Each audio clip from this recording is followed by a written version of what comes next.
After being ground down by the capitalist machine for so long, this young man swore that if there was a next life, he would never let himself be exploited again.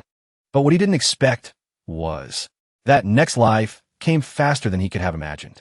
The male lead opened his eyes only to discover he wasn't actually dead yet. But he certainly didn't expect to be lying inside a coffin, being carried by 4 people. The group was grumbling as they walked, complaining that he looked slim but weighed as much as an elephant. What rotten luck to carry a coffin for a jinx like this. Another one chimed in. What do you mean jinx? The real unlucky one is this corpse right here. Died before he could even step foot into the bride's house. If you ask me, the most pitiful one is the eldest miss of the Su family. Widowed before she even knew the touch of a man, and lost a fortune in business deals to boot. Well, it's good that he's dead. Doesn't that mean we might have a chance with the eldest miss? Another voice piped up. Just then, the coffin they were carrying suddenly made a loud noise. Immediately after, the person inside kicked the lid open and crawled out. Lin Huan shouted joyfully, "I'm back." The air froze for about 3 short seconds. Then, the 4 pallbearers dropped everything and ran in unison, screaming as they fled. See? I told you not to talk nonsense. Now he's actually come back to life. Hey, don't run. I still have some questions. Lin Huan called out after them. But naturally, no one stopped. It took him a moment to reluctantly adapt to the situation. Looking at the scenery and the clothing around him, it was clear he had transmigrated. Not long after, Lin Huan absorbed the original host's memories, gradually understanding his new identity. The previous owner of this body shared his name.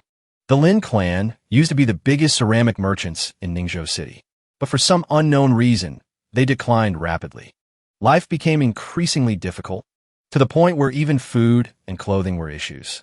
When the Lin family faced this crisis, the Su family, originally their rivals, unexpectedly offered help, treating them with great hospitality daily. Later, old man Su even wanted to recruit Lin Huan as a son-in-law to marry Su Qian, the eldest miss of the Su family. Seeing his son gain a powerful backer, old man Lin took the clan's most important ceramic formula and gave it to the Su family as a dowry.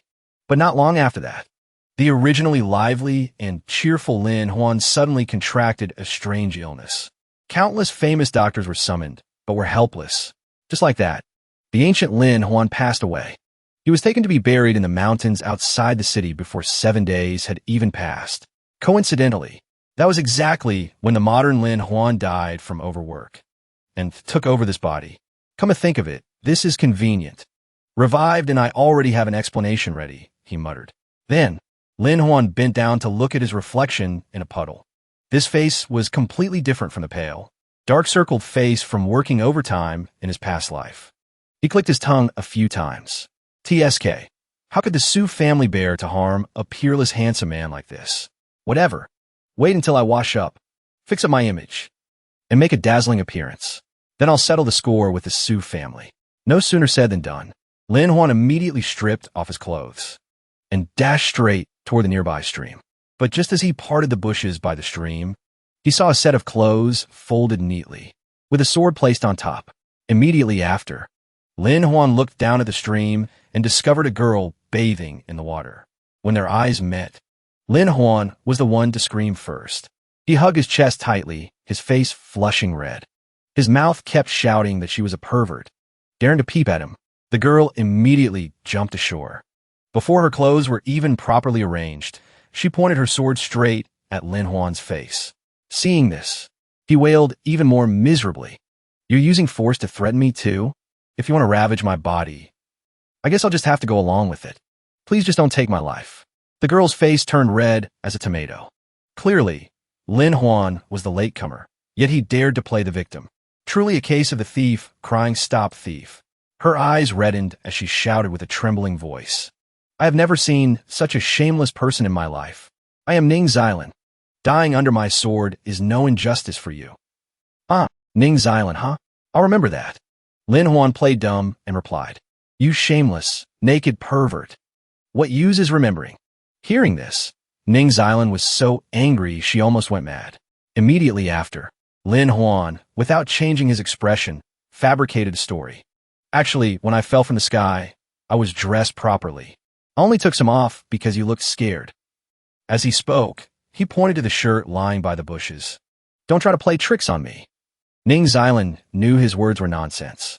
But out of reflex, she still glanced in the direction Lin Huan pointed. The result was that the moment she looked away, Lin Huan was as fast as a squirrel, turning around and fleeing out of sight. By the time Ning Xilan regained her composure, Lin Huan's figure was just a small dot in the distance. Completely impossible to catch. Ning Xilan screamed in anger. "That shameless bastard dared to trick me. Don't let me catch you."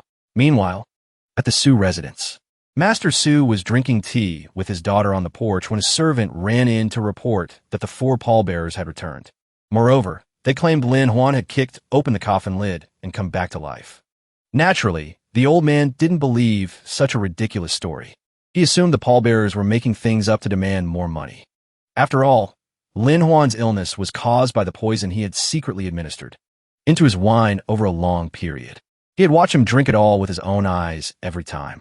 How could he possibly be alive? Su Qian, sitting beside him, felt a bit uneasy. She asked in a low voice if they were afraid of gossip from other families. "We did our best to treat him. It's just his bad fate that he couldn't survive this life." Master Su replied nonchalantly. Actually, Su Qian didn't know the full extent of what her father had done. But he believed that even if she knew, with her status as a daughter of the Su family, she wouldn't object. "Daughter, you should focus on the upcoming ceramic competition. This time, the Su family must win so our ceramics can go from high-grade goods to Imperial tributes." Master Su continued. "You're right. That dirt poor guy isn't worth my concern. There's no way he crawled out of his coffin." Su Qian replied. Her coldness was no different from her father's.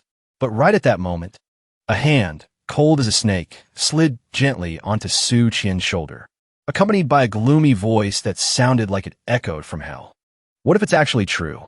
Su Qian and her father trembled simultaneously, slowly turning their heads around. Lin Huan had intentionally put on a ghostly appearance to give them a scare. Disheveled hair, blood oozing from the corner of his mouth, plus a raspy voice. Even in broad daylight, it was enough to send chills down anyone's spine. "I died so unjustly. You old geezer Su. You reap what you sow. Your retribution is me." The effect of this scare tactic was indeed not bad, especially for the elderly Master Su. He couldn't handle the shock. He immediately collapsed onto the courtyard floor, foaming at the mouth and passing out. Su Qian wasn't doing much better. "Don't come near me. We haven't married yet. And since you're a live-in son-in-law, you have to listen to me. Do not come forward." She screamed as she ran away. But she only took 3 steps before tripping miserably. It was hard to believe. The usually graceful and elegant eldest Miss Su was now so scared she lost all her composure. Clearly, Lin Huan had only returned to demand justice for himself. Yet looking at this scene, it seemed like he was bullying a weak girl. Witnessing the father and daughter of the Su family so terrified, he felt this prank had gone far enough. So he stripped off the monstrous disguise, restoring his original handsome face. Then he declared loudly, "Long story short, I was just joking. By the way, I'll say it straight. I don't want this marriage anymore." After breaking off the engagement, Lin Huan left leisurely, ignoring Su Qian, who was still trembling behind him. But just as he stepped out of the Su family gate, something strange happened. Lin Huan heard a sound like fireworks exploding. Immediately after, a system window appeared before his eyes. It displayed a notification congratulating him on completing the first mission. Received 10 influence points, simultaneously unlocking a chance to draw from the system store. Lin Huan didn't expect that transmigration came with a system attached. Moreover, he got a free draw right at the start. The system clearly noted the reward rates. 40% common, 10% rare, 3% epic, and 1% legendary. The remaining 46% was just trash. He couldn't help but sigh. This system is thoughtful in a weird way. After Lin Huan completed the draw, he received a skill manual on advanced ceramic manufacturing methods. For anyone else, who knows? But he found it incredibly annoying. Why on earth would the system give a potter's son a manual on making pottery? Just then his gaze landed on a notice pasted by the roadside. The content was about a ceramic crafting competition. This matter, he had heard the Su father and daughter mention earlier. Since it's such a coincidence, I might as well participate. I can't let that poisoner take all the benefits.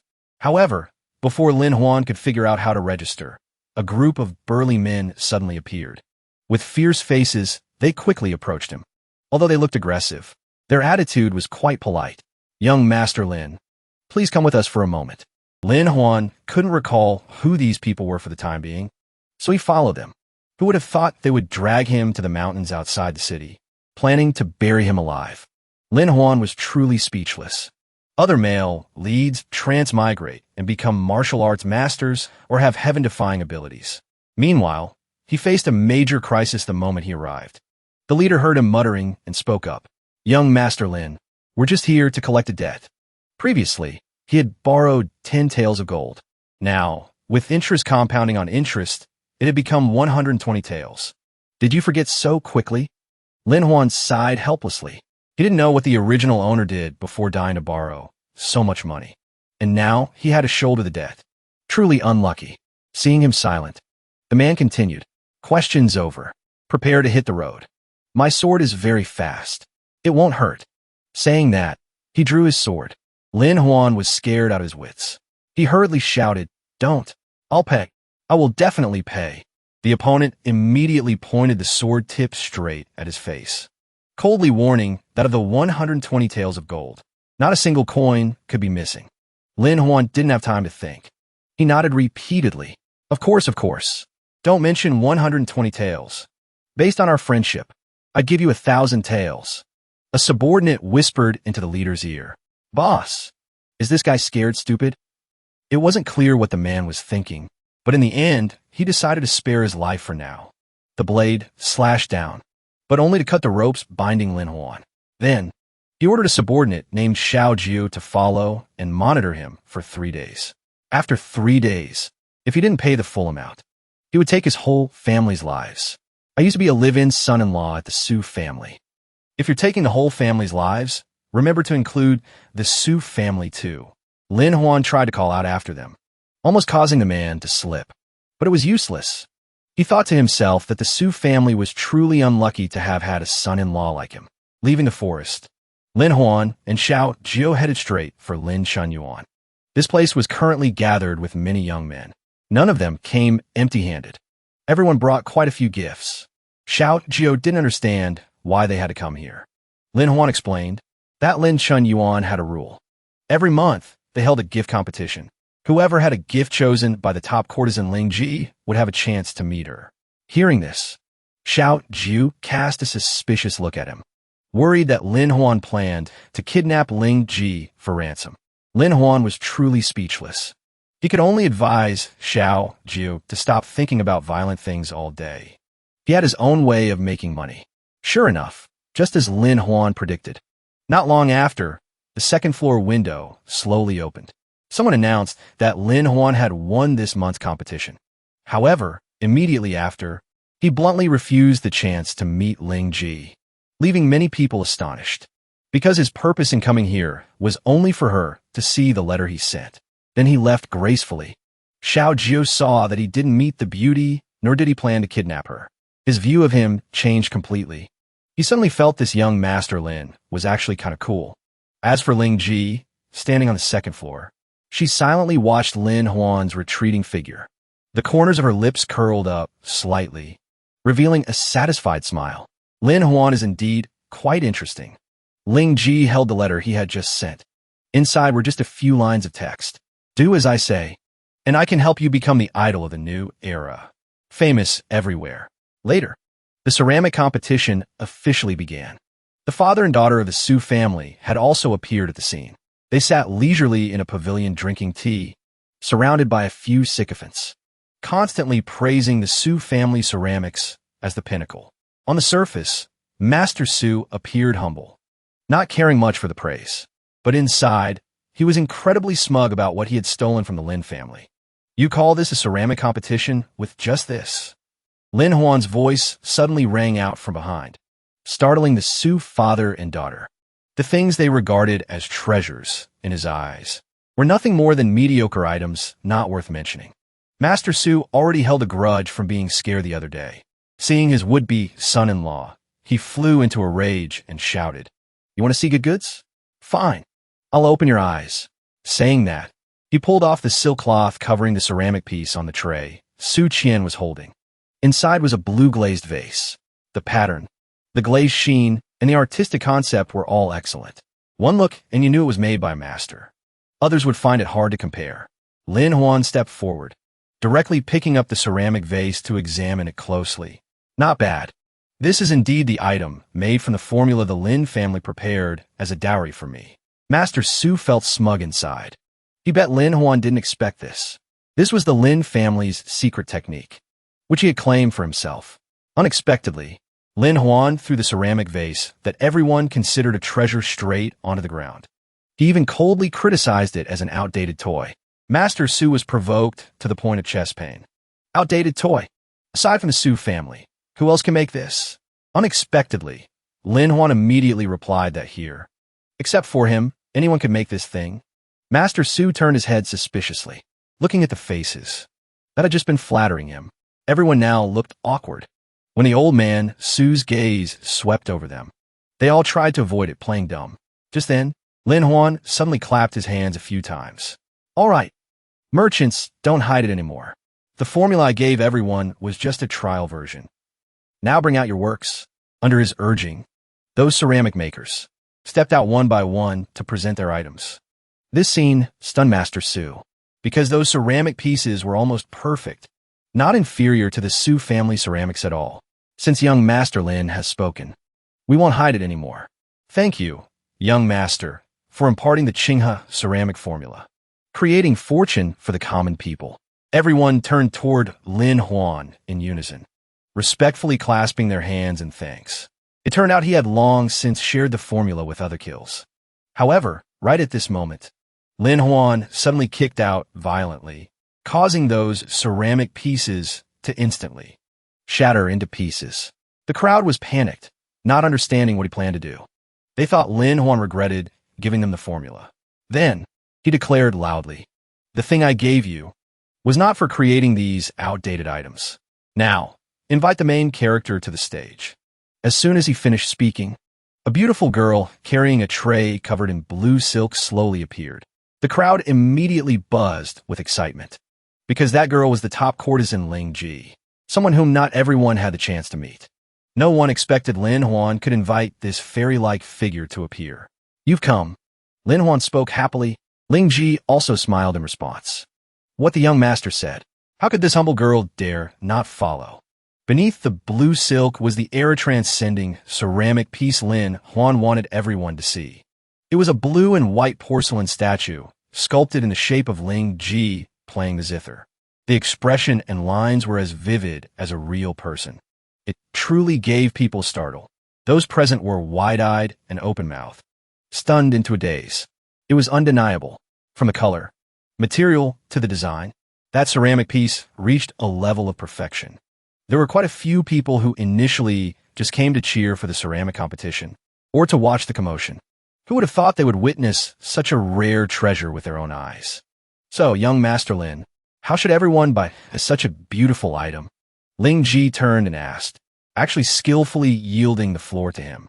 Lin Huan immediately announced the method to own the limited edition Ling Ji porcelain statue to the crowd. Just place an order and put down a deposit of half the money.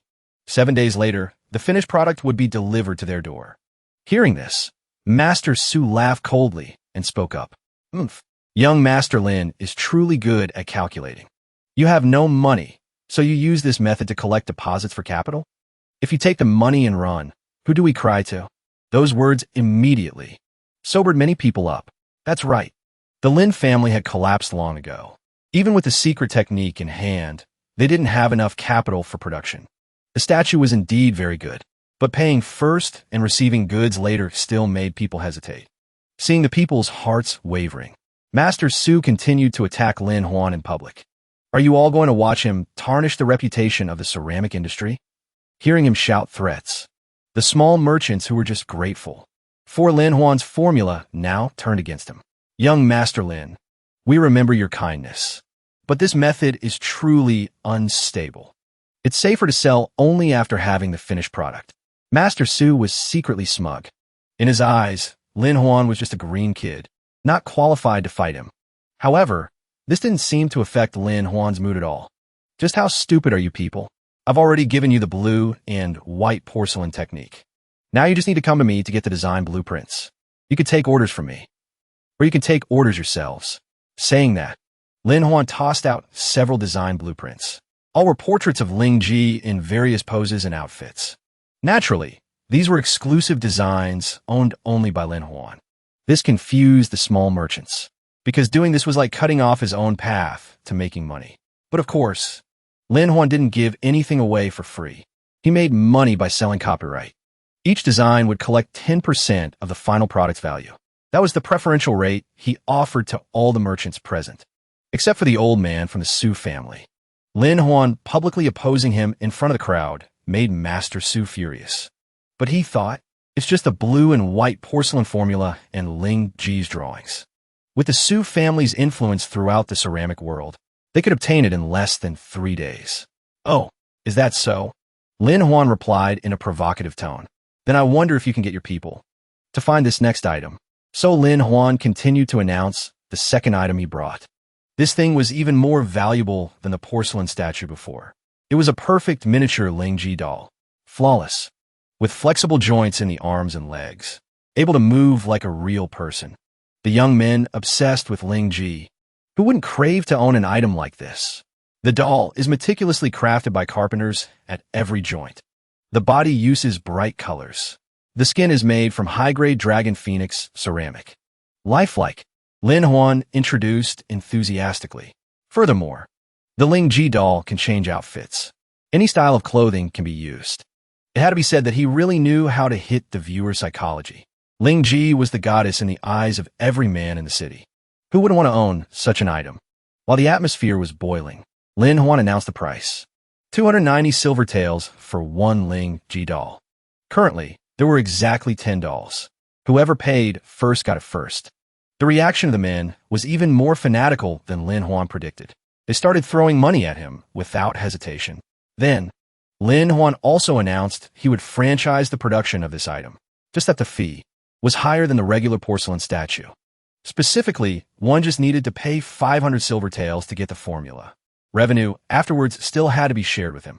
Seeing the merchants wavering again, Master Su immediately roared, "Let me see who dares to participate." Clearly, this brat is trying to divide our ceramic alliance. But by now, no one paid attention to his words anymore. Even a blind man could see the Ling Ji doll was a gold mine right in front of them. Not grabbing money flying in the air would be truly stupid. Master Su was pushed to the bottom, more miserable than ever before. He couldn't understand why he had fallen into this outcome. "Boss Su, do you really think you can still cover the sky with one hand?" "Times have changed," Lin Huan said arrogantly. "Wanting to fight against a former elite employee of the modern era, like me, is no different from dreaming." And so, the winner of this ceramic competition was beyond doubt. It was the creator of the ceramic doll, a completely new concept that shook the entire ceramic world. That person was Lin Huan. Thanks to this resounding success, he was rewarded with an additional 50 influence points by the system. A person with true talent in any era is hard to bury. On the way back home, Lin Huan's mood was extremely high. But as he passed by an old woman, he suddenly saw her clutch her chest tightly, struggle for a few moments, and then collapse to the ground. Initially, piecing the signs together, Lin Huan thought she was deliberately faking it for money. However, looking closer, he realized she didn't look like she was pretending at all. That state looked exactly like a recurring heart attack. Moreover, the condition was progressing extremely fast. If he ran to find a doctor now, it would definitely be too late. Lin Huan immediately opened the system store to search. Finally, he discovered a special item called the Instant Heart Support Pill. This thing could be exchanged for 60 influence points. And currently, Lin Huan had exactly 60 points in hand, so he hesitated a little. Using all his influence points to save someone meant he wouldn't know how to manage if he encountered danger later. Moreover, he and this old woman didn't know each other. Lin Huan indeed hesitated for a moment, but in the end, he decided to act. After all, he was a youth from the modern era. He couldn't stand by and watch someone die. So Lin Huan's total influence points returned to 0. Exchanging for that bottle of medicine, Lin Huan immediately took out a pill and fed it to the old woman. The medicine quickly took effect. The dangerous symptoms immediately subsided and then disappeared. The old woman slowly stood up, her complexion rosy as usual. "Grandma, do you feel better?" Lin Huan asked solicitously as he picked up her cane. "Young man, luckily I had you. Otherwise, this old life would have been finished today," the old woman said emotionally. Seeing she was fine, Lin Huan also breathed a sigh of relief. Then he placed the bottle of heart support medicine into her hand. "I can't use all of this. You keep it with you. If you have another attack later, taking one pill will make you better," he instructed carefully. The old woman accepted the medicine bottle. She said she had nothing to give in return. Only 2-piece knots she had just prayed for at the temple. One she kept for her son. The other she gave to Lin Huan to thank him for saving her life. Lin Huan accepted it and left. The old woman watched his retreating figure, moved to tears, thinking to herself that there were still many good people in the world. The reason Lin Huan left in such a hurry was that he had an appointment today with the thug who tried to bury him alive. Lin Huan had prepared enough money to pay off the debt. Unexpectedly, the opponent looked at the pile of silver in his hand. Face expressionless, he said coldly, "I have to admit, earning this amount in less than 3 days really surprised me. But it's a pity you provoked the wrong person." Lin Huan sighed heavily. It seemed the opponent still wanted his life. He decided to speak frankly with him, asking how much the Su family paid. He was willing to pay double. However, the man shook his head in refusal, simultaneously revealing that the Su family was about to form a marriage alliance with the city lord. "There are things money cannot solve." Finished speaking, he drew his sword and rushed towards Lin Huan without hesitation. In that situation, Lin Huan couldn't do anything. He could only close his eyes tight and wait for a miracle, or prepare himself to die one more time. However, after hearing the sound of weapons tearing through the wind repeatedly, he didn't feel any pain or injury. When Lin Huan opened his eyes, before him was the scene of the entire group collapsed with fatal wounds. And the one who acted was actually the leader of this debt collection job. Lin Huan was stunned into silence. He didn't understand why the opponent suddenly switched from villain to savior. Turning from him to brother made him extremely grateful. "Expert, you truly have the aptitude to become the world's #1 swordsman." Lin Huan praised sincerely. The man snorted coldly, telling him to cut the flattery, then asked, "Do you know why I saved you?" Lin Huan naturally didn't know. He used the tip of his sword to point at the piece not hanging at Lin Huan's waist. Lin Huan immediately remembered this was the gift the old woman gave him earlier. At that time, she said the other one was for her son. Turns out it was truly a coincidental fate. This man was her son. It seemed he had saved the right person, and the opponent had just returned a life to him. Because the group of assassins hired by the Su family included over a dozen others, besides him. But truly, ancient people were very practical. After saving Lin Huan's life, he immediately demanded extra payment, making the money Lin Huan just earned from the competition instantly disappear. On the way back, Lin Huan shook his empty money bag and lamented, "Times are truly chaotic. Next time I come back, I definitely have to buy some knockout drugs for self-defense. But thinking about it, I'm dirt poor now. Surely no one wants to rob me anymore, right?" Lin Huan muttered. But truly, his luck deserved the title of the unluckiest male lead in the world. Because as soon as he finished speaking, immediately, 2 guys jumped out from nowhere to block the road. "Stop! I opened this road. I planted this tree. If you want to pass." Before they could even finish their sentence, Lin Huan had already guessed the second half. Truly unlucky beyond measure. He just escaped a group of assassins only to run into a band of bandits. As expected, Lin Huan was tied up again and taken to their lair. Thrown into a corner of the room, 2 bandits sat leisurely sharpening their knives. 2 big brothers. "Whatever it is, let's talk slowly. Why are you sharpening knives?" Lin Huan was so scared he wanted to cry. The 2 guys shouted at him to shut up. Since Lin Huan had nothing of value on him, they decided to send him to meet his ancestors early for wasting their time. Lin Huan really couldn't take it anymore. What male lead is as unlucky as him? So he used all his strength to stand up, kicked the table hard, and shouted, "Are your dog eyes blind? Do you know who I am? I'm the legal son-in-law of the Su family, the richest family in Ningzhou City. The two bandits had been in the mountains for a long time, unaware of the situation in the city, so they didn't know about the conflict between Lin Huan and the Su family. They only saw that a bound person daring to be this loud was unusual. Moreover, Lin Huan had fair skin and tender flesh, looking very much like a son-in-law of the Su family. And the Su family had close relations with the city lord. They didn't dare offend them. After discussing for a while, they hurriedly returned to untie Lin Huan. It's all because we lowly ones have eyes but no pupils. Later, we will personally escort the young master back. If the young master has any requests, just order us. Being untied, Lin Huan felt much more comfortable. He promised that after returning, he would give these two some gold as compensation. I'm very hungry now. Bring some food up here. Lin Huan started ordering them around. First, stabilize them, then find a chance to slip away later. So the two bandits prepared a very lavish meal for him. But not long after, the Su family butler came up the mountain to meet the bandits. He brought a portrait of Lin Huan, requesting the bandit leader Shan bow to dispose of the person in the painting, accompanied by a deposit of silver. He even promised an extra reward after the job was done. The two bandits, who had just captured Lin Huan, stared at the painting. Feeling the face looked familiar. Thinking for a moment, they suddenly exclaimed, "Ah, I remember.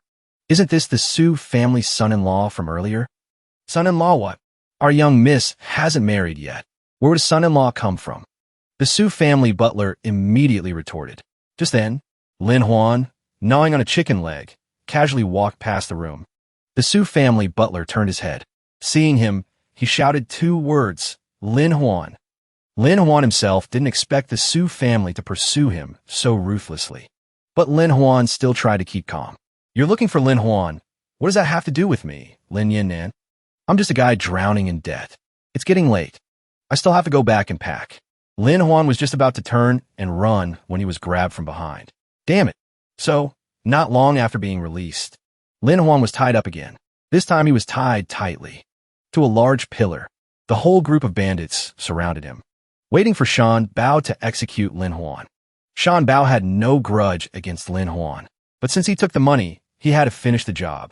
Strangely, when he swung his sword, Lin Huan wasn't too scared, because he was still in the novice protection period, able to revive once.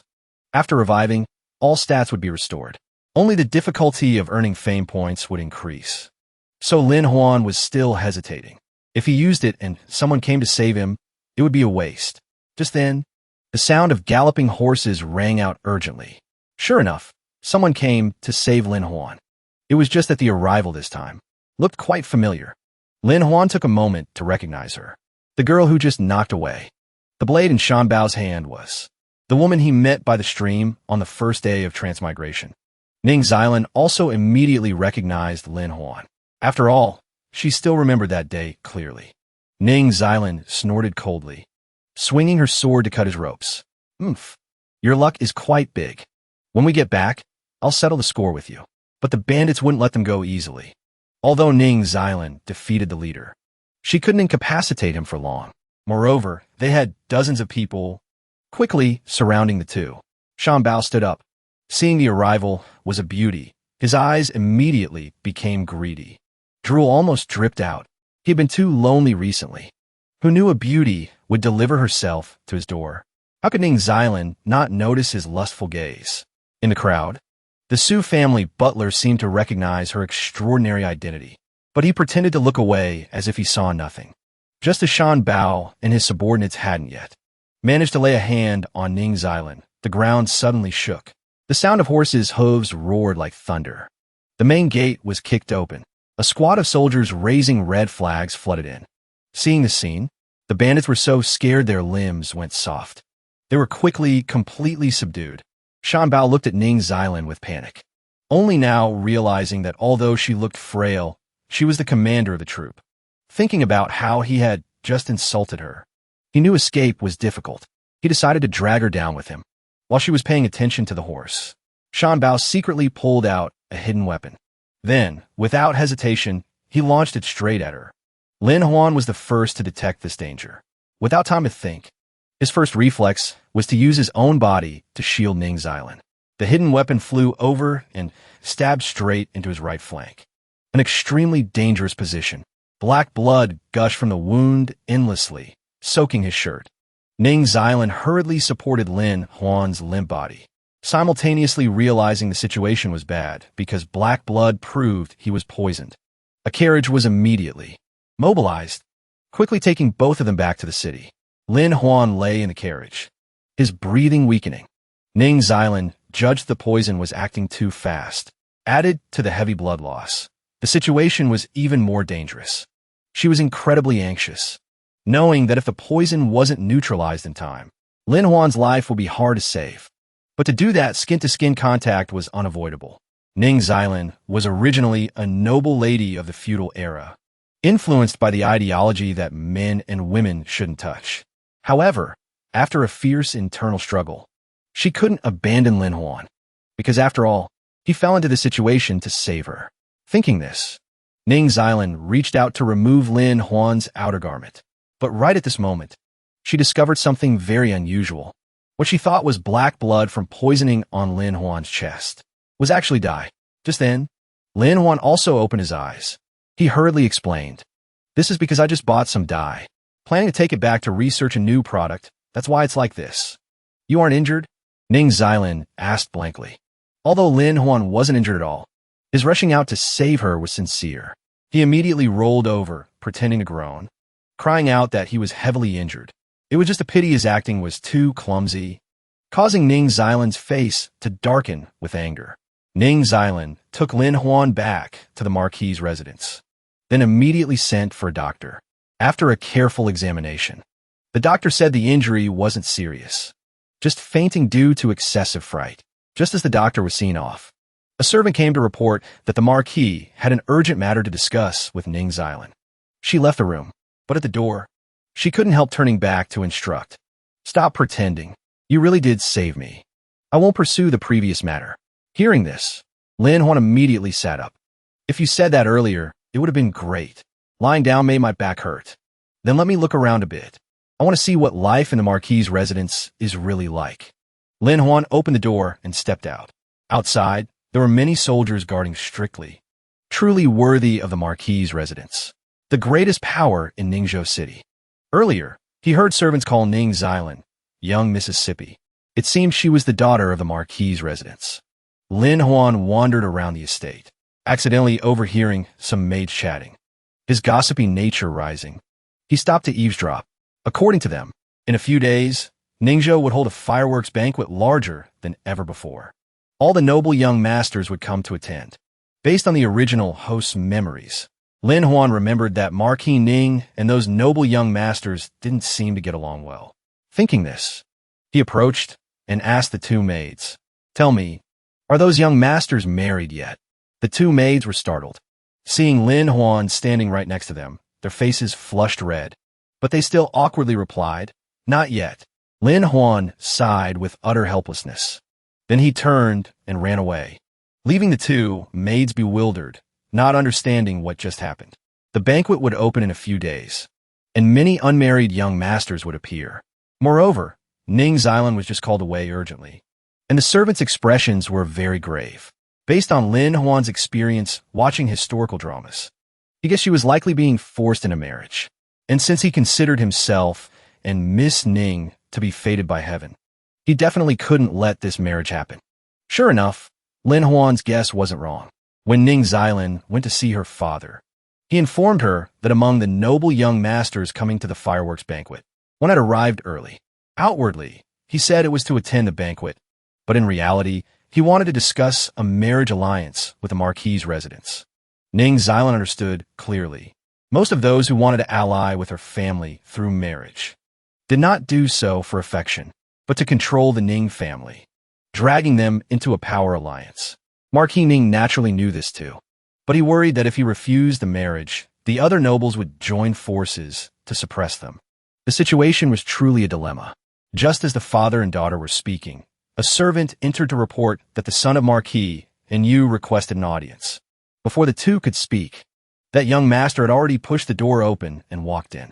His attitude was as natural as entering an empty place. His name was Guaneong. His body was fat and crude.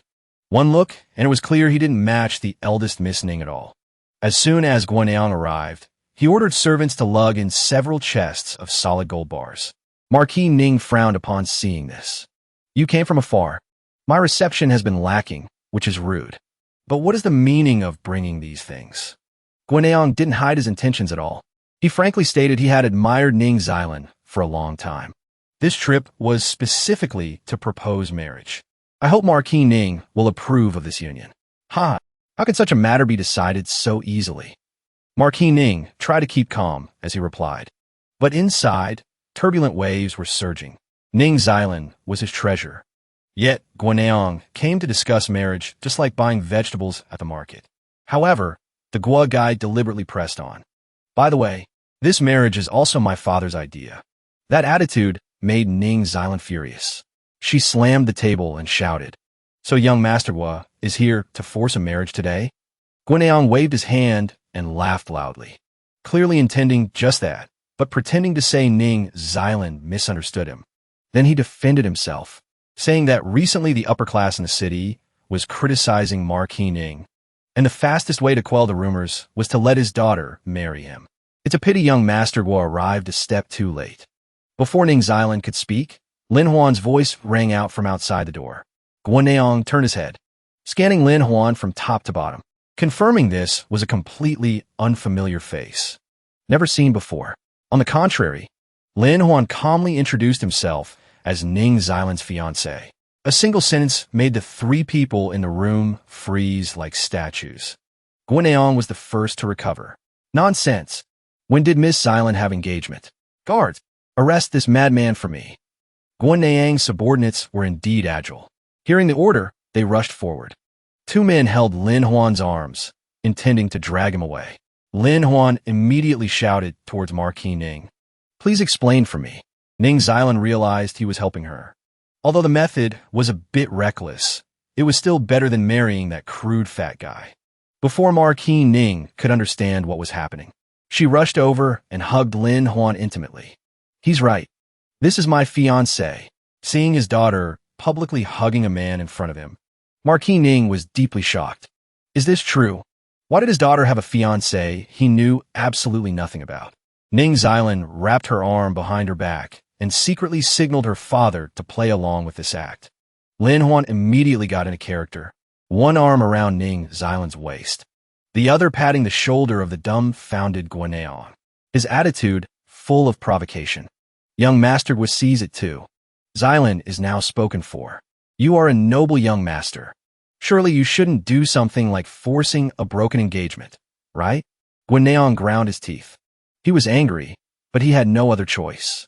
If he forced Ning's island now, it would only bring a bad reputation. So he angrily pushed Lin Huan away, then led his servants carrying the gold to leave. Marquis Ning even deliberately called out after him. Nephew, travel safely. Remember to invite the other young masters to my daughter's wedding. Lin Huan was visibly happy that the plan succeeded completely. But after the Gua guy left, Lin Huan immediately became the target for Marquis Ning's interrogation. He angrily pointed straight at his face and shouted, And you? Who exactly are you? I'll give you a chance to explain. Speak clearly. My lord, please listen to me. Lin Huan opened his mouth calmly. Then he politely presented his identity to his future father-in-law, from his background to his ceramic business in Ningzhou City. Marquis Ning looked at him for a long time. Memories of the past suddenly flooded back, causing him to burst into laughter. So you are Brother Lin's son. Lin Huan secretly rejoiced. Luckily, when pretending to be injured, he had searched the original host's memories. Old Man Lin and Marquis Ning had indeed known each other for a long time. Moreover, the two had mentioned betrothing their children many times when they were young. Just finishing the reunion, Marquis Ning suddenly grabbed his hand, forcing Lin Huan to lie face down on the ground. You insolent brat. Today I must teach you a lesson on behalf of your father. Unknown where he got a large wooden plank, he spanked him a few times until his butt blossomed.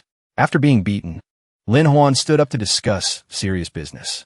He argued that today the Marquis's residence was forced into marriage, and he was the one who broke the deadlock, chasing the noble young masters away. This proved only he was worthy of Ning's island. Furthermore, Marquis Ning and his father were old friends. Secondly, everyone knew the Lin family used to be extremely wealthy, only harmed by others' plots. But now it was different. Lin Huan could completely rebuild the business. Thirdly, since childhood, the two fathers had promised marriage for the too many times. If Ning Xilin continued to be single, the scene of young masters forcing marriage would recur, a speech that left Marquis Ning speechless. His words weren't wrong. It was just that he didn't clearly remember if he had ever agreed to marry his daughter to this brat. Moreover, whether the Lin family could recover was hard to say. As a father, Marquis Ning truly worried about his daughter's future. Just then, Ning Xilin, who had been silent, suddenly spoke up. "Father, I have decided to marry him." Marquis Ning was startled. Just now, when mentioning marriage with the noble young masters, she objected vehemently. Yet now she nodded so quickly. But this clearly wasn't impulsive. Her voice was extremely determined. "Father, my mind is made up. Please send out the wedding invitations quickly. Inform the whole city. Moreover, it must be held before the noble young masters arrive at the Marquis's residence." Seeing his daughter's firm reaction, Marquis Ning couldn't conveniently object anymore. He only said he understood and would arrange it. He told Ning Xilin that leading troops for days had been tiring, so she should retire to rest.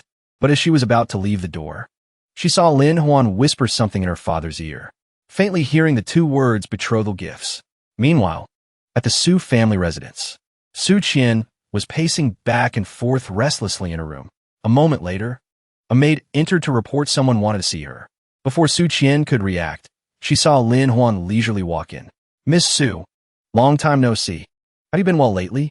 Seeing him, Su Qian immediately exploded with anger, shouting curses loudly. "Lin Huan, you still dare to come back? My father was angered by you to the point of vomiting blood. He's still lying paralyzed in bed right now." "Huh, there was such a thing. Maybe because he couldn't catch me. He got so angry he fell ill. It's truly my fault." Lin Huan pretended to ask with concern, but Su Qian wasn't stupid enough to miss the sarcasm in his words. Moreover, this time Lin Huan returned to discuss the engagement. Hearing the word engagement mentioned, Su Qian immediately restored her familiar arrogant appearance, assuming Lin Huan had run out of options and came back to beg the Su family. "If you want to continue this marriage, it's not impossible. You just need to kneel down and beg me. Beg you. Look at yourself and see what you are." Lin Huan laughed lightly in response. Saying that, he threw a wedding invitation in front of her. Su Qian opened it to look. It was an invitation from Marquis Ning's residence. But naturally, she didn't believe it was real, because she thought Lin Huan had gall as big as the sky, daring to impersonate even Marquis Ning. So she immediately ordered the servants in the residence to rush up and arrest him. Lin Huan just felt the Su family people were truly ridiculous.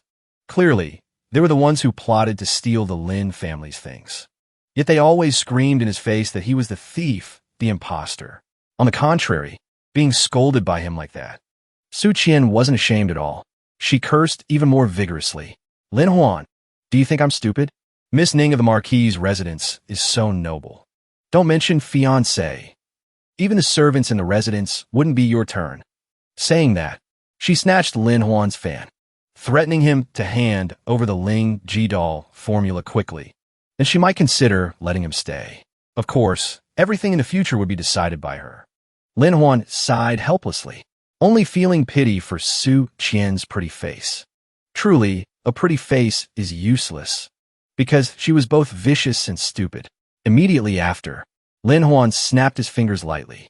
Soldiers of the Marquis's residence immediately swarmed out behind him. "Who dares to speak insolently to the son-in-law of our Marquis's residence?" The soldiers quickly surrounded and shielded Lin Huan, causing the people around to buzz with discussion. Lin Huan poked his head out, smiling broadly, waving his hand towards Su Qian. Seeing clearly the face Su Qian feared, her whole body trembled. "It's really him. Are these people all from a Ning residence? Did Miss Ning really marry Lin Huan? How can that be?" Lin Huan stepped forward, holding a red envelope, his smile full of mockery, making Su Qian grind her teeth in anger. "Believe it now. I specially brought this for you. I thought you'd be moved." A servant beside her saw the young miss being humiliated and rushed forward shouting, "Protect Miss Su. Don't let anyone get close. Protect young Master Lin." Don't let the Marquis's residents lose face. When the tension reached its peak, and both sides were about to fight, a loud shout suddenly rang out. Stop! Kang Xian appeared at the door. He bowed to Lin Huan. Su Qian is ignorant. I hope Brother Lin won't blame her. Lin Huan didn't recognize him, so he frowned suspiciously. Who is brothers with you? Who are you? Also want to get engaged to Su Qian? Kang Xian kept his calm demeanor, introducing himself as Kang Xian, son of the city lord of Ningzhou. Hearing that identity, Lin Huan was slightly surprised. Turns out to be a second-generation official. Kang Xian stepped forward a few steps. His attitude remained very respectful. I have a way to resolve today's matter. I wonder if Brother Lin is willing to listen. Lin Huan waved his hand casually. Oh, tell me how you plan to handle it. Getting Lin Huan's agreement, Kang Xian walked up to Su Qian.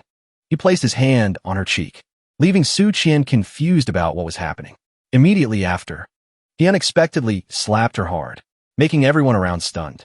Even Lin Huan, witnessing this scene, had to secretly exclaim, his methods are truly ruthless enough.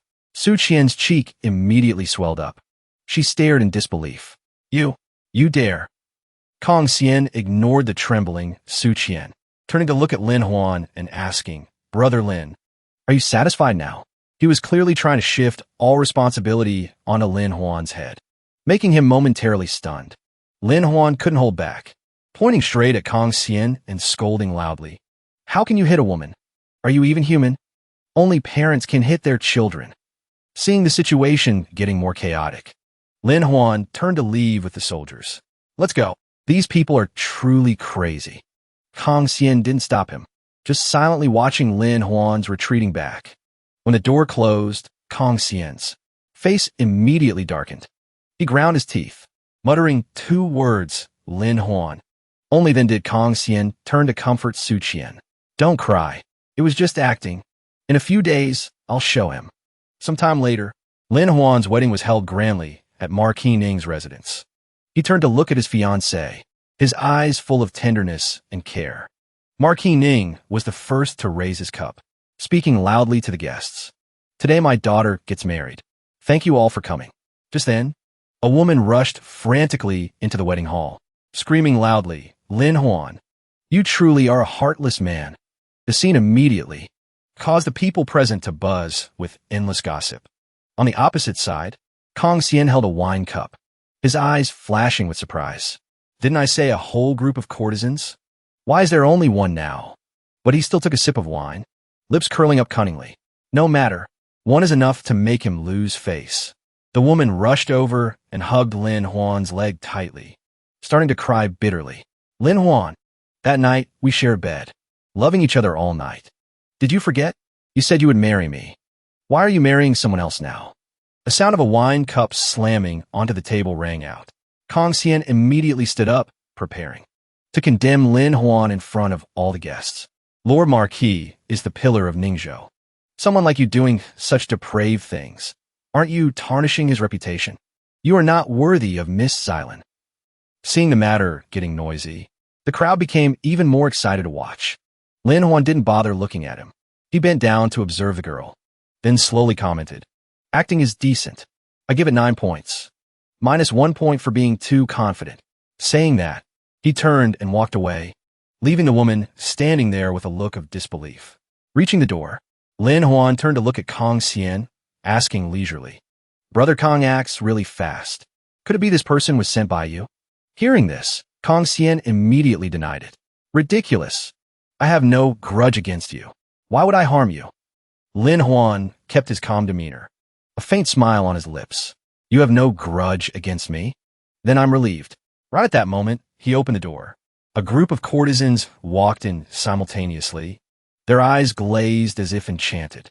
The courtesans immediately surrounded Kang Xian, hugging him tightly, mouths constantly complaining. Young master said you loved me. Why did you leave me? Kong Lang. I am Xiao Lu. Did you forget? Don't stand here anymore. Come play with us. All the guests stared wide-eyed at this scene. Turns out he's a bad boy. Truly a rare show. Lin Huan gave a thumbs up in praise. Brother Kong indeed has stamina surpassing others. I truly admire you. At this moment, Kang Xian's face was extremely unsightly as all eyes turned toward him. What is going on? Clearly I sent people to deal with that trash. Why did it turn out like this? Lin Huan smiled smugly, because he had long guessed Kong Xian's plot. These people are all mine. He looked at Kong Xian being entangled by the courtesans, praising endlessly. Brother Kong is truly romantic and generous, truly living up to the reputation. Kong Xian angrily pushed the courtesans away, turning to roar, "Good job, Lin Huan. You dare to trick me. Sooner or later you'll pay the price." He then turned towards the guests, intending to pull everyone to his side. "Don't you all think so?" Lin Huan didn't back down, pointing straight at him to counterattack. "Then regarding the Su family stealing my Lin family's ceramic formula, how do you plan to pay the price?" As soon as these words were spoken, whispers erupted around. "That's right. I heard a drunken immortal tower." Chu Wan'er also mentioned this. The Su family truly knows no shame. But young Master Lin took action, blocking their livelihood. Consider it served them right. Kong Xian didn't expect Lin Huan to use this move.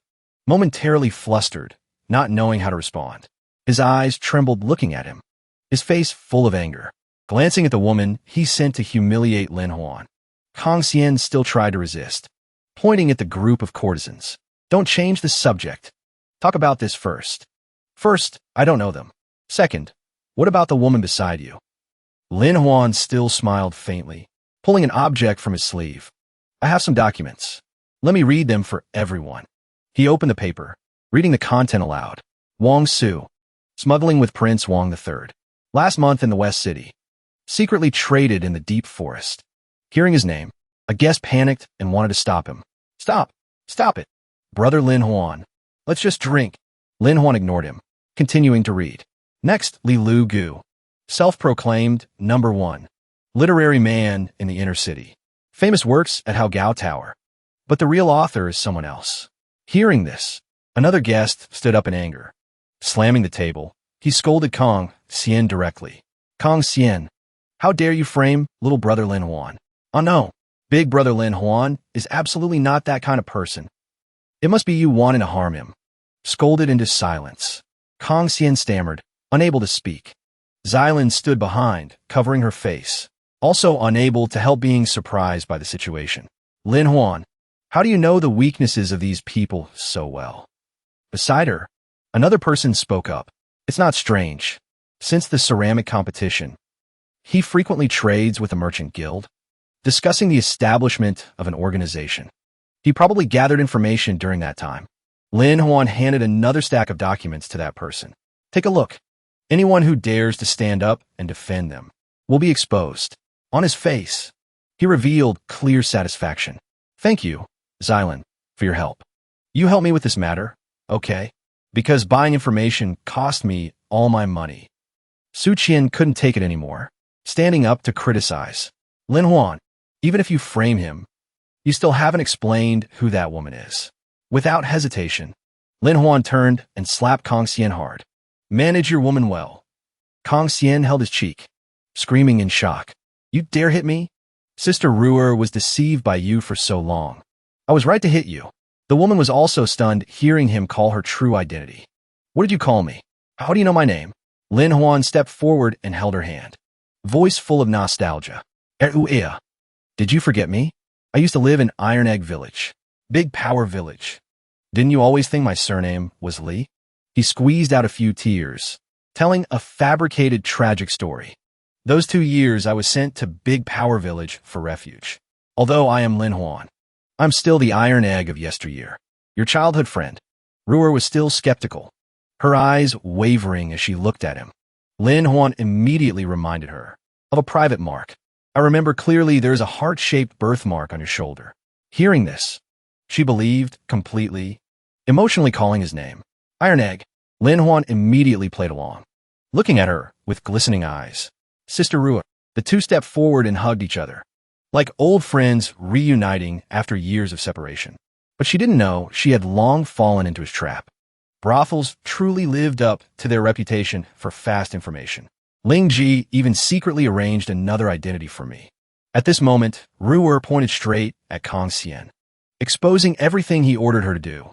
"It was him, no one else. He was the one who forced me to frame you." He's not a good person at all. The guests, spun around like tops, couldn't expect the outcome to reverse like this. Flipping back and forth. Now everyone heard that young Master Kong was good for nothing. Marquis Ning watched the entire sequence of events. Finally speaking up. You are all so young. Making enough noise is enough. Knowing they couldn't argue another word, Kong Xian and Su Qian intended to leave the scene. Su Qian, let's go. Lin Huan naturally didn't plan to let them retreat so easily. Wait. He pulled out a sketch of a porcelain vase, asking coldly, did I say you could go? Without saying another word, Lin Huan tore the sketch to pieces in front of all the guests. Don't expect to sell the blue and white porcelain you took back. Moreover, the amount sold previously. Commissions must be fully paid. Kong Xian didn't expect him to act so decisively. Panicked, he shouted back, what right do you have? What if I just sell it? What if I don't pay? Lin Huan laughed with hidden meaning. It doesn't matter. But for others, I won't allow it. He continued to take out a commercial decree. These past few days I was free. I went around all the guild halls and big markets and negotiated to establish a commercial patent bureau, specializing in dealing with rule breakers. Lin Huan presented another notebook recording all of Kong Xian's shady dealings. I also registered the exclusive rights for blue and white porcelain. If you don't follow the rules, then don't expect to do business in the future. Su Qian couldn't take it and pointed at him, shouting loudly, you are truly too much. After exposing all of Kong Xian's crimes, only then did Lin Huan allow them to leave. If there's nothing else, please don't disturb my wedding banquet. Guard! Marquis Ning watched everything, a glint appearing in his eyes. This Lin Huan is very much like me when I was young. It seems that matter can be entrusted to him to handle. Kong Xian angrily slammed his hand on the table. Damn it. His face was full of murderous intent. He completely didn't expect every step to be guessed by Lin Huan. Even less did he believe his methods were seen through. Seeing Kong Xian's expression like that, Fong Ying placed his hand on his hand to reassure him. Brother Kong, don't worry. His eyes flashed with cunning, continuing to deepen Kong Xian's anger. This Lin Huan still has to face 2 traps I prepared that made him grind his teeth in fury even more. Su Qian beside him was also secretly calculating. Lin Huan, today you made me lose face. I will repay it 100-fold. Right at that moment, at Marquis Ning's residence, a guest brought over a dozen chests of gifts to congratulate Lin Huan on his marriage. The Li family, silk merchant from the West City, also offered 10 chests of silk, accompanied by quite a bit of gold and silver. Seeing that scene, his face beamed as he waited for the next gifts. Just a list of gifts took more than half an incense stick to read. Weddings are truly an occasion to get rich. Seeing gifts being brought up continuously, Marquis Ning beside him whispered a reminder to Lin Huan. Just the exclusive fees each year are enough to make you a tycoon. Why do you still care about this little money? Father-in-law is teasing me again. Actually, I hate money the most. The servant continued to announce the names of the special guests today.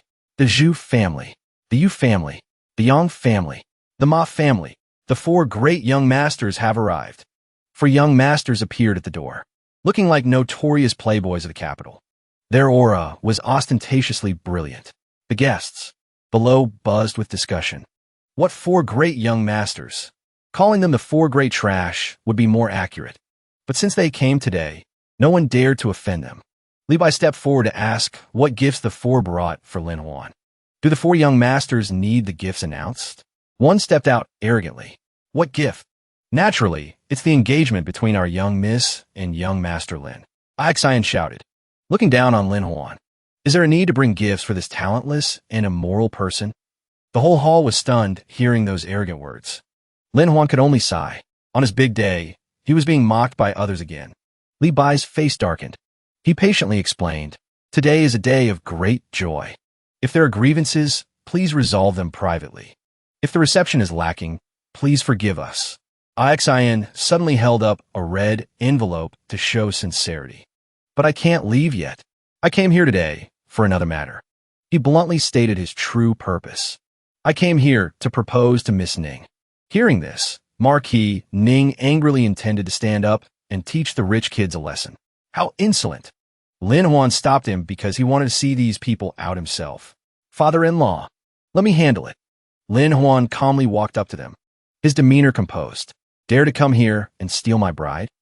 Ixin still didn't understand who he had offended, mouth ceaselessly mocking. Lin Huan is just a talentless and immoral person. Could it be he knows he's unworthy of Miss Ning, so he came to apologize? Hearing this, Lin Huan sighed helplessly. I didn't expect there to be so many of this kind of person. Just saw off Kong Xian, and now there's a bunch of kids smelling of mother's milk. He maintained his arrogant appearance, uttering provocative words, wanting to compete. Rumor has it Lin Huan has been unlearned and unskilled since childhood. Wandering outside. If you're not convinced, let's have a match. Another young master chimed in. If you win, we are at your disposal. Hearing this, Lin Huan rejoiced. He didn't expect them to seek their own death. At my disposal? Ixin still replied with a disdainful look, not noticing that Lin Huan had clenched his fist. Exactly. Before he could react, Ixin was sent flying by a punch, rolling several times in the air before falling in a heap. Lin Huan calmly spoke up to lecture. Civil and martial arts combined? Today I'll show you what civil and martial arts combined means. Everyone witnessed Ixin lying unconscious on the ground, foaming at the mouth. Everyone was terrified, seeing their master beaten. The other three couldn't hold back and intended to rush up. How dare you hit people? Is there no law? Is there no justice? Too cruel. Everyone look at this Lin Huan's face. Without saying another word, Lin Huan drew his sword and pointed it straight at them. I thought you were the four great talents coming to the Ning residence. In front of my father and the common people, you should have extraordinary bearing. Who knew you would utter such vulgar words? Listen closely, you lot. Seeing this, the other three trembled in fear, huddling together, not daring to move. He stepped forward, stomping on Ixin's butt, making him cry out in pain. Lin Huan pointed the sword tip straight at his face, voice cold and full of murderous intent. Incompetent lowlifes, only good at flapping your lips, going everywhere barking madly, dragging a bunch of animals to the Ning residence to cause trouble. I have never seen anyone so shameless. Knowing he couldn't resist, Ixin lay flat on the ground, still grinding his teeth and screaming, Lin Huan, how can I accept being humiliated by you? Considering both emotion and reason, you will be spat on by the world. Seeing he was still so naive, Lin Huan coldly repeated the old words. Didn't you yourselves say you were at my disposal? The other three hurriedly chimed in, but their faces were still full of fear. The condition is you have to beat us first. Hearing this, Lin Huan took out a secret book. Win. I will definitely win. He opened the secret book, preparing to duel with poetry to see their true strength. Haven't recited poetry in a long time. Everyone just sit down first. The crowd heard this and was amazed by his calmness. Finished speaking, Lin Huan recited a line of poetry in front of everyone. Temperament like an immortal. Lin Huan's form. Hearing this, those young masters couldn't help but exclaim in shock. Truly good, beautiful. Not stopping there, Lin Huan continued to recite a line soft as a maiden rowing a boat on the river. Graceful demeanor. Lin Huan. Excellent line. The girls listened, enchanted endlessly. So talented. Lin Huan transformed into a general on the battlefield. Reading another line. Heart calm as water. Form simple but meaning deep. Superb like clouds and sails. General's form. Lin Huan. Marquis Ning heard this and couldn't help praising. Excellent. Another line of poetry rang out like the words of a sage. Gentleman contemplating heaven and earth. Heart blooming for 1,000 years. Love spreading. Vicissitudes form. Lin Huan. Xylan witnessed all that strength. Her eyes looking at Lin Huan gradually changed too. He truly wasn't a piece of trash. Lin Huan stopped, casually grabbing a cup of wine to drink dry. Also using the book to fan himself. Throat hurts. Not reading anymore.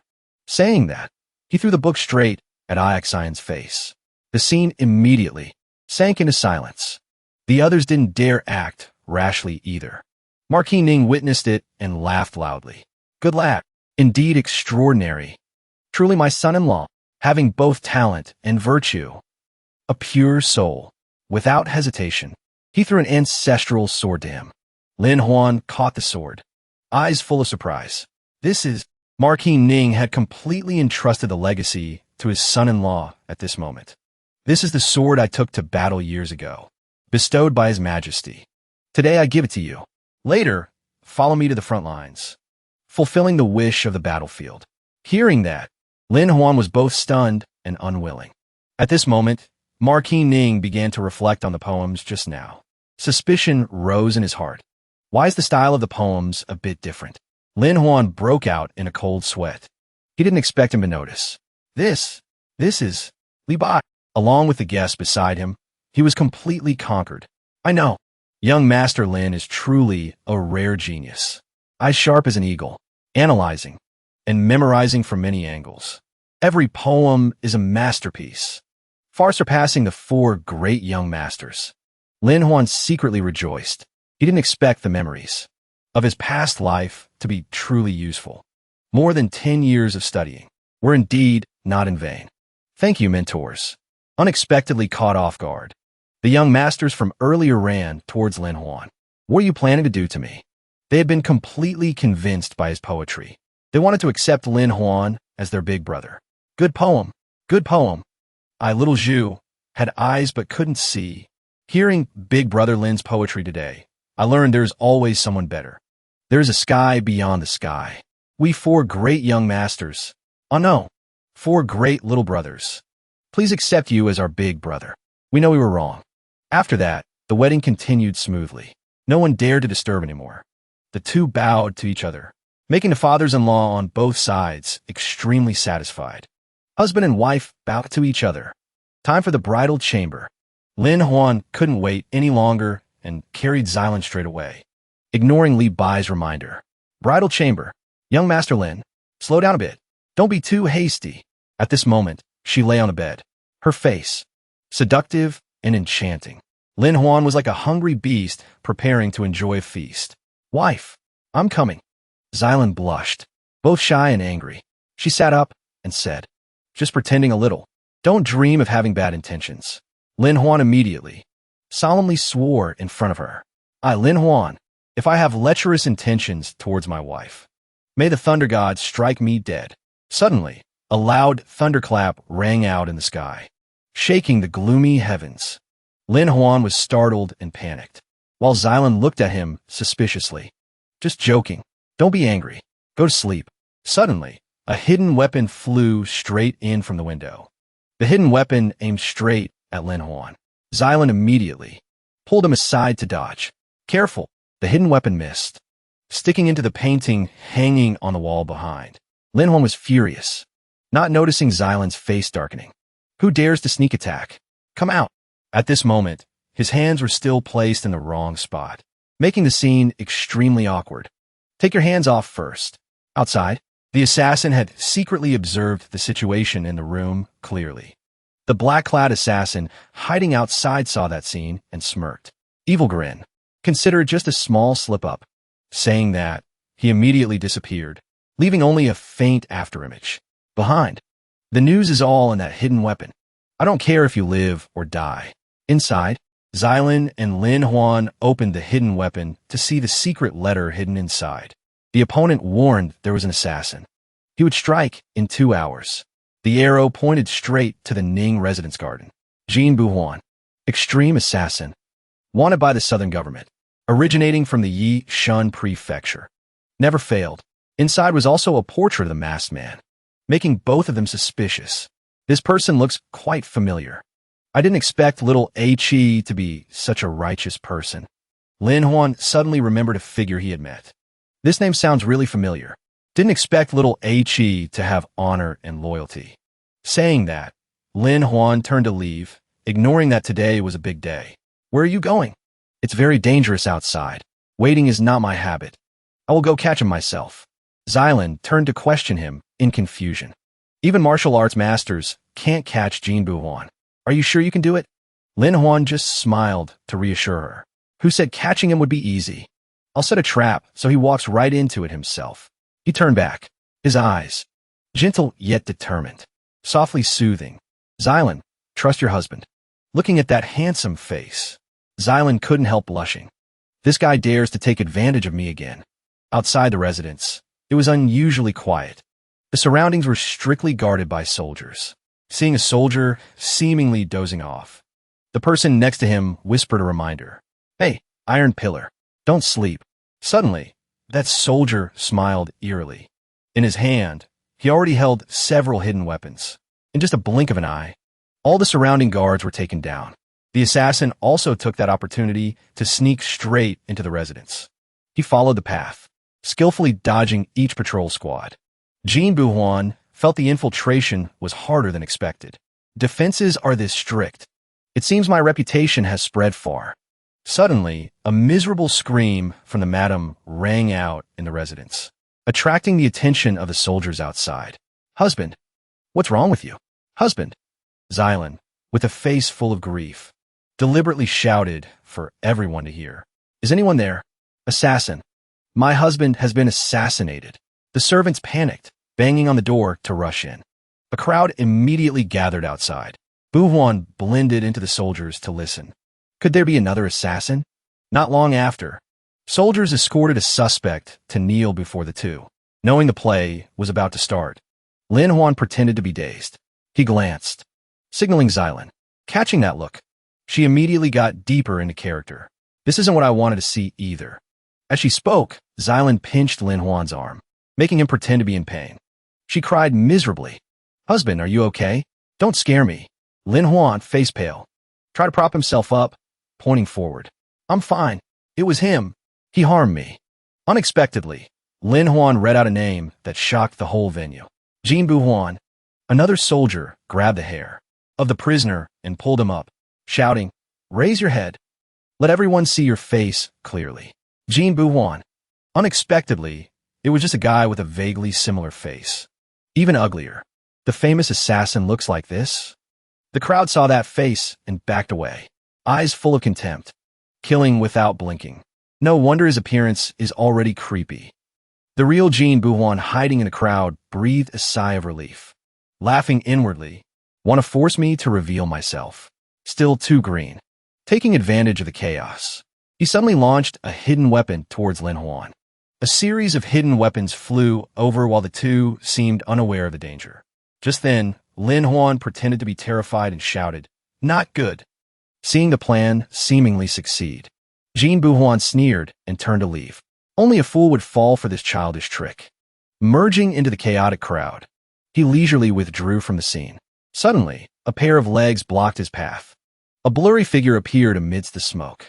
The hidden weapon has poison. Truly a familiar tactic.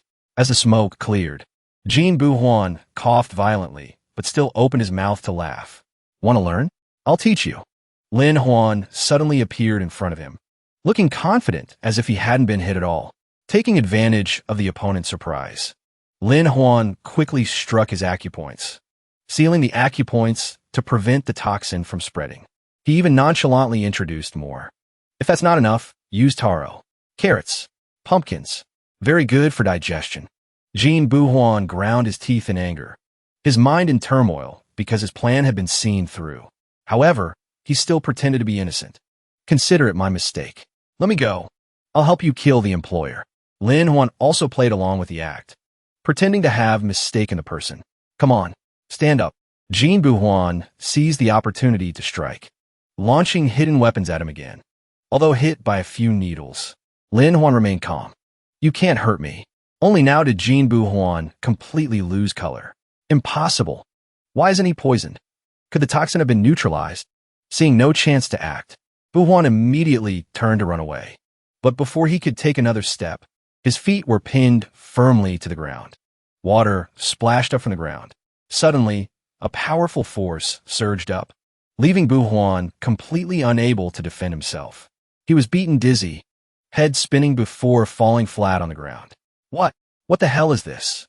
Xylan also approached, unable to hide her admiration for Lin Huan's methods. I didn't expect the thing you created to be so formidable. What exactly is underground? He just pointed lightly to the sky, calmly stating the name of the move he just used. Landmine. Then Lin Huan explained. The operating mechanism and manufacturing materials. The outer layer is pig intestine with high elasticity. Inside is stuffed with poison powder and quicklime. Next, use another piece of fake intestine to hold water. Hearing this, Xylan suddenly understood. So, just a sharp object tearing the 2 layers of intestine. Water and lime mixing will generate toxic smoke. The 2 soldiers standing nearby listened blankly, only now understanding why Jin Buhuan's poison didn't work. Lin Huan then took out the shield hidden in his sleeve. Thanks to it, he wasn't hit by the hidden weapons. I told you, you can't beat me. He casually threw the pile of shield pieces down next to the unconscious Buhuan. Jin Buhuan, learn a bit more knowledge. Watching the news, more will make you smarter. The next day at Marquis Ning's office, hearing the report, he still leisurely sipped his tea. The matter is resolved. Reporting to my lord, the assassin has been handled properly by the son-in-law. Li Bai standing by also chimed in, not forgetting to inflate the achievement a bit more. Hearing this, Marquis Ning was visibly happy for his son-in-law.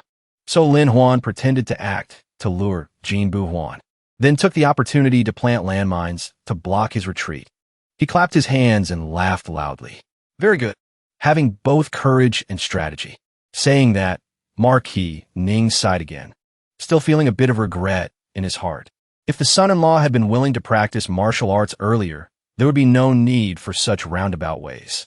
Lin Huan, on the other side, suddenly sneezed, as if someone was bad-mouthing him. But he didn't mind, opening the system panel to check. Sure enough, as long as the operation was correct, the influence level increased immediately. The system panel displayed a notification. Congratulations, host, on completing the influence mission. Influence plus 50. Received 1 common store ticket. Accept gift or not? Without hesitation, Lin Huan immediately clicked accept, his face full of expectation, looking at the lucky wheel in front of him. Hope I hit the jackpot this time. Then I can just retire. After a while, the arrow stopped at a skill. Body strengthening. Lin Huan looked at the skill name for a moment, full of doubt. How does body strengthening help me? He decided to test it immediately. Anyway, getting stronger wouldn't hurt. A low explosion sounded, but it didn't create a crater. Only Lin Huan's arm swelled up visibly. My arm. He didn't notice that on the other side of the wall, a large dent clearly imprinted with a fist shape had appeared. Seeing the skill seemed useless. Lin Huan waved his hand and left in disappointment. Truly a scam. This wall doesn't feel pain anyway. In another place, Fang Ying heard the news of failure and angrily crushed the teacup in his hand. Is this Lin Huan's life that tough? He sat by Kong Xian's bed, eyes cunning as he pointed at him. Don't worry. I will help you regain your honor. Fang Ying gently stroked Kong Xian's face, voice full of confidence. Lin Huan won't live much longer anyway. On the street, Huyu was telling the story of Lin Huan being assassinated to a group of children. Jin Buhuan attacked. 3 poisonous silver needles were launched. The needles flew straight towards Lin Huan, turning into 3 streams of poison, black and white energy intertwining, spinning into a Tai Chi diagram, emitting a terrifying whistling sound. Hearing this, the children cheered excitedly. Jin Buhuan is really formidable. Lin Huan is definitely dead. Reaching the climax, Huyu slammed the fan hard into his palm, raising the fan high, voice full of drama. But Lin Huan is no ordinary person. Right at the moment of hanging by a thread, heavenly lightning struck down. The result was, the crowd below couldn't contain their curiosity. What happened? Say it quickly. Huyu slammed the fan on the table, laughing loudly. Want to know the aftermath? Please listen to the advertisement. That sentence made the whole crowd freeze. The interest in hearing the story vanished. Quite a few customers angrily wanted to beat him, stopping halfway. If you don't continue today, don't expect to leave. Is Lin Huan alive or dead? Speak quickly. Just then, a voice cut into the story. Of course he's still alive. Lin Huan walked in nonchalantly, continuing Huyu's words. Advertising is for promotion. This idea was mine. Saying that, he took out a model of the assassin, who once assassinated him. Legendary Jianghu doll. Hidden weapon Grandmaster Jin Buhuan. The children's eyes lit up as soon as they saw it. Everyone wanted to own one immediately. Lin Huan even introduced more features of the model, making even the adults marvel. Can even attach many hidden weapons. Seeing everyone's excited faces, Lin Huan chuckled to himself. Men, big or small, still love toys in the end. Someone in the crowd couldn't hide their curiosity and asked the value of this item. How can we buy it? It must be very expensive, right? Seeing someone open the topic, Lin Huan immediately seized the opportunity to quote the price. Very good question. Such an exquisite item doesn't need gold or silver. Just exactly 1 copper coin to buy it. Saying that, he laid out a series of models for everyone to admire. Don't worry about being scammed. 7 days return policy, no reason needed. 1-year warranty. Limited quantity. Whoever wants to buy, go find Mr. Gua.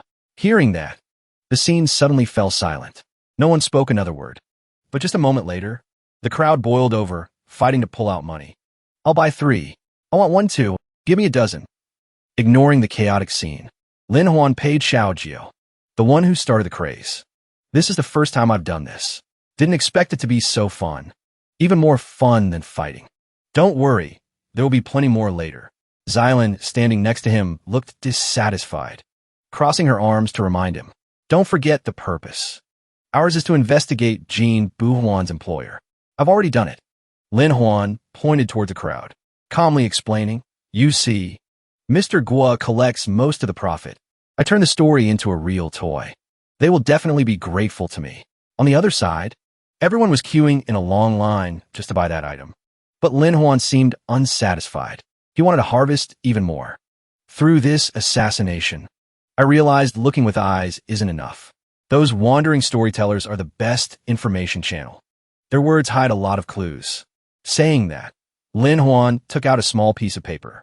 For example, news related to Jean Buhuan. However, the content on the paper confused him. Red text, eunuch Dongfang Han, ancient knowledge. It's all heavenly script. Xylin looked over and couldn't help exclaiming. The listening room is the largest surveillance agency established by the government. Eunuch Dongfang Han is one of the 4 great consuls, often using assassins when needing to hide the truth. Hearing this, Lin Huan pondered and analyzed. It's very likely Jean Buhuan was caught long ago, but wasn't executed, instead becoming an assassin for eunuch Dongfang Han. Or the government is doing illegal things.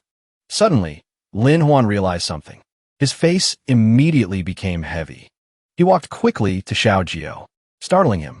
Lin Huan grabbed Xiao Jiao's hand tightly, clearly feeling the severity of this matter. He dragged Xiao Jiao away. Voice tense as he explained. Jean Buhuan must have guessed it. Must immediately warn boss Ecchi.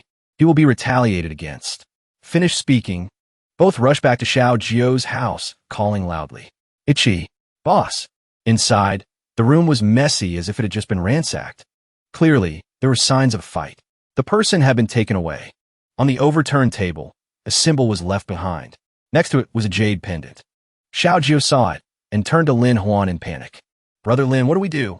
Boss is probably in grave danger. Lin Huan picked up the jade pendant. They want to secretly exchange hostages, avoiding conflict with the Ning residents. Otherwise, the consequences would be unpredictable. His face was full of fury, determined to find the one behind this. Whoever it is will be destroyed. By nightfall, a carriage quietly moved towards the West City at midnight. As the carriage stopped, Lin Huan stepped down and said briefly here, after a night of travel, he stretched and grimaced. Why so late?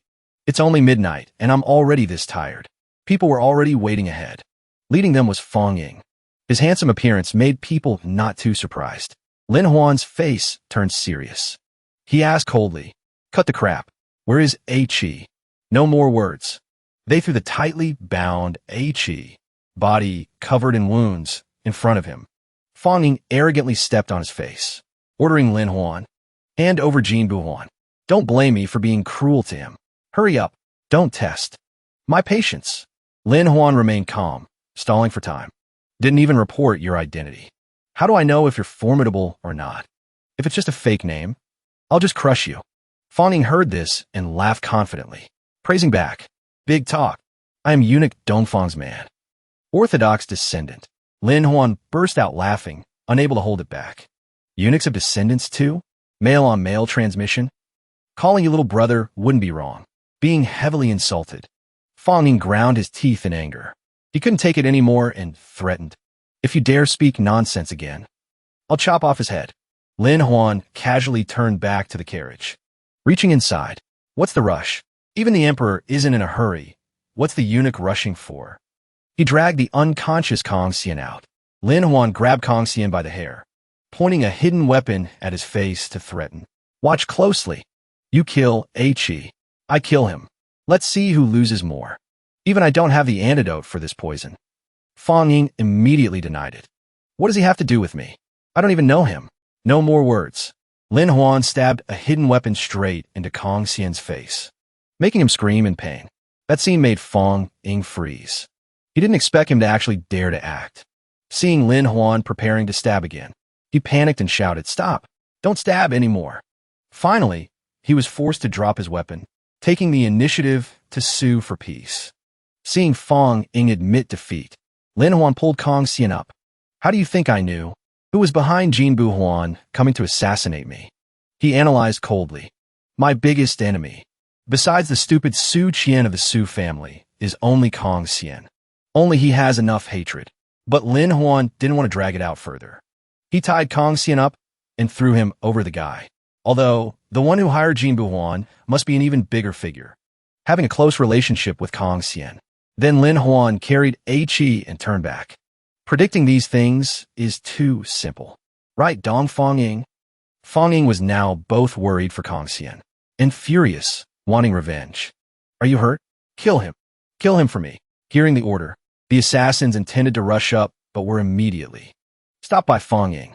Stop! Lin Huan couldn't help turning his head. A smile of contempt. Just a little provocation, and you want to make a move? Your minds are truly simple. Then he leisurely lit a match in his hand. I don't understand why you keep Jin Bu Huan anyway. Without saying another word, Lin Huan threw the burning match straight forward. The flame flew towards the carriage full of explosives. I won't hand over the person, but these things can burn. Fang Ying saw that scene and understood Lin Huan's intention, immediately ordering the assassins to retreat. Immediately after was an earth-shattering explosion. Raging fire flared up, engulfing the entire forest. Lin Huan carried Ecchi away. The corner of his mouth hung a smile full of hidden meaning. Someone still asked worriedly, "Not going back to check?" Forget it. Since we are men, there's no need to look back. He carried Ecchi to a secluded place, parting the bushes covering it, then said, "Hear that? Now you understand what kind of person he is." Inside was Xylan. Next to her was Su Qian, tied up tightly. Her eyes red, still stained with tears. Seeing everything was finally temporarily settled, Lin Huan exhaled heavily. Lin Huan put his hands on his hips, looking up at the sparkling starry sky, his heart unsettled. Imperial inspectors. Next time we meet, must prepare more thoroughly. The next morning, another group entered the forest, this time escorting Marquis Ning's residence. Everyone had to guard against assassins. Suddenly from the high mountainside, a giant boulder fell straight down onto the formation. Seeing disaster strike, a pale-faced person shouted a warning. "Jump down quick!" But everything happened too fast. The boulder hit the carriage behind, sending everyone flying. Two others hurriedly ran to check. The person thrown out was still in panic. "San Xiao, are you okay? The goods are all ruined." Just then, from the forest behind, a group of people carrying weapons stepped out. The group loudly threatened the trembling transport team. "Go back and tell your master. Dare to ship goods again, and we kill without mercy." Within the day, this news was urgently reported to Marquis Ning and Lin Huan. The Sarama transport route was almost completely paralyzed. The escort agency head and the adjutant were waiting for a decision. Marquis Ning heard this and was extremely angry. He didn't expect someone dare to touch his goods. "Bastards, daring to destroy my goods. Guards, follow me to destroy them." Lin Huan felt this matter wasn't simple. He immediately reminded his father-in-law. This matter likely has hidden complications. If it's highway robbery, why only destroy goods and not kill people? Also knowing the time and place clearly. There must be a spy. Marquis Ning heard this and calmed down, but was still worried. Even so, if we don't eliminate them, later they'll use Ningzhou's name to cause trouble, which is even more troublesome. Seeing his son-in-law thinking thoroughly, he assigned a task to Lin Huan. "Since you saw the problem, lead the elite troops to handle it." That very afternoon, Lin Huan, Xylan, and a squad of soldiers quickly set out to scout the situation. Although Xylan had heard the story, she was still worried. According to the scout, the bandits this time have some status. How do you plan to deal with them? Being a man means not yielding. I still have a few ceramic landmines in my hand. Xylan voiced her biggest worry. But Lin Huan just smiled. It's not that they're strong, but they are too cunning, so hard to find. Where to start? The mountain man has his own brilliant plan. Finished speaking, he took a deep breath and shouted loudly so the whole area could hear. Bandits, come out here for me. Dare to rob the official road, but dare not show your faces? Stop hiding. I know you are here. The soldiers saw this method and were skeptical. Is the son-in-law planning to use words to lure them out? Too naive. Looking at that scholarly appearance, he'll probably just shout a few sentences and go back to report. Since soft words didn't work, Lin Huan brought out a megaphone to curse directly. Mother asterisk curse, still not coming out to welcome guests. If you don't come out, just wait to suffer the consequences. The soldiers' eyes popped out. They didn't expect an educated person could curse so bluntly. Suddenly, a foot stomped down hard, flattening the grass. Sure enough, these curses were more effective. The bandits angrily held their swords and rushed out. Lin Huan, dare to insult us like that.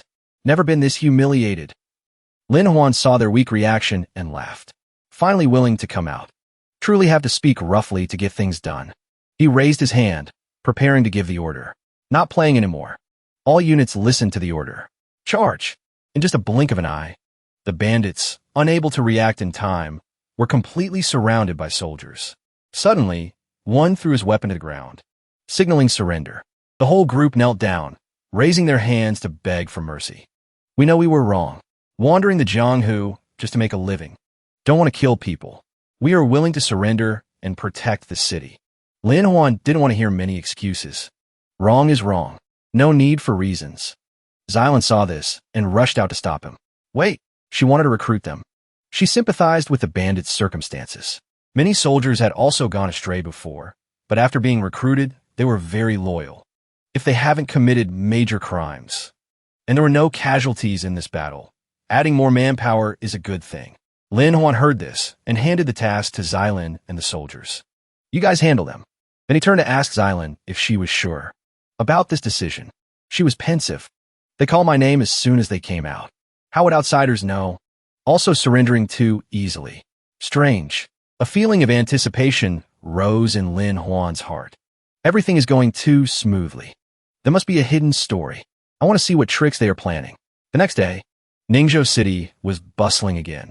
People coming and going crowded every street. The soldiers, after settling the matter, dragged each other to drink. I'm a soldier now, too. Boss is decisive. Just marching straight into the inner city. Among them was a guy named Longjio. Alcohol going to his head, he arrogantly stabbed his sword into the table surface. He called the waiter over, shouting loudly, "Bring wine. Just pick the most expensive kind and pour." The waiter saw that scene and turned pale with fear, hurriedly begging, "Great Lord, spare my life. This small shop has truly run out of money." He immediately flew into a rage, kicking the waiter hard, sending him rolling on the ground. Damn it, if not for letting Lord Marquis Ning deploy troops, I would have smashed this ragged shop. The boss hurriedly intervened. Don't be rash. After eating and drinking their fill, the soldiers left, leaving a mess for the waiter to clean up. While cleaning, the waiter cursed silently in anger.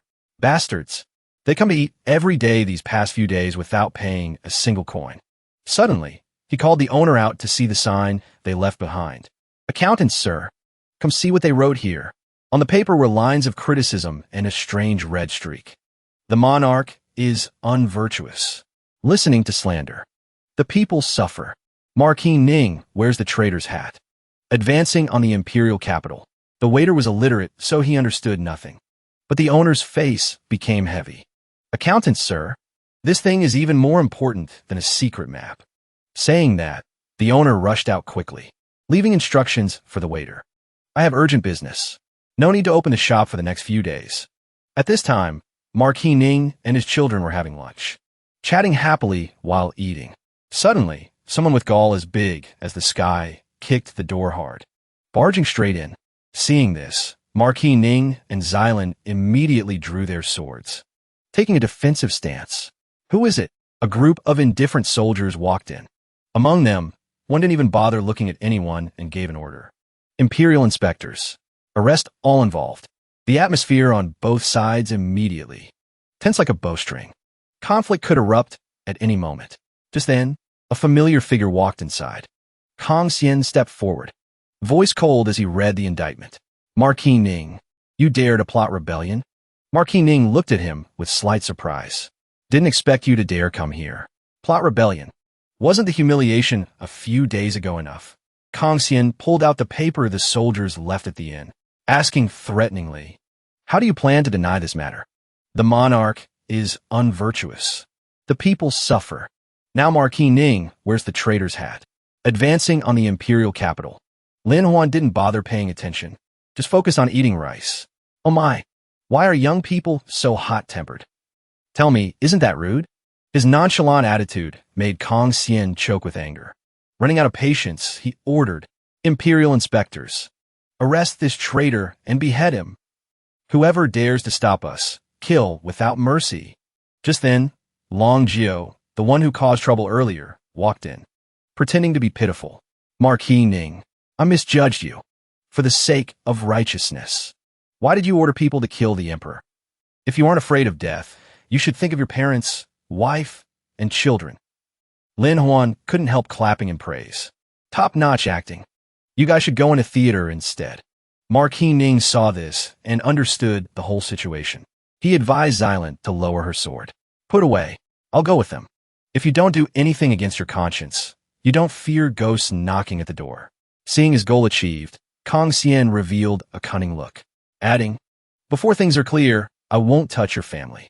These guards also won't enter the Marquis's residence. He ordered the soldiers to withdraw and follow them. You guys disperse. Wait for my news.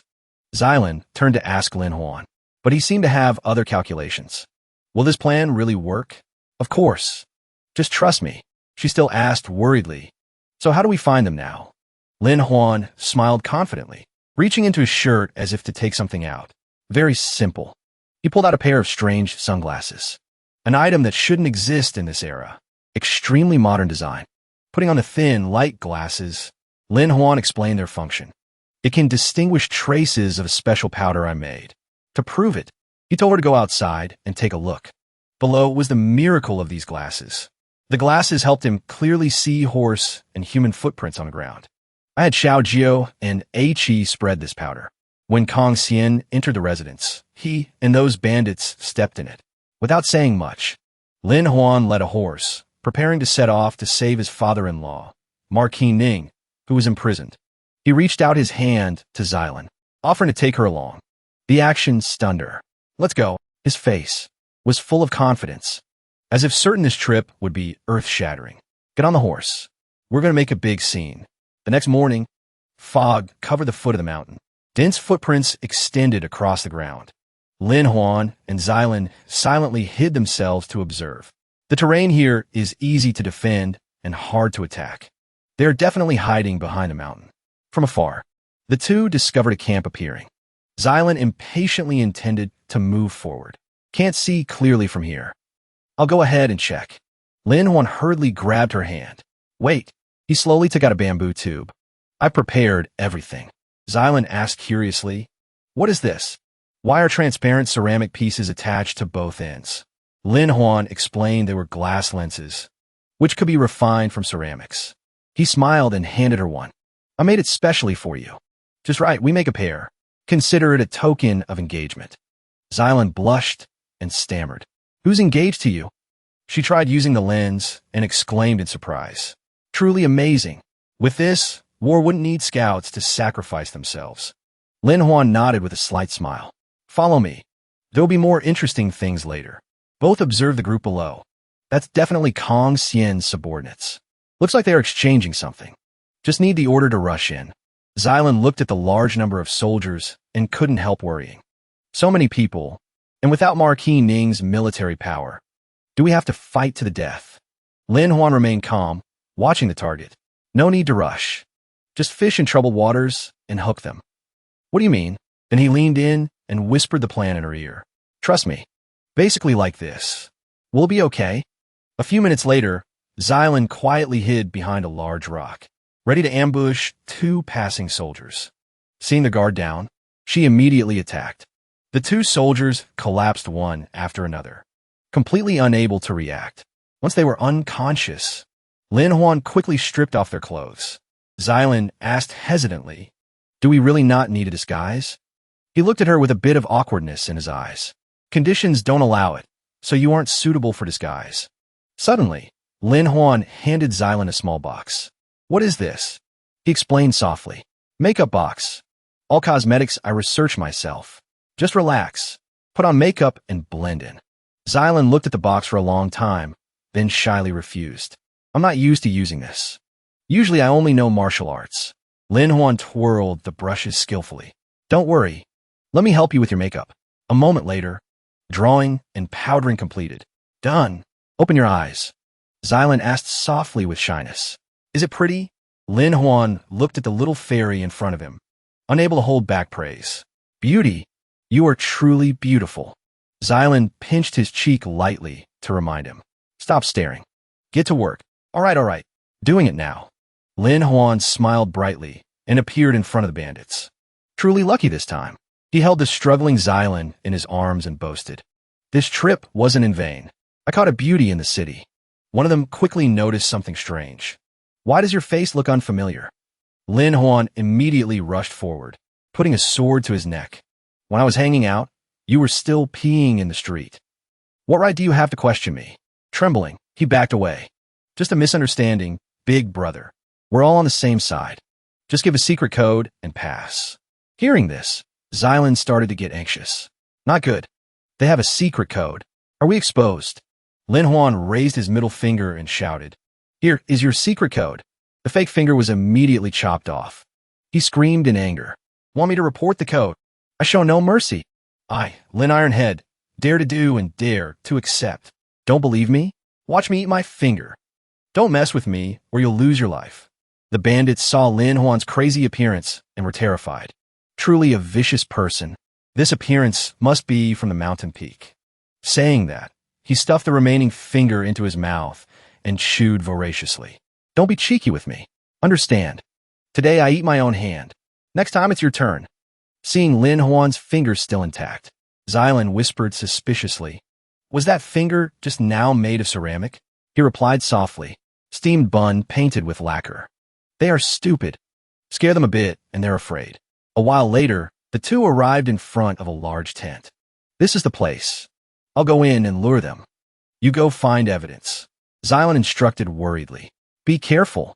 How to signal? Lin Huan waved his hand to reassure her. "Don't worry. You'll see the signal soon enough." When 2 incense sticks of time had passed, an earth-shattering explosion rang out. Xylan sighed speechlessly. Truly loud, but a bit too much. As the explosion ended, a figure walked out of the camp. Lin Huan appeared in a new outfit, his demeanor still leisurely and at ease. He slammed the sword hard into the ground, then shouted provocatively, "You stupid bandits. The thunder hasn't stopped yet." Long Jiu rushed out with red eyes, cursing. "Where did this bastard come from? Guards, go chop him to death for me."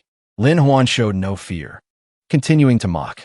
"Doing unrighteous things and still daring to raise your voice?" Just called for heavenly thunder to help. The front immediately exploded. The surrounding soldiers screamed in panic. "It hurts. What's happening? I'm deaf. It's thunder magic. It really is thunder magic." Long Jiu went mad, holding his sword to rush up. "Lin Huan, you're good." He grabbed Lin Huan's collar as fast as lightning, eyes blazing with murderous intent. "Die for me." Lin Huan revealed a cold smile at the corner of his mouth. He calmly opened his shirt, revealing a pile of weapons tied around his body. "Anyone dares to move, I'll blow everyone up immediately." Long Jiu froze, his eyes shifting from fierce to bewildered. He backed away a few steps, then turned to order. "Scatter. Scatter quickly." Lin Huan nodded in praise. Indeed, a wise boss. Finished speaking, he chased after Long Jiu. "Don't run. I just want to talk." His face pale with fear. "I'm not crazy." Finally, Long Jiu was caught by Lin Huan. He tied explosive powder all over him. "What's the rush? I just need you to cooperate a little." Lin Huan ground his teeth threateningly. "Dare to disobey, and I'll blow you to death." Long Jiu cried out in grievance. "Every debt has its debtor. Go find Kong Xian to settle it. He stepped forward and put his arm around his shoulder, whispering, I know, but there always has to be a sacrifice first. Moreover, there are many eyes watching you. Only now did Long Jiu realize something unusual. You mean Kong Xian sent people to monitor me? Very quickly, his gaze directed straight at the person sneaking away. Long Jiu immediately ordered the soldiers. Catch that guy quickly. Lin Huan stood by, calmly analyzing. No need for me to find the traitor myself. You and Kong Xian are involved in rebellion. After it's done, he will wipe his slate clean and turn to destroy you. His face immediately darkened. Even my soldiers can't beat him. The letter is still in my hand. Who gave him such big guts? Lin Huan quickly showed a badge. Don't believe me? Look at this object. Long Jiu's eyes widened in surprise. Imperial Inspector? Lin Huan nodded slightly. Correct. Kong Xian relies on the Imperial Inspectors. Arresting people at the noble residence wasn't the Imperial Inspector's initiative, but ordered by Kong Xian. He patted his shoulder, voice sounding like advice. The Jianghu is very dangerous. You are young, so you must be even more cautious. Long Jiu clenched his hands in anger. Even if you're right, you and Kong Xian are on the same side. Why should I believe you? Lin Huan's eyes suddenly turned dangerously cold. Don't believe me, fine. I have plenty of landmines. If I die, you die too. Now you can only listen to me. Long Jiu was pressed into silence by him, momentarily unable to utter a word. Just then, a soldier ran over panting to report. Report. Government troops have arrived. Lin Huan turned to look at Long Jiu smugly. See, I wasn't wrong. Everything was calculated. Saying that, he snapped his fingers lightly. Explosions echoed continuously from the foot of the mountain. Might as well give you a hand. In just a blink of an eye, the squad sent over was wiped out by Lin Huan. He clenched his fist, pretending to be pained. Consumed quite a few landmines this time. Long Jiu looked at him warily. Why did you help us? Lin Huan replied frankly. The Ning residence currently has no military power. I need your assistance. More accurately, to be soldiers for me. Long Jiu turned his face away, voice reluctant. Debts must be paid. That is the law of the Jianghu. I'll only help you this time. As for the letter Kong Xian gave me, I will get it for you. Just then, Xylan stepped out of the camp, holding the secret letter. No need. I got it. Long Jiu looked at Lin Huan awkwardly. You already wanted me to be your private soldier. Why find the evidence yourself? He replied calmly. You just said it. Working requires caution. Saying that, he excitedly stepped forward and shouted. Lin Army, move out. Going to break into prison. Long Jiu cried grimly. Can you take this thing off me first? Night fell. Two soldiers quietly patrolled around the prison. They stopped in front of the iron door, exchanged glances, and slowly unlocked it. Inside sat a person. Marquis Ning. There's an interrogation order. Please follow us. Marquis Ning glanced out with sharp, cold eyes. He didn't say a word, silently letting the two jailers escort him away. Suddenly, an arrow flew over, piercing straight into a jailer, making Marquis Ning startled. Just as he was startled, the other one also fell.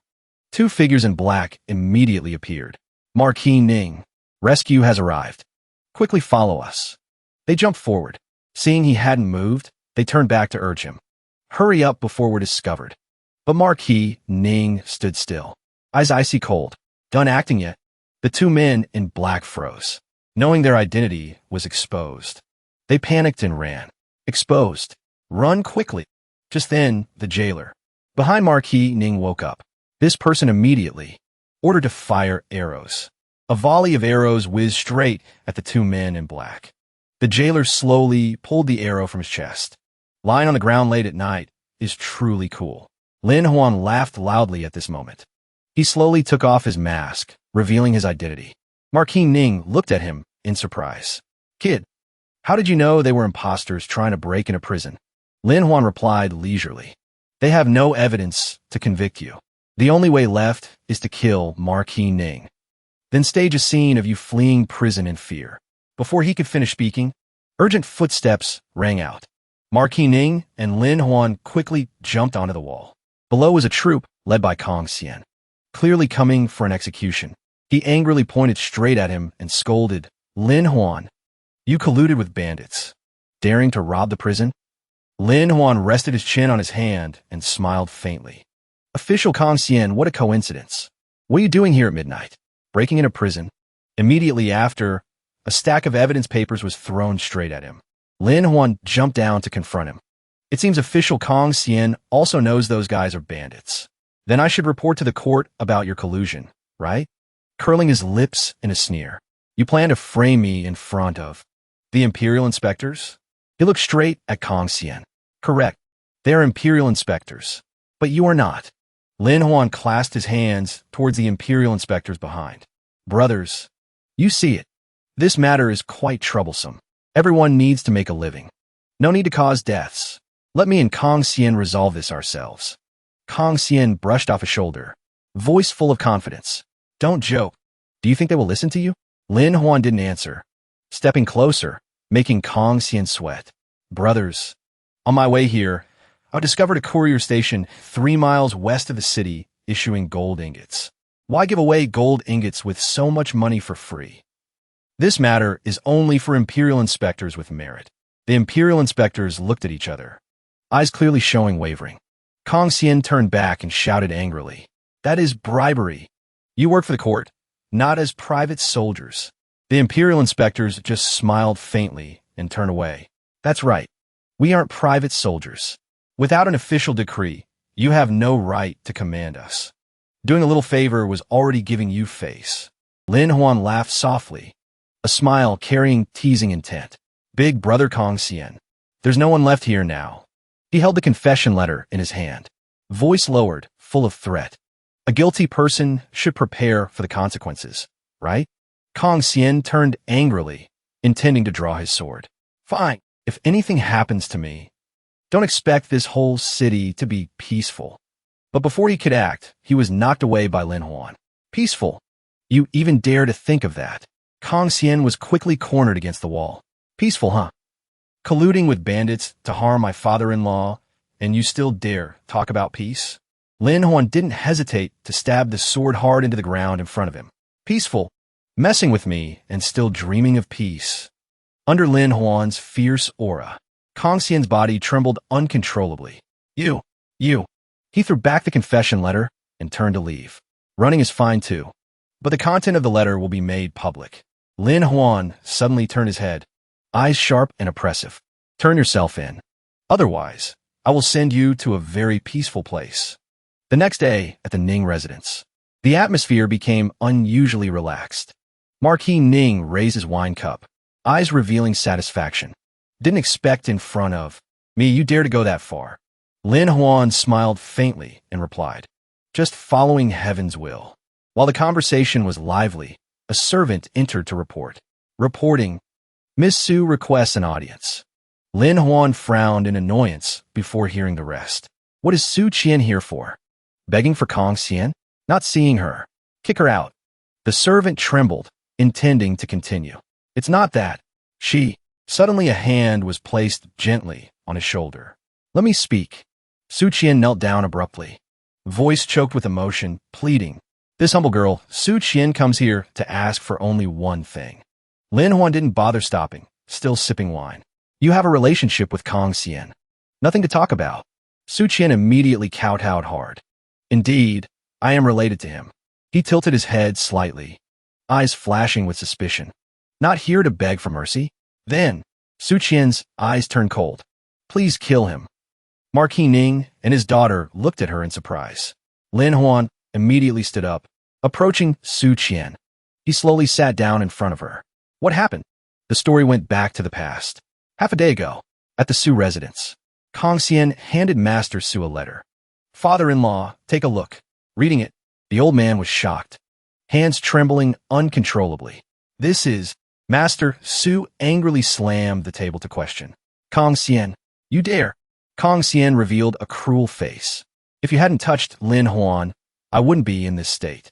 Obediently do as told. Otherwise, your daughter might end up in a brothel for all I know. Saying that, he turned and left, leaving Master Su collapsing on the ground in despair. If you want to blame someone, blame Lin Huan. If not for him, it wouldn't have come to this. A while later, Su Qian happily knocked on the door. Father, I've finished discussing the ceramic business. Knocking for a long time with no answer. She pushed the door open and entered. "Father."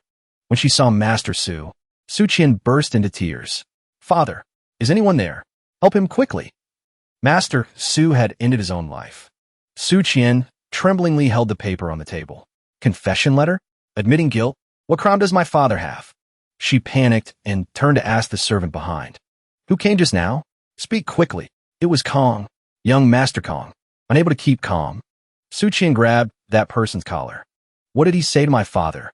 The servant trembled and replied, "Didn't hear clearly. Only know when he left he mentioned the young Mississippi."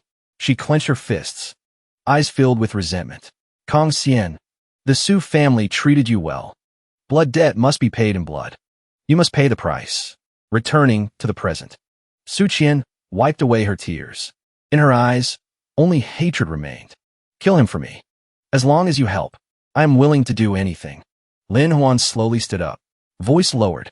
"I accept. You don't need to do anything. Kong Xian must die." He turned to leave. "But first I need to investigate him thoroughly." The next day at the brothel, inviting calls rang out ceaselessly. "Sir, come with me. Beauties are here." Lin Huan was surrounded by beauties, his face radiant like a fish in water. Su Qian stood by frowning suspiciously. "It's not my place to ask much, but you said investigate news. Why come to this place?" Lin Huan curled his lips in a faint smile. "The best information holder is here." From upstairs, a soft female voice drifted down. "Someone, bring young Master Lin up here." Ling Ji sat leisurely with legs crossed. "What wind blows young Master Lin here?" "You made dolls of me to sell. Profited quite a bit." "Thanks." Lin Huan dusted off his lapel and sat down. "Skip the pleasantries. I came today for something else." Ling Ji gracefully approached, gently lifting his chin. "News? About Kong Xian? I have it." Lin Huan reached out to take it, but Ling Ji quickly pulled back. A seductive smile curled on her lips. "Want intelligence, you must show enough sincerity." The two faced each other with intense gazes. "Is the bribe money not enough?" Ling Ji replied irritably. "Using my image, I haven't even collected the fee yet." Seeing she wouldn't nod, Lin Huan changed tactics. If money doesn't work, then more fame. This time it was more effective. Not sure what Lin Huan whispered that made Ling Ji's eyes waver slightly. Can that really be done? Thinking for a moment, she threw the scroll of documents at him. "Remember to keep this secret." He opened it to read for a moment, then frowned in surprise. "There's even this kind of thing?" Ling Ji patted his shoulder, frowning unhappily. "My secrets. You know them all. Still don't trust me?" Lin Huan didn't hesitate to push Ling Ji hard, almost making her fall. "This matter cannot be delayed." Ling Ji watched his retreating back and muttered, "Truly a weirdo." Seeing him return, Su Qian hurriedly asked, "How is it? Any news?" He waved the document. "Of course. Even more than expected. It's about his father, Kong Hui." The story started 20 years ago, when Kong Hui, Kong Xian's father, was just a city gate guard checking travel routes every day. Seeing the carriage convoys, Kong Hui left his post. At that time, a caravan left the city. Others said he left for urgent business. The next day, the wealthy merchant caravan was attacked. Heavy casualties, completely wiped out. Later, a wealthy merchant escaped back covered in wounds and was saved by Kong Hui. From then on, he was grateful and did his best to help him. Also from here, spies from the Yu Kingdom began to operate, using money to bribe officials. That person hesitated, then accepted. The next story Su Qian had heard. The king and people faced a great disaster. The culprit was a Yu Kingdom spy, but was assassinated by Kong Hui. Thanks to establishing many merits, Kong Hui was appointed city lord, power rivaling Marquis Ning, holding key positions in the court. Reading this, Su Qian couldn't help but be stunned. According to the document, Kong Hui might have colluded with the neighbors, involved in the robbery. Lin Huan's face darkened as he clenched his fists. More hateful is that the Yu Kingdom seized much wealth. Kong Hui gained both fame and profit, and even plotted to assassinate the city lord. He looked towards the nearby tea houses. Intelligence reports show that before being promoted, Kong Hui often visited Manhwa Tea House in the east. Su Qian continued. He often went that way. His movements were very secretive. Lin Huan quickly grabbed the disguise kit. Before scouting, let's disguise ourselves a bit. In front of the Manhwa Tea House gate, Guests and guards came in and out busily. Lin Huan and Su Qian had disguised themselves carefully, so they walked in confidently. Two gatekeepers blocked them. What are you two here for? Show the token. Suddenly, a figure flashed.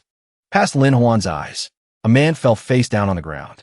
Unwilling to give up, he crawled to hug the guard's leg, begging, "Give me one more chance."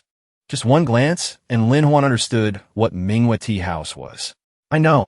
This is a casino." Su Qian asked curiously in a whisper. "So the money robbed 20 years ago was all laundered here?" Lin Huan smirked slightly. He leaned on his hand and sneered. "Token. My money is the token. A casino putting on airs with rituals." The gatekeeper panicked, leaning close to his neck. "Keep it down." Knowing it's a casino and still shouting. "Want to cause trouble?" He pulled out a silver ingot and smashed it into his face. "Trying to scare me with this? You got guts." The two gatekeepers happily accepted the silver, letting the two walk in freely. Recalling Lin Huan's arrogant attitude, Su Qian blushed. Why didn't I see him this aggressive before? Inside Manhwa Tea House, it was noisy and bustling. Su Qian looked around worriedly. "Strict security like this. How can we find the vault?" Lin Huan replied calmly. "Let them find me themselves. You observe. I'll go play a few rounds." Su Qian was startled and panicked. Do you know how to gamble?" Lin Huan turned back confidently. "Years ago, Chun Xiao Dao used $20 to win 37 million. Lin Su used 200,000 to win 5 million. I can do it too." He rolled up his sleeves and walked to a familiar table. The dealer tapped the inverted bowl. 3 cups, 1 ball. Bet big, win big. Rare opportunity. Hands quickly shuffling the positions of the cups. Movement skilled and hard to follow. The guests shouted their bets. "I bet A. 10 silver ingots. Self-piece, willow 15. 1 ingot." Hearing 1 ingot, the dealer laughed scornfully. "Today, only 10 ingots or more can bet." Suddenly, a gold ingot appeared accompanied by an overpowering voice. "Bet A. 1 gold ingot." Lin Huan looked at him arrogantly. "Open the cup and see." Slowly opening the bowl. Inside was exactly. All 3 bowls open one by one. What was in the first bowl? A guest. Cheered while others were dejected. "Great. I won." Lin Huan held the dealer's hand firmly. "Wait. I have a suspicion." He replied calmly. "Valued guest, don't accuse falsely. If I cheat, chop off my hand." He observed secretly, then frowned and thought. Maybe my luck today isn't good. He returned the items and determined to win back the capital. "Play one more round and I'll win." The dealer secretly rejoiced. Truly a rich sucker, easy to fleece. The dealer quickly shuffled the bowl positions, waiting for bets. Bet finished, then open. Lin Huan didn't hesitate at all, slamming gold down in front of him. "This round I bet 10 gold ingots." Seeing this, his eyes revealed clear greed. "Big fish has arrived. Later, you'll only know how to cry." Lin Huan put on his glasses and said briefly, "I choose A." The dealer heard this and felt a momentary pang of guilt. "Just came up A, why A again?" But Lin Huan remained firm. "A is A, open it," making him tremble inside. Did he guess right? Lin Huan took off his glasses, sighing lightly. "Too easy." I applied invisible paint to the ball. "Where the path is, it can only be it." The dealer immediately turned the situation around. "Open, open, open the 3rd bowl first." Unwilling to lose, he prepared another ball to cheat. "Want to win that easily? Keep dreaming." Lin Huan watched his hand intently, so he quickly discovered the anomaly. He immediately grabbed the dealer's hand, then shouted loudly so everyone could hear clearly. "Here is the cheater." The dealer pointed at the bowl and laughed loudly. "Don't slander. My hand has nothing. Look, the ball is in the 3rd bowl." Seeing the surroundings suddenly go silent, he started to panic. What's happening? Why is no one saying anything? The dealer looked down. The ball in the bowl appeared green. Lin Huan immediately exposed him, swapping red ball for green, and still dare say no cheating? Actually, at that moment, he acted extremely fast. One hand holding tight, his hand, the other secretly dropping a ball into the bowl. The dealer panicked and backed away. You want to harm me?" Lin Huan immediately stepped firmly on his arm. He coldly pointed the sword tip at the ground. "Who said cheating would cost a hand? Leave your hand for me to chop." When he swung the sword, preparing to strike, a voice cut in. "Slow down." Who you appeared respectfully. "Whatever it is, let's talk slowly." Don't lose harmony over a little money. Lin Huan jumped down and approached. Money is naturally not important. I didn't come here for money. Suddenly, a figure glided lightly behind the dealer. Su Qian appeared, back close to Hu Yu's back. Lin Huan smiled coldly. You don't mind going into a room to talk, do you? Su Qian gripped the knife in her hand tightly, smiling faintly with murderous intent. Hu Yu also smiled twistedly, voice mocking. Making progress. Lin Huan quickly realized something was wrong. Not good. An arrow tore through the wind, grazing past the back of Su Qian's head. Luckily, Lin Huan pulled her to dodge in time. In just a blink of an eye, both were surrounded by soldiers in the shop. Lin Huan shielded Su Qian. This place is guarded so tightly. There must be something they don't want outsiders to know. Su Qian's face showed clear worry. Can't use the bow. Do we have to kill to seize the evidence? Lin Huan raised his hand to reassure her. Don't rush. Watch this Oscar-level performance. You bot, holding a sword, stepping forward to threaten. Both of you are wealthy. Dying here would be a pity. Lin Huan looked at him calmly. Indeed a pity. I came here, just wanted to show you a way to make money. If you don't want to, then forget it. Yubai frowned and laughed scornfully. I've heard plenty of boastful words like this. What do you have that's good? Lin Huan replied nonchalantly. I have connections in the south. Want to form an alliance to open casinos. Hu Yu behind burst out laughing mockingly. What is an alliance? We don't need an alliance leader. Lin Huan didn't mind, continuing to paint the picture. Try thinking if casinos from the outer city and inner city link up. How big would that be? Eating money from both inside and outside. The casino network gradually formed in his head. To expand, you must open branches. What is the biggest problem? When going out to open a casino, you guys think about it. Hu Yu was suspicious. Haven't paid protection fees, right? Without credibility, who comes to play? Without reputation, you can't make money. Lin Huan delivered the final blow. Joining the alliance solves exactly that.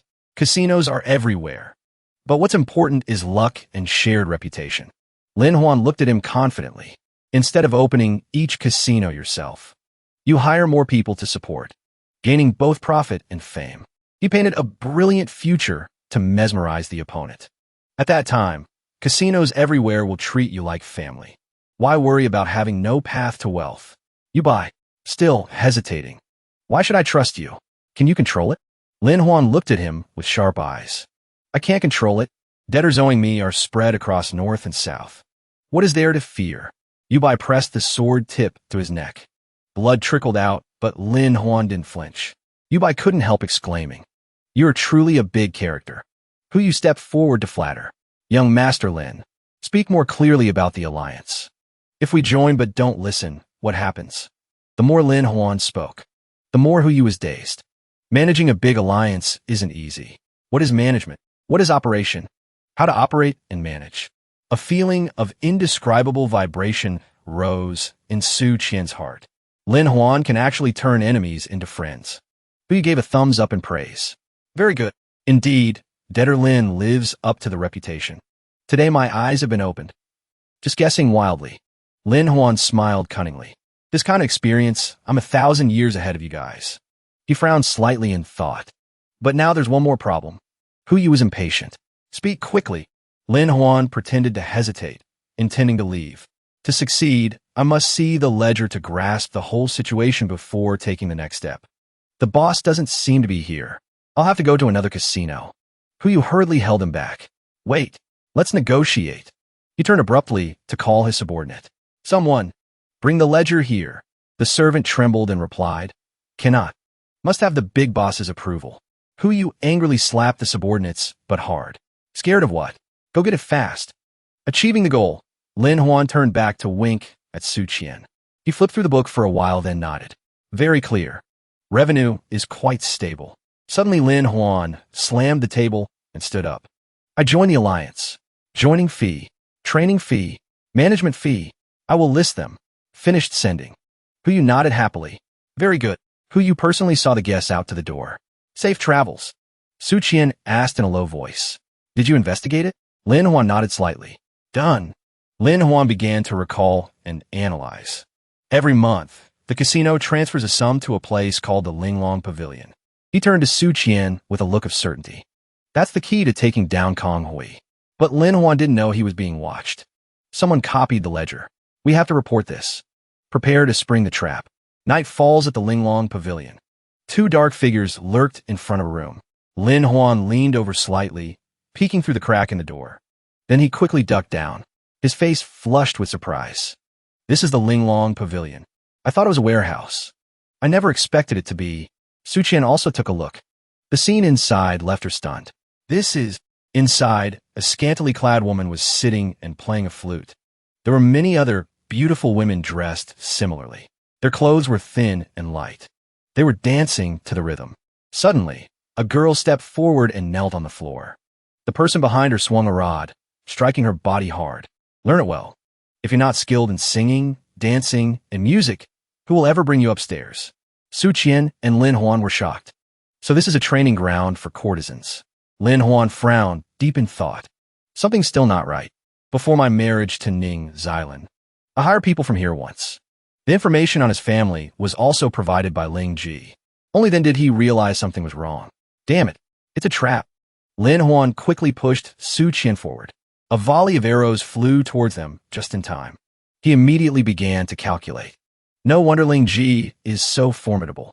She doesn't just have eyes and ears in her hands, but resources too. Lin Huan took off his coat and used it as a shield. She must be a spy from the Yu Kingdom. There was no time to hesitate. He pulled Su Qian and ran. The two of them rushed toward a room. Lin Huan kicked the door open without hesitation. The girls inside were terrified. Anyone who screams dies. He held Su Qian. With his other hand, he swept everything off the table and roared. All of you shut up. Lin Huan gently shook Su Qian, murmuring, Su Qian, wake up. The poison was spreading rapidly up her neck, alarming him. Poisoned arrows. I have to save her now. Lin Huan didn't hesitate to undo Su Qian's clothes. He didn't think twice. Saving her was more important. He commanded silently, System. Settle all completed missions. Exchange them for an antidote. The system began the settlement process. A dose of antidote was transferred into Lin Huan's hand. He lifted Su Qian up and injected the antidote. Seeing the poison gradually recede, Lin Huan breathed a sigh of relief. Thank goodness. It's subsiding. He recalled his past collaborations with Ling Ji. He was filled with doubt. Why would you make a move now? Is it because I saw something I shouldn't have, or know something I shouldn't know? His eyes blazed with anger. You turned on me. You're dead. Reaching the door, he suddenly turned back. Ladies of the training hall, take care of her for me. If you don't, I'll haunt you even as a ghost. Then, an item was thrown to the ground. White smoke billowed out. It obscured the vision of the girls inside. When the smoke cleared, there was no one left outside. Lin Huan ran, taunting loudly. If you want to kill me, you'll have to keep up. The guards and henchmen immediately appeared from all directions. His face was a mask of calm. Plan B is officially in motion. Lin Huan sped up, running ahead of the assassins. They frantically gave chase. Get him! Before him. A towering wall appeared. A towering city wall. It seemed there was no escape. Seeing this, the assassins charged forward aggressively. Get him! This time, victory was certain. They swung their blades wildly, but the figure in front of them had vanished. Since when? They all looked around, stunned. Where did you go? Suddenly, one of them pointed up at the city wall and shouted. He's up there. He climbed up. Lin Huan gave a slight nod. He walked leisurely through the air. He stood right before them. Come on up. Jump over and get me. The assassins stared up, dumbfounded. They had no idea that behind him, soldiers were holding a taut wire to keep him balanced. Steel wire. I bet you've never seen this before, have you? He saw a few of them below, throwing grappling hooks to climb up. Lin Huan even nodded in approval. Your equipment isn't half bad. But the assassins clung to him relentlessly, making him feel a bit helpless. You guys are really persistent. He suddenly jumped down. He turned and gave an order to the soldiers behind him. You two, the enemy is too strong. Run. The assassins immediately jumped down after him. As soon as they hit the ground, they realized they had fallen into a trap. Before leaving, Lin Huan turned his head and gave a faint smile. Leaving a little gift for you. No need to thank me. The assassin trembled with rage. I have never seen such a shameless act. Lin Huan glanced at them with a mocking look. You're spies, and you're talking about shame? How ridiculous. After speaking, he and the two soldiers began to beat gongs and shout through megaphones. Come and see. Come and take a look. Highly skilled spies from the Yu Kingdom chased a man over a wall. But when they met ordinary citizens, they didn't even dare to run. The assassins turned and fled in shame. Retreat. Retreat now. The two soldiers following behind were extremely excited. Lord Lin is amazing. Just one shout, and the spies ran off scared. Where are we going next? Are we going back to the Ning residence to ask for troops? He immediately dismissed the idea. Why go back to the Ning residence? When you've been wronged, you go to the city lord to demand justice. Hearing this, the two soldiers looked at each other awkwardly. But didn't you say the spies and the city lord are on the same side? Lin Huan's expression turned dangerous. It's precisely because they're on the same side that it's easy to cover up an injustice. They dare to assassinate me? A gentleman must punish a villain.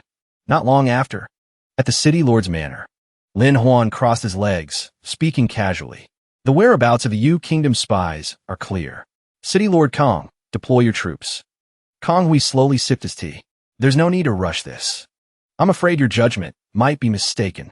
Let's talk after a thorough investigation. Lin Huan angrily slammed the table and shot to his feet. Are you looking to die? Kong Hui frowned.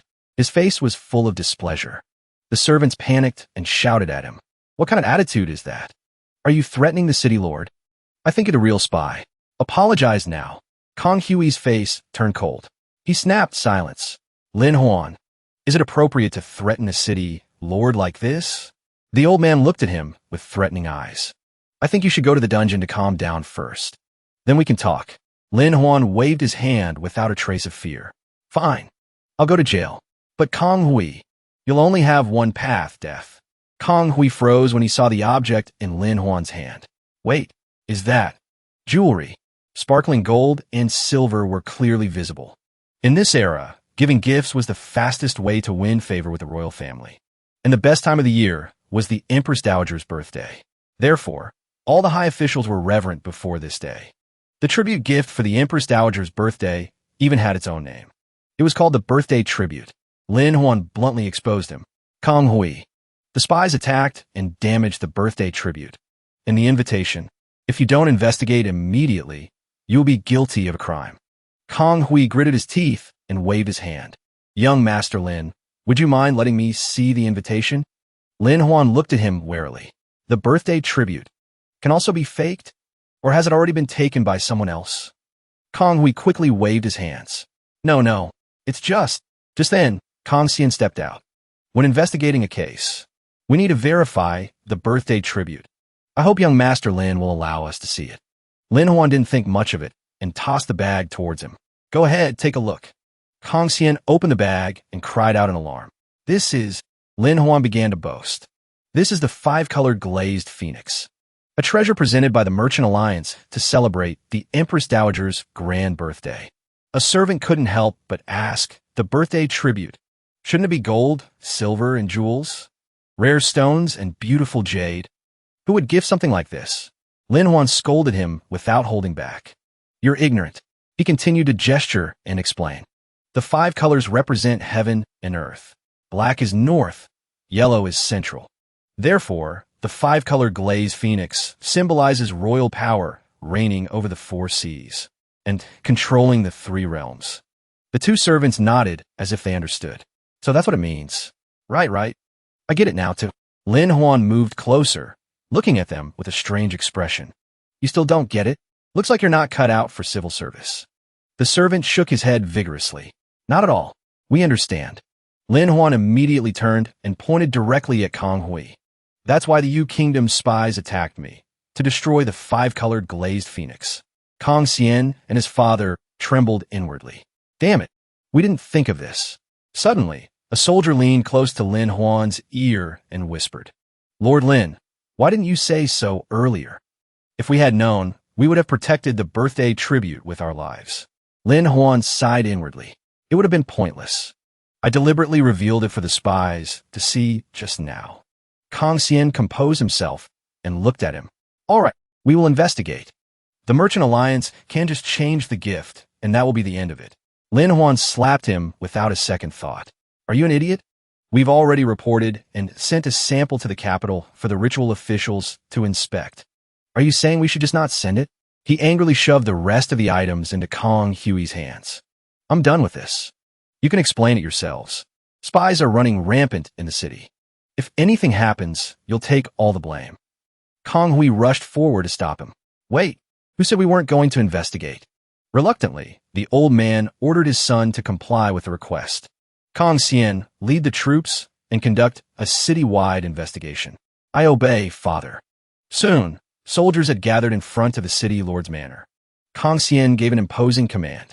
Begin the search from the east side of the city. That was his outward appearance, but inwardly he had another plan. I absolutely cannot let them find the connection to the spies. Lin Huan suddenly clapped him on the shoulder, startling Kong Xian. Why are you going that way? I already know where they are. He winked. The two soldiers behind him immediately chimed in. That's right. We saw them clearly. Why go in that direction? With that, he grabbed Kong Xian by the collar and dragged him away. If we don't hurry, it'll be too late. If the people send a petition to the Empress Dowager, not even the gods can save you. Kong Xian gritted his teeth in anger. Very well, Lin Huan. Sooner or later, I will kill you. A soldier leaned in and asked quietly. Lord Lin, we don't really know where the spies are, do we? He replied softly. Of course not. A profound look flashed in his eyes. But that won't stop me from dragging them into the light. Kong Xian's face darkened as he looked at him.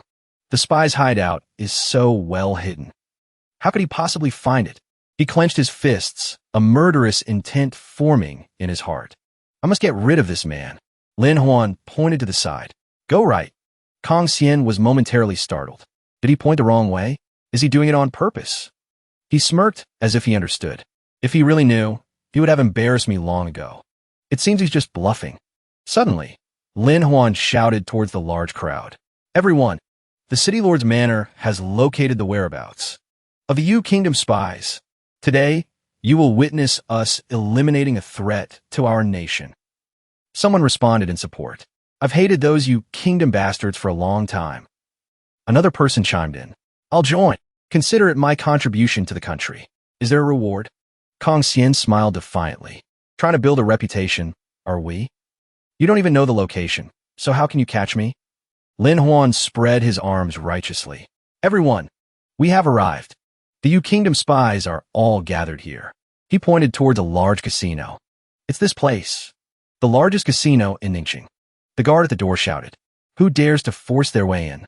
Kong Xian spread his arms to block the crowd. Everyone wait. Let's investigate clearly before entering.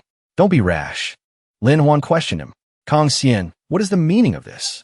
How much did the Yu Kingdom give you to betray your country? Someone in the crowd shouted angrily. Holding a high position and still betraying the country. What a traitor! Someone else was suspicious. Could the city lord's son really be a traitor? Another person pressed on. That's right. Otherwise, why would he stop us from going in to see? Kong Xian raised his hand and shouted. Lin Huan, you're deliberately insulting me. Men, guard this place. Yubai stepped forward hesitantly. But master, he was immediately berated by Kong Xian. Shut up. Get back. Kong Xian considered for a moment, then waved his hand. An internal investigation will suffice. Lin Huan, you have no business here, so leave. But before he could finish, the crowd surged forward. Charge in and take back our hard-earned money. Kong Xian was pushed to the ground. He lay there stunned and dazed.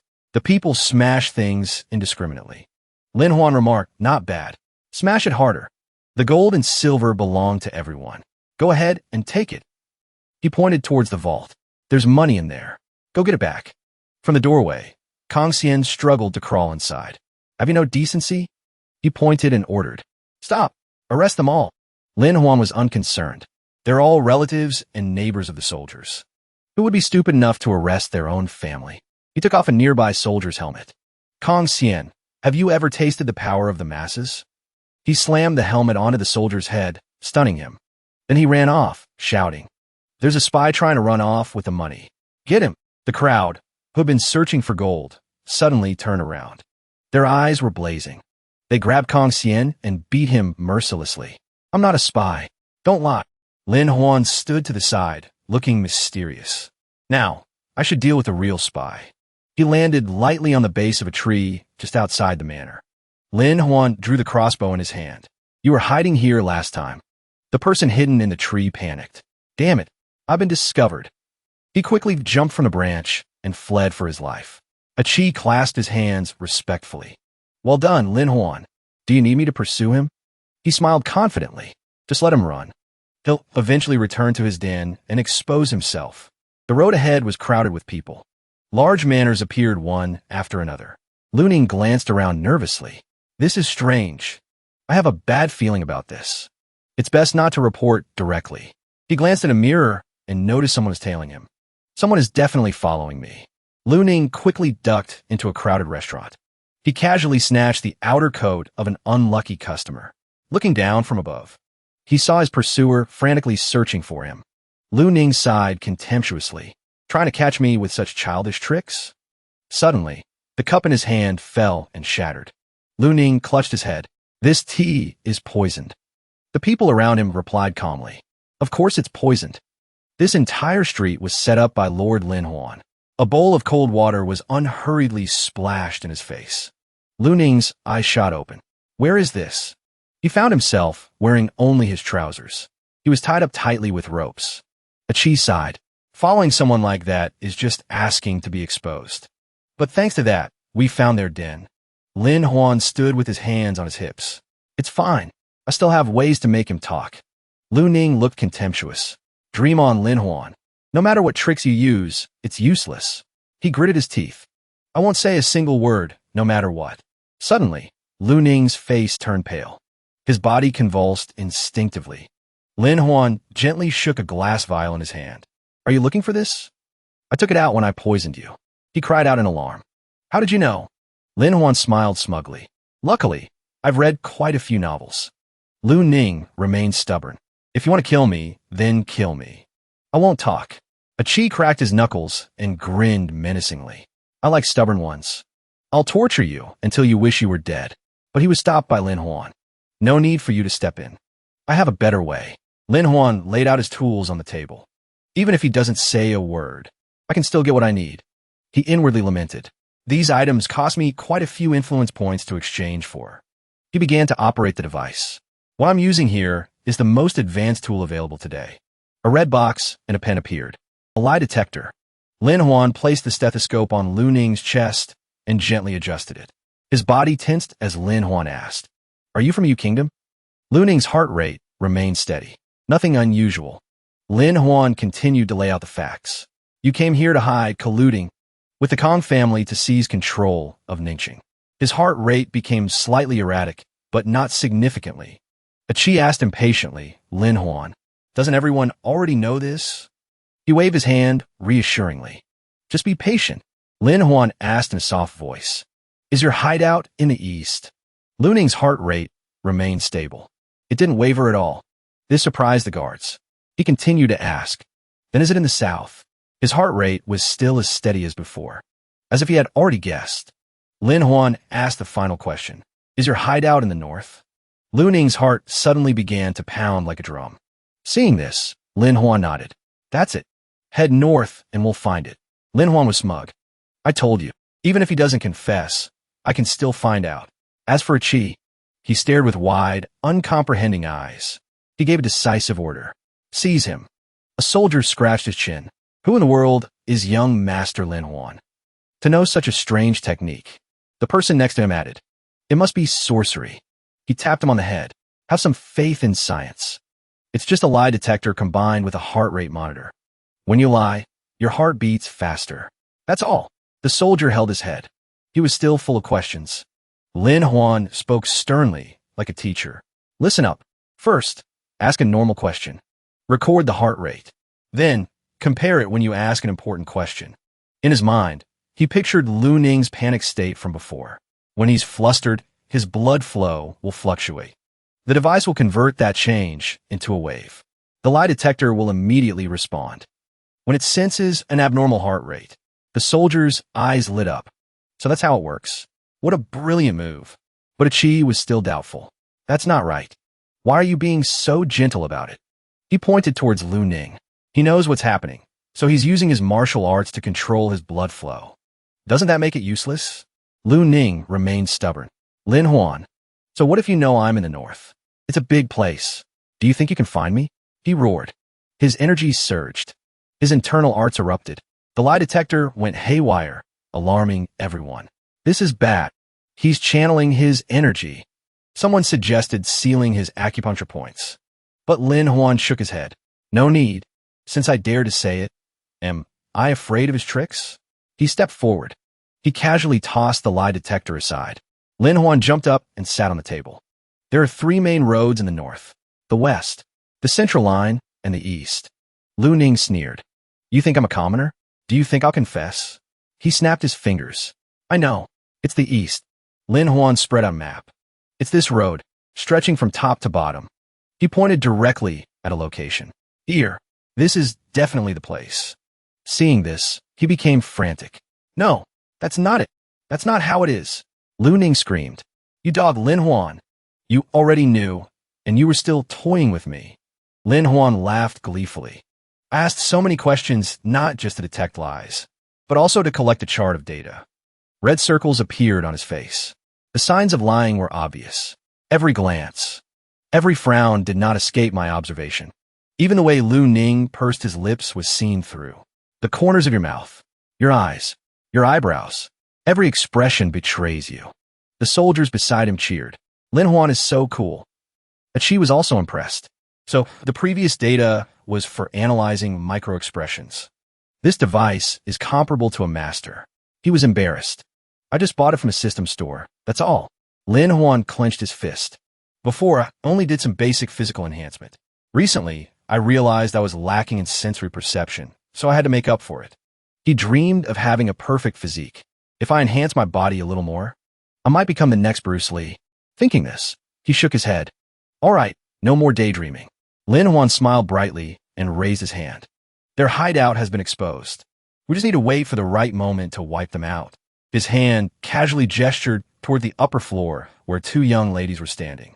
Su Qian was full of admiration. He's truly amazing. I misjudged him before. Xylan also nodded. I really want to learn how to use it. She turned away, her face burning. Even though we're husband and wife, it's still embarrassing to say it out loud. In Su Qian's mind, a scene of Xylan leaning intimately against a strange man suddenly appeared. She stood to the side, confused. I'm not allowed to use the lie detector. What is she shy about? Realizing her thoughts were wandering, Su Qian covered her mouth. Are you talking about the lie detector? Xylan asked in return. What were you thinking about? She quickly shook her head. Nothing. Lin Huan waved and called out, Ecchi, let's go. There's still a big problem waiting for us. Ling Ji appeared with a vibrant red rose tattoo on her side. She intimately linked her arm with Lin Huan's. Young Master Lin, what brings you here today? He thought to himself. Why did you betray me? He really wanted to confront her like that. But Lin Huan's face turned red for another reason. Her figure is too stunning. He turned back to seek help. It's nothing. Just wanted to ask a question. Ecchi, you say it. He replied, ask what? Ecchi understood. He pointed his sword at Ling Ji. Why did you betray Lin Huan? She stammered. What betrayal are you talking about? I'm just a small pawn of the Yu Kingdom. I can't make my own decisions. Ling Ji's eyes drooped. Perhaps young Master Lin should find a way to escape first. Then I can withdraw. He threw a cloak towards her. Don't use your feminine wiles on me. I, Lin Huan, am not that kind of person. He turned his face to wipe the drool from the corner of his mouth. Of course I am. Lin Huan grabbed Ling Ji's chin. Aren't you afraid I'll turn you in for the reward? She provoked. Does young Master Lin dare? He snapped his fingers as a signal. Ecchi, seize her. He slammed his sword down on the table as a threat. The table split in two and collapsed at Lin Huan's feet. Ling Ji remained defiant. It's not easy to catch me. I have 100 ways to escape back to the Yu Kingdom. He was still leisurely drinking his tea. What's the rush? Let me guess a little. Lin Huan pondered. The time I was framed, someone definitely had a hand in it. He was suspicious. But why would you do that? After thinking about it, I can only come to one conclusion. Lin Huan suddenly pointed his hand straight at her. I'm certain you are a double agent. He quickly pieced together the entire sequence of events. He realized that Ling Ji had someone behind the scenes manipulating things and selling information. The incident spread like wildfire. It attracted no small number of people to investigate, from merchants to officials. Lin Huan laid out the benefits Ling Ji had once aimed for. If things had gone according to her plan, you would only have become a courtesan with some fame. But now it's different. In the eyes of the world, 83 underscore, you now have the reputation of being loyal to the nation. The forces under her command couldn't keep up with the old plan, and were already drawn into a much larger game. The scene of her manipulating Uncle Ba and Kong Xian like puppets showed that, standing between two nations, they only needed to protect you in exchange for information. Lin Huan slowly unraveled Ling Ji's scheme. She chose me to be her vanguard pawn. What a dirty trick. An intelligence network gradually formed in his mind. The brothel where she lived was the connection point between the two nations. A crisscrossing of spy lines. Lin Huan, with a look of absolute confidence. I just need to give the order, and you will have no way to escape. Ling Ji gritted her teeth and retorted, so what? It's all just your speculation. He replied calmly, that's right, just speculation. But that won't stop me from what I'm about to do. The corner of his mouth lifted. I want to threaten you. Hearing that, she sneered. She asked coldly, threaten me? Ecchi, standing by, could only sigh helplessly. Well, damn. To be so brazen about making a threat. Lin Huan leisurely sipped his tea. Because you don't dare to gamble with your own life. Suddenly, Ling Ji deliberately loosened the cloak she was wearing. She struck a pose, lifting the hem of her dress, and said mockingly, threaten me? Isn't it this body you want? Seeing this, he spat out his water. Why is everything you say so twisted? Lin Huan gently placed the cloak back on her shoulders. I need you to provide information on Kong Hui's treason. Whether we succeed or fail, I will let you go. He guided her in a soft voice. You must do it this way. In a spacious mansion. Su Qian paced back and forth anxiously. In the end, what should we do now? Lin Huan walked in from outside, asking, is something troubling you? She sighed and replied, even if we deal with the spies from the Yu Kingdom, we still haven't been able to touch the Kong family. Xylan, standing beside her, nodded in agreement. That's right. The military power of the city lord's manor is too strong. Just now, we had almost no way to counterattack. He waved his hand reassuringly. I know. Everything has been arranged. In a few days, you will understand. She immediately stood up hastily. Excellent. I'll go to the barracks to see how the arrangements are progressing. The spy hideout is about to be sealed off. Scene change. Su Qian sat alone by the window of an unfamiliar restaurant. A discussion could be heard from the next table. Hey, have you heard about that? The other person replied hesitantly. You mean the matter with the Kong family? Hearing this, she was startled. Has Lin Huan's plan taken effect? The man in green spoke animatedly. It turns out the city lord was just a gatekeeper before. He used his position as a guard in theft to collude with the Yu Kingdom. The man in brown quickly confirmed. That's clearly treason. Another person even provided evidence. Furthermore, the death of the old city lord is suspicious. My father once told me, in secret, it's exactly like this list. The man in green continued. The file is so detailed, it doesn't look like something that was just exposed. The person next to him was skeptical. Then where did it come from? One person placed a piece of paper with a red dot and Lord Lin Huan's seal on the table. It came from the Ning residence. It's definitely not a fabrication. Unable to contain her curiosity, Su Qian interjected, excuse me, where was this paper distributed? Someone pointed out the window. Go out there and see for yourself. She moved closer to the window. It's true, it's out there. The street was packed with people. Flyers were fluttering everywhere. Hot news. Anyone who can read out loud. A few arrogant soldiers on horseback shouted. Move aside. Anyone who dares to discuss this will be charged with a serious crime. Kong Xian's face darkened. Lin Huan, you've really gone too far. He roared in fury. By order of the city lord, Lin Huan is spreading false rumors with malicious intent. A citywide manhunt is underway. Even if we have to dig 3 feet into the ground, we must drag him out. The soldiers looked at each other, flustered. This mission would not be easy. In one soldier's mind, an order Lin Huan had given him suddenly appeared. Give this to him. The soldier reported hesitantly. He left the city an hour ago and asked me to deliver this. He said you would understand when the time comes. Kong Xian opened the paper. He saw the words Lin Huan had left. I did it on purpose. This time you're finished. He angrily tore the paper to shreds. That bastard Lin Huan. On the upper floor of the restaurant, Su Qian breathed a sigh of relief. Kong Xian, you're dead meat. There's nothing in this world Lin Huan can't do. At the same time, Xylan was mobilizing her forces, preparing for battle.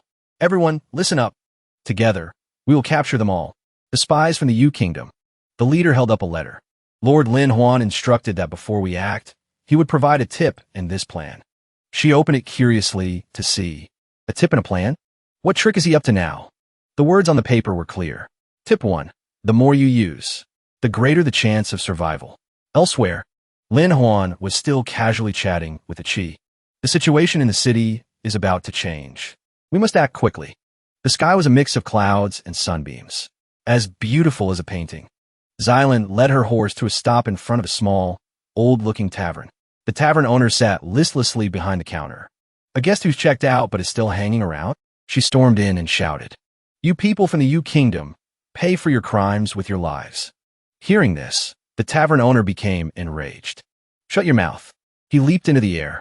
He swung his blade straight towards her. Xylan just stood still, her eyes locked onto him, a slight curve on her lips. Seeing this, the tavern owner was startled. Fear was evident on his face. An arrow flew from an unknown direction. It struck him right in the chest. The tavern owner's body was thrown backward. His head slammed hard against the front desk. The henchman immediately charged forward. "Our cover is blown. It's just her. Charge and kill her." Xylan sighed helplessly. She remembered the note Lin Huan had sent. Clearly, some idiot told me to use a preemptive strike. She stepped aside to make way for the soldiers. "Once we strike, we show no mercy to the weak-willed." The 8 henchmen were instantly panicked. A true patriot would rather die than submit. One of them suddenly noticed something unusual. "Wait, this is..." They all turned to look at the foul smell coming from the arrow in the owner's corpse. Secondly, someone who's been poisoned wouldn't be so reckless. Xylan waved the piece of paper. She looked at the people in the tavern holding their noses, feeling weary. Does Lin Huan really want me to read this? Lead these spies to the great prison. At the same moment, inside the great Nian prison, a bruised and battered Yu Kingdom man noticed the commotion in the next cell. Ling Ji asked softly, You were captured too?" The Yu Kingdom man recognized her in alarm. "It's you? How were you exposed? Aren't you an inside agent?" She replied angrily, "It's the Kong family." While confiscating assets, they secretly pocketed the Yu Kingdom's silver. They also kept the list of spies to wipe us out in one go. Ling Ji tried to analyze the situation. Otherwise, how would the Ning residents know our movements so clearly? The man crossed his arms and nodded. That sounds plausible. Her eyes turned red. Tears were about to fall. Furthermore, they tortured me to destroy all evidence related to the Kong family. Ling Ji sobbed, her voice choked with emotion. They even wanted to humiliate me. The Yu Kingdom man, falling for her act, became enraged. Damn it, those bastards from the Kong family. She pretended to be worried. Perhaps they'll send someone to silence me. The man reassured her. Don't worry. The Ning residents used underhanded tactics. That's how we managed to escape. Even the city lord of Huafu couldn't kill me. The prison gradually quieted down. A full moon hung high in the sky, bright and clear. Outside the prison, a pair of familiar feet appeared, but their movements were cautious. A soldier ran up and called out softly, "Honorable patriots, I've come to rescue you." Ling Ji glanced over, as if she had smelled a lucrative opportunity. She rushed forward and grabbed his hand tightly. "It's you. I recognize you. You're with the Kong family." The soldier naively placed a finger to his lips, signaling for silence. "Quiet. I've come to rescue you on the city lord's orders." Ling Ji put on a show. She suddenly pulled the knife from his waist. "What are you doing? Why did you pull out a knife?" He panicked. "It wasn't me. I didn't. Don't frame me." She snatched the ring of keys. The Kong family is truly despicable. Then she threw it behind her. "Brothers, get the keys." The Yu Kingdom man was startled. What in the world is happening? Ling Ji performed a scene of self-destruction. She fell dramatically. "Today, I am willing to give my all for our nation. In the next life, I will still be a person of you." Tears streamed down her face. "Brothers, help me get revenge."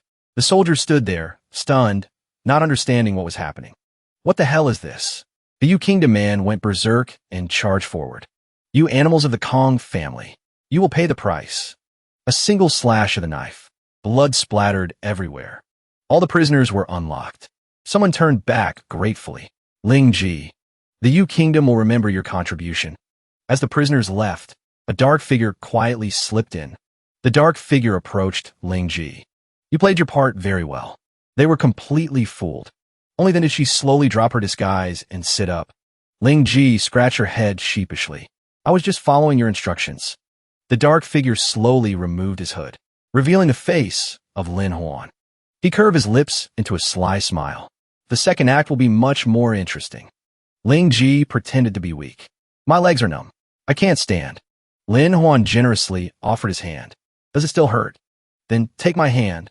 She held her head and lamented. If it weren't for you, I would have died here. It's unclear whether it was accidental or intentional. But her foot tripped on a stone. Ling Ji lost her balance. She fell straight into his arms. The overly intimate position made Lin Huan flustered. His face turned bright red. She smiled teasingly. I've discovered that being by your side is much more interesting than being over there. Ling Ji leaned in closer. Should we try something more exciting? After saying that, she unexpectedly gave him a light kiss on the cheek. Without asking for permission, Lin Huan held his cheek, blushing to the tips of his ears. Ling Ji tilted her head and chuckled softly. What's wrong? You have a wife and you're still shy? Let's go. I want to see how pathetic the Kong family becomes. At that very moment, a quiet night enveloped the Kong family residence. The atmosphere was gloomy and heavy. From above, two ropes descended from nowhere, wrapping around the guards of the Kong residence. The ropes tightened around their necks, causing the two guards to instantly stop breathing. The Yu Kingdom men, dressed in black, broke through the door and rushed in. Their footsteps were as light as the wind. They made almost no sound. A maid carrying water was also gagged and knocked unconscious on the spot. The servants in the residence cried out in panic. Assassins. There are assassins. A Yu Kingdom man frowned in annoyance. We can't find Kong Hui or Kong Xian. They must have run away. What should we do? Another group was also at a loss. Well, that's it then. Quick, go to the ancestral hall and get the money in banknotes. The spy network is broken. We'll take the Kong family's heads another day. They searched everywhere and luckily found a box hidden under the floor tiles. One of them opened the box. He lifted a piece of paper to look. It's all here. The banknotes and the ledger of officials who came and went. Suddenly, the sound of galloping horses echoed from the courtyard, like the beating of a war drum. Xylin led a group of people charging in. They stood blocking the middle of the courtyard. She raised her sword and shouted, The Ning army is here on orders to rescue the city lord's manor. You Yu Kingdom dogs, surrender now. The Yu Kingdom men were alarmed. They have reinforcements. Run. Protect the box. They clutched the box tightly. They desperately ran towards a nearby mountain. The man holding the box was suddenly stabbed through the heart by his own comrade in a fatal blow. He turned his head. His eyes were filled with disbelief. You. Why is it you? The other man held his sword calmly and replied, Why? I'm not originally from you. He gently took the box from the man's hands. He forcefully pulled off his mask. I am Ecchi, just helping a friend out with a small matter. Seeing this, the men behind him rushed forward. Who are you? Put the box down now. From within the bushes, Lin Huan's men suddenly sprang up. Their eyes were full of vigilance. On the other side of the boulder, another group of soldiers also stood up one by one. Ready for battle, Lin Huan slowly stepped out. The Lin family army has arrived. Who dares to cause trouble? He put his arm around Ecchi's shoulder. You want to touch my people? Did you ask for my permission? Lin Huan gave an order to his soldiers. On my command, fight to the death. The soldiers under Lin Huan's command immediately charged forward. They swiftly dealt with each Yu Kingdom spy. Ecchi stood to the side, remarking, I never thought being a spy would be so simple. He smiled smugly. Of course. The intelligence network is fragmented. Most spies only know a few others. Otherwise, it would be chaotic and easy to expose their identities. A dense network gradually formed in Lin Huan's mind. Impersonating a subordinate or a dead spy is still enough to get by. He winked at him. Besides, you were once ordered by the Kong family to hunt me down. They naturally know all about you. Ecchi got goosebumps. You're truly terrifying. I'm glad I'm not your enemy. So what about the two big fish from the Kong family? Lin Huan scratched his chin confidently. Didn't we already set the stage for them? There's no way they can escape. At the same time, the two remaining members of the Kong family were fleeing towards a barren field on the outskirts. Kang Xian was out of breath but didn't forget to curse. Who would have thought the people of you would turn on us? Kang Hui angrily kicked out hard. The old man roared. This is all your fault. If you hadn't provoked Lin Huan, I wouldn't be running for my life like this. Kang Xian's sharp eyes spotted someone ahead. It's a farmer. If we pretend to be officials, we'll surely be well received. The old man gritted his teeth resentfully. Once this storm passes, I will definitely return and kill Lin Huan. He approached with a friendly expression. Hello. Are you farmers from Ningxia? The person turned around, startled. It's you. Kang Xian introduced himself happily. It seems you're not ignorant. That's right. I am Kang Xian, the son of the city lord of Ningxing. And this is my father, Kang Hui, the current city lord. There was a disturbance in the city today, so The farmer, holding a piece of paper, looked up. Look, it's them. Another person immediately chimed in. That's right. This is great. We're going to be rich this time. He snatched the paper. What is this? Kang Xian's hand trembled as he read the contents. Nationwide arrest warrant. Anyone who finds these two is to report and arrest them immediately. Reward, 60,000 taels of silver. Kang Hui's face darkened. Lin Huan, you've gone too far in humiliating my son and me. A hay rake suddenly swung out from somewhere, as if heralding a disaster. The rake came crashing down on the old man's head. It scared Kang Xian so much his face turned pale. He had just turned to flee. It was clear he couldn't stay here any longer, but the farmers had surrounded them from all sides, blocking all escape routes. They pinned Kang Xian to the ground. He wailed miserably. Help me. I'm a city lord's son. A farmer shook his head and sighed. This one must have some serious mental problems. The scene shifts to a large mansion. Hearty laughter echoed endlessly. Uncle Ba clapped Lin Huan on the shoulder and laughed loudly. You brat. The whole city has been in an uproar these past few days because of the arrest warrant. Let's see who wins and who loses. He laughed along. Uncle Ba, you're absolutely right. He turned his back and suggested, it will be good for me to teach you a few strategies. Your character is suitable. Lin Huan clasped his hands and replied. Uncle Ba suddenly looked mysterious and closed the door. He reminded him slowly. Once the game is started, there's no turning back. Then he handed Lin Huan a scroll. This is the intelligence I've gathered over the past 2 years. Take a look. He hesitated. A matter this important. I'm afraid it will be difficult to change fate. Uncle Ba closed his eyes slightly. It's not as if it's set in stone by heaven. Besides, the method isn't complicated. He stated the plan bluntly. Go to the capital and take the Imperial examinations. An ancient temple and fierce battles appeared before his eyes. The ancestor of the Ning family, Ning Zishi, valiant and skilled in battle, commander of a 1,000,000-strong army, guarding the border.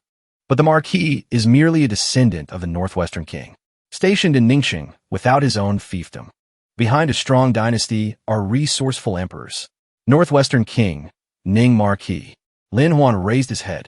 He silently took a sip of tea. Uncle Ba sighed. That's right. The emperor won't move against the Northwestern king immediately to avoid a backlash. He'll choose a different method to disperse his power. He continued. Therefore, anyone outside the Northwestern army will be eliminated. Just then, Xylan hurried over. Can our relatives help? Lin Huan explained. In these times, everything is based on reason and rules. Many emperors have used excuses to break the power of the Northwestern king. Even if he's angry, he dares not speak. She stomped her foot anxiously. This won't do. We must hold on to our military power. Otherwise, the Ning family will be condemned and eliminated. Lin Huan raised an eyebrow, unconcerned. That's why I have to hide my identity and go to the capital for the examinations. Only with a voice in the court will we have support. He sighed to himself. I can't believe I transmigrated just to have to study classical Chinese. Uncle Ba put down his teacup. We'll implement a parallel plan. Xylan, you must also contact the smaller clans that have military power. You've only just married, and now you must part. He pointed to the door. Don't delay any longer. Say your goodbyes and be on your way. Hearing this, Lin Huan immediately put on a pitiful, childlike expression. He pouted. Wifey. Xylan stood still, her face scrunched up. How disgusting. She reluctantly hugged Lin Huan. Father is still here. I'll indulge you for a bit. Suddenly her vision blurred. His sense seemed to envelop her. She sneered. A poetic mood suddenly struck. Even if you sober up, you'll still be old. After the hug, Lin Huan quickly scurried out of the room. Xilan's face was bright red. I'm not a little girl. Are you trying to move me with poetry? Lin Huan leisurely stepped over the threshold. His long white robes fluttered. He looked at the system panel. It seems overthrowing the city lord has increased my influence quite a bit. He rested his chin on his hand, thinking, I've only focused on business so far. Now that I'm taking the exams, I'll have to learn more skills. Suddenly, Lin Huan seemed to have discovered something new. He curiously tapped on the system. This is interesting. Let's give it a try. Scene change. A group of people carried a sedan chair along a cliffside. Lin Huan sat inside, his eyes sparkling. Green mountains and clear waters. It's truly pleasant. Not a trace of pollution. Ecchi reminded him worriedly. It's very dangerous not to bring troops. He replied nonchalantly. I need a disguise. A few people are enough. He could only sigh. If we run into trouble, what will we do? Suddenly a jolt caused Lin Huan, who was admiring the scenery, to fall to the floor. He quickly lifted the curtain of the sedan. What's going on? From somewhere, a sharp blade was held to both their necks. A scarred bandit roared, Get out! Lin Huan turned and scolded Ecchi. You, in your jinxing mouth, Ecchi. He raised his hands in surrender. My apologies. A bandit looked at Lin Huan, his eyes burning like torches. He shouted, With skin this smooth. That's right. Capture him and present him to the chief. Lin Huan stood before the blade, stunned. You've got to be kidding me. Two bandits grabbed his arms tightly. Big brother. Let's talk this over. He looked at the bandits, wanting to cry. It's over. My precious body. Lin Huan was tied securely to a horse's saddle. Brothers, let's talk this over calmly. I'm not a lecher. He screamed in his mind. Ecchi, where are you? Are you just going to stand there and watch? The two bandits looked at each other, confused. Lecher? What's that? One of them acted friendly and patted his back. Don't worry, little brother. The chief is a beauty. Ding Lu said proudly. That's right. Just like her father. You're a lucky kid. Hearing that, his face turned pale. Come, my husband. Let's wrestle. He blurted out his thoughts. She looks just like her father. A strong woman. The bandit in the brown shirt was disdainful. If the boss didn't see you as a pale-faced scholar, how would you be worthy? He warned. If you dare to disappoint the chief, you're dead. Lin Huan turned to Ecchi, crying for help. Help me, Ecchi. I don't want to walk into a tiger's den. He was still standing there, imagining the scene. Be good and let me give you a kiss. He feigned deep affection. Brother Lin is a strong man. He can handle it. Don't worry. I'll find a chance to save you. A red banner appeared, along with a village named Sao Axel AK. The sign was decorated with a red banner, but was covered in cobwebs. The children and elderly of the village gathered. We also need to pay attention to the noise. Ding Lu waved his hand and introduced. Our village has never had a scholar before. Today, we've caught one. Lin Huan was tied up tightly. Is this place really that poor? The bandits brought him to a rather luxurious-looking house. Chief, he's here. Lin Huan gritted his teeth, sweating profusely. Why the blindfold? She must be ugly, so she's afraid I'll die if I see her. A hand from inside the room pulled him in forcefully. The strength of the hand was truly terrifying. That hand removed the blindfold. This is unnecessary. When did I say I wanted to get married? Lin Huan asked tentatively. If the chief doesn't intend to marry, then let me. But as soon as he saw the person in front of him, he was instantly stunned. Xiao La sat on the chair. This is so embarrassing for me. Lin Huan put on a humble expression before the celestial beauty. Don't worry, I've decided to stay. She turned away in disgust. I don't like scholars. I just want to discuss poetry with him every day. Unfortunately, my father said those things can't be eaten, so he forbade it. She fumbled inside her clothes. That's right. He covered his face, but his eyes darted around. Is she taking off her clothes? No way. I'm not a lecher. She pulled out a book. You're from the inner city. Tell me who this author is. Can I meet him? Seeing this, he gave a forced smile. His expression was unreadable. Lin Huan scratched his chin smugly. I forgot to mention, I'm both talented and handsome. Look at that admiring gaze.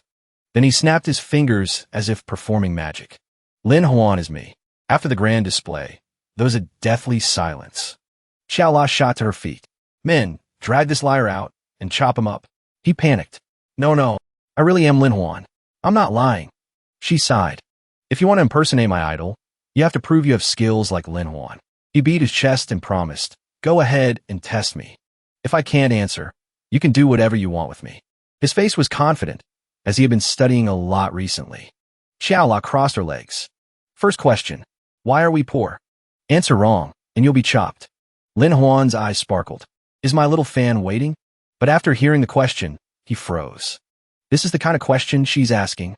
Lin Huan broke out in a sweat. I know astronomy and geography, but I'm being asked about economics. He clasped his hands respectfully. May I ask how I should address the chief? She replied, I am Xiaola. He offered a perfunctory compliment. That's a nice name. Suddenly, she squeezed the water cup, causing it to deform. Xiaola smiled threateningly. Hurry up, don't make me angry. I'm tired. He was startled. Damn, she's that strong? She urged. Answer quickly, or I'll chop you. Lin Huan trembled. Calm down. He slowly listed the reasons. First, this area is damp. The soil is poor, so productivity is low. Lin Huan could tell the terrain with a single glance. Second, your geographical advantage is being wedged between two mountains. To pass through, one must go through your camp. But most are just ordinary soldiers. Third, the camp has many strong men, but no one knows animal husbandry. Without chickens, ducks, or pigs, the only profession left is robbery. After hearing this, Xiaola jumped up. Excellent. It seems you've read quite a few books. She moved closer and asked, so how do we solve it? He stammered, there are 3 ways. Then he presented each plan. First, we need to improve the soil and plant suitable crops. Lin Huan continued to explain. The law of geography is to open transportation routes and strengthen economic exchange. He didn't stop there. He also added, people and laws need to open courses to teach agricultural knowledge. Her eyes sparkled like dewdrops. Her long eyelashes fluttered slightly. Xiaola happily grabbed his hand. Hurry up, let's get started right away. If you don't, I'll chop you up. Lin Huan gave a helpless, wry smile. She dragged him off to put the plan to save the village into practice. Ding Lu jeered. Chief, his face is so pale. Will he be okay? So weak, how can he handle it? His mouth got him into trouble. He was immediately pounced on by Xiaola and given a sound beating. She grabbed him by the collar. I'll chop you up right now. Ding Lu panicked and begged for mercy. I was wrong. I won't do it again. Xiaola turned and slapped Lin Huan hard on the back. Hurry up, you imposter. Prove the improvement method you talked about. If you can't, I'll chop you up. He was startled by the sheer force of her hand. The villagers sneered. Improvement? We haven't been able to do it for decades. Another person chimed in. He's probably all talk, just like that other guy. Hearing this, Lin Huan rolled up his sleeves. All right, I'll do it right now. Starting with opening up a road. He introduced the most core material. This is my secret. Cement. He cursed inwardly. Exchanging for this cost me a lot of reputation points. The villagers loudly protested. Here, this stuff that turns into mud when you mix it with water is going to make a road. One kick and it'll shatter. They roared with laughter. Lin Huan pursed his lips. He held a large stick in his hand. Watch this. He stirred the cement into a mixture. This is modern technology. Ding Lu squeezed in to mock him. Isn't this just mud? He's handsome, but he's gone crazy. Xiaola roared. Shut your mouth. Just watch. Lin Huan finished the test sample and turned around. Cement is both hard and durable. It's the most practical material available today. He casually tossed a wooden table aside like a piece of trash. Lin Huan asked smugly, who said cement is soft and mushy? Come and test your strength. Ding Lu stepped forward with a smirk. Don't try to scare me. I don't believe in these tricks. He charged forward aggressively. Watch me smash it. But in the blink of an eye, he was sent tumbling. Lin Huan chuckled softly. Is that all you've got? Xiaola drew a great sword twice her size. Let me try. She stepped forward and swung a heavy blow at the rock-hard wall. The blow caused the seemingly solid wall to shatter into pieces. Lin Huan turned his head, stunned. This? What kind of power is this? The villagers cheered and applauded. The chief is mighty. Xiaola waved her hand. It's nothing. She said nonchalantly that her hands were just itchy. But Lin Huan stood to the side wide-eyed. The brick in his hand trembled slightly. He swallowed hard. She looked like nothing less than a monster to him. Lin Huan looked at Xiaola with her giant sword. She can really break cement.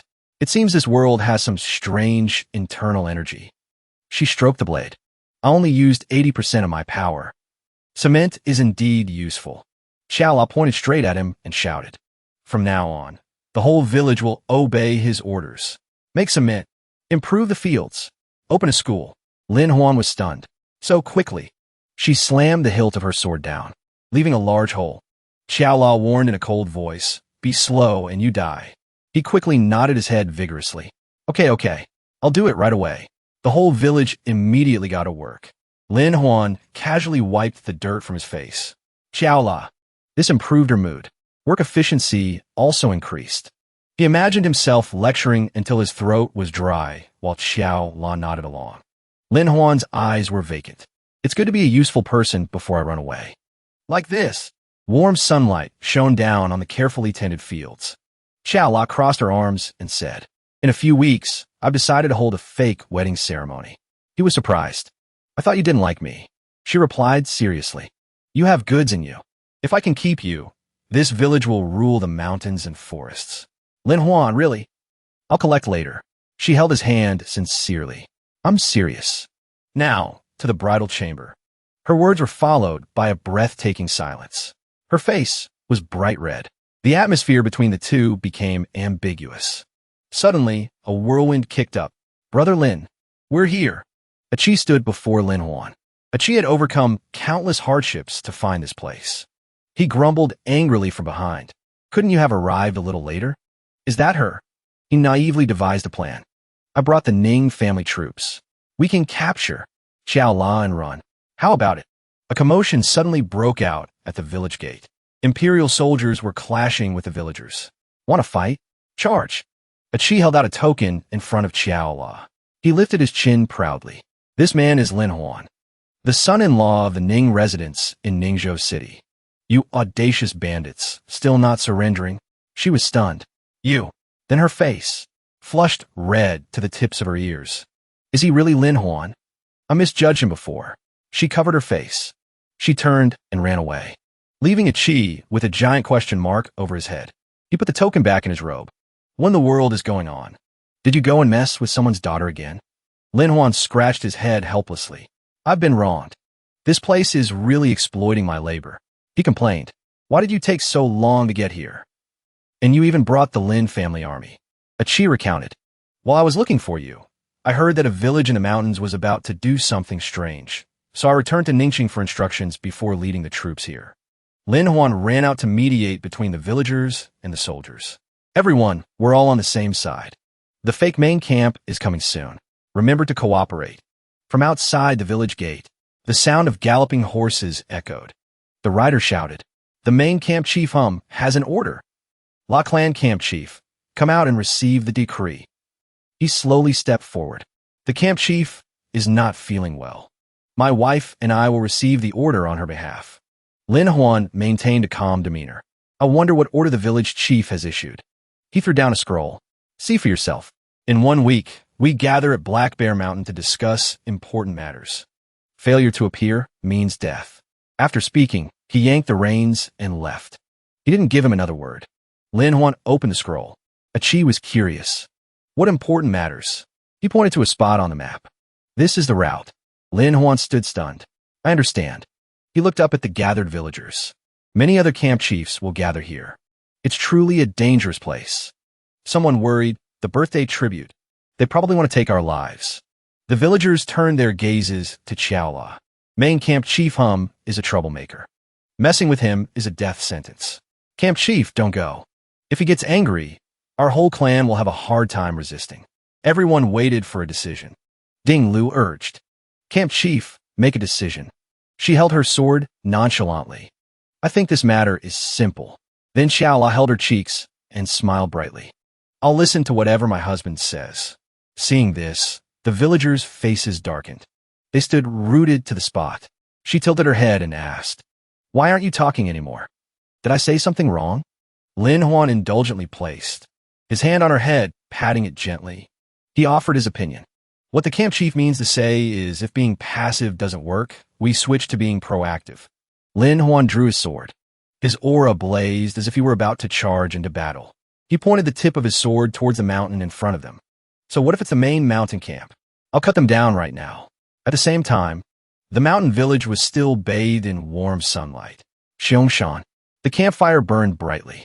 The sound of laughter and conversation filled the air. The man in green sighed. Robbery has been tough lately. The young ladies of official families don't dare to pass through. I don't even dare to abduct a camp mistress. Another person added. The women of the La Clan camp are truly beautiful.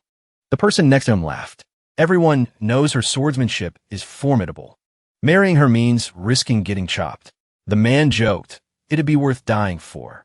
Suddenly, the sound of drums echoed from outside the village gate. The La Clan camp has arrived. A procession leading a horse-drawn carriage entered. Camp Chief Xiao La has an invitation.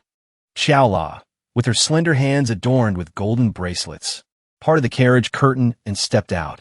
She placed her foot on the ground. The anklet jingled softly with her steps. Xiao La appeared in a vibrant red cheongsam. Her figure was well-proportioned. The villagers stared intently, their eyes all lit up. She put her hands on her hips and snapped. What are you looking at? I'll chop you all up right now. They covered their mouths and laughed. This woman is really interesting. I'm smitten. Someone took the opportunity to propose. My lady, should you accept my proposal this time? Xiaola took Lin Huan's arm. Husband, be careful. The road is bad. Don't hurt your feet. He looked at her gently. His smile was full of affection, but the act didn't last long. Lin Huan's face suddenly stiffened. He felt nauseous and uncomfortable, which made Xiaola worry. Lin Huan sighed helplessly. I can't believe the great Lin Huan gets motion sickness from a carriage like this. The villagers roared with laughter. Who is this strategist who gets sick just from riding in a carriage? Someone said smugly. He probably saw how handsome we are. The one who had just proposed was angry. What exactly is your relationship? Why does she call you husband? Her eyes flashed with killing intent. You dare touch my husband. The villagers gathered around. What? The majestic main camp is fighting? Lin Huan calmly patted her head. Wife, it's okay. The suitor arrogantly challenged. I advise you to get lost.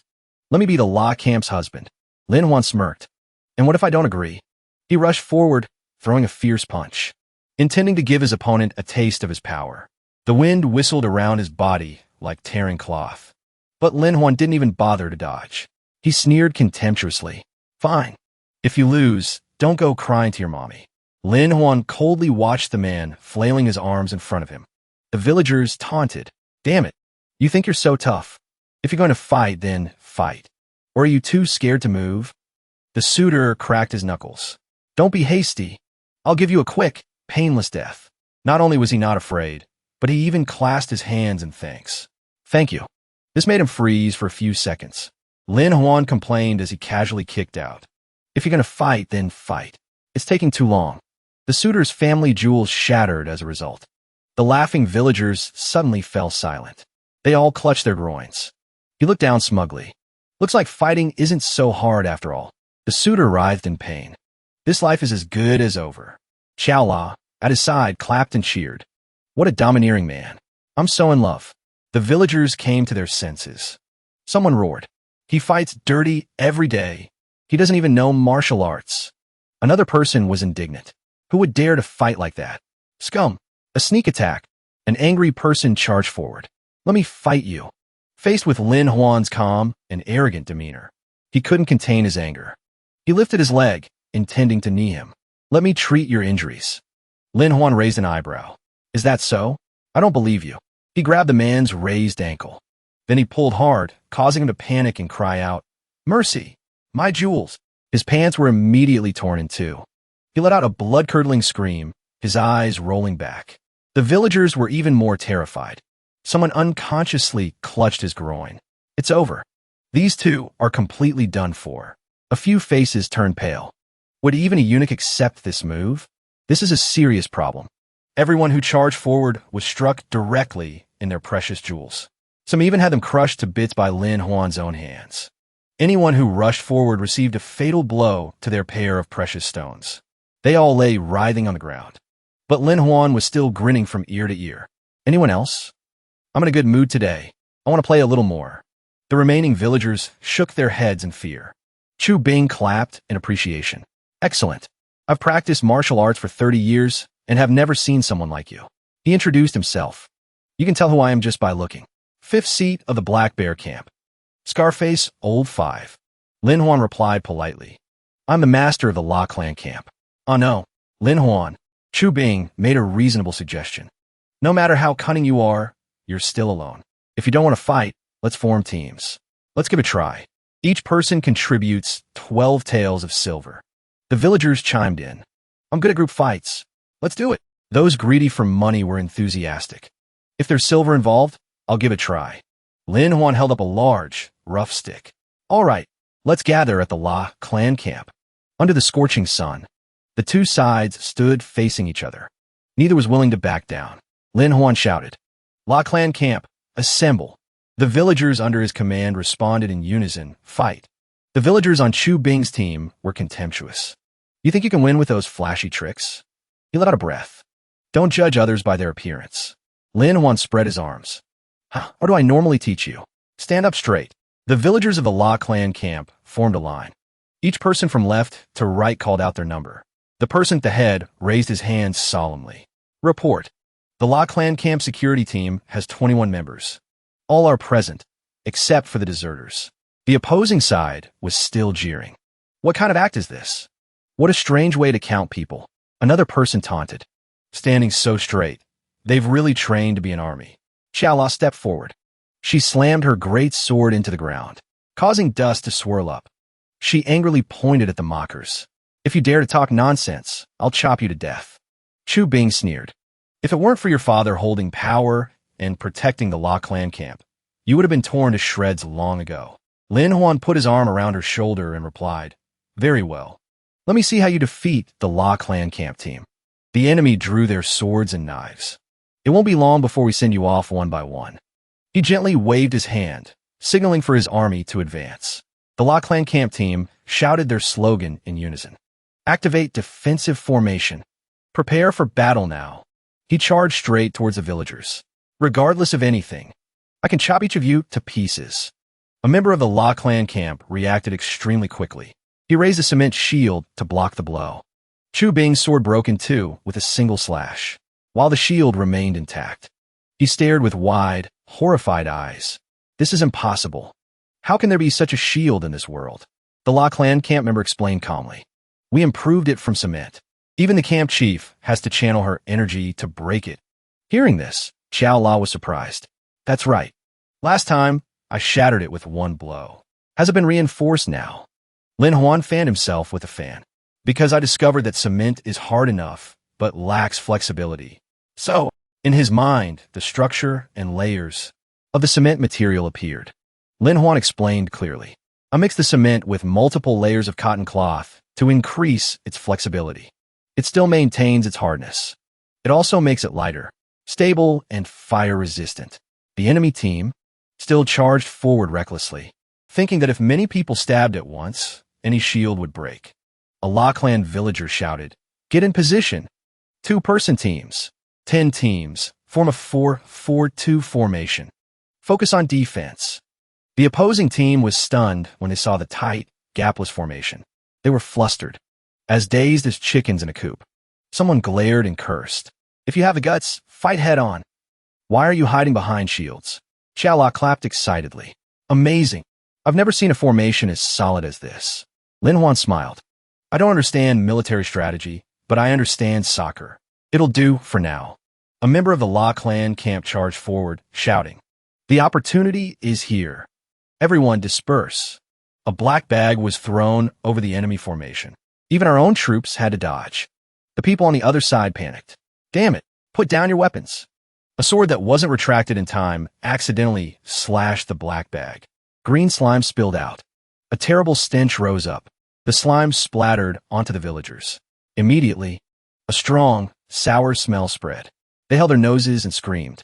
Damn it, which one of you is so vicious? The air around them seemed to freeze for a few moments due to the horrible smell. They vomited, unable to catch their breath. But Lin Huan just gave a forced smile and turned away. This has nothing to do with me. The mental damage is too strong. In the middle of the village square, the Xiong clan camp stood opposite. Lin Huan commanded while explaining. When the smell is at its strongest, open a path. Archers, shoot straight. This move is called a defensive counterattack.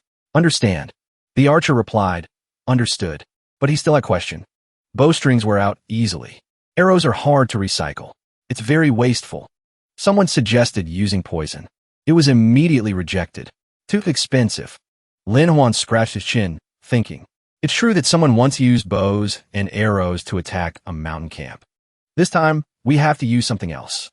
He lowered his voice and whispered, why not use vegetable fertilizer? Then he hesitated. Isn't that stuff? But then they both understood at the same time. Their faces simultaneously darkened. Thinking about it, it really does make sense. The people of the Shon clan camp couldn't stand the smell and retreated. Too disgusting. You of the La clan camp, just you wait. I have urgent business. Xiao La grimaced. That's disgusting. Why didn't you tell me beforehand? You're ruining my image. Lin Huan sighed. Just bear with it for a bit. Suddenly, a shout rang out. Enough. All of you shut up. Chu Bing pulled on Lin Huan's sleeve. If you're a man, don't just defend. Let's have a one-on-one duel to decide the winner. He declared the rules were very simple. The winner is king. The loser becomes a beggar who eats leftovers. Chu Bing was stunned. What did you say? Lin Huan replied nonchalantly. I'm not a man, and I don't need to duel. He pouted, looking innocent. He thought to himself, I'm still a teenager. Not a real man yet. He was so angry he clenched his fists. Have you no dignity? Lin Huan gave a faint smile. I'm still down here. What's the point of dignity? Chu Bing was speechless. He asked again in a cold voice. Aren't you tired of talking about honor all day? Can you eat it? Can it make you money? Can it get you a wife? After speaking, Lin Huan turned his back. Too boring. Lot clan camp, retreat. He unwillingly charged forward to block his path. We must decide a winner. Chu Bing spread his arms to block the entire group. No one is leaving. The main camp chief has ordered you to present yourselves. Lin Huan pointed straight at him and asked the villagers. I arrived early, but I didn't see him. Now he's blocking our way. Is that reasonable? The villagers all nodded in unison. That's right. We've been waiting for a long time. He's nowhere to be seen. Someone else added. He wants to lump us all together before a village chief has even been elected. Chu Bing gritted his teeth. Lin Huan, stop talking nonsense. If you want to leave, you'll have to step over my dead body. He raised his hand lightly. Is that so? Immediately after, he rushed forward. He swung a brick and smashed it right in his face. The brick shattered. Hot blood sprayed from his nose as Chu Bing's eyes rolled back. Lin Huan dusted off his hands and sighed. All this talking is making my head spin. He calmly turned and left. Goodbye, everyone. The villagers couldn't help but be impressed. He dares to directly attack the scar-faced man. They marveled. He's really aggressive. When he says fight, he fights. Xiaola hugged his arm tightly. Lord Lin Huan is so handsome. His eyes suddenly lit up. Ah, that's right. I almost forgot the main purpose. He pulled a shiny brick from his pocket. It was unusually hard. Then he introduced it seriously. This is a new type of brick exclusively developed by the La Clan camp. A mandatory formula if you want to kill and rob. Lin Huan marketed it with great enthusiasm. This thing will be profitable no matter where you sell it. You can build houses, build stoves, and it can be combined with cement. Currently, bricks and cement are both for sale at the La Clan camp. Anyone who needs them, place your orders quickly. He stepped out of the village and shouted, Hurry up. Let's go see how the main camp collapses. The villagers also shouted, From today on, we are leaving the main camp. We'll live independently. Warm sunlight shone on the village gate. Inside, cheers echoed. This is something to be proud of. The villagers excitedly tossed Lin Huan into the air. We've finally escaped the oppression of the main camp. They were overjoyed. It's a good thing we captured this guy that day. He struggled to get free, muttering, I've really been worked hard. But as soon as he reached the middle of the courtyard, he was blocked by Xiaola. Where do you think you're going?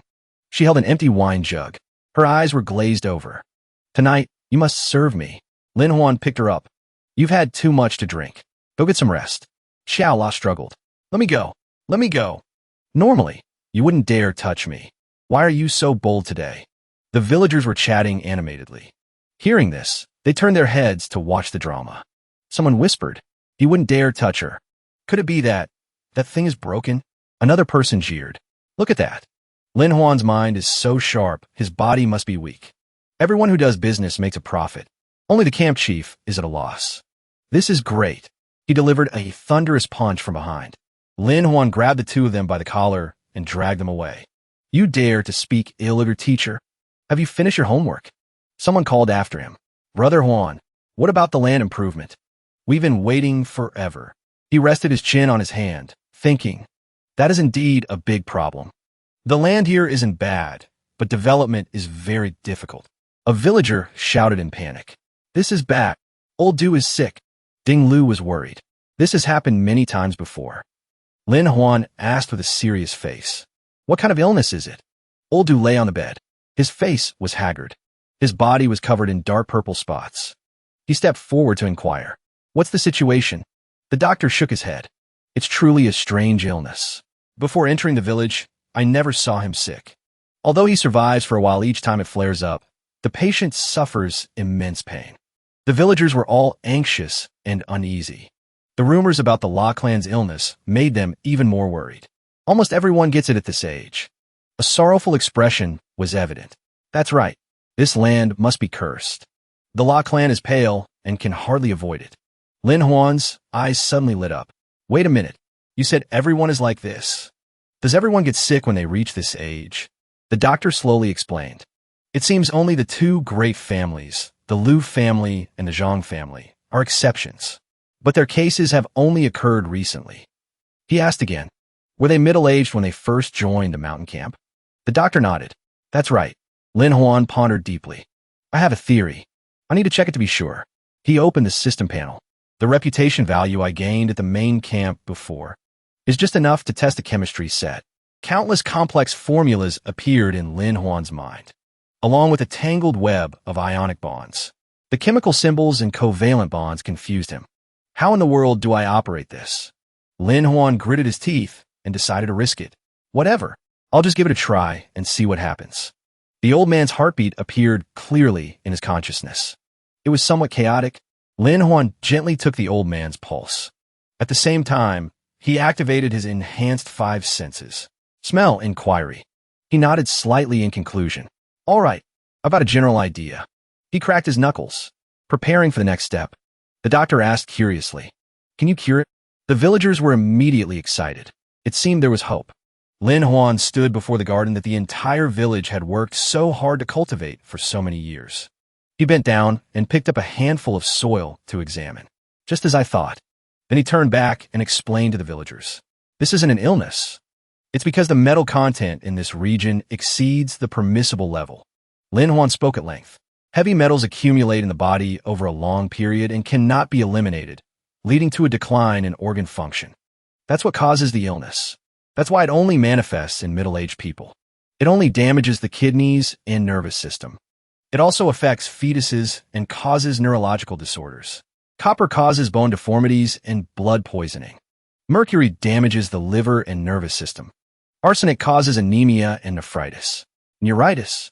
He pointed to the plot of land in front of him as an example. The land used for growing food is the root of the problem. The heavy metal content in the soil is just right. So the crops are both scarce and tasteless. After hearing this, the villagers looked bewildered. They didn't understand at all. Lin Huan was as patient as a teacher. Let me put it in a way that's easier to understand. There's a special type of iron in the soil. If you eat too much of this iron, you'll get poisoned. The villagers nodded repeatedly. So that's what it is. Xiao La grumbled in annoyance. This damn place is so hateful. It's even poisoned me. Her steps were unsteady. She accidentally tripped on a nearby stone. Xiao La fell right into Lin Huan's arms. For others, it's an accident. But for me, it's a good thing. Lin Huan was still focused on thinking about the agricultural land. In this era, exceeding the standard for heavy metals means there's a mine nearby. He exclaimed happily. The owner of mine number 1 is here. The villagers looked at each other, bewildered. They had no idea what he was talking about. Lin Huan held a red flag and led everyone towards the nearby mountain. He smiled brightly. The main mission this time is to find the location of the mineral vein. I've already taught you how to recognize mineral veins. The villagers began to spread out and search, checking every area in the forest. Xiao La sat on Lin Huan's neck, complaining endlessly. This isn't fun at all. I thought we were going to fight tigers and play in the water. He helplessly tried to soothe her. Once we mine the ore, you can play whatever you want. Su Zhao hid behind a bush. He wanted to fight a tiger. I accept your request. He lit a white powder in a bag with a flame. The scent spread to lure the tiger out. Su Zhao sneered. My apologies. Don't expect to escape this time. Suddenly, Xiao La seemed to inhale a strange scent. Her eyes widened. She felt that something was wrong. Then she jumped up from his shoulders, startling Lin Huan. Xiao La looked up, scanning the area. That sound is a tiger. Lin Huan had just looked up when his nose started bleeding. I didn't mean to. She bent down and asked urgently. What do you mean you didn't mean to? The tiger is about to get close. From within the bushes, a tiger slowly emerged, causing the villagers to tremble in fear. Its eyes locked onto everyone, and it let out a deafening roar. Xiao La was about to charge forward. I'll hold it off. But she was stopped by Lin Huan. Don't worry.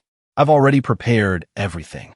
He gently clapped his hands, like a signal to activate a formation. Lin Huan shouted loudly. Black Tortoise Formation, prepare. The villagers reacted quickly. They all deployed the formation in unison. They formed a solid line of shields. Their movements were swift. The tiger roared and charged, as if it wanted to tear everything apart with its ferocious jaws. It slammed into a villager's shield. The impact was so strong that it was dazed. Seeing the situation was not good. The tiger turned to flee, but a villager suddenly rushed out. He threw a large bag at it. In reflex, the tiger raised its paw with sharp claws to block. The result was that the claws tore the bag open. The powder inside burst out, instantly blinding it. A thick cloud of dust rose up like a gray mist. It enveloped the tiger and the entire group. Su Zhao was in a panic. Damn it, I can't see the situation clearly. And they even used lime powder. These people are really too careful. I just hope the tiger is okay. From behind, the threatening voices of Lin Huan and Xiao La sounded. You should be praying for your own well-being. Let's see where you can run now. The opponent quickly flicked his wrist. He threw a dart at him, but the dart was easily caught by him. When it comes to sneak attacks, you still have to call me senior. She held his arm tightly. What if I accidentally kill him? But Lin Huan stood by, unconcerned. I don't know anything. Su Zhao was cornered. You forced me to do this. Lin Huan anxiously stepped forward to shield her. Xiao La, be careful. He took a step back and unleashed his poison skill. You won't be able to escape. This is the southern border heart serpent, a species of snake that drinks blood to grow. Su Zhao flicked the remaining blood on his sword towards Lin Huan and Xiao La. The two of them were splattered with blood, but still didn't understand what was happening. As fast as lightning, two snakes shot straight towards him. The speed was so fast it panicked her. What a bizarre movement technique. The white snake took the opportunity to bite Lin Huan's leg hard. The black snake was just as ferocious. It sank its fangs into Xiao La's thigh. She was poisoned and collapsed into his arms. Damn it! Lin Huan shouted towards the fleeing Su Zhao. Bastard! Men! After him now! He held her body and whispered, even though he himself was also poisoned. Xiao La, just hold on for a bit. Under the bright sunlight, Lin Huan held her tightly in his arms. He struggled to stay up, then collapsed. The two of them lay quietly side by side. It was as if they hadn't been poisoned at all. Everyone searched anxiously everywhere. Have you found them yet? But in the end, they were helpless. There were no clues. The villagers examined every footprint. There was clearly a fight here. The camp chief should have appeared by now. The leader gave an order. Search this area. It doesn't matter if we find them or not. Search until dark, then return to the meeting point. The group responded in unison, yes. The dense forest echoed with the buzzing of cicadas. On some remote cliff, Lin Huan and Xiao La lay still, their eyes tightly shut.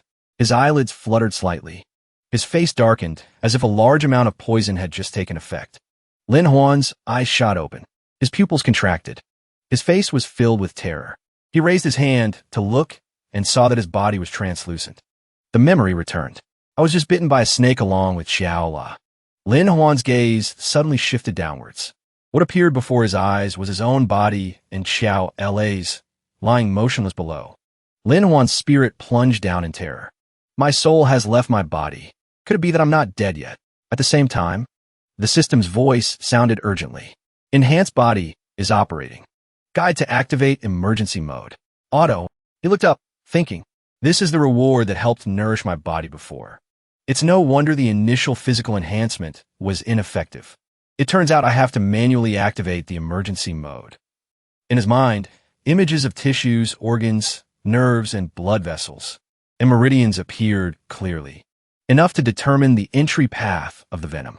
Lin Huan's spirit quickly found the snakebite on his calf.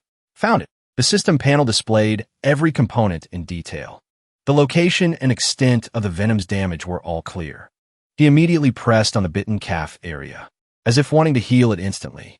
Lin Huan's spirit continuously operated on the system panel. The next step is to control the acupuncture points and blood vessels to force the poison out. The system began to restore the body. Manual enhancement mode activated. Treatment at 60 out of 100. Treatment increased to 85 out of 100. Then 99 out of 100. Finally, 100 out of 100 completed. Lin Huan's soul re-entered his body. Perfect condition. He turned to look at the person lying next to him. All right, now it's time to save Xiaola. Lin Huan pricked his fingertip for a bit of blood. First, use my blood. It already contains some resistance to the poison. He carefully searched for the snakebite on her body. To suck out the poison, I have to find the right spot. I remember it was near her thigh. Lin Huan gently removed the stocking from her small foot. His movements were slow and hesitant, but he couldn't find the wound he was looking for. It's not here. Lin Huan's hand slowly moved up towards the hem of her dress. I still have to go higher. He had to handle it himself. The dress is quite thick. I need to tear it. I hope she can forgive me. The fabric of the dress was torn open, immediately revealing a deep bite mark in her groin area.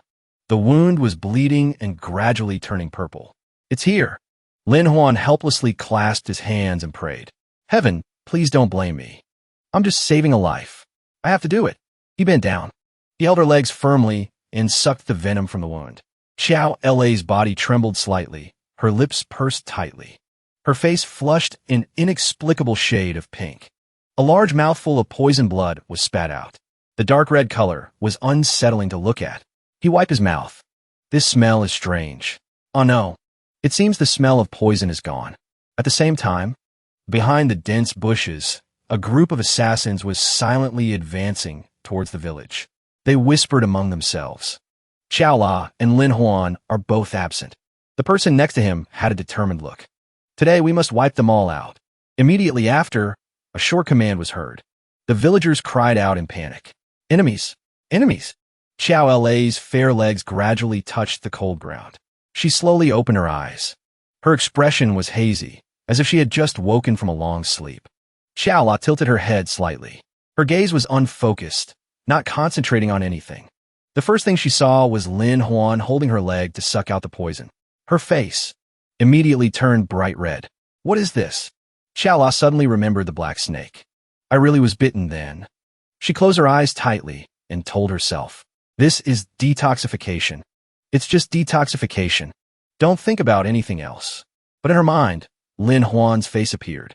Could what just happened be real? He frowned in confusion. Strange. The venom should have been completely sucked out. Lin Huan was startled by the thought that she might have been bitten multiple times. Could there be another wound? Should I keep checking? He had no choice but to tear the hem of her dress higher. Sorry, I need to open it up more. Xiaola's dress was gradually torn further up. She hesitated, not knowing what to do. Should I wake up or continue to feign unconsciousness? That way would be less embarrassing, but I'm afraid of being looked down upon. Then Xiaola suddenly turned to the side, surprising Lin Huan. Why did you suddenly move? He gently shook her. Xiaola, are you awake? Strange. It could be a convulsive reflex from the poison. Lin Huan acted more forcefully. There's no time to delay. I have to find the wound. Suddenly, an explosion like a signal flare for help from the villagers echoed in the air. He was startled and turned his head. That's the signal I left at the La Clan camp. The La Clan camp is in danger. Xiaola sat up anxiously. We must act immediately according to the plan. He nodded. That's right. Organize a rescue immediately. But when Lin Huan realized her act had been discovered, the atmosphere suddenly froze. Xiaola's face was as red as a ripe tomato. She turned to face the cave wall, and he could only stand there, scratching his head awkwardly. Thinking of the villagers' safety, Lin Huan leaped onto the cliff, intending to rush to the rescue. He urged her, "The La clan camp is in danger. We must go now." But she quickly called out, "Wait." She clutched the remaining scraps of her dress to cover herself. "You, find me a set of clothes first." On the other side, Ecchi led the villagers to face the team of assassins head-on. The enemy leader sneered, "I'm surprised you're still conscious. But no matter. Helping you is no match for us." AI pulled down his mask. "No need to pretend. The main chief values the La clan camp." The person behind him continued, "Surrender now and you'll live. Otherwise," he waved his hand and sneered, "your fighting style is outdated. Lin Huan taught me something better." A streak of light shot up like this. The prepared signal flare exploded. Ecchi shouted, "Retreat." He led the villagers deeper inside. "Hurry." The fireworks painted the blue sky bright. It became the most modern signal of the time. The man and his henchmen covered their eyes and grinned menacingly. "Sending a signal? By the time reinforcements arrive, you'll all be dead." AI, he shouted angrily. "Trying to run? How will you run? Before help arrives, you'll be finished." Suddenly, the ground collapsed, revealing a dense row of stakes, like the Battle of Bakdang in the time of Nogwen. The villagers behind Ecchi smiled smugly. They crossed their arms and watched the people opposite them. The man's subordinates were stunned. They had no idea how to react. Ecchi stood on the other side and taunted, "Come on, come over here." AIE's henchmen gritted their teeth. Veins bulged on their faces. Meanwhile, the villagers were casually cooking hot pot. "I'm suddenly hungry. Let's have some hot pot to cheer up." This made the other side furious as they watched. One of them couldn't hold back and roared, "You're quite something. At the main headquarters, I have safety and delicious food. I don't need your hospitality." But his stomach rumbled loudly. His mouth unconsciously salivated in reflex. The villagers sneered, "Your mouth is tough, but your stomach can't take it." The enemy still threatened stubbornly. "Let's see how long you can last." Infantry reinforcements from the main camp are on their way. "It's not too late to surrender now. Maybe we'll leave you some food." AI sneered. "And that's not all. My men have already circled around the back of the mountain. In a little while, this place will be completely surrounded." Ecchi was stunned. They arrived so quickly. The man pointed towards the green flags peeking out from behind the mountainside. "Of course. Those are my troops." He held up a burning piece of wood. "In that case, I can rest easy." Ecchi shouted the command, "Light the fires. Everyone retreat inside." The villagers coordinated smoothly. They carried the things they had just set out and quickly ran into the village as if they had practiced before. All over the mountainside, the yellow flags, which at first glance seemed scattered, formed a deadly triangle. The southern team shouted in response, "Roger." The northern side's morale was also high. "Roger." AIE looked disdainful. "What kind of trick is this? A few scattered people think they can turn the tide?" Before he could hear an explanation, the ground beneath the enemy's feet began to shake violently. From the foot of the mountain, to the peak, to the mountainside, large and small rocks began to fall in unison. The boulders crashed straight into the team of henchmen, causing them to tumble to the ground. A giant boulder crushed more than half of AIE's forces. The man's face turned pale. Cold sweat poured down as he saw his men suffering heavy casualties. AIE still threatened defiantly. "You think you can scare us with explosives? What's there to be afraid of?" Ecchi sneered. "Who said you were afraid of explosives?" He explained calmly.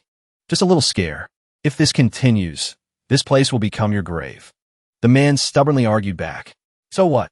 We can still retreat the way we came." Ecchi frowned. "Really? If I block that path, will you still have a way through here?" He hesitated, but he still held his torch high. "This mountain is closed to passage. What do you plan to do?" The man could only utter a few words. Ecchi pointed the torch at AIE. "It's not too late to retreat now. Otherwise, I'll blow up the mountain again. Think carefully. Forcing us is like blocking your own path to survival."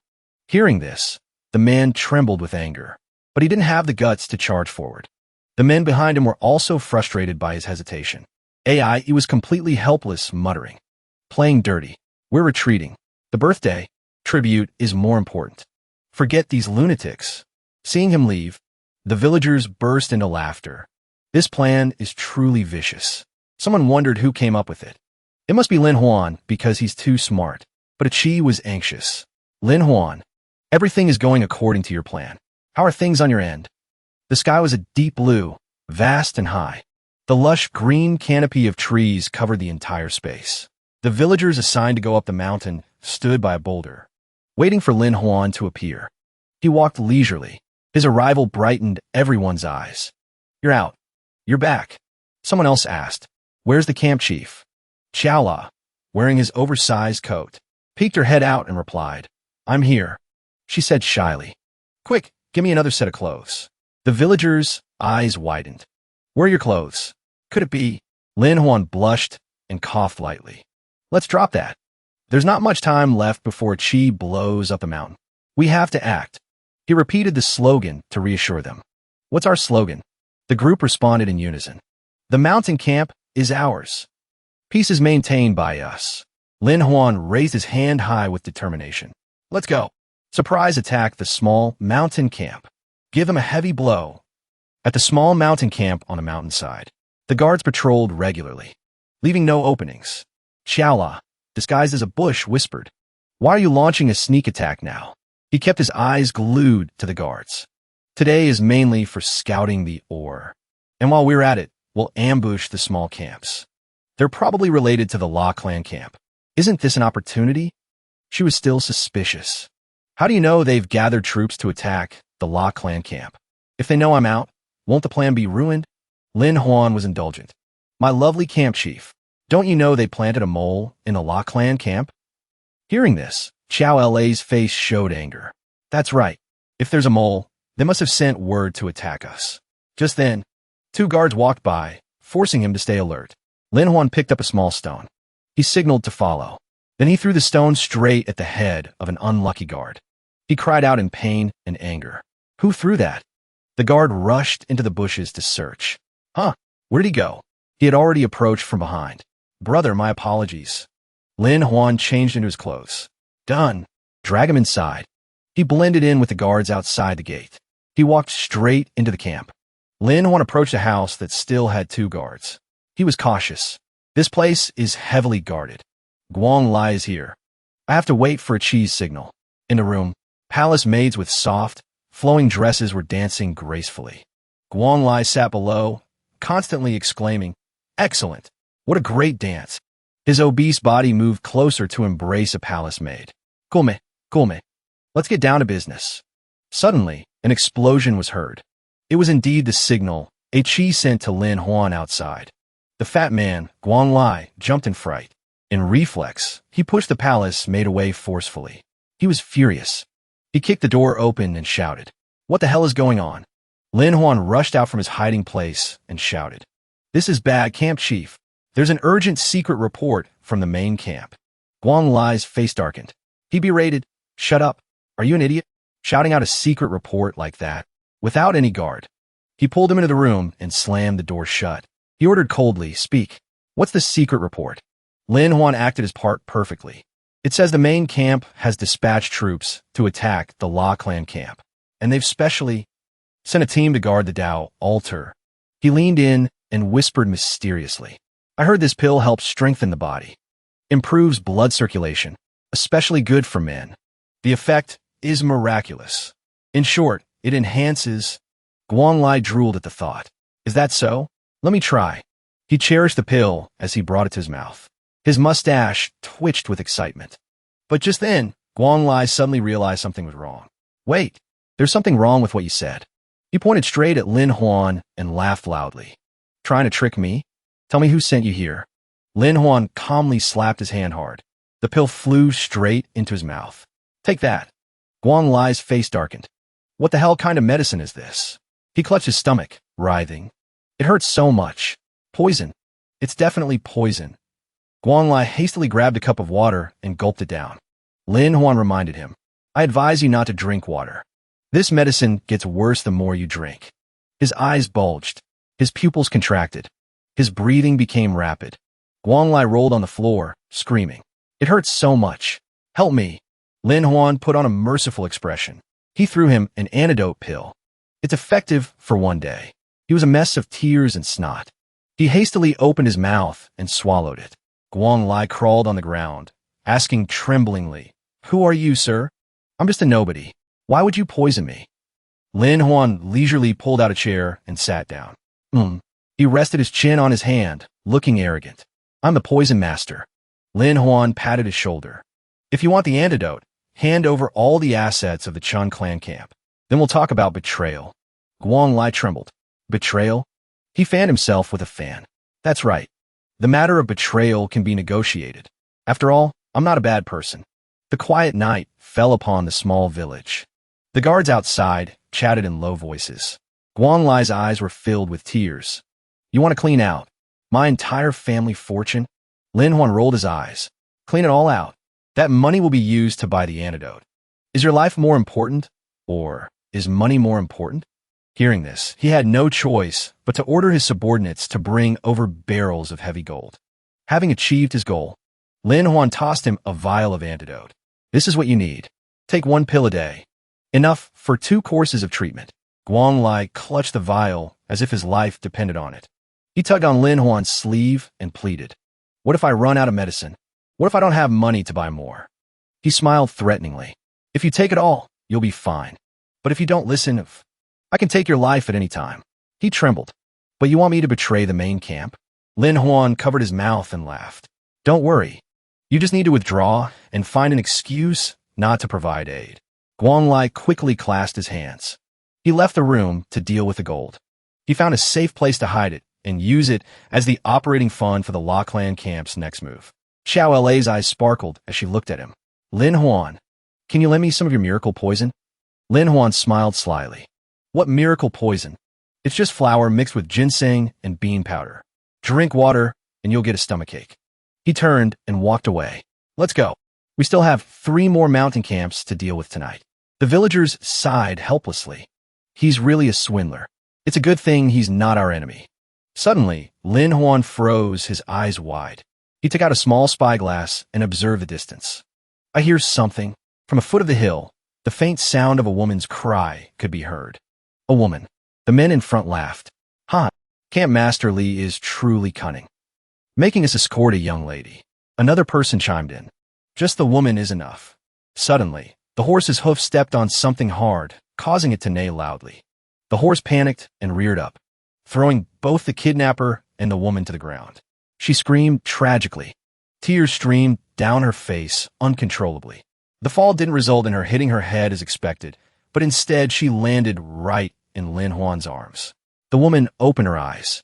Her flushed face was enough to make anyone feel pity. She trembled and bowed her head to thank him for saving her life. The kidnappers roared in anger. "Who's there?" Lin Huan replied nonchalantly. "Your granddaddy is here." "What's the matter?" The men roared, playing the hero, saving the damsel. Before he could finish, they were knocked out by Lin Huan with a few bumps on the head. The woman hurriedly left. "I'll be taking my leave." Lin Huan had a new idea. If they're presenting a new bride, then I'll play along. Switch the bride. He suddenly thought of Xiao La's toned physique, dressed in a vibrant red wedding gown. Lin Huan's eyes lit up. "How about we do it this way?" She warily dodged to the side. I don't want to do it," he replied nonchalantly. "If you don't do it, who will? Where else can I find someone with skin as smooth as yours?"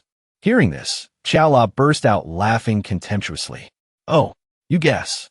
Her eyes were fixed on Lin Huan. Soft skin and tender flesh, indeed. He trembled in panic, waving his hands. "What are you guys planning to do? Please don't use this plan. Listen to me first." The bridal procession slowly made its way to old Ning Bao's camp, the Li clan camp. The campmaster of the Li clan camp greeted them with a smile. "You've arrived?" His face lit up when he saw the bride in her deep red wedding dress. "Your presence is enough. There's no need to bring gifts." Ning Bao impatiently pulled the bride into the room. "Please excuse me, everyone. I want to have a private chat with my lady first."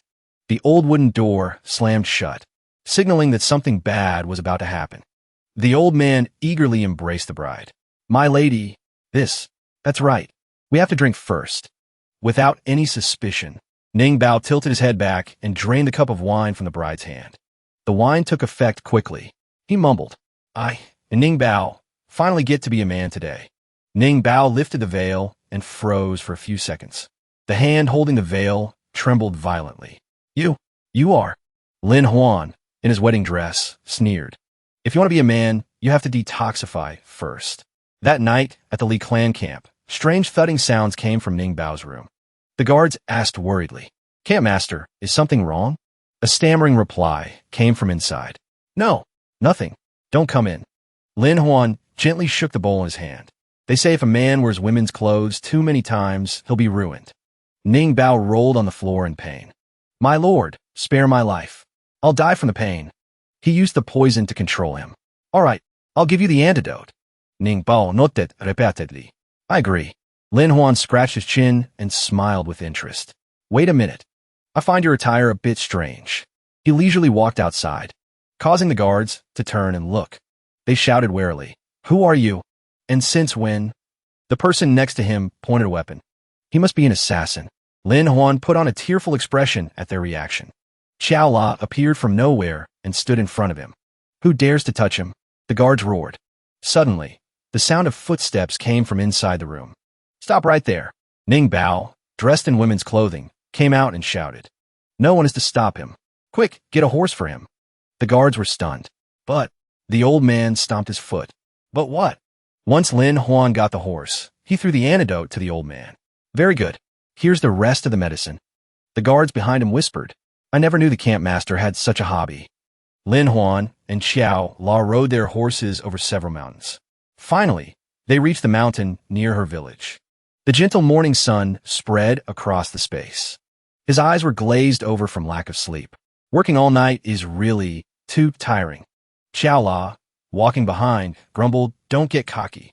You've been dealing with the southern mountain camp all night and still haven't rested." A cheese rescue team was advancing. "Good. My territory is now 3 times larger than before." A man at the back of the team suddenly spotted Lin Huan. He asked, "You look familiar. Are you here for reinforcements too?" He replied curtly, "Of course. Are you not?" Lin Huan casually joined the group and headed straight for the village. The leader seemed to recognize something. The person riding the horse. He quickly popped a poison pill into the mouth of the man at the back. "That's right. If you're reinforcements, take this." He swallowed it reflexively. His whole body trembled violently. The man at the back clutched his stomach and fell to the ground. "It hurts so much." Lin Huan teased. "Why such a strong reaction?" The leader pointed his sword at him. "It's Lin Huan. Kill him." He slowly pulled 4 jade pendants from his clothes. Then he held them out in front of the enemy. The Chun clan camp, the Li clan camp, the Little Li clan camp, the Hong camp, the Great camp. "I met with your camp masters last night. We discussed matters of peace and unity, and finally reached an agreement. From now on, the 5 clans mountain camp will not interfere with the main camp or the La clan camp." Lin Huan pointed to the pre-signed agreement. The La clan camp treaty has been confirmed and announced by the 5 clans mountain camp. The rescue party looked at each other, bewildered. Their fierce faces showed they still didn't understand what was happening. Ecchi and the villagers were also stunned. A large question mark seemed to appear over their heads. "What do you mean by that?" Lin Huan waved his hand. "Let's stop here. You should leave this place. Go back, wash up, and rest. That's what your camp masters instructed." The enemy soldiers began to waver. This is indeed the camp master's jade pendant. They checked again and found that only Camp Master Li's fingerprint could be so exquisite. Then they muttered among themselves and turned to leave. "All right, brothers, let's go. We'll drink tonight." He curled his lip in contempt. "What? There's no one left now. What's your plan?" The leader was furious, but helpless. "Damn it, just you wait. Our great king will be back sooner or later." Lin Huan nonchalantly kicked away the 2 remaining stubborn ones. "Get out of here." The scene shifts to a temple hall. The furious roar of the divine king echoed. "Bastard!" His face was as black as the bottom of a pot. "Drag him out and sacrifice him for me." The henchman knelt and begged miserably. "Great king, spare my life. Please spare my life." He tried to explain. "It's really that brat Lin Huan who's too cunning." The divine king swung his long sword forcefully. The blade pierced through his head. Blood splattered everywhere. His eyes blazed. The La clan camp won't escape even if they fly to the heavens. The next morning, Lin Huan and everyone else went deep into the forest. He held a shovel, full of excitement, as if he wanted to dig up the entire mountain. According to preliminary exploration, this mountain is quite barren. The soil is similar to that in the camp. There's a high probability of a mineral deposit. Lin Huan bent down to examine the ground. He pointed to the marked location for everyone to see. I once found a piece of metal in this cave. Then he took the shovel and entered the cave with an eager expression. Into the cave. Let's dig for ore. Everyone immediately started digging. But he sat to one side, whistling a tune. Why aren't you working, you lazy bum? Seeing this, Xiao La became angry and scolded him. Being smart doesn't mean you can exploit people's labor. Suddenly, his expression became serious, as if he sensed something unusual. Wait a minute. Something's wrong. Lin Huan looked towards the forest ahead and suddenly remembered. I remember there was a broken tree here last time. He approached the mark he had discovered earlier. He waved for Xiao La to come over. Look at this mark.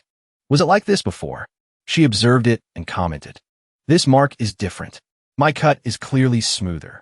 Lin Huan's face immediately turned pale. He understood the meaning. He shouted to everyone, damn it, it's a trap. At that very moment, the ground around them began to shake. From the top of the mountain, countless large boulders suddenly fell towards them. Seeing the danger, Lin Huan rushed forward, pulled Xiao La back and warned. Everyone in the cave, be careful. The rain of rocks fell relentlessly, creating a small earthquake. The rock slide sealed the cave entrance. It was clearly set up by someone beforehand. The two men standing on a mountaintop laughed loudly when they saw their mission was complete. The main camp strategy is truly brilliant.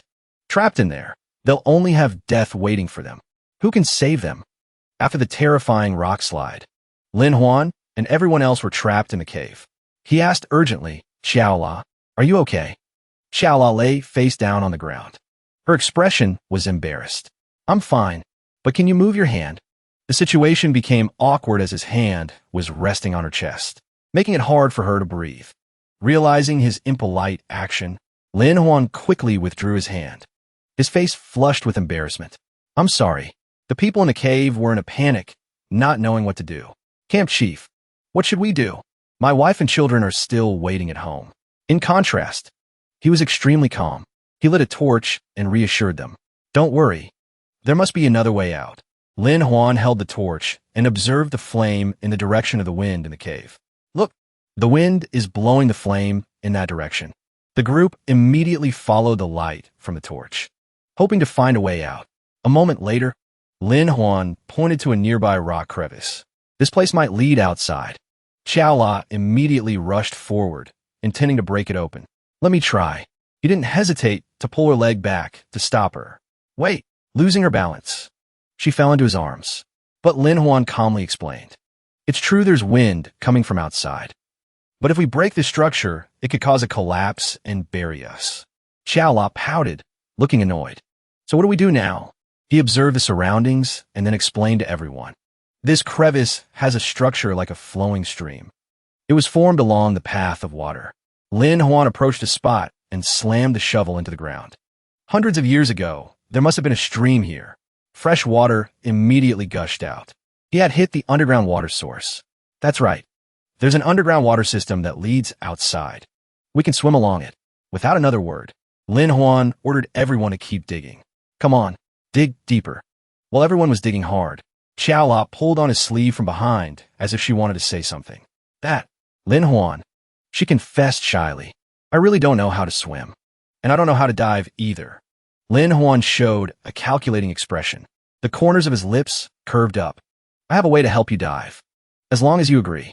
Xiao La was stunned by his expression. Her whole body trembled as she stood frozen to the spot. A moment later, as everyone dug wider, the amount of gushing water also increased steadily. Lin Huan had been diving down to check for a long time and hadn't returned. This made Xiao La on the bank start to worry. It's been more than half an incense sticks time. I'm sure nothing has happened. A person as formidable as Xiao La.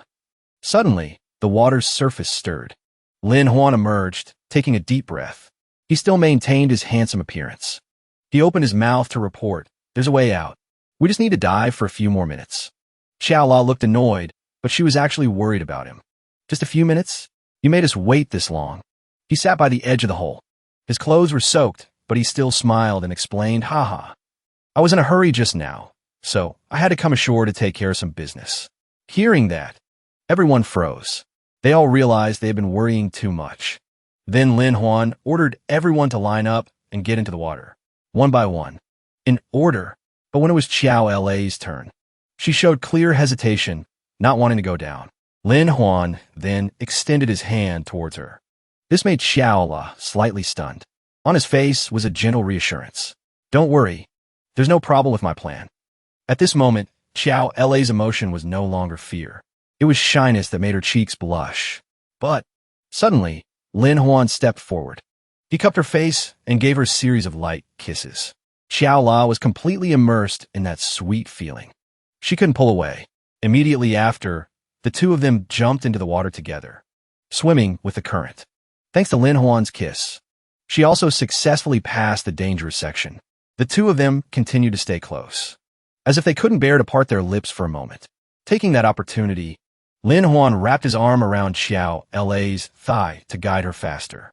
Strong tremors began to appear underwater. After swimming for a while, they reached the river next to the forest. Lin Huan surfaced and took a breath of fresh air. He and Xiao La climbed onto the nearby riverbank.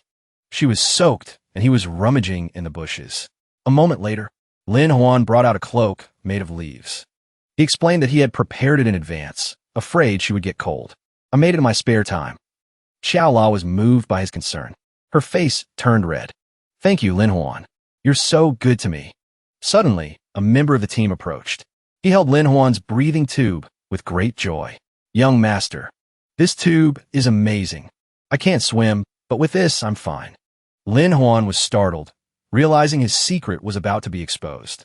He quickly signaled for the person to be quiet. But Xiao La behind him had already heard everything. Oomph. Her face flared up. She stepped forward to question Lin Huan. Huan, you dare to trick me? Watch out, or I'll deal with you. Just then, another caravan of horse-drawn carriages passed through the small valley. The leader, seeing the peaceful scenery, commented cheerfully. This stretch of road is quite quiet. The scenery isn't bad either. Suddenly, from within the bushes, a group of mountain bandits rushed out to rob them. Kill them all. The leader was terrified when he saw their shadows approaching. He quickly shouted a warning. Get into position. Protect the Empress's birthday tribute. I'll deal with them. But before he could act, he was struck by a sword. His body was cut in two. Everyone who witnessed it trembled. They were terrified, not knowing what to do. The leader of the mountain bandits, the Divine King, sneered his eyes, scornful of the soldiers. No need to run. Everyone will die eventually. Seeing how easy it was, the Divine King pointed and ordered. Take everything back to the main camp. Kill all of these guys for me. Hearing this, the 8 soldiers knelt on the ground in fear. They trembled as they surrendered their weapons, begging for their lives. Great King, please accept us. We are willing to follow you. The Divine King showed a look of contempt. He stepped forward and planted his sword in the ground. Who knows if you'll betray me in the future? The Empress's birthday tribute has fallen into someone else's hands. I'll be severely punished too. After saying that, he burst out laughing. He lifted the soldier up with one hand. The Divine King ordered him to be accepted. Haha, very good. From now on, you work for me. The remaining soldiers were even more terrified. They bowed their heads, begging for a way to live. The Divine King's eyes were sharp.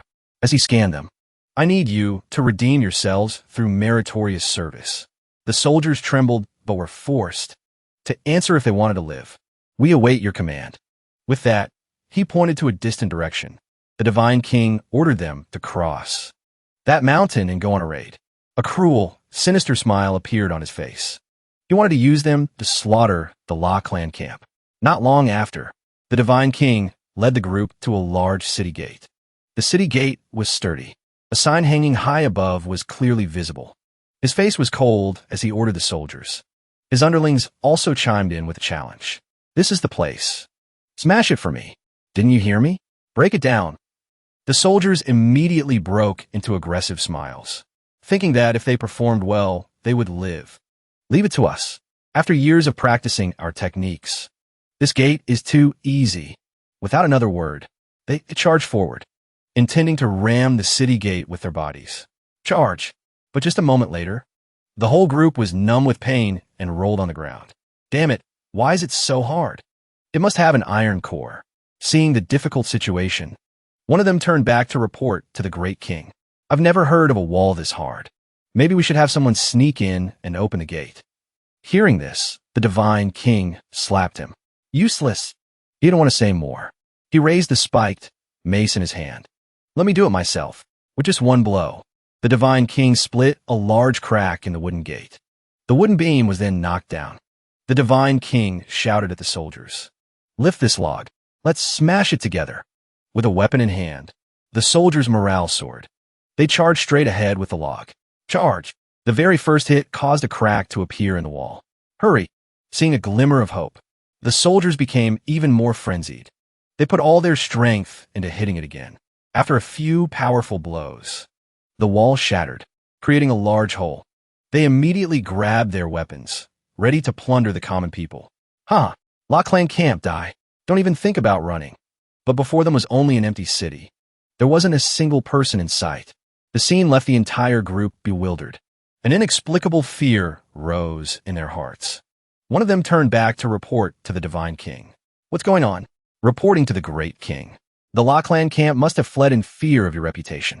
Hearing this, he became even angrier. He grabbed the man by the head and stepped inside. Damn it, get out of my way. At this moment, the divine king noticed the wheel tracks inside the city. He immediately understood.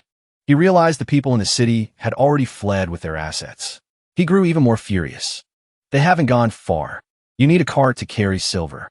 Follow the wheel tracks. Search for me. Unable to find anything of value, the divine king and his underlings returned to their hideout. When they reached the middle of the forest, he didn't notice that Xiaola was already waiting in ambush in a tree with her sword. She immediately leaped down, but her attack was blocked by the divine king's mace with one hand. His eyes were cold and filled with contempt as he looked at the ambusher. A sneak attack? How cowardly. Seeing her attack was blocked, Xiaola quickly retreated to a safe distance. But she was immediately surrounded by the divine king's underlings. Damn it, running and dodging has taken a lot of my energy. The divine king took the opportunity to launch an attack. Xiaola could only raise her sword to block. Take a blow from my hammer. Seeing him charge, Xiaola hurriedly blocked. The blow was too powerful. The great sword shattered into pieces. Xiaola was sent flying.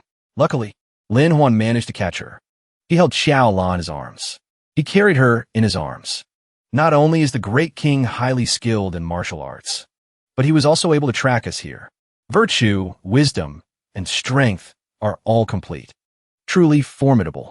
Hearing that sarcastic tone, the divine king's face darkened. Are you praising me? Lin Huan didn't answer.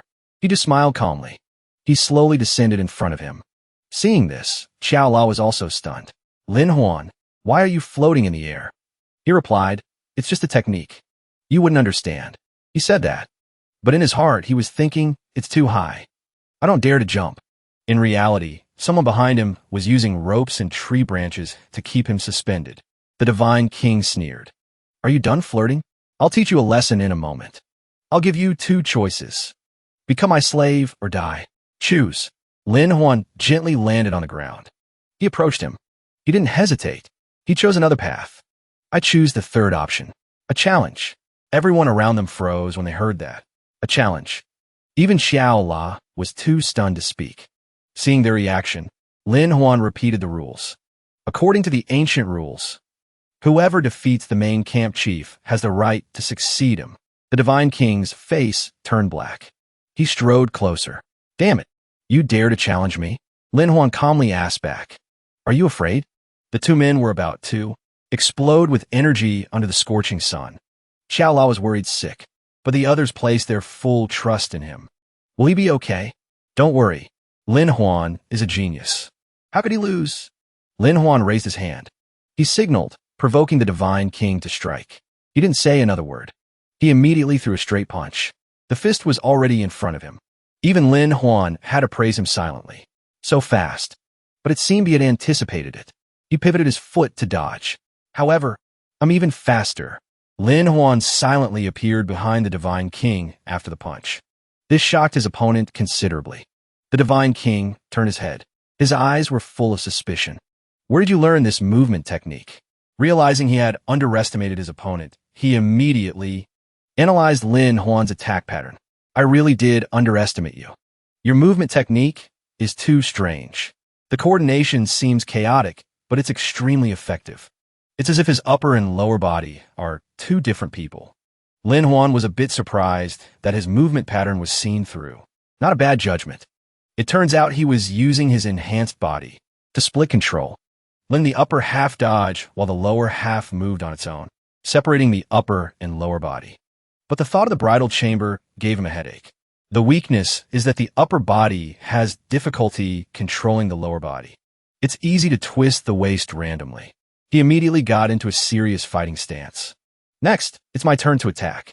Everyone watching was bewildered. They had no idea what he was planning to do. What kind of move is this? Lin Huan pulled his leg back and then unleashed an extremely fast roundhouse kick. But the Divine King blocked it in time. Child's play. This move is still amateur. He immediately kicked straight at the Divine King's head, but he only felt a weak force and looked down on it. It's nothing. Immediately after, the Divine King grabbed Lin Huan tightly, wanted to lock him down. Let's see where you run now. Lin Huan laughed. It seemed everything was within his calculations. Just as I expected, he immediately jumped to escape the hold, breaking the arm lock in an instant.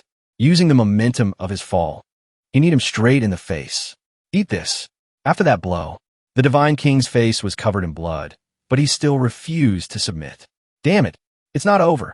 Not giving his opponent a chance to breathe, Lin Huan added an elbow strike straight down on his head. Swish. Have some more of this. After the series of blows, the Divine King collapsed completely. Blood flowed endlessly from his nose. But with his extensive combat experience, he still managed to stand up. As he wiped the blood from his face, he frowned. Why didn't you give me a finishing blow? Lin Huan still smiled lightly. But in reality, he was injured. Damn it. My hand is about to break. Seeing this, the Divine King's expression softened. He praised him. You won without killing. Truly a man of honor. Lin Huan showed a smug expression. He prepared to announce to the crowd, if that's the case, then from now on, the great king will be. But the Divine King was a treacherous person. He suddenly threw a dart at him. You're too young. Lin Huan was hit and fell backward. Xiao La and everyone else panicked, crying out, Lin Huan. The Divine King took the opportunity to swing his mace and charge forward. Wanted to finish him off. I'm a bandit. Only killing can end this. The dart that was just thrown was caught between Lin Huan's teeth. You think you can kill me with just that? He spat out the dart. A contemptuous smile.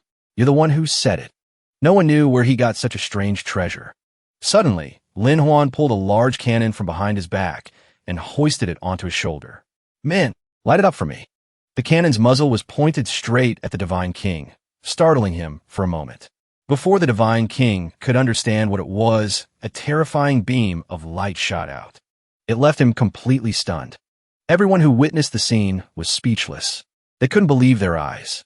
Lin Huan placed the cannon on his shoulder, a triumphant expression on his face. You said it was a fist fight, but if I don't use a weapon, my hands get itchy. After dealing with the Divine King, Lin Huan ordered the bodies to be cleaned up. What goes around, comes around. He looked at the cannon in his hand. He sighed with a hint of regret. Some men can only withstand being a barrel 2 or 3 times. It'll be hard to find in the future. Then he turned to the underlings, raising the cannon. This is enough for you. From now on, the position of Great King will be... Suddenly, someone stepped out to contend for it. I will take on that role for now. Chu Bing held up a token, a sinister smile on his face. Long time no see, Lin Huan. With the support of the 100 camps, on my command, kill him. Lin Huan gently stroked the cannon, warning, aren't you afraid of turning to ash like the Great King? But he also had another card in his hand. This made him hesitate. Of course I'm afraid. He dragged the villagers of the La clan camp with him. The innocent people struggled in despair. Xiao Luo wanted to rush forward in anger. But Lin Huan stopped her. Calm down. Seeing this, Chu Bing laughed arrogantly. I know you don't have the guts to shoot. You're all talk. Lin Huan didn't waste words. He ordered to open fire. But, to everyone's shock, the fuse was actually lit. Xiao Luo panicked because her relatives were in there. Lin Huan, that's my family. Don't worry. Trust me. Chu Bing wasn't afraid at all. He pushed the villagers to the front. He wanted to see how Lin Huan would handle this. He laughed with utter contempt. With so many people, One shot, and they'll all be turned to ash. The muzzle flashed with a cold light. Ignoring the opponent's provocation, he pulled the trigger. It created a blinding beam of light. The shell grazed Chu Bing's face, startling him. He reflexively fired back right after, realizing Lin Huan's intention. He laughed scornfully. Huh, you almost scared me there. In the end, you changed aim. Obviously, you don't dare to kill anyone. On the contrary, Lin Huan smiled calmly at Chu Bing's naivety. I already killed you a long time ago. Chu Bing looked confused. He didn't understand what Lin Huan was saying at all. Are you trying to trick me? I'm not stupid. Suddenly, Chu Bing realized something unusual beneath his feet. No one expected the ground. A massive amount of water was surging up from below. What is this? Lin Huan swung into the air on a rope and explained to Chu Bing. Earlier, during my survey, I discovered that the underground water is connected to this small stream. The water rushed in with terrifying speed. In the blink of an eye, the underground spring erupted violently, washing everything away. Damn it, Lin Huan, I won't let you get away with this. Seeing everything going according to plan, Lin Huan sat on a tree and gave orders. All units in the trees, prepare to deploy the nets. Immediately, a giant net like a fishing net was cast out. This net helped hold everyone together, preventing them from being swept away by the current. Watching the scene, Lin Huan happily fanned himself and laughed loudly. Caught them all in one fell swoop. Huh, suddenly remembered I haven't been online in ages. Xiao Luo stood beside him, muttering judgmentally. Is he crazy or something? Full of questions, she stepped forward and asked directly. We won this battle, but your promise to me isn't fulfilled yet. You said you would improve the soil at the laser camp. Lin Huan pointed down at the rushing water and explained. I opened the floodgates. Isn't it exactly for that purpose? He continued to detail the plan. After this, we dig irrigation canals combined with manual labor. All problems will be solved immediately. Lin Huan's face showed clear calculation as he opened his fan. Furthermore, I found a mine, found the workforce to mine it, and a plan to expand production. Hearing this, everyone was stunned. They didn't expect this to be his goal. When did this start?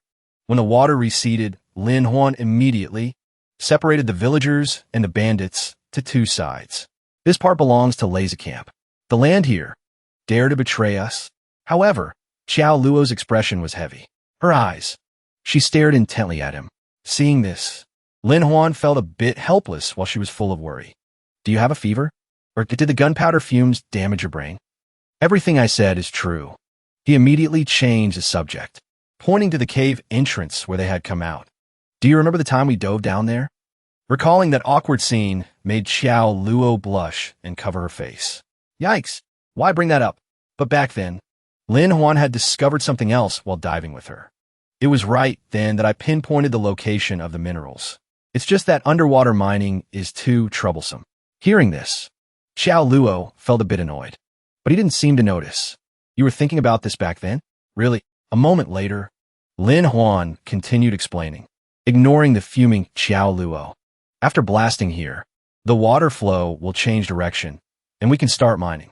Finally, she gave up with a weary look. So, where are the miners you talked about? When will you call for reinforcements? Lin Huan pointed at the exhausted bandits on the other side. Here, they are the reinforcements. Chu Bing had passed out from drinking too much water. Foaming at the mouth, Xiao Luo was horrified. She objected. This isn't right. They aren't villagers. Their nature is volatile. Exactly. If they wake up and report us for illegal private mining, we're in big trouble. He remained calm, holding a whistle in his hand. To prevent that from happening, we have to do this. Lin Huan opened a seemingly bright path for the bandits. That is labor reform. He took out a notebook and showed it to Xiao Luo. Starting today, we establish a mining team. Reformed prisoners will be the laborers. Laser camp civilians will be team leaders and supervisors. As for the structure and wages, read this book. Hearing this, she was still skeptical. But will those prisoners listen to us? He smiled reassuringly and glanced at the bandits. You don't need to worry about that. Lin Huan looked at Chu Bing and his gang with a cold gaze. Tomorrow, I will personally train them. Not understanding what he planned to do, Chu Bing provoked him. Don't dare to strike. As long as I'm alive, I'll fight you to the death. Kill me if you can. Seeing this, He ordered his subordinates. Ignore his agitation. Come on. Keep shouting. Come here and see. Watching Lin Huan's men set up a fire and run back and forth. Chu Bing was even more confused. Don't dare to make a move. Walking back and forth like a woman. Lin Huan brought out a large hot pot. He shouted for the bandits to hear. The torture begins. Everyone sat with him, eating and drinking their fill, laughing loudly. Hey Lin Huan, don't rush. That's my meat. Even if you're the camp chief, you have to leave some for others. The tied-up bandits could only swallow their saliva. The spreading aroma made them suffer even more. Smells so good. Not long after, the group finished eating and sat on the ground to rest. Lin Huan looked over at the other group. He stated his conditions. You guys, if you want to eat hot pot, sign up for the mining team. You'll get to eat every few days. It's 10 hours a day. 1 day off every 6 days. You won't find benefits like this out there. He stood up, full of energy, and continued persuading. Aren't you tired of worrying about your next meal every day? Aren't you bored of constant killing and fighting? Do you hate being ordered around by others? Lin Huan appeared like a savior. He wanted to change their mindset. Join the Lazada mining team. No hunger, no fatigue, no unfair treatment. The bandits wavered due to extreme hunger. New thoughts rose in their hearts. Only labor creates wealth. Work is glory. Seeing his subordinates about to sway, Chu Bing roared to threaten them, making them freeze. Who dares to go? Try it. You there. Doubt? Good. Wipe your drool. Although his mouth was tough, he was drooling too. His face turned red because he was exposed. Lin Huan led the entire group, excluding Chu Bing, and calmly explained, this batch of labor reform is full. If you want to join, you have to wait for the next batch. He then led them into a classroom, leaving the bandits bewildered. Didn't you say we were going to work? What are we doing here? Lin Huan and Xiao Luo stood on the podium like two lecturers. Labor is necessary. But have you ever thought about what labor is? Why must we do it? And what does it bring? He took out a book and showed it to them. To understand this, you must read. So today we talk about basic theory. At first, the bandits were completely clueless. They understood nothing. But gradually, they realized the key point and began to understand. Their eyes lit up, docile like newly tamed beasts. They were quickly convinced by Lin Huan's words, continuously shouting in agreement. Seeing emotions run high, he raised his voice, pushing the rhythm. Therefore, we must realize our own value. Work hard to get rich. The workers are the masters. At this moment, Lin Huan had completely led the bandits by the nose. But Xiao Luo beside him was a bit worried. Look, turning them into our people was really easy. But doesn't this lecture sound like inciting a rebellion? He just smiled slightly to reassure her. It won't go that far. Inside the cave, everyone was working passionately without rest. Heave-ho, let's dig. Lin Huan stood outside holding a megaphone, shouting, attention all units. End of the first workday. Time to rest. Everyone ate and chatted happily. We get good food after work. Much better than robbing. It's truly getting whatever we pray for. Chu Bing held a chicken leg, glancing with contempt. Just one meal bought these idiots off. He opened his mouth wide, preparing to bite into the chicken. But as soon as he lowered his head, the chicken leg vanished without a trace. He glared sideways, seeing Lin Huan raising an eyebrow teasingly. If you didn't want to eat, you should have said so earlier. He turned his head, chewing the chicken with relish. This taste is so good. Reminds me of when I was little. Chu Bing gritted his teeth in anger, but dared not do anything. Lin Huan turned back to speak to everyone, then placed another chicken leg on his tray. When the mining is finished, oh no, when the reform is done, I will also go to the capital. You guys can go home. Hearing this, someone sighed. Haven't been home in a long time. Another continued. Wait until the work is done. I'll definitely visit home. Chu Bing chewed the chicken while frowning in annoyance. What's so great about going home? Someone watching the conversation from afar clasped his hands and laughed. Lord Lin, stop by my house to play then. Huh, I still have to travel everywhere. Who knows, I might actually stop by. Xiao Luo held onto his wrist, looking sad. Is Lin Huan really leaving? Lin Huan tiredly pulled the blanket, slowly lying down. Being a supervisor is really exhausting. He pulled the blanket high as he lay down. His eyelids were heavy with sleep.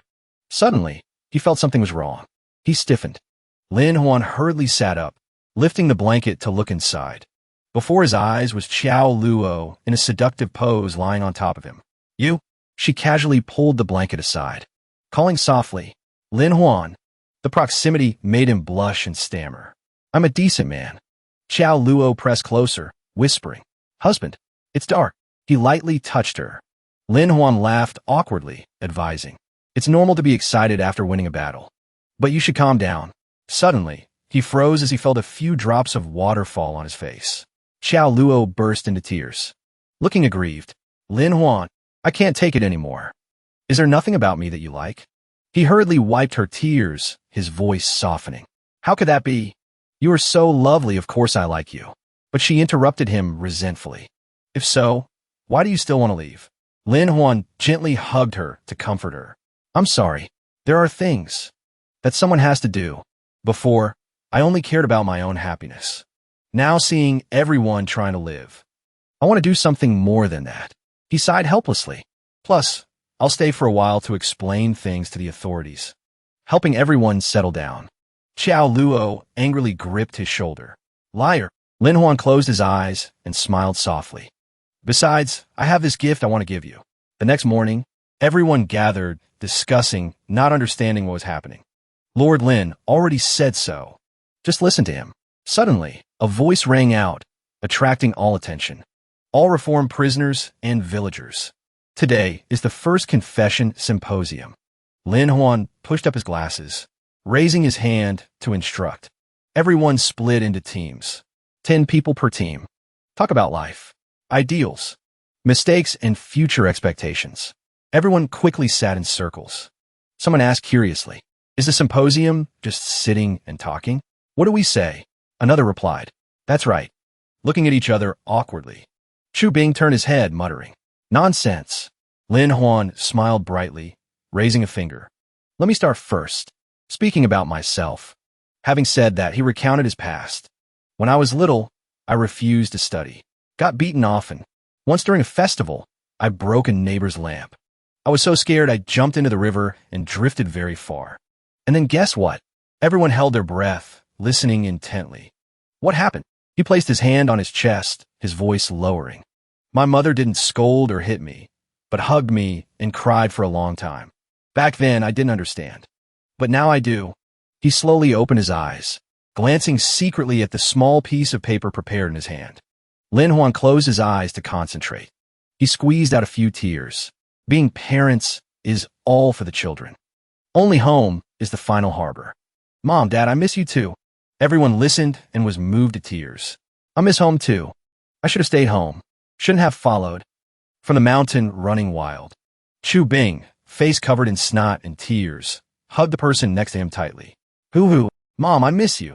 The person being hugged turned pale, hurriedly shouting, Let go. You're choking me. Lin Huan smiled and patted his shoulder to reassure him. It's okay. Just work hard. Atone for your crimes with merit. After reform, you'll be able to take care of yourself. Hearing this, he rushed away, tears falling, but his eyes full of determination. He leisurely walked toward someone. Lin Huan put his arm around Xiao Luo and pointed. Look, this is the gift I leave for you. At that moment, everyone was hugging and sobbing, like a sprout of hope just blooming on the small mountain. On the road, an escort convoy with a carriage advanced. Someone outside called in softly, My lord, we are almost there. A hand reached out to lift the carriage curtain slightly. Inshu spoke while reading a book. There is no doubt anymore. This is the place that robbed the birthday. Tribute of the Empress Dowager. He waved his hand to order. Scouts go ahead to scout the path. The rest prepare thoroughly. Today will be a fight to the death. The subordinate bowed to accept the order. Not long after, the whole group shouted in unison. In another place, a large sign read Fish Family Hideout. In front of the camp, an old woman was leisurely rocking on a chair. In the distance, the glint of sharp blade suddenly flashed. She was closing her eyes, resting her mind when she felt something approaching. She opened her eyes in panic, seeing a figure in front, raising a blade to strike down. Right at that moment, Xiao Luo rushed in from side, sword swinging up to block. Why are you attacking? One slash broke the opponent's blade in half. The old woman was still trembling, not yet recovered. The attacker roared in anger.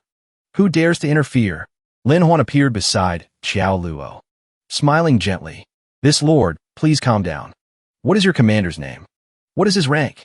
He sneered contemptuously, waving for the people behind to rush forward. My lord is the 4th-rank infantry official of the court, Wu Yanshu. Here, to purge the rebels. Arrest him. Yes, Captain. He gently signaled with his hand. Voice still calm. Why the rush? Can't we sit down and talk nicely? The guy rushed forward shouting. Talk to your ancestors. Lin Huan leaned to dodge the slash. His voice turned cold. In that case, I don't need to be polite anymore. As soon as he finished speaking, he shouted an order. All security units. Attack according to plan. Charge. His men suddenly appeared from behind. The others turned their heads in horror before they could understand what was happening. Lin Huan shouted loudly. Lin style, 1,000 years of death, covering his eyes and sighing. Ouch. Just looking at it hurts. They held tight, bodies curled up, faces pale. He turned around, gleefully watching those hit in the vitals collapse to the ground. Now you know the taste. Picking chrysanthemums beneath the eastern fence, leisurely gazing upon the southern mountain. Truly good poetry. The group was tied tightly together, still trembling after the pain. Despite the agony, the guy still stiffened his mouth to threaten. Let me go. Soldiers are everywhere. You won't escape. He just waved his hand helplessly.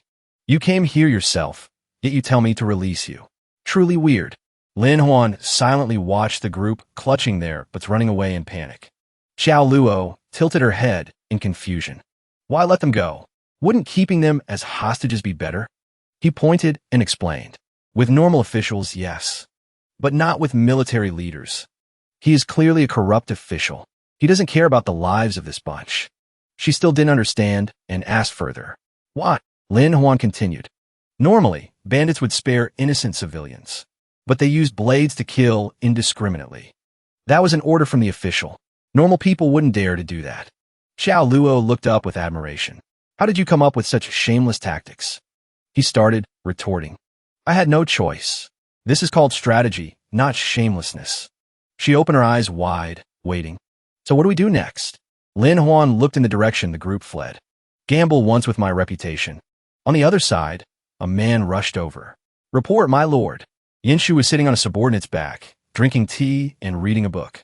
Hearing this, he cursed loudly. Damn it, can't even scout the road properly and got injured.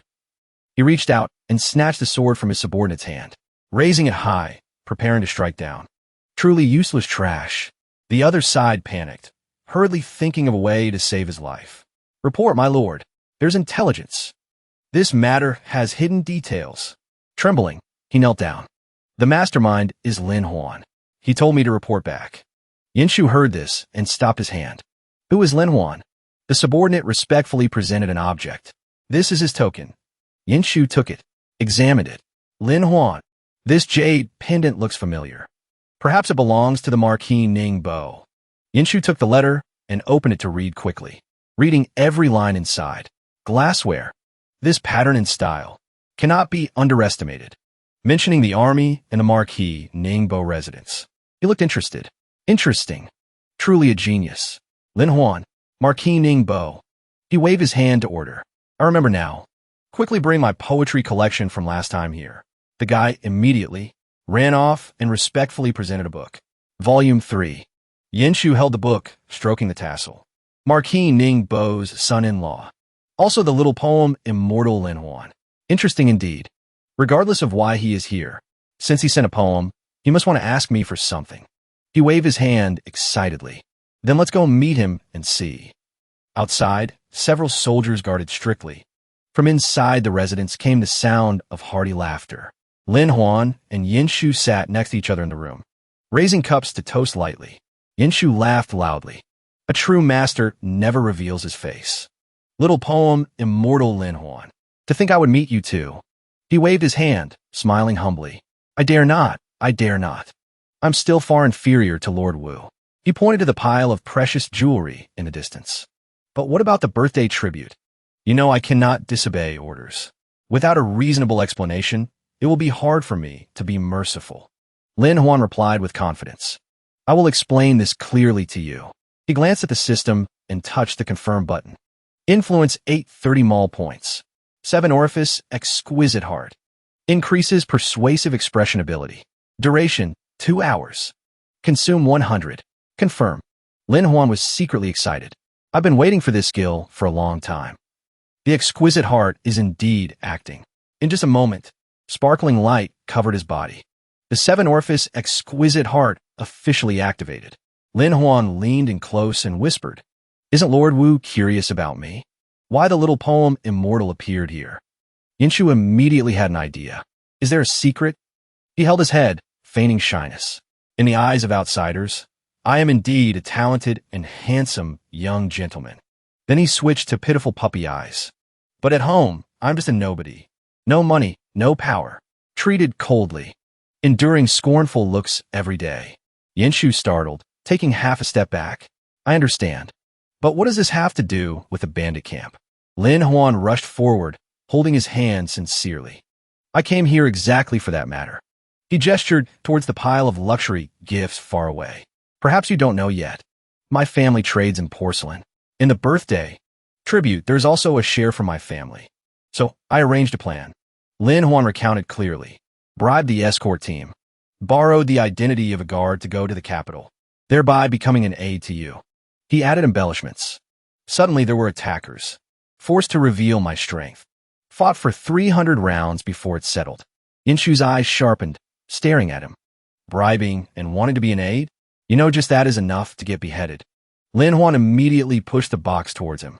You wouldn't mind taking a look, would you? Before he could finish, a hand was raised to stop him. No, I'm not that kind of person.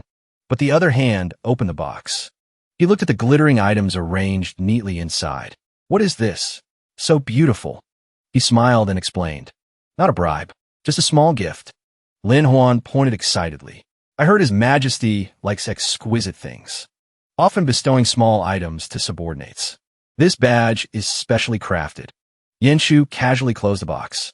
The other hand stroked the tassel. What do you mean? He quickly proposed. I craft badges for His Majesty. Clearly present their usage. You hold the power to regulate later. If others do it first, I lose out. He grinned with interest. Sounds good. Consider it as you intentionally helping with a birthday tribute. Lin Huan presented the prepared plan. The task is very simple. Lord Wu leads the charge against bandits, personally wiping them out, suppressing rebellion. Illustrious merit. I witnessed it with my own eyes. Yinshu sighed with satisfaction. Consider yourself sensible. But we belong to Lord Tong's faction. Don't stand in the wrong line. He tilted his head and clapped his hands. You can rest assured. I have prepared. I heard His Majesty loves gemstones. So he sent Eunuch Tong to find them. I have this strange stone. From outside, several people struggled to carry a large rock into the room. Seeing the big rock, he happily approached. This color, this quality, is top grade. He thought to himself, isn't this what I just dug up from the mine? Yinshu touched the rock and turned to praise. You have a sharp eye and understand the rules. Say what you want directly. Don't want to be a live-in son-in-law forever? I'll give you a few beauties. As soon as he finished, Lin Huan blushed as 3 beauties surrounded him. He hurriedly shooed them away, clearing his throat shyly. No. Still have to keep face for Marquis Ningbo. What I want is different. Lin Huan stepped forward and bowed low. Hope Lord Wu helps me rush to the capital for the exam. He placed a hand on his shoulder reassuringly. Small matter. Follow me from now on. Not long after, he left. The door closed. Xiao Luo walked beside Lin Huan, frowning. He believed such a reason? Is he stupid? He pointed and laughed. Anyway, we need to establish relationships. The Emperor, Eunuch Tong, corrupt officials, Lin Huan. Lin Huan slowly analyzed. Birthday, tribute is not a problem. Holding the benefits, Wu Yinshu relies on merit. Plus old Eunuch Tong stirring things up. Conveniently recruiting a lackey like me. At this point, even if I said aliens did it, he would believe it. Xiao Luo clenched her fists in confusion. Why collude? It's fine not to take the exam for official rank. He grabbed his collar, turning his face with a pained look. At first I thought so too. But seeing the villagers lacking food and clothing, being oppressed, I couldn't stand it. Lin Huan clenched his fist, his eyes burning. I want to use the fastest way to help everyone, leaving without regrets. Lin Huan and Yinshu stood looking at the people plowing the fields. Yinshu fanned himself and sighed. The soil is ruined. What can be grown? Wouldn't raising cattle and pigs be better? Lin Huan stood behind silently. The corner of his mouth twitched slightly. You are a corrupt official, yet you don't think about where the animal feed comes from. This guy must be stupid. He waved his hand to order. Kill those people and report back the results. The subordinates received the order, drew their swords, and advanced. Lin Huan startled, shouting loudly. What? Seeing that reaction, Yinshu looked over suspiciously. Huh? He scratched his head and laughed awkwardly. I mean, it's not worth doing that. Lin Huan hurriedly made up an excuse. I beg you to reconsider. Who knows? Keeping this bunch might generate unlimited wealth later. He was also curious to hear. Try saying it. He closed his eyes and spoke slowly. This place is the only short path connecting the north and south mountains. If not, the only way is circling the distant mountains. Huge consumption. That's why this small bandit camp appeared. Lin Huan recounted while dreamily imagining himself sitting on a pile of treasures, being bowed to respectfully by that group, receiving gratitude. Today we have controlled this bandit gang. No one else knows. So the plan is very tight. The camp was previously held by bandits, collecting tolls from passers-by, gradually becoming a power controlling the lifeline. Traffic. Lin Huan excitedly spoke about the benefits. That means this business route belongs entirely to us. Yinshu smiled and praised. Very good. It's like gathering the merchants in the region into Lord Tong's power. He stepped forward and gently pushed aside the subordinate sword that was at the opponent's neck. With these brainy bandits, pushing too hard will cause resistance. And revenge is even fiercer. Hearing him speak, he had painted a picture of beauties before his eyes. By then, they collect money, select beautiful women, and offer them to you. Isn't that great? Thinking of the prospect of being surrounded and flattered by beauties, his heart felt even lighter. He folded the fan in his hand. The excitement on his face could not be hidden. 222. Yinshu angrily pointed his finger to order. You guys go get some food and distribute it to the people here. The two subordinates looked at each other with bewildered eyes. Did the sun rise in the west? He rubbed his chin. Consider it out of respect for someone with heart. Yinshu turned around and said happily, Lin Huan, follow me to Wanghu Pavilion in Yinzhou. Lord Tong is waiting there. Make sure to perform well. He replied and followed immediately. He also urged, quickly go prepare. A little later in another place, Xiao Luo sat on a chair and spoke. I understand clearly. Your vision and ours are inherently different. She lowered her head to avoid Lin Huan's gaze, whispering, this small camp cannot keep you. He gently reached out and patted her head to comfort her. There's no such thing as me not wanting to stay. Lin Huan slowly reassured. You are the woman I interact with the most. Before, I always thought about running away. But now it's different. I want to give everything I have, so that a kind person like you can live well. Hearing this, Xiao Luo looked up, her eyes glistening with tears. She slowly moved closer to him, slender figure in thin clothes. The shirt slipped slightly off her shoulder, falling gradually to the ground, leaving an unspeakable silence. The robe touched the ground very lightly. Before she turned to walk away, Lin Huan, blushing, looked at Xiao Luo and whispered, we will eventually. His eyes reflected her enchanting spring scenery. The next morning, Xiao Luo stood watching Lin Huan's figure fading away and called out loudly, husband, we will definitely meet again. She stood by the small sapling, a quiet figure amidst the morning wind. Her hands intently turned each page of the book. You left the seed. I will raise it to be strong. Thunder suddenly rumbled in the sky. The sound tore through the space. Rain poured down. Water turned the paths white, stepping on small puddles, splashing everywhere. Yinshu cursed angrily.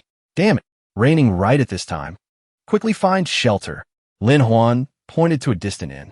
Lord Wu, there's a tea house ahead. The whole group was soaked by the rain. Yinshu was even more annoyed. Mother asterisk Kerr. Looks like we have to rest here tonight. The inn looked old and desolate. Spider webs covered everything. The owner was nodding off on the counter. They quickly entered. Finding seats to settle in the inn, Lin Huan warily glanced around. This scene feels like reading a ghost story. Outside, A flash of lightning tore across the night sky. From the door, a group of men in black holding swords silently entered. He turned his head and saw that scene, his face paled, stammering, dead, dead. Late night, heavy rain. The end scene became even more gloomy. Lin Huan sat by the tea table, his eyes directed to one side, face thoughtful. At this moment, a covered person was supported by two men entering. One of them spoke up. Large room. For people. The waiter hurriedly stepped out. A welcoming smile. All right, guests. Sirs, please come inside. Lin Huan observed them for a while and assessed. These people are not simple. Yinshu heard this and was confused. Why tell me? He analyzed. It's raining, but footprints are only on the toes. Clearly there's a problem. He immediately realized. They possess profound internal martial arts. Lin Huan glanced at those people and said, but this has nothing to do with us. He suddenly seemed to see something. Immediately exclaimed, wait. Lin Huan directed his gaze to the portrait hanging on the wooden wall. That is a wanted poster. He held his head and sighed in depression. Oh God, why do I keep getting entangled in these killing matters? Suddenly the sound of dripping blood was heard, falling onto the clean floor. That sound immediately caught Lin Huan's attention. The group of men in black over there panicked. What do we do now? She lost too much blood. The hidden weapon is still stuck in her shoulder. Must think of a way quickly. Detoxify. Damn the Imperial court. Sooner or later we'll kill them all. He silently complained and took a sip of tea. Having senses too sharp isn't great either. Hearing all sorts of nonsense. Suddenly a hand from behind unexpectedly placed on Lin Huan's shoulder, making him startle and turn around. Meng Jian asked politely, can I ask for some drink? Want to warm up a bit? Yin Shu, before he could reply, waved his hand and shouted, get lost. Do you know who I am? Hearing this, he immediately changed his face to threaten. I guess you guys also know my identity. Don't force me to make a move. Just asking for a few sips of wine. Lin Huan on the side silently prayed. Oh God, don't. This corrupt official really knows nothing. He unhesitatingly pointed his finger to order. Men, give him a taste of it. Attack. Meng Jian looked at the group, rushing in, and snorted in contempt. Truly don't know death. He quickly grabbed the sword hilt at his waist. Meng Jian swung the sword in his hand straight forward. In just a blink of an eye, a deep cut appeared on the neck of a guard in front. Watching each one fall, he smiled faintly with satisfaction and sheathed his sword. Meng Jian casually threw the wine jar to an accomplice. Catch. Yin Shu furiously pointed his finger straight at him. You are who? Dare to attack a court official. Meng Jian heard this and laughed coldly, then approached, making Yin Shu tremble in fear. Court official, huh? Just what I wanted. His eyes became extremely dangerous. The dogs of the court all deserve to die. Lin Huan sat in the corner witnessing everything, helplessly rubbing his forehead. Oh God, a madman meets a fool. How on earth do I handle this? Yin Shu's face turned pale. Trembling, he questioned. Are you guys from Eagle Tower?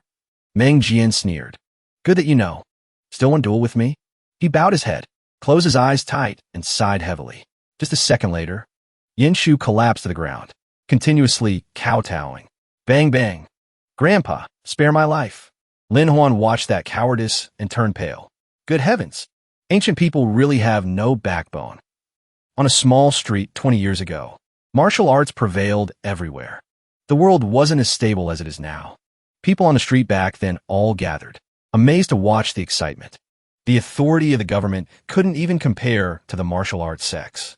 A martial artist relying on power aggressively beating and scolding. Golden martial sect, go to hell. The official begged in fear. Stop hitting. Many people were forced to bow and offer money. Even the Jianghu families weakened before many rising powers.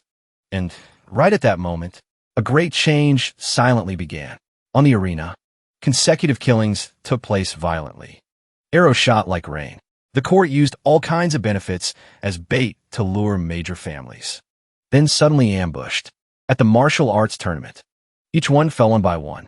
Every dissenter collapsed in the arena. That day, blood dyed the arena. Since then, the Jianghu was strictly managed by the court. Noble families turned into royal hunting dogs, calling themselves the Harmony Society. A group of escapees bearing deep hatred, crowded hiding in a tattered house. The surviving Jianghu forces went underground, uniting against the court. On everyone's arm was tattooed the same symbol. It was the mark of Eagle Tower that terrified the world. Back to the present. Meng Jian raised the sword engraved with 3 words, Eagle Tower. Leisurely said, "Don't worry. Tonight, we have plenty of time." He stabbed down hard, making Yinshu scream in pain. To die at the hands of the Eagle Tower leader. Consider it not in vain. Lin Huan sat silently observing. Exhaling a heavy breath, he suddenly spoke up to stop it. "Wait. I have a few words to say." Yinshu heard this and hurriedly clutched his wound, sitting up. "Little Lin, why didn't you speak sooner? I wouldn't have taken another stab." Lin Huan stared straight into Meng Jian's eyes. In just a blink, he closed in, forcing him to retreat. Movement too fast. Clearly a martial artist. Taking advantage of Meng Jian's opening, Lin Huan snatched the sword from his hand. Seeing that amazing speed, Meng Jian panicked. It's over. He could snatch the sword directly. Lin Huan's eyes lit up. He smirked. "I want to say." Lin Huan brushed past him, swinging the sword to stab straight into Yinshu's already injured arm. His face turned pale, speechless. "You." He turned to speak to Meng Jian. "That's right. I am from Eagle Tower, planted undercover." Lin Huan whispered reassurance. "Won't die. Trust me. Just acting." Yinshu startled and cried out. "Then don't stab for real," he replied calmly. "If acting, must act thoroughly." Lin Huan pulled out the sword and stood up straight. Solemn voice. "I have this question. You say you're Eagle Tower. So where's the secret code?" Meng Jian heard this and was bewildered. "Secret code? What damn secret code?" He casually threw the sword back to Meng Jian. "Correct. There was never any secret code. You passed the test." His face darkened, eyes flashing with murderous intent. "What the hell is this? Are you trying to joke with me? These tricks are useless on me." Lin Huan, despite being suspected, calmly asked back. Why would I trick you? I was hiding beside this stupid, corrupt official. You came to ruin it. I borrowed the sword to stab him to vent my anger, then returned it. I'm not stupid." Meng Jian angrily pointed the sword tip at him. "Talking nonsense. I never heard Eagle Tower had a spy." Lin Huan still calmly replied, "Saying that is useless. Did you forget the most important thing right now?" He used 2 fingers to gently push the blade away. "Saving people is the priority. Cannot lose. An Eagle Tower expert. If no one opposes the court." He pointed to the person sitting in the corner. "I don't trust you, but I give you a chance. Save him and live. Fail to save and die." Lin Huan stepped towards the person. "I understand meridians well. My body. This person's condition is similar. Just took off the outer layer." A female body immediately revealed clearly. Lin Huan was stunned. Face flushed and nosebleed started. "How can this be?" Seeing this, the 2 behind spoke in low voices. "We temporarily seal the acupoints, but the hidden weapon of Moonbright Society is too poisonous. The wound is close to the heart. Cannot move." 2 swords simultaneously pressed against him, urging, "Save her quickly." Lin Huan forced a smile to reassure. "Calm down." But inside he was confused. How to save her? It is a hook-shaped hidden weapon. Reverse hook dart. Soul-locking hidden weapon improved by Moonbright Society. This thing was made by an old man, then transferred to the assassin. The inventor is Jin Buhuan, second master of Golden Coin Hall. Lin Huan observed the injury carefully. This type of hidden weapon, when entering the body, it expands, hooking tight into flesh and blood. Almost impossible to remove. Meng Jian leaned against the window, leisurely drinking tea. She was hit by this thing. You just try to save her. One wrong step means death. Finished speaking, he waved his hand and threw the cup. The teacup hit the wall behind Yinshu, making him panic and scream. "You guys just do your job. Why pay attention to me?" Lin Huan frowned and pushed the sword away. Treating a divine doctor like this, with swords hanging on the neck like that, how to save? He pointed at the annoyed group behind and emphasized, "Remember carefully. Now, I am the divine doctor. Must obey my orders." He ordered sternly, "Bring warm water and towels here. Hurry up. Why are you standing there?" Meng Jian crossed his arms and nodded. Using warm water to ease congestion. Looks like a pro." Lin Huan received the items. One hand wiping his face, one hand holding the pot to drink water. "So cold. Drink a bit to warm up." Seeing that action, everyone was speechless. Yinshu sighed. This Lin Huan really has problems. Meng Jian gritted his teeth and drew his sword. Damn it, you are too much. But right after that, he widened his eyes and froze. Lin Huan's fingers skillfully pressed acupoints on Qinzong. Her face. She twitched slightly, emitting a soft moan. Wang Jian angrily rushed forward. Bastard. But Meng Jian raised his hand to block. Wait. Wang Jian was dissatisfied. Such messy technique will hurt her. Meng Jian rubbed his chin, waiting. Rest assured, I believe he can cure her. Lin Huan held Qin Zhang's shoulder steady. The other hand pointed out. Give me the dagger. Wang Jian was irritable. You made her unconscious and still demand a knife? Meng Jian calmly repeated. Give him a knife. Wang Jian argued back. Absurd. Knife? Isn't it for him to play tricks? Meng Jian lost patience and repeated. Give the knife. Wang Jian still didn't submit. I don't trust him. As soon as he finished speaking, Meng Jian and Lin Huan's faces darkened simultaneously. Both shouted loudly. Give a knife quickly. Being scolded, Wang Jian reluctantly took out the knife. Muttering calm down, Lin Huan received the dagger and pointed the tip down. In just a blink of an eye, the hidden weapon in Qin Zhang's body was skillfully removed by him. Meng Jian witnessed it with his own eyes and admired, using reverse meridians, causing tissues around the weapon to lack blood and shrink, making the hooks lose effect. Truly skillful. Lin Huan picked up the weapon from the ground and instructed. Bandage the wound and let her rest. Then it's done. His face beamed looking at the object in his hand. Great success. Meng Jian clasped his hands in goodwill. You proved yourself a divine doctor. I'll let you go. Lin Huan smiled brightly. See, why would I trick you? Meng Jian pointed towards Yinshu in the corner. Then prove your Eagle Tower. Take the knife and kill that corrupt official. In his eyes flashed murderous intent. Otherwise I will kill you. Lin Huan was tense. Is it necessary to go that far? Meng Jian coldly pointed to the door. Necessary? There are still people guarding outside.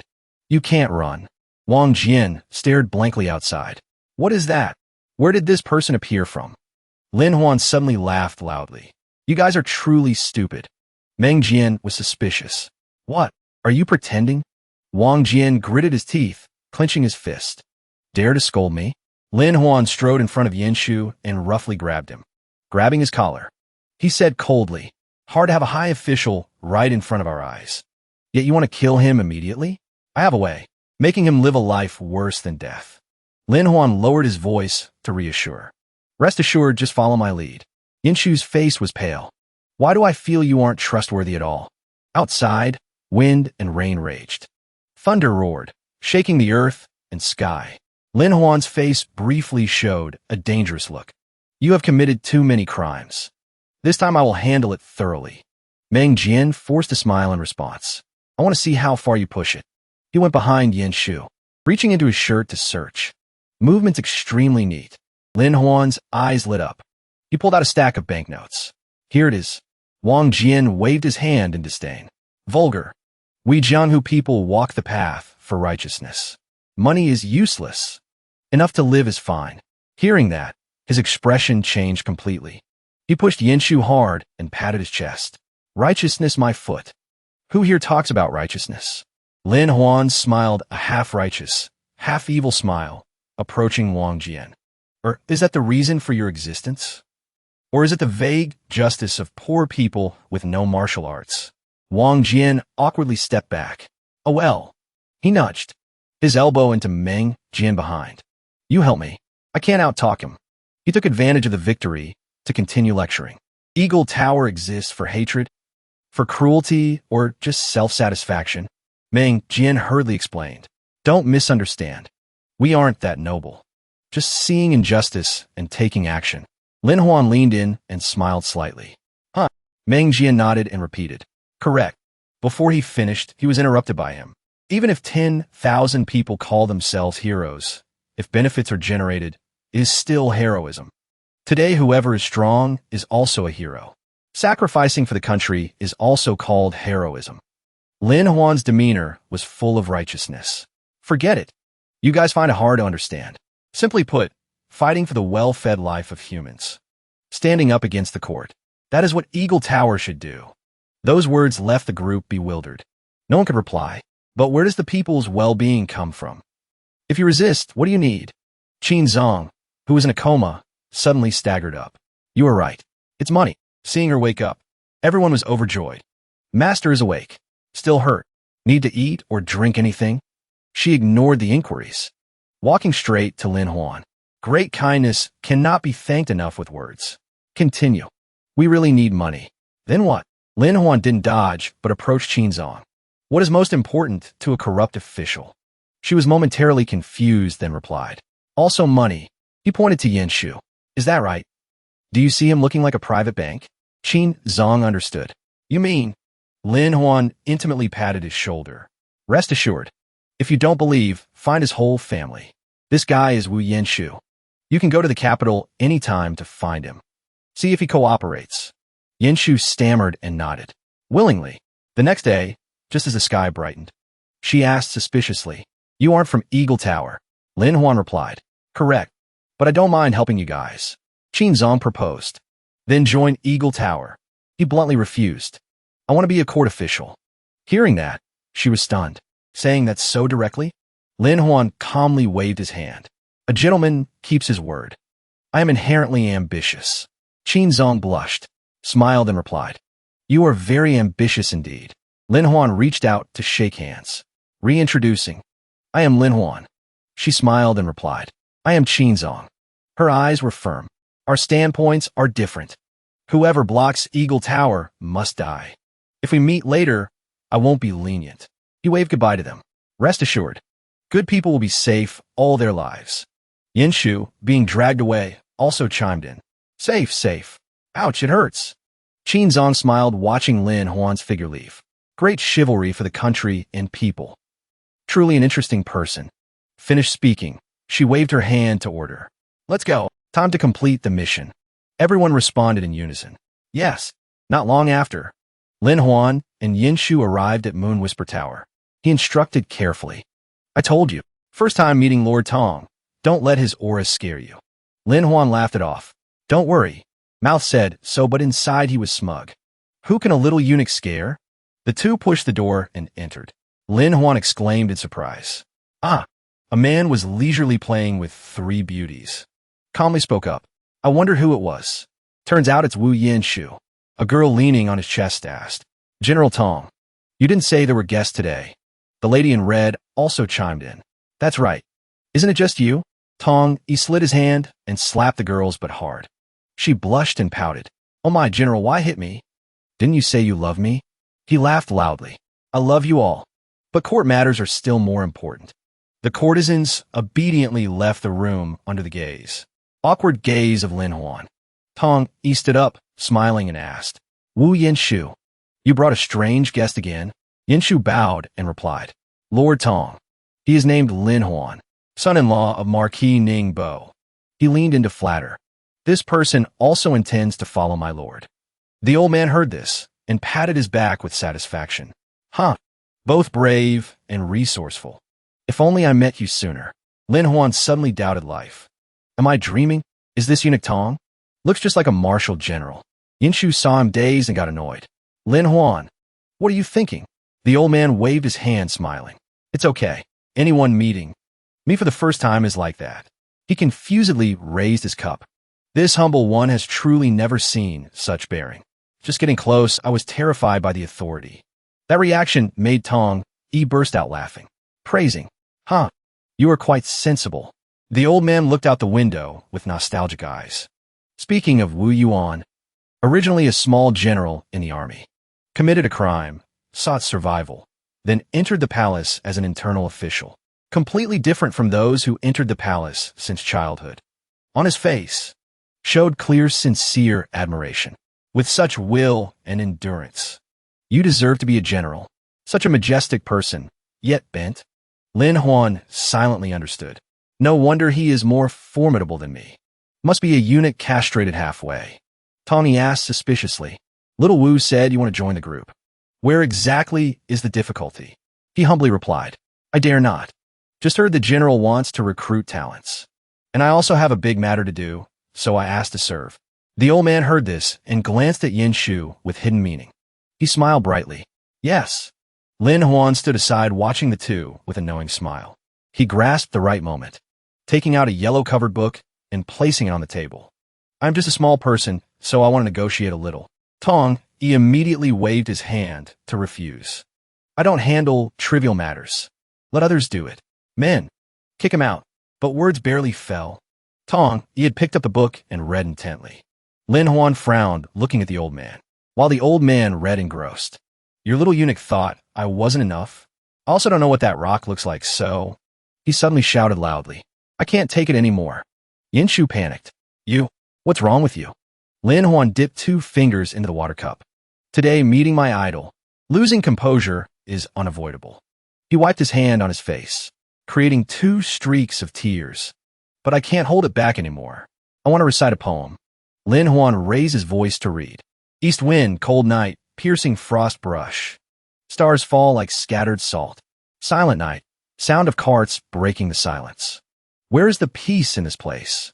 Lush branches and leaves mean nothing. Fake laughter gradually fades. Confidence rises in the heart. He imagined a beautiful cat turning its head, lonely shining in the night. Heather. The old man held his face, continuously praising. Good poem. Good poem. Truly touching the heart. Tong, he pointed at himself and asked, Is this poem written about me? Lin Huan replied immediately. Correct. My admiration for you is like an endless river, like the yellow river bursting its banks. He started praising. General, I hope to help you leave a name for eternity. A general devoted to the nation. Let the beautiful name spread throughout Huaxia. And I have prepared a plan. Tong, he asked with interest. Tell me about it. Lin Huan looked straight at the old man. General, I know you are accumulating power for the future battlefield. Tong, he nodded. Correct. So, do you have any way? He pointed out the door. Please look. Lin Huan excitedly presented the plan that shocked the 6 ministries. He carefully closed tight the room door, then lowered his voice to speak to Tong. This plan is exclusively for the general. Lin Huan thought to himself, this eunuch wants to be a general to prove his masculinity. Turns out his psychology really has issues. He smiled and asked, General, what is the most essential thing to become a good general? The old man dreamily imagined himself majestically riding a horse. Of course. Must have both talent and virtue, plus bearing. Lin Huan immediately rebutted. Wrong. Tong, he glanced at him with disdain. Wrong. You are still very green. Lin Huan smiled calmly. The most important thing is the enemy. Tong, he speculated. You mean the enemy must be strong to highlight the general? He gently explained. Being a general is to fight, and fighting needs what most. Must have an enemy. Without one, who to fight? Finished speaking, Lin Huan turned to look at the silent Yin Shu. For example, this guy. He pointed at himself in bewilderment. Me? Tong, he rubbed his chin thoughtfully. You are right. First must find a few bandit dens. Then lead troops to suppress. Create reputation. Plan 2. The old man's face darkened. But if the bandits are too strong, and I lose, wouldn't I lose more? He raised his index finger. This is the key point. We must control the bandits. Tong, he stammered. You? What do you mean? Lin Huan calmly crossed his arms. The general is indeed a smart person. Yin Shu suddenly interrupted the conversation, making the atmosphere freeze, awkwardly asking what everyone was discussing. Face full of confusion. Tong, he showed clear disgust. Lin Huan then explained to the idiot. He slowly analyzed the plan. Actually very simple. Want to manage bandits. Then turn ourselves into bandits. Lead them. And manipulate them. Half are soldiers. Half fake rebels. Hitting our own people has no consequences because it's just acting. Lin Huan put forward a hypothesis. Think about it.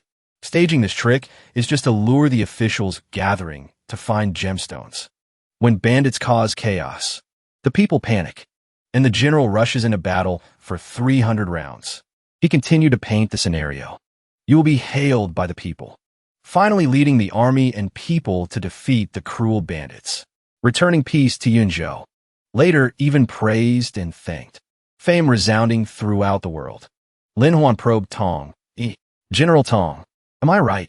The old man laughed with delight. Ho ho. Little Lin speaks correctly. Little kid is surprisingly sensible. He took out a few banknotes, adding that besides prestige, can also propose the court establish an extermination army, using the national treasury to feed the army, both making money and expanding power. Yinshu spoke up cautiously. Starting an army, then promoting yourself to general. Isn't that too greedy? Tong, Yi, and Lin Huan simultaneously cast cold glances at him. Yinshu startled, hurriedly waving his hand to explain. Calm down, you two. I was just joking. The old man's face showed clear appreciation. I thought little Lin only wanted to be a normal official. Didn't expect to have so many tricks. He wasn't modest at all, probably due to reading many books. Tong, he happily patted Lin Huan's shoulder, praising, very good. You have a future. Follow me to work from now on. He replied decisively. Of course. The old man left the brothel, instructing Yinshu. Listen clearly. Just follow the plan. I hold life and death in my hands. Understand?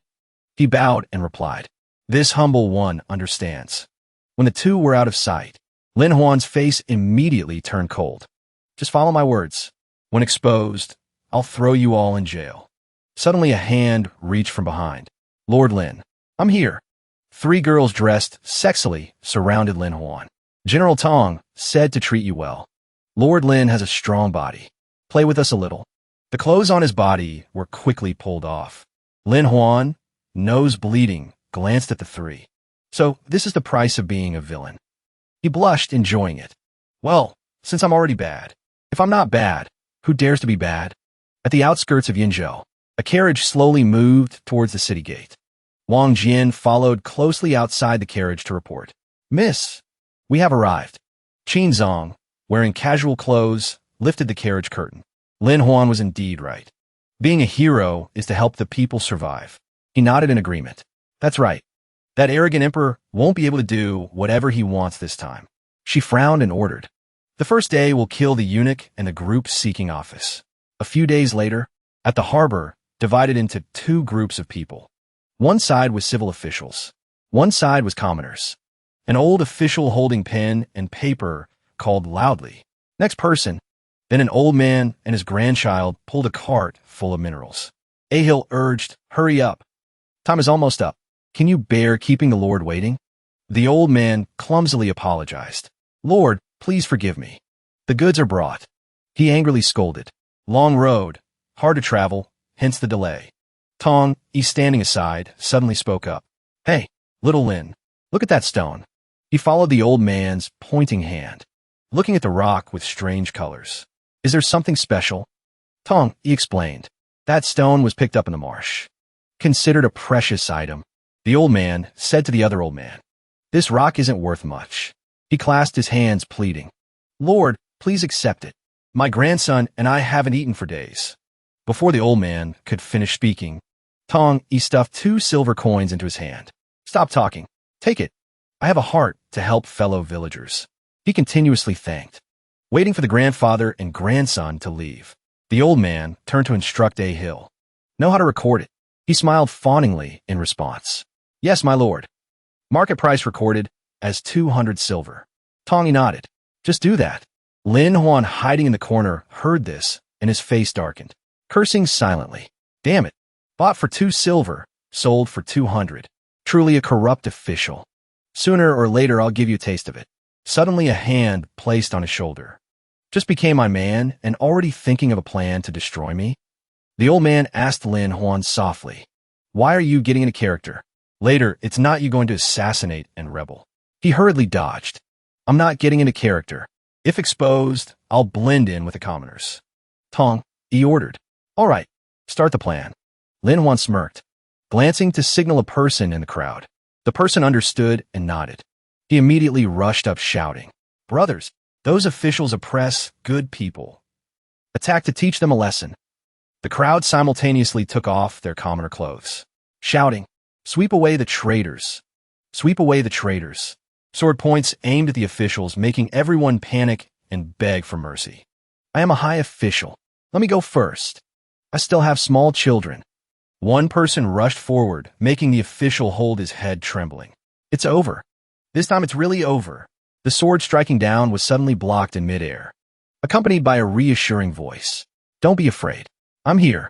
Tong Yi, showing off his muscular body. Bare hands holding the blade tight. Lord Zhou, run quickly. I am here. Absolutely won't let you get hurt. The official blushed, looking at the old man's calm demeanor. Stop it, old brother. Tong Yi pushed the person with one hand. The other hand drew the sword. Movements looked extremely skillful. The crowd hadn't even touched him before falling one by one. The old man confidently shouted, "Watch my move." The person in front immediately flew back. So strong. He crushed the fake blood bag hidden in his shirt, then screamed miserably, "I lost blood. I'm dying." Lin Huan, standing in the crowd, suddenly raised his voice to praise.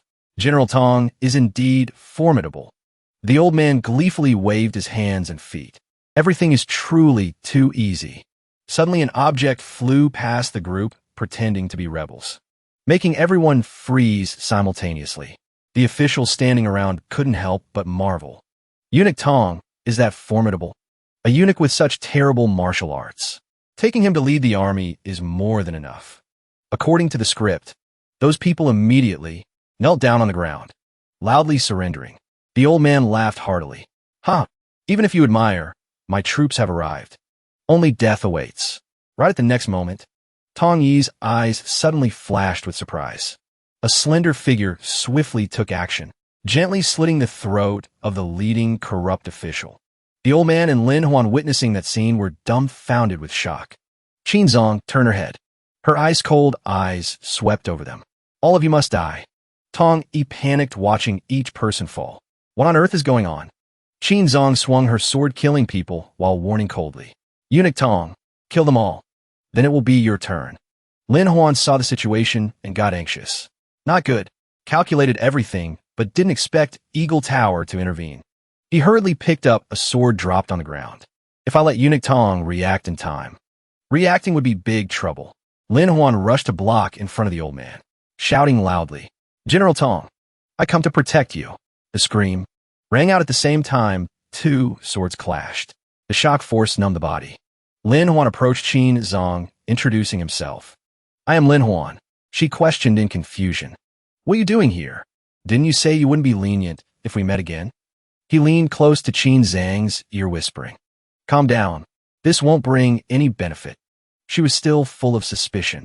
You mean the Tong family private army? Rest assured. Besides me, Eagle Tower has mobilized to block them. Qin Zong asked suspiciously.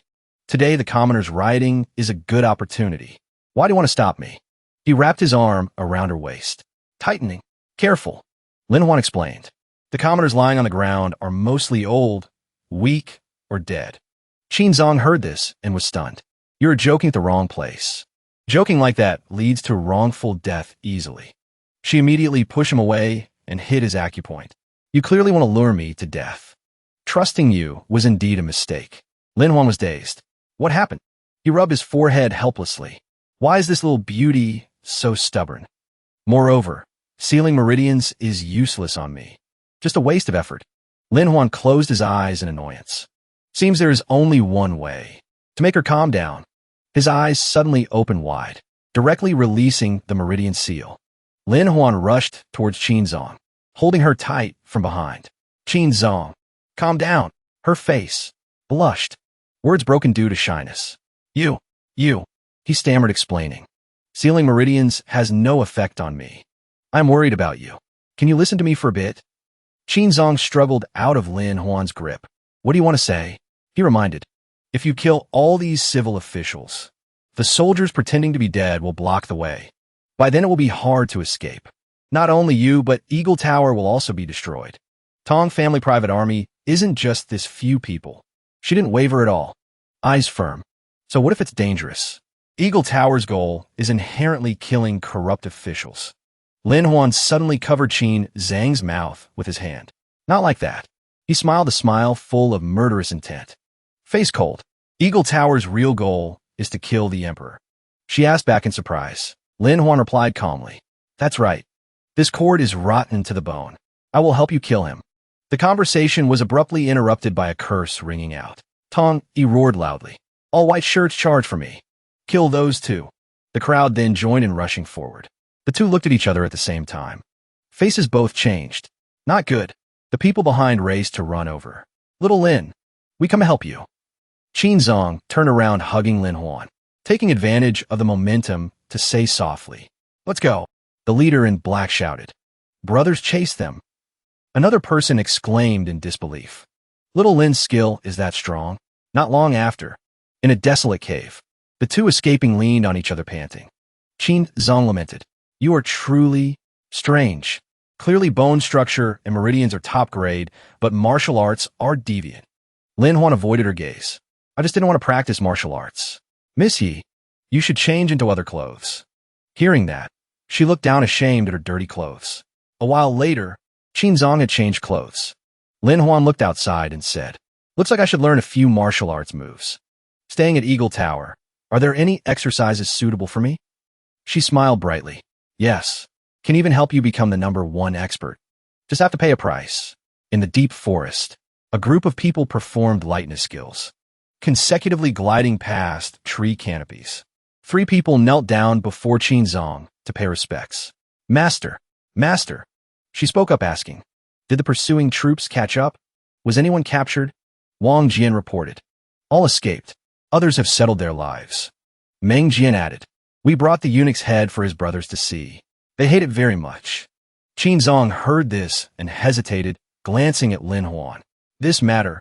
He walked to her side, whispering, "Scourges live 1,000 years. That eunuch probably isn't dead yet."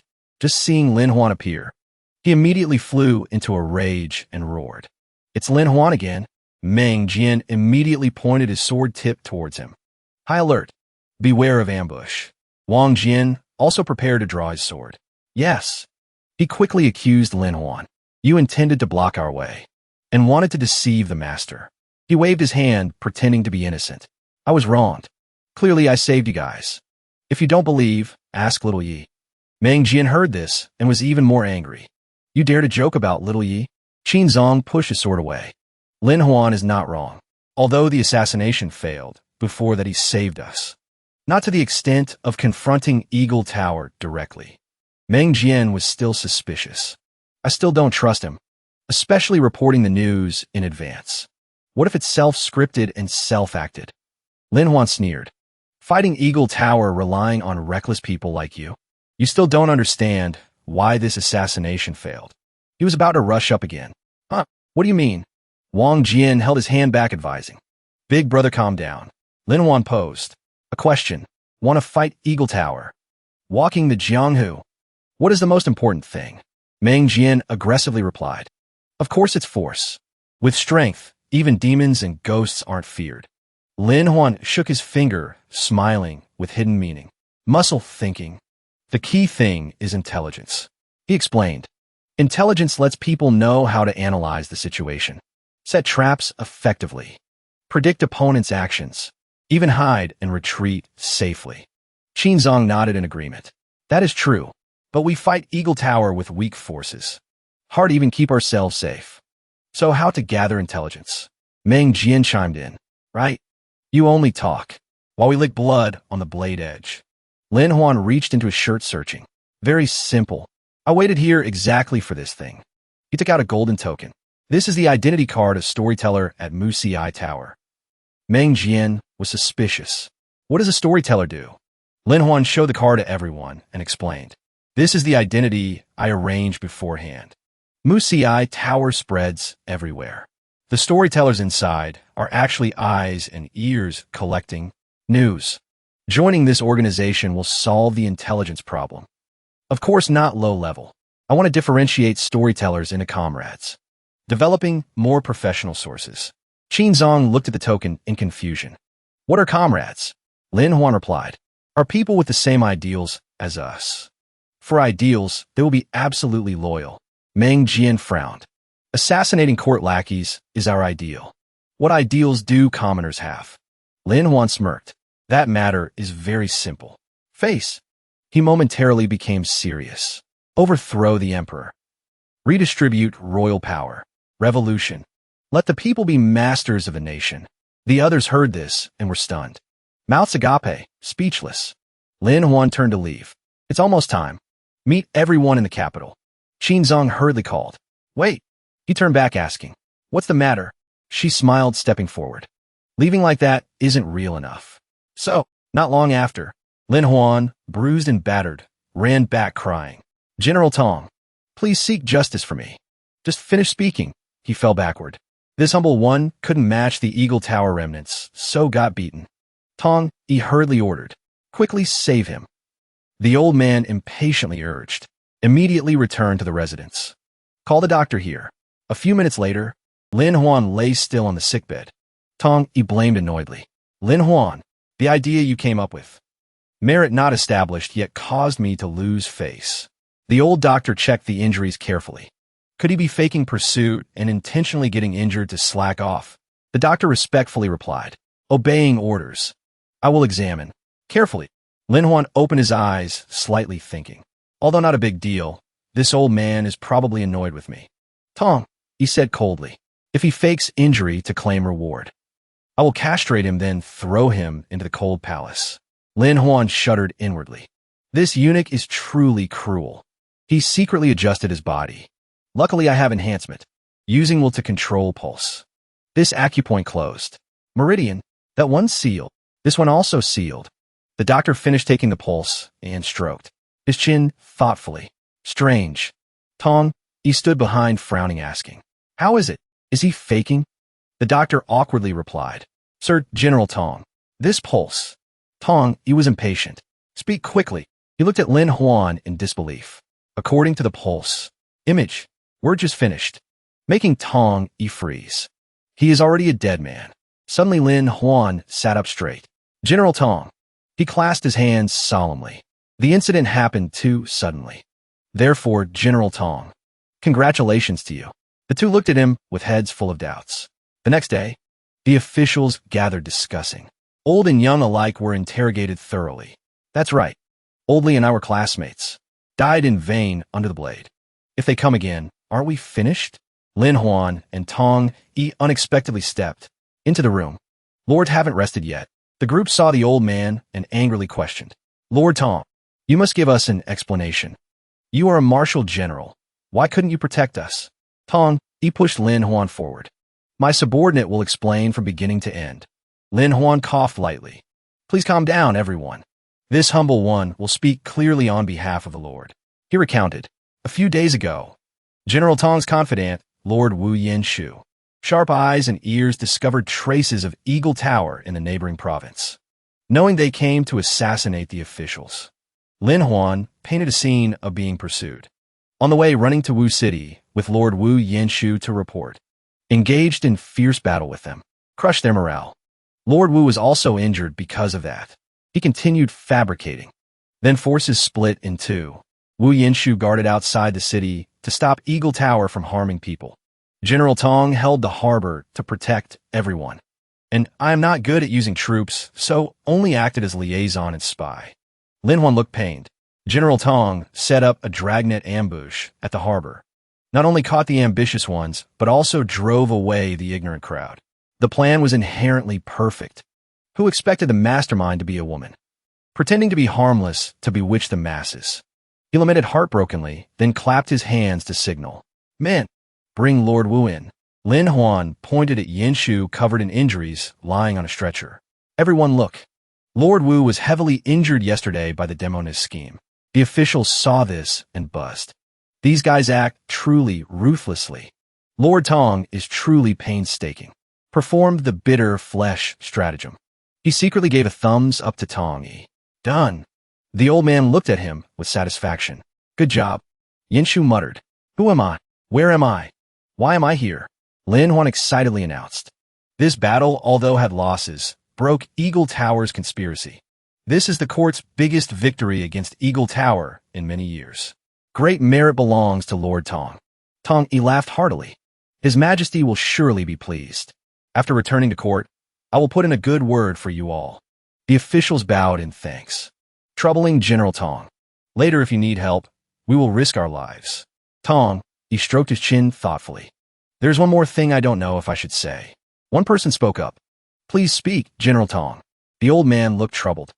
The direct cause of this incident was insufficient military force.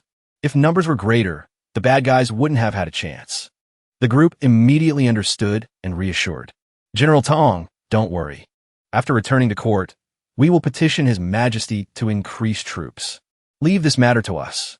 Lin Huan looked at Tong, he's standing in a crowd, taking advantage of the situation to hold military power, mobilizing the army. Increasing troops is indeed a wise move. Tong, he suddenly glanced at him. In his heart, assessing Lin Huan was truly a well-laid chess piece. Can be put to important use in the future. While he secretly darkened his face. This damn eunuch uses me to climb high.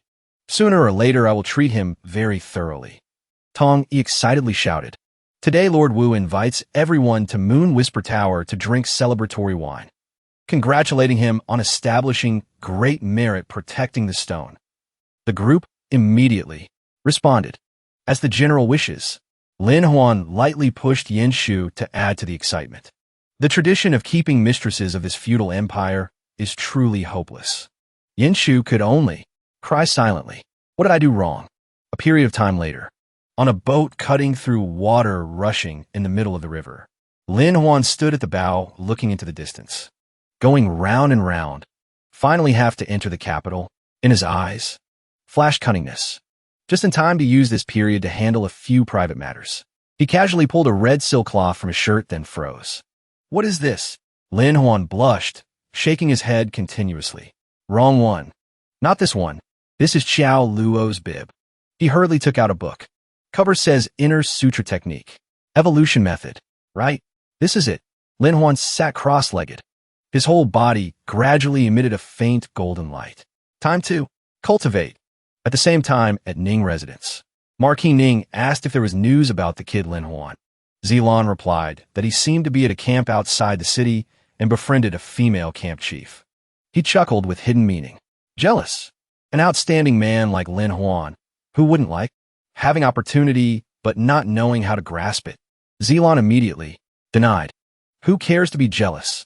In Zilan's eyes flashed longing. She hesitated, asking, Father talks nonsense. But should I secretly go to the capital to meet him? Morning at the capital harbor was extremely lively. Laughter and talk of merchants rang out endlessly. Lin Huan just stepped onto the dock. He stretched lazily, finally arrived in the capital. Taking a boat is truly tiring. He absent-mindedly looked around, unaware he had fallen into the sights of thugs. There's a fat sheep over there. Get him. They held a money bag, approaching to chat happily. Hey, young master. Seems you dropped something. Is this bag yours? Lin Huan accepted the money bag in surprise. Capital people are so kind. The thug in gray asked warmly. Is the young master from elsewhere? Where do you plan to go? The one in green chimed in a lure. How about eating and resting first? We two brothers know the way. Let's guide you. Invite you. Both glanced at each other, smiling slyly. This country bumpkin indeed fell for the trap. See if he has anything valuable on him. Tonight, no worries about money for the brothel. While Lin Huan walked ahead, corner of his mouth curled up. Script too obvious. Just in time to test how strong my introductory technique is. Achi stood at the dock, bewildered, looking around. Lin Huan promised to meet here. Why don't I see him? He looked towards the street corner, then startled. Not good. Lin Huan got tricked. Afraid it's hard to avoid a physical beating. Suddenly, a miserable scream rang out, tearing through the quiet street. Achi panicked, looking in the direction of the scream. It's over. Really over. Acting so fast. Right after was the scene of Lin Huan alone taking down both guys. The thugs were beaten flat on the ground, motionless. Lin Huan frowned, looking gloatingly at Achi. Huh, Achi. You came. Achi stammered. You. Since when did you learn martial arts? Lin Huan threw the money bag to him, instructing. That's not important. 3 more days until the exam. According to plan, you act as my book boy. Now go to the library to prepare first. Achi held the money bag, dazed. Being a book boy? Scene shifted to the quiet Yunlu Academy. Morning sun squeezed through every door crack. Yin Lin stroked his beard, speaking slowly. Young Master Lin. The title Little Poem Immortal is indeed not a vain name. Lin Huan clasped his hands in thanks. Thank you, sir, for the guidance. We'll definitely repay in the future. Suddenly a girl clumsily ran over. Bumping hard into him, Lin Huan turned his head. Cheeks reddened from surprise. That girl was Chu Zhu, looking sorrowful, sitting on the ground. Lin Huan worriedly bent down to ask, "Miss, are you hurt?" Chu Zhu startled in panic. "Don't touch me." She stood up abruptly, leaning close to his face, shouting angrily, "Men and women should not touch. Where are you a student from? Dare to be so rude?" Lin Huan confusedly leaned to Yun Lin, whispering, "What's going on?" Clearly she bumped into me first, then leaned close and scolded me. Yun Lin calmly explained, "Young Master Lin, this is Miss Chu Zhu, teacher of the academy. Her eyes are poor, so she has to look very close. Often bumps into people." Hearing that, Lin Huan involuntarily imagined her in office wear. "So, it's a nearsighted female teacher. I'm familiar with this." Lin Huan seriously clasped hands to bow. "I am Lin Huan. Came for the capital exam. Heard of Yunlu Academy's fame for a long time, so came to visit." Chu Zhu nodded with satisfaction. "Then you aren't those people?" Lin Huan asked curiously. "Who are those people?" Chu Zhu replied annoyedly. "A bunch of rude martial artists, blocking the door every day to confess." "How could I agree?" He shrugged, sighing. "Turns out it's marriage proposals blocking the door. No wonder she's troubled." Chu Zhu looked into the distance worriedly. "These past few days, these martial artists made my mood very bad. Hope the exam proctoring in 3 days won't have issues." Lin Huan startled. "Proctoring? Isn't that?" He smiled reassuringly. "I have a way to solve that bunch." Lin Huan kept a confident smile. "Leave this matter to me to help Miss Zhu handle." She hurriedly stopped him. Don't. Scholars shouldn't tangle with martial artists. We get beaten." Yun Lin helplessly advised. "Little poem immortal, don't be rash." Lin Huan stood before the soldiers arrogantly. "Achi, give me the brush. I want to teach these rude martial artists a lesson." Hearing that, they mocked. "Huh, he intends to use a brush to lecture us?" Lin Huan held the brush and wrote a word on his palm. "I am a scholar, like best to convince people with virtue." He raised his hand, smiling gently. "Do you see where my virtue is?" Seeing the word virtue on Lin Huan's hand, all 3 soldiers immediately changed expression in horror. He and Achi leaned close, intently observing the reaction of that group. Right after, both sides rushed into a chaotic fight. The soldiers panicked, screaming for mercy. "Lord, spare us. We know we were wrong." A while later, Lin Huan stopped his hand, asking coldly, "Is hitting like this called convincing people with virtue?" 3 guys painfully clasped hands, bowing repeatedly. "Boss's great kindness and virtue. We won't forget for a lifetime." He closed his eyes, turning away, waving to dismiss. "Get lost." The group looked at Lin Huan's back with resentment. Even dared to provoke the capital guards. "Go back and report to the boss." Faces full of indignation. "That's right. Let's see how stupid provoking people at the foot of the Imperial city is." Night fell. Cold moonlight covered Moon Tower. Inside the hall, singers gracefully danced, robes fluttering, blending with melodious music. 2 young girls sat close to Tong, coquettishly offering wine. "General, please drink." They smiled gently. "General, do you think I'm beautiful?" Lin Huan glanced at the old man with annoyance. Depraved appearance, no different from a beast. "I really shouldn't have come here. This place is truly hell." However, he still hugged another girl's waist, thinking to himself, "I, Lin Huan, am a bodhisattva. If I don't enter hell, who will?" Just then someone walked in the main door. "Ha ha ha." Lu Xing with a face delighted approached. "I arrived late. Is everyone still having fun?" Tong, he laughed, loudly introducing. "Just in time. Let me introduce. This is Lin Huan, poem Immortal Lin, my new assistant. And this is Lu Xing, younger brother of the current empress, little national uncle." Lin Huan stood up, clasping hands. Admired for a long time. National Uncle Lu is indeed a rare talent. Lu Xing sat down at the table, laughing heartily. "You speak well. We are all brothers. Just call me Little Lu." Lin Huan silently assessed. This eunuch Tong not only flatters the emperor, but also the empress. Doesn't skip the national uncle either. Truly a cunning person.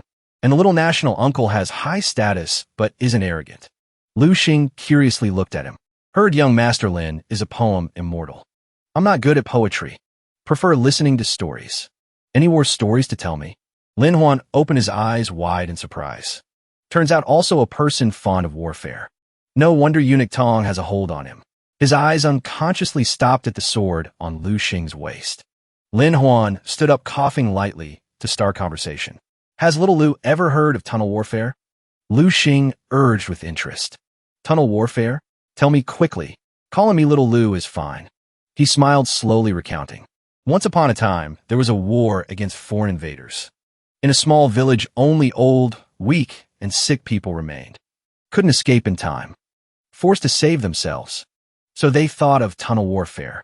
Lu Xing's eyes shone brightly, continuously slapping the table, praising. Excellent. Tunnel warfare is truly brilliant. Tong, he stood up, leaning on his hands, analyzing. Looks like this tunnel warfare is worth trying. Lin Huan hugged his singer's waist, excitedly added. Besides, there's guerrilla warfare, sparrow warfare, sabotage warfare, mobile warfare. Lu Xing pushed the girl beside him away, urging, all right, brother Lin. Speak a bit more detailed. Lin Huan raised his cup, laughing loudly. Seems little Lu cares a lot about war and martial arts. Lu Xing nodded in agreement. That's right. Can you teach the royal guards? They're all my men. Outside Moon Tower, little Lu stood, peeking insuspiciously. Are you sure? That Lin Huan who beat people is here? The subordinate affirmed. Boss, I saw him go up to the top floor with my own eyes. He nodded. Good. Let's go. Let him know what the result of offending us is. The group of subordinates shouted in unison. Boss is mighty. Little Lu led people, kicking the door, rushing in. Which one is Lin Huan? Get out here. Hearing the noise, Lu Xing turned his head with a cold face. The whole group behind froze. Why is the national uncle here? Lin Huan pointed at himself, bewildered. Royal Guard? Little Lu. Looking for me for something? Little Lu panicked, kneeling down, clasping hands. This humble one comes to apologize to Lord Lin. Yesterday offended much. Sin deserves death. Lu Xing put his arm around Lin Huan, laughing loudly. My little brothers are still green. Hope brother overlooks it. Little Lu, this is brother Lin. Remember to take care of him later. The group nodded furiously.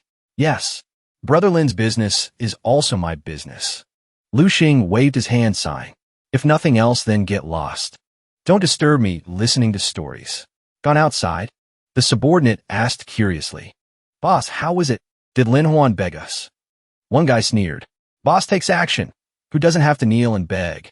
Little Lu raged, hitting each one. Shut up. You guys almost caused me to lose my position. Could have even gotten a full beating. Resentfully walking away, leaving the subordinates crying behind. Little Lu looked up at the sky, lamenting. Lin Huan, no. Must call him Lord Lin. Not someone we can offend. In Moon Tower. Lu Xing smiled, brightly praising. Brother Lin's knowledge is truly profound. I never heard these things. Admired. Then he leaned close, raising eyebrows mischievously. So, tomorrow go with me to practice, could you? Lin Huan widened his eyes. Could you? Why could you? Lu Xing's face became serious. This matter relates greatly to the Empress Dowager's birthday. Hearing that, he sweated. One morning at a courtyard. Crowd gathered lively. Great! Catch it! Wang Long excitedly juggled the ball amidst cheers. Your Majesty's divine might.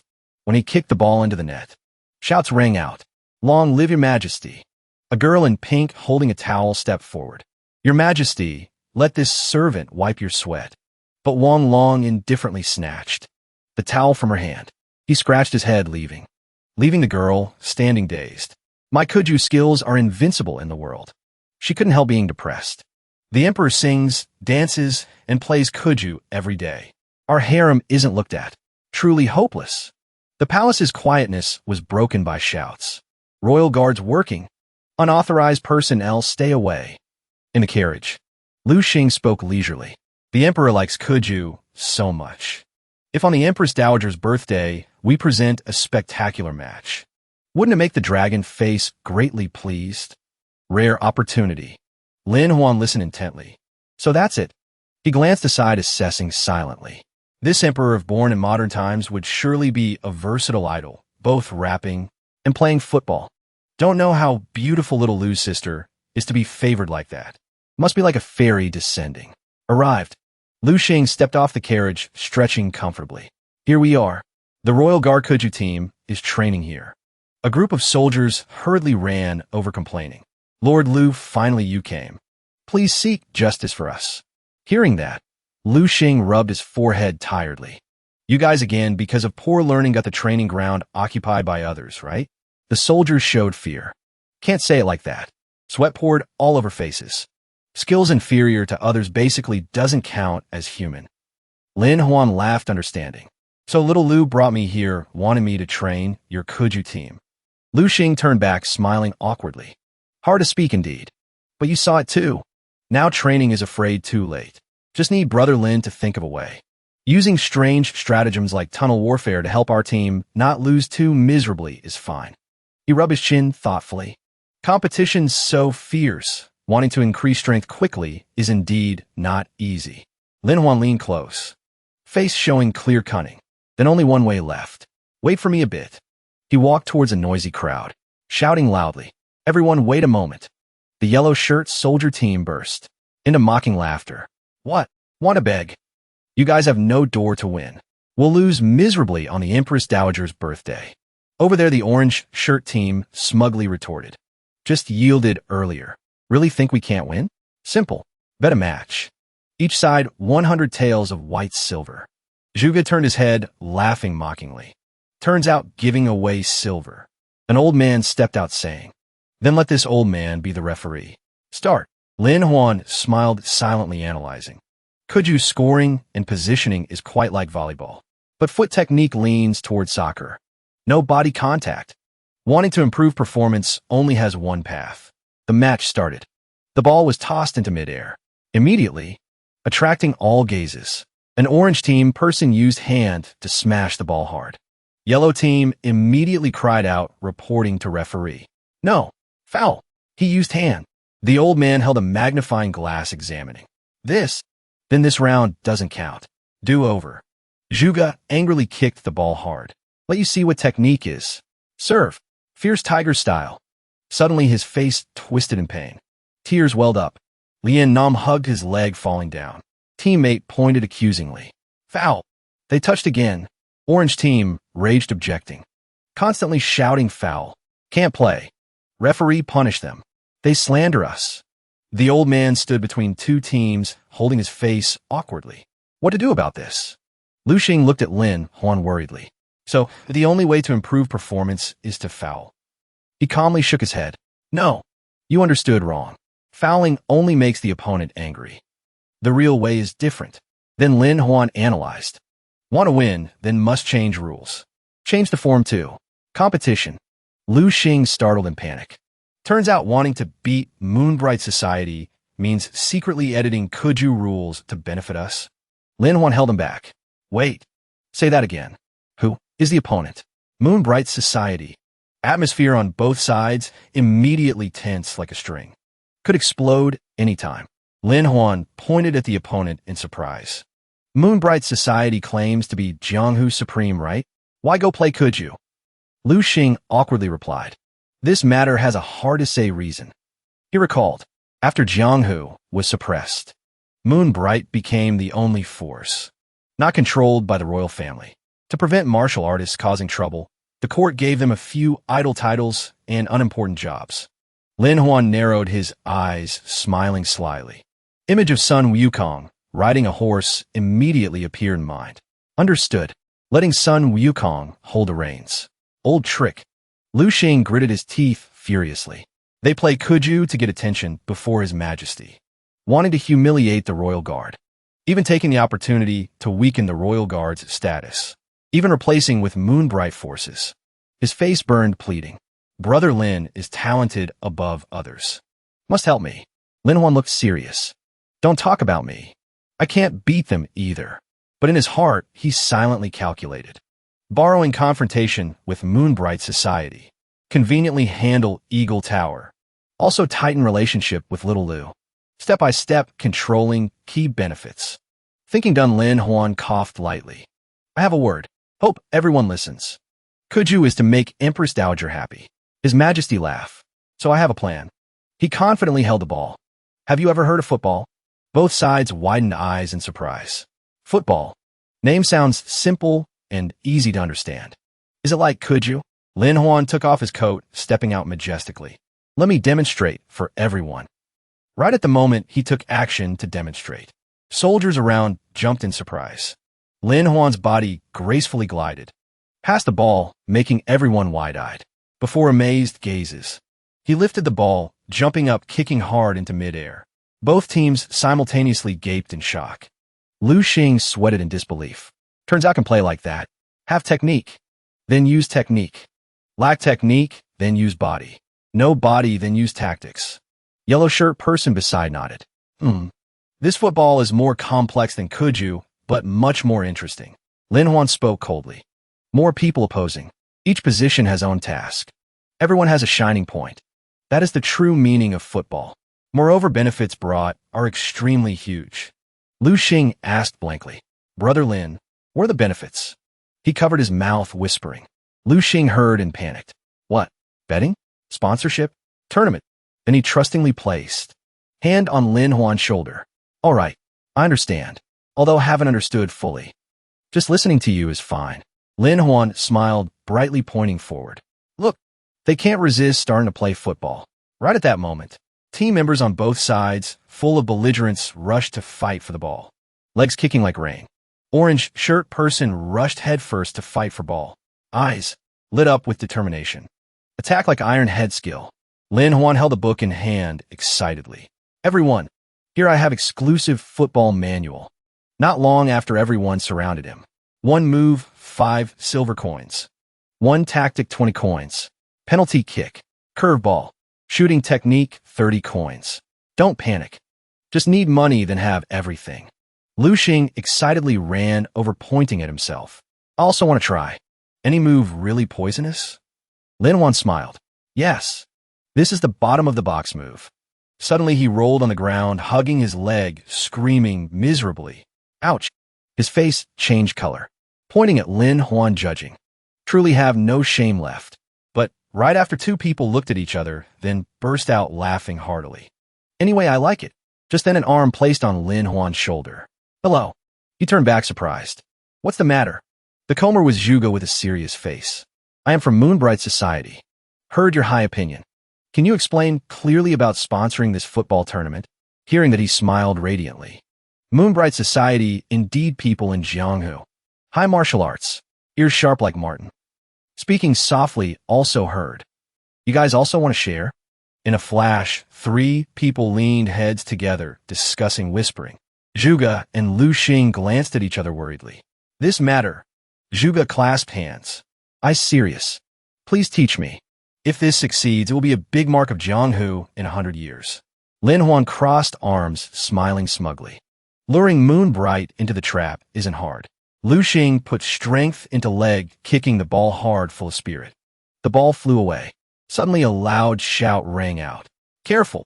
Right then a person raised hand, high, blocking the trajectory. The ball lay neatly in Lin Huan's hand. Corner of his mouth smirked.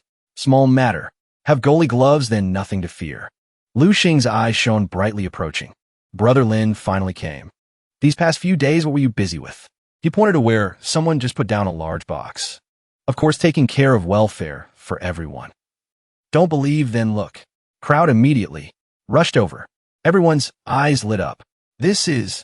In the box were identical uniforms and shoes. Lin Huan explained specially made goat leather football shoes. High grip, good for running on grass. Match shirt uses cotton, absorbing sweat. Added ventilation holes. Both cool and beautiful. Crowd cheered for new gifts. One guy shouted loudly, "Give me a pair of football shoes." Another squeezed in. "I want shin guards. Playing football or fighting, both usable." Lu Xing put arm around him, smiling radiantly. "Good job, Lin Huan. Doing business even better than me." Lin Huan laughed it off. "Dare not.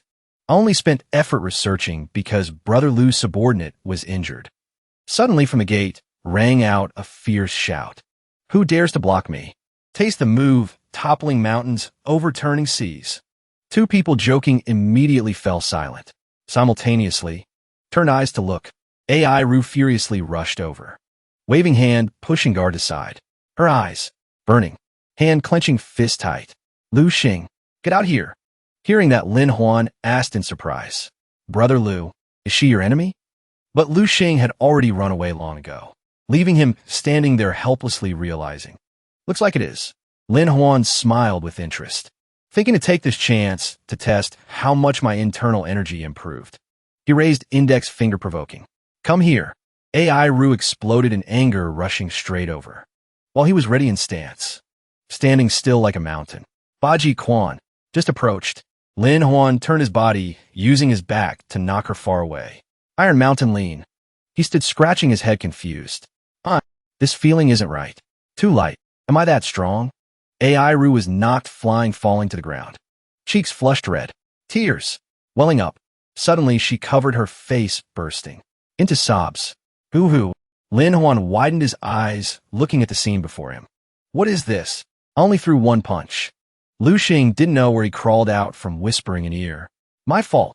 Forgot to tell brother. Her name is AI Ru, is the maid of the current empress. Hearing that, Lin Huan petrified on the spot, while Lu Xing rubbed his forehead, sighing. Moreover, I ran away because my sister is very scary. Recovering, Lin Huan looked at the guards. Turns out they didn't fight back because they didn't dare cause trouble. AI Ru stopped crying, pointing finger, shouting, Lu Xing, the empress is looking for you. And you too, regardless of who. Follow me to meet her highness. Lu Xing smiled, awkwardly pulling Lin Huan's sleeve. Sister is hard to deal with. Lucky to have brother go along. Lin Huan turned pale. I go along. I didn't provoke anyone. Not long after, 3 people arrived before Palace Hall. AI Ru stood with hands on hips, scolding.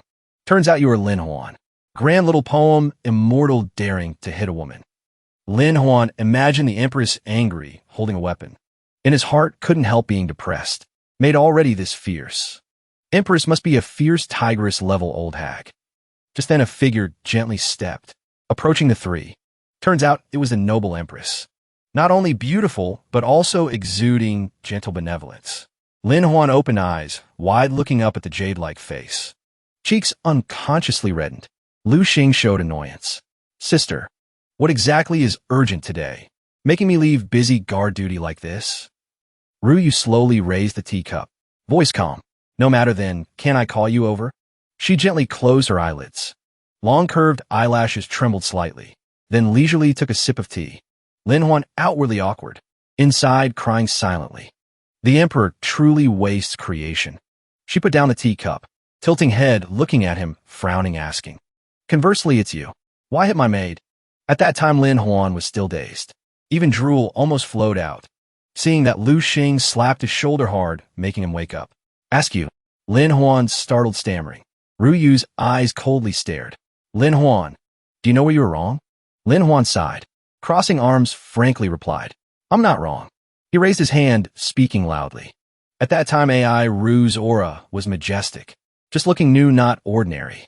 I thought she was a Jianghu heroine coming to assassinate our beautiful empress, so risked life to stop. Hearing this, Ru Yu smiled shyly.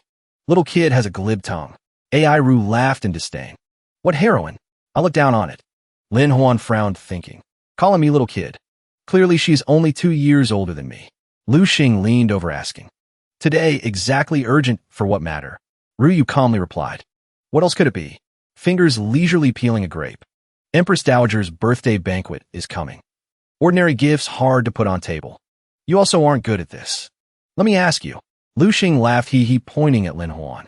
About this, didn't I bring little poem immortal? Wanting to keep face, must ask cultured person to show up. Lin Huan secretly shuddered. Selling me out? She put finger on lips, saying, Lin Huan, try making a poem here. Hearing that, Lin Huan froze. I only memorize. Really don't know how to compose. Knew earlier would have saved a few poems. Moreover, making poem for Empress Dowager. This matter is too hard. Lin Huan's sweat poured out. Had to search for a few short verses in mind to cope. Before eyes, he regained confidence. Hand placed on chest, reciting. Born with beauty hard to cast aside. Chosen one morning to be by the king's side. Turning head with a smile. 100 charms born. 6 palaces powder and paint lose color. Ru Yu's eyes flashed. Then what? Contrary to expectation, Lin Huan stopped. After that, no more. Good verse inherently born from heaven. Coming by chance. This is an unfinished poem. I reported. This poem for a young girl is fine. Given to Empress Dowager, isn't it too ordinary? Ru Yu rested chin on hand, smiling. All right then. We'll make it hard for you. Then for me. Make a poem. Ru Yu's country-toppling beauty made Lin Huan spurt nosebleed. Too beautiful. Remembered. I have a poem. Lin Huan, suddenly full of spirit. Clouds remind me of her robes, flowers of her face. Spring wind brushes the railing, dew thick on flowers. He spread hands smiling. If not seen at the top of Jade Mountain, we'll meet under the moon at Jasper Terrace. Finished reading, he turned back, walking away very fast. Mouth smiling awkwardly. Poem Immortal asks to leave. Out of stock already. Lu Xing, seeing that, hurriedly ran after. Wait for me. Going together. Leave sister for next time meeting. Ru Yu sat alone at the table, muttering. Clouds remind me of her robes, flowers of her face. Ru Yu's face blushed red, scolding softly. Little kid truly has big guts. Dare to write love poem like that. At this time, Achi crossed arms leaning on wall, seeing a familiar figure approaching. He greeted, Brother Lin. You came. Lin Huan sighed in relief. Finally avoided those two siblings. He smiled gently. This is your reward money. Merits are all recorded. Do more, get more. Achi's eyes shone. Reward money, ah. Then I won't be polite. Lin Huan asked softly. How is everything? Achi excitedly replied. Very smooth. Cleared all connections from Ning City to capital. Also can take over Porcelain Market. Lin Huan put arm around Achi. Go gather with Eagle Tower. They are now storytellers. Intelligence system can operate. Achi serious. No problem. Done. He turned away, instructing. Pay attention to market direction everywhere. We must start doing real big business. Today not drunk, not returning. Achi scratched head, reminding. Brother Lin. Tomorrow you have exam. You didn't forget, right? Hearing that, Lin Huan rolled eyes. He turned back, coughing lightly. Cough. Serious matter, how can I forget? But when is the exam? Next day, exam room atmosphere extremely lively. Lin Huan leisurely walked inside. Candidates chatted loudly, greeting. Greetings, scholarly. Greetings, brother. Scholar Chu. Later serving together as officials hope for support. Lin Huan pondered. Metropolitan exam is the third level exam. Candidates passing 2 previous exams are called scholars. Top of Metropolitan exam is called Hui Yuan. Will in him flared up strongly. Wait for me to take Hui Yuan. Will enter palace exam. Thinking of scene wearing official robe. Lin Huan couldn't help laughing secretly. Next is entering court. Stepping onto peak of life. He smirked confidently. I don't believe anyone can out-test me. 5 years practicing tests in Pingyang wasn't a joke. Suddenly Lin Huan's eyes stopped at the pen of candidate next to him. What's in a pen? That scholar slowly opened the pen body, revealing inside a piece of paper. Pulling paper out. Turns out exactly the answer key. Lin Huan was dumbfounded. Cheating openly like this? He secretly glanced around. Exam room. Discovered someone sneaking cheat sheet hidden in shoe. Another disguised as woman. Secretly. Writing notes on calf. Lin Huan angrily thought. Didn't expect more than 80% of candidates to cheat. Looks like they already got the questions beforehand. Turns out I'm the most naive one. He recalled the power network in court. Eunuch Tong is favored, but actually power only revolves around inner court. Outside court, capital and power of Eunuch Tong are far inferior to the official group holding real power. Consider done. Lin Huan quietly left the exam room. Looks like relying on Eunuch Tong relationship isn't enough. Must save myself. Approaching city wall. He secretly observed 4 directions. When sure no one was watching, Lin Huan quickly jumped over the wall. He lowered voice, calling. Psst. Achi. Here. Achi momentarily stunned, seeing Lin Huan appear. He leaned close, whispering a few sentences, making Achi startle. What? Achi looked at him suspiciously. Eunuch Tong didn't give answers. Also didn't help. Lin Huan helplessly waved hand. His hand doesn't reach the exam institute managed by Wang Guang. Achi had to think of all sorts of scenarios. So how do I coordinate? Risk life. I send answers from sky to you? Lin Huan interrupted. As long as you aren't afraid of death. Achi thought, then offered another plan. Or steal someone else's paper, then change to your name? Lin Huan immediately objected. Daring to cheat, all have backing. Moreover, changing code is easy to expose. He sighed heavily. Officials circled deep water. Wanting to survive, cannot casually offend. Also cannot be arrogant like before. Suddenly, they saw Ning Bo holding a stack of papers in hand. Achi asked in surprise. That person seems to be the examiner. Lin Huan immediately ran up. I have a way. You wait here for orders. Achi still confused. To do what? He approached Ning Bo, voice softened. Sir teacher, someone is cheating. Achi standing far away, even more confused. Reporting cheating at this time. Isn't it offending people more? In exam room, majority of candidates finish papers. One guy stretched lamenting. Why hasn't examiner come? Later I still have to go to brothel to listen to singing. And this exam room smells so bad. Just then footsteps rang out approaching. Person coming held a stack of papers.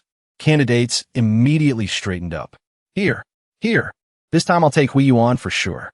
Lin Huan had disguised as Ning Bo, voice lowered. As long as you follow rules. Old man won't make it hard. He stroked fake beard. Acting natural. Anyway, old man isn't a bad person. Exam room immediately sank in a tense atmosphere. Lin Huan pretended to walk around, eyes constantly scanning. He peeked at a scholar's paper, then nodded. So that's it. Seeing examiner staring. Scholar panicked. Why keep looking at my paper? Suddenly Lin Huan approached, lifting scholar's hand up. Let go for me to see. Before that solemn look, scholar suddenly moved. Could it be hinting to rest assured? Even helped by examiner. He looked at Lin Huan gratefully. Grateful. Thank you. In heart, Lin Huan laughed secretly. Never felt so good copying papers. Suddenly, a beautiful girl lightly stepped into room. Lin Huan startled. Dead. Chu Zhu patrolling exam again. He immediately stood up, intending to sneak away. Heart beating fast. Scared like meeting homeroom teacher outside window years ago. Suddenly she spoke up. Mr. Ning, this room is in your charge, right? Lin Huan tremblingly turned back. Correct. Examiner is me. Mr. Ning. Chu Zhu approached, probing. Why are you trembling? Voice also different. Sick. Seeing her lean close, Lin Huan remembered. Chu Zhu was nearsighted. He coughed lightly. Cough. Just caught a cold. Not serious. Chu Zhu looked down at empty seat, reminding. Still one scholar hasn't arrived. Important time, yet absent. Just then outside the door rang a voice. Must be this room. Lin Huan heard the voice and ducked behind the chair. Not good. Another one. Can't be exposed. Must hide. She frowned, probing. Who are you? The person clasped hands, bowing, replied. I am Lu Xing, captain of Royal Guard. Chu Zhu asked suspiciously. Royal Guard only handles security around Exam Institute. Why come here? Lu Xing honestly replied. Today my friend Lin Huan takes the exam. I came to visit a bit. Hearing that, both startled. Lin Huan, close friend, yet didn't come to exam. Her eyes burned with anger. Did your royal guards take revenge? Making Lin Huan not attend metropolitan exam. Lu Xing also frowned. Truly rebellious. Subordinates dare to harm my brother. I definitely only asked. Chu Zhu hurriedly turned to leave. I will contact the dean. Send someone to replace sick Mr. Ning to supervise exam room. Lu Xing waved hand angrily. I go back, will hang that bunch up to beat. Suddenly, he appeared behind him. Lu Xing panicked, looking around. Looking for someone? People? They? Dad? This matter. Lin Huan calmly looked at him. Correct. Mr. Ning is me. Born to be a proctor. Lu Xing immediately understood. Bowed respectfully. Oh no, Mr. Ning. This humble one admires. Indeed, a rare genius. Finished speaking, he smiled broadly. I will stand outside the school gate, supporting you. Not long after, bell, signaling end of time, rang. Lin Huan stood up straight. Voice clear. Everyone, time is up. He held the stack of exam papers neatly in hand. Lu Xing stood beside, watching him busy. Laughed teasingly. Collecting papers while copying like flying. Brother Lin, truly a talent. Lin Huan finished work, then placed his paper in the middle of the stack. Small matter. Later ask you to bring papers to General Institute. Then calculate further. Lu Xing understood, laughing loudly. After that I lead you to most famous brothel. Listen to music. Enjoy flowers. Celebrate victory. Thinking of seen beauties surrounding. Lin Huan cheered up. Life is beautiful again. I'm coming. On the road. A carriage carrying 2 people rolled. Lu Xing sat in carriage, excitedly raising hands, saying, Heard now men of whole city crowd into this newly opened brothel. Hearing that, Lin Huan blushed with interest. A brothel fighting to keep position like that. Must have peerless beauties. Lu Xing scratched head shyly. This I also don't know clearly. Actually, I never entered. Lin Huan could only cover face helplessly. Suddenly carriage braked hard. Lin Huan and Lu Xing startled, hearts beating fast. Lu Xing lifted curtain, asking driver. What happened? Driver looked worried. Boss, you look yourself. Outside, people crowded. Wanted to enter too many. Carriage can't advance. Also, no place to stop. Seeing that, Lu Xing got off carriage looking at him. Let's walk over to see how magical this place is. Lin Huan rubbed chin thoughtfully. I always have a familiar feeling. In the crowd, a young man squeezed up. Let me in. What business closes doors? Guy in green behind screamed. Based on what blocked me? I have money. Lots of money. Lu Air stood before door, awkwardly blocking. Apologies, everyone. Manhwa Tower only accepts members. Must have acquaintance introduce or be top of poetry painting exam to enter. Ting Feng stepped forward calmly. This humble one is member of last year's poetry society. Ting Feng here. Still have to prove talent? And Zhu squeezed up, holding hand, pulling away. Brother Xia, I go straight in. Don't believe they dare block. My father is current high official. Rushing. Then a muscular body with 8 packs blocked in front. 2 people looked up stunned. Tall young man frowned. Cold eyes locked on them. Lu Air stood in middle, pointing to introduce. Our guard are all from strongest Ming agency. Jianghu. Hope everyone doesn't rush in. Getting hurt isn't good. A guard slightly flexed muscles. Chest vibrated accordingly. And Zhu widened eyes exclaiming, wow, chest so big. Ting Feng behind also gaped. Chest muscles terrifying. Big as a head and can shake. Lu Xing at this time just arrived asking in surprise. What's going on? Manhwa Tower hard to enter like this? He turned back seeing Lin Huan adjusting clothes. Behind, Lin Huan. You two make a poem for them to respect face. Lin Huan leisurely stepped up. No need. Go straight in. And Zhu heard this smirking mockingly. Looks like he's about to be taught by that muscle. Ting Feng secretly laughed. Huh, wanna rush in? Dream on. Lu Air smiled, extending hand to invite. Welcome, young master. I invite 2 of you inside. She slowly led 2 people into Manhwa Tower. Door slammed shut, making 2 youths outside angry. Frowning. Outside door rang, cursing injustice. Based on what? Are they members? Look nothing like it. Why doing nothing also get in? We have to wait again. Truly unfair. A moment later, Lu Air led 2 people into magnificent large room. Lu Xing rested chin curious. Brother Lin, when did you secretly become member? Lu Air covered mouth, giggling, answering instead. Of course not. Lin Huan crossed arms, smiling confidently. I'm a boss. Suddenly, he opened eyes wide, stunned, not believing the scene appearing before eyes. He leisurely sat leaning on chair, crossing legs, ordering. Say this is first time inspecting. Conveniently take back item broken downstairs. Not long after, each beautiful figure consecutively appeared, gracefully blending with music rhythm. Lu Xing stared until face flushed red. Lin Huan wiped tears, smiling smugly. Consider letting little Lu broaden horizons. Let him know what true entertainment is. In Manhwa Tower, main hall, now seats full. Guests sat full tables, whispering, discussing. Lu Xing focused eyes on scene before him, asking in surprise, is this called entertainment? Don't you find it too extravagant? Lin Huan narrowed eyes, smiling lightly, signaling to start. Lu Air bowed, slightly smiling, gently returning greeting. Golden curtains on stage slowly were lifted. Someone expressed confusion, asking what happened. Person beside laughed, ha. Maybe turning off lights for easier work? Lights in hall went out. On stage only remained soft light, and gentle music rang out. From afar, a person holding lamp shone light down to stage center. Immediately, a young girl standing in middle of stage became focal point. She raised voice. Greetings, guests. I am little Dian Dian. Please enjoy the next performance together. A guest excitedly stared at Dian Dian, marveling, asking, what style is this outfit? Simple long pants, yet strangely attractive. Lu Xing jumped up, full of excitement. Is this the highlight today? Lin Huan just winked. Just started. Keep watching. Immediately after, series of other beauties consecutively appeared. Below, applause cheers rang loudly. Girl with bangs smiled radiantly, spreading arms. Voice sweet. You love me. I love you.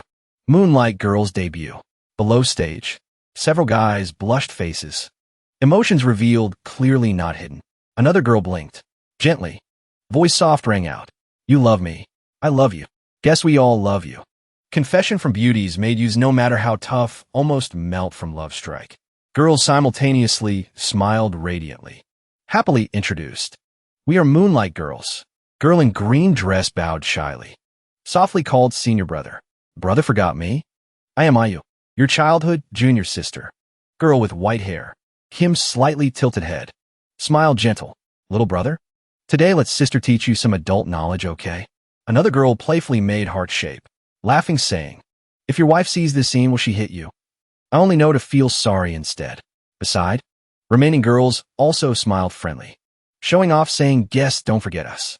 Below auditorium, Yude's eyes seemed glued tight. Couldn't leave beauties shining on stage. A guy clenched fist full of excitement. Suddenly senior brother wants to protect junior sister. Person beside face red. Because of sister doing anything is willing.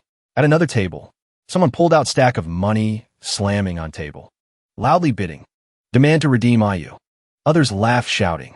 Rong rong, chin chin, come back to my country. Money not lacking. Suddenly, a masked person appeared high up.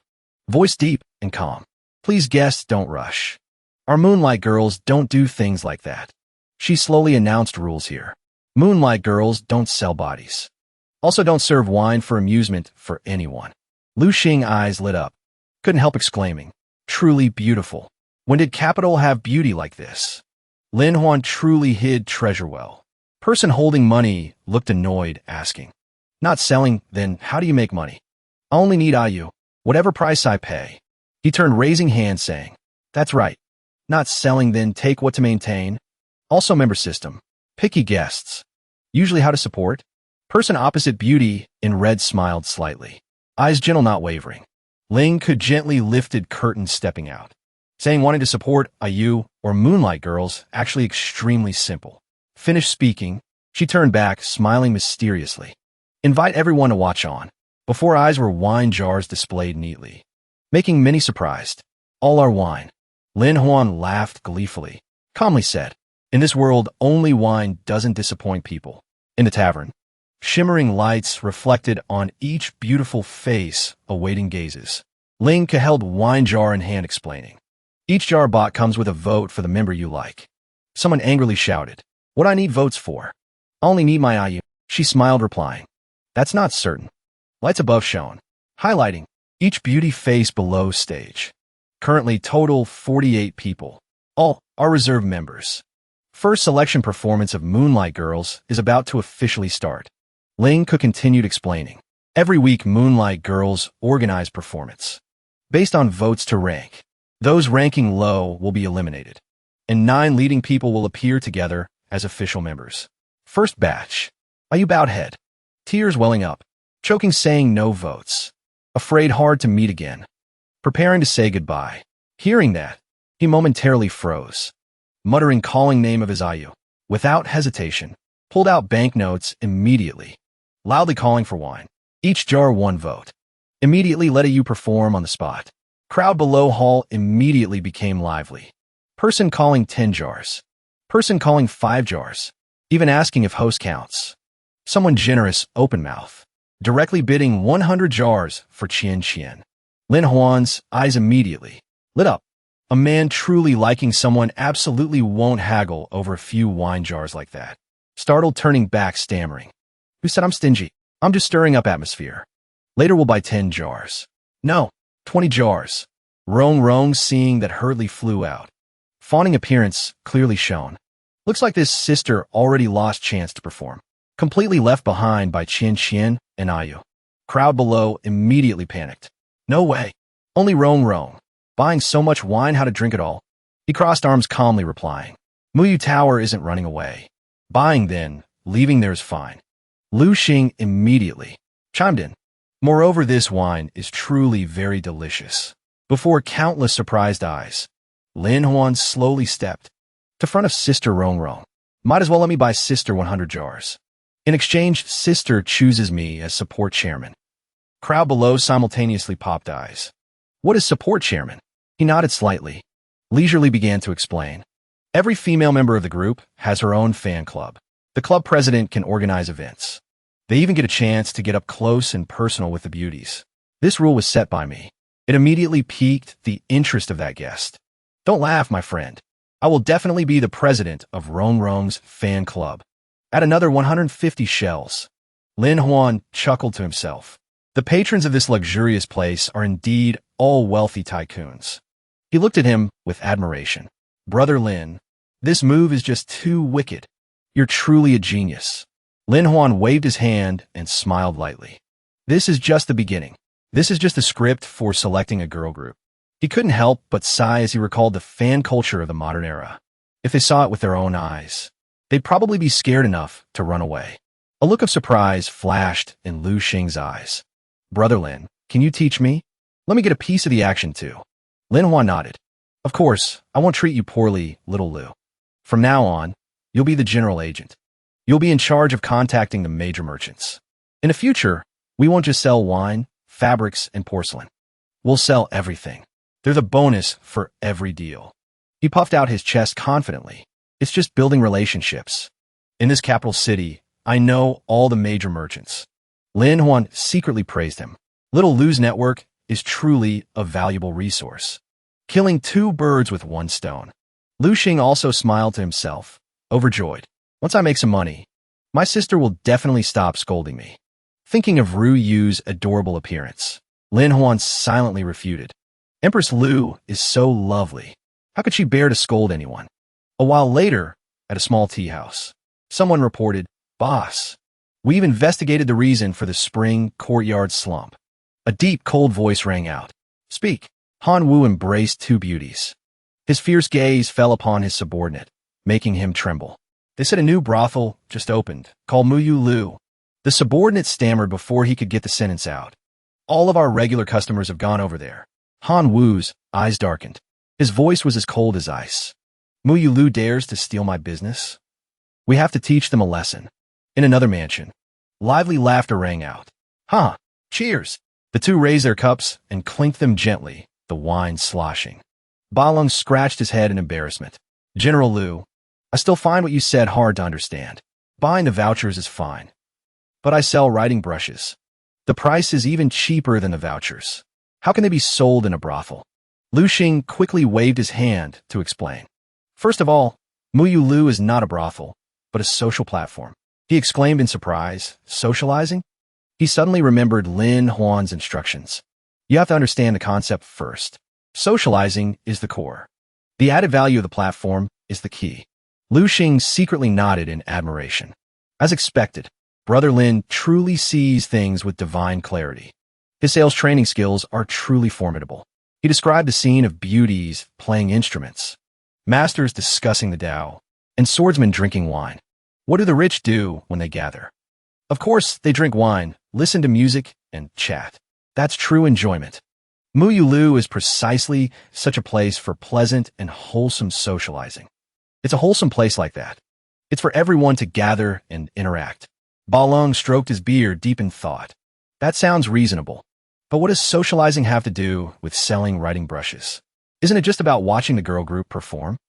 Lu Xing immediately continued. Good friends are people with common interests. His eyes suddenly lit up. I get it. The girl group is the common interest. But what about the brushes? He took a brush out of his pocket and said with a smile, Look at this brush. It is a symbol of friendship. Seeing the lipstick mark on the brush, Ba Lung was startled. This is... Lu Xing explained right away. That's right. AUS limited edition. Anyone who likes AU would want to buy one as a souvenir. He nodded, but still hesitated. It's just that the entrance fee and the alliance fee, they're indeed a bit high. He once again remembered Lin Huan's teachings. When a merchant is tempted but complains about the price, bring this out. Lu Xing's eyes lit up. He was right again. If Brother Lin focused on business, he could even become the emperor. He immediately spread a data chart on the table. Please look at the statistics from other cities. A comparison of revenue, scope, and reputation before and after joining Muyu Lu. There are also brush sellers among them. Ba Lung frowned, then burst out laughing. Such a huge change. It seems the joining fee isn't that expensive after all. Lu Xing smirked smugly. Another deal closed. In front of Muyu Lu, a group of people came to cause trouble. They shattered the peace. Get out of the way. Out of the way. Do it. Their fierce eyes stared at the wooden door. I want to see which Muyu Lu dares to steal my business. The two people inside's faces darkened. They looked up and out. Han Wu's servant whispered in his ear, "Boss, these two are from the Ling Ji escort agency. Their status in the martial world is very high. We can't beat them." Han Wu sneered. "Fool, who said anything about fighting? We have to use our wits." After speaking, Han Wu immediately signaled his men. "Men, throw the filth." Just then, Lin Huan and Lu Xing slowly walked out. "What's going on?" He threatened them aggressively. "Are you the owner? Cut the crap. I run this street. Pay the protection fee. Otherwise, I'll smash this place to pieces." He shrugged contemptuously. "What a pity. Another brainless fool." He couldn't be bothered to argue either. "I was just about to claim credit, but you people had to interrupt." Han Wu smirked coldly. "What are you pretending for? Men, throw the filth." However, he waited for a long time. There was no movement from behind. He turned his head in confusion. Only then did he realize that his underlings had been subdued by Lin Huan's men at some point. He turned around, casually handing the remaining task to Lu Xing. Whatever. Immediately after, a series of miserable screams rang out. Han Wu's subordinates were beaten until their faces were swollen. They looked utterly pathetic. "I won't accept this," he cried to his leader. "Big brother, you must stand up for me." Zhu Ba pinched his nose. His eyes were full of contempt. "What is it? Being a tax official isn't easy for me either. You collect your fees. Why do you keep bothering me all day? Besides, why do you smell so bad?" Remembering what just happened, Han Wu gnashed his teeth in frustration. "It's all because of that Muyu Lu. They make a fortune every day, but don't share a single coin with me. If the Imperial guards weren't there, I would have smashed that place to bits." The old man waved his hand dismissively. I know. I'll go collect taxes. Let's see if I can't squeeze some money out of him." A dangerous glint flashed in Zhu Ba's eyes. "Muyu Lu, is it? The underworld can't handle you. But I've got the official channels locked down." The outfit she wore was daringly cut. Every curve was revealed under the dim light, making Ling Ji blush furiously. She shyly covered her sensitive areas. No way. I can't wear this outfit. It shows everything. It's too embarrassing." Lin Huan crossed his legs, leisurely sipping his tea, and teased with a smile. "So the famous Lady Ling Ji, who commands half the sky, can also feel shy." Ling Ji, standing behind the changing screen, checked and complained. "I only asked what kind of outfit would suit the girl group. Who knew you designed something so revealing for me?" A moment later, she reappeared in another splendid outfit. "But if you're planning to tease me, your big sister like this, then you've miscalculated." Ling Ji slowly walked over and lifted his chin. "Right now, my entire fortune and life are in your hands. So you'd better do a good job. Don't let your big sister lose face." Lin Huan replied calmly, "Don't worry. Being an official isn't hard." Suddenly, a loud argument erupted outside. "Get out of the way. Behave yourselves." Ling Ji and Lin Huan immediately stepped outside to investigate. "What's going on?" Zhu Ba led a group of soldiers surrounding the entire establishment and shouted, "All unrelated personnel, leave immediately." The servants and guests panicked and fled one after another. Seeing his arrogant demeanor, Ling Ji frowned and said softly, "This is the tax official. We just paid a hefty sum. We even used our connections. It was all for nothing." Zhu Ba stood below and yelled, "Upon investigation, Muyu Lu has been evading taxes. It is to be sealed immediately." With that, he drew his sword and pointed it directly at Lin Huan and Ling Ji. "Proprietor, aren't you coming down?" Ling Ji was about to rush out in anger. "I want to see what tricks he's up to." He immediately stopped her. "Stop, let me." Lin Huan stepped forward. He bowed respectfully. "I am the owner of this establishment. May I ask what business you have here, sir?" The old man circled him, sizing him up, then said coldly, "This official suspects that your revenue does not match your ledgers. The national treasury is empty, yet you dare to evade taxes. The crime is punishable by death." Lin Huan smiled calmly. "Then may I ask, official, how can we save Muyu Lu?" Zhu Ba patted his shoulder. "If you are willing to pay the difference, I can be lenient." Lin Huan nodded cheerfully. Easy. He smiled in response, but his gaze was fixed on the sword at Zhu Ba's hip. A merchant should know how to be obedient, right? Suddenly, Lin Huan drew the sword. The cold tip of the blade pressed against Zhu Ba's neck. "So, who's letting who go now?" The old man's face turned pale. He stammered, "Don't act rashly. I am a court official. I have backing. Touching me is a capital offense." He showed no fear. He held up a scented pouch. "You have backing, and you think I don't? Open your eyes wide.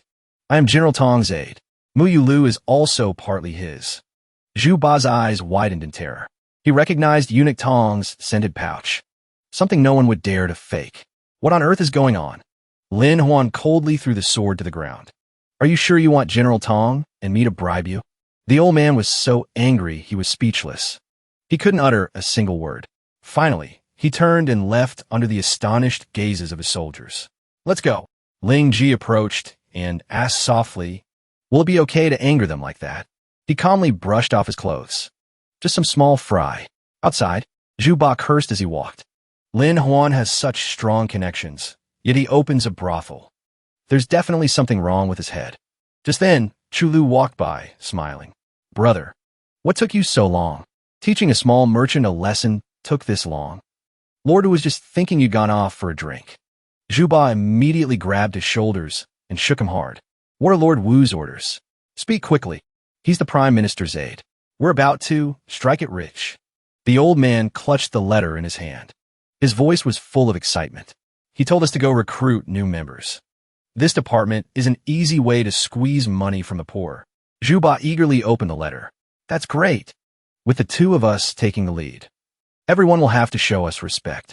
When he saw Lin Huan's swaggering walk, he was immediately speechless. His mood plummeted to rock bottom. Why is it him again? The carriage slowly stopped in front of the gate. Chu Lu blinked, looking at the door. According to the information, Lin Huan should be here. Zhu Ba quickly waved his hand. "How about I go in disguise?" The man glanced at him. "What trouble have you caused now? We're not short on money. Why do we need to go recruit members?" Zhu Ba guiltily turned away. "I'm just doing it for my useless little brother." Looking at the soldiers behind them, a sinister look appeared on Chu Lu's face. "We have orders from above. We have no choice but to do it." Zhu Ba nodded. "That's right. Lord Wu's will is the Prime Minister's will. Who would dare to disrespect it?" After speaking, they stepped forward and knocked lightly on the wooden door a few times. Lin Huan held a dumbbell in one hand. He opened the door with the other, frowning. "Who is it?" As soon as he saw him, Zhu Ba immediately hid behind Chu Lu. "We are here under the orders of Lord Wu, the Minister of Revenue, to pay our respects to the new top scholar, Lin Huan." He recognized the old man immediately and sneered. "It's you again. Here, for revenge? A sudden visit, and you didn't even bring a gift." But when Lin Huan's gaze swept over the chest of gifts behind them, his expression immediately changed. He hurriedly stepped forward and took Zhu Ba's hand. His smile was friendly. "A guest is a treasure. Why are you just standing there? Please come into the living room and talk." Chu Lu and Zhu Ba were both stunned by his rapid change in attitude. The man put down his teacup. He gave Zhu Ba a meaningful look. Yesterday was indeed rude. It was all his fault for not understanding the situation. "Ha!" Lin Huan waved his hand and smiled lightly. "It's a small matter." Chu Lu immediately continued. "That's right. The path of an official is what's important. We came here today on behalf of Lord Wu to say one thing. Follow him from now on, and your future will be guaranteed." A cunning look was evident on both their faces. Especially working in the Ministry of Revenue. That's a lucrative position. His eyes lit up. It's indeed a chance to gain power. It's a huge piece of fat. Following a high official is the right choice. Suddenly, Lin Huan's expression turned serious. "Forgive me, but I cannot obey this command." The two men were startled and confused. "What's going on?" Chu Lu quickly shifted the blame to Zhu Ba. "Is it because of what he did? This is still negotiable." Zhu Ba gritted his teeth and bowed his head. "I can apologize, but don't push your luck." Lin Huan acted as if he didn't hear. He looked away indifferently. "This has nothing to do with money. You both know I'm one of General Tong's men. Following Lord Wu, wouldn't that make me an enemy to both sides?" Zhu Ba angrily slammed his teacup down. "Lin Huan, are you pretending to be stupid, or are you really that dumb? Behind Lord Wu is the current Prime Minister. Every scholar is desperate to get in. And you're offending everyone for the sake of the eunuch faction?" The old man lowered his voice, threateningly. "As long as I report this to the Prime Minister, there will be no place for you, Lin Huan, in the court from now on." He nodded in agreement. His calm attitude made the two men choke with anger. You're absolutely right. But I still refuse.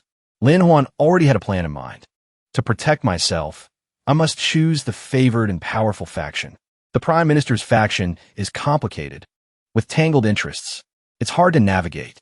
But Eunuch Tong is trusted by the Emperor and has few subordinates. His reputation is bad, but it's easier to get promoted. Lin Huan smirked faintly. The role of the eunuch faction's godson. I'll take it. After thinking it through, he turned and left. If the civil officials don't want me, I don't care for them either. Zhu Ba sneered contemptuously. Ha, such a short-sighted fool. Chu Lu quickly stopped him. Brother Lin Huan, think about it. If you leave, what else can you do if not a civil official? Merchants have no status. He smirked coldly. If I can't be a civil official, I'll be a military official. Chu Lu and Zhu Ba stared at each other in disbelief. Then they both burst out laughing. Huh, a weak scholar like you dreams of being a military official? Lin Huan said nothing. He slammed his hand on the table.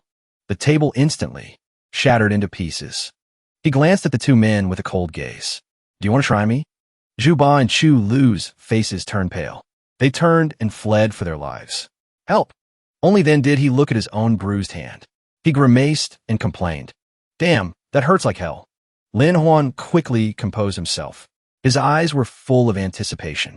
The upcoming military exam is uncertain, but it fills one with anticipation. 3 days later, the martial arts training ground appeared vast and magnificent. The candidates had gathered early. The judges began to announce the rules. The military exam consists of 3 categories. First is martial arts combat. Second is strength. Third is mounted archery, slaying enemies and charging into battle. After speaking, he shouted with great authority. All of you, get your spirits up for me. Understood. The strong men below roared in unison. Their morale was soaring. Each candidate was given a slip of paper. The judge continued. Based on whether your number is odd or even, find your own opponent. Report the results after the duel. Suddenly, a shy young man stepped forward and tapped him on the shoulder. You must be Brother Lin Huan, right? He was surprised. Do we know each other? The young man rubbed his hands and smiled awkwardly. It's me. General Tong sent me. Lin Huan recalled Tong Yi's instructions.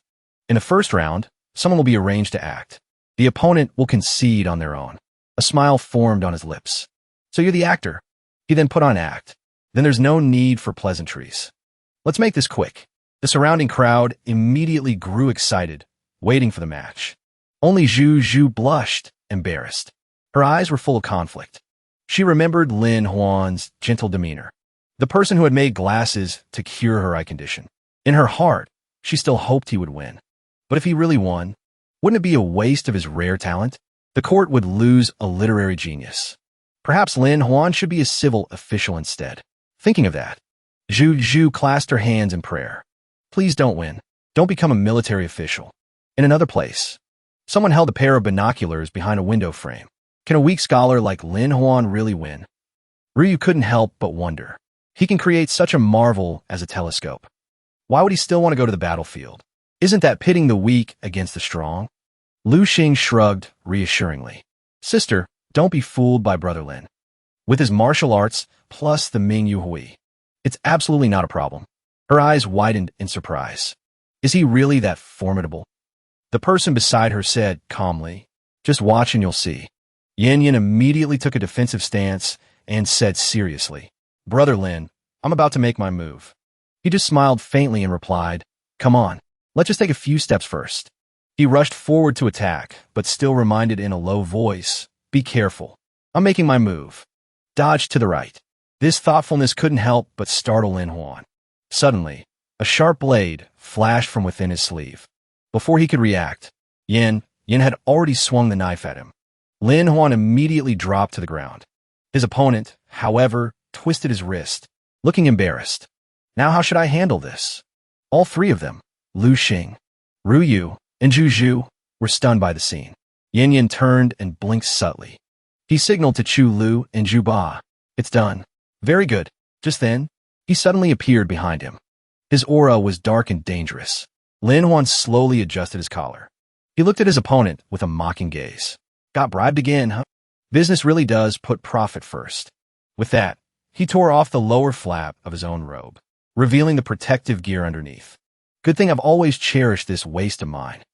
And even added an extra layer of reinforcement.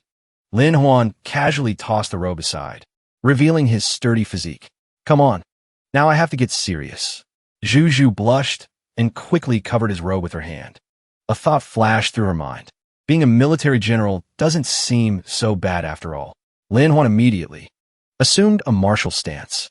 His sharp eyes were filled with killing intent. Yin Yin panicked and quickly forced a flattering smile. Brother Lin, if I've offended you, I was just paid to do a job. He didn't even bother to hear the end of the sentence. He furiously rushed forward and launched a kick.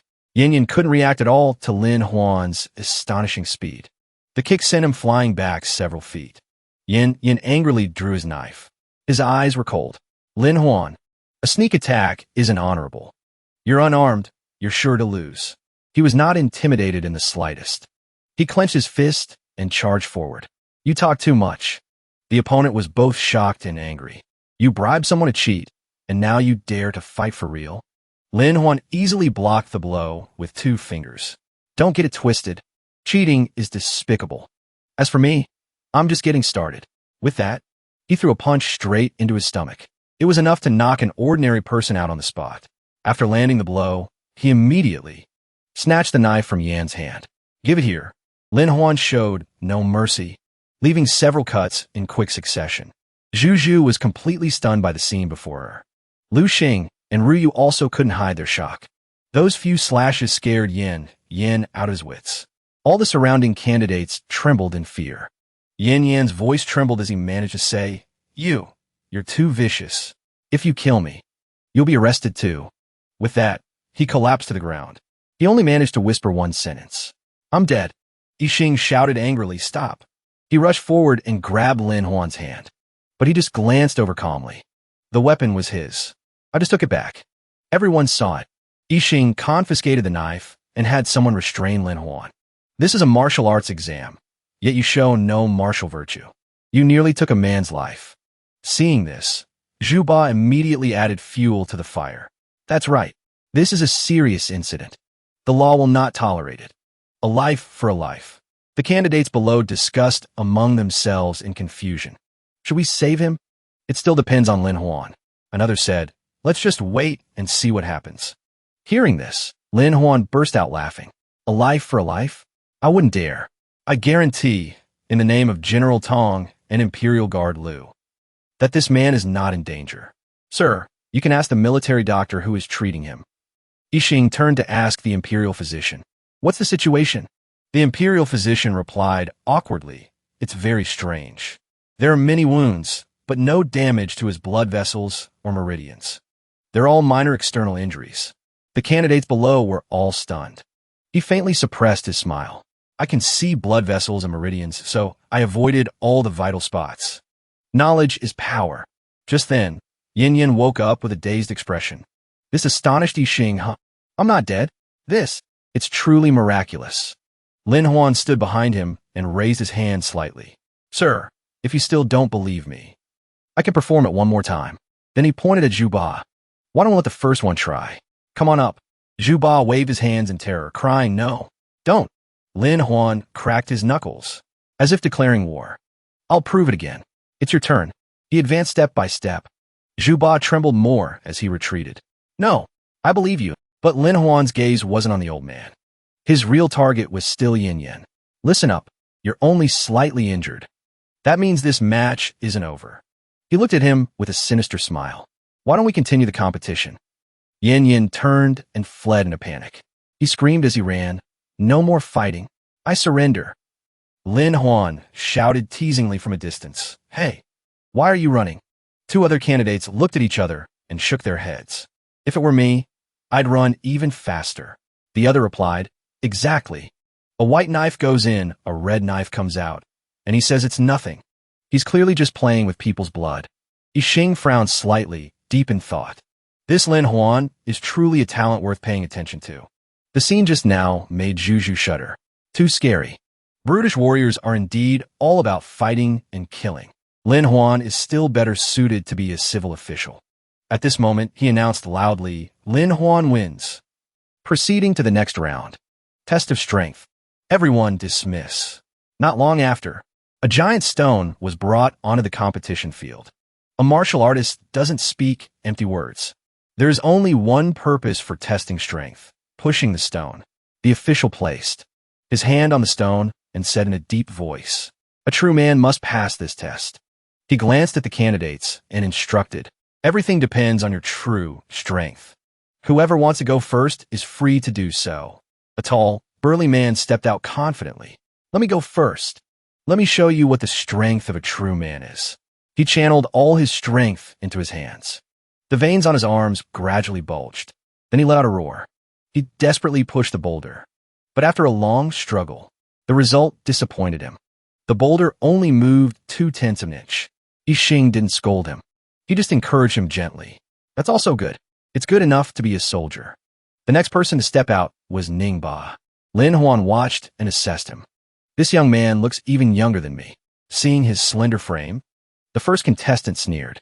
"With arms and legs that small, if you can make the stone tilt a little, it'll count as a win. It's the participation that counts." But Ningba said nothing. He just gently placed one hand on the stone. Then he slowly gathered his strength and pushed. In the blink of an eye, the boulder was sent flying with ease. Everyone's eyes widened. They were terrified by Ningba's strength. Lin Huan couldn't hide his surprise and lamented, "This is truly a genius. His bloodline, meridians, are naturally perfect. With such abundant qi and blood, he is absolutely a rare talent, one in 100 years. A candidate for the military champion." At this moment, Lin Huan excitedly rolled up his sleeves, preparing to try. He completely missed that Yixing had bent down to do something. "This guy is my biggest obstacle." He secretly called the system stimulant. Arrange it. What is the spirit of an athlete? It was unclear how effective it would be, but Lin Huan still used it decisively. "Doesn't matter. Hurry up." He mustered all his strength. His eyes were filled with determination. But after a while, the stone still hadn't budged. It left everyone stunned. The corner of Lin Huan's mouth twitched. "What's the meaning of this? I can't even make it wobble." Yixing looked at him with interest. "Lin Huan is brave and skillful. He's truly a promising candidate, so I want to test him a bit more." He glanced at the small stone wedged underneath and thought to himself, "I deliberately tampered with it just now. If he can overcome this, I will definitely focus on training him." Yixing smiled in anticipation. "Lin Huan, show me your potential." Lin Huan tried and tried, but still couldn't move the stone. He was worried. Could it be that all my previous achievements were just for show? He looked at his hands doubtfully. Could this medicine be a fake? My qi and blood are clearly surging. Yixing kindly reminded him, "Lin Huan, you only have one last chance. Act quickly." But in his heart, he had already acknowledged his strength. He frowned and calculated. If one bottle isn't enough, can 10 bottles defy fate? I have to try to find out. Taking a deep breath, he decided to risk it all. Use them all. Ningba and Yixing were both stunned. What kind of technique was this that in an instant, his qi and blood surged so dramatically? Seeing him move the stone from a distance, Yixing couldn't help but be thoroughly impressed. Lin Huan at this moment sent shivers down everyone's spine. Just how strong is he? He focused all his mind on moving the stone. Gather everything. He channeled all his qi and blood into his hands. Even if I get injured, I have no regrets. I must win the title of military champion. Lin Huan suddenly burst with strength. He pushed the boulder hard. His hands were severely injured as a result, but he still stood tall, calm under the astonished gazes of the crowd. The first contestant turned to ask Ningba, "Why is everyone so quiet? Is this Lin Huan so terrifying that they don't know what to say?" Ningba slowly replied, "No." He looked at the boulder in front of him and continued, "It's because everyone is afraid of him."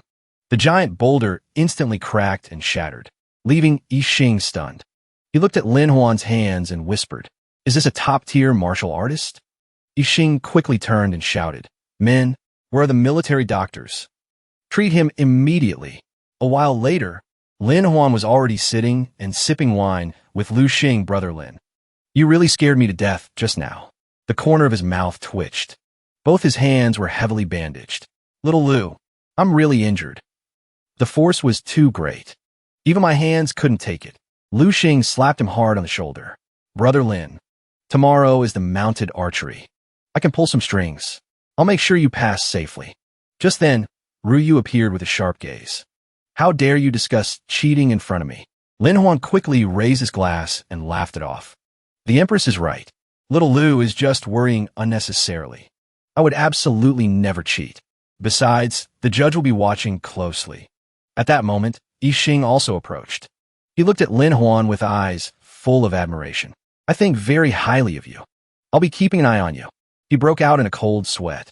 Don't stare at me like that. A plan suddenly flashed in Lin Huan's mind. It's fine. I've already prepared a brilliant plan.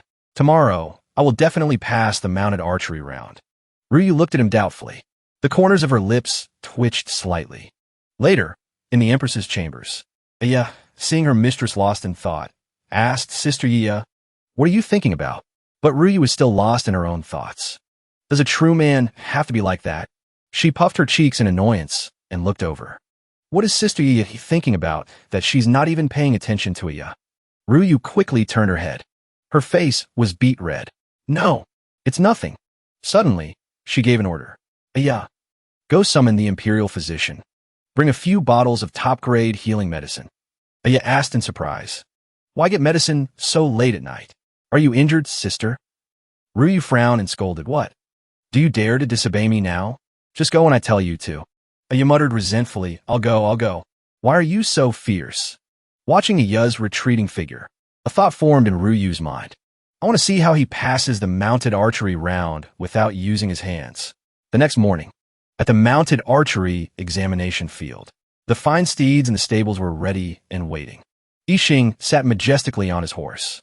His voice echoed throughout the field. Today is the final round of the military Imperial examination. The event is mounted archery. Is everyone ready? The crowd roared in unison. Ready. Ruyu and Lu Xing sat quietly on the observation deck. Today's scene is very grand, but can Lin Huan really win? He narrowed his eyes confidently. Don't worry, Brother Lin will definitely have no problem. Yixing's voice continued, firm and decisive. Each person gets 3 arrows. Prepare your own. Candidate number 1, mount your horse. Wang Sikong. Hearing his name called, he immediately replied, Here. Sitsong confidently held up his bow. This bow is made from precious wood from the deep mountains, and the sinew of a fierce beast from the western regions. This is my trump card. He quickly drew the bowstring. With this bow, I will definitely win first place in one shot. The arrow cut through the wind and flew straight into the bullseye. Sikong gachird excitedly, bullseye. The result of the last round of shots was 7, 8, and 10 points. A total of 27. Next person, Ningba. Ningba calmly led his horse out. His reply was brief. Here, he didn't say much. He directly drew his bow and shot 3 arrows in succession. The judges couldn't help but be amazed by his skill. Shooting continuously requires extremely high strength and flexibility. Yixing quietly praised him. No need to wait to see the results first. All 3 of Ningba's arrows hit the bullseye. 3 stars in a row, a maximum of 30 points. Next, Lin Huan. Woon and clapped and laughed loudly. Not bad. Ningba is truly a talent worth cultivating. He's very likely to be the new military champion. But he quickly refuted, not necessarily.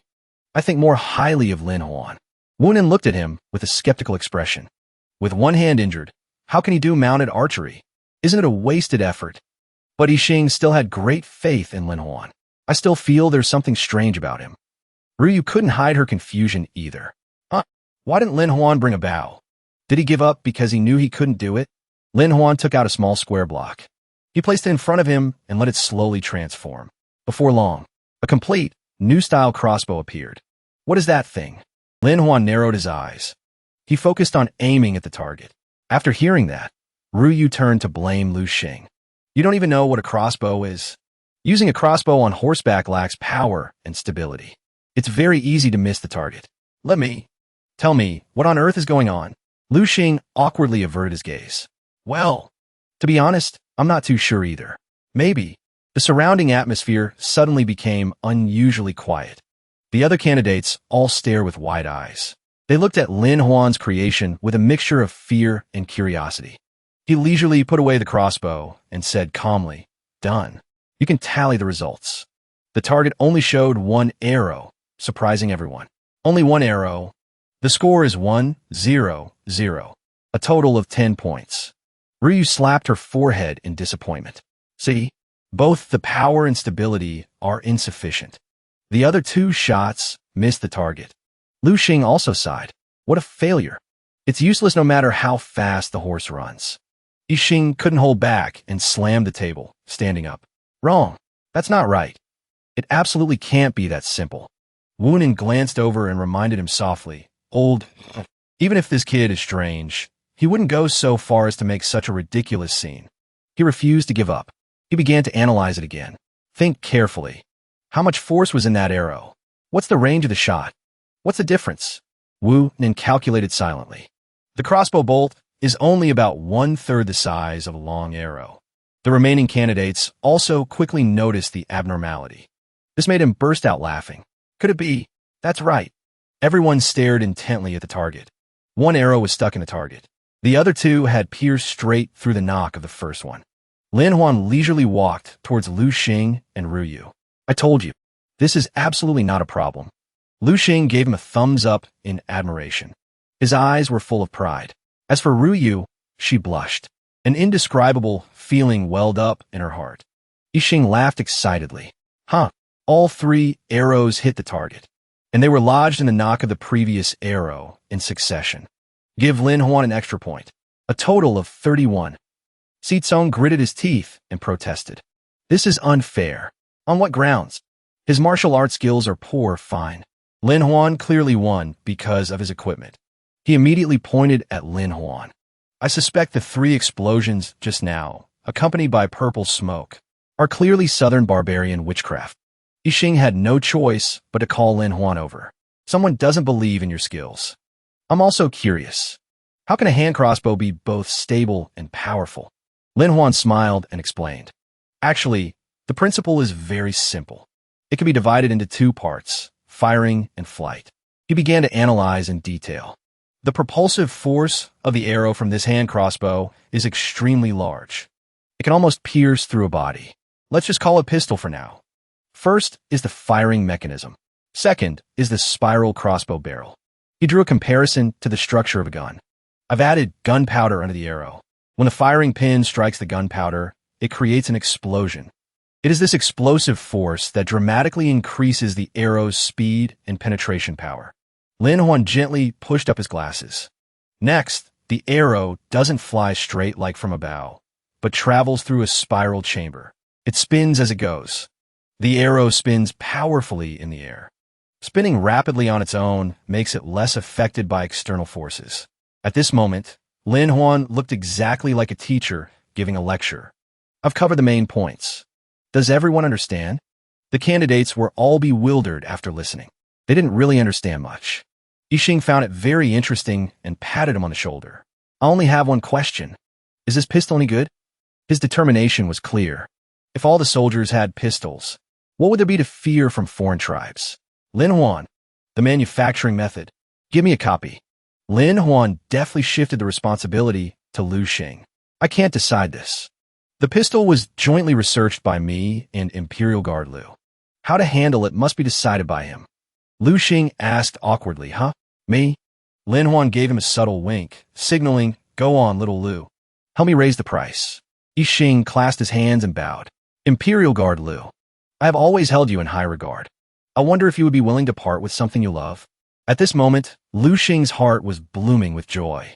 Ahem, this matter is easy to discuss. Brother Lin actually gave me such a chance to shine. Brother Lin is truly my lucky star. A thought suddenly flashed in his mind. If this thing is so powerful, can I make use of it? He nodded slightly and said directly, I plan to give this pistol to my sister. She is currently the Empress. She can present it as a birthday gift to the Empress Dowager. Hearing this, both Lin Huan and Ryu were stunned by this unexpected decision. Lin Huan slapped his forehead. He thought helplessly, this is a classic case of borrowing flowers to present to Buddha. Is he that afraid of his sister? I clearly just asked him to raise the price. Ryu, however, misunderstood Lu Xing's intention. She looked at Lin Huan with a grateful gaze. Little Lu wouldn't have thought so deeply.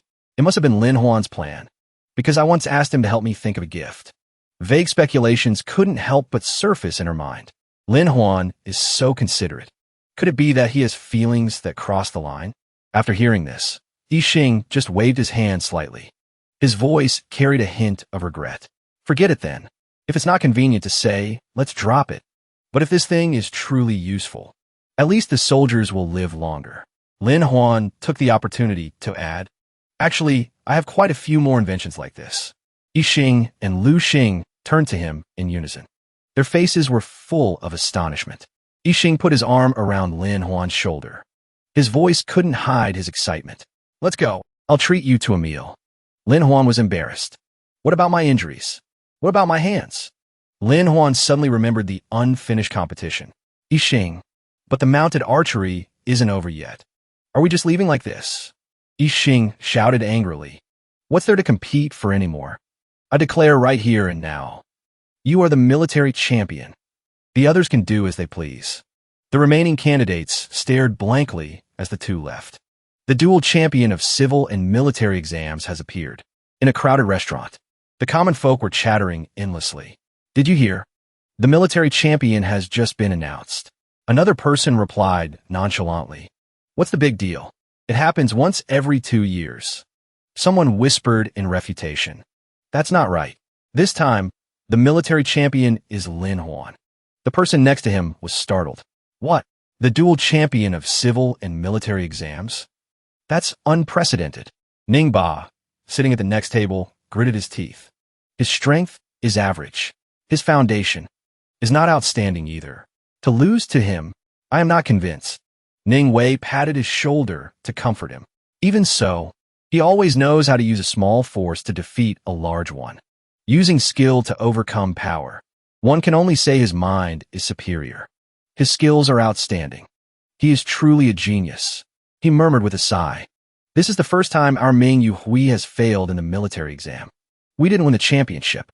Moreover, I heard that Lin Huan has cooperated with us before. It will surely bring great benefits.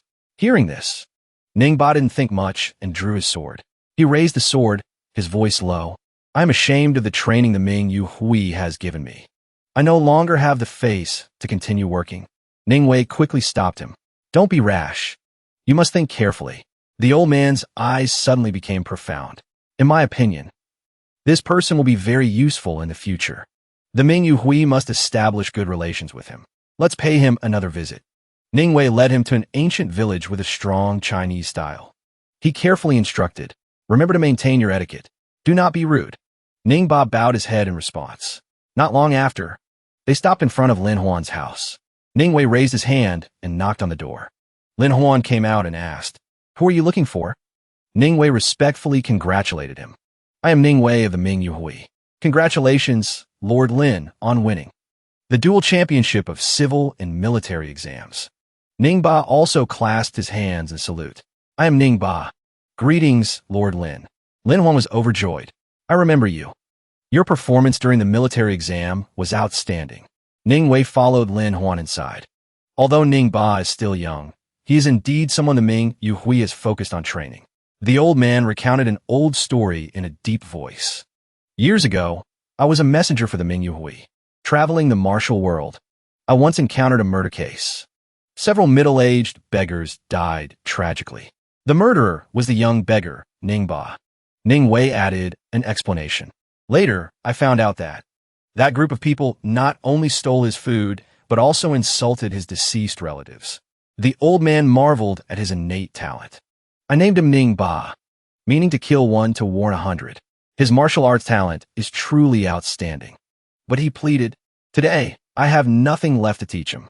So, besides congratulating you, I also hope that Lord Lin will allow Ningba to serve under you, so that he can have a place to display his talents.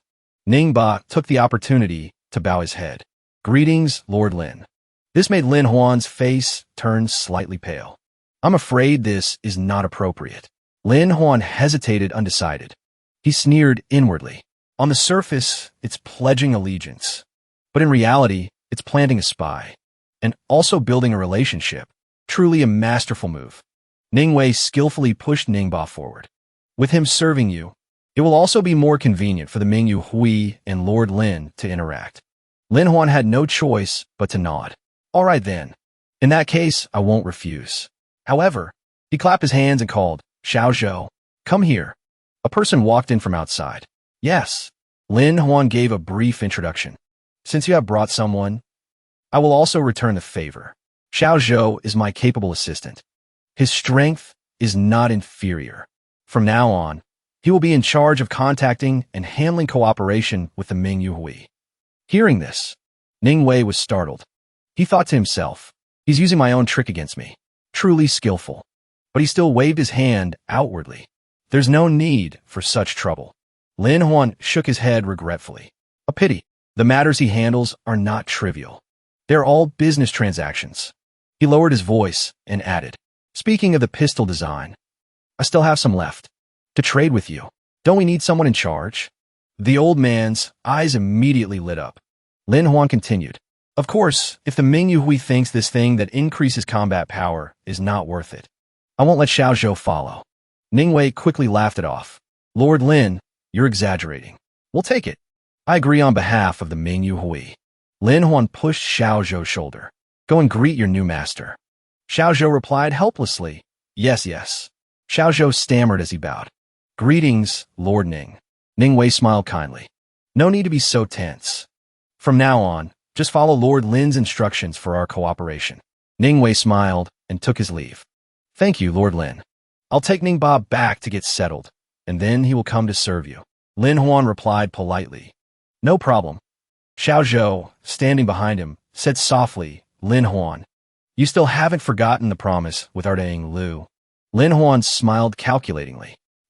I told you to wait here. There will definitely be a result. He patted his shoulder affectionately. From now on, the Ying Lu could be considered deeply embedded in the Mingyu Hui. Remember to be patient. Xiao Zhou smiled excitedly. Of course. The entire Ying Lu is grateful. Then his face turned serious. He bowed his head. Thank you, Lin Huan. This thanks is on behalf of my wronged parents. Lin Huan opened his arms to accept the gesture. The Mingyu Hui and the Ying Lu both owe me. Tai Zi. Was what I did right. The light has shone upon the Mingyu Hui.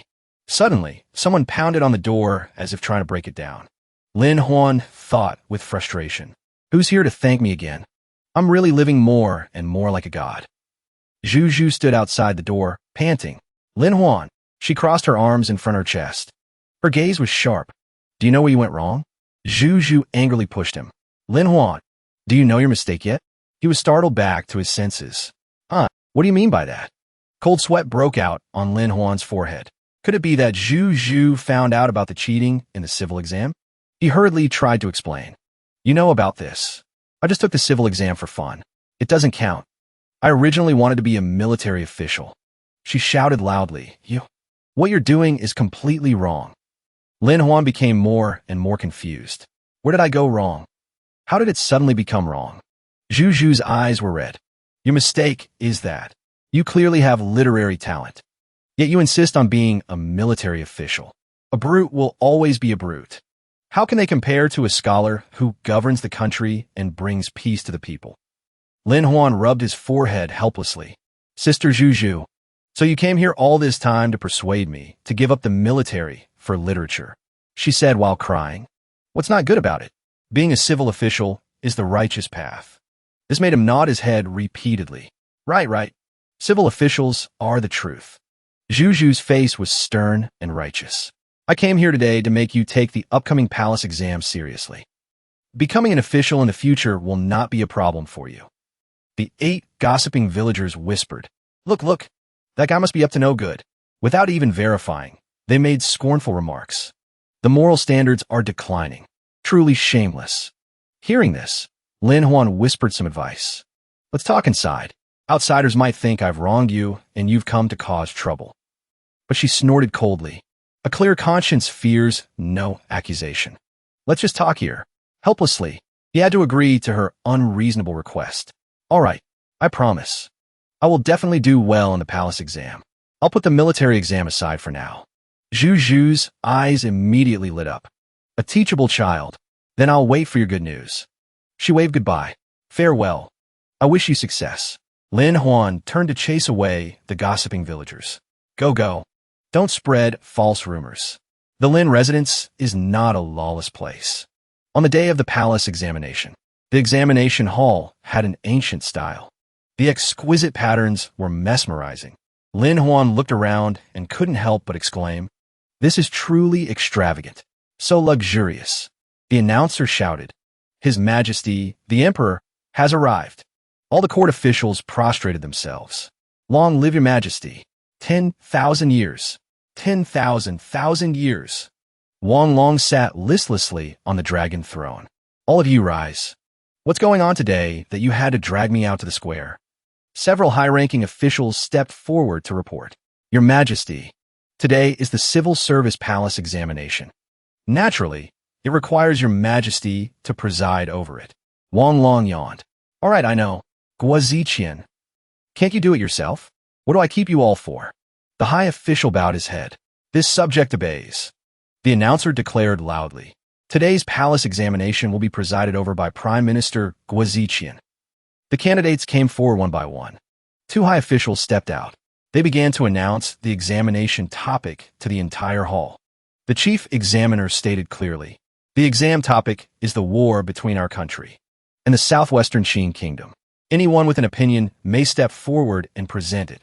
Xizong spoke first. "This subject believes we should attack. Launch a full-scale war. The Southwest has fertile land, suitable for farming. We must seize it." Another person immediately objected. "This subject disagrees. We should prioritize peace. Although the Southwest is fertile, its mountains are treacherous.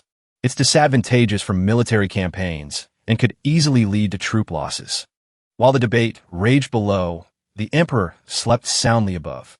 Lin Huan listened to the opinions and stroked his chin in thought. This topic is indeed easy to exploit. I'll just say a few words and then retreat. He clasped his hands and said, "This subject believes that attacking has its advantages, and not attacking also has its advantages. We need more time to understand the situation. Only then can we be prudent." Someone immediately sneered. "That's like saying nothing at all. How dare someone like this take the palace exam? He definitely won't pass the palace exam." Suddenly, Guiziqian appeared behind him. "Stop." His gaze was sharp. "Lin Huan, is it? Before you withdraw, explain to me, what exactly are you thinking?" Lin Huan was stunned. He pointed at himself, his expression one of disbelief. He stood there dumbfounded. He had no idea what was happening. Guiziqian stared at him intently.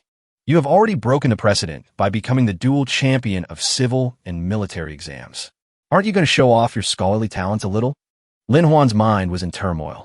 What is this situation? Why do you have to target me like this? Suddenly, he came to a realization. No! He remembered the hateful faces of those old tattletales. If the Prime Minister holds a grudge, I'm afraid my path as a civil official will be completely blocked. The thought made cold sweat break out on Lin Huan. No way. Can a dignified Prime Minister be so petty? The people below once again made sarcastic remarks. He's probably just a rote learner. The person next to him chimed in with a laugh. Dual champion of civil and military exams. I think he's just a bookworm. Lin Huan was surrounded by these mocking words. It seems I can't hide my skills anymore. Otherwise, these people will really eat me alive. He raised an eyebrow and said nonchalantly, "It's not that I won't speak. It's just that my ideas are too advanced. I'm afraid if I say them, no one will understand and will just laugh at me." Guiziqian sneered. "Then let's hear it. What brilliant ideas do you have?" Lin Huan posed a riddle. Since ancient times, there has only been one thing that determines the outcome of war. With it, the weak can defeat the strong. With it, one can defend the borders. With it, one can fight 100. What do you all think it is? Xizong replied smugly, This is simple. It is the art of war. Master the art of war, and you can pacify the world." Guiziqian shook his head. "If that's your answer, you're completely wrong. The art of war is just a guiding strategy. It doesn't determine morale or victory, but it is often overestimated." A quick-witted person stepped out. "This subject knows. It is the wisdom of His Majesty. With His Majesty, we are victorious in every battle." Hearing this, the other subjects also hurriedly knelt down. They praised the Emperor's wisdom in unison. Wang Long was startled awake. He yawned repeatedly. Enough, enough. Keep it down. What's all the noise about? After speaking, Wang Long went back to sleep. You all hurry up and finish this. Choose a champion soon. Guiziqian could only reply helplessly, yes. He turned back, his voice serious. Stop beating around the bush. Get straight to the point. Lin Huan replied, concise and sharp. The factor that determines the outcome of war. There is only one. That is information. Hearing the answer, Guiziqian nodded happily. Very good. This concept is very accurate. Then let's see how you apply it. He signaled for the other officials to bring in the equipment. Simulate a battle between us and a foreign nation. Guiziqian pointed to the two villagers who had just answered. You two, come here. Play the role of the enemy. One of them cracked his knuckles and sneered. Haha, Lin Huan. Let me see what you're made of. The other one pouted contemptuously. So much talk. He's probably just a fake. Lin Huan raised his eyelids slightly.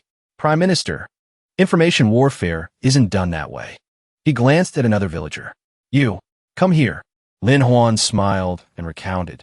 Some time ago, I encountered a group of spies from the Yu Kingdom. They were too cunning, so I couldn't catch them. Therefore, I'll use this person to pretend to be a spy who has been turned. Through him, I will transmit information to show everyone the power of information control. Guiziqian raised his hand and signaled. Begin. The scholars buzzed with discussion. A good show is about to start.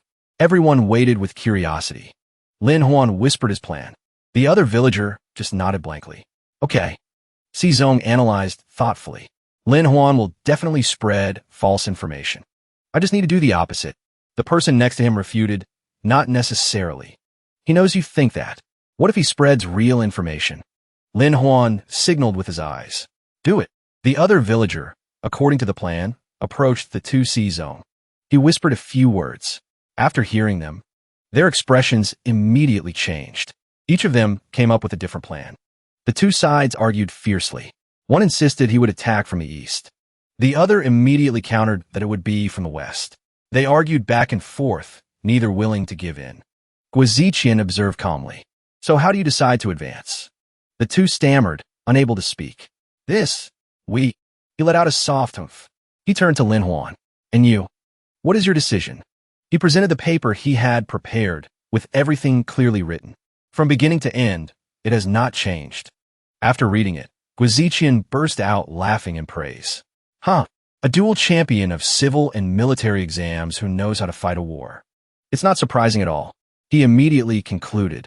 The winner is Lin Huan. He spread half-true, half-false information. He lured the opponent to focus on one direction of attack. The scholar's eyes widened. But the real target was a surprise attack on the supply depot. Si Zong sighed. I never expected information warfare to be so unpredictable. Believing is bad, but not believing is also not good. After many calculations, I still lost. The other person dejectedly admitted. In this round, we are completely convinced by Lin Huan. Guiziqian raised a new issue. The simulation was fine. The theory and operation are also clear. But there is still one major obstacle, practical effectiveness. He analyzed the inconvenience and backwardness of transmitting information by horse in the Central Plains. Continuous movement or surprise attacks both require extremely high speed. The horses of the Central Plains are not as good as those of the Yu Kingdom. If this isn't solved, everything is just empty theory. Lin Huan immediately took out an object. I already have a solution for this. Please allow me to present it. Guiziqian nodded. Go ahead. A loud call rang out, startling even the drowsy emperor awake. Wang Long shouted angrily, What is that? I told you to keep it down. Lin Huan respectfully said, Your Majesty. Next, this subject would like to present you with a great gift that I have just invented. Wang Long was curious. A gift? Is it a rare stone or a precious toy? From outside the palace gates, a strange object shot in. It was so fast it was hard to see clearly. Ecchi rode the strange vehicle in, causing a stir among the people. What is that? This thing looks so strange to ride. The emperor's eyes lit up with interest. Amazing. It runs so smoothly. Ecchi turned the wheels sideways, stopping neatly and decisively. It terrified the villagers. The speed is terrifyingly fast. The guards marveled. With this thing, both military campaigns and information transmission are guaranteed. Lin Huan crossed his arms and introduced. This is called a bicycle. Every part is exquisitely crafted, from the wheel axle, the suspension system, to the saddlebags. The design is lightweight and fast, safe and easy to conceal. Before the emperor could hear the end, he rushed over. Stand still and let me try it. Guiziqian quickly stopped him. Your Majesty, this is a military instrument. It's very dangerous. Please take care of your imperial self. Lin Huan smiled reassuringly. Prime Minister, it's all right. I have prepared a specially modified version for His Majesty. That sentence made the entire courtyard fall silent. No one spoke. Lin Huan and ecchi raised their hands to introduce the box attached to the bike. As soon as Wang Long saw it, his expression immediately relaxed with interest. The emperor excitedly climbed onto the bicycle to experience the new sensation. Wonderful. This is just too much fun. Lin Huan sighed to himself. With such a naive emperor, the state of a nation is truly worrying. Wang Long sat on the bicycle, which had a modern feel, and grinned. Huh, this is so interesting. So much fun to play with. He sped off in a flash, leaving the crowd of subjects standing there like statues. You all continue your discussion. I'll take a spin and be right back. Guiziqian cleared his throat lightly. What does everyone think of this bicycle? Speak your minds freely. A civil official clasped his hands and presented his thoughts.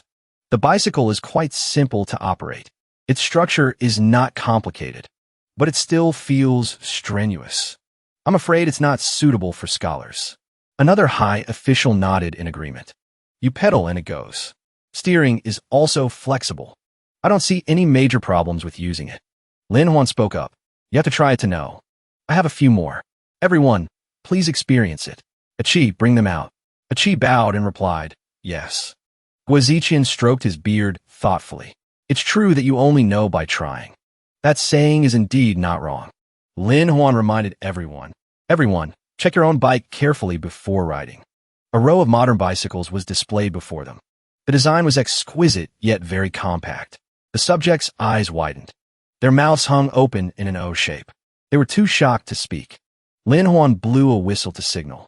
Everyone, treat the bike as your warhorse. Please mount. The subjects were clumsy at first, but some quickly got the hang of it. The announcer was the most enthusiastic. His expression was full of vigor. Watch this official, but in less than 2 seconds, he pitched forward and fell headfirst to the ground before he could react. The inexperienced ones also collided chaotically. Careful, careful, don't bump into me. Everyone was in a panic. All sorts of miserable cries rang in their ears. Oh my God, it hurts so much. My old bones. Lin Huan could only feel helpless. Their coordination was so bad, it was unbearable to watch. Someone yelled, there's definitely something wrong with this bicycle. Lin Huan, did you switch the equipment? Another person chimed in. My bike isn't right either.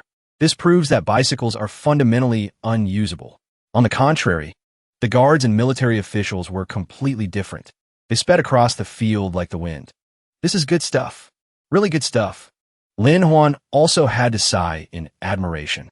These military officials are really fit. They were racing before their seats were even warm. A high official panted and praised, agile, fast, and quiet. My barracks must have this bicycle. They didn't forget to mock. Could it be that some people can't even ride a bicycle? Don't they know how? The back-and-forth remarks made the announcer's face turn red with anger. You crude warriors. Who are you scolding? I'm scolding whoever's talking. Guiziqian's face darkened. He shouted, all of you be quiet. That's enough noise. He praised and considered at the same time. The bicycle is indeed not bad. But can it replace horses? What is the level of physical exertion? Can it be used on various terrains and in different environments? Lin Huan presented a scroll. If the Prime Minister still has concerns, please look at these. Guiziqian read intently. Bicycle performance evaluation chart. Safety, operation, stealth capability. He nodded, but still asked. It seems you've prepared very thoroughly. But what if it rains or gets windy? Lin Huan smiled. I have something else. Please continue looking. Guiziqian read the second scroll. Improved design plans, suspension system, rain tires, mud tires, sun canopy, taillight. At that moment, Lin Huan explained further. A bicycle doesn't accelerate as fast as a horse, but on turns and mountain roads. It's especially suitable for border warfare with the U Kingdom. It can be fitted with many components. It's both quiet and fast, and it doesn't consume fodder like a horse. It's very suitable for light and swift expeditions. With a confident expression, he concluded, "The bicycle is the one and only choice." While Guziqian was still hesitating, Wang Long returned and shouted, "What are you still thinking about? I want it. I'm buying it now." He grinned more broadly than ever before. Such a great thing. Everyone in the world deserves to have one. After speaking, Wang Long went off to play again. Oh right, the champion is him. Who else could it be? With just a bicycle, Lin Huan immediately became famous throughout the court. The civil champion was officially born. Warm sunlight shone on the ancient palace, creating a hazy and sparkling scene. Wang Long sat on the dragon throne, laughing heartily. "Is there anything else? Speak up now." Guziqian clasped his hands and reported, "Reporting to your majesty. Lin Huan has passed the civil examination and become the champion. Please bestow upon him an official position, your majesty." Hearing this, Wang Long's eyes lit up. Right. Lin Huan, is it? I heard he has many other interesting inventions." A high official beside him chimed in, "Reporting to your majesty. Lin Huan indeed has many inventions. Whether for practical combat or entertainment, they are all unique and rare." Wang Long frowned and scolded. "Why didn't you report this sooner? What kind of work is this?" The high official trembled. "This subject is terrified." The emperor immediately gave an order. "Go find little Tong Tong. In a few days, bring Lin Huan to the palace to see me." The high official bowed his head and replied, "Yes." In Wang Long's mind, he was already imagining all sorts of new games Lin Huan could bring. Such a talented person. I must speak with him personally. After thinking this, Wang Long leisurely went off to play again. "I haven't ridden my bike enough today." He ignored Guziqian's helpless calls. "Your Majesty, you still haven't bestowed an official position on Lin Huan." The high officials immediately started buzzing. His Majesty favors Lin Huan so much. A minor position would be unworthy. How about he comes to our Ministry of Works? A military official beside him glared. "You're quite the calculator. Why not come to the Ministry of Justice? Lin Huan is so good at inventing. Our Ministry of Justice could also use some reform." A first-rank official frowned. "On what grounds are you competing? I also want to ask on what grounds." Lin Huan is also the military champion. He must join the military headquarters. The group behind him chimed in loudly. "Right, he's already been appointed, yet you're still arguing. How outrageous." He stroked his beard and said in a deep voice, "Silence. If that's the case, let Lin Huan come to my residence to talk. Let's ask him what he wants." Scene change. A large sign with the 3 characters Guo residence came into view. A servant in the residence warmly welcomed him. "Champion Lin, please wait in the living room. Lord Guo will be here as soon as he finishes his official duties." Lin Huan crossed his legs. His eyes darted around restlessly. "Calling me here at this time? Is Guziqian planning a Hongmen banquet? Is he jealous because I'm favored? This prime minister seems even more petty than I thought." He raised an eyebrow, calculating. "Know yourself and know your enemy, and you will win 100 battles. First, I'll scout around. See if there's an ambush." Lin Huan leaped back and forth in the courtyard, hoping to find some clue to know himself and know his enemy. Suddenly, a dark shadow rushed towards him from a distance, startling him. "Wait a minute. There's an ambush in the garden." Lin Huan was horrified to realize the dark shadow was moving at an extraordinary speed. This speed is beyond human limits. Before he could dodge, the dark shadow crashed straight into him. His head spun. Lin Huan fell sprawling on the ground. "Assassin. From where?" Hong Shui held her forehead, gritting her teeth through the pain before sitting up. She looked at him in alarm. "Who are you? Why are you in my house?" Seeing this, Lin Huan's eyes lit up. She dares to say it's her house. She must be the Prime Minister's daughter. That's right. I'll just use a honey trap to get some information. He composed himself. "Might you be Lord Guo's esteemed daughter? I am Lin Huan. My apologies for my rudeness just now." Unexpectedly, Hong Shui seemed delighted. "You're the multi-talented brother Lin Huan. I've read your poems before." She held his hand and wouldn't let go. "The bicycle, was that also invented by brother Lin Huan? This is great. Do you have any other cool things to show me?" Lin Huan stood there dumbfounded. He felt that something was not right. I was clearly planning to use a honey trap.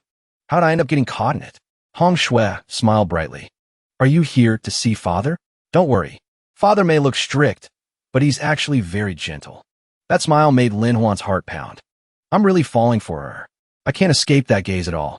He tried to come up with all sorts of stories just to see that smile one more time. After talking for a long time, Lin Huan's mouth was tired. The evening sun was setting. He had to reluctantly take his leave. It's getting late.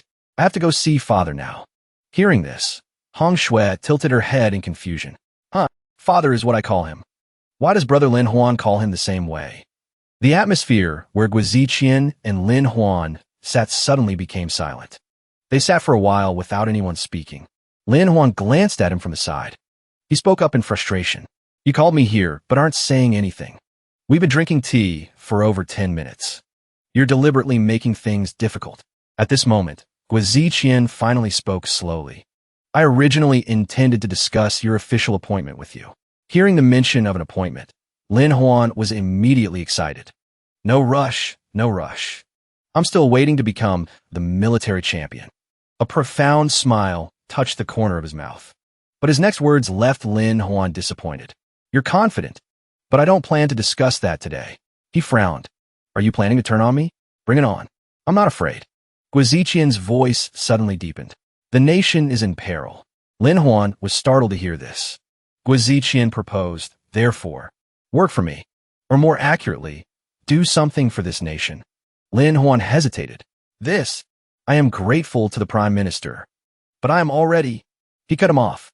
I know. You are one of Eunuch Tong's men, right? Every word Guiziqian spoke was as sharp as a knife. My eyes and ears are more numerous than the ones in that brothel of yours. Lin Huan was hit where it hurt. He calculated in his mind. Everyone knows about the brothel. This is not good. I must take a step back and adapt. He had to lower his attitude, as expected of the Prime Minister. You know everything. A junior's little tricks are indeed no match for you. But Guiziqian was still hard to read. What? I haven't even mentioned what you did at the Yinglu. For example, this design plan. He dipped his hand into a bowl of water. Then he calmly drew an entire soccer field on the tabletop, while Lin Huan was still stunned. And also, the rule of using soccer to make extra money, right? Those veiled words hit Lin Huan's sore spot. He jumped up and asked directly, Lord Gua, are you threatening a junior? But the old man with the white beard remained unusually calm. Threatening? If I wanted to threaten you, would I need to show up in person? Guiziqian brought out several of his disciples. It was enough to make Lin Huan feel immense pressure. Su Qian, Xiaolan, even Zhu Zhu, Yi Jinyu.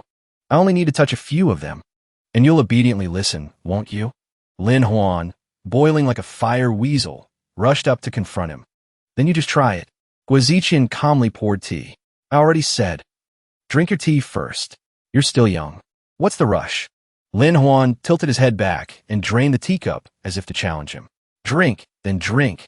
He slammed the cup down on the table. He looked up and asked directly, I'm done drinking. Speak. What do you really want? Don't forget, my martial arts are not bad. At worst, we'll perish together. Guiziqian repeated slowly. I said it in the first sentence. The nation is in peril. He pointed directly at Lin Huan. Therefore, I want you to join me in saving it. He froze. Save it. Guiziqian stood up smugly and patted his shoulder.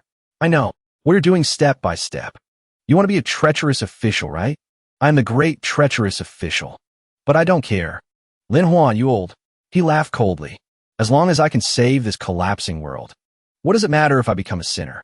Are you willing to follow me? Hearing those crazy words, Lin Huan told himself, this prime minister's ambition is not small. Getting involved will be troublesome. I should still find a way out. Suddenly, a figure lurking behind the door caught his attention. It turned out to be Hong Shui. Her beautiful face. She was eavesdropping on the two of them. As soon as he saw the beauty, Lin Huan's eyes lit up. He immediately changed his tune as quickly as flipping a pancake. With all my strength for the nation, I will never shirk my duty. A moment ago, he was trembling. The next, Lin Huan was bowing before Guiziqian. Disciple Lin Huan pays respects to teacher Gua. A while later, the two stood before a cliff shrouded in mist. The white-haired Guiziqian climbed the mountain with surprising speed, leaving Lin Huan panting behind him. Teacher, You don't need to climb a mountain this early just to exercise, do you? Lin Huan's sweat poured like a broken dam. Guiziqian's voice was stern. What exercise? We're here on official business. Lin Huan muttered. What official business could there be in such a remote and desolate mountain? Guiziqian pointed towards the Taoist temple hidden in the clouds. Look! Lin Huan stared at the towering main hall. A Taoist temple?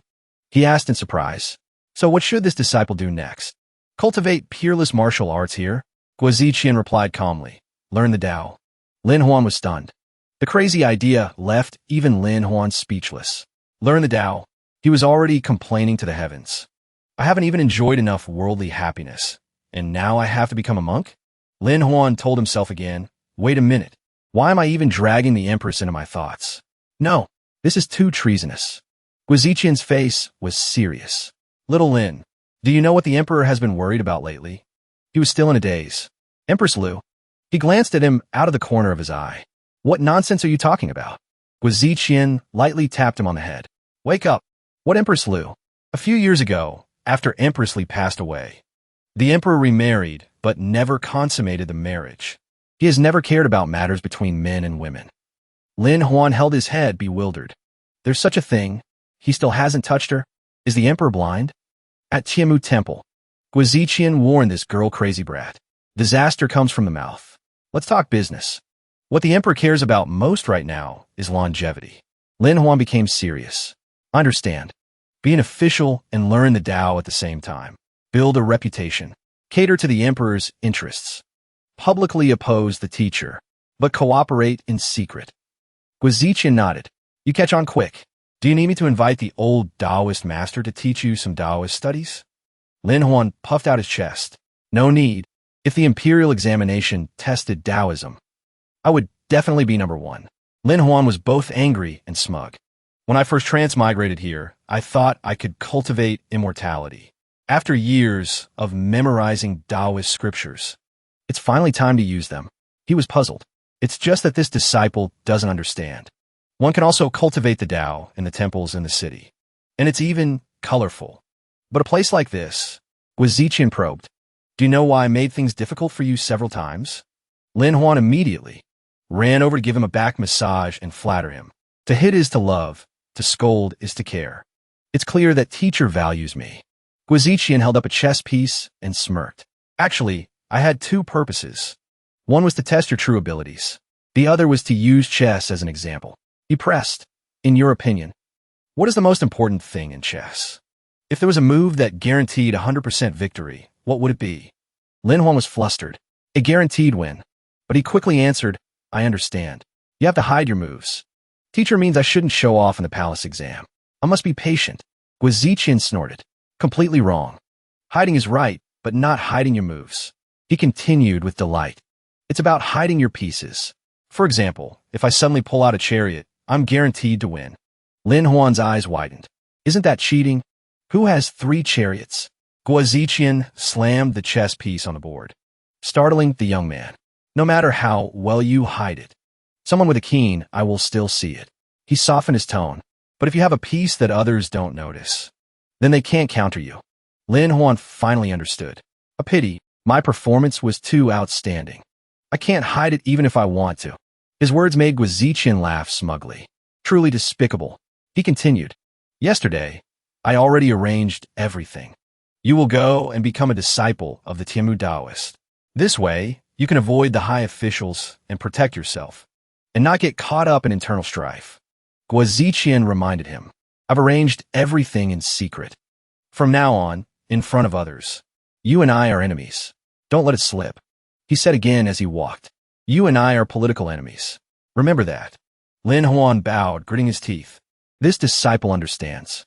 He took a deep breath and confidently stepped into the Taoist temple. Lin Huan reached out and grabbed the door handle, preparing to push it open.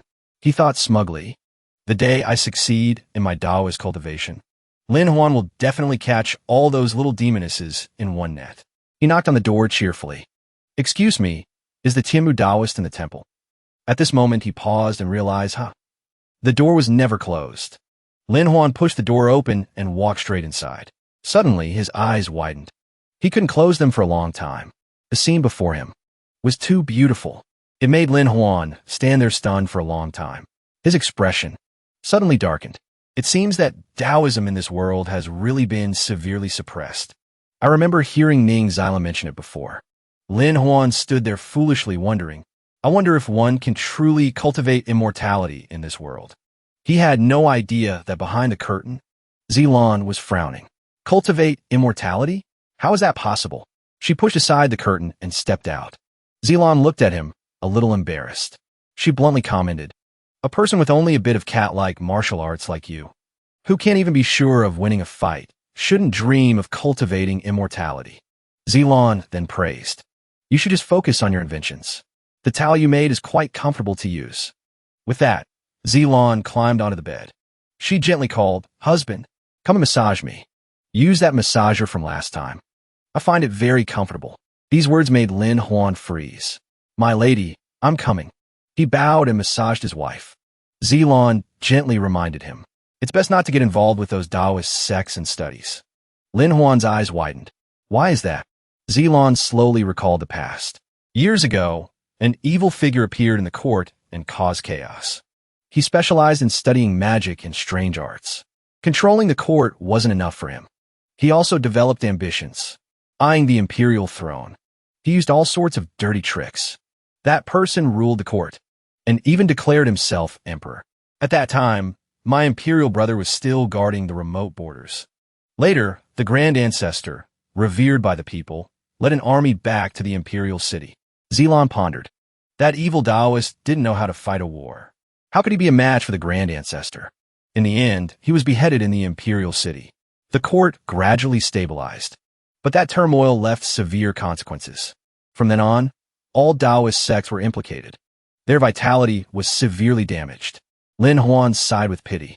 100 years have passed, and Taoism has only recovered this much. How pitiful. Suddenly, a voice from behind startled him. Who are you? Lin Huan immediately turned around, on guard. Who's there? I didn't sense anything at all. The host. He stood up straight, speculating. Coming without being seen. Leaving without a trace. Must be a master. The person sized him up and asked, Are you a pilgrim? Right after that, Ling's small foot fiercely stomped on his. A tall figure like Lin Huan immediately winced and cried out, Ouch. The little girl yawned and asked bluntly, Who is it? Why aren't you answering me? Lin Huan had no choice but to sit down. He gently patted the little girl's head. Little friend, I came here to find a Tiamu Taoist to become his disciple and learn. Do you know where he is? Ling immediately puffed out her chest with pride. My master is the Tiamu Taoist. Lin Huan took the opportunity to ask further. Then where is your master now? Ling quickly replied. Yesterday, master had to go far away on business. He hasn't returned yet. The little girl cheerfully pointed at him. I remember now. I heard a new disciple is coming. It's you, the mischievous, Ling declared. Today, I will accept a disciple on behalf of my master. From now on, I'm your senior sister. You can call me Ling. From now on, you must listen to your senior sister. I will protect you. Helplessly, Lin Huan had to go along with it. As you command, senior sister. Ling took advantage of the situation. She jumped onto his shoulder and shouted, Junior brother, I'll take you to get familiar with the temple first. Let's go. Lin Huan reluctantly replied, As you command. Senior sister, Ling. A while later, in Lin Huan's room, he was sprawled out on the bed, snoring like thunder. Suddenly, Ling ran over and tapped him hard on the forehead. The little girl smiled brightly and ordered, Junior brother, get up and cook some noodles. Lin Huan had to crawl out of bed before he was fully rested to brush his teeth and wash his face. He had no choice but to let Ling playfully mess with his hair. Then the two of them fell asleep while reading without realizing it. The afternoon slowly descended. Lin Huan hesitated before speaking. Senior sister, Ling, I want to ask a serious question. Lin Huan looked at the deserted temple and forced a smile. Does our temple rarely have people come to burn incense? The little girl replied innocently, We do. When I was wearing my cotton-padded jacket, 2 people came.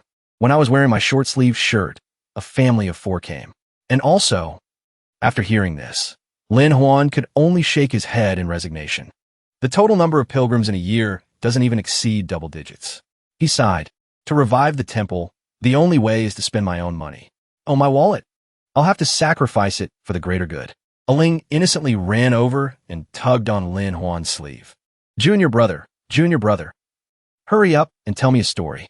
You promised yesterday. Speaking of storytelling, a chill ran down his spine. Did I promise this? But when it came to telling stories to little girls, he was completely clueless. Nevertheless, Lin Huan still reassured himself. Well, I'll just give it a shot. He gently hugged Ling like a father comforting his child. What story does little senior sister want to hear? The Great Battle of the Calabash Brothers. 2 or 3,000 riddles of Ultraman. The little girl replied excitedly. I want a story about exorcising demons and monsters, especially snakes. Ling hates snakes the most. Lin Huan suddenly paused. Wait, a story? Snakes.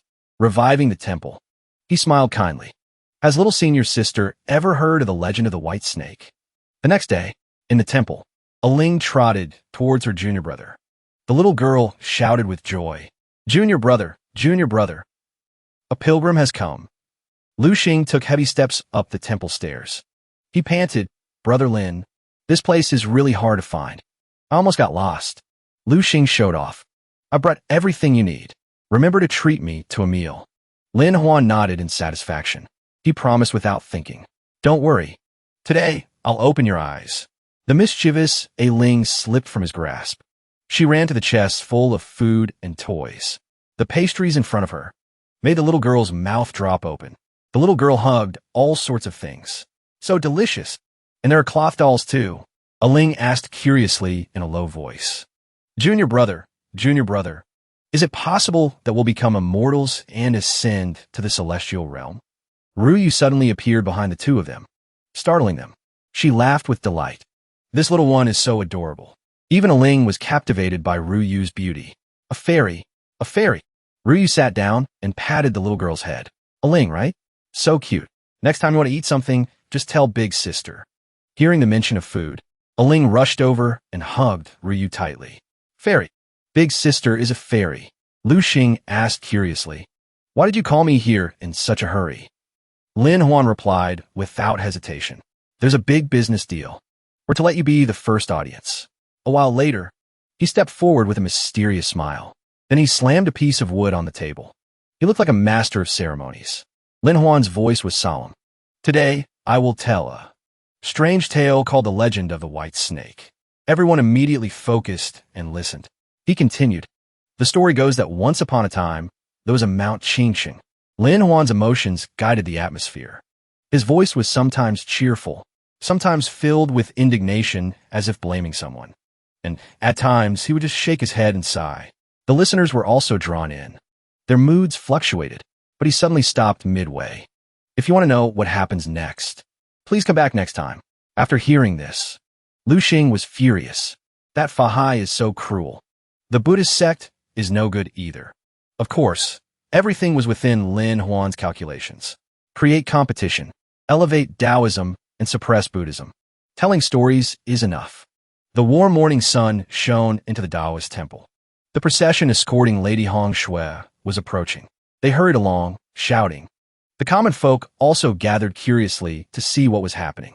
Hong Shui drew the curtain. She asked blankly, Xiao Bei, what's going on up ahead? Xiao Bei also replied awkwardly, I don't know.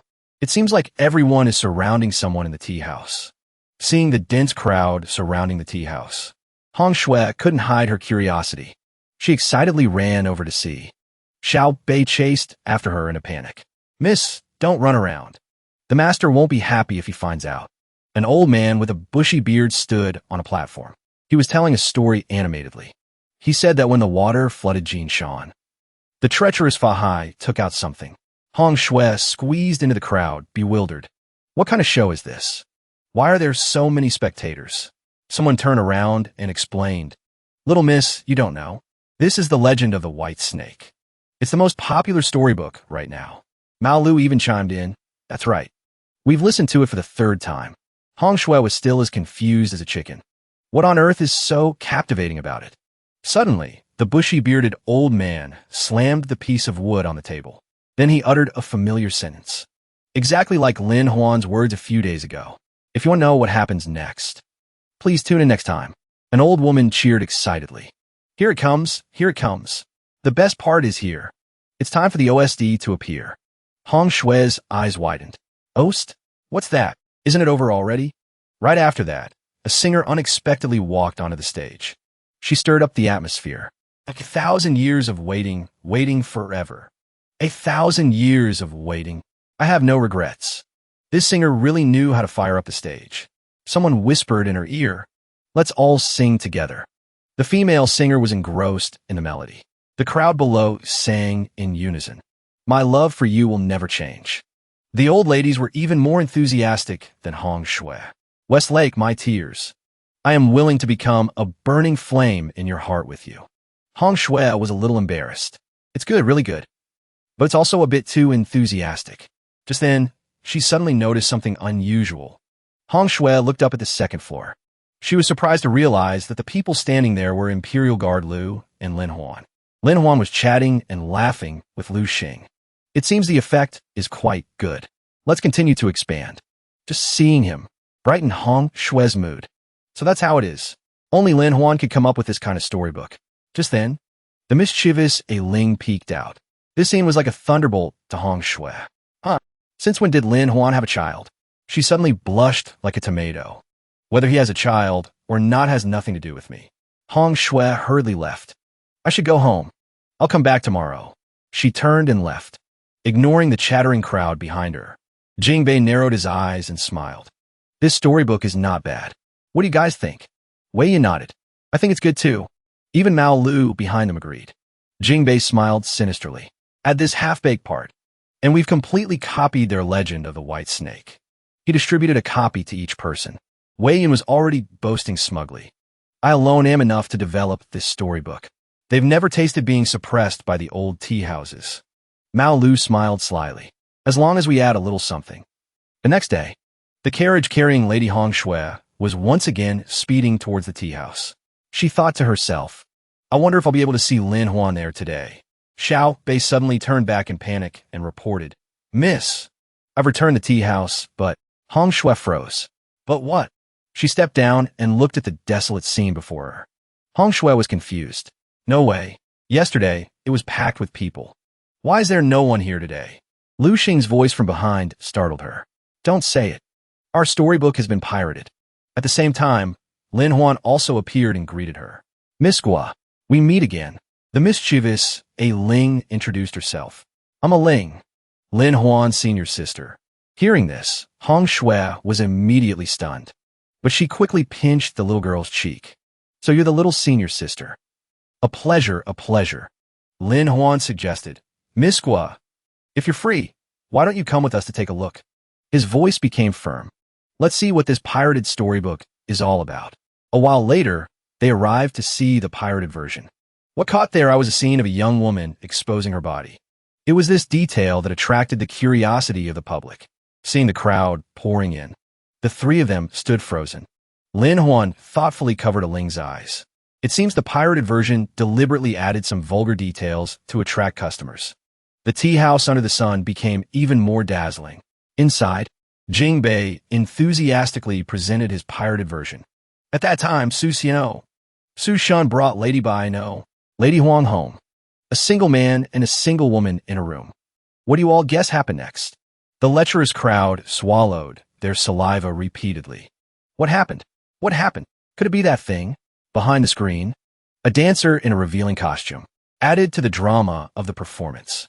Even though she borrowed an umbrella to shield from the rain, her clothes were still soaked. It's so uncomfortable. How about? The crowd drooled crazily at the sight of a pervert about to pounce on the young lady. Lady Huang, old Su is here. Brother Bei suddenly stopped. That's all for now. If you want to hear more, the lecherous crowd immediately threw silver at him. Tell us more. 2 more tales of silver. Tell us a little more about Xiao Qing's part. I like Xiao Qing the most. The 3 people standing behind could only stare blankly. Their entire bodies were stiff, unable to utter a word. Goosebumps all over. An uncomfortable feeling in their hearts. How dare they make up such nonsense and even bring up that kind of content? Lu Xing was full of anxiety. Brother Lin, what do we do now? It's not just this one place that's copying our content. They've even come up with that filthy legend of Lady Huang. With that, he glanced at the long line of people outside on the street. Almost the entire street has taken our script and is using it. Even someone as reserved as Lu Xing was startled. He saw a middle-aged woman fighting with a wrestler. Look at the legend of Lady Hong over there. They've even changed my OSD into an adventure fighting style. And that's not all. He also caught sight of a girl playing the role of Lady Hei, sitting comfortably on an old man's head. Their legend of Lady Hei is even more chaotic. The script is reversed, and the plot is a mess. On the contrary, Lin Huan was overly confident, taking down these knockoffs. This flipping my haunt. Lu Xing was clearly cautious. Tea houses are not merchant guilds, not to mention copyright. It's hard to do even if we want to. He leaned close to his ear and whispered his plan. It left Lu Xing stunned. Can this really be done? A few days later, at the Taoist temple, Jing Bei was shamelessly gloating. The money we've made these past few days is more than the previous few months combined. Wei Yin laughed gleefully in agreement. At this rate, I'll have more than enough money to buy an official position for my son. Suddenly, Mrs. Mao Lu tensed up like a drawn bowstring. She had a feeling that something was wrong. The group froze when they realized the Taoist temple was deserted. Not a single person was in sight. The common folk were running around in a panic. They shouted as they ran, "Hurry up! The Wuxian Tea House has started its storytelling. If you're late, you'll miss it." Someone even grumbled, "Why go to such a great tea house? Why drag me here to listen to this second-rate version?" Only then did Jing Bei explode with anger. It's the Wuxian Tea House again. Wei Yin was also indignant. I've already modified the legend of the white snake in every way possible. They should have run out of stories to tell. Even the old men with white hair were running after them. Forget it. Let's go see what tricks they're up to. Not long after, the three of them stood stunned as they saw the crowd pouring into the Taoist temple. Jing Bei roared in anger. It really is them. Mao Lu was flustered. I have to see what tricks they're up to. However, when they read the words hanging on the wall, all three of them were speechless, as if their mouths were glued shut. Wei Yun couldn't understand.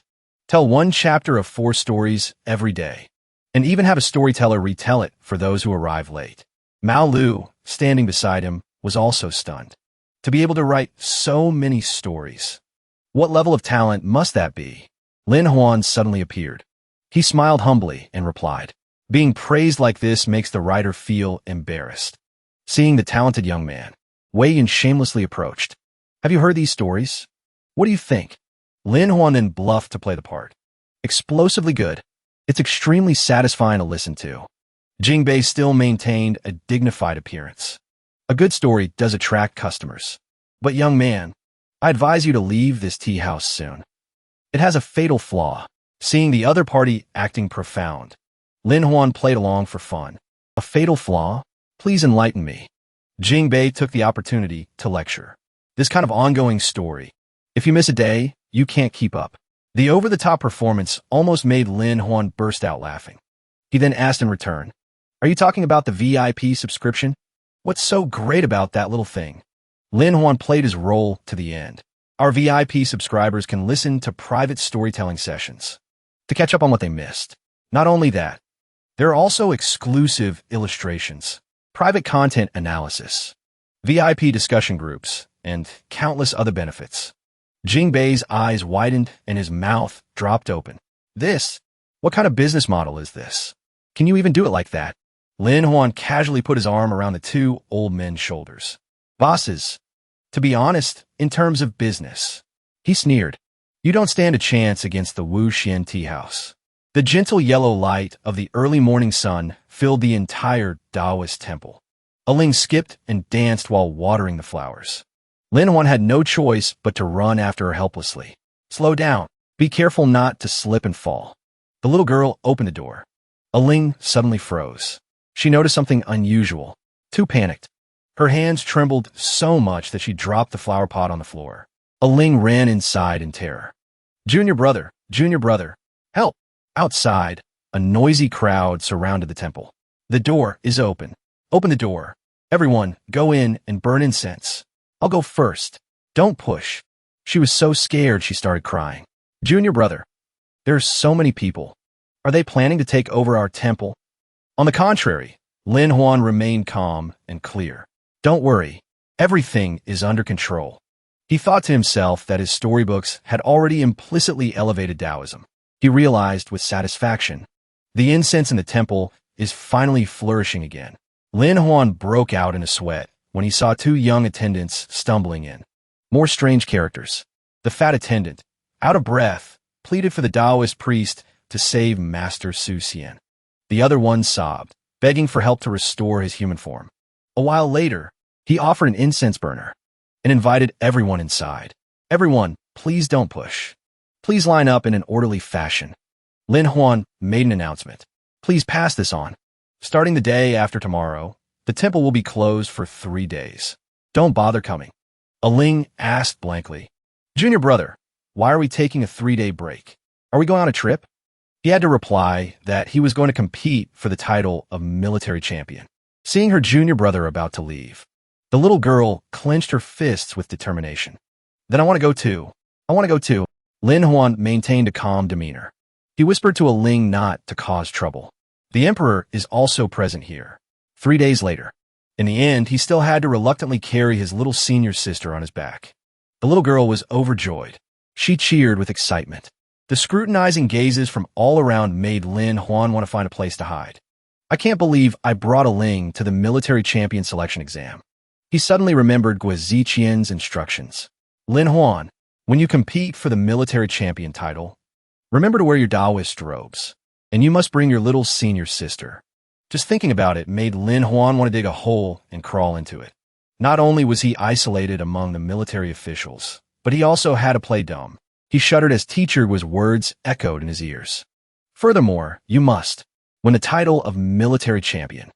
And you must also display some Taoist techniques without fail to catch the emperor's eye. Lin Huan was so angry he wanted to cry. Isn't this deliberately making things difficult for others?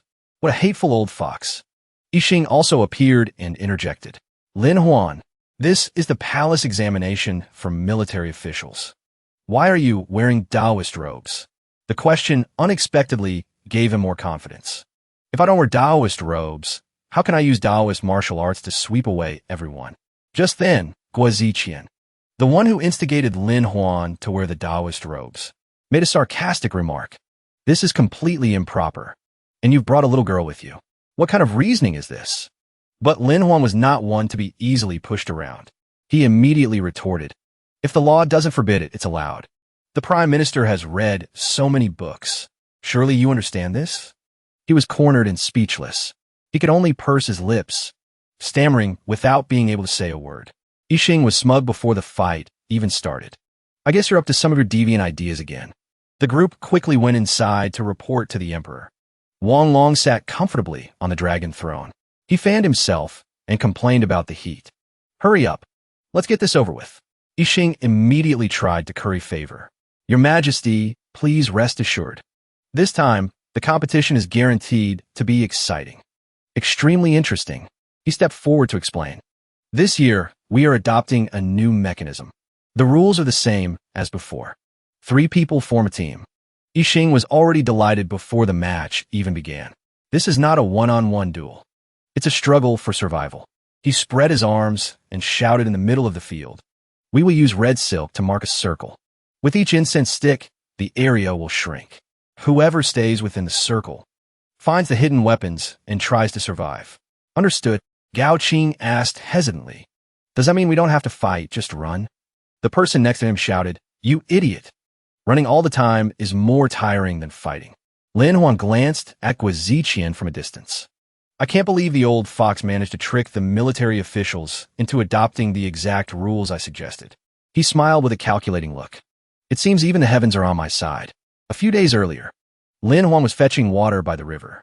Guo Ziqian suddenly appeared from behind screen and said slowly, this storybook trick is indeed not bad. His sudden appearance left him stunned. Lin Huan asked doubtfully, Master, why are you here? Guo Ziqian replied calmly. The palace examination is approaching. I came to discuss how to help you win the title of military champion. I have inside information. Li Mu is about to reform the military exam. This is a good opportunity to modify it in our favor. He pondered for a long time. The military exam, after all, is still a competition. of wits and adaptability. Then Lin Huan smiled. I just thought of a way. It can meet all those requirements. His strange tricks were something even Teacher Gua had never heard of. These rules are indeed strange. But Lin Huan puffed out his chest with pride. Of course. This is the popular game of PUBG that's sweeping the world. How can an old person understand what young people are into? What's BG? He awkwardly corrected himself. I mean, it's just exciting. I misspoke. Guaziqian didn't need to hear another word. He jumped straight onto the boat and left. Understood. Leave the rest to me. Lin Huan grumbled in frustration. He left before I could even finish. A while later, in the Imperial Palace, Guaziqian was still furious. How can this be reasonable? How can this be reasonable? His firm attitude caught Ling Ji's attention. I never expected such a proposal. So bizarre. He was boiling with anger. He tore up the military exam reform plan. Guaziqian was still stomping his feet in frustration. How can you turn this into such a childish game? As he left, Ling Ji bent down to pick up the pieces of paper. Perfect timing. He took this opportunity to present it. Then he read with delight, line by line of the reform plan. This reform is usable. At this point, even Lin Huan had to admire him. The old fox is truly formidable. He got Ling Ji to take the bait so quickly. Yixing shouted arrogantly, Everyone! The number tags have been distributed. Trust your teammates. The competition begins when this incense stick burns out. Gao now bravely volunteered. We are Group 7, Junior Brother. I will protect you. It was a Ling who drew the number 7. The two cheered with joy, despite Si Zong approaching to inform them. You belong to Group 7. He sighed in frustration. I guess I'm unlucky to be stuck with you guys again. Si Zong thought helplessly, a child with no combat ability. A big celebrity who everyone is watching. Lin Huan quickly ran over to reassure him. Don't worry. This time, I guarantee you'll get a good ranking. He decisively pointed to the sky. Taishan Lao Jun, as swift as the law commands. Escape technique. Suddenly, a loud explosion rang out right in the middle of the area where they were grilling. Thick smoke billowed and then slowly dissipated. However, after the thick smoke cleared, there was nothing left. This scene left everyone in a state of utter confusion. Suddenly, someone screamed, Look over there. They're over there. Fanchen excitedly shouted a warning. What's with all the smoke and mirrors? Let's go. Today, we'll definitely catch them. Not long after, the three of them, Lin Huan, had run to the edge of a cliff. Si Zong was panicked. There's no way forward. The madman Fan Chen's group also caught up from behind. Keep running. Let's see how far you can run. He narrowed his eyes and sneered. If you're so brave, why don't you two try riding it? You stinky Taoist. I've been itching to deal with you for a long time. Si Zong was powerless. He could only take a defensive stance. 2 against 3, he had to risk it. But of course, a master like Lin Huan wouldn't let him fight. Wait a minute. He immediately channeled his spiritual energy and executed a technique. Immobilization technique. In an instant, Fan Chun froze on the spot. His underlings' eyes widened. Big brother, what's wrong with you? Then they started to get restless. Could it be that there really are demons? A Ling, who was clinging to Lin Huan, couldn't help but be stunned. Before Si Zong could even recover, he was pulled up by him. Lin Huan then sneered provocatively. You commoners are worthy of fighting me. He quickly grabbed the other two. Then he flew straight into the air before the astonished eyes of the disciples. The emperor had witnessed Lin Huan's entire performance through a telescope. Interesting. Very interesting. This Lin Huan is truly interesting. Si Zong only breathed a sigh of relief after being set down. This is the first time I've ever flown. A Ling, however, jumped up and down. So fun. Junior brother. Let's fly again. He quickly pressed. How did you do that? Do you really know magic? Lin Huan put on a profound expression again. The secrets of heaven must not be revealed. He quietly turned to the side, trying to hide his aching pain. Flying with a rope is more tiring than I thought. Luckily, the distance wasn't far.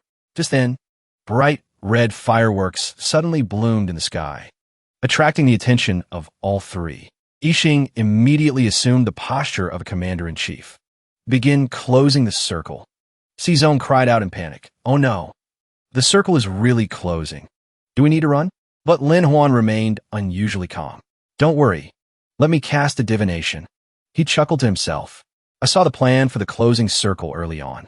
This circle of destiny was originally designed for me. He calmly stated the result that Teacher Gua had revealed earlier. I just did a quick calculation. The final circle will definitely be near here. Lin Huan prepared to leave, but didn't forget to instruct Si Zong. I'm going to pick up weapons and equipment. The lighter, the better. You wait here. Don't go anywhere. Si Zong felt that something was not right. How strange. Why do I feel like I'm being taken advantage of? A while later, the two of them had gone deep into the forest. Ling asked curiously, "Junior brother, how do you play those fake magic tricks? I want to learn too, so I can scare Master in the future." He laughed. "How do you know it's fake, sister?" The little girl pointed directly at his obvious tricks. "I may be young, but I'm not stupid. Smoke bombs, a fishing line to fly up. I saw everything." Lin Huan smiled and praised. Ling is very smart. But that's not all. He held up the pair of powerful glasses. "Everything you saw were test product from the design I gave to General Han Yixing." The glasses helped Lin Huan see through the weapons hidden in the bushes. "All of them are randomly hidden equipment this time," he said confidently. "Every weapon cache in this area. I know them all like the back of my hand." Ling's jaw dropped. "When did you mark them, junior brother?" "I didn't see you leave the temple." But Lin Huan remained firm in keeping a secret. This is a secret, so Yixing was also on his side. The person who placed the symbols was General Han Yixing. He went to great lengths to win me over. Not long after, Si Zong stood there dumbfounded. When he saw the two return, Lin Huan was carrying a pile of weapons and equipment. It made him stare with wide eyes. "Did you really pick up all these items?" Lin Huan glanced at him out of the corner of his eye. "How else? All these locations were divined by me." A series of strange events made Si Zong dare not believe it. Could it be that immortal arts really exist? Lin Huan took the lead. "Go, we'll take the initiative." He suddenly attacked from above. Si Zong also rushed out from the bushes, tackling an opponent. Even Ling devised a plan, setting up a trap that left the opponent hanging in the air. A short while later, Lin Huan stood firm in the middle of the battlefield. He had a smug and provocative look on his face. "So you are my final opponents?" The 6 people stood facing each other. Their gazes clashed, neither willing to back down. Jian puffed out his chest and stated confidently, "That's right. There are only the 6 of us left. You'd better surrender early." He boasted in a loud voice. "My martial arts were inherited from my father, General Nguyen Hui Vai. This Ning Mai skills are passed down from the Ming Yu Hui." His cold gaze stared intently at the 3 of them, Lin Huan. Then he pointed to the one-eyed Long Li, who was smiling meaningfully. "This brother is Long Li Shang, famous in the martial world." The man, much larger than Lin Huan, stepped forward provocatively. "What do you have to fight us with?" Lin Huan's hands were itching for a fight. No need to wait any longer. "Let's do it." In a fit of rage, he brandished his sword, his killing intent soaring. Swords are merciless. Don't blame me for being cruel. But Jian had no idea he was harboring a snake in his bosom. Ningba suddenly launched a sneak attack from behind. Ningba said apologetically, "From beginning to end, I have only followed Lin Huan." A light palm strike from Ningba sent Jian flying. The one-eyed Long Li standing next to him also turned pale. The 3 of them immediately closed in, surrounding him tightly. "Now it's just you." Lin Huan still smiled leisurely. "Let my teammates handle that brat. And just like that, I'll become the military champion." It's just too simple. A few days later, the common folk flocked to see the announcement board. "Hurry up, hurry up. The military champion list is up." Everyone stared in surprise. "Whoever can read it out. It's Lin Huan. It's Lin Huan again." The name Lin Huan was written in large characters. It stood out dazzlingly on the golden champion board. The crowd buzzed with discussion. "It really is him. I told you he was a rare genius. A dual talent in both civil and military arts. A rare sight in 100 years. Lin Huan is number 1. Lin Huan is number 1. Ning Wei raised his glass to toast the young champion. "Lord Lin's fame is spreading far and wide." Lin Huan replied modestly, "Not at all. It's all thanks to the ladies." Suddenly, he was pulled into an invisible world. System panels appeared all around him, signaling that a reward had been activated. A new notification appeared on the system. The dazzling light from the gem in the gift box blinded Lin Huan. "This is Industrial Manufacturing Gift Pack. Includes iron and steel smelting. molding, and shaping technology. He rejoiced and cried out inwardly, "Oh my God! With this entire era will enter a new stage of development." But his joy quickly gave way to worry. How can I solve the problem of needing such a large amount of raw iron, or... He suddenly remembered the elder who was present, just as Ning Wei came to ask for weapons and props. So the source of the raw materials must be here. Before Ning Wei could finish his sentence about the weapons and props designed by Mingyu Liu, Lin Huan cut him off. Ning Wei was furious inside, but on the surface, he still looked troubled. "You won't accept the favor of Ning my helping you?" Lin Huan replied calmly. "I have something better for you." "Of course." Then he feigned regret. Better weapons require better designs, more complex technology. The amount of raw materials needed is also greater. Lin Huan was concerned. If I purchase too much iron or myself, it's easy to be suspected of forging weapons for rebellion. It's extremely dangerous. Ning Wei stroked his beard thoughtfully. That is indeed true. But this is not difficult. Mingyu Liu has been in business for many years. Preparing a large amount of iron ore is not a problem. Lin Huan calculated in his mind. Controlling the upstream of the industry is the biggest profit. This fame pack is truly an excellent money-making tool. Next is the time to upgrade the industry. A while later, at the Taoist temple deep in the mountains, the farmers were working hard, mining and transporting iron ore without rest. A Ling gleefully slid down the earthen roof. "Is this the entertainment area you mentioned last time?" Lin Huan grabbed the mischievous little senior sister by the collar and reminded her, "This is not a playground." The little girl struggled. "Then what is it for?" Lin Huan patiently explained, "Smelting iron and steel, making farm tools, weapons, even metal toys. There's nothing we can't make. In the future, our products can cover everyone from ordinary farmers to military generals, even the wealthy." He guided the little girl with dedication. "This is the beginning of the revival of our Taoist sect." Before he could finish, Lin Huan turned his head to look at the figure behind him. "This is also the starting point for the rise of the Daing Lu." Gongsun continued, "It's best if everything is as you say." She spoke vaguely. "You gave Mingyu Liu so many things, while the Daing Lu only gets empty promises?" Hearing this, Lin Huan realized that this girl was not to be trifled with. Her tone was no different from that of a jealous little wife. Lin Huan puffed out his chest and promised, "Don't worry. From now on, you will supervise this entire place. The weapons of the Mingyu Liu will be under your control. As for the Daing Lu, they can take whatever they want." Gongsun gave him a sidelong glance. "At least you know what's good for you." Suddenly, Ecchi ran over in a hurry. "Lin Huan, something's wrong." Hearing the report, he was startled. "What? Who is so bold?" At the same time, at a small tea house, a chaotic scene. Broken tables, chairs, and bowls were everywhere. Every tea jar and porcelain vase was smashed to pieces by the Imperial soldiers. They rushed in, trampling on the tables, chairs, and signs. The common folk gathered around to watch the commotion. A soldier shouted loudly, "All tea houses telling new stories must close down. This is His Majesty's decree." A few days earlier, a large-scale gathering unexpectedly took place at the Taoist temple. The head butler stepped out to reassure them. "Everyone, please rest assured. The master is already waiting inside." The high officials who had been waiting anxiously outside were finally invited in. "Master, you must step in and handle this matter for us." The door to the council chamber closed tightly. All important matters must absolutely not be leaked.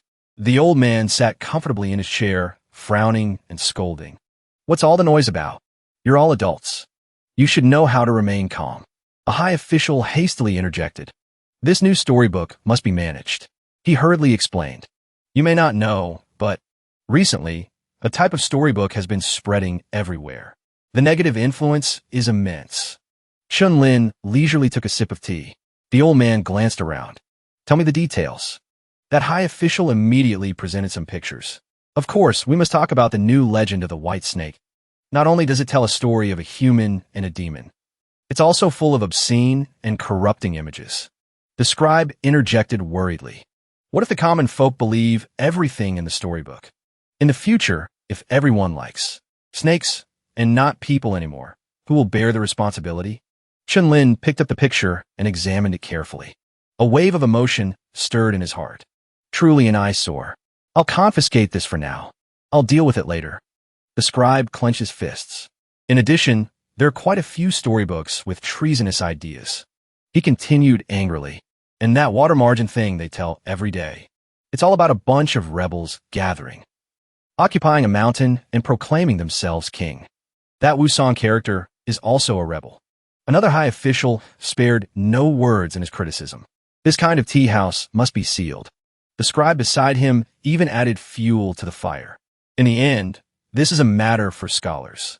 It still requires you, as the head of the library, to speak up.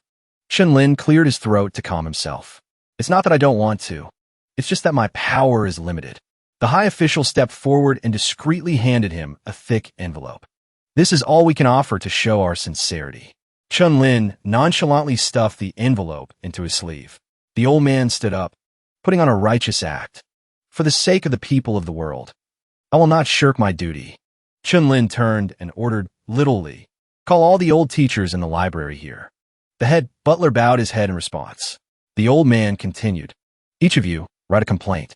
Clearly state the harmful effects of the new storybooks. Zhu peeked out from among the high officials.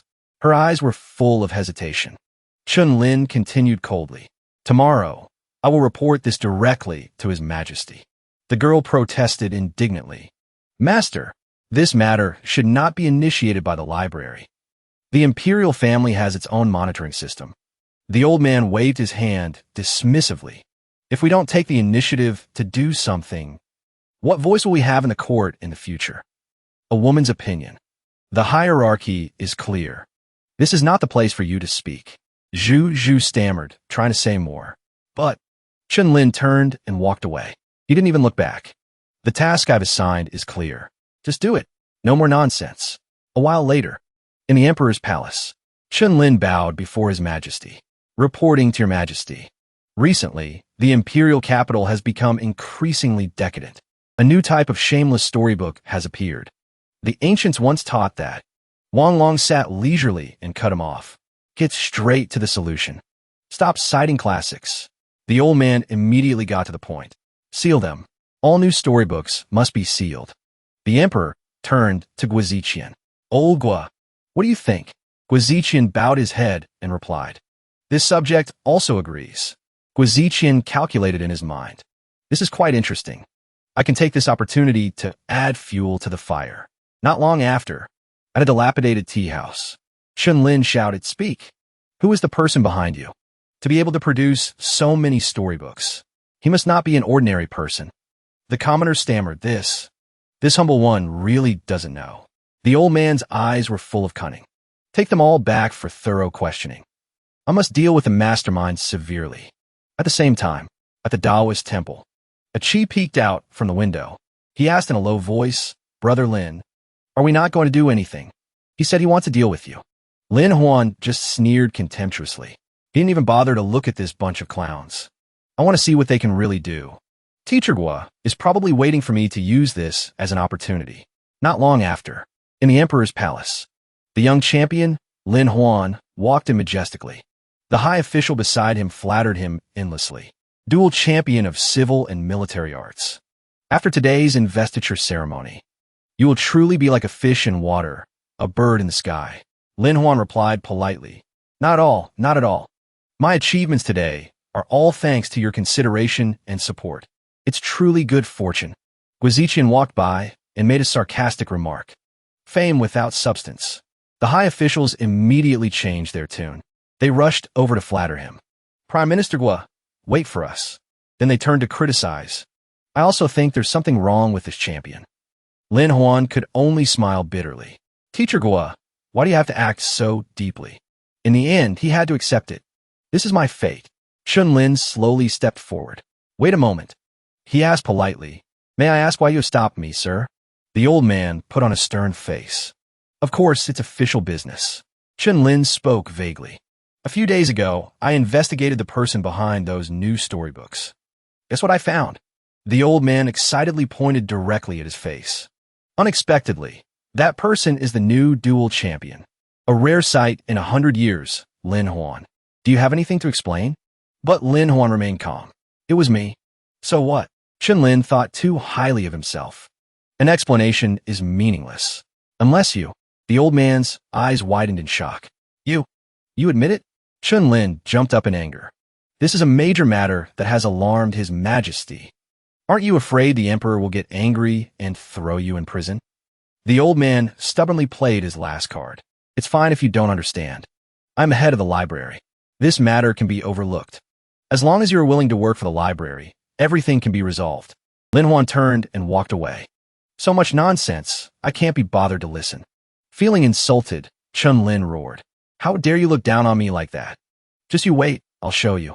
Just then, in the main hall of the court, Wang Long waved his hand impatiently. Hurry up. If you have something to report, report it. If not, dismiss the court. Guaziqian stepped out to report on the Imperial examination investiture ceremony. Wang Long yawned and cut him off. No need to say more. You all decide. Is there anything else? If not, dismiss the court. Lin took the opportunity to step forward and report. This subject is the head of the library. I have an important matter to report. Wang Long said, speak. Before the old man could even get to the point, he blurted everything out. A few days ago, this subject inspected the tea houses and storybooks. I accidentally discovered a clue. The person behind this is... Before the Emperor could hear the end, he shouted, excellent. So it was you. I almost forgot if you hadn't mentioned it. You have so much free time. Why are you investigating those new storybooks? He scolded furiously. Are you blind to such wonderful things that you're reporting nonsense? Men, drag him out and give him 100 strokes of the heavy plank. Then restore all the new storybooks. Before Lin could even understand, he was dragged away. He screamed and cried out for justice. Your Majesty, I've been wronged. This subject. His cries were gradually drowned out by the chaos. A loud shout ordered the court to be dismissed. Lin was beaten miserably on the Emperor's orders. Seeing this, Lin Huan stepped forward and joked. So this is what the master meant by knowing what's good for me. He laughed heartily. To be honest, watching others get beaten is quite interesting. Lin was in so much pain that his words were jumbled. In the end, why did it turn out like this? Lin Huan glanced at Guaziqian's attitude and immediately understood. Teacher Gua is indeed ruthless. This move was brilliant. He smirked, a meaningful smile on his face. A while later, in the master's room, Lin, aching all over, could only grit his teeth. Lin Huan, what did you do to make the Emperor change his mind? The old man reached for the record book by his bed and said to himself, luckily, the library has someone who records the Emperor's daily life. I will definitely find out the truth. Suddenly, Lin's eyes widened. His whole body trembled. I lost. This time I lost completely. One day earlier, at the theater, Zhuge asked in surprise, Old Gua, why did you call me? Oh no. Prince Wang, out here today? Guaziqian replied calmly. Of course, there's a reason. I discovered a very unusual place to watch plays.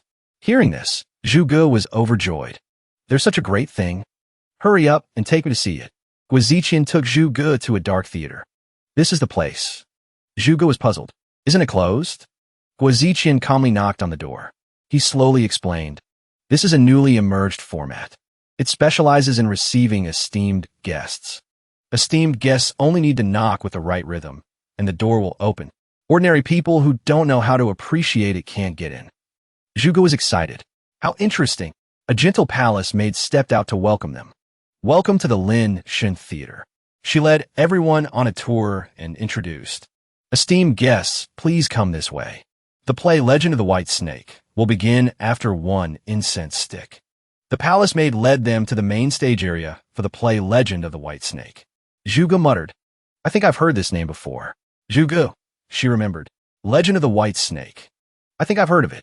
Guaziqian glanced at him appraisingly. It just happened yesterday. And you've already forgotten? The stage curtain was slowly raised. A slogan was shouted. The audience held their breath in anticipation. A beautiful fairy appeared with spiritual energy, playing the role of the white snake. Zhu Ji's jaw dropped. Could this really be an immortal's trick? Guaziqian smiled. Prince Huang, rest assured, it's just a few little tricks. The scene of the male and female leads holding hands finally appeared. My lord, my lady, Zhuge was delighted. The scene looks so real. Watching it live like this is truly a feast for the eyes. Suddenly, The white snake's voice rang out. My lord, save me.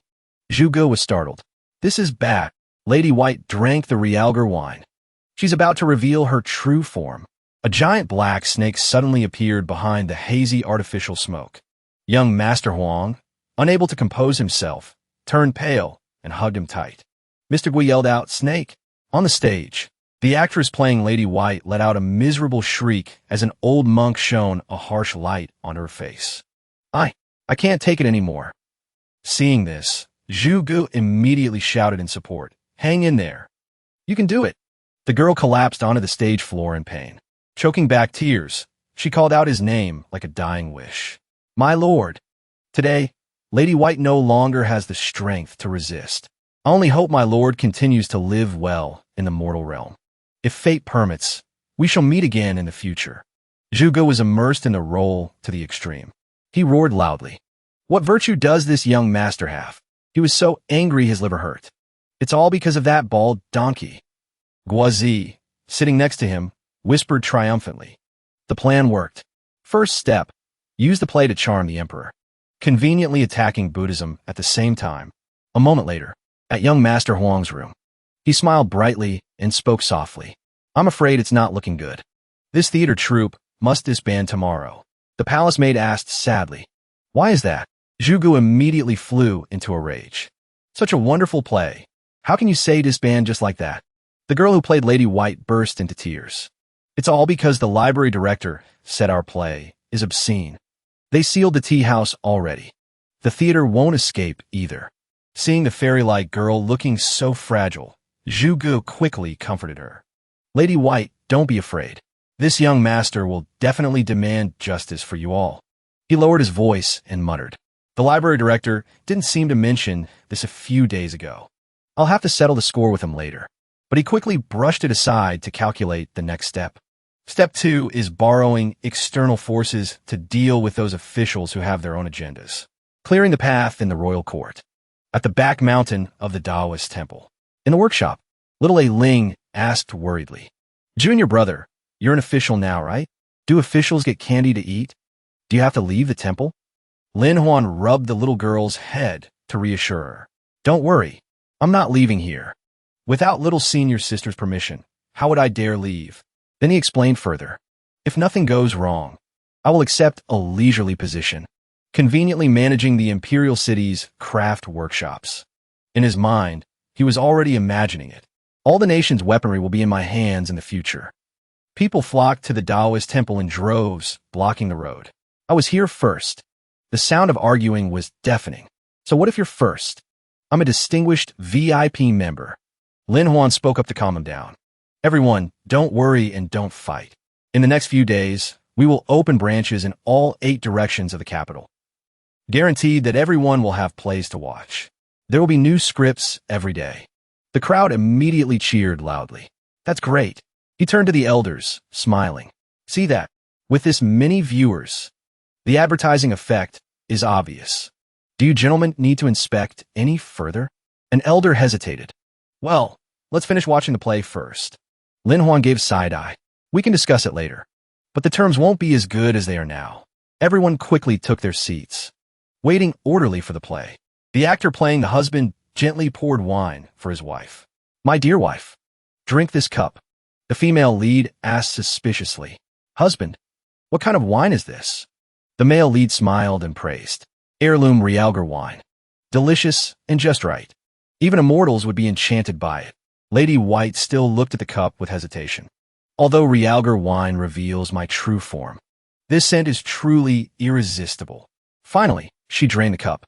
Let's drink. It smells so good. Suddenly, smoke rose on the stage, causing the female lead to scream. It's over. I'm about to. The smoke cleared, revealing the narrator. He announced with a smile.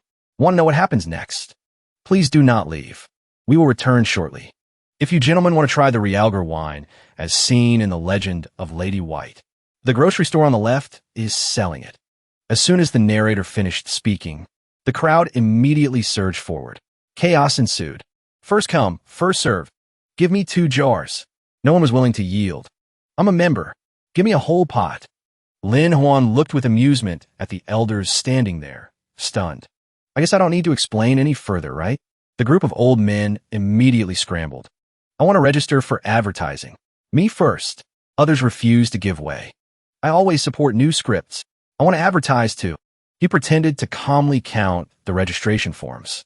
But inside, he was boiling with excitement. Truly wealthy bosses. The costs for metallurgy and manufacturing are no longer a worry. An elder stepped forward and spoke politely.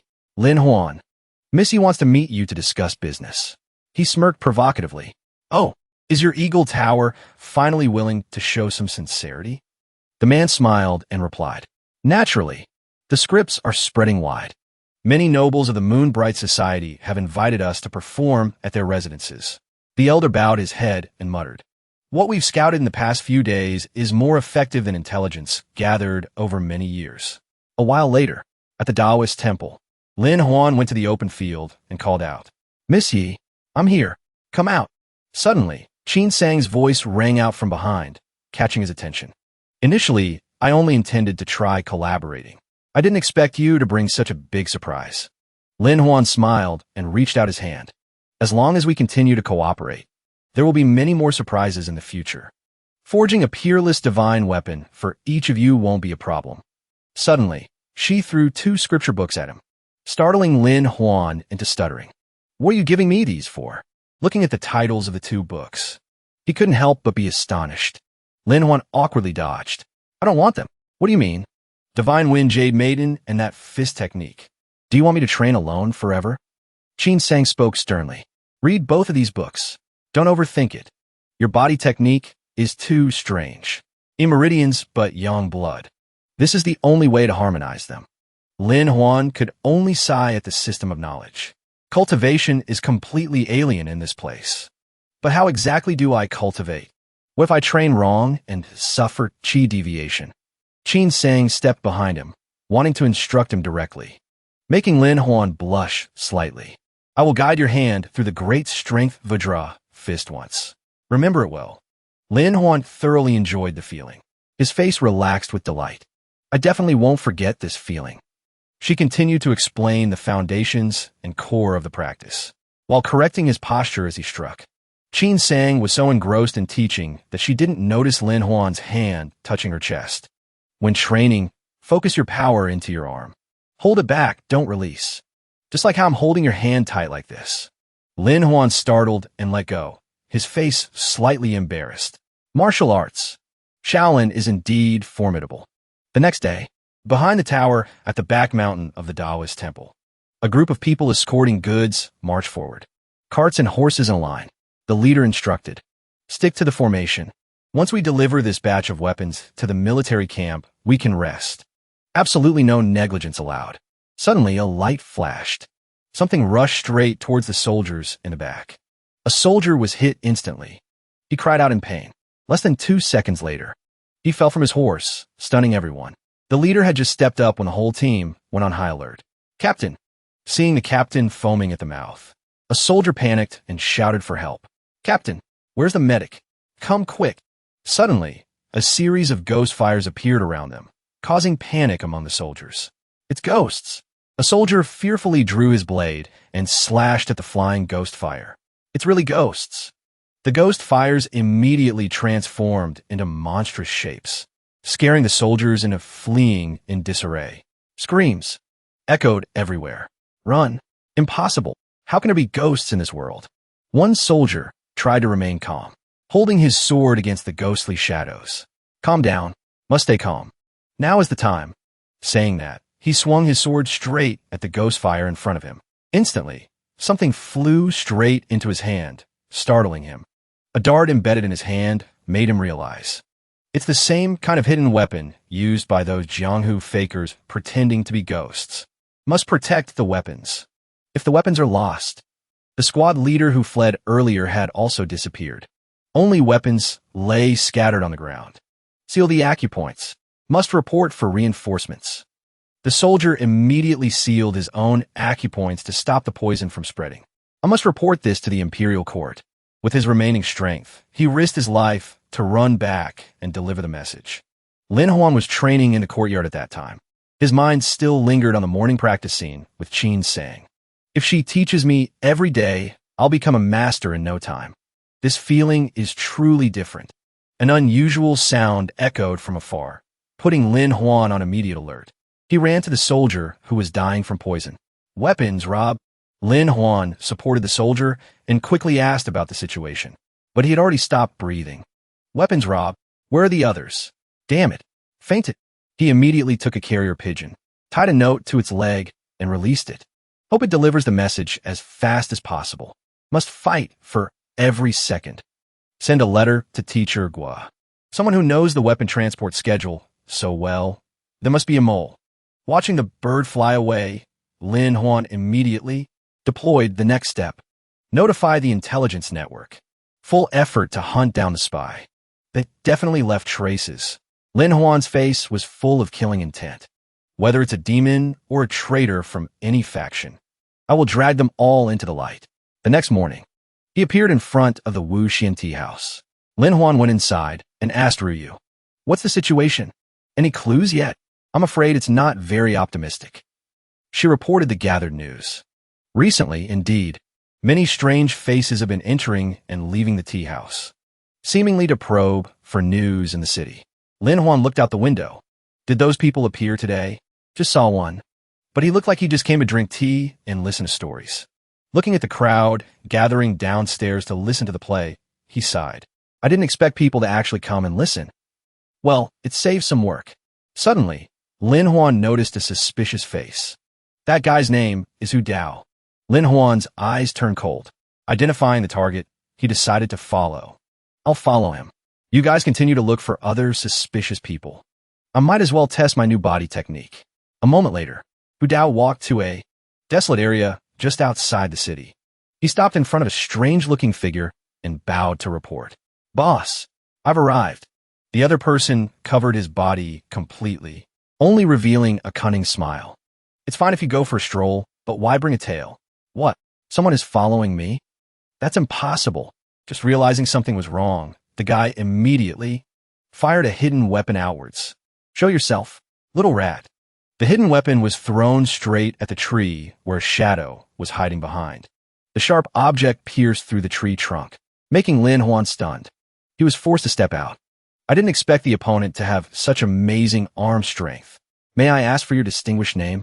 The guy removed the cloak covering his body, revealing the identity of a monk. This poor monk's Dharma name is Sure Tuesday. Hearing that, Lin Huan immediately recognized the background. This is the demon monk Sure Tu, one of the 10 great fugitives of the Imperial court. Knowing his identity was exposed, Sure Tu only smiled. Then he stomped hard on the ground. Those titles are just rumors. A shock wave shook the ground, rushing straight towards Lin Huan. He understood clearly that the opponent's strength was not ordinary. This demon monk is as hard as a rock. I absolutely cannot win. Just a light stomp caused countless cracks to appear on the ground around his feet. Lin Huan knew he was completely outmatched. Even though he had prepared a bomb behind him, with this level of internal energy, there's only one way. While Sure Tu was still acting smug, he immediately threw the bomb in his hand outwards. The explosion created a brief opening. Lin Huan turned and ran with all his might. Suddenly, a hand reached out from the front and blocked the path. Sure Tu appeared right in front of his face, terrifying Lin Huan. Since the benefactor is fated, why not sit down and chat? This poor monk isn't good at other things, but for discussing the Tao, I have plenty of time. Seeing the arm bulging with blue veins and rippling muscles, Lin Huan broke out in a cold sweat. You call this preaching the Tao? Or does the principle lie in the fist? He tried to use words to seek a way out. Does the great senior want to make things difficult for a newbie in Jianghu like me? Moreover, Jin Buhua has already been subdued by me. Aren't you afraid of the law? Hearing that, he remained calm. His smile became even more sinister. Jin Buhua only relied on his family's poison manual. He understands nothing of tactics. Truly laughable. Sure Tu showed no intention of attacking directly. He turned to look behind him. I don't like bullying the weak. Muzi, come out here. Muzi stepped out cheerfully, holding a large staff in his hand. Master, can I really? Before the fight, he instructed like a strict teacher. Muzi, this is your first time stepping into Jianghu. Taking down Scholar Lin could be considered a decent opening act. Lin Huan listened with suspicion, not understanding what this master and disciple were plotting. Mu Zi swung his staff to show off, then provoked. Scholar Lin, pardon me, being a stepping stone for me is your honor. Even if you want to run, there's no way. In the blink of an eye, he thrust the staff straight at the face. Luckily, Lin Huan dodged in time. But the second strike wasn't so lucky. The heavy staff landed on Lin Huan's leg, taking advantage of the opponent losing balance and falling. Mu Zi jumped up to attack, fast and dangerous, worthy of being Shi Tu's disciple. He used all his strength to smash the staff down where Lin Huan had just fallen. Lin Huan panicked and retreated backward, just enough to avoid the vicious blow to his groin. Realizing the opponent aimed for a vital spot, he shouted angrily, "You dare to hit there too?" Lin Huan began to get serious, tearing a strip of cloth from his shirt. The great strength of draw fist I just learned seems quite similar to the demon monk's technique. He wrapped the cloth around his hand, his eyes determined, preparing to fight a proper battle. Consider this a test run. Mu Zi didn't waver, still rushing to attack relentlessly. But that strike was neatly dodged by Lin Huan ducking down. This stunned him. Seizing the opportunity, Lin Huan swung his wrapped hand to counterattack with a great strength Vajra fist. Mu Zi hurriedly used the staff to block. His face showed clear disdain. Want to use Buddhist techniques to sneak attack me? Keep dreaming. You won't touch a thing. However, after the collision, the staff in Mu Zi's hand shattered into pieces. Lin Huan smiled triumphantly.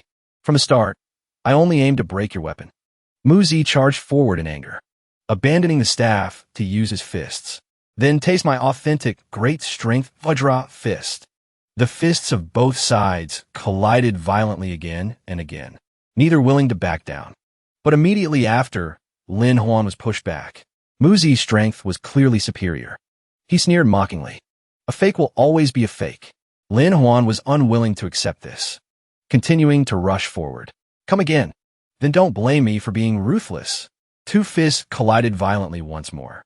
This time, the one blown away was Mu Zi, flying even further than Lin Huan did before. After the blow, his body trembled violently. Impossible. How can this force be? Learning from someone famous only for brute strength amounts to nothing more than this.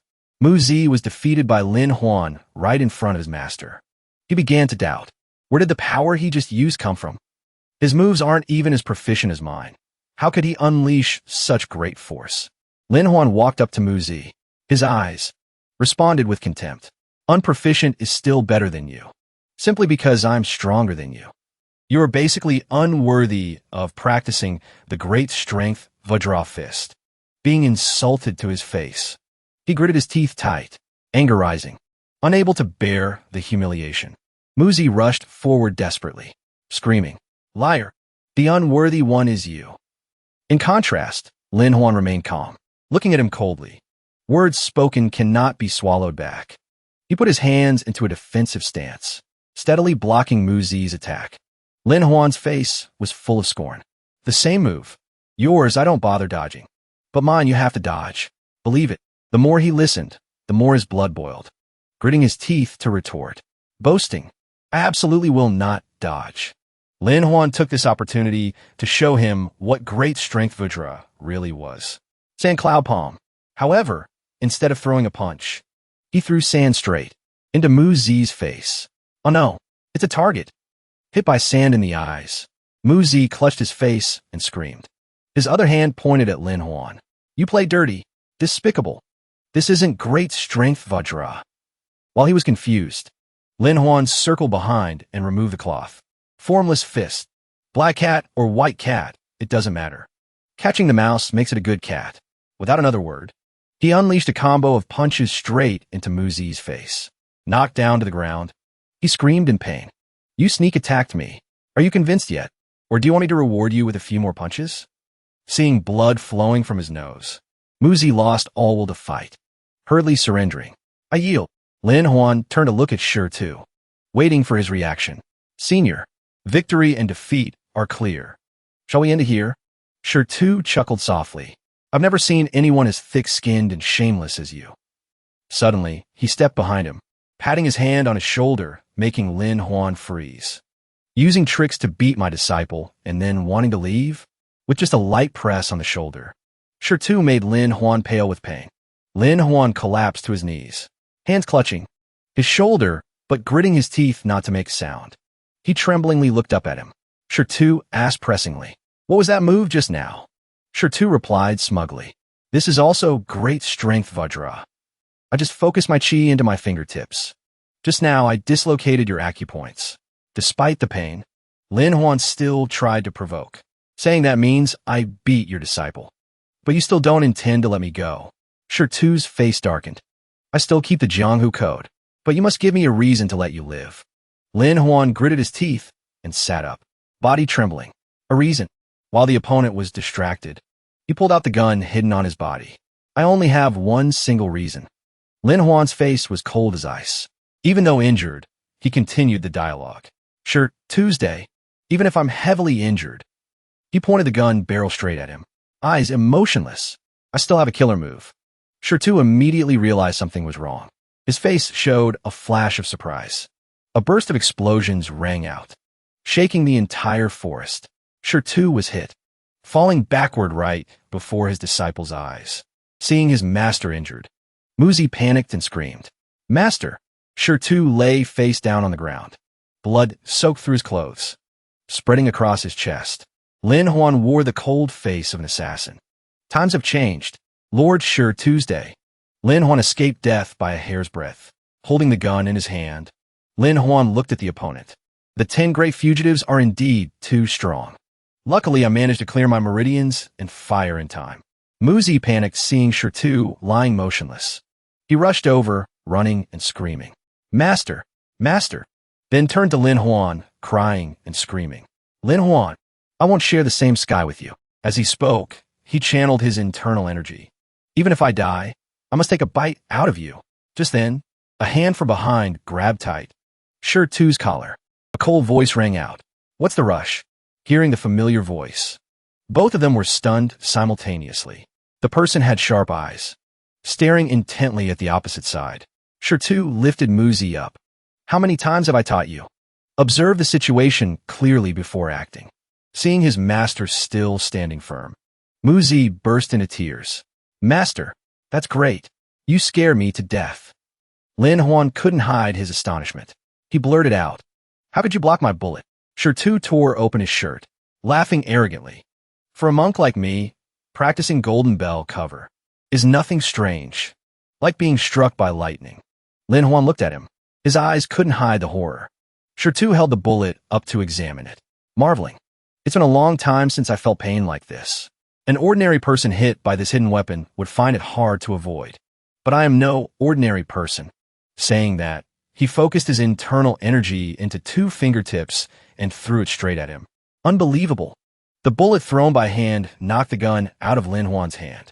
He groaned inwardly. This time it's really big trouble. Tu smiled a cunning smile, his voice challenging, ringing out, "Use whatever moves you have left." Lin Huan quickly composed himself, then reached into his pocket. "My weapons aren't limited to just that. Try this." As he spoke, he threw an object towards Tu, surprising him momentarily. Before he could see clearly what it was, he caught it with his bare hand. More tricks? And when he saw the object in his hand, Tu's face darkened. "Candied hawthorn? He actually threw this at me?" Looking up again, Lin Huan had run far away. Even his shadow was gone. As he ran, he lamented silently. "Little senior sister, I have to sacrifice your candied hawthorn." Tu chased after him, thinking angrily. Terrible body technique. Slow speed. How did he win a martial Zhuang Yuan? Lin Huan was frustrated inside. The Jade Maiden Wind steps kept stumbling and changing direction. Completely unhelpful. "Speed up." Tu had quickly closed the distance. "Stop running. Your time of death has come." Lin Huan immediately channeled his internal energy. "Things have come to this. There's only one last way. System. Exchange whatever drugs you have for me." As soon as he finished speaking, a large handful of colorful pills appeared in his hand. Ignoring the bitterness, Lin Huan stuffed the whole handful into his mouth and forced them down. His whole body glowed, rushing straight towards Tuesday. "Get out of the way. Open a path for me." Tu was also surprised seeing that scene. What battle technique can raise blood chi to this level in such a short time? Lin Huan gritted his teeth and struck hard at the opponent. Internal energy exploded. But Shi Tu didn't back down either.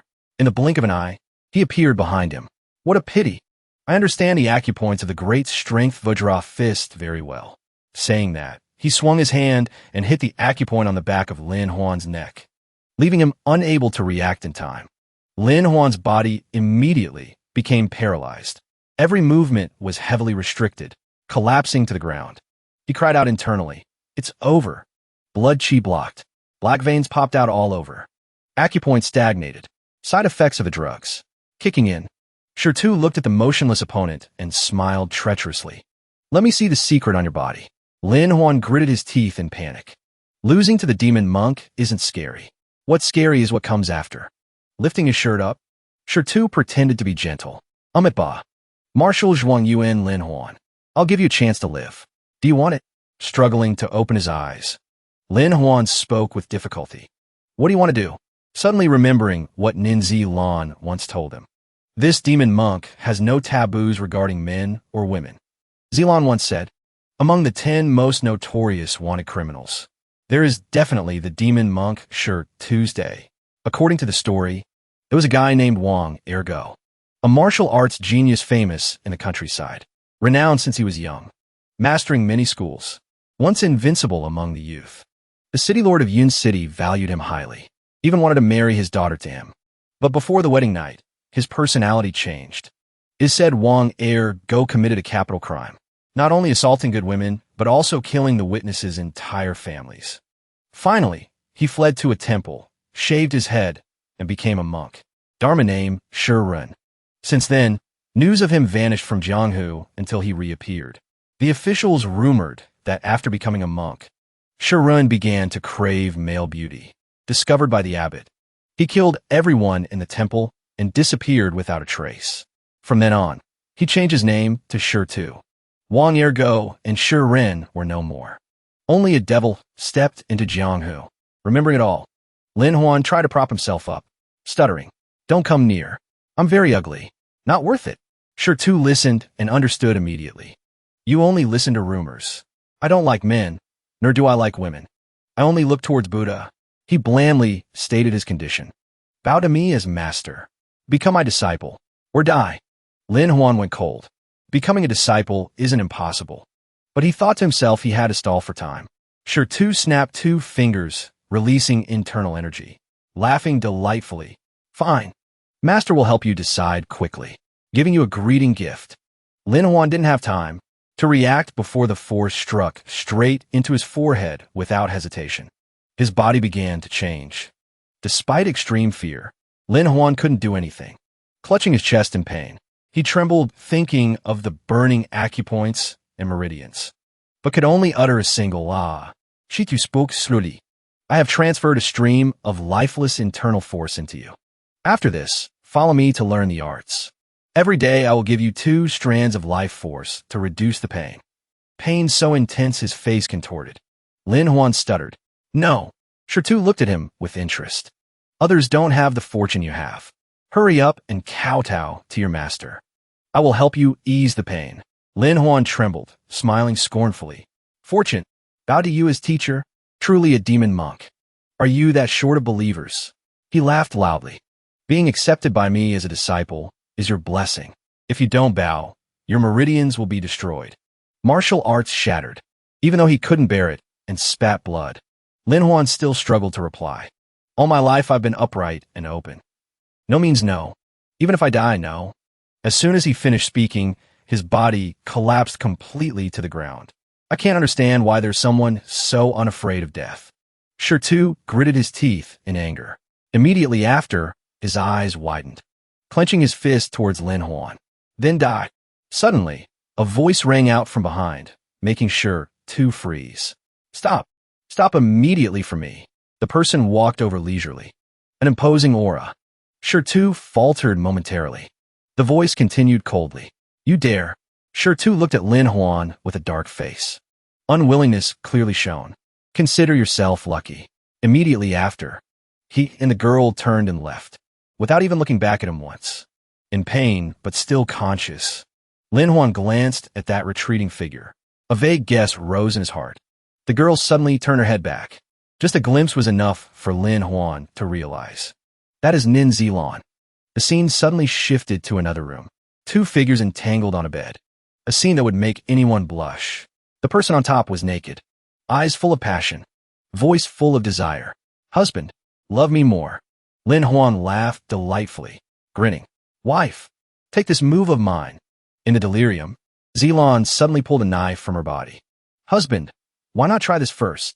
As soon as she finished speaking, she stabbed hard into his chest. Lin Huan's eyes widened in horror, unable to believe it. Blood surged up. Pain hit, making him panic. Why would you do this? Waking up from the dream, Lin Huan opened his eyes wide. Turns out, it was all just a dream. Clutching his chest tight, he sat up in panic. Face pale.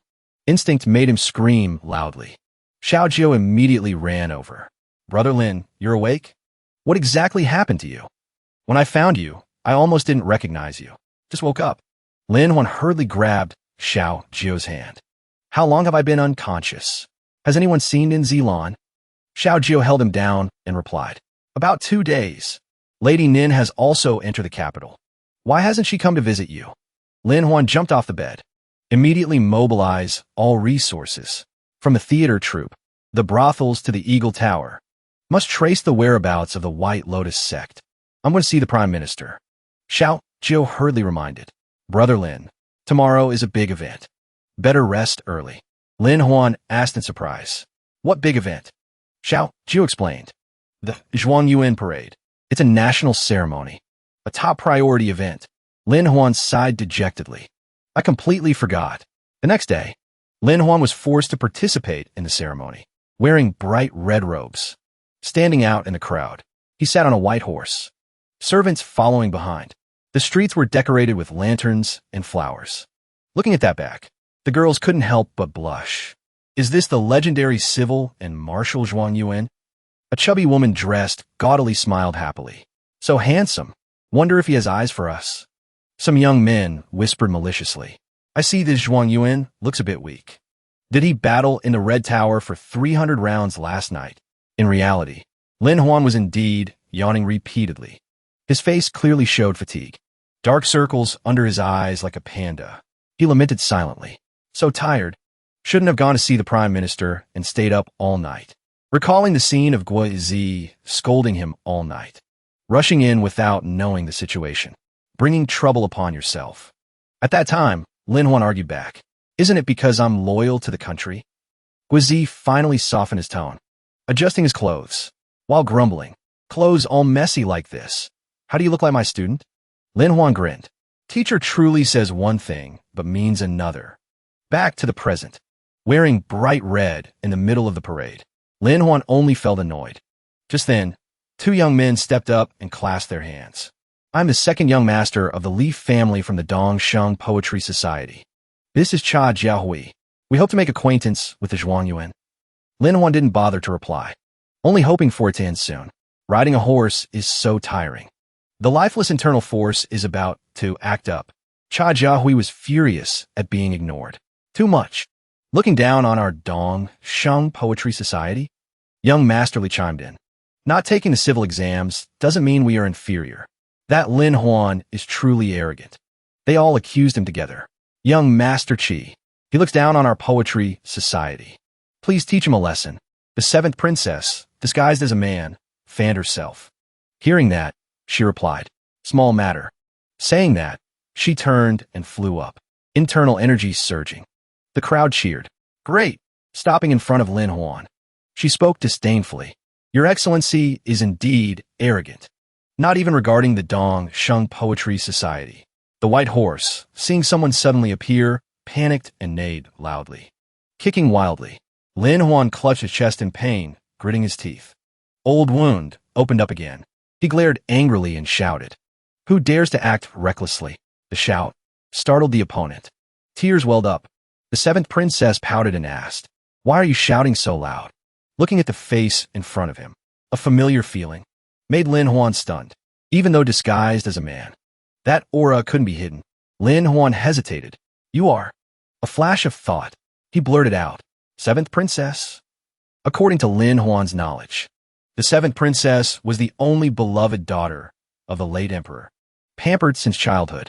Now the younger sister, most favored by the current emperor. Lin Huan recognized her identity at a glance, because his master had shown him a painting before.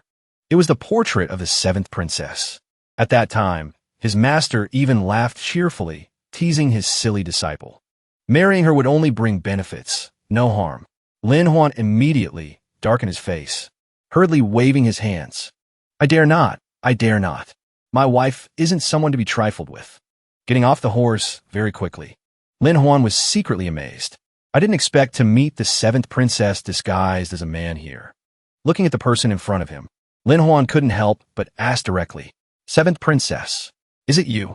The seventh princess forced a smile, pretending to be annoyed. "What nonsense are you talking about? I am young Master Qi of the Qi family, Qi Fei Yin. I don't know any princess." Lin Huan looked straight at her, calmly replied, "I have a portrait of you in my hand. Need me to take it out for everyone to see?" Seeing him about to pull out the painting, the seventh princess had to sigh and admit, "Fine, it's me." Lin Huan leaned closer and teased, "The seventh princess's beauty is so great. Wouldn't it be a waste not to let everyone admire it?" She glared. "Yu Zhuang Yuan, be a bit more decent. Can I go now?" The surrounding crowd immediately buzzed. "Look quickly. They are so close. Truly heroes meeting, making others envious." Saying that, Lin Huan quickly got on his horse to continue the parade. The seventh princess watched his back, smiled faintly. Lin Huan, interesting. People on the street teased again, noisily, seeing young Master Qi blushing. Must be regretting meeting the Zhuang Yuan too late. The seventh princess stole another glance at him, still feeling something was wrong in her heart. Thinking back and forth, her face involuntarily turned red. Why does Lin Huan hide my painting in his chest? Does he like me? When Lin Huan arrived at the court, the eunuch announced loudly, appointing civil and marshal Zhuang Yuan Lin Huan, appointed as direct bachelor of the library, in charge of revising and editing historical records, holding the official robe and seal. Lin Huan was secretly satisfied. Teacher Guo arranged it very neatly. A leisurely job in the library, able to advance or retreat. Below the rows of officials, there was a gaze silently watching Lin Huan's every move. Guizi sighed in relief. Good. Lin Huan entered the library. Indeed, follow my advice. The angriest person was Chun Lin. He gritted his teeth. Truly a lingering ghost, and now equal to me. Today, the Zhuangyuan parade was a great, joyous event for the capital. An official stood before the commoners reading the inaugural proclamation loudly. Suddenly from afar, an arrow flew swiftly, aimed straight at the official's heart. The incident happened too suddenly.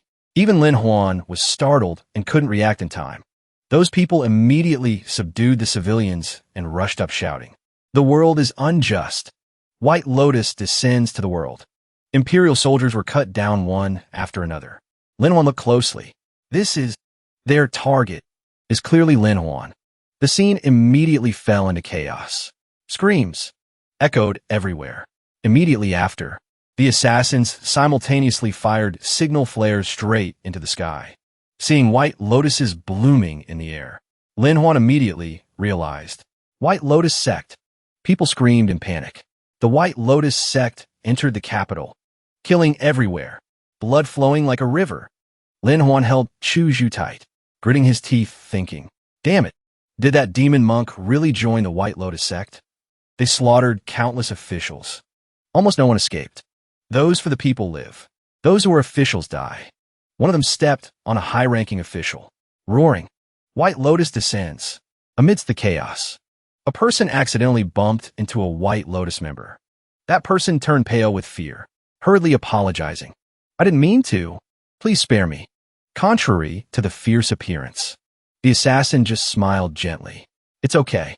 White Lotus only kills officials, not civilians. Hearing that, that person felt a bit of goodwill. So the White Lotus sect isn't that bad. Just then, the righteous faction finally appeared. The Moon Bright Society has arrived. Soldiers drew their blades and shouted, White Lotus rebels, drop your weapons. Surrender immediately. A while later, The White Lotus group was subdued. Order was gradually restored. Lin Huan hid behind a wall, finally relaxing. Good. White Lotus sect is surrounded. But it wasn't over. A White Lotus member put his hand to his mouth and whistled. Hearing the signal, Shirtu smiled with satisfaction. Just in time. He waved his hand to signal. Subordinates responded in unison. Sacks of gold immediately were dropped down. Civilians widened their eyes in surprise. A rain of gold. Everyone's eyes lit up. White Lotus is giving out money. Mine. Mine. Duan Feng saw the chaotic situation and his face changed. Not good. They want to use this chance to escape. Soldiers raised their weapons shouting. Move. Swords have no eyes. Don't seek your own death. Seeing the White Lotus fleeing, Duan Feng hurriedly pointed and shouted. They are over there. Soldiers followed Duan Feng's order, rushing like the wind. Chase them. Ignoring the chaos outside, Lin Huan still huddled behind the wall, holding Chu Zhu tight in his arms, as if afraid letting go would put her in danger. A while later, Chu Zhu, embarrassed beyond endurance, stammered. You can let go of me now. Only then did he startle, also feeling ashamed. Are you okay? Chu Zhu bowed her head and replied softly. I'm fine. My colleagues are all alive. As if suddenly remembering something, Lin Huan voiced his guess. The weapons they used were the batch that went missing before. Did they rob that amount just to cause chaos today? Recalling the night of the incident, the soldiers back then were indeed scared out of their wits. But thinking carefully, Lin Huan still felt something was wrong. Incorrect. The quantity is too large. If just for causing trouble, why not use stronger firepower? Chu Zhu expressed her confusion. I really don't understand. If the White Lotus sect opposes the emperor, why not storm the palace? Not assassinating high officials, but fleeing when there was a chance to destroy the moon-bright society. Lin Huan heard this and found it logical. Questions piling up, loud when causing trouble, too fast when retreating. Chu Zhu continued, as if they intentionally let others see. Lin Huan was startled, intentionally showing. Speaking of this, he immediately remembered Shirtu, the one who always appeared before his eyes when chaos occurred. At this moment, Lin Huan suddenly realized, simultaneously confirming. That's right. The answer can only be that. On the other side, the number of court officials dead and injured was indeed not small. Injured ministers cried and wailed. Lord Gua, please take charge. Guizi replied in a deep voice. I have my own calculations. Then he hurriedly looked for his disciple with worry. Where is Lin Huan? His grand ceremony met with an accident. Is he injured? Just as he finished speaking, Lin Huan walked over from afar, waving his hand and laughing loudly. Lin Huan is present. Approaching Guizi, he immediately removed the bandage on his hand. I'm fine. He sighed in relief. That's good. Otherwise, it would be hard to explain to His Majesty. Then he frowned and asked, which direction did they run? Lin Huan was about to point when a soldier nimbly interjected. Over there. The soldier, eager for credit, continued. As soon as the military camp mobilized, they scattered. Although there were losses, we have set up a dragnet. Just waiting for orders. Guizi questioned. How many have been captured? Asked a sore point, he stammered. The White Lotus sect, is very cunning. Guizi immediately became unhappy, sternly shouted. Then go catch them. Why so much talk? He dragged his disciple away, walking and speaking loudly. Lin Huan, your grand ceremony had an accident. Don't claim credit. Recount everything quickly. He bowed and replied. Yes, sir. The officials watched this scene and secretly gloated. This new Zhuang Yuan clearly isn't valued by the Prime Minister. Arrogant, but still has to bow his head. On this side, Lin Huan gave a thumbs up and whispered. Teacher Gui's acting is truly high level. Admirable. Guizi replied in a low voice. White Lotus sect came fast, left fast. More like a show than a real fight. Lin Huan nodded. You realized it too. He immediately presented his deduction. There are 3 suspicious points in this matter. I haven't figured it out yet. According to him, enduring for so long. Why not choose the Empress Dowager's birthday or the upcoming ancestor worship ceremony? Rushing today just to kill unimportant officials. Pausing a bit, he analyzed further. Second, using signal flares to expose their identity. Contrary to their previous secretive ways. Why expose themselves? Point 3. The demon monk Shirtu led the attack, but didn't strike. and retreated with his disciple, completely unlike his style. Having confirmed, Lin Huan said to Guizi, the missing weapons were indeed robbed by them. I'm afraid it was to lure the main force away. Guizi stroked his beard in thought, luring the tiger out of the mountain. But attacking the city still has strange points. What did Tu say? Lin Huan replied. He only emphasized officials ignoring the Jiangnan floods. Speaking of this, Lin Huan's face suddenly stiffened, seeming to have thought of something. He immediately said, Wait, Jiangnan. Guizi understood immediately. You mean darkness under the lamp? Transporting weapons from the South City to Jiangnan? Guizi immediately ordered. Only the Imperial guards remain in the South City. Gather the troops to pursue immediately. As soon as the order was given, Lin Huan had already flown onto a horse. Nearby soldiers were startled by the speed. He spurred the horse to run like the wind, leaving only 2 words. Obey orders. Seeing his student in a rush, Guizi didn't have time to instruct further, only shouting from behind. Remember, don't look back. Lin Huan replied briefly. Got it. Can't die yet. Seeing that attitude, some officials whispered. This Lin Huan is really bold, talking to the prime minister like that, clearly finding an excuse to run away. Scene shifts to the South City. Night had fallen. Lin Huan led the cavalry to stop in front of the silent city gate. On horseback, Lu Xing was worried. Indeed, there is a problem. Not a single soul in sight. Lin Huan quickly discovered 2 bodies under a nearby tree. The city guards have been killed. Seeing this, Lu Xing shouted tensely, Open the city gate immediately. Following the order, the city gate quickly swung open. Lin Huan charged ahead. Urgent voice commanding. Fast. Chase. Ahead. The White Lotus sect was secretly transporting a huge amount of goods. In the dark night, a cunning voice rang out. If this succeeds, we'll have enough capital to claim hegemony. What about the weapons later? The woman beside him replied. Don't worry. I've obtained the blueprints too. The craftsmen will be brought to Jiangnan. The man laughed teasingly.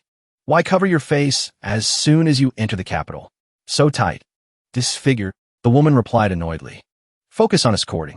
Cut the nonsense. The conversation just ended. A loud noise rang out, breaking the quiet night. We have a tale. The woman immediately went on alert. Quite a few people. Stick to the plan. Split into 2 routes. I'll take the mountain road. You take the water route. He gritted his teeth, instructing his comrades. Take care. White Lotus has been exposed. The situation has changed. We split the army into 2 directions. Divide and act. Finished speaking, they turned onto 2 separate paths. In the distance, he was raising binoculars to his eyes, silently observing the White Lotus sect's movements. Indeed, they split into 2 groups. Lin Huan's gaze quickly shifted to the masked woman. A feeling of unease rose in his heart. Is it really her? Thinking of that, his expression sank. I hope that person isn't my wife. Seeing him silent, Lu Xing immediately asked, should we also split up to chase? I'll lead half. But Lin Huan immediately ordered. No. Before Lu Xing's surprise, he explained. The enemy is numerous. Splitting up makes it easy to be swallowed. You are faster. Lead the troops along the mountain road. Recapture as many weapons as possible. Leave this route to me. I will stall them waiting for you to return. Lu Xing stammered, but seeing he had already gone far, had to say, all right, you be careful. In the night, a figure in red rushed along the desolate mountain road. Only the sound of rustling leaves and horse hooves remained. Lin Huan frowned in thought. Disaster is hard to avoid. If it's really her, at least I won't worry about losing my life. Suddenly, just stopped. A loud neigh tore through the silence. Someone set a trap beforehand.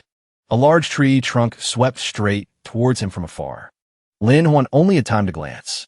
Jump to dodge. Not good. Just as he realized, the tree trunk hit the horse, making it stagger. The horse couldn't withstand the blow, spat blood, and collapsed to the ground. Falling from high speed, Lin Huan couldn't help coughing a few times, struggling to stand up. His whole body trembled with pain. He cursed silently in frustration. Bastard. Martial arts ruined. Horse lost too. Immediately after, he channeled internal energy to call the system. In my hand now, only this thing remains. Glancing at the usage. Adrenaline enhancement, upgraded version. Stamina plus 100. Lasts 30 minutes.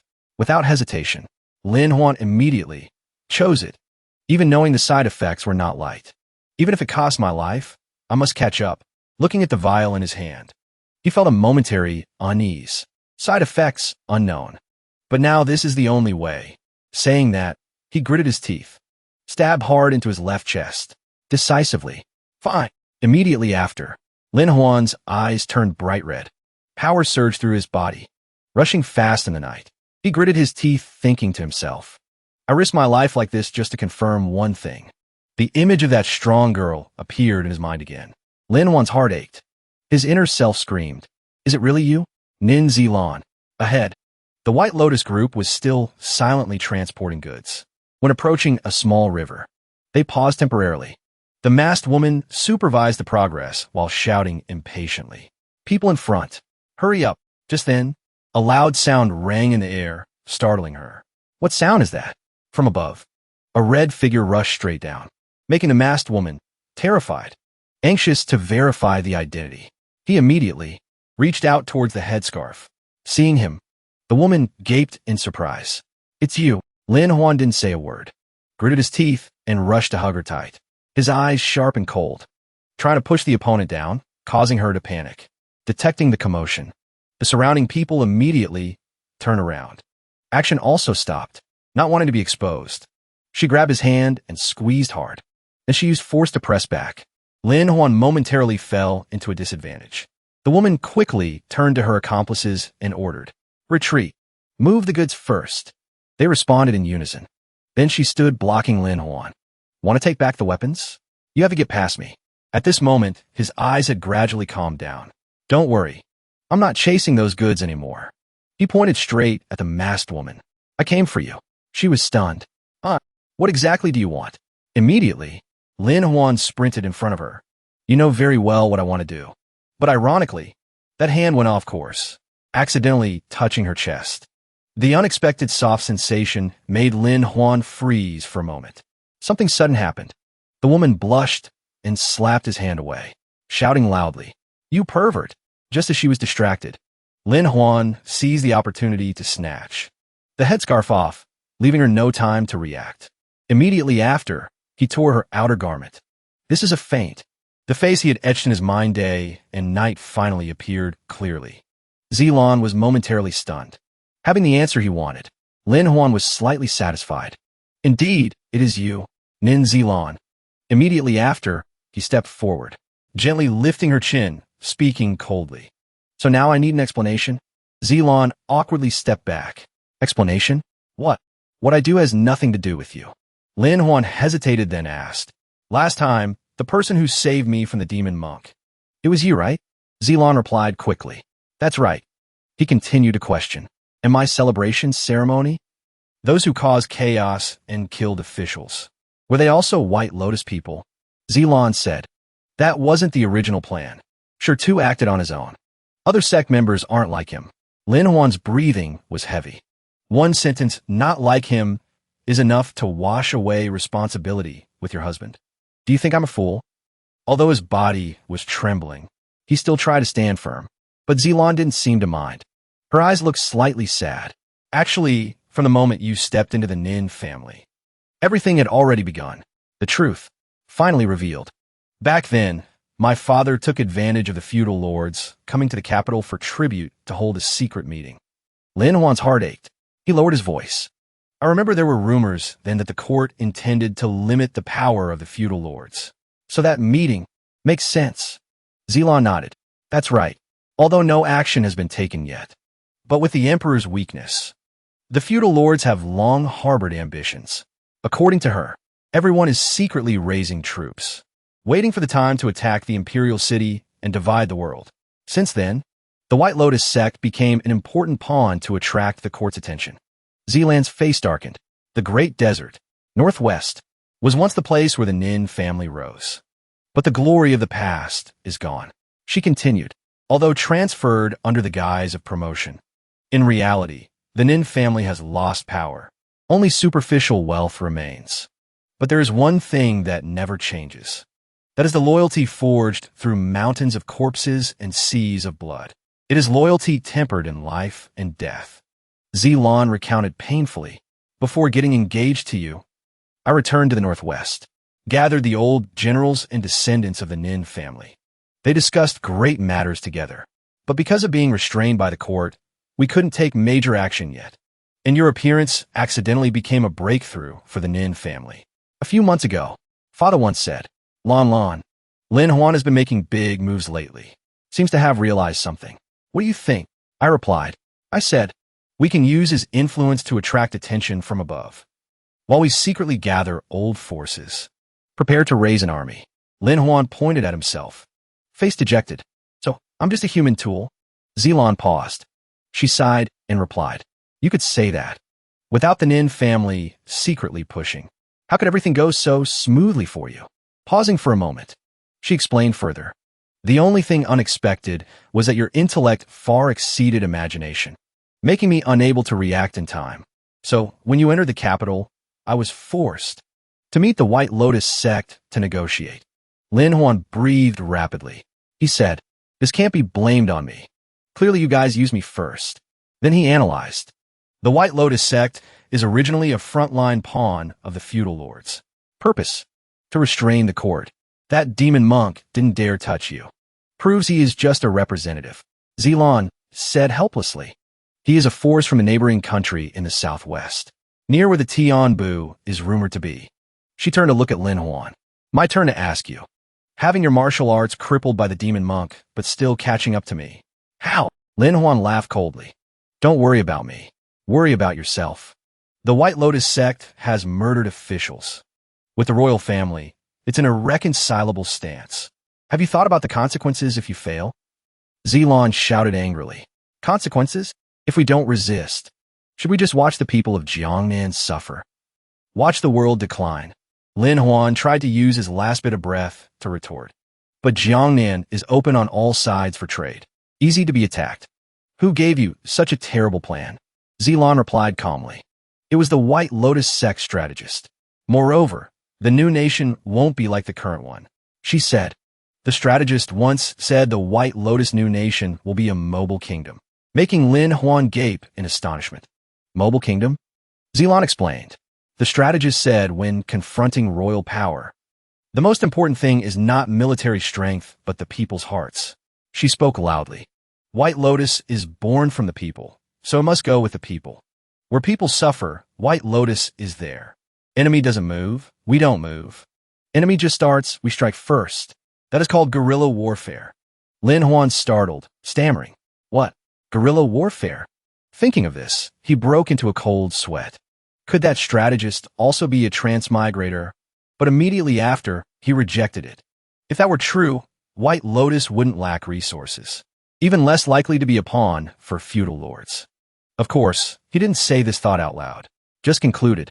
The actions of the White Lotus sect are not those of a gentleman. Zilan asked back in frustration.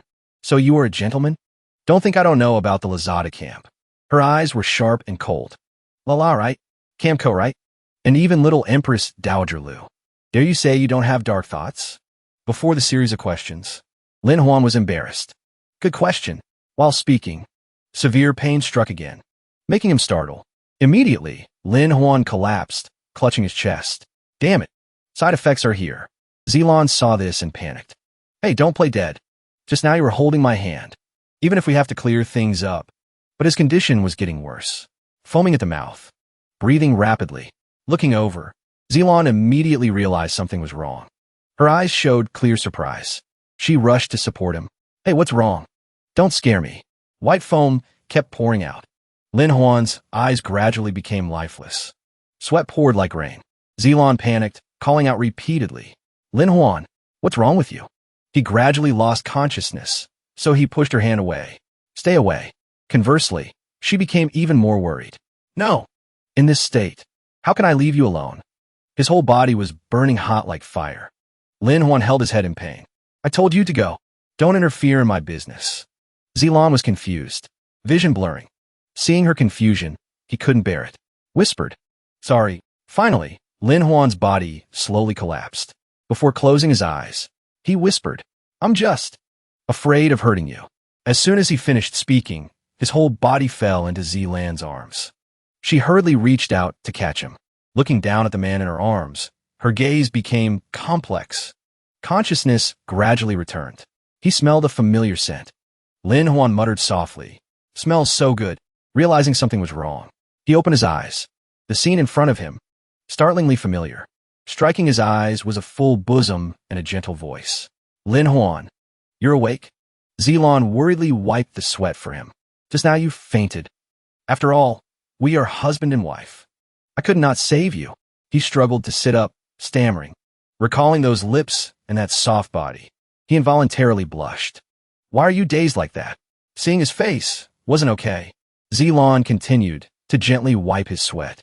Afraid he was uneasy, she added, "This is a secret station of the White Lotus sect. Just rest assured." But the closer she got, the clearer that body appeared before his eyes, making Lin Huan blush furiously. Just then, the system panel appeared. Side effect analysis complete. Adrenaline too high. Hormonal disorder. Heart rate exceeding limit. Moving his legs, he panicked, realizing the change in his lower body. "You call this a side effect?" Just thinking of those two words, his throat went dry. Saliva involuntarily welled up. Zilon spoke softly. "Lin Huan, I know you chased me away to protect me. Can you be more honest?" He was so embarrassed he spaced out. She waved her hand, calling, "Are you listening to me?" He unconsciously glued himself to that bosom, trembling hand inching up. "Oh no, hand won't listen." Hurriedly holding his own hand tight, he said with a trembling voice, "Not good. You hurry and leave. I'm about to lose control." Zilon pulled his leg up to examine, asking suspiciously, "Are you injured? What did you see that scared you so much?" Lin Huan was sweating profusely. "Wait." Bending her head down, her gaze stopped at the private place behind the legs. A moment later, her mind seemed to explode, face turning bright red from embarrassment, quickly pulling the leg to cover it. Lin Huan hurriedly explained, "Sorry, this is a side effect. I can't." Suddenly, Zilan's enchanting voice rang out, startling him. "You can." Hearing that, Lin Huan gaped in astonishment. She began to undo her belt, whispering, "We are husband and wife anyway, aren't we?" Saying that, the clothes on her body slid down. A smooth white body revealed. Zilon sat on top of him, tucking her hair. "This is just to save you." As soon as she finished speaking, their lips touched. The air in the room immediately became hot. In the delirium, two hands clasped tight. Thumping sounds rang out incessantly. Outside, the buffalo still diligently pulled the plow. Strength no less than a young man. The old farmer stroked it with satisfaction. First time working, but so durable. Truly extraordinary. And inside the room, Lin Huan finally woke up after a passionate night. Just sat up. He scratched his head bewilderedly. Strange dream, but slept very well. Thinking for a moment, he looked to the side where warmth remained. Wait, last night, touching the empty spot beside him, Lin Huan felt regret. She left, Nin Zilon, hugging her shirt and inhaling deeply. He smiled with satisfaction. I, Lin Huan, am also a dignified man. This scent is so pleasant. Just then, the door opened. The person outside stepped in gently. Seeing him hugging the shirt and laughing alone, Zilon asked in surprise, Lin Huan, what are you doing? He startled and turned around. Sweat breaking out. Done for. Caught red-handed. Looking at her, Lin Huan stammered. Wife, you haven't left yet? She tucked her hair, replying softly. I just want to wash clothes. Inside, he screamed. Has my wife always been this cute? Unable to hold back, he reached out and pulled Zilon hard towards him. Losing balance, she fell into his arms, startled and cried out. Once again, sounds that make listeners blush rang out. Last night wasn't enough? No way. Lin Huan, husband. Outside in the fields, the farmer led the buffalo to the field, smiling cheerfully. Hurry up. Take advantage of the nice weather to plow one more round. A while later, finally, Lin Huan reluctantly let go of his wife. She blushed, annoyedly scolded gently. I still wanted to discuss serious matters. Later there won't be time. He massaged her shoulders, coaxing gently. Are you talking about the White Lotus sect? Mentioning that, she became quiet. Although the White Lotus sect has all kinds of people mixed in. But in the beginning, the ambition was for the world. If we establish a nation in Jiangnan, how can we keep goodwill and fairness for the people? Hearing that, Lin Huan's face changed slightly. Only Zilan didn't see it. She turned back to hug her husband tight. I know you worry about war breaking out, but if we don't establish a new nation, refugees will still die. People oppressed by officials will also find it hard to live in peace. He reached out to wipe the tears from Zilan's face, making her stunned looking at him. Lin Huan whispered, "Before today, I was just a lonely wanderer. Never understood the warmth of family. Now I understand how precious a peaceful home is." Then he continued solemnly, "Therefore, I will help you. What I can offer is only a path. Open the people's wisdom, win the people's hearts." Hearing it from his mouth made Zilan embarrassed but moved. Immediately after, Lin Huan slowly presented the plan of his to her. According to him, if the people's hearts are not understood, the world is hard to govern. If the people's wisdom is not opened, equality is hard to sustain. Before those tight arguments, Zilan seemed enlightened, sitting listening dazed. Like joy short-lived, they were only reunited for a few days. Night fell, bright moonlight covered the sky. Zilan held Lin Huan's hand, gently instructed, "I have to go. Take care." Looking straight into her eyes, he replied, "You must take today's words to heart. Treating diseases and education are key. Wanting fairness must open people's wisdom first." Finished speaking, he turned to leave, leaving a sentence. "I'm going. Take care of yourself." Zilan replied softly, "You too." Looking at that tall back, she struggled to utter two words. "Husband." His figure gradually disappeared. Zilan stood watching, while Lin Huan dared not look back. Tears had soaked his cheeks. He sniffled, telling himself, "Wife, I miss you to death." Looking up at the sky, Lin Huan made a determination. "Wait until I complete the great cause. I will give you the best home." Scene shifts to Lu Xing's camp. He walked back and forth worriedly, heart full of unease. He muttered, "Why is there no news yet? I've recaptured part of the weapons. Don't know how Brother Lin is doing." Then he asked a soldier, "Still haven't seen Brother Lin? Quickly send 2 more search teams." The person replied, "Yes, sir." Just then, Lin Huan lifted the curtain and walked in, laughing loudly. "No need to search." The voice startled Lu Xing seeing him. He ran over joyfully. "Brother Lin, luckily you are safe." Lin Huan smiled brightly. Not only safe, but in high spirits. Lu Xing looked at him and guessed immediately. "Did you recover all the weapons?" He scratched his head, asking back blankly, "Weapons, huh? What weapons?" Making him stunned. Lu Xing pointed to the pile of goods. "We split up to chase the weapons. I spent a lot of effort to reclaim a few carts. The rest escaped." Lin Huan cried out internally. "Done for. Forgot the serious business again. Mind is full of wife now." He had to stammer a lie. "They were too strong. I couldn't take them back. Had to risk my life to escape." Lu Xing was full of admiration. Must have been fierce back then, right? Remembering that burning night, Lin Huan blushed recounting. If described, it was indeed intense. Fought several rounds in a row. Hard to determine the winner. Then he quickly changed the subject. This time he made a great contribution. "Hurry, follow me back to the capital to report." Lu Xing replied shyly, "Of course. I was also waiting for you." The next morning arrived. Guizi frowned and asked, "In other words, most of the weapons are still in the hands of the White Lotus sect." In front of him, Lin Huan respectfully replied, "That's right." Guizi sighed. "Those weapons helped them shorten preparation by half a year. Jiangnan will surely have upheaval." Mai Xiao Lu made a contribution. Today promoted to Lieutenant General of the left camp. Hesitating a bit, Guizi continued, "As for the old Lieutenant General." A soldier stepped up and replied loudly, "Subordinate is present." Guizi spoke sternly, this time failing to protect the people. Signs of negligence. Imprisoned in a grand jail. The person screamed unwillingly, "Impossible. I was personally promoted by the U-Prince." Guizi waved his hand to order, "Drag him away. The weapon matter ends here." Before being dragged away, he screamed, "The U-Prince won't forgive you. Sooner or later you will be kicked out of the court." Lin Huan startled, muttering, "U-Prince is the 4th prince of the previous dynasty, older brother of the current emperor." Teacher Guo spoke directly without beating around the bush. Could the royal brother be involved in this White Lotus sect incident?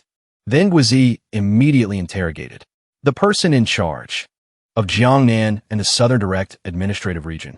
"Where is he?" The person immediately turned pale, fearfully kneeling down to cry injustice. Prime Minister. Subordinate truly isn't involved. Guizi stared glaringly. You, as an official of the southern region, dare to deceive superiors and subordinates, hiding the situation of the Jiangnan floods. Do you admit guilt or not? The other side looked up, stammering incoherently. The Jiangnan matter had a cause. Guizi's majestic voice like thunder rang out again. Behead, drag away, and execute. He cried and screamed. My lord, I am the southern administrator. Rank nearly second grade. You can't do this. Guizi slammed the table and stood up. Anyone else dares to associate with him will end up exactly the same. Hurry and think of a way to arrange relief. The surrounding officials all turned pale, bowing their heads, not daring to look up, afraid that if disaster fell on them, it would be hard to keep their lives. Lin Huan was secretly excited. First time witnessing the legendary methods of the Prime Minister with my own eyes. Decisive action. Impressive. Indeed worthy of being my teacher. Just then, someone spoke up, reporting to my lord. Relief efforts, perhaps the royal aunt can shoulder. That person recounted. Heard that at the banquet last night. The royal aunt once said she would give half her fortune for relief. Currently looking for buyers for those treasures. Valuables exchanged for food and money. Guizi waved his hand and said, If so, we cannot delay. Hurry back and prepare money. As for the Empress Dowager's birthday banquet tomorrow, everyone must keep their spirits up. Then everyone left one by one. Guizi called Lin Huan to stay. Wait, I have a few words of advice. Lin Huan replied respectfully. Yes. He lowered his voice. I have grasped the power behind that local official just now. The person behind is not simple. It is the royal brother of the current emperor. Lin Huan was surprised. What? Guizi continued. The royal aunt isn't easy to deal with either. Rumored to be greedy. Now actively offering relief. Her intent is truly hard to guess. Lin Huan was even more confused. Even the royal aunt is like that. At this moment, Lin Huan just wanted to be speechless. A foolish emperor. A sinister royal brother. A greedy royal aunt. Does the royal family not have a single normal person? Soft music played. Dancers with hot bodies appeared one after another. The young girls were all beautiful and radiant like flowers, only regretting not being able to show more in front of the emperor. Around, maids respectfully brought delicacies to the officials' tables. The emperor glanced happily at his mother. Mother, are you satisfied with the banquet and performance today? The Empress Dowager smiled with satisfaction. Very good. Everything is wonderful. Pausing a moment, she asked again. All right, where is the Empress? Why haven't I seen her appear? Is she dissatisfied with something? The emperor yawned. Mother is overthinking. She must be gathering the concubines in the harem. We'll come to pay respects later. Immediately after, he ordered the person beside him. Continue. This dance is too boring. Present the gifts directly. As soon as the emperor finished speaking, the eunuch immediately stepped out and shouted, Presenting gifts. Please bring the birthday gift convoy. In the blink of an eye, each treasure chest was brought in. Inside were all rare treasures shining brilliantly. Lin Huan's eyes lit up as soon as he saw them, reflexively standing up. My eyes, the gold is too bright. Almost blinded me. The Empress Dowager showed great interest. The scene is truly lively and joyful. The emperor also laughed and said, If mother likes it, I will order people to bring more for you. She asked in slight surprise. Oh, heard that the birthday gift convoy was robbed by bandits. Was it retrieved? The emperor blanked out. That seems to be true. Then he continued to ask, So was the birthday gift convoy really robbed? Who retrieved it? Chuju sitting next to him saw Lin Huan staring at the treasures and hurriedly pulled his sleeve. Lin Huan startled. What is it? She lowered her voice to remind. Hey, you were the one who retrieved the birthday gift convoy, right? Hurry, stand up and answer. Immediately, Lin Huan panicked and stood up. Reporting to your majesty. It was indeed the subject who retrieved it. He secretly rejoiced in his heart, being sent to fight. By the inner court, the credit finally falls into my hands. The eunuch standing by whispered, reporting to Empress Dowager. This person is named Lin Huan, this year's top scholar in both civil and martial arts. The Empress Dowager was surprised. Is it this person? Indeed an outstanding talent. She immediately spoke up to praise. Not bad. Young and talented. Deserve a reward. Choose a chest of gifts to accept. Lin Huan smiled radiantly. Many thanks, Empress Dowager. Pausing a bit, he respectfully said, reporting to Empress Dowager. This subject has also prepared a special birthday performance to present to you. The Empress Dowager immediately became interested. Said, oh, then start quickly. As soon as the words were spoken, everyone stood up, respectfully bowing and lining up to move forward. The Emperor suddenly looked annoyed. Oh, isn't it the legend of the white snake? So annoying. Seen it countless times already. Lin Huan stepped up to introduce, inviting everyone to enjoy the performance. Finally, Liang Shambua and Zhu Yingtai. He smiled smugly to himself. Surely no one expects the actress this time to be from a prestigious Orthodox sect. Looking at that girl. The Empress personally acting. This must be the first time in history. Immediately after, Lin Huan quickly raised the flute, smiling. This humble one would like to play the theme song of Liangzhu for everyone to enjoy. Immediately, a melodious melody rang out from the jade flute on Lin Huan's lips. Beside him, the troupe also began to act. The whole auditorium listened in silence. Chu Zhu sitting next to him, looking at his demeanor, she couldn't help but blush. She secretly praised in her heart. Didn't expect Lin Huan to not only be good at civil and martial arts, but also proficient in music. Truly a rare talent in the world. On stage, the opera singer cried chokingly, Liang Shambua, brother, I will go with you right now. Instantly, white smoke billowed up. Her figure gradually vanished in mist. The officials witnessing that scene all gaped in surprise. Had to admit this was the most unique play they had ever seen. From above, a swarm of blue butterflies suddenly flew down, fluttering wings beautifully. The Emperor was extremely delighted. This time not turning into snakes anymore, but turning into butterflies. The scene is truly fresh. The Empress was also teary-eyed, clapping and praising. Very good. Husband and wife turning into butterflies together.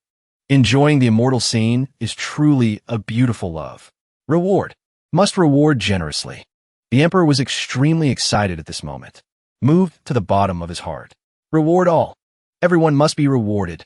The king immediately ordered a reward of 100,000 taels of gold. But for some reason, Guazi standing next to him darkened his face in anger. Immediately after, he stepped out to admonish. Your Majesty, please stop. Have you forgotten that the national treasury is empty? Words just uttered. Both the Emperor and Empress Dowager froze. The atmosphere momentarily became heavy. Meanwhile, Lin Huan seemed to have achieved his goal. Smug. Teacher choosing the right moment to strike is indeed brilliant. The prelude ends. The real play begins now. Guazi stepped forward and spoke directly. The national treasury is currently empty. Don't say 10,000 taels of gold. Even 1,000 taels is hard to come by. Jiangnan is suffering severe floods. It is the time when money is needed most. Hope your Majesty considers. The Emperor looked apologetic. I know, of course. But Mother is happy. Need to show something. Just then, from behind the curtain, the royal aunt stepped out. Voice gentle but firm. The Prime Minister speaks correctly. The common people are the root of the nation. Should use the whole country's strength to save the people from a flood. The Emperor began to be embarrassed. Aunt says it easily. But where does the money come from? If we empty the treasury, how will we manage later? How about everyone contributes together? Hearing they had to dig into their own pockets. The officials below immediately turned pale. You Prince, also known as Second Royal Uncle, couldn't help speaking up.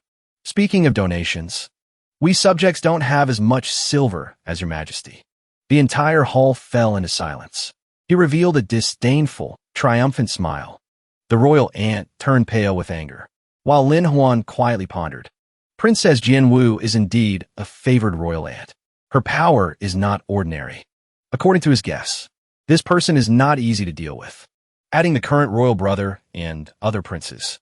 Everyone is lurking, looking for a chance to step in. Just then, the Empress Dowager spoke up. Gentlemen officials, enjoying the court salary, you must worry about the court's affairs. Is there really no plan? Guazi glanced over, throwing him a look. It's your turn. Lin Huan immediately replied. Subject understands. Immediately, he bowed and reported. Subject has a plan. can resolve the danger for the national treasury. The emperor heard this and was visibly happy. Quickly tell me. Lin Huan raised his voice.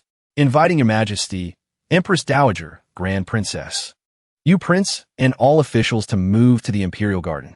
Following his words, everyone quickly moved to the Imperial Garden. Here the air was fresh and open. Ahead appeared a wide grass field with a lush green carpet, looking no different from modern times. Lin Huan even had 2 goals set up at both ends. Not just the emperor, everyone present couldn't help but marvel in surprise. The emperor asked confusedly, "What do you mean? Selling 2 gates for silver, or selling the thing you're holding? That ball?" Lin Huan calmly replied, "Please be patient, your majesty. You will understand after watching this match." Saying that, he immediately took out a whistle, blew a loud blast. When the signal was given, 2 teams wearing different colored uniforms lined up neatly. Entering the field, Lin Huan turned to everyone and said, "Gentlemen, please observe every detail of the match carefully. In every detail, there is silver." The royal aunt and you prince heard this and were startled. Expressions changed slightly. His shout rang out again.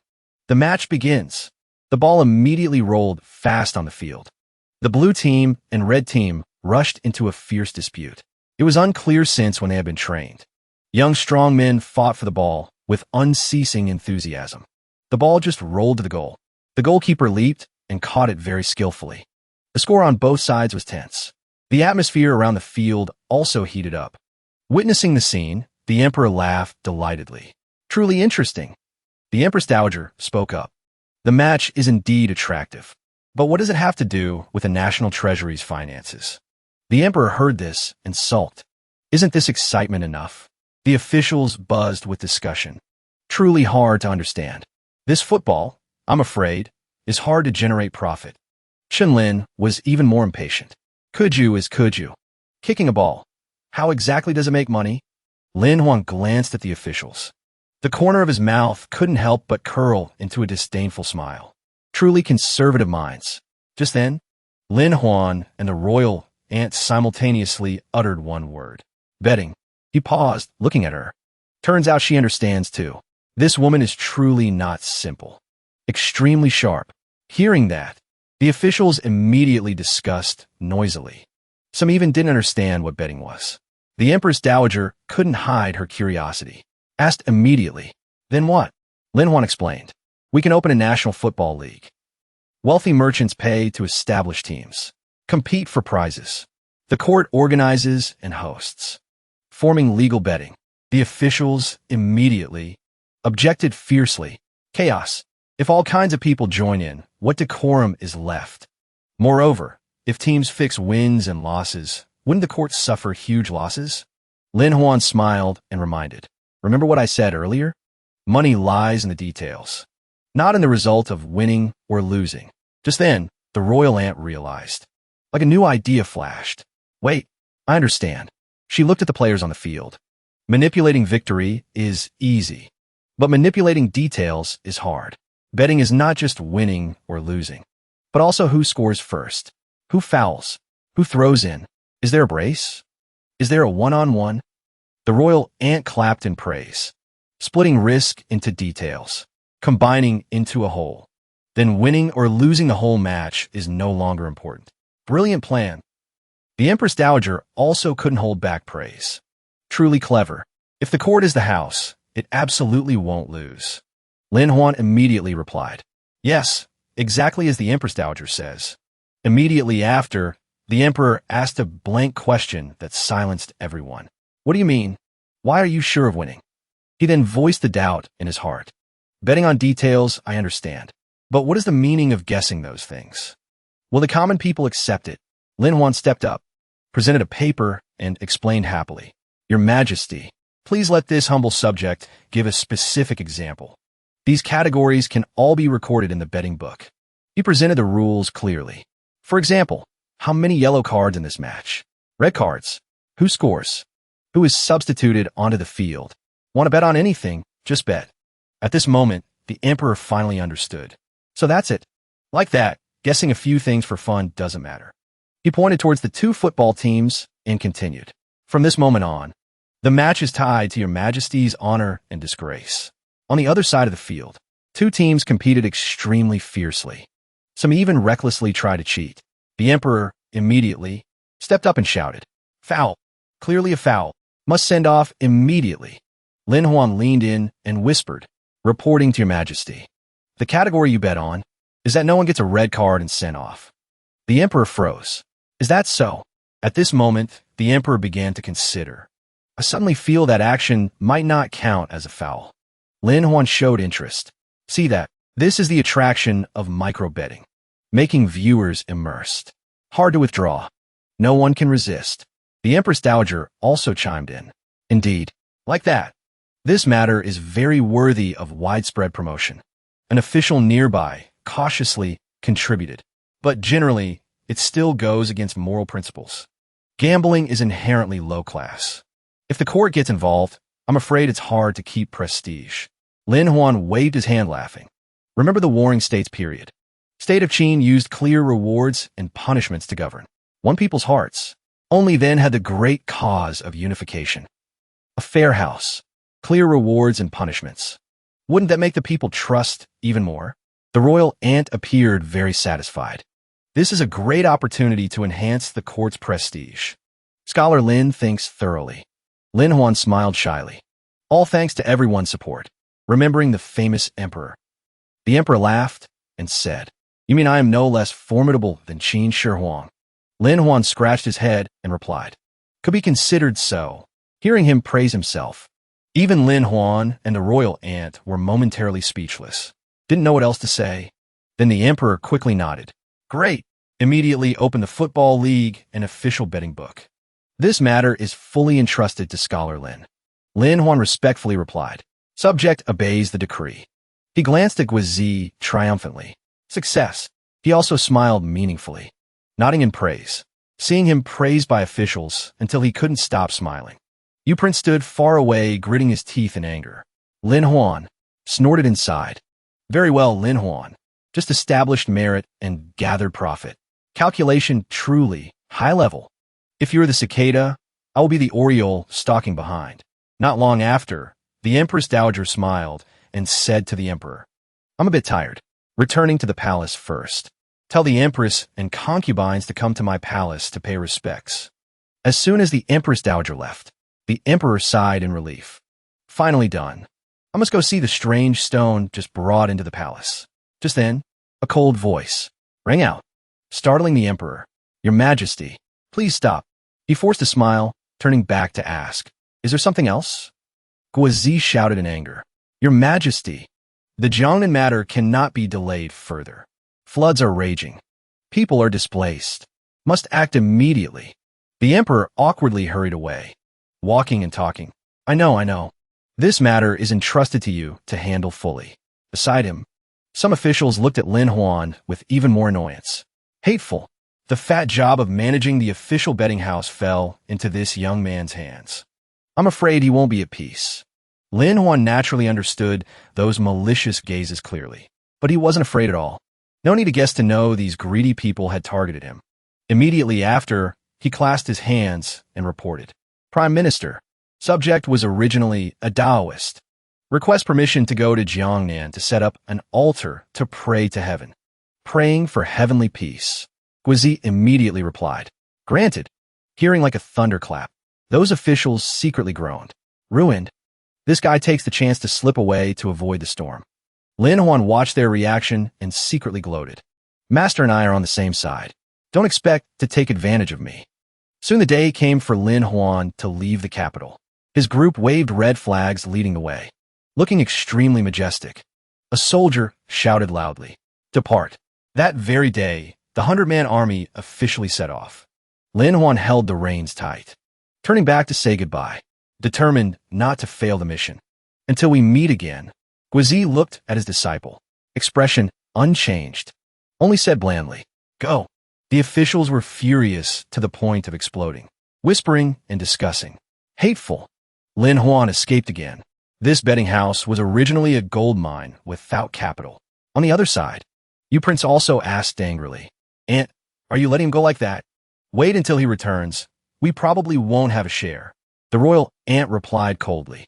Why the rush? She spoke calmly. If you are impatient, wouldn't it be better if some accident happened along the way to Jiangnan? You prince heard that and was startled. Turning back to ask, accident. He immediately understood the meaning. Happily said, many thanks to Aunt for the pointer. She waved her hand in response. Not related to me. It's your business. Guizi, standing far away, saw the two whispering. Suspicion has already arisen in my heart. Scene shifts to a small road in the countryside. Lin Huan's group marched in an endless line. Lu Xing spoke excitedly. This is the first time I've led so many soldiers. Luckily, thanks to Brother Lin, I got promoted. Lin Huan laughed heartily and replied, Brother Lu is too polite. It's nothing. Just then, a whining voice rang out. You guys don't pay attention to me at all. I'm tired. The seventh princess threatened annoyedly. Clearly knowing my identity, but still ignoring me. Wait until I return to the palace. I will definitely punish you. Lin Huan replied helplessly. Seventh princess, you insisted on following. This trip isn't a sightseeing tour. How can we rest whenever you want? Lu Xing also hurriedly explained. Princess Highness, at your request, we have stopped the army 5 times. Already delayed quite a bit. She blushed and mumbled. It's not like I did it on purpose. The seventh princess's face gradually showed sadness. She whispered, I just want to know how the people of Jiangnan really are.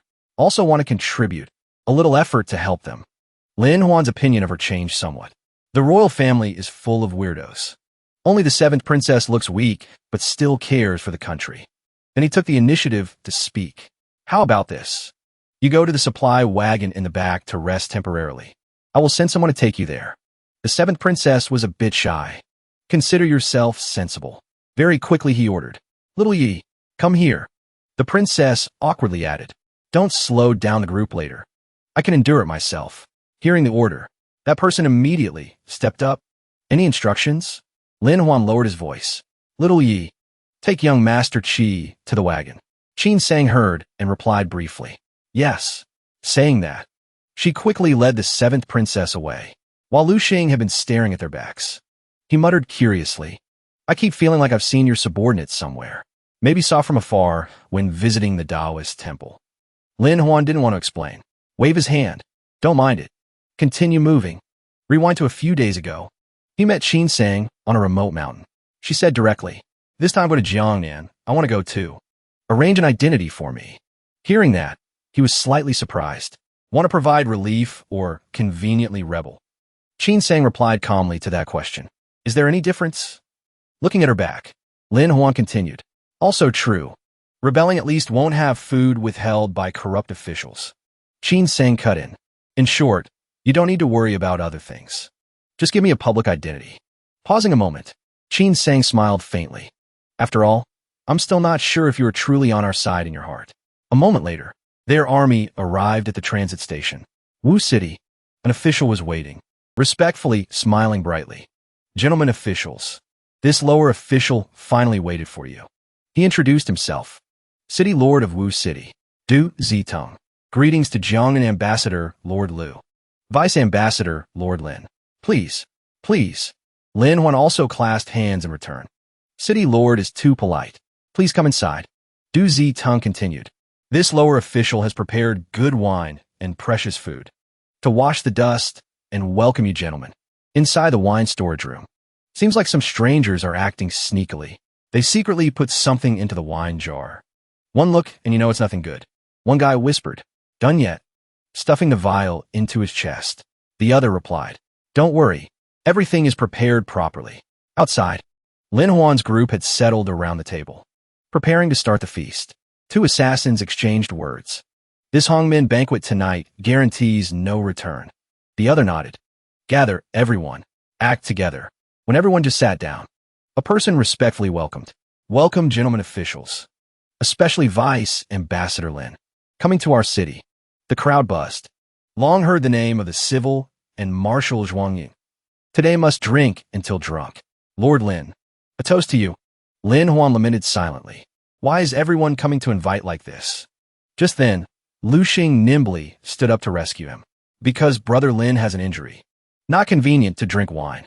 Lin Huan smiled very brightly. It's okay. Everyone just have fun today. Lu Xing looked at him worriedly. Are you sure? Lin Huan smiled meaningfully. Just watch me. Lu Xing was still uneasy. Brother Lin.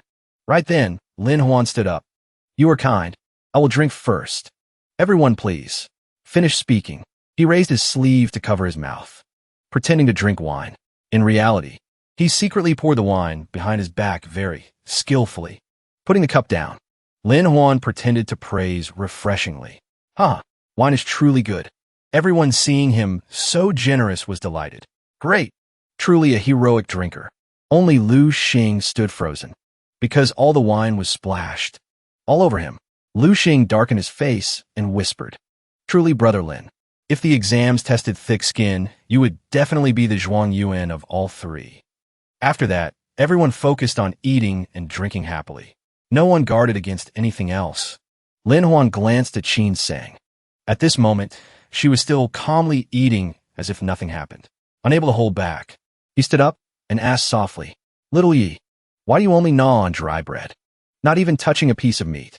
Qin Sang replied calmly, Jianghu rules. Don't eat other people's food when out. Lin Huan joked. Afraid of poison? Qin Sang remained calm. Used to it. What's so funny? Lin Huan asked again. Who dares to be so bold as to touch the Imperial envoy? But just as he finished speaking, everyone behind collapsed simultaneously. The loud noise startled Lin Huan. Qin Sang immediately went on alert. Something is wrong. The two rushed to the banquet table, seeing everyone lying motionless, not moving at all. Qin Sang drew her sword, voice deep. They are poisoned. Someone poisoned them. Lin Huan turned pale. Words became reality.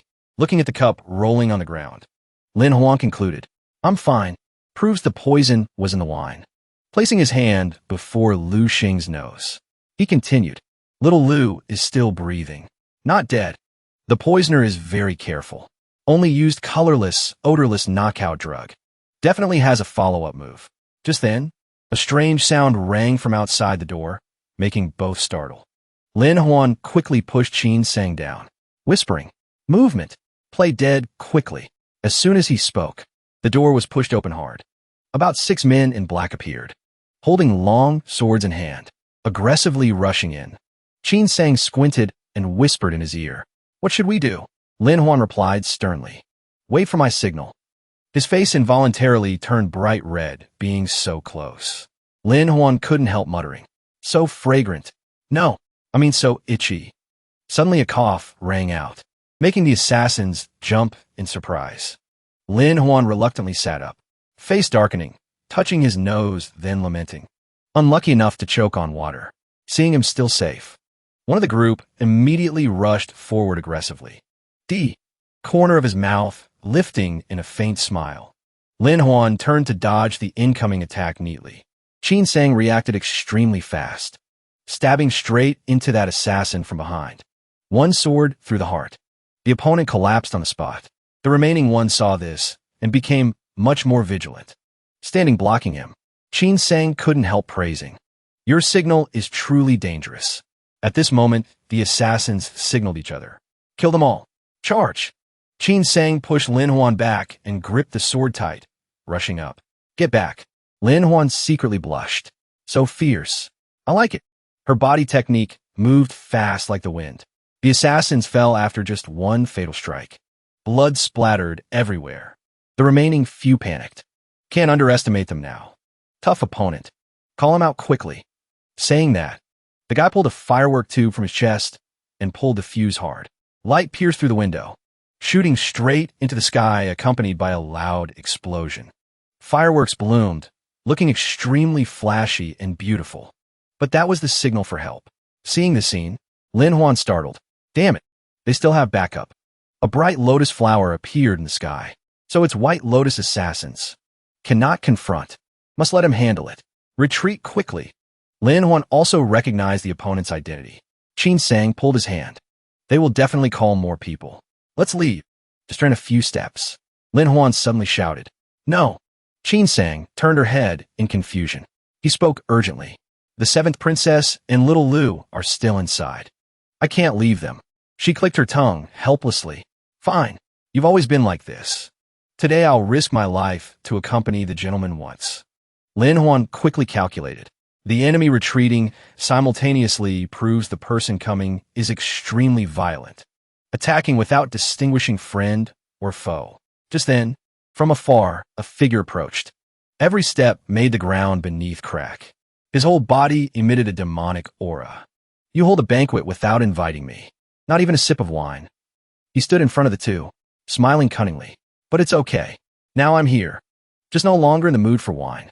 A malicious voice rang out. Blood Demon laughed coldly. Drinking your blood is enough. Qin Sang gripped tight the sword, risking her life to charge. Too much talk. As the sword tip pierced through, Blood Demon spat out a mouthful of fresh blood. The scene seemed to freeze. The blade stabbed straight into his chest. But the opponent didn't react at all. Lin Huan laughed awkwardly inside.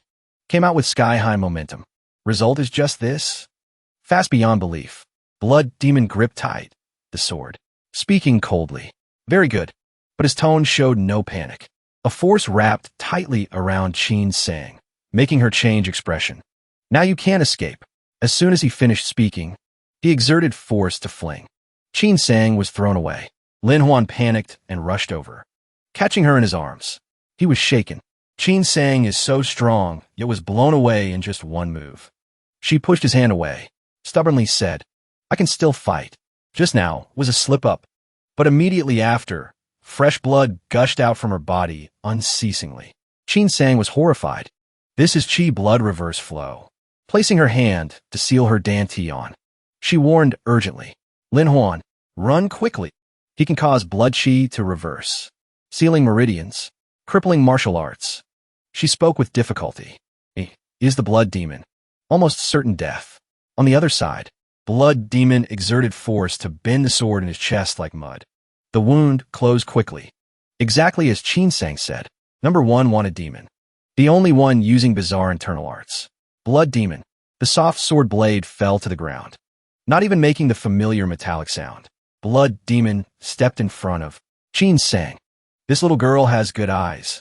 Swordsmanship isn't like the court people either. He extended his sharp hand, laughing coldly with interest. Your blood must taste much better than those hunting dogs. Just then, Lin Huan stepped up. His hand gripped the opponent tight, facing the terrifying Blood Demon. He said calmly, Don't touch her. Blood Demon thought Lin Huan was just pretending. He squinted, grinning fiercely, seeking death. Qin Sang screamed in horror to warn Lin Huan, careful. Immediately, Blood Demon channeled internal energy, simultaneously roaring. Qi blood reverse flow. Qin Sang knew this move was extremely dangerous. She looked at him desperately and screamed, Don't. However, Lin Huan seemed unharmed, only smoke rising from his ears. The scene stunned the other two. Qin Sang widened her eyes in surprise. Blood Demon was even more shocked, seemingly never met such an opponent before. Conversely, Lin Huan also looked surprised, asking back, Is that it? Shouldn't I die from Qi blood reverse flow? Immediately after, all three were stunned. Blood Demon was silent, just staring at him. The atmosphere around became indescribably weird. Blood Demon was extremely astonished, couldn't help but blurt out, Why do you have no reaction? At this moment, Qin Sang also froze. Her thoughts matched Blood Demon's, looking at him with disbelief. Lin Huan also wondered blankly. That's true. Why am I fine? Just then, he felt like an electric current running through his body, reflexively clutching his chest. Seems like there's a feeling now. Blood Demon saw this and laughed delightfully. I told you, once hit by my move, you will definitely. But contrary to everyone's prediction, Lin Huan burst in a hearty laughter. This feeling is really comfortable. Looking at his hand, he was visibly satisfied. Even the martial arts crippled before seemed to be recovering. Before Blood Demon's stunned gaze, Lin Huan channeled internal energy and rushed straight forward. Eat a punch of mine. Blood Demon laughed coldly in triumph. Who dares to touch me? Only getting internal energy rebound. Qi blood reverse flow. Words not yet finished. That fist smashed straight into Blood Demon's face, shocking him. Immediately after, Blood Demon was sent flying far away. Not even time to react. Spat out a mouthful of blood. He couldn't believe it. Impossible. Why can you hit me? Why aren't you affected by Qi blood reverse flow? Qin Sang looked at him and exclaimed happily. I have a guess. Lin Huan smiled and replied, I think so too. Without delay, he threw another punch. Blood demon. Taste my chi blood reverse flow. Internal energy surged, causing the wind to scatter violently. Blood demon stood frozen on the spot, unable to react, feeling his body becoming unstable. He opened his mouth in horror and screamed. What is this? Whole body trembling. Blood demon spat another mouthful of blood. Impossible. Absolutely impossible. Sweat poured like rain. He roared in despair. Can't be like this. Die together. Immediately after, Blood Demon channeled internal energy again. Power in his body exploded violently. Qin Sang saw and understood immediately. He wants to self-destruct. Immediately Lin Huan flew up, hugging Qin Sang and soaring up, surprising her. The two just left. Behind rang a loud explosion like a bomb accompanied by blinding light. Qin Sang coughed violently. Luckily, it was just body self-destruction. Lin Huan sighed in relief. Not explosives.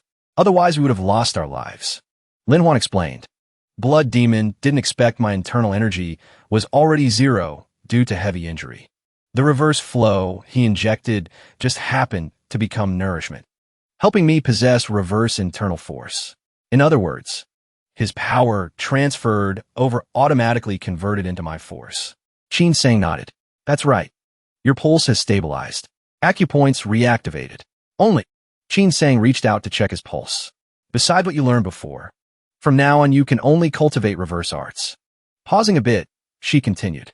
In Eagle Tower, there is no corresponding technique. But having something to train is still good. At least enough to protect yourself. Just then, Lin Huan's subordinates ran over shouting. Protect the city lord. Protect the delegation. Hurry. Lin Huan watched the scene and sighed in relief. Our people arrived. Looks like we're safe. However, he was still confused. But I still don't understand why the White Lotus sect attacked the delegation. Wouldn't attacking the Jiangnan people be more beneficial? Night fell. In a thatched hut, candlelight flickered, illuminating the small room. On the table, a silver ingot was slammed down, accompanied by a deep voice. Clearly, this is a secret transaction. Two masked men spoke coldly. This is the fireworks money. From now on, consider the debt cleared. Jiahao held the money, smiling brightly. Next time there's business like this, remember to call me. Using the White Lotus sect's name to attack the delegation helps us create fame. Only you guys can do it. The masked man lowered his voice threateningly. Less talk. Dare to leak news, and your head will be hard to keep. Jiahao quickly tucked the money into his shirt. Got it. Got it. Not the first time cooperating. He stepped out the door, adding, Jianghu is ours. The court is yours. Mutual benefit. Happy cooperation. Waiting for him to disappear. One guy whispered, Today failed. What to do next step? Return to the capital to report to the royal. On this side, soldiers quickly revived the fainted people. Everyone was dizzy and had a headache. Qin Sang looked at the person lying on the ground. Couldn't help raising her hand, intending to slap hard. Wake up. Wake up now. Lu Xing startled and sat up. 5 finger marks printed on his face. Why does my face hurt so much? Qin Sang stood up calmly. General Lu is awake. Lin Huan helped the 7th princess up, calling loudly, Get up. It's morning. She groggily reached out to touch his cheek, muttering, I can still drink. Quickly bring wine for me. But immediately after she panicked, screaming, Who is it? Lin Huan hurriedly reassured. 7th princess. Don't be afraid. It's me. After that, Lin Huan turned to recount the whole incident to everyone. Hearing it, everyone's faces turned pale. No one could believe such a terrible thing happened while they were unconscious. Lu Xing spoke respectfully. Brother Lin, I owe you a life. Don't know how to repay. The 7th princess was also shy. Many thanks to young Master Lin for saving my life. If you need anything later, just find me. Du Zitong rushed to hug his leg. My lord. Subordinate was negligent. Truly didn't expect this to happen. If you have orders, even climbing a mountain of blades or going down a sea of fire, I will do it. Lin Huan began to calculate. After this, I need to prepare some special dry food. To prevent being poisoned again, a few days passed. After leaving Du Zitong's residence, the group continued on the road. Everyone gradually moved forward. Just then the sky began to pour heavy rain. Lu Xing looked at the road destroyed by rain. Worriedly turned to say, Heavy rain like this easily causes landslides. The official road is probably ruined. He suggested. Either stop to clear the road, or take a detour. Lin Huan replied immediately. Persistent rain easily creates mudslides. Setting up camp is very dangerous. Better take a detour. Just then a soldier ran over to report loudly. The map shows there is a small path through the mountains ahead that is passable.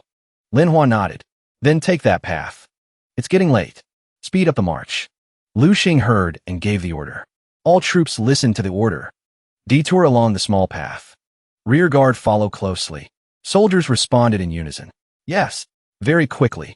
The whole formation began to move in the direction the soldier pointed. Lin Huan walked and muttered annoyedly. Delayed again. Just then, rocks and soil on the mountainside slid down due to rain, shaking violently. The sound of rain drowned out the horse hooves. From above, a flock of crows saw Lin Huan's group.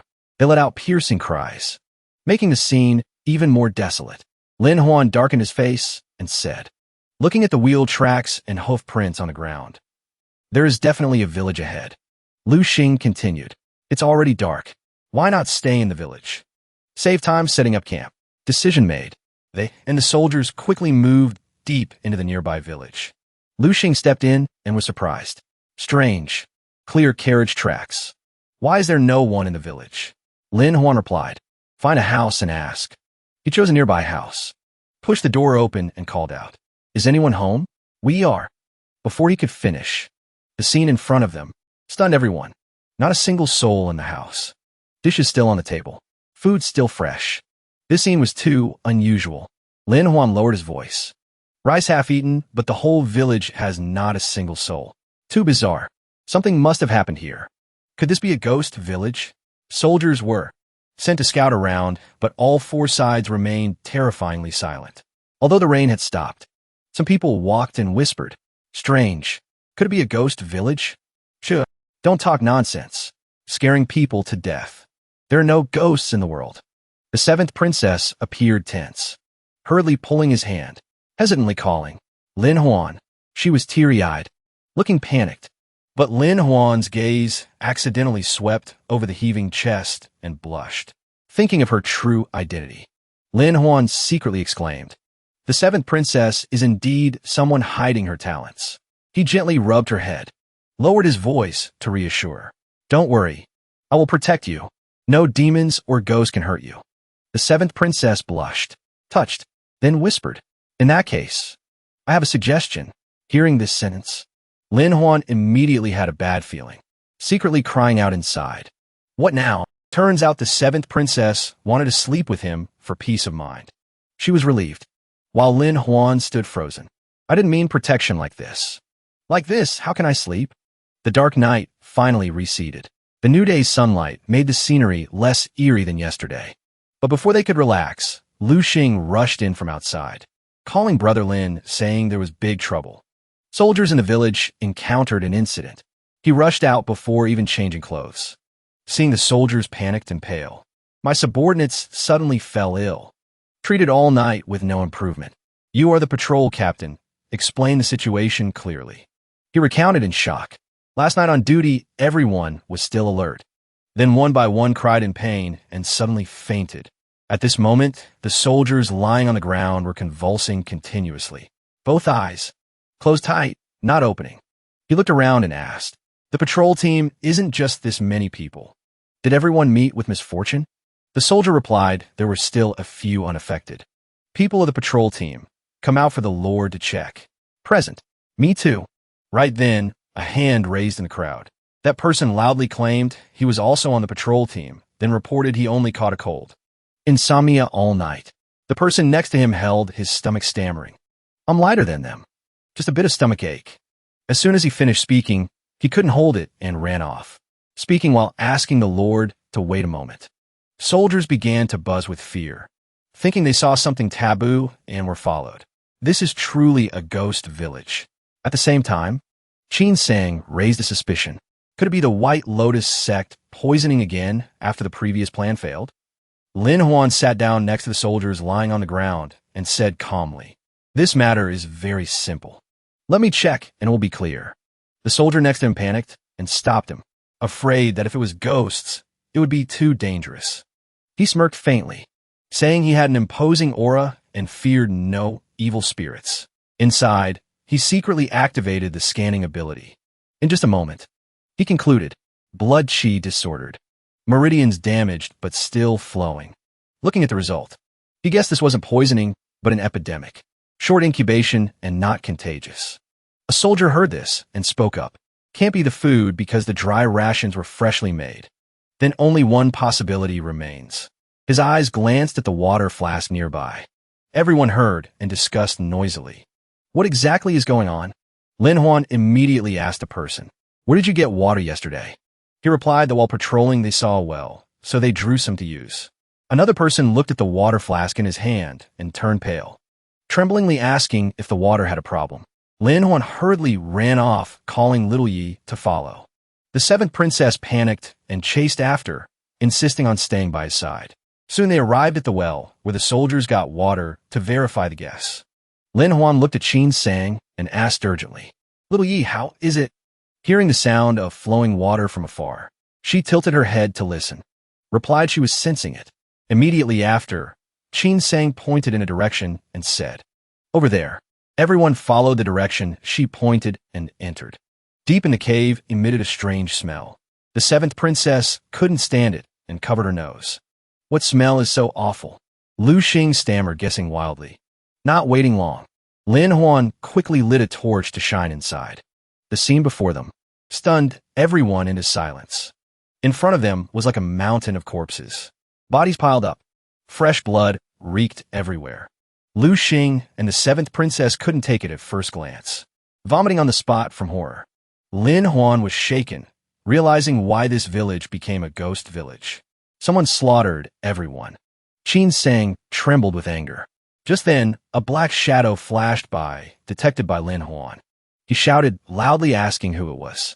Immediately, he and Qin Sang rushed forward, chasing that black shadow. The deeper they went, the narrower the space became. Moving became extremely difficult. Even so, the two didn't give up. Only could crawl, so speed slowed down. Lin Huan grumbled while moving. Such a narrow place. How did he run through? Suddenly Qin Sang stopped, making him unable to dodge in time. Head bumped hard into her, but Qin Sang turned back blushing, shouted, telling him not to mess around. Lin Huan was also a bit embarrassed, hurriedly arguing that clearly she stopped suddenly first. Qin Sang turned and whispered, I can't get through, asking him to give a push. Lin Huan pushed while muttering to remind himself, see no evil, touch no evil, all for the mission. Immediately after, Qin Sang was pushed hard and slid off the cliff. Lin Huan also lost balance and fell with her. Just falling down, they saw the figure running ahead. Qin Sang pulled Lin Huan's hand, urging to chase quickly. He dazed out, praising soft, then hurriedly corrected that the cave was too tight. While running, Lin Huan observed the surroundings, feeling this place was strangely familiar. At this moment, the runner ahead turned out to be just a dirty little boy. Chasing a bit further, they simultaneously saw two cave passages appear. Everyone was confused. Qin Sang looked around, then urgently asked his opinion. Which way should we chase? Lin Huan spoke up. I kept feeling this place was familiar. Now I suddenly remember. Qin Sang asked in surprise. Familiar how? He recounted solemnly. Before, I went to the Luo family village to mine. When digging tunnels back then, the structure was exactly like this place. Saying that, he bent down to touch the ground, conveniently scratching lightly on his fingertip to check again. Qin Sang followed up. You mean this layer isn't dirt dust but mining slag? So which way to choose? Lin Huan immediately rushed forward. Take the small path. Big roads are usually open first. He's fleeing, so he will avoid dead ends. Along the cliff, countless small mounds looked identical. Want to hide here is truly hard to be detected. The little boy hid behind a narrow rock crevice, quietly and patiently observing every move of Lin Huan and Qin Sang. Seeing the two leave, the kid breathed a sigh of relief. Waiting quite a while, the little boy felt safe enough to stand up and leave the hiding spot, but just poking his body out of the cave. A pair of hands from behind suddenly grabbed him. Lin Huan smiled triumphantly. Indeed, just a child. The little boy panicked and screamed. Why are you guys here? Lin Huan looked at the kid with a sly smile. Miners digging secret exits to slack off? I've seen plenty. You aren't the first. Immediately after, the little boy hurriedly picked up a stone nearby, intending to strike back. The kid used the stone to smash hard on Lin Huan's hand. Qin Sang saw this and couldn't help but startle, clutching the swollen, red, trembling hand. Lin Huan gritted his teeth and said, "No need for this. The little boy backed away, shouting, "You bad people don't expect to gloat."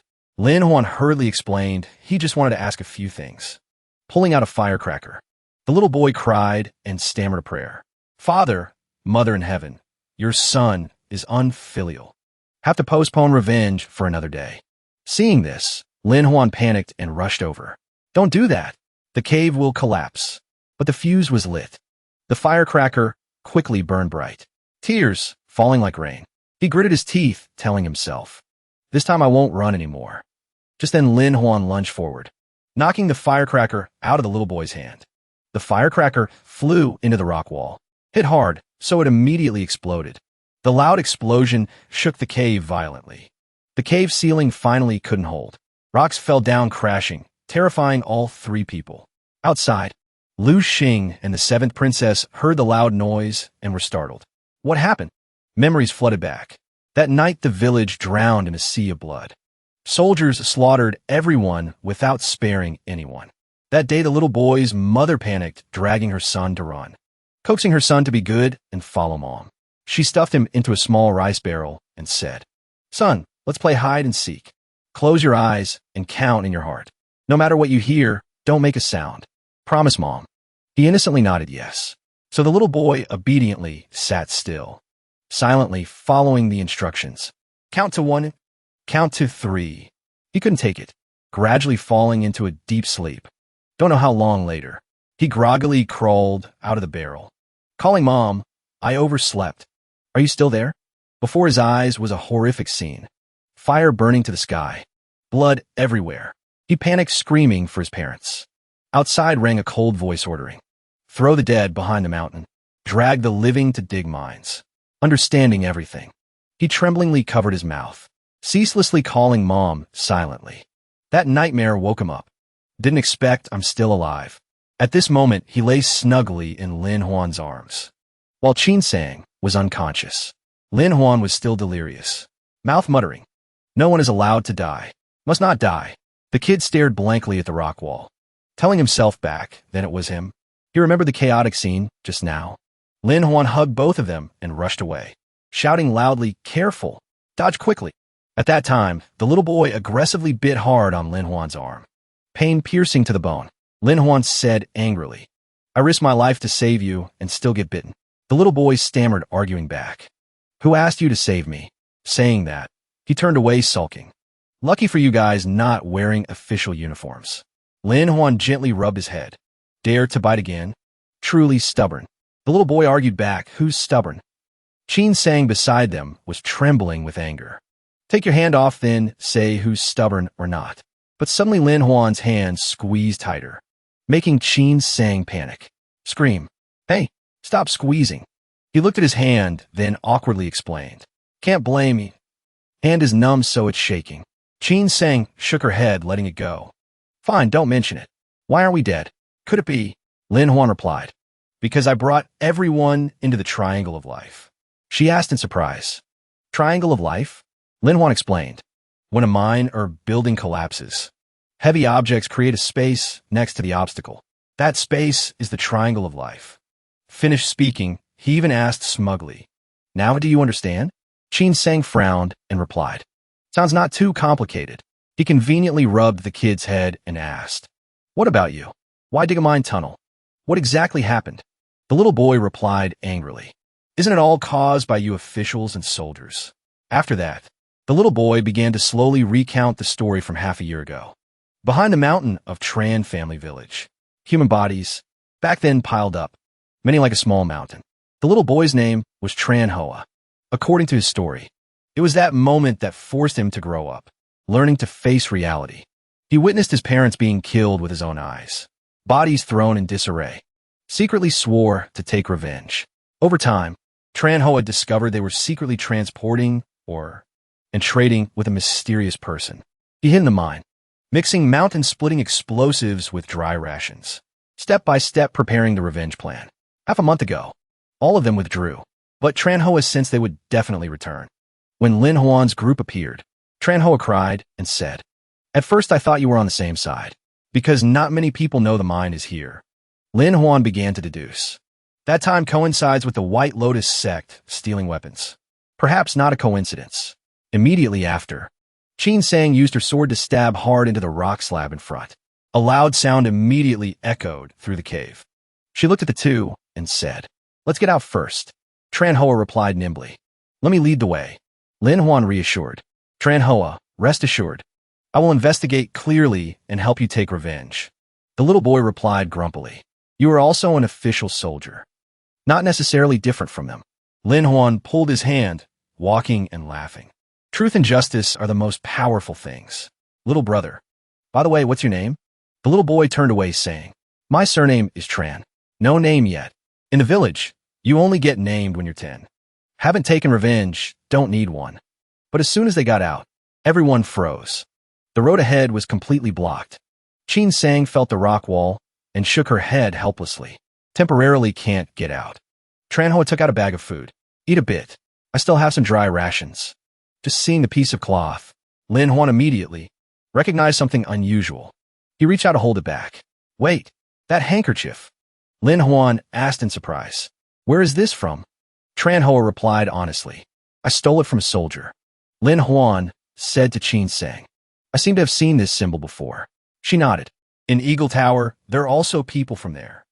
Immediately after, she explained, "This is the military insignia of General Zhun Nan." Lin Huan's face darkened, scornful inside. A regional feudal lord colluding with the White Lotus sect. Looking at that symbol, he fell into thought. General Zhun Nan occupying a metal mine.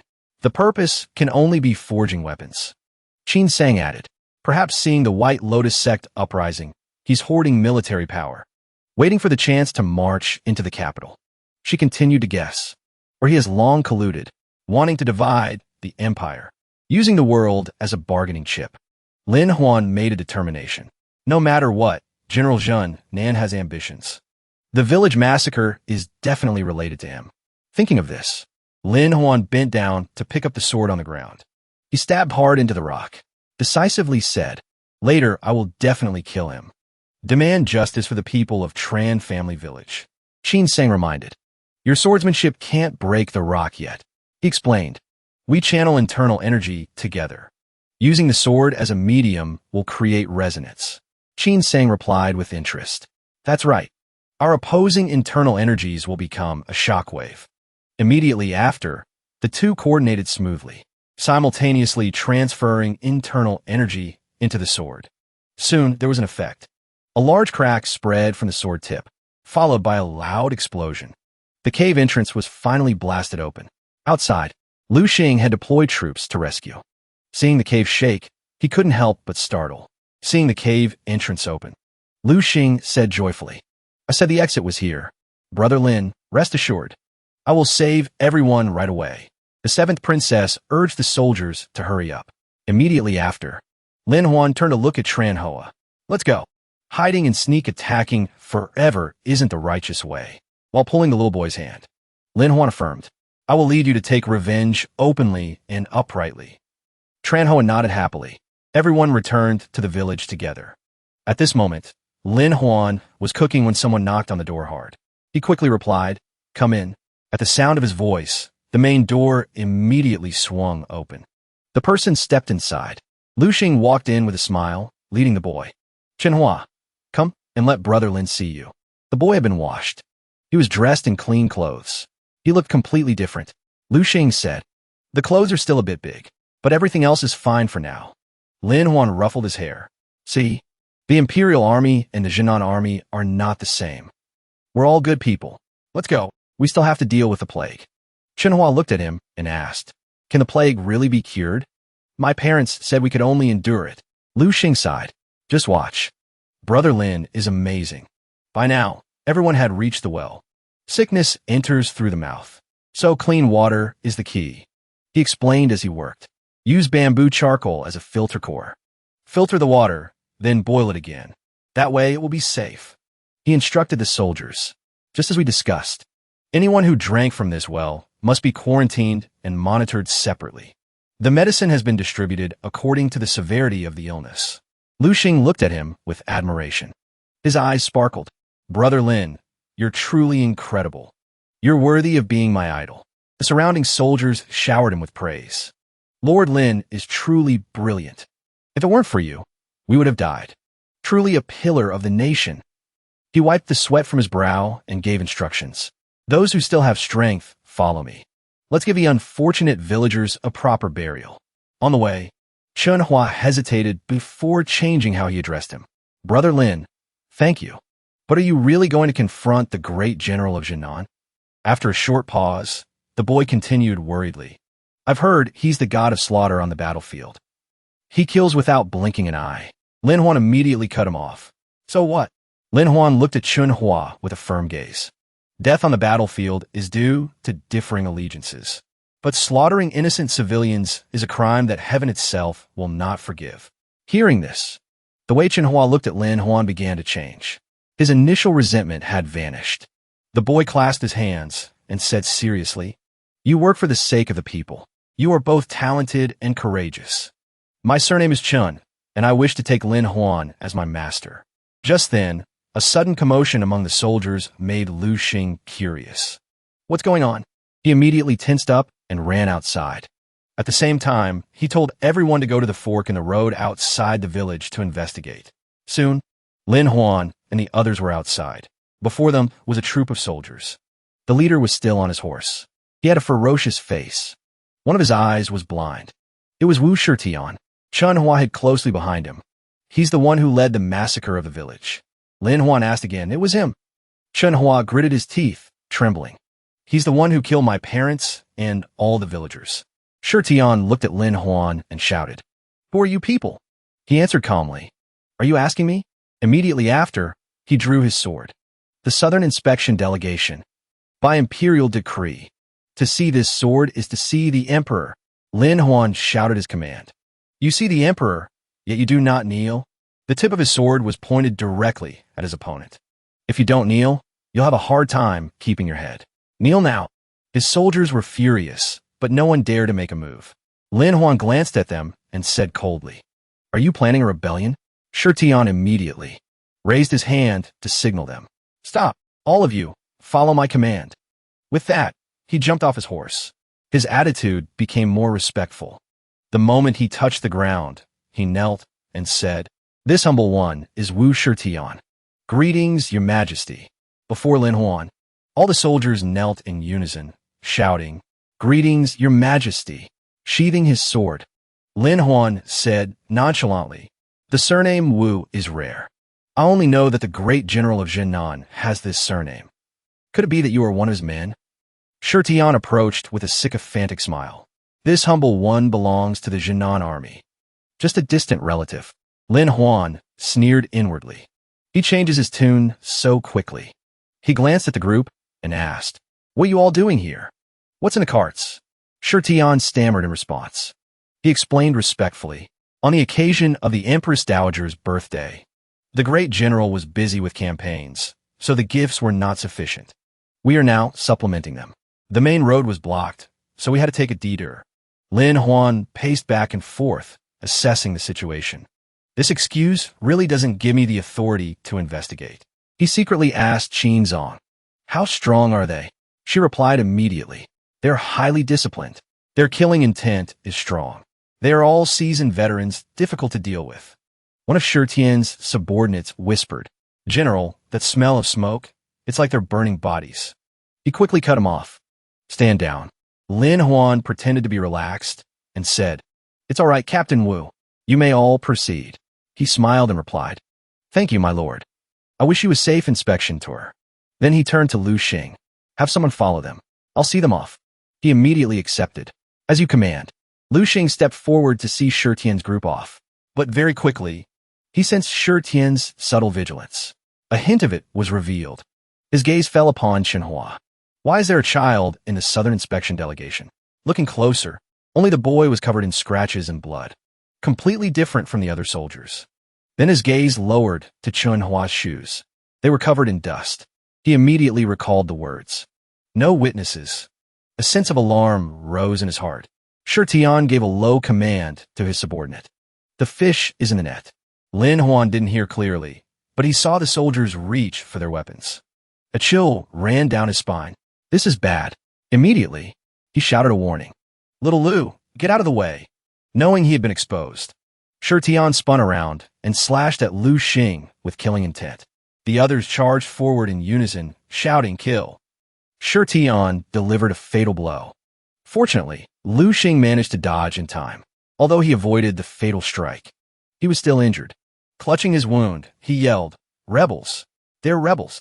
Lin Huan immediately rushed forward to support him, shouting loudly, We're here! Seeing the unfavorable situation, Shi Tian decided to kill everyone to silence them. Die, all of you! His vicious sword struck hard at Lin Huan and Qin Zong. Both of them were hit. Qin Zong quickly said, Shi Tian is a true martial general. He's too strong. Lin Huan gritted his teeth. Damn it! The wound from the mine collapsed. Immediately after, Lin Huan charged forward recklessly, shouting loudly, I'll hold him off. You run back to the village and get help. Despite his serious injuries, he still struggled to fight his opponent, a tall general like Shi Tian. And of course, Lin Huan was no match for him. In the blink of an eye, he was sent flying. He couldn't help but spit out a mouthful of fresh blood. He cursed under his breath. Damn it. Clutching his chest, he watched his opponent charge toward him. Lin Huan calculated quickly. My meridians, they've just been cleared and haven't recovered yet. Is this where it ends? He squeezed his eyes shut and roared. Achievement system. Awaken. At that moment, the system interface appeared before his eyes. Vudra indestructible body. 100 accumulated hits reached. Reward received. Mirror flower, water moon skill. His eyes immediately turned sharp and cold. Lin Huan's eyes widened as he shouted, Mirror flower, water moon. His body nimbly dodged Shi Tian's attack. His opponent's sword was left embedded deep in the cliff face. Shi Tian shouted in horror, Impossible! How did he dodge that? Lin Huan wiped the blood from the corner of his mouth. Mirror flower, water moon. It mimics all of the opponent's external techniques. This allows me to dodge and counter, minimizing damage. No matter what move the opponent makes, it's an even match. He flexed his hand and smirked. So it's still a draw. Before, I was only using the simplified version. Now, I don't need to get used to it anymore. Shi Tian gritted his teeth and charged forward. A puny little inspector dares to be so arrogant. Lin Huan didn't back down an inch. This military fist style is quite nice. But now it's mine. Shi Tian sneered. So what if our external techniques are the same? When I was cutting people down, you were still drinking your mother's milk. He roared and unleashed a move. The only one who can lose is you. I still have my internal energy. Lin Huan replied coolly. Is that so? I don't believe it. The two streams of internal energy immediately collided. A loud explosion echoed. Both were knocked back. The opponent's internal energy surged back. Lin Huan propped himself up, wiped the blood from his mouth, and gave a faint smile. In a clash of internal energy, it's true I was injured. But as for you, he paused and looked straight at his opponent, his voice cold. You will die. Looking at the defeated man before him, he asked contemptuously, Any last words? Shi Tian struggled to his feet, gritting his teeth and roaring. A small injury like this is nothing. But just as his fist was about to reach Lin Huan's face, its force suddenly stopped. Finally, Shi Tian spat out a large mouthful of blood. My meridians? How can this be? Impossible. He collapsed to the ground. Fresh blood gushed out.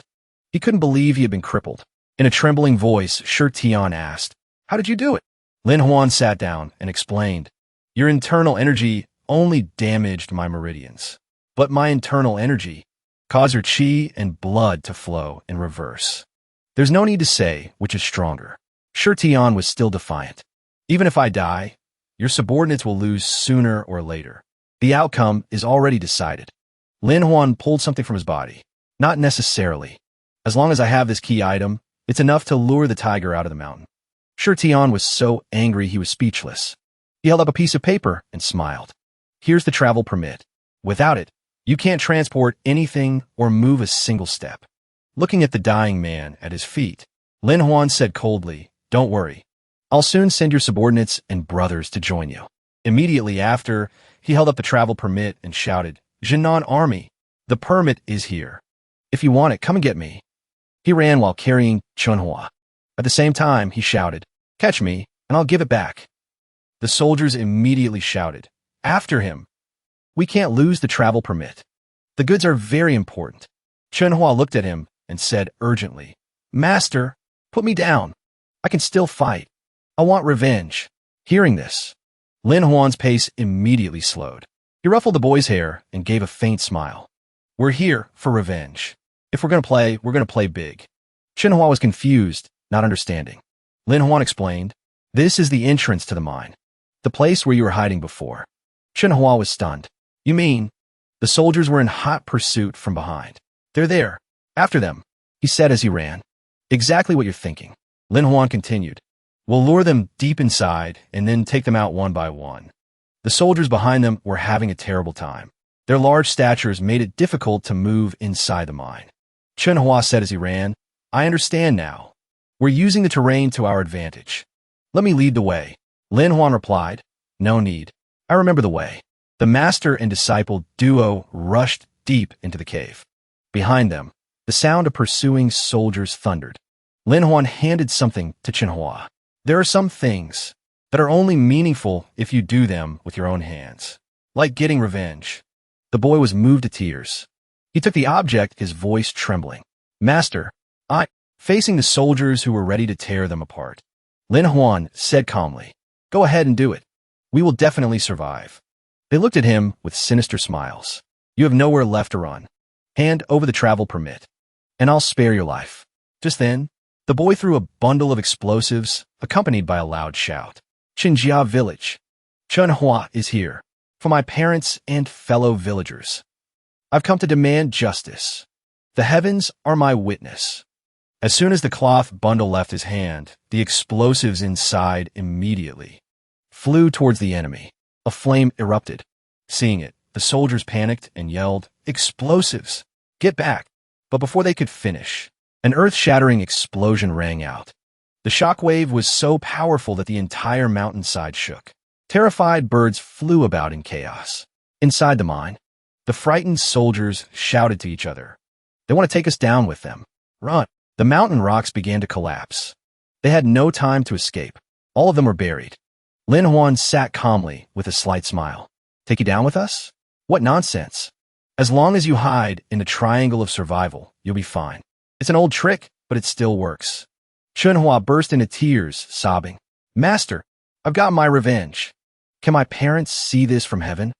The boy asked innocently, "Mother used to say I should eat a lot and live like a real man. Have I done that now?" Lin Huan gently ruffled his hair. "You did very well." Outside, Lu Xing quickly led his troops to provide support. He shouted loudly, "Dig faster!" Finally, they managed to rescue him. The seventh princess worriedly helped him up. She asked repeatedly, "Are you okay?" He replied that he was fine. There's still something more important to do. The seventh princess was stunned. "More important? Haven't the enemies already been eliminated?" Lin Huan explained. "They were willing to die to keep a secret about these goods. Aren't you curious about what's inside?" Looking at the girl's appearance, Chunhua was secretly surprised. "I feel like there's something different about this young master. It's just like the way the village girls used to look at handsome men." Not long after, they found a chest belonging to that group. The lock was carved with a Bagua symbol. Lu Xing said, "This is the chest. It looks even more valuable than the birthday tributes. A lock like this probably won't be easy to open." Chunhua frowned. "Can we break it open with force?"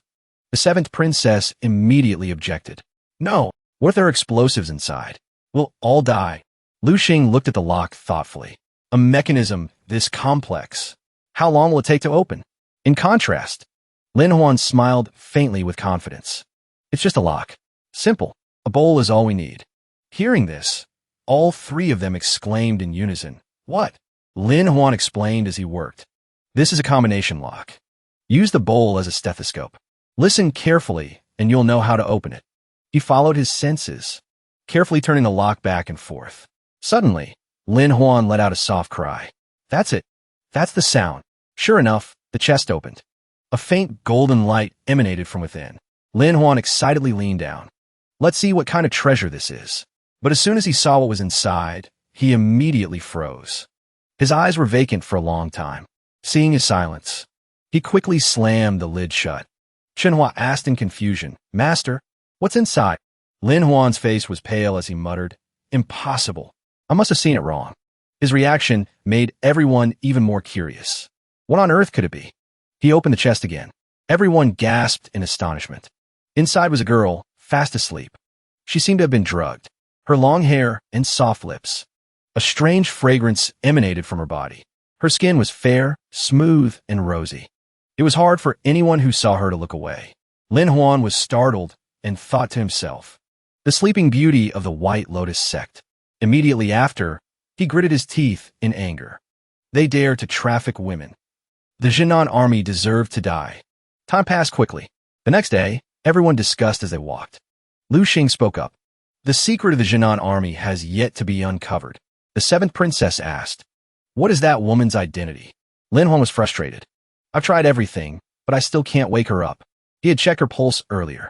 Her pulse indicated she had taken a poison that had sealed her acupoints and sixth senses. After thinking for a moment, he said, We'll have to put this aside for now. The urgent matter is still the southern inspection and flood relief. Just then, a soldier reported that the explosives were ready. Lin Huan looked around and nodded in satisfaction. Blow up this mine and bury the Jinan army's murderers along with it. Wipe away all traces. As he finished speaking, the soldiers immediately detonated the explosives. The mine was blown to pieces. Lin Huan shouted loudly, Let's move out. Next stop, Yuancheng. But a thought suddenly flashed through his mind. Wait a minute. This mountain range. He immediately turned his head to observe the shape of the mountain more carefully. Lin Huan frowned. It looks exactly like the mountain that blocked the main road at the Riley section. At this moment, he vaguely realized something. Could it be that someone deliberately led me to Qinjia village to investigate this secret? To have enough resources and manpower to orchestrate such an elaborate scheme? Only one name came to Lin Huan's mind. He gritted his teeth. It's the Imperial ant. The scholar's words were not wrong. Women from the mountains are indeed fierce tigers. Lin Huan thought grimly to himself. In this country, besides the emperor, everyone else is treacherous. It's bound to fall sooner or later. Not long after, his convoy of horses arrived at the outskirts of Yuancheng. It was almost noon by then. The group continued to advance. The chest was being pulled by a cart. The long journey had exhausted Lin Huan, and he had fallen asleep without realizing it. Suddenly, Chen Hua shouted loudly, Master, look quickly. Everyone look. He woke up in a daze. Have we arrived at Yuancheng already? The scene before him startled Lin Huan. His eyes immediately became wide awake. It wasn't just him. Everyone was stunned. The seventh princess covered her mouth and whispered, How did it come to this? Before them, bodies were strewn everywhere. The seventh princess asked in a trembling voice, What on earth happened here? Lin Huan guessed. It seems this is the edge of the flood-stricken area. These people are all exhausted refugees. Just then, Chen Hua pointed forward and shouted, Master, over there. Following his finger, Lin Huan saw a person still breathing faintly. The person looked at him, trembling. His lips moved, pleading for help. Lin Huan immediately spurred his horse, leading everyone to rush over. Quick, check on this person. He helped the person up. He handed him a bun and instructed, Eat slowly. Don't choke. The man sobbed. Thank you, my lord. But please save my child. He pointed towards the city gate. Yuancheng has closed its gates and won't let the refugees in. My child is about to starve to death. Lin Huan was horrified. What? Immediately after, he gave an order. All troops, full speed ahead into Yuancheng. I want to see who dares to stand in our way. Below, the people cried out ceaselessly. Looking up at the city wall, Manian stood high above, worried.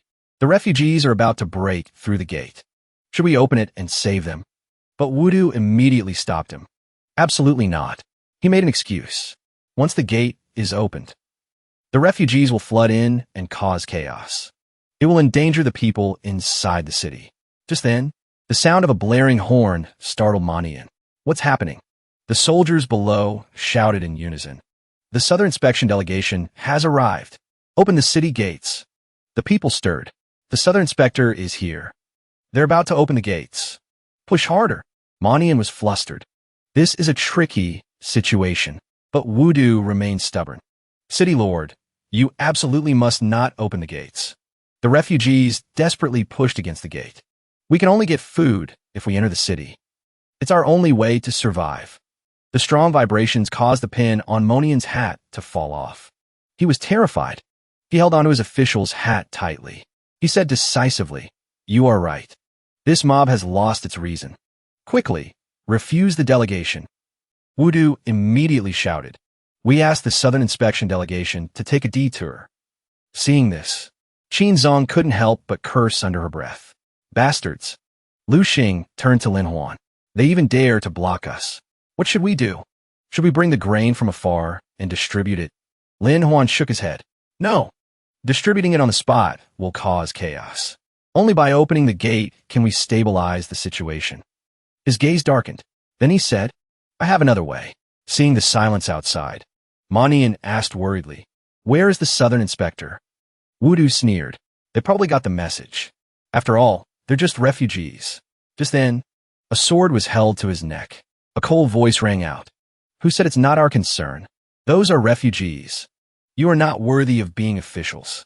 When everyone realized his identity, Lin Huan continued, This is the sacred sword bestowed by His Majesty. I have the authority to execute first and report later. He threatened the two officials in a cold voice. Open the city gates or die. Manian quickly knelt and begged. My lord, spare my life. It's not that we don't want to, but we don't dare. The grain in the city has run out. Lu Xing pointed to the convoy of carts. We have grain. Open the gates. Manian was melancholic. How can these few barrels be enough? If the people flood in, we'll starve to death too. Qin Zong shouted angrily.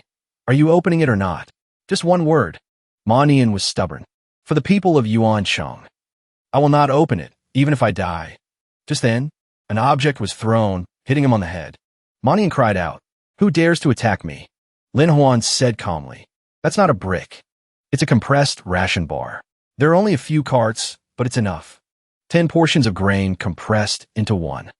Seeing their bewildered faces, he explained further. Compressed rations are dehydrated, easy to store. They're used for disaster relief. Manian took a bite, skeptical. Can you even eat something this hard? Lin Huan shoved it directly into his mouth. Practice is the sole criterion for testing truth. Eat it. Manian winced in pain. My teeth. The other officials snickered. The city lord isn't used to chewing hard things. He might break a tooth. But as Manian ate, he nodded in approval. Indeed, not bad. Lin Huan said, It has flour and salt. Very nutritious. After eating, he was overjoyed. Just one bite, and I feel full. The refugees can be saved. Lin Huan immediately gave the order. Open the city gates and distribute the grain. Settle the refugees. Distribute food. Find them shelter. He glared at the officials. Don't celebrate too soon. Next, I'll deal with you. Lin Huan pronounced their guilt in a cold voice. The court records clearly state you have surplus grain, yet you still drove the people away from the gates. Your crime is unforgivable. As he spoke, Monian's subordinates broke out in a cold sweat. Lin Huan glanced at Wudu and asked slowly, Is there someone who deceived their superiors and misled their subordinates? Reporting the wrong amount of grain? Or perhaps someone embezzled funds? Selling the people's relief grain on the cheap? Immediately after, he looked straight at the officials, his voice icy. Confess, and you'll be treated with leniency. Resist, and you'll be severely punished. He turned to Lu Xing. The Southern Inspector has the authority to execute first and report later. He replied enthusiastically, Perfect. My hand had been itching. Watching the corrupt officials exchange fearful glances, Lin Huan thought to himself, It's corruption by faction. This makes it even easier to handle. He took a step forward, his voice leisurely. I'm in a good mood. I'll give you a way out. Whoever I point to just needs to expose someone who embezzled more than them, and their sentence will be reduced. He placed his hand on Wudu's shoulder, making him jump. Let's start with you. Wudu stammered. Lu Xing drew his sword threateningly. If you're corrupt, you deserve to die. If you're not, I'll take care of your wife and children, and accept the reward on your behalf. Being a coward who feared death he immediately dropped to his knees. He hugged their legs and cried, "My lords, spare me. I'll confess everything." Immediately, he pointed wildly. "Him, and him. All of them. They're all corrupt. I didn't take much. They were the masterminds." With the confession in hand, Lin Huan immediately gave the order. "Throw them all in jail." The officials panicked. Their faces twisted in despair. Tears and snot streamed down their faces.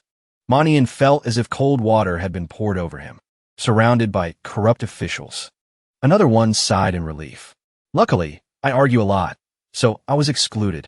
Afterward, in the city, grain was distributed for relief. The people were all overjoyed. "We're finally in the city. We have food to eat." But in the crowd, a pair of eyes, cunning and treacherous, were secretly watching Lin Huan. He immediately became vigilant. "Someone is watching me."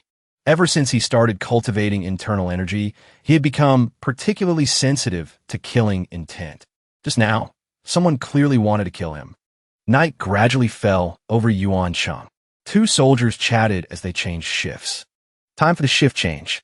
I'm exhausted. With so much compressed grain, we have to increase the guard." On the roof, a masked figure quickly and lightly jumped down when the soldiers were distracted. She secretly executed her plan. She gently opened the door to the granary. Her movements were as light as a bird's. She slipped inside. As the door swung open, she gritted her teeth and lit a fire. "Damn you. You ruined my plan. Once I burn all this compressed grain, everything will go back to the way it was." But when the fire flared up, she was stunned by the sight before her. The empty granary made her panic. "Impossible. I saw the compressed grain being moved in here." Just then, Lin Huan stepped out from behind her, his voice cold. "So you're the one who wants to kill me." She immediately swung her hand to strike. At the same time, she threw a hidden weapon. Lin Huan raised his hand to block it, saying calmly, "I was just being cautious. I didn't expect it to be true. Someone attacking the granary. Too bad this dart is useless against me." She snorted coldly and fled. "Useless? How short-sighted. Just you wait and die." Lin Huan immediately charged after her, his voice cold. "The one who dies first will be you." But the hidden weapon in his hand suddenly started to smoke. Lin Huan was startled. Not good. This is the weapon that was stolen before. He quickly threw it far away before it could detonate. The moment it hit the ground, it exploded loudly.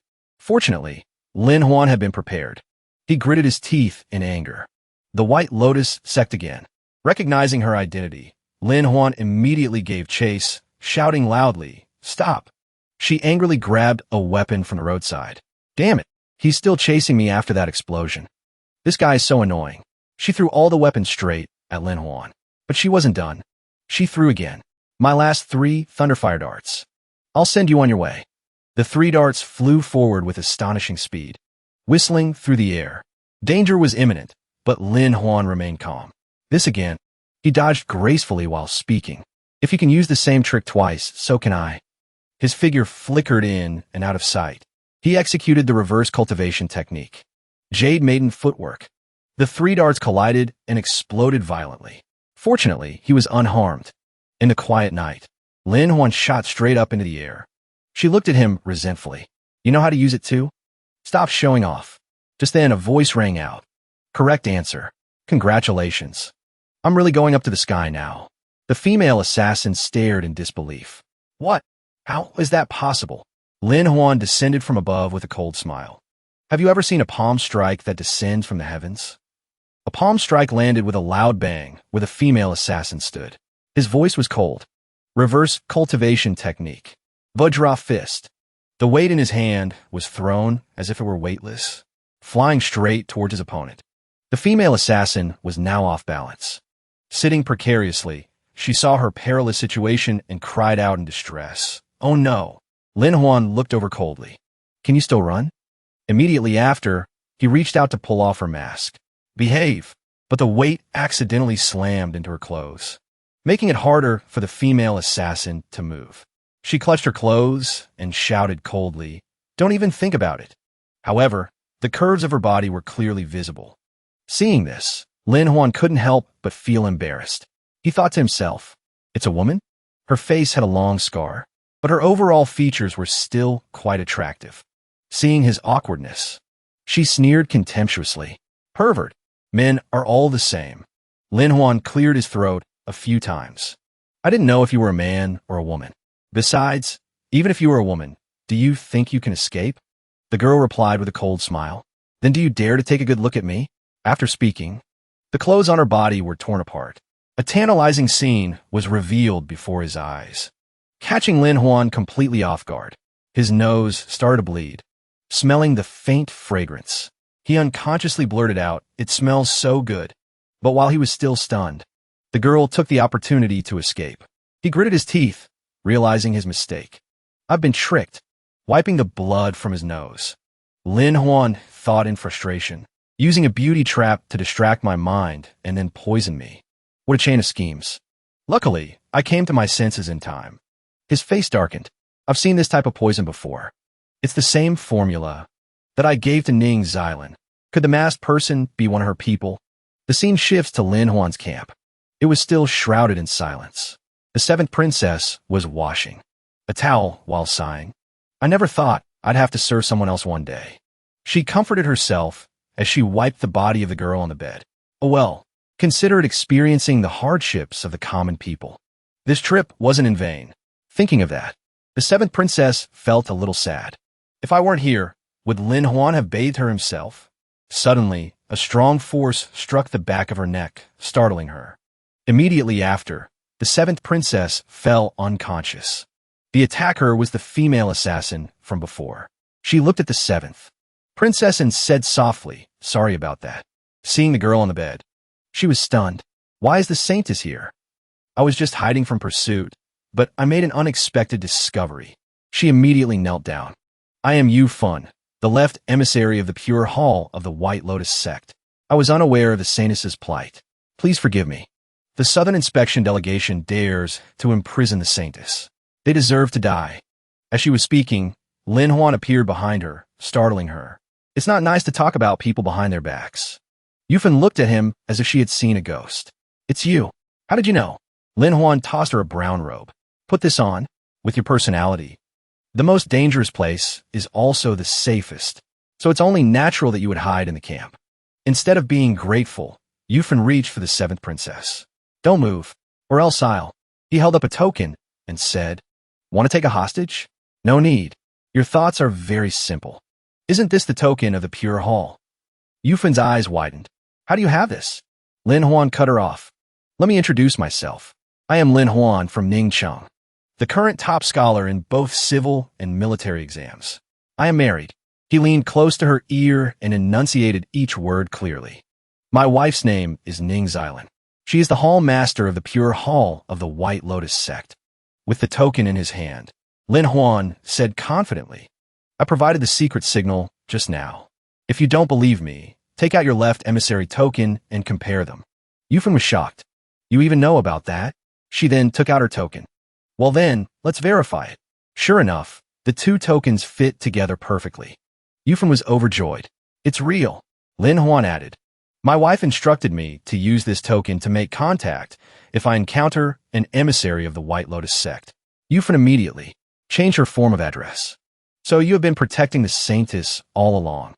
Lin Huan quickly covered his eyes. "I didn't know she was the saintess either." "You should put on your clothes." After Yufan got dressed, she said sarcastically, "You've already seen everything, yet you still pretend to be a gentleman." Lin Huan blushed and changed the subject. He asked directly, "You were the one who incited the refugees, weren't you?" "My wife didn't tell you to put on this show." Yufan replied, "My mission is to make the people submit to the White Lotus sect. It was just something I did on the side. Those dog officials in Yuan Cheng deserve to die." Looking at the girl on the bed, Lin Huan said, "That wasn't wrong either. But you can't do it again in the future. Let's move on to the matter of the saintess." Yufan spoke concisely. "The saintess is the key to establishing the new nation." She recounted the story from the fall of the Wei dynasty. At that time, it was rumored that the entire royal family had been killed. There were no descendants left. But in reality, a palace maid was carrying the dragon's seed. When the capital fell, she gave birth and escaped. That child was a girl. Both mother and daughter survived safely. Thus, the bloodline of the Great Wei was preserved in the mountains and forests. There were also former officials to assist them. The strength and hope of the Great Way were passed down and merged with the White Lotus sect, roaming the mountains and wilds. And the Saintess is that very bloodline, the last of the Great Way royal family. She is also the key for the White Lotus sect to raise the banner of rebellion and seize legitimacy. After hearing the whole story, Lin Huan was lost in thought. Thinking about it, the Jinan general wants to capture the Saintess. He wants to use her legitimate claim to control the White Lotus sect, a scheme to unify the country. Truly a masterstroke. So there are rebels everywhere. He turned to look at Yufan and said, "Since we've met, you will follow me on my southern inspection from now on. We'll look for medicinal herbs to awaken the Saintess, and it'll be convenient to get things done along the way." She hesitated. "But my mission is—" Understanding her concern, Lin Huan continued, "Meeting me is the same as meeting my wife. I will temporarily adjust your mission on behalf of the Hall Master. This time, you will follow me to provide flood relief and accumulate more merit." It sounded reasonable. Yufan immediately knelt down. Yufan, left emissary of the White Lotus sect, accepts the order. Seeing that she had agreed, Lin Huan quickly gave the order. "We set out tomorrow morning. Destination, Xiancheng." Outside, the people were receiving relief supplies. The scene was bustling and noisy. The call to distribute food rang out incessantly. Next, Lu Xing was surprised as soon as he arrived. How strange. Is this really a disaster area? The situation is even better than the previous places. No chaos, no city lockdown, and they're providing relief everywhere. The princesses were overjoyed. It seems the officials and wealthy families of Xiancheng are not so bad. They are both capable and kind-hearted. Lin Huan said in a low voice, "Have the White Lotus sect's people here verify the situation. Pay attention to the ingredients in the porridge and the identities of the victims." Yufan immediately replied, "No problem." After walking a bit further, the seventh princess was surprised. How strange. No one came out to greet us. Lu Xing nodded in satisfaction. "Very good. It seems they are putting all their efforts into saving the people." Just then, a group of people appeared ahead, rushing towards Lin Huan. As soon as they saw him, they immediately bowed and apologized. "Your humble servants were busy with disaster relief and arrived late. We hope the inspector will forgive us." Qinzong glanced over and recognized it. "These people aren't even sweating. It looks like they're putting on a play." Lin Huan replied softly, "Let them act. I'll watch first." In contrast, the naive Lu Xing stepped forward. "Working for the people makes us all brothers. Why would I blame you?" Hearing this, the two of them smiled sycophantically. "Inspector Lu is truly righteous, a true hero." The seventh princess also praised him. "The great Chu is magnanimous. It's admirable." But Lin Huan said coldly, "Not necessarily." He observed them secretly. "These officials have been sneaking glances at my grain carts since we entered the city. They're clearly up to something." At this moment, another man stepped forward, grabbed Lu Xing's hand, and cried, "Brother Lu, it's a good thing you've come." He asked immediately, "Brother, what grievances do you have? I will seek justice for you." The official pointed towards the people. "Our grain supply is about to run out. Thanks to the inspection team, there is still hope." Immediately, Nian Qing announced loudly, "This time, the inspection team will distribute all of the court's grain supplies to the people." Lin Huan, standing beside him, his face darkened. "All of it? So that's how it is. The relief effort is real. And so is the greed." Lu Xing quickly objected. "No, this grain is also needed to save the cities at the heart of the flood." The officials immediately put on a pitiful act.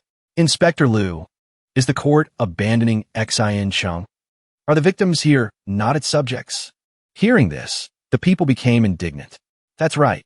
Why won't you help us? Aren't we worthy of being treated as human beings?" Lu Xing tried to explain awkwardly, but they wouldn't listen. They just chanted in unison, "Leave the grain. Leave the supplies." By now, Lin Huan understood. Embezzling public funds. Using relief efforts as a pretext. Inciting the people to pressure their superiors. This whole chain of tricks was all too familiar. The others were still gloating. Selling such good supplies to the trading guild will bring in a lot of money. And we can even sell the victims to the White Lotus sect as followers. Lin Huan looked at them with a cold smile. "You corrupt officials and wealthy elites are inhumane. Don't blame me for being unjust." I have my ways of dealing with actors like you. That night, at the official's residence, the sound of loud laughter and chatter could be heard from the courtyard. Nianqing was gnawing on a delicious chicken leg, like someone who had just escaped starvation. As he ate, he cursed. It's all because of those victims that I haven't had a full meal all day. Xiaxian added, after 10 years of studying, I have to serve these mud-caked commoners. They deserve to suffer this disaster. Just then, a soldier rushed in and whispered to Xiaxian, the White Lotus sect is here. He was immediately overjoyed. Quick, invite them in. Suddenly, a loud crash echoed. The main door was blown open. Xiaxian pointed and shouted, no need to invite me. I'll come myself. Is this how you conduct business? So disrespectfully? If you dare, I'll report you to the authorities. Through the dust and smoke, Lin Huan appeared with a faint, contemptuous smile. Who are you to dare accuse me, an official? Nianqing was stunned, then remembered. You're the deputy inspector of the Southern Inspection. Lin Huan held up his sword, his voice deep. Look at this son of heaven's sword. I am that official. Xiaxian was bewildered. He still didn't understand what was happening. Then what about the White Lotus sect? Lin Huan held up the White Lotus token. Look closely. This is also me, the official. After hearing this, the corrupt officials froze like statues. Xiaxian quickly tried to flatter him. Truly a young hero. I didn't expect you to be such a prominent figure. Lin Huan replied with contempt. You're quite skilled yourself, playing the whore while putting up a monument to your chastity. Xiaxian smiled shamelessly. As long as there's money to be made, I'll sell you the victims I have. 50 won per person. As soon as the words left his mouth, Lin Huan slapped him hard across the face. The blow sent the official flying. His mind hadn't even processed what had happened. Lin Huan said coldly, human trafficking, embezzlement, manipulating the populace. You've done every immoral thing imaginable, and you still want to extort money from me? The officials tried to use their power to threaten him. How dare you? This is Xin Cheng. Lin Huan drew his sword. I have already investigated. Half of the victims you saved are fake. The porridge was made from moldy grain, and the court's grain was all sold off. Xiaxian trembled and begged. It's just about the grain money. We can negotiate. There's no need to do this over some lowly commoners. Lin Huan swung his sword. Blood splattered. After I kill you, the grain money will still be mine. A cold smile appeared on Lin Huan's lips. He said slowly, I'm also a lowly commoner, so I must punish you. Seeing him say so little, they developed killing intent. One by one, their faces turned pale and they trembled. They stammered and yelled, You. He lightly wiped the blood from his blade. Lin Huan gave a cold command. Charge in, all of you. The mastermind has been eliminated. As for the remaining lackeys, spare a few lives. As soon as he finished speaking, the subordinates of the White Lotus sect immediately swarmed in. They began to clean up the rest of the group. Not wanting to see the filthy scene before him, Lin Huan turned and walked out. He waited for everything to be over. Gazing at the vast sky, he felt a hint of weariness. In that Tang Wu trading guild that dared to traffic public grain, what divine power is it relying on? In a deserted alley, the young man who had just committed the crime looked around furtively. His expression was full of vigilance. He grabbed an old coat and hastily put it on. He quickly disguised himself. This person was Shirong. He recalled the moment before. While he was still lying in bed, a servant rushed in and reported, Young master, the master has been taken away by the Southern Inspection delegation. Hearing this, he was wide awake. Shirong shot up. He asked urgently, What? Explain clearly. He smeared mud on his face to disguise himself. He gritted his teeth and cursed inwardly. How dare you touch my family? You truly are blind to not see Mount Tai. Father, just wait. Your son will personally rescue you. Weaving through the crowd of starving people, he was determined to let the Southern Inspection delegation know that even a mighty dragon can't crush a local snake. The officials were frantically trying to calm the people asking for grain. Everyone calm down. Don't panic. The people were growing impatient. Where's the porridge? You distribute it every day. Why isn't there any today? A soldier quickly explained, Please rest assured. The compressed grain is on its way. Shirong shouted from the crowd. It's all gone. Completely gone. There will be no more porridge from now on. The soldiers panicked and replied, No, that's not true. He incited the crowd. Don't you all understand yet? The Southern Inspection Delegation doesn't want to give us public grain anymore. Last night, they arrested all the honest officials. Hearing this, the people stirred. Is that true? He pretended to cry. Forget it. I can't fight against those officials. It's a pity that good people can't be saved. Let's hurry up and move somewhere else. We can't stay here. The people led on began to shout. We want to know, who treats the people as less than human? Don't worry. We support you. Let's go and reason with them together. Seeing the riotous situation, Lu Xing's face turned pale. What is happening? Why are they storming the main camp? Brother Lin has been gone since midnight. What do we do now? Rong led the charge, inciting them. Give us back our grain. Give us back our honest officials. The national treasury of Xiancheng. Lu Xing quickly ordered. Full force, hold them back. Absolutely do not harm the people. On the other side, Nianqing was locked in a prisoner's cart. As soon as he saw a familiar face, he choked up. Son, Rong stood outside, shouting incessantly. Brothers behind me, listen up. My good official is right there.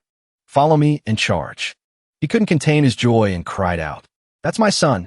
My eldest son. They whispered among themselves. Excellent. Once I get out, I'll submit a memorial to impeach him. Daring to collude with the White Lotus sect. Or we could just kill him and blame it on the White Lotus sect.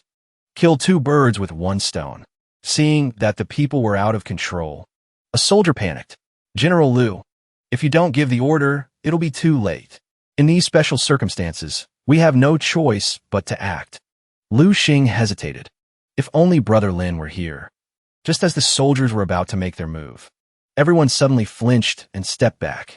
Just then, Lin Huan rode in on his horse at full speed, shouting loudly. Everyone stop! Sheathe your swords! His voice was icy. I expected this would happen. It's just the same old trick of inciting public opinion. Do you know where you went wrong? Rong roared in protest. We did nothing wrong. You're the ones who are wrong. Imprisoning officials. Hoarding grain supplies. How do you explain that? The crowd chimed in. That's right. Suddenly, a resonant voice silenced the crowd. Lao Si, is that you? Of course. The man ran over, overjoyed. Great. As long as you're okay, Lao Si, that's all that matters. I thought you had starved to death. Then he was stunned. Ruan Xiaolu, weren't you supposed to go to Yuancheng? Xiaolu recounted cheerfully. It's all thanks to Lord Lin. We've had plenty to eat and drink.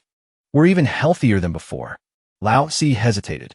But Lin Huan turned and said to everyone, go on. Go find your relatives. People recognized each other with joy. You're alive. You look like you've gained weight. Fanzi has grown taller too. Lin Huan continued. I traveled all night to bring a group of victims from Yuancheng here, so you could see the truth with your own eyes, and see if the Southern Inspection Delegation is as corrupt as the rumors claim. Rong was unwilling to give up. He stammered and argued, so what? What about blocking the grain and imprisoning the officials? Is that fake too? Immediately after, Lin Huan threw out the evidence. These are the account books of the honest official you all praise. If you can read, read them. If you can't, listen as they are read aloud. After reading, everyone was furious. So the porridge before was all made from spoiled grain. No wonder my stomach hurt.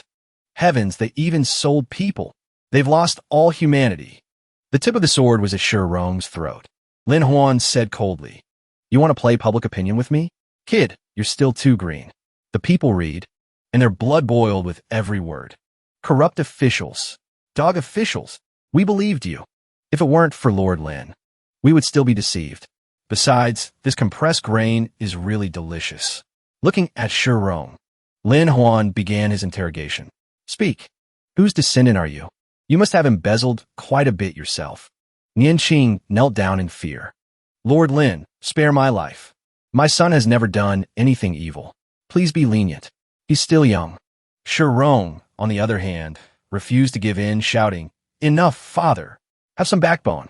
We still have one last card to play. He threatened. Before I came here, I left instructions at the residence. If I don't return, they will lock down the city. We'll risk it all. Let the Xiancheng army kill all of you. Lin Huan seemed to have anticipated this. How ridiculous. You mean the Xiancheng army? Aren't they these guys? Come out. A masked assassin immediately reported.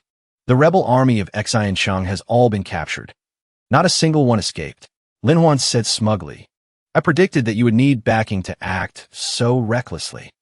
So I sent the people of the White Lotus sect to attack during the night. As expected, it was easy. Sure, Rome clung to this point and accused him. You've confessed yourself, colluding with the White Lotus sect. You are a traitor. Lu Xing looked at him, feeling confused. He hesitated, wanting to ask this matter. Lin Huan explained. A general in the field cannot always follow every military order. Cooperating with the White Lotus sect is just a temporary measure. Otherwise, Xi and Cheng would be in chaos. There would be casualties everywhere. We'll deal with it after the flood is over. He added, look around you. The sound of laughter and chatter filled the air. If it weren't for them, why would I need to go to so much trouble? Lu Xing and the seventh princess were finally convinced by him, with nothing left to rebut. His words were indeed reasonable and logical. Afterward, Lin Huan gave another order. I'll leave the aftermath for you to handle. Arrest who needs to be arrested. Release who needs to be released. I've been traveling all night. I'm truly exhausted. All of his actions were seen by Yufan. She couldn't help but admire him secretly. He is indeed worthy of being the Hall Master's husband. His intelligence and his bearing are both rare. The seventh princess turned to her subordinate and instructed, there's no need to report this matter back to the Imperial Palace. Consider it a favor I owe you. The person immediately replied, understood. The group continued on their journey. Lu Xing let out a sigh of relief. We're finally about to reach Lucheng. This disaster area is slowing us down more and more. I'm so tired. Lin Huan smiled and continued. But doesn't that also mean our southern inspection is about to be completed? The seventh princess, observing through her spyglass, asked curiously, how strange. Is Lucheng really a disaster area? It doesn't look like it at all. Before long, everyone had arrived at the city gate. The scene here was unusually peaceful, just as the princess had said. Just then, a man with a scholarly demeanor stepped out. We have finally been waiting for you. May I ask if the southern inspector's journey has been safe? Lin Huan replied courteously. Greetings, City Lord Ge. Your management is truly skillful. Lucheng is indeed an eye-opener. The other party quickly smiled. You flatter me. Observing him closely, Lin Huan secretly became vigilant. He appears refined on the outside, but he's overly guarded. He doesn't seem like a scholar. It feels fake, like he's hiding in a paradise. Afterward, City Lord Ge led everyone on a tour of the city. The scene inside was still bustling and prosperous. It had hardly changed at all. Lu Xing said in a low voice, Brother Lin, I rarely admire anyone, but the officials of Lucheng have my complete respect. He smiled faintly. I also want to become sworn brothers with them. At this moment, Yufan's attention was drawn to a pastry stall. Hot cakes here. Who wants to buy hot cakes? She smiled brightly. Give me one. The seller replied respectfully. Yes. Here's your hot cake. Be careful, it's hot. Esteemed customer. Seeing her holding the cake, but not eating it, Lin Huan was a bit surprised. He noticed her expression. He teased. You bought it. Why aren't you eating it? Let me have a bite. Yufan's face darkened. No. It's best not to eat it. She lowered her voice and continued. The person who sold the cake just now is a member of the White Lotus sect. He used to be my subordinate, but he didn't recognize me at all. The seventh princess stretched out on the soft bed. It's been a long time since I've slept this well. Lucheng is truly a wonderful place. I love it. In the next room, Lin Huan had just arrived and immediately called Yufan in for a private talk. What on earth happened? Yufan replied, I sent people to proselytize here before, but no one recognized me. Other than that, everything is normal. He said in a deep voice. It's precisely this normality that is suspicious. Lin Huan leaned in and whispered, Leave the city immediately. Go to the place I told you. After hearing him, she nodded. No problem. I will complete the task. Immediately after, Yufan leaped through the window and disappeared into the night. As soon as she left, Lin Huan spoke up. She's gone. What about you? Your people also went missing in Lucheng, right? Hearing this, Qin Zong appeared. Since you've already admitted your identity with the White Lotus sect, I won't beat around the bush either. She took out a piece of paper. It's true that we sent a peerless expert here before. Before he disappeared, he left this. After reading it, Lin Huan was stunned. This is a treasure map. Qin Zong replied, That's right. and this treasure is related to the White Lotus sect. She explained.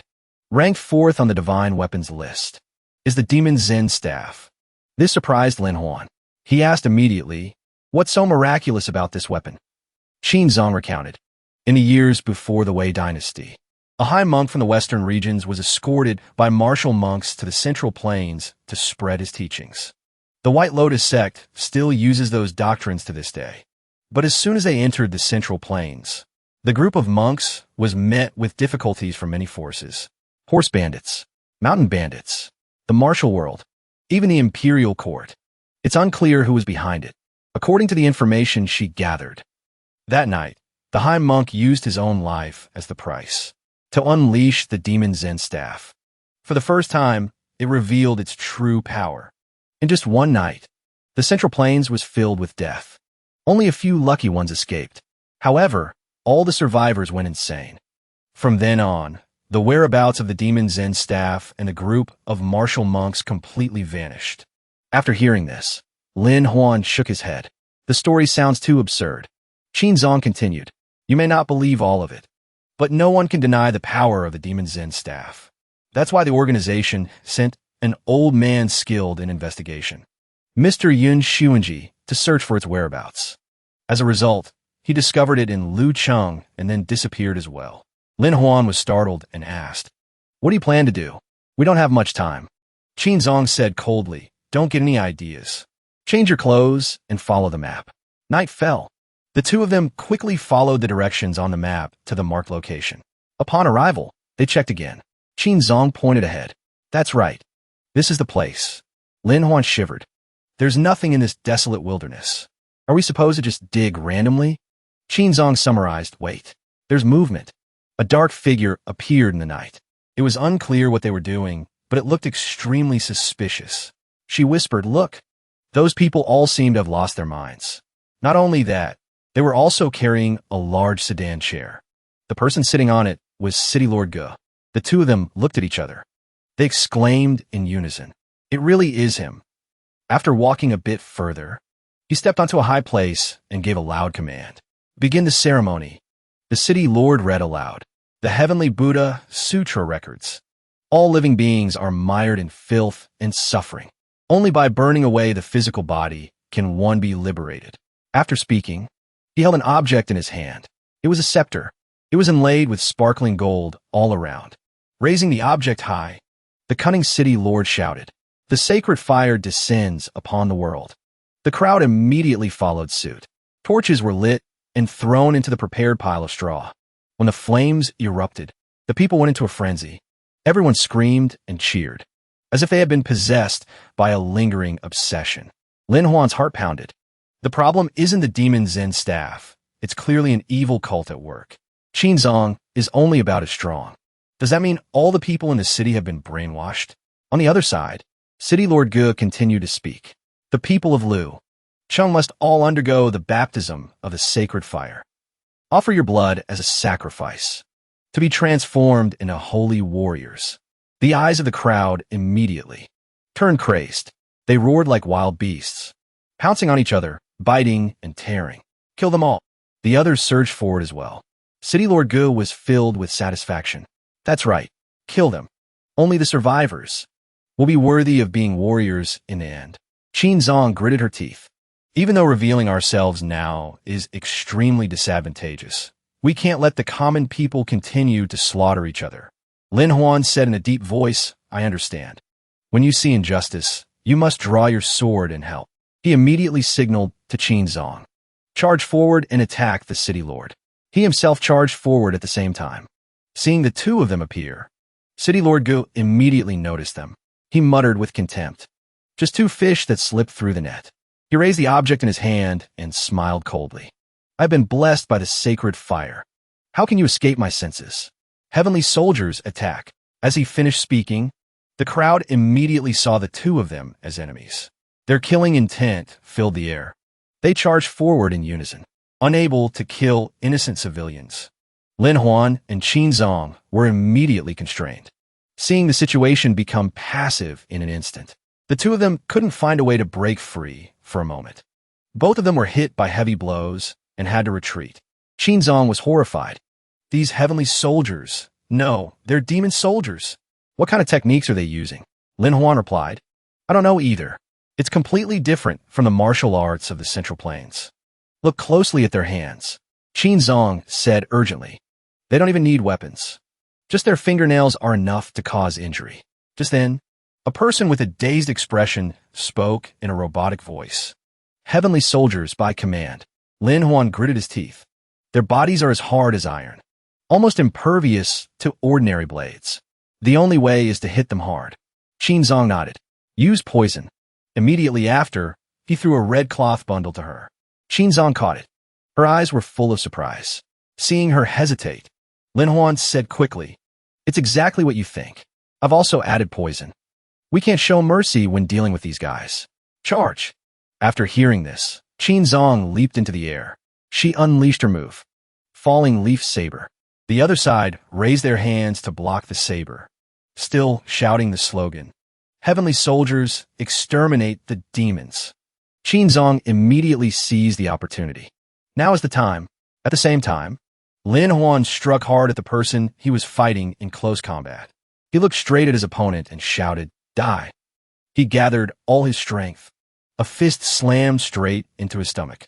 Have a taste of my reverse flow Vajra fist.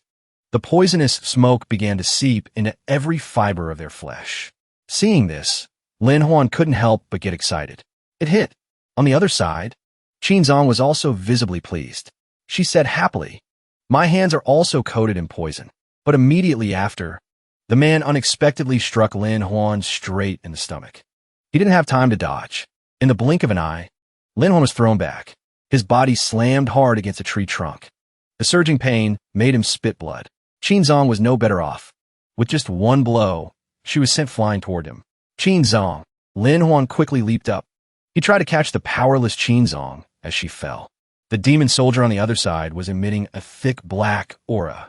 He kept repeating the same phrase. Heavenly soldiers exterminate the demons. But Qinzong! Lin Huan was worried. They can still move after being so seriously injured. They feel no pain at all. They've turned into killing machines.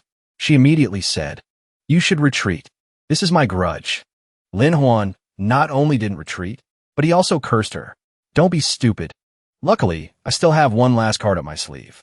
My last grenade. This is for you guys. With that, he threw it hard at the group of demon soldiers. A violent explosion rang out, tearing through the silent night. The sound was deafening. Despite being seriously injured, the group of people stood there, motionless. They laboriously spat out each word. Heavenly soldiers by command. Taking advantage of the opportunity, Lin Huan and Qinzong immediately turned and fled. However, they still didn't give up. All of them chased after them like madmen. After running for a while, Qinzong was overjoyed.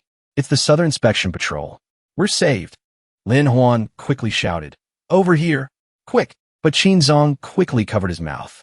She pulled him into the bushes. Wait! Something's not right. Looking over, the eyes of the soldiers had also become dazed. They even set fire to their own tents. Lin Huan was so angry, he gritted his teeth. Our people have been hit too. Qinzong pointed ahead. It's poisonous smoke from medicinal herbs. No wonder they're so desperate. Even the camp is part of their plan. Clutching the rock beside him, Lin Huan's face darkened. I have an even more terrifying guess. Immediately after, he threw the rock far away, testing the judgment in his mind. The rock hit a soldier, but he didn't react at all. His face was still dazed. Lin Huan was frustrated. As I thought, it's true. They've also become a crude version of demon soldiers. Qinzong was tense. It seems this time, it's not a 9 in 10 chance of death, but a 10 in 10 chance. I just don't understand. How did they manage to control so many people? It's not just brainwashing. Lin Huan said in a low voice. The poisonous smoke is only part of it. But controlling their strength and transforming their bodies is very likely related to the demon Zen staff. Qinzong suddenly remembered. Could it be that the demon Zen staff really nurtures demons? So are they dead or still alive? Lin Huan seemed to have grasped the key. Dead or alive? That's right. This is the crucial point. He suddenly remembered a phrase. The path of the dead. The living should stay away. Lin Huan asked her, Have you ever heard of the corpse herding in Xiangxi? As soon as she heard it, Qin Zhang's face turned pale. She asked, startled, Jiangshi. Seeing her unconsciously press closer to him, he was surprised. You're afraid of ghosts? Your martial arts aren't weak. Qin Zhang stammered.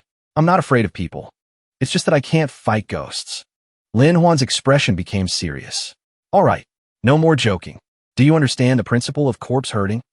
Before herding, they will plant a special goo insect into the major joints of the corpse, so that they can attach firmly to the tendons and meridians. According to his explanation, when the corpse herder rings the bell, the sound stimulates the goo insects. They bite into the tendons and meridians, allowing the jiangshi to move. Qin Zhang immediately understood. So that's how it is. No wonder Senior to Xinglo said that jiangshi can only hop, because they can only exert force at their joints. I won't be afraid if I encounter them again. After thinking for a moment, she pointed at the group of people and asked, wait a minute, are you saying the demon Zen staff is just a bell, and the poisonous smoke contains goo insects that enter people's bodies? But they were clearly burning medicinal herbs. Lin Huan replied, in the western regions, there is cordyceps. It's actually a parasitic fungus. In nature, there are also fungi that parasitize the brain or body. They are even more dangerous than goo insects. He paused. Then we guessed wrong before. The purpose of burning the medicinal herbs was not to activate their medicinal properties, but because the fungus is afraid of heat. They had to use fire to force them to release their spores, which then spread through the air and infected everyone. Now, the entire city of Lucheng has become a giant petri dish. Qin Zhang was so scared, she covered her mouth tightly. She didn't scream. Then doesn't that mean we're also? Lin Huan tore a strip from his clothes and reassured her, don't worry. As long as you don't inhale it directly, you'll be fine. According to what he said, just making a mask can prevent infection. Qin Zhang immediately followed his instructions. Then can the people who are already infected be saved? He replied, they can be cured, but it will take time. We can't rush it. Immediately after, Lin Huan played to his strengths. He raised his hand and summoned the system. He added, even so, it won't stop me from defeating them, because I still have a weapon that specializes in treating fungi. Let's go. Lin Huan led the way. We'll follow the Southern Inspection Army back to the ritual site and launch a surprise attack. He made up his mind. I will let them see with their own eyes the true path of the dead. The living should stay away. At this moment, the people had slaughtered each other to the point where corpses were strewn everywhere. Those still standing looked like moving corpses. City Lord Goose smiled with satisfaction. Those with weak constitutions who couldn't endure it were eliminated. What's left are all usable heavenly soldiers. This goo ritual was quite effective. The person next to him, covering his face with a cloth, continued, of course.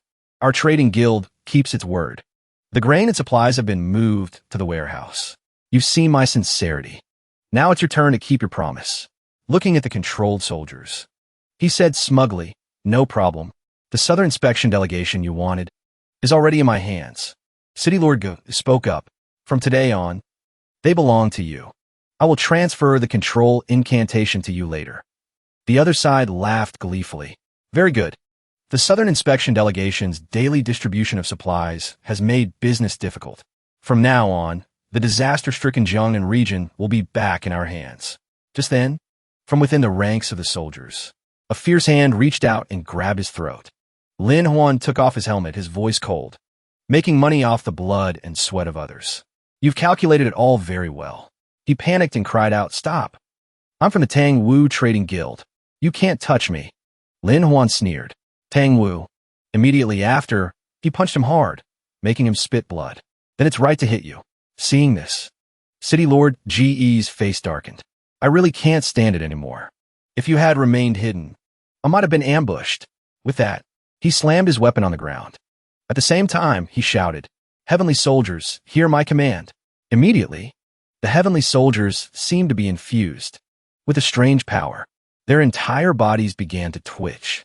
City Lord Gu stood in the middle and commanded, exterminate the demons and protect the righteous path. Send them to the Western Paradise. Lin Huan replied with contempt. Playing gods and ghosts. These tricks might work on the ancients. As soon as he finished speaking, he waved his hand. A type of powder was thrown towards them. As soon as the group inhaled that powder, They all immediately froze. They stood there, stunned. In the silent night, Lin Huan's voice echoed like a demon's. I am an atheist. City Lord Gu was startled. Impossible. What kind of poison is this that can counter the Gu ritual? Lin Huan drew the Imperial sword and smiled faintly. The blood-water cleansing sounds impressive, but in the end, it's just a bunch of fungi. He swung his sword and shouted, Son of Heaven's sword, slay all the demons and ghosts in the world. Without the controlling drug, City Lord Gu was no match for him at all. A sword slash cut deep into his chest. Blood gushed out. Clutching his wound, he gritted his teeth, unwilling to accept defeat. What on earth is that red powder? Lin Huan sheathed his sword, his voice cold. Poison. It's just chili powder. Chili powder in the nose will stimulate the fungi. It's that simple. Hearing this, City Lord Gu seemed to lose his breath. I lost because of that. Lin Huan stepped on the scepter. The so-called Demon Zen staff was never a weapon, but a hidden superpower. Looking around, he suddenly understood. No wonder the experts investigating the Demon Zen staff all disappeared. There's no chance of winning against 100. Thinking further, Lin Huan paused. I think Qinzong once said, the Wei dynasty also had divine weapons. The legends are exaggerated but mysterious. No one has ever seen their true form. At this moment, in the Saintess's room, the lamps were still lit. Everything was as quiet as if nothing had happened. The Saintess still lay quietly on the bed, but her hand moved slightly. It seemed she was showing signs of waking up. Over here, Lin Huan came up with a guess. Could that weapon be the Saintess? Using the identity of the Great Wei royal family to command the remnants of the army, the sky gradually brightened. The night that concealed the secret was torn apart by the light. Lin Huan had people bring a lot of water. Just like that, the hypnotized soldiers were doused with several buckets of cold water in succession. As soon as they woke up, they jumped to their feet in a panic. Patrol. I have to go on patrol. Quick patrol. Looking at their dazed eyes, Lin Huan guessed. It seems they can't wake up immediately. Moreover, the longer they are controlled by the Gu insects, the slower their recovery will be. Lu Xing quietly let out a sigh of relief. Luckily, we went to the tavern for a drink last night. Otherwise, we would have been infected with the Gu like them by now. The seventh princess's face was pale with fear. That's so scary. If I had been infected, wouldn't I have been at the mercy of others? But she quickly shook her head to calm herself. Now is not the time to think about such things. Looking back at the fallen city lord, the Demon Zen staff was also broken. This type of Gu poison, from the western regions, I'm afraid there's no complete cure. Just then, the sound of horse hooves echoed urgently. The footsteps became clearer and clearer. The sound of neighing shook the entire space. Lin Huan pointed towards the convoy of horses. Who said there's no way? Look, the antidote has arrived. Lu Xing was surprised. Is it another divine weapon falling from the sky? He smiled and walked over. Last night, after unraveling the secret of the Demon Zen staff, I sent Xiao Yi to get the ingredients for the antidote. The seventh princess was stunned. The ingredients are rocks, not medicinal herbs. Lin Huan looked at her. How would a layman understand? He threw the thing into the pot and continued. The principle is simple. Just a few basic equations. Just think of it as making explosives. While stirring, he explained, mix the calcium hydroxide solution with powdered manganese dioxide and an oxidizing agent. Then boil it to evaporate. Lu Xing's face darkened. Why do I feel like Brother Lin is an alchemist? The seventh princess became more and more confused. Is he really making medicine from rocks?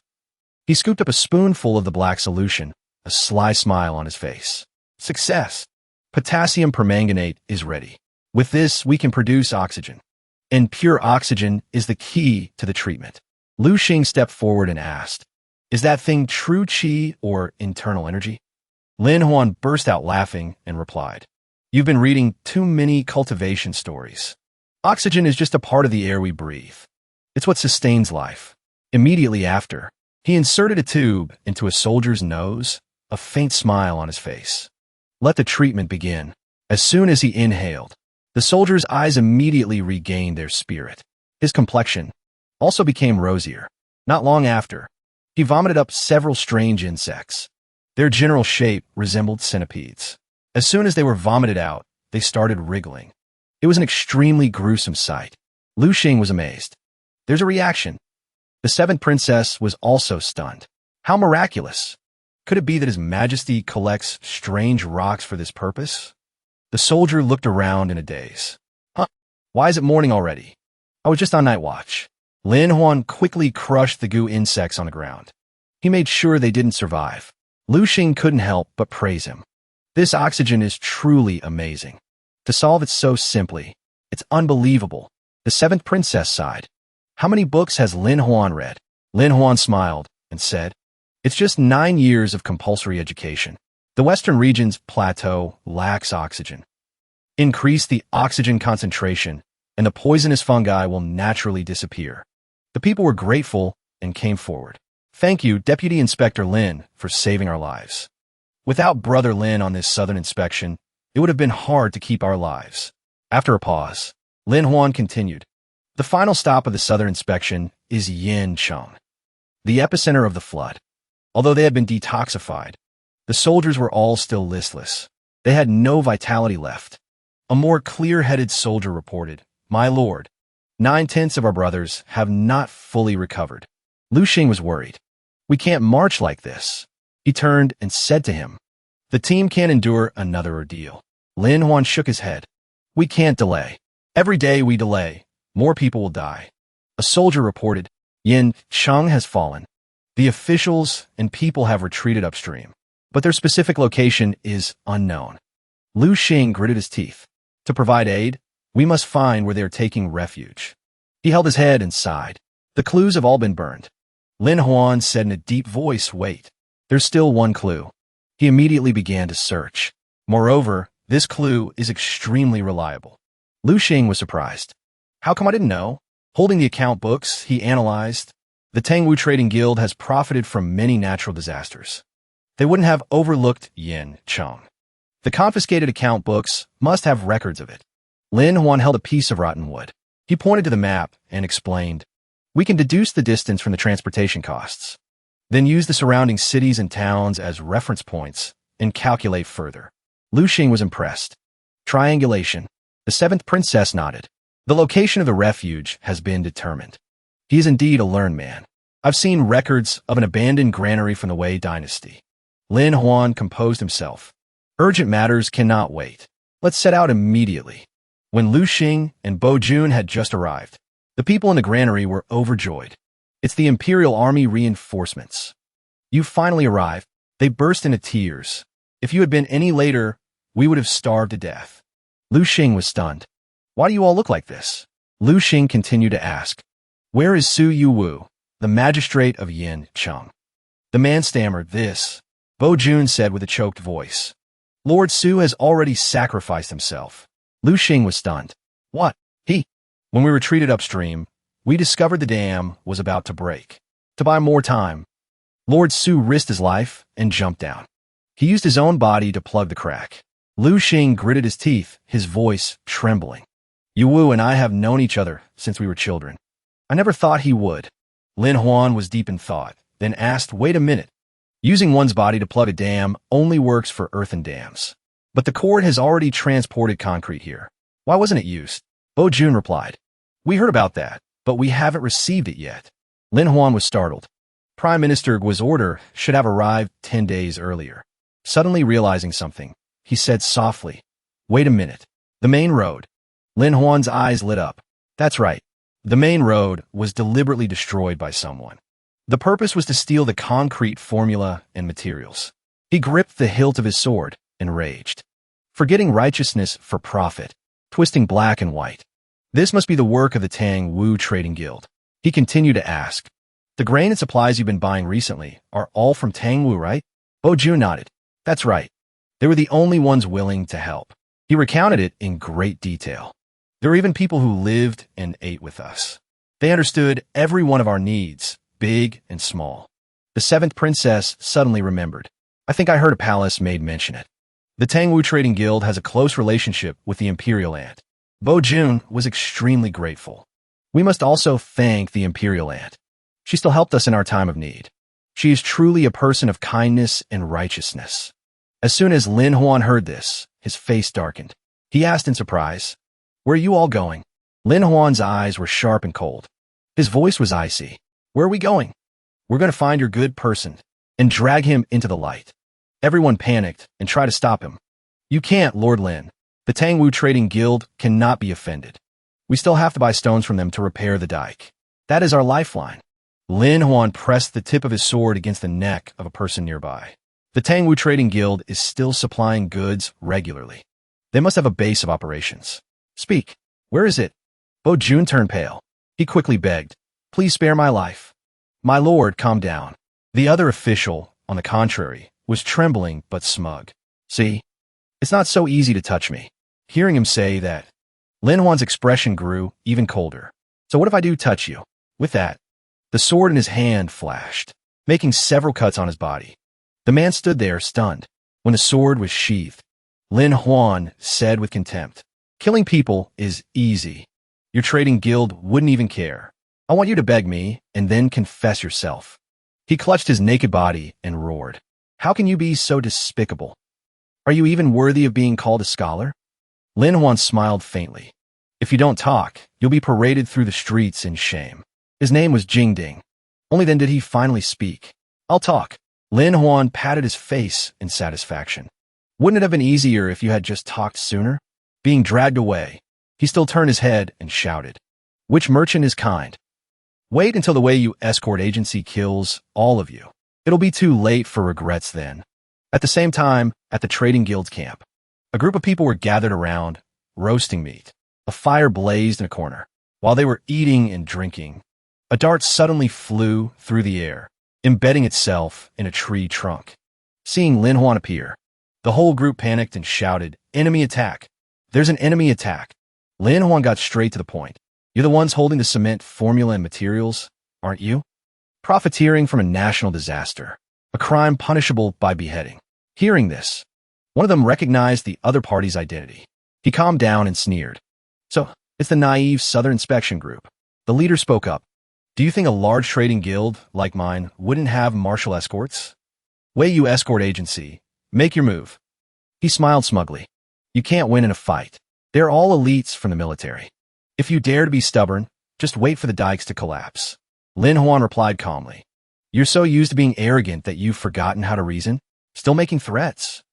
I alone am enough to handle all of you. He roared. No need to negotiate anymore. Give him a good beating. Everyone get him. No need to hold back. Lin Huan waved his hand. Very good. If you held back, I would have been hesitant to use this move. They laughed with contempt. It's just lime powder. You're showing off such a cowardly trick? What are you standing around for? Get him. Lin Huan leisurely drew his weapon. I've already said it. I alone am enough to deal with all of you. You don't believe me. After speaking, he held up a tiny scepter. Look here. My self-made Demon Zen staff. Youth Edition. The large men immediately turned to each other, their eyes bloodshot. A murderous aura arose from them. Lin Huan was satisfied. This goo poison was all supplied to Luchang by your Tangwu Trading Guild. I'm just conveniently reusing it. Hearing this, the whole group was stunned. For a moment, they didn't know how to react. Lin Huan pointed and shouted, Go. Destroy them. Don't. Please don't. Watching the group get beaten to a pulp. He calmly watched the show. The way of heaven is cyclical. What you borrow from others, you must repay. Lin Huan stood still, watching them get beaten to a pulp, his expression unchanged. One of them cried out in pain, Stop hitting me. Please stop hitting me. Lin Huan said coldly. If you don't want to be beaten, tell me where the grain is hidden right now. They exchanged glances. The people of Yinsheng are short on food and clothing. Without supplies, they'll have to give in sooner or later. Just grit your teeth and don't say anything. Lin Huan glared, his voice icy. Impressive. Your faces are all swollen, yet you're still exchanging glances. Everyone can see it clearly. Bo Jun had now calmed down. Lord Lin has also finished his fight. The resentment has been vented. Why don't we just drop this matter? After all, we still have to go to the Tangwu Trading Guild to purchase supplies. He immediately spoke up. All right then, let me tell you all a story about the wealthy merchants who poured out milk. Oh no, it's about the rich people who burned grain. A long time ago, a country fell into a severe economic crisis. The people were starving and cold. Food and clothing were scarce. Life was extremely difficult. It all started at that time, when the landlords and wealthy elites hoarded grain. Because they couldn't sell at a high price, they filled their warehouses and let it spoil. They were determined not to lower the price to save the poor. When other regions came to buy grain, the wealthy landlords brazenly set fire to all the warehouses. Just like that, the people could only watch as the price of grain was driven sky high, so that they could reap even greater profits. He continued, to do such an immoral thing just to protect a small amount of capital from the rain and wind. Do you really want to cooperate with such people? Bo Jun replied awkwardly, but he glared and shouted, what right do you have to scold us? We've investigated you thoroughly. You're a merchant too. What's the point of pretending to be noble? You're just jealous. Lin Huan replied calmly, what I sell is creativity. I sell science and technology. I sell new things the world has never seen before. And what about you? Your vision is narrow. You live by sucking the blood of others. Hearing this, he immediately showed his true colors. We have the Imperial aunt backing us. Our entire family is under her protection. She is not someone you can mention so casually. I'll fight you to the death. He angrily kicked him straight in the face. You are truly loyal. So serving the royal family makes you superior to others? Lu Xing also spoke up.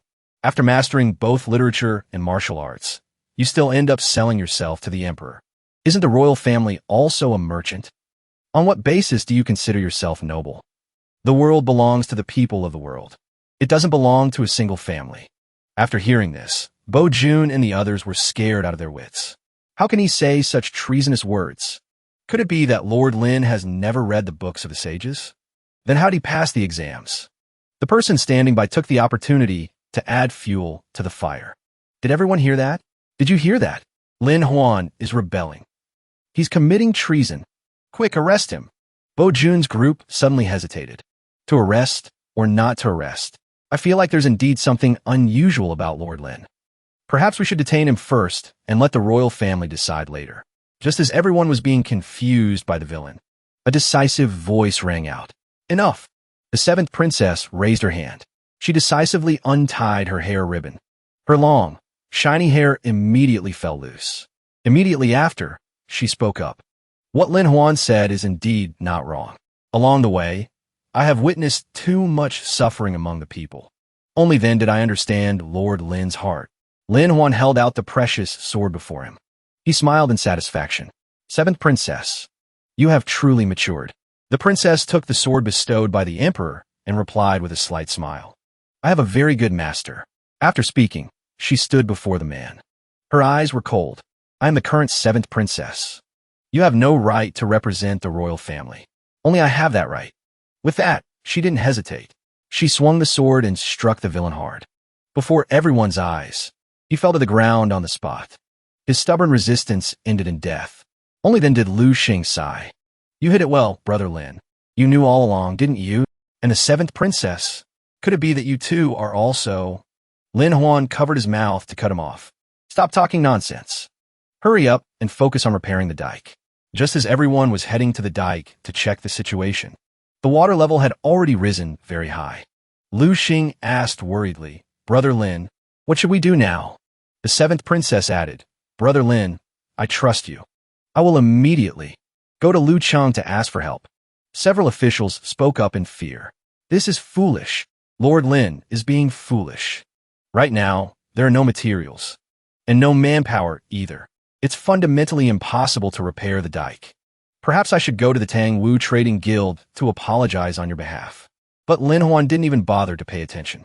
He turned and said to Lu Xing, Brother Lu, don't worry. I've already prepared a backup plan. Lu Xing was surprised. A backup plan? When did you plan this, Brother Lin? The seventh princess was amazed. This scene is exactly like the heavenly soldiers descending that I once dreamed of. With that, he snapped his fingers. A white lotus quickly bloomed in the air. Look, haven't they already arrived? Hearing this, no one could contain their surprise and admiration. Zhang Yufan led the group with people in front, and horse-drawn carriages escorting them from behind. Those barrels seemed to be carrying something extremely important. Lin Huan recounted, I had long suspected that something would happen in Luchang, so I sent Zhang Yufan ahead to ask for help, to prepare supplies and manpower in advance. in case of any unforeseen circumstances. This time, the reinforcements are the White Lotus sect and some of my old acquaintances. Lu Xing was excited. I've met Zhang Yufan before. Brother Lin is truly a brilliant strategist. The seventh princess pouted. The White Lotus sect again. She immediately dismounted. Zhang Yufan indeed did not fail her mission. She managed to contact them through the White Lotus sect. Everyone, let's go. Lu Xing said enthusiastically. These must be the old acquaintances Brother Lin mentioned. Everyone laughed and chatted lively. Boss Lin, we at the Luo family camp missed you to death. Especially Boss Luo. He mutters and curses you for being ungrateful every day. Remembering the fierce gaze from that time, Lin Huan smiled wryly. Let's talk about that later. Let's discuss business first. Are the things you brought enough? One person in the group replied, of course. The plan to dismantle the trading network you left behind helped us cooperate with many forces. That's how we found the divine immortal oil. Lin Huan was very satisfied. Very good. With this, we have a future. Lu Xing asked curiously. But what exactly is divine immortal oil? As soon as the barrel was opened, everyone leaned down to look inside. Bo Jun pointed at it. It's so dirty. Are you kidding us, Brother Lin? Lin Huan smiled faintly. Let me open your eyes. Then he quickly explained. When building a dike, we usually use concrete as the main material. But according to Lin Huan, if we're just patching holes or cracks, we can totally use something else. That thing is a product of divine immortal oil. In other words, petroleum. According to his modern-day memories, divine immortal oil was petroleum. A thick, dark brown liquid. A mixture of hydrocarbons. Considered the lifeblood of industry. Lin Huan lifted the liquid and continued. All future industrial products will be hard to separate from it. But for now, I only need one thing. And that is asphalt. Hearing these words, everyone was silent. They stared wide-eyed, not understanding what Lin Huan was talking about. Their bewildered gazes were all fixed on him. Bo Jun looked at the black, viscous liquid and asked, this thing is so sticky. Is it really effective? Lin Huan immediately took a wooden stick and smeared it into the cracks on the dike. Well then, let me demonstrate for you all to see first. Then he turned to Qinzong and said, asphalt usually needs time to dry naturally. But we don't have time now. Xiao Yi, please use your palm wind to help dry it immediately. Following Lin Huan's command, she immediately channeled her internal energy. She focused on drying the places that had just been coated with asphalt. Not long after, the cracks, once dry, bonded tightly together. Looking at the result before her, she nodded in satisfaction. It's done. Lin Huan pointed to the patched areas and said, try for yourselves. See how strong the asphalt is. Bo Jun eagerly stepped forward first. He stomped his foot hard and said, then I won't be polite. Don't blame me if it breaks. But immediately after, he let out a scream and rolled on the ground. He clutched his throbbing foot tightly. Seeing this reaction, Lin Huan smiled with satisfaction. Do you still dare to look down on scientific experience, accumulated over thousands of years? After that demonstration, the repair of the dike immediately proceeded according to Lin Huan's initial calculations. Bo Jun's group immediately changed their tune and started flattering him. Lord Lin is truly resourceful. This asphalt is clearly far superior to concrete. I told you so. How could Lord Lin possibly harm us? Lin Huan sneered inwardly. These dog officials really do change their tune faster than flipping a book. Just a moment ago, they were secretly cursing me. He continued to instruct. I've shown you all the method. Everyone, go and rest for 4 hours. They bowed their heads and replied, yes. We will take our leave. At this moment, the seventh princess secretly became suspicious. Lin Huan has cooperated with the White Lotus sect many times. Could there really be something shady going on? No. I have to follow him and see. With that thought, she secretly approached his room door. She made a small hole in the door with her hand. As soon as she looked inside, the seventh princess felt a pang of guilt. I'm sorry, Brother Lin. I'm only doing this because I'm worried about the country. Inside, Yufan respectfully presented a document. This is what Lord Ning sent for you. Lin Huan spoke up. Speak plainly. What is the White Lotus sect's response this time? Yufan replied cheerfully. There are 2 factions in the sect. The peace faction, represented by Lord Ning, and the war faction, led by Tuesday. This time, they have rarely reached a consensus. They fully support your plan. That means you must keep your promise. Hearing this, the seventh princess was secretly surprised. What on earth did Lin Huan promise to make the White Lotus sect so united? Lin Huan replied calmly, "The conditions I offered are something no one can refuse. As long as they do their best to provide relief, and don't cause trouble during the natural disaster, I will give them all the assets of the Tang Wu trading guild that I seize." The seventh princess was startled when she heard this. Using the Tang Wu trading guild as a bargaining chip, but it doesn't belong to Lin Huan in the first place. Isn't this just catching a wolf with bare hands? After thinking for a moment, she refuted her own thought. No, that's not right. Lin Huan and the Imperial Ant are eliminating each other. The court's power is weakened. The White Lotus sect naturally benefits. Brother Lin is truly a master strategist. Besides the Imperial Ant's family, all the other parties are winners. Just as she finished hearing the story, Yufan stepped outside. The seventh princess quickly dodged out of sight. In the room, Lin Huan was holding a piece of jade pendant in his hand. He was staring at it intently. Qinzong walked in from outside and said, "The seventh princess has left. Is it okay for her to hear these things?" Lin Huan replied, "It's fine. Letting her know a little will put her more at ease." After that, Lin Huan took out the paper to look at it. He couldn't help but wonder, why did Ning Xilan give me the White Lotus Sutra again? Reading the contents inside, he couldn't help but shiver. What does this mean? Does she want me to make a move? Qinzong immediately explained. The White Lotus Sutra is a cultivation technique that can rapidly increase one's strength in a short period of time. It is also the key to the White Lotus sect's grand plan. After a moment's hesitation, Qinzong was a bit awkward, her face blushing. Lin Huan asked curiously, "What else is there?" She didn't dare to look at him directly, and she didn't say it right away, just stammered. "This method has a special feature." Lin Huan was impatient. "Old Yi, we've known each other for so long. Don't beat around the bush." Sweat beaded on her forehead. She struggled to utter two words. "Dual cultivation." Lin Huan was stunned. "Huh? You?" Qinzong quickly cut him off. "Don't misunderstand. This dual cultivation doesn't require male-female intimacy. It's just that you can't wear clothes when cultivating. Otherwise, the turbid qi will have difficulty circulating." At this point, he also blushed.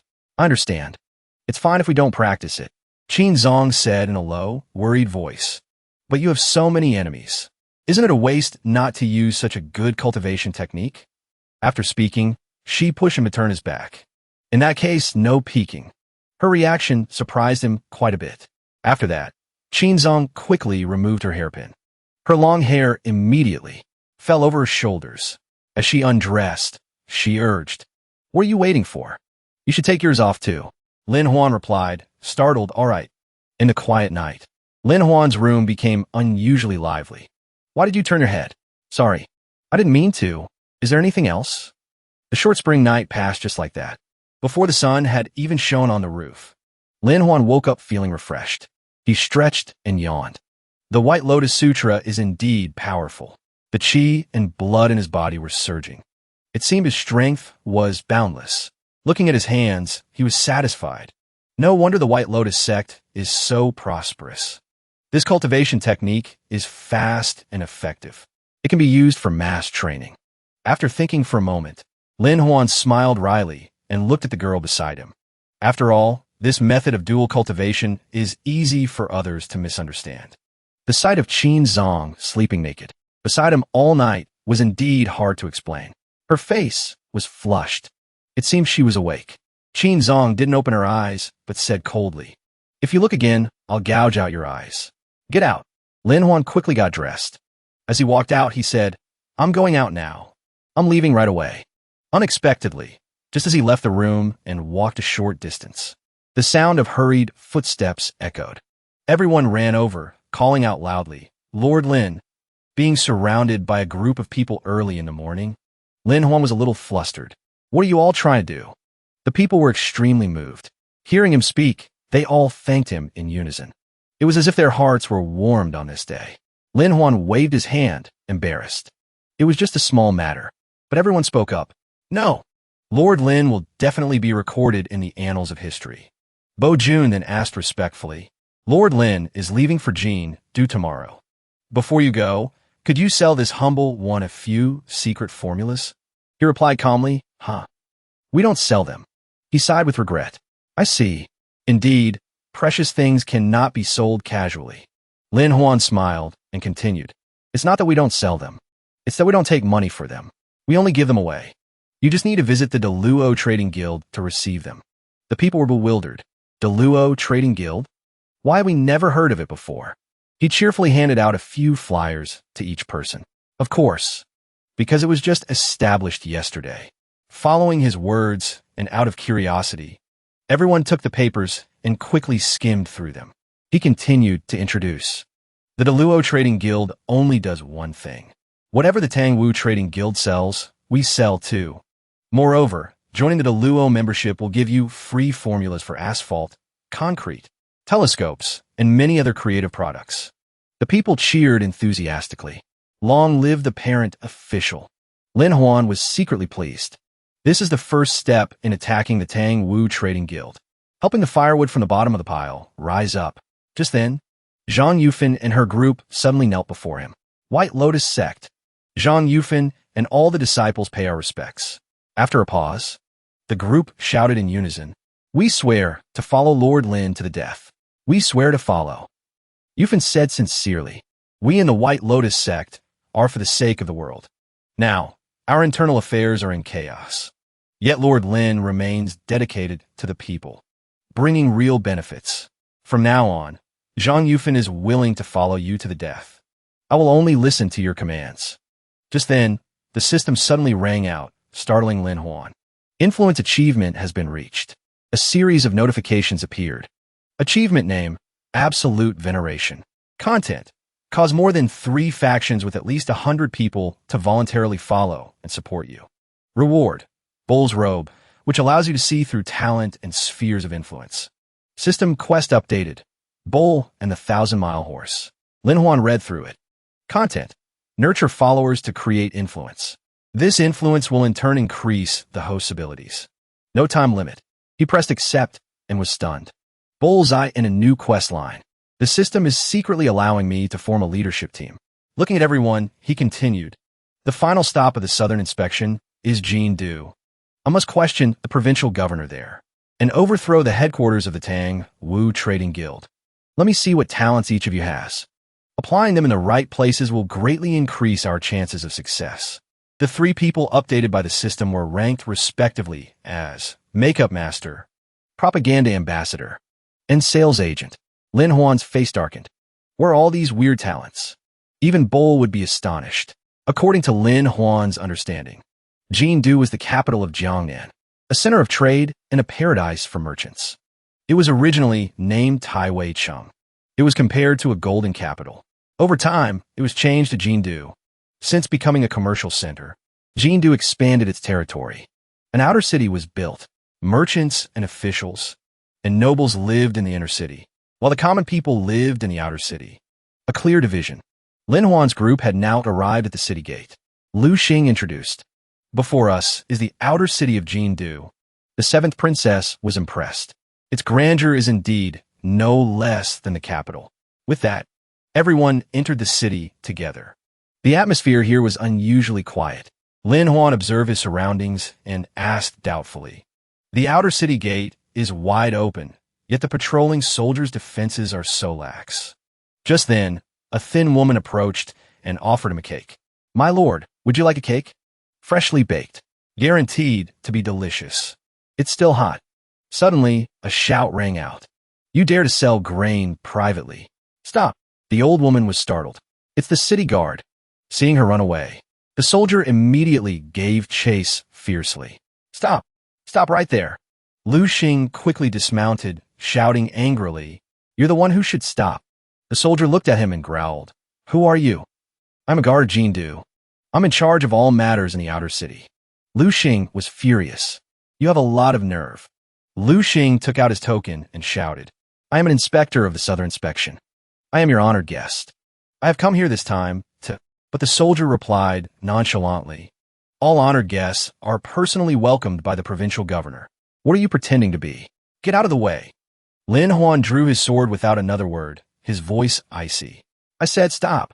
Seeing the wound, the soldier was terrified. You dare? Quick, call a doctor. Lin Huan said with contempt, don't talk so much. This wound isn't fatal. If you don't want to die, be obedient. He asked in a cold voice. This is clearly Jindu, so why is it so desolate? Every house has its doors closed. And what's this about selling grain privately? The soldier was flustered. That has nothing to do with me. I'm just carrying out my official duties. He recounted. About a month ago, the provincial governor held a grand banquet for the merchants and nobles. Under the pretext of getting married, all parties had to show respect and bring gifts. In Jindu, no one dares to lose face. According to him, the trading guilds had to recoup their money. So the Tangwu Trading Guild came up with a scheme. They forced the small merchants in the outer city to pay money to the inner city to buy business rights. Those who didn't pay were accused of private selling and arrested. The Tangwu Trading Guild is truly vicious, living in luxury and pleasure, while causing the people to suffer without food. Take me to see the provincial governor immediately. I want to demand justice. Lu Xing gritted his teeth in anger. The provincial governor has already given the order. All matters will wait until after the grand wedding. Miscellaneous people are not allowed to enter the inner city, especially the Southern Inspection delegation. The soldier was finally terrified. Please spare me, my lords, even if you mess with the provincial governor. His fiancée is not easy to provoke either. She is the eldest daughter of the king of Eastern Wu's royal family. Lin Huan said to the princess. The provincial governor knows he's involved in the natural disaster, so he's afraid of being held responsible. If the marriage goes through, the king of Eastern Wu will protect him. We will no longer have a chance to investigate. After speaking, he quickly moved to enter the city. We must stop this marriage as soon as possible. But the seventh princess quickly stopped him. Wait, I've heard that this marriage was arranged by the Imperial aunt. The Imperial edict has already been issued, considering everything. Even the Son of Heaven sword cannot compare. It seems that from the very beginning of the Great Flood, the Imperial aunt had already manipulated everything. Lin Huan was deep in thought. The inner city's defenses are as strong as the Imperial guards in the capital. It's fundamentally difficult to break through. Lu Xing was frustrated. After all these hardships, is it all for nothing in the end? Lin Huan continued, no. There must be a way. Have we really run out of cards to play? He looked at the eyes of the people secretly watching them. He calculated silently. The power of the masses is the greatest. But how do we arouse them? After a pause, Lin Huan suddenly thought of something. Wait a minute. I still have a hidden card. Immediately after, he gave an order. Relay my command. The Southern Inspection Deputy Inspector will lead the team with Lin Huan. We will proceed directly to the site of the provincial governor's grand wedding. The altar for worshiping heaven will be set up right outside the inner city wall. On the other side, 2 people were distributing newspapers. Have you heard? The provincial governor is getting married tomorrow. At that time, the inner city will distribute wedding candy to the outer city. The aunt sneered. What's so great about that? Look at the flyer on the ground. Tomorrow, Immortal Lin will open an altar to perform a ritual. One person was startled after hearing this. Isn't Immortal Lin the one who researched porcelain, created the new firearm, and won the top scholar in both civil and military exams? He once fought the demon monk Jinbu Huan and many other villains, and he even went down to the south to provide disaster relief. He was praised twice by the emperor. These discussions made some people in their houses open their doors. They quietly listened and passed the word along. The other 2 continued to whisper. I heard that tomorrow he will open an altar to worship heaven. He will hold the Son of Heaven's sword and ask the heavens directly where this great flood came from. Then we must go and see for ourselves. The papers fluttered to the ground. Out of curiosity, the people bent down to pick them up and take a look. The 2 people spreading the news walked on casually, talking as they went. They paid no attention to the stares around them. But what if the provincial governor gets angry because Immortal Lin is performing a ritual? Immortal Lin's methods are extraordinary. Why should he be afraid of a mere provincial governor? Not long after, the 2 of them returned to Lin Huan's side. It turned out they had deliberately spread the news to the people. As soon as he saw them return, Lin Huan smiled in satisfaction. He got straight to the point. How is the progress? The 2 of them quickly removed their masks. It turned out to be Yu Fun and her companion in disguise. We did exactly as you instructed. Brother Lin. Many households have secretly taken the flyers. Lin Huan nodded to himself. The so-called talents are indeed useful. Zhang Yufan is a makeup master. In this era, she's no different from a master of disguise. And Xiao Lu is a propaganda ambassador. He has a silver tongue. The two of them working together is truly perfect. The young man with you, Fan asked doubtfully, will this trick really work on the common people? The provincial governor is a terrifying existence. Lin Huan smiled faintly. No, the most terrifying thing is always the unknown. Like me, like the heavens. Hearing him say that, everyone unconsciously looked up at the sky together. Each person had their own thoughts. Over here, the people were gradually stirring. They rushed to see the big show they had never seen before. Looking at the scene from above, everyone was amazed. This is truly a rare event. This is the first time I've seen a heaven-worshipping ceremony. With something like this happening, who would still want the provincial governor's wedding candy? Lin Huan wore a ritual robe. He stood on high, holding a sword and shouting, "The vast heavens above. All living things are within it. Although humanity stands at the head of all species, we cannot go against the way of heaven." The officials and soldiers watching sneered, playing gods and ghosts. It's just because the provincial governor didn't invite him to the wedding, so he's jealous. Lin Huan raised his sword and pointed it at the sky, continuing, "Today, the people are suffering. The floods are rampant. Heaven and earth are witnesses. How can the wrongdoer escape? Everyone listen with bated breath. Follow the way of heaven, and blessings will come naturally. Go against the way of heaven, and disaster will befall you. If you pray to heaven, your prayers will be answered." At this moment, dark clouds began to gather overhead. Lin Huan asked loudly, "Why has heaven sent down its wrathful flood? Why is the way of heaven unjust? Why do the people suffer?" Yufan witnessed this scene with admiration, as expected of Lord Lin, drawing his sword to question the heavens. His presence shakes the universe. Lu Xing was excited. Will I ever be as majestic as Brother Lin? Looking at the swirling dark clouds, the people panicked and discussed among themselves. Look quickly, up in the sky. At this point, the soldiers' faces were pale. Could it be that Lin Huan really has divine powers? After a pause, Lin Huan suddenly shouted in anger, "Heavens! Please answer me." From Lin Huan's body, a large bolt of lightning struck down. It hit him directly. A dazzling light erupted. In that instant, everyone, including the observers, stared wide-eyed in horror. This scene was beyond their imagination. A moment later, the sky gradually cleared up again. Lin Huan stood amidst a hazy mist. He looked no different from a celestial being who had descended to the mortal world. At this moment, the blade of the sword in his hand, by some unknown technique, began to melt like mud. As for the sword's blade, drop by drop, molten metal dripped down at Lin Huan's feet. He exhaled a puff of white smoke. Lin Huan raised the remaining hilt of the sword high, his voice deep. "Everyone!" The people screamed in terror. "He's alive! Lin Huan!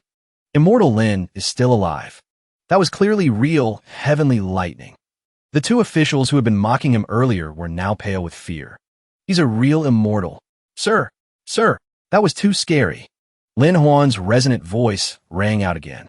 "Everyone, this is the son of Heaven's sword. It has now been melted and dripped down at my feet." With that, he stomped his foot hard on the ground. The piece of wood next to him was immediately sent flying by his internal energy. Lin Huan smiled coldly.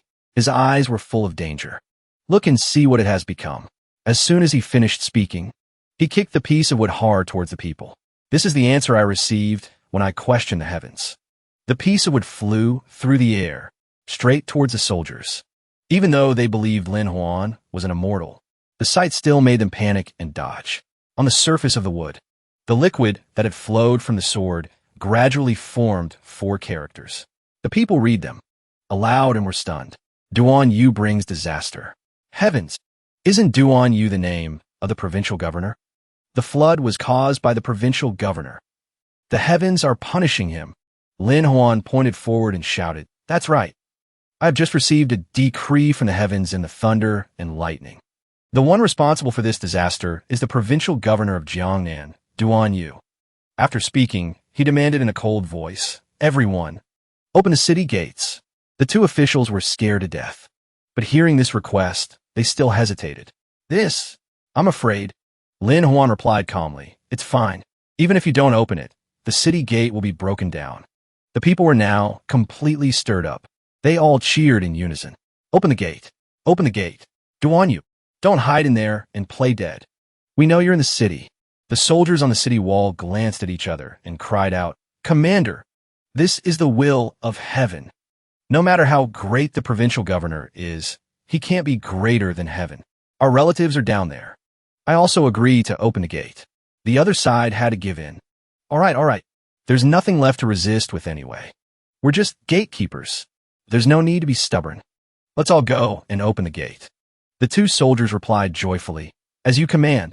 Qinzong walked over and whispered, how on earth did you do that? Since you can control lightning, why didn't you just strike down the city gate? Lin Huan looked at his hand and smiled smugly.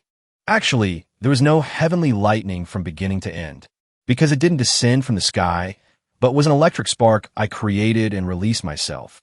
He explained further. The thunder was simulated using a special electric thunder device and broadcast through a loudspeaker. As for the lightning, I used materials from the confiscated shipment of the Tang Wu Trading Guild. I used a chemical reaction to create the phenomenon of electric discharge. As he spoke, he looked amused. Even though it's just ordinary electricity, it's very dangerous.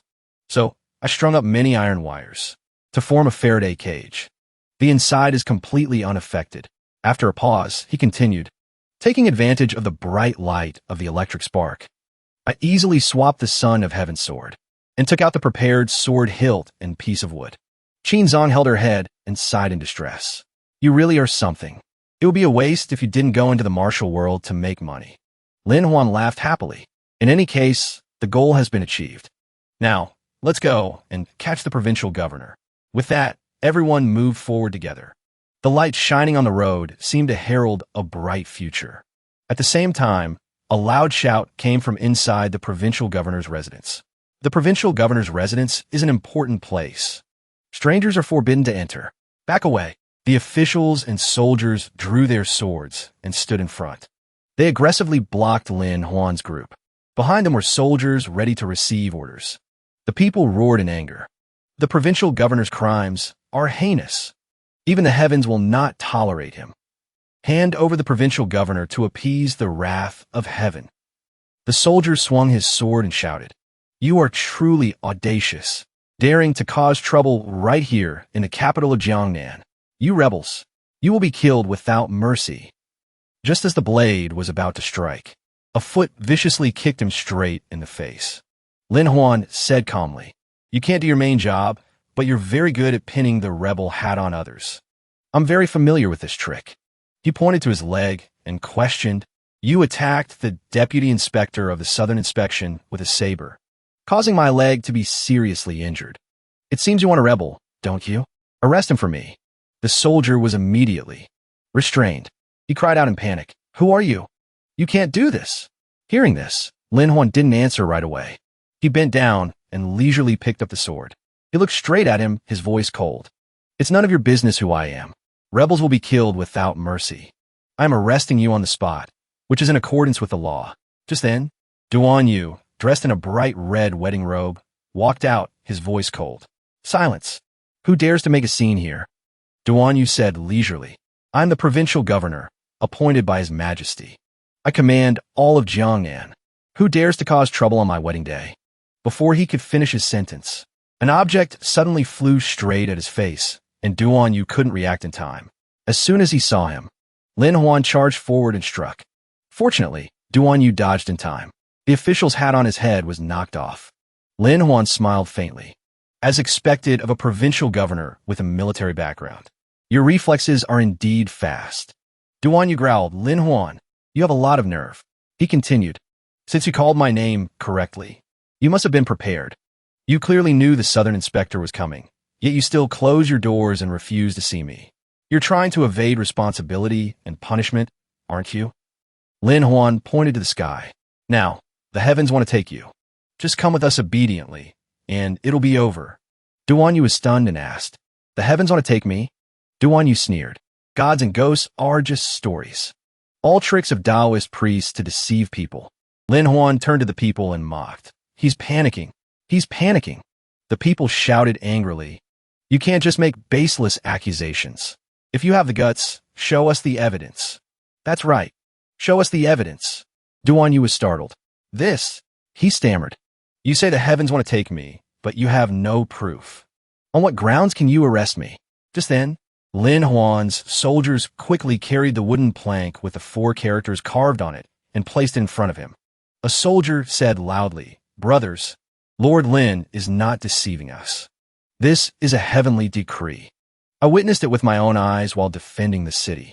Duan Yu's soldiers hesitated, but he roared like a madman.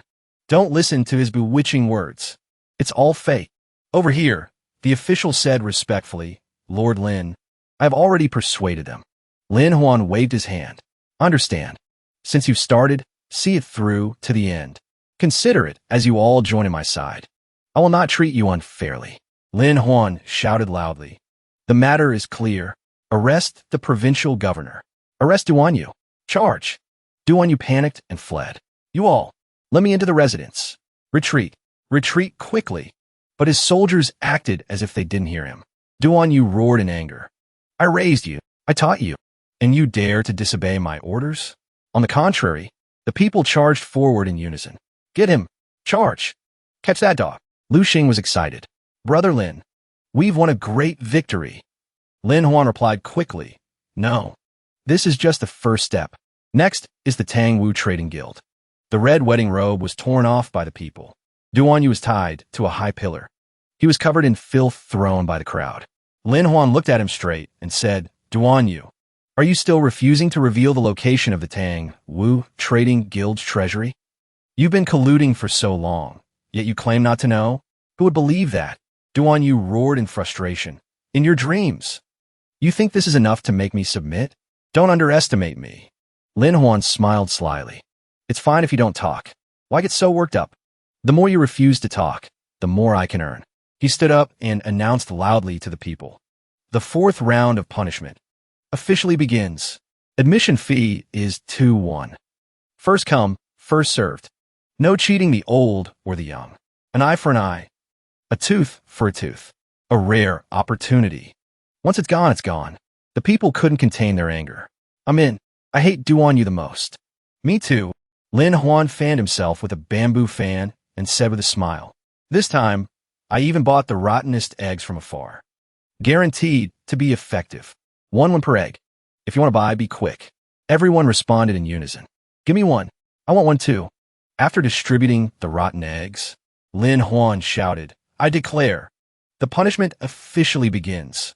As soon as he finished speaking, a rain of eggs flew straight towards Duan Yu.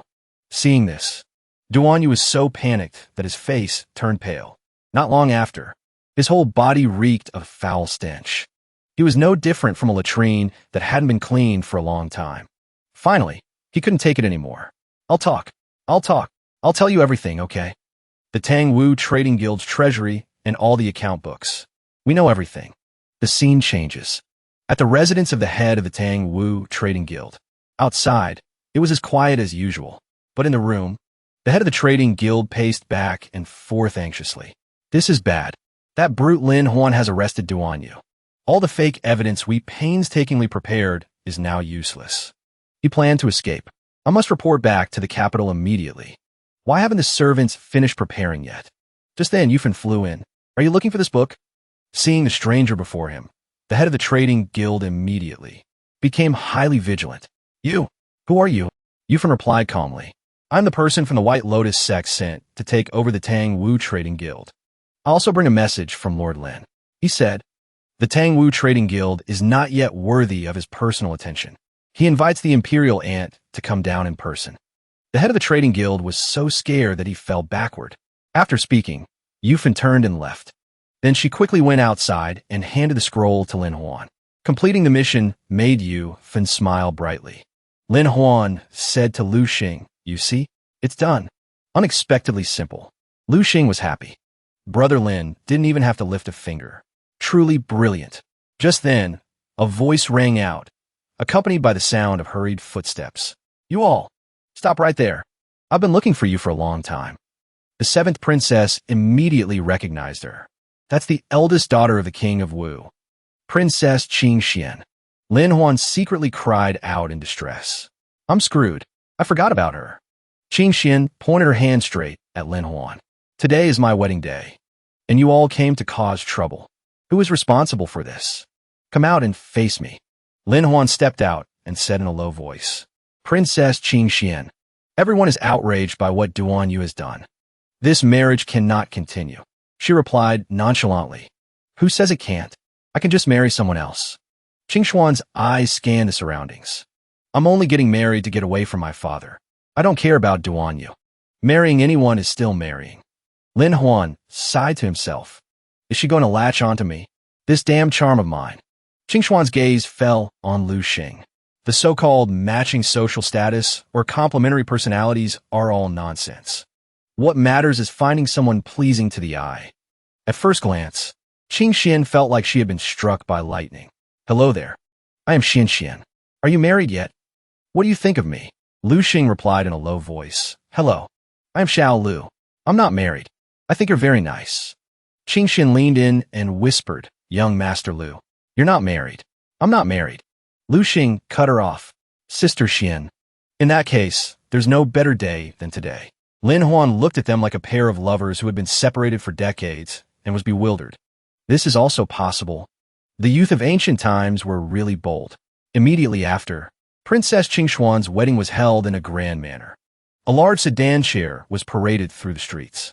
It was extremely ostentatious. Of course, the groom was not Duan Yu. The children cheered at the sight of the wedding candy being distributed. I want candy too. I want some too. The people discussed among themselves. Didn't they say Duan Yu was arrested?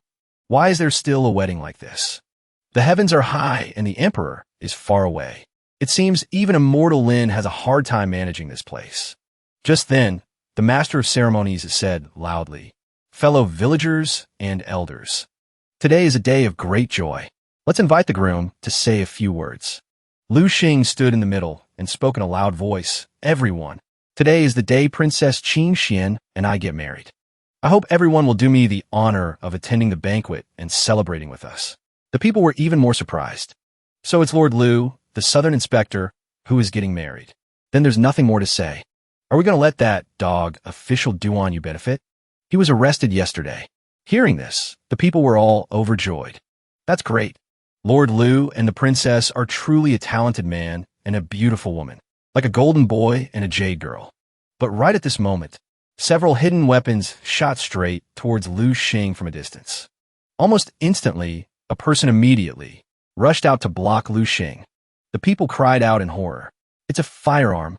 They're killing people in the middle of the street. The two men holding the gun said in a low voice, Not good. We missed. Continue. After that servant falls, kill the groom. The person blocking in front took off their mask and smiled smugly. Fall down. Are you guys crazy? Lin Huan sneered. Besides, isn't the pistol you're using the one I invented? It's a mortal Lin. Look quickly. He's not afraid of firearms. The two men were startled and panicked. It's an ambush. Retreat quickly. But before they could run, they were blocked by the officials and soldiers. It was clear that Lin Huan had already set this up. Lin Huan stepped forward, his voice cold. Running is impossible. A pistol that reloads so slowly. Resisting is also futile.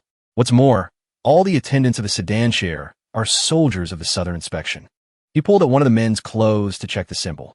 As expected, they are assassins raised by the Tang Wu Trading Guild. A pity.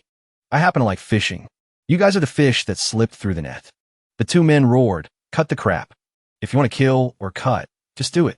There are countless others waiting for you behind us. As long as we delay, and the auspicious time passes, this marriage will be ruined. Just then, Lu Xing took off the mask on his face. He revealed a smug expression.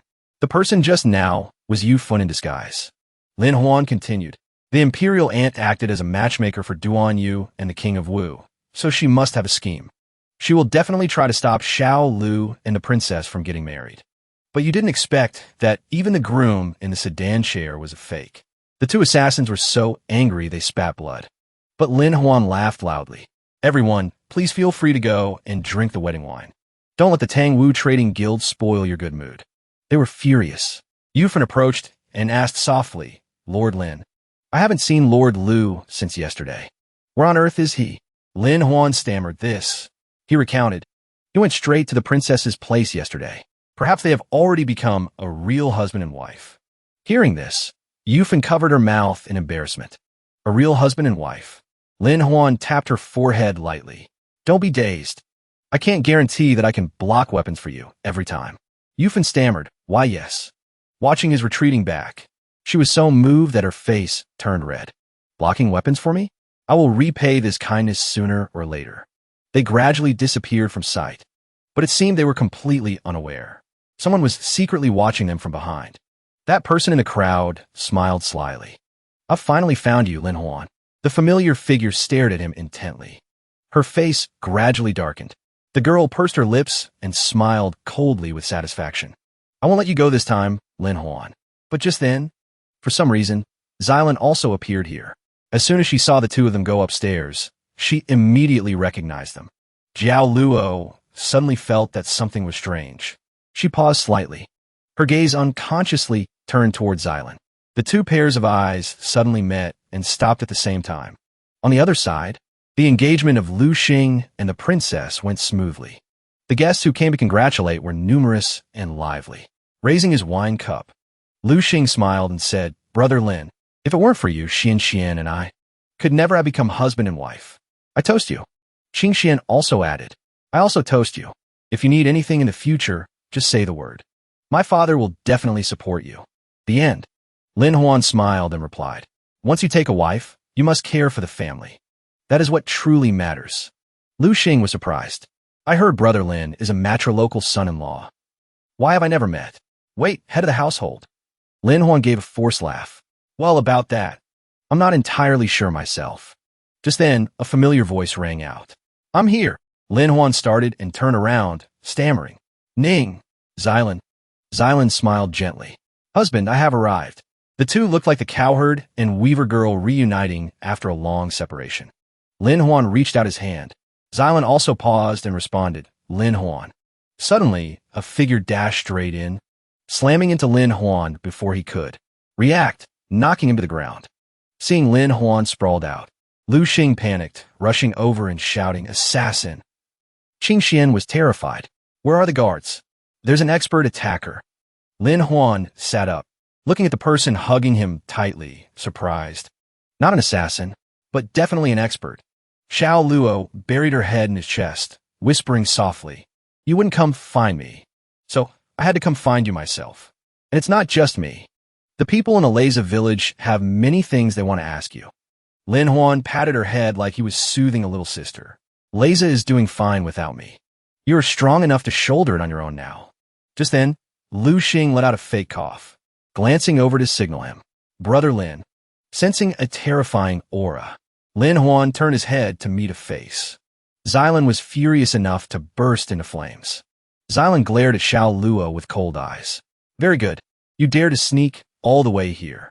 Xiao Luo raised an eyebrow in retort. Didn't you brag earlier, saying you wanted a reunion with Brother Huan? Lin Huan hurriedly turned to Lu Xing for help. Little Lu, let me help you entertain the guests. Lu Xing pulled his wife away immediately. My wife and I will handle this ourselves. We won't disturb Brother Lin's long-awaited reunion. Xylan glared at him. Planning to run? Feeling guilty? Are there any other girls outside? Lin Huan replied miserably, No, I've never spoken privately with any woman.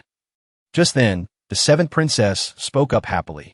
Brother Lin, we are holding a poetry contest for blessings. Will you join us?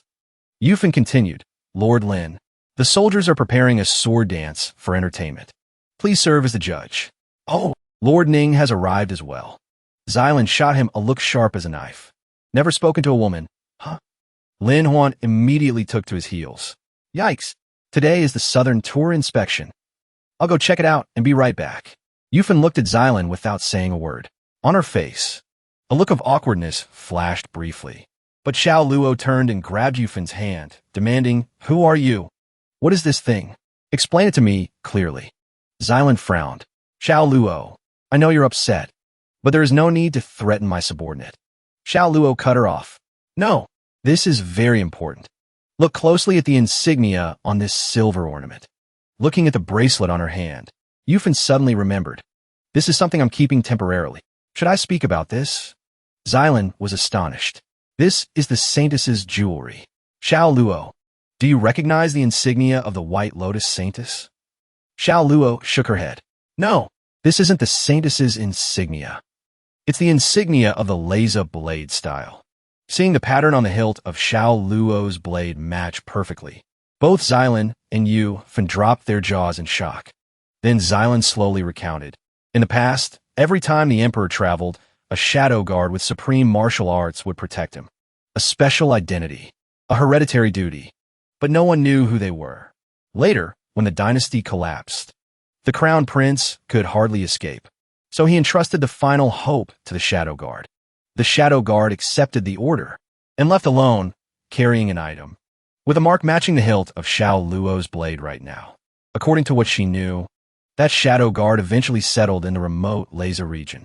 He took the surname La and transformed his entire martial arts knowledge into the laser blade style, passing it down to this day. Xiao Luo remembered her grandfather's instructions forever. This secret is hereditary. If you can forget it, then forget it. Living a normal life is best. Thinking of this, she suddenly realized, so, I am the descendant of the shadow guard. Looking at the blade hilt in her hand, Xiao Luo sighed in amazement. The laser blade style I practice turns out to be the shadow guard's blade style. It's unbelievable. Yufan was also stunned. Then the secret weapon the White Lotus sect is looking for is you? Lin Huan stepped forward at this moment and said, that doesn't make sense. The trump card must be in the hands of the Saintess. Otherwise, Laser would have been dug up long ago. The seventh princess rubbed her forehead helplessly. Are we discussing overthrowing the court openly like this? Whoever holds the secret weapon, won't my family be implicated? Lin Huan cut in. It's different. The threat of power is sometimes more terrifying than its actual use. It's like an atomic bomb. I might not use it, but I absolutely cannot be without it. Xylan was impatient. You're talking so much, but still unclear. The secret, what exactly is it in the end? Yufan was also curious. That's right, Lord Lin. Do you have any clues? The seventh princess speculated. Maybe it's some small item in the luggage? Lin Huan shook his head. Impossible. If it were an object, Xiao Luo's grandfather would have passed it down. He continued to think. Could the secret kept by the shadow guard be related to the moves of the laser blade style? Qin Song spoke up. Unlikely. Laser is a blade style purely for killing. The moves aren't anything special. Lin Huan suddenly had an epiphany. Moves. Items. That's it.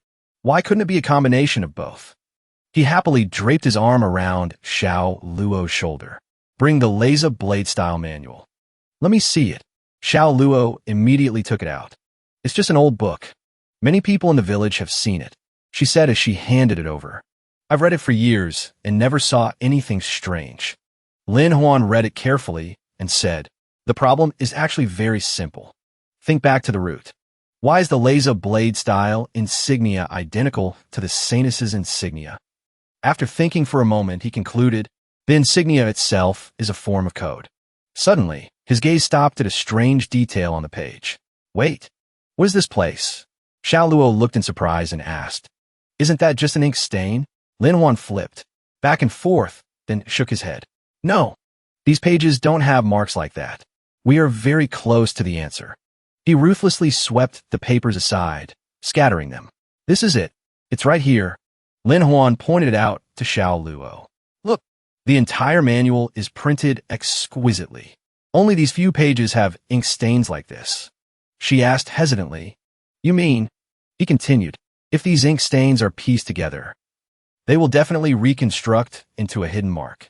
As he explained, he manipulated the pages, simultaneously cross-referencing with the stances in the martial arts moves.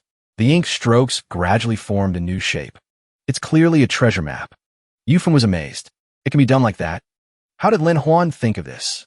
Xiao Luo marveled. Moves, objects, insignia. Everything is connected. Truly magical. After arranging the pages on the table, he continued. Now it's all too clear. The treasure lies in the southern barbarian mountains, and that place is the territory of the Southern Suppression Army. According to Lin Huan's speculation, The Southern Suppression Army suddenly acted earlier, transporting the Saintess away. Could it be they discovered this secret and want to monopolize the ultimate power?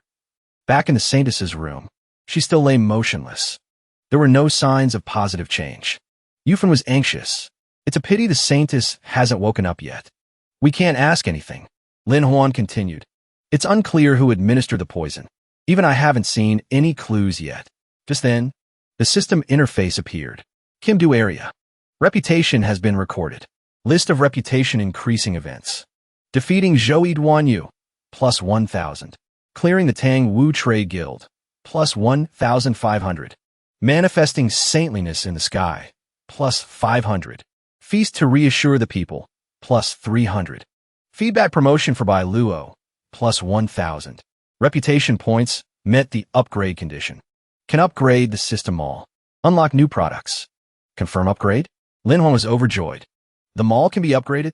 Isn't this a sign that the Saintess is about to be saved right at this moment? Thinking this, he pressed confirm. The system immediately operated. Upgrade in progress. Thinking about how the new mall might even have cannons, Lin Huan couldn't hide his smugness. I can completely crush those forces relying on primitive power. Not long after, a familiar notification sound rang out. Upgrade complete. Before Lin Huan's eyes, a series of new items opened up, such as metals, plastics, wood, and explosives. This made him extremely interested. Lin Huan grinned mischievously. He quickly opened the medicine section. This is it. The item he chose was the universal antidote. Cures all types of poison. Simultaneously stimulates the central nervous system. Price, only 5 reputation points. Lin Huan was stunned. Isn't this the perfect solution to save the Saintess? He immediately placed an order. Only 5 reputation points. It's practically free. Buy me 10 of them first. But after confirming the purchase, there was still no reaction in front of him, which surprised Lin Huan. Looking back at the system interface, his jaw dropped. What? Reputation points reset to 0 after the upgrade. Must accumulate from scratch. All my reputation is gone? Just like that. Just then, a slight noise startled Lin Huan. Who's there? What's happening? The 7th princess ran in frantically to report. It's bad, Brother Lin. Something has happened outside the city. Hearing this, Lin Huan was not worried but excited. There's such a good thing. As he ran outside, he shouted loudly. A chance to earn reputation points has arrived. The 7th princess was bewildered. A good thing.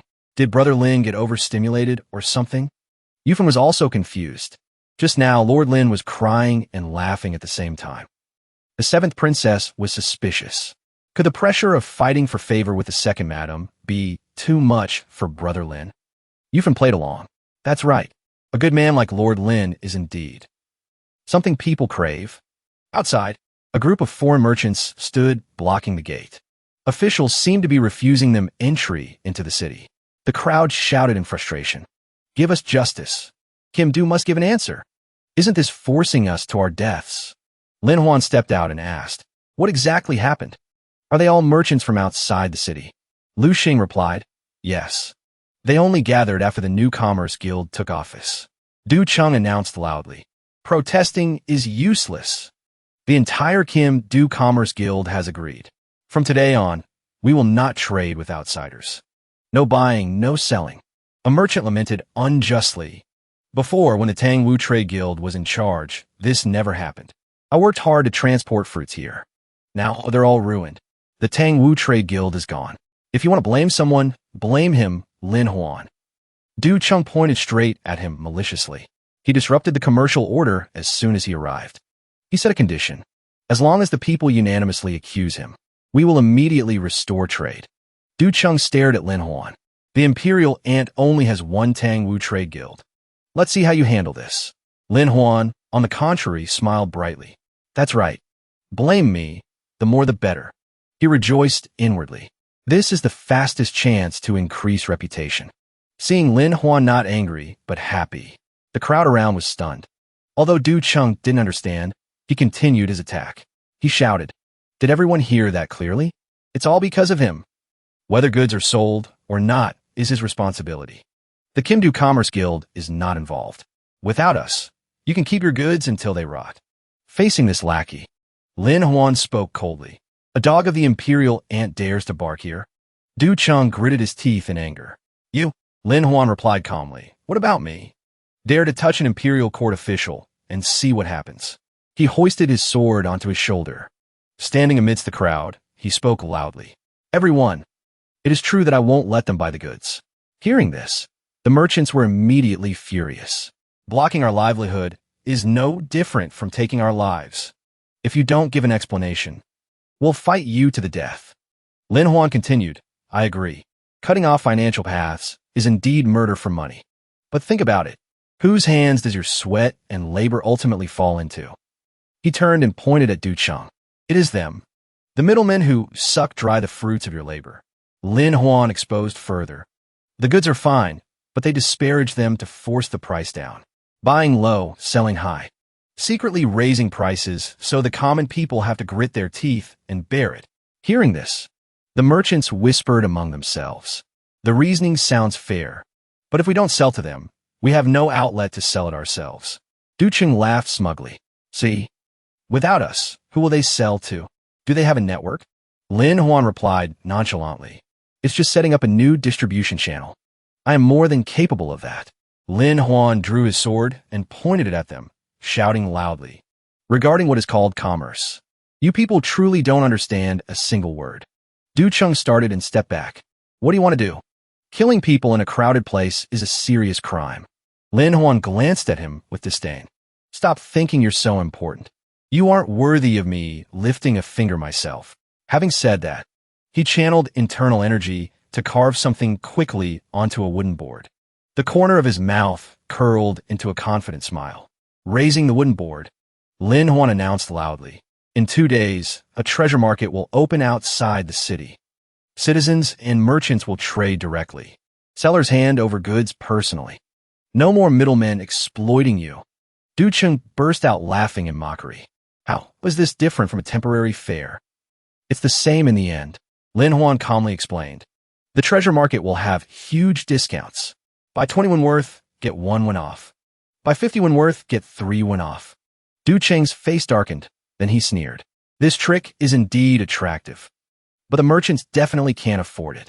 Sure enough, the merchants' faces turned pale. Selling 1 item means losing on 1 item. I'd rather sell to the Commerce Guild, Lin Huan declared bluntly. I will personally pay out of pocket to cover all these discounts. Hearing this, the merchants were all stunned. Paying out of his own pocket? Du Cheng sighed, hearing the words cover the losses, immediately changed expression from shock to anger. They all burst into mocking laughter. Is he crazy? Lu Xing lowered his voice worriedly. Brother Lin, isn't using your own capital too much? Taking a loss for reputation is rare. Lin Huan replied firmly. Not only will I not lose money, but I will also extract silver from that very Commerce Guild. Lu Xing was still uneasy. Lin Huan waved his hand. Enough talk. Someone will come to discuss with you all. I'm going first. Looking at his retreating back, Lu Xing couldn't help but admire him. Brother Lin is truly a hero. This back is so broad and dashing. Du Cheng's group began to feel uneasy. Damn it, he uses all these strange tricks. On the contrary, the merchants were all overjoyed. Lord Lin is truly righteous. I blamed the wrong person before. From now on, I will definitely support Lord Lin. No one noticed Lin Huan's faint, smug smile as he walked inside. The plan finally succeeded. Looking at the system board, he was endlessly delighted. Reputation increased by 1527. Time to play the main character again. Not long after, the market gathering also began. Soldiers guarded strictly to prevent troublemakers. The crowd buzzed with anticipation. Is it really discounted? Or did they raise the price and then lower it? That would be wicked. Another person laughed. Haven't you seen the price list? Then handed over a paper. Look, everything is listed clearly. The young man was excited. It's nearly half as cheap as in the city. And this too. Can I buy more? While he was speaking, before he could look closely, he was left behind. The list is yours. I'm going to buy first. He shouted angrily. Turns out you guys are snatching all the goods. Stop right there. Just then, a hand placed on his shoulder made him even more annoyed. Who is it? The person was shoved aside. Du Cheng announced coldly, everyone. Today I come to announce something. Lu Xing stepped out, smiling faintly as he asked, "Does such a large commerce guild want to cause trouble?" Du Chung narrowed his eyes. "Not causing trouble, just reporting news. All Kim Do money exchanges are temporarily closed. We will not issue banknotes for the treasure market," he said sarcastically. "Just a few days without exchanging silver. If you carry money back and get robbed, don't blame the money exchange." Lin Huan stepped out, his eyes cold. "Isn't this an open threat?" Du Chung was smug.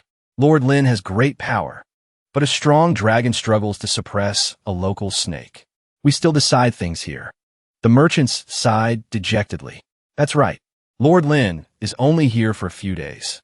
After that, we still have to listen to the Commerce Guild." Lin Huan clapped his hands once.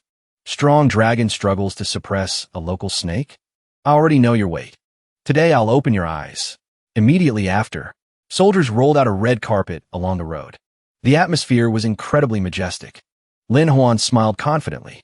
This treasure market not only has huge discounts but also spokespersons. 2 large palanquins carried by 8 people were set down. All eyes turned to see the figures appearing. The palanquin curtains were lifted. 2 beautiful figures stepped out. A shout rang out. "Welcome, 7th Princess and Princess Qingxian." The crowd erupted. "The royal princesses are here too." The treasure market is truly formidable. It clearly has royal backing. Lin Huan stepped forward to challenge. "You talk about strong dragons? Both princesses are of royal bloodline. Local snake? The royal family is the biggest local snake." Having said that, he patted the man's face lightly. "And you're just a bug. What are you pretending for here?" Du Chung screamed in anger. "You have princesses backing you, but we also—" Lin Huan cut him off. "You also have the Imperial aunt? Then bring her out." Seeing him fall silent, Lin Huan smiled faintly. "Don't dare to need my help," he shouted. "The Commerce Guild's money exchange threatens everyone because they collude with the Imperial aunt." Du Chung panicked. No, everyone disperse." Lin Huan reassured the people. "Don't worry.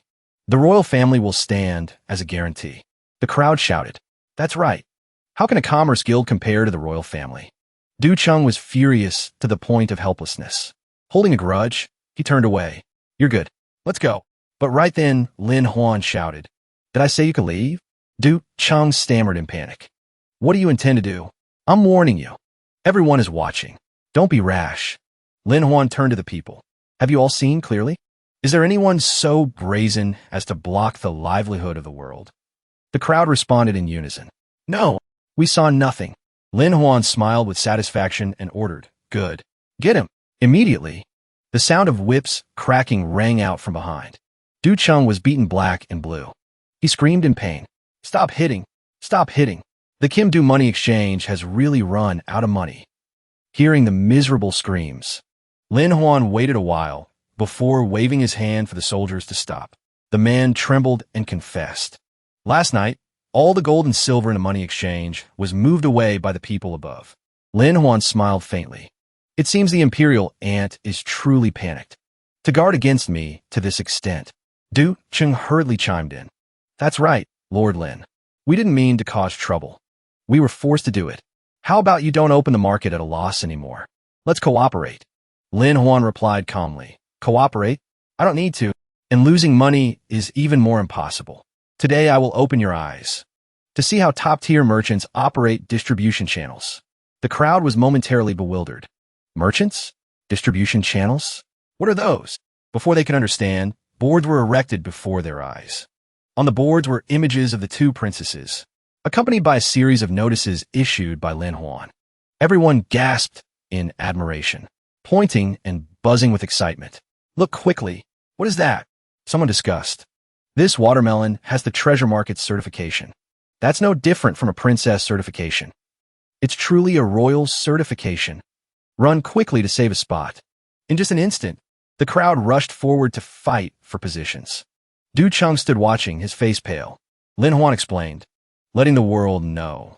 "That is advertising. Advertising with a princess certification is the highest prestige." Only then did Du Chung understand the true intention. He retorted stammeringly, "But the cost of such advertising isn't cheap. How can small merchants afford it? Moreover, advertising must be done on a large scale to be profitable. This style is just grand on the surface. Lin Huan smiled. Who said advertising only has those ways? You guys. Open their eyes for them.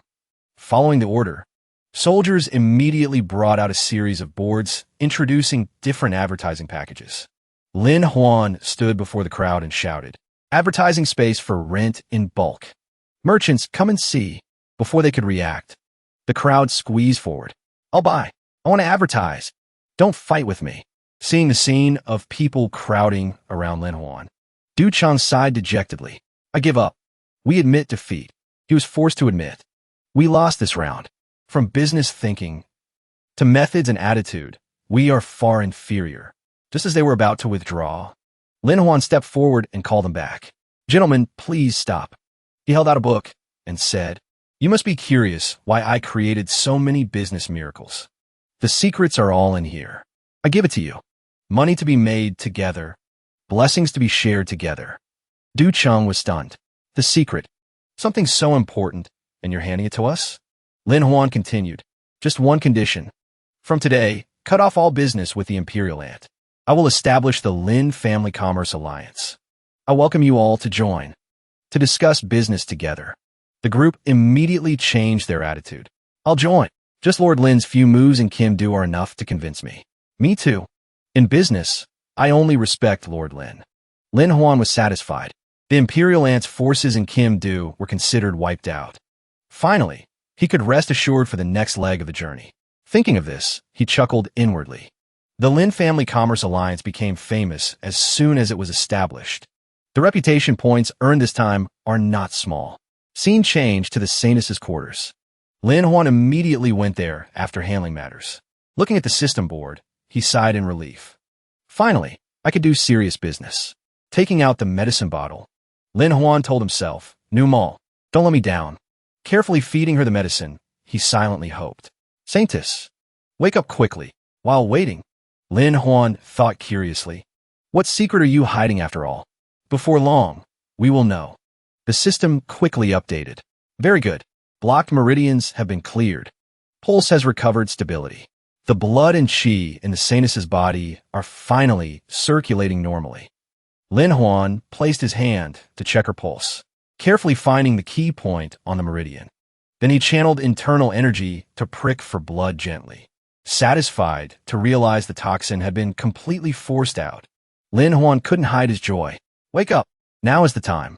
But contrary to expectations, the Saintess still lay still, showing no signs of waking up.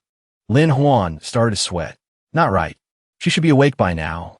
Seeing her hand twitch slightly, he became suspicious. Is she pretending to sleep? Lin Huan used a leaf to tickle her nose. "I know you're awake. Stop pretending. Or do you not want to reveal the secret?" The Saintess still didn't react. Lin Huan changed his tone. "If that's the case, don't blame me for being rude." He leaned in close to threaten. "If you still don't wake up, I will do something even bolder." As he moved closer, Lin Huan became more flustered. Even at this point, she still doesn't move.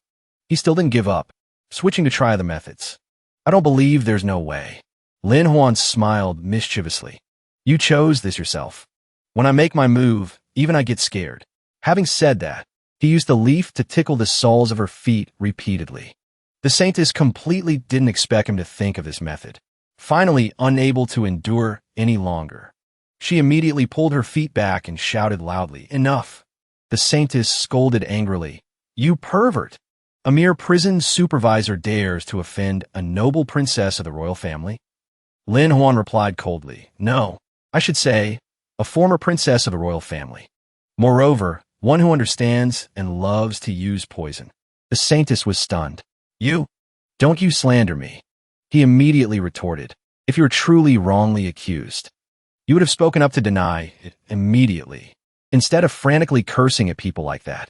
Lin Huan continued, "This strange type of poison only causes sleep, leaving absolutely no after effects. And you deliberately pretended to sleep after the poison was neutralized. I can only deduce as much. But why did you poison yourself, turning yourself into a target for all forces to fight over?" Then he pointed straight at her face, his voice firm. "I dare affirm this is the strategy of luring the tiger from the mountain. You are just a smokescreen, used to hide the real secret and buy time." The saintess suddenly changed her expression. It seems you aren't stupid after all. Lin Huan was secretly startled. Why did she suddenly change into a different person? Then she smiled faintly. You guessed 80 or 90% correctly. This princess doesn't need to pretend anymore. So many people were spun around without knowing, yet you saw through it. Truly a rare talent. Having said that, the saintess immediately grabbed his collar and pulled him sharply towards her, making Lin Huan jump in surprise. She pulled him down, whispering seductively, "This princess values talent very much. Be my strategist. I promise to grant you glory and wealth. On the day of the Great Restoration, you will be the prime minister." Just then, Xylan opened the door and walked in, calling out, "Lin Huan, I heard you found a way to cure the poison."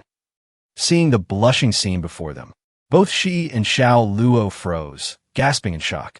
The scene in front of them made Xylan and Xiao Luo tremble with rage. The saintess cried out in surprise. "Who is it?" Lin Huan turned his head, tears welling up in his eyes. He called out, startled, "Wife." The two still held the compromising pose, making Xylan even more furious. She gritted her teeth and called out. The result, naturally, was Lin Huan getting beaten soundly, paying the price for his flirtatious nature. Although his face was bruised and swollen, Lin Huan still tried to explain. "This is just a misunderstanding. It's all just a misunderstanding." Xylan questioned sternly. "You knew there was a secret, but didn't hand it over to the White Lotus sect. Are you still worthy of being the saintess?" Xiao Luo continued angrily. "And you dare to seduce Brother Huan?" Xylan added. "Lin Huan will absolutely not be a strategist for Great Way. We also don't want to restore a man-eating society." Xiao Luo immediately chimed in. "That's right. Establishing a family and country is better." The saintess laughed coldly. "I've met too many people who claim to be noble, but no one is an exception. Eventually, they all bow their heads. It's all just a transaction. Do you know what the true foundation of Great Way is?" Then she continued. "Gold, silver, and jewels are too ordinary. Let's talk about more elegant things, like peerless azure jade. Have you ever seen naturally exquisite mechanisms? The craftsmanship of my Great Way is not something this era can compare with." Lin Huan spoke up immediately. "Currently in the world, from blue and white porcelain, exquisite pocket watches, to rare stones and curios, most originate from my place." Hearing this, the saintess fell silent for a moment, clearly not expecting Lin Huan to possess such things. A moment later, the saintess changed the subject. "Forget about that. Let's talk about something more practical, like military affairs. Look at this azure blade of mine, made from extraterrestrial meteoric iron, forged by the strongest blacksmith." But immediately after, Lin Huan swung his hand and chopped down hard, snapping that weapon in two, terrifying the saintess. Lin Huan's face darkened. To be frank, truly powerful weapons must be mass-produced on an assembly line. No matter how skilled the blacksmith is, they cannot compare to machines. She lost her patience and screamed. "What exactly do you want? Fame or profit? I can give you anything. Martial arts manuals? Elixirs of immortality? Servants and beauties? Just say the word. I have it all." Xiao Luo laughed scornfully. "Martial arts manuals? The most powerful things of yours originally came from my family." Xylan continued. "Elixirs of immortality? Regarding medical theory and poison scriptures. Lin Huan understands them many times better than you. As for beauties and servants, don't even mention it." Both of them kissed Lin Huan on the cheek simultaneously, leaving him stunned with delight. Seeing him so domineering, the saintess now also felt apprehensive. Backing away carefully, Lin Huan took a step forward. He said coldly, "I'm only interested in the secret of Great Way. Do you really not know?" The saintess trembled. She replied hurriedly, "I truly don't know." Immediately after, she pretended to be weak, taking off her outer garment to beg, "Please don't force this little girl anymore." Xiao Luo couldn't take it anymore. She shouted, "Stop pretending to be pitiful. I hate that kind of woman the most."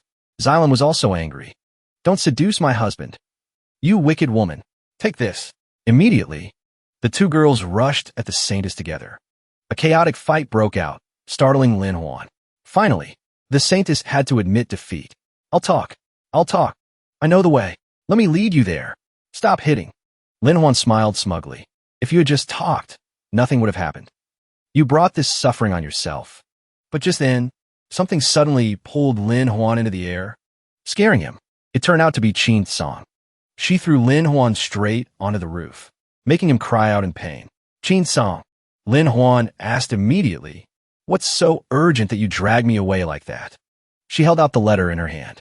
Speaking urgently, just received a pigeon letter. Something big has gone wrong. Qin Song quickly summarized. The Prime Minister is in huge trouble. Hearing that, Lin Huan was stunned involuntarily. The story went back in time to 2 weeks ago, in the capital. That night was quiet as usual, but in a deserted alley, a voice rang out. "Are you sure you accept this mission?" 3 strangers replied, "Of course." The person instructed, "Remember, you must ensure the safety of the cargo." Tai Sheng replied immediately, "Rest assured. The reputation of the Eagle Tower in the martial world has never met an equal match." Then, he turned to the girl beside him. "Miss, please follow them." Hong Shue asked in surprise. "Will father not come along?" He hurriedly reassured her. "Miss, don't worry. The old master has his own plans. Just go to West Lu City to take refuge with peace of mind." Hong Shue hesitated. Lin Huan continued. "You mean Guizi entrusted the Eagle Tower to escort his daughter Gua Hong Shue to West Lu City for refuge?" Qin Song replied, "That's right." He frowned deep in thought. To have to rely on the Eagle Tower, an underground force in the martial world, proves that the public factions are no longer trustworthy. The Prime Minister is surrounded by enemies. It is indeed difficult. Qin Song held out the paper and added, "Not only is the Prime Minister in danger, I fear the entire court is facing a catastrophe." Hearing this, Lin Huan was suspicious. She explained more clearly, "Our Eagle Tower was ambushed at West Lu City. The attackers were the army. Clearly, they want to use Gua Hong Shue as a hostage to warn the Prime Minister." After reading the letter, Lin Huan was horrified. Was it the Imperial ant who acted? Or did the Emperor and his brothers act simultaneously? Is Gua Hong Shue still safe now? Qin Song replied, "Both sides acted together. As for Hong Shue, we used all our strength to save her life." Hearing this, Lin Huan frowned. In this world, only the Prime Minister's faction truly cares for the people. Yet even they are in danger. I fear the Imperial ants started acting long ago. Immediately after, Lin Huan became urgent. This is bad. Once the Prime Minister falls, the Southern Tour Group will definitely face trouble. He pondered and speculated. Before, the Imperial ant only attacked me superficially. Could it be she intentionally stalled for time? The more he thought, the more tense Lin Huan became. It truly is a strategy of sacrificing a pawn to save the game. We must withdraw immediately. Just then, the ground where everyone stood shook violently like an earthquake, making Lin Huan almost lose his balance. From afar, groups of soldiers came rushing in thunderously. Dust billowed high, obscuring the view. From those soldiers, a thick murderous aura radiated, all directed straight at him. Lin Huan's expression changed at a glance. He said gravely, "Too late. I reacted too slowly." As soon as the words fell, a soldier in the group immediately reined his horse to a halt. He shouted the decree. "Rebel Lin Huan, receive the order." As he spoke, he drew his bow and aimed straight at him. Qin Song started and dodged to the side, but the reading voice still rang out piercingly.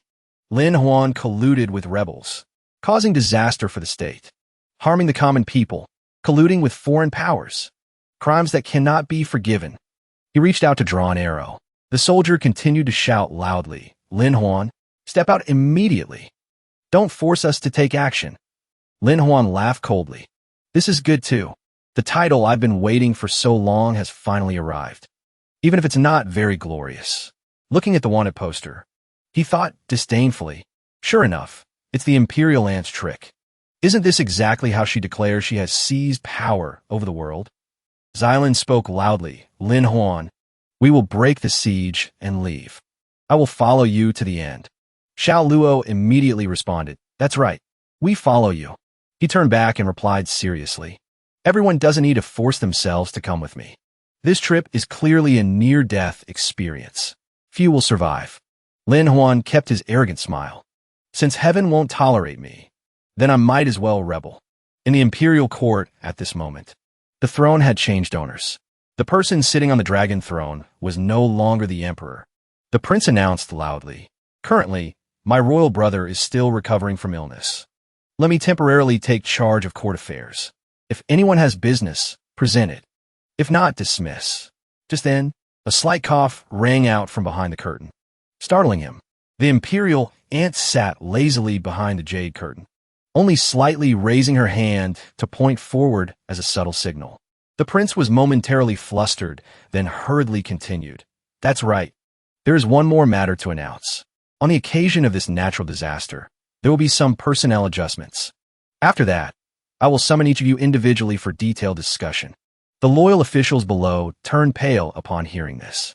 Everyone understood that the times had changed. Elsewhere, Lu Xing's carriage quickly left the city gate, looking extremely leisurely. As soon as they saw the carriage, several soldiers rushed over. "Lin Huan has appeared.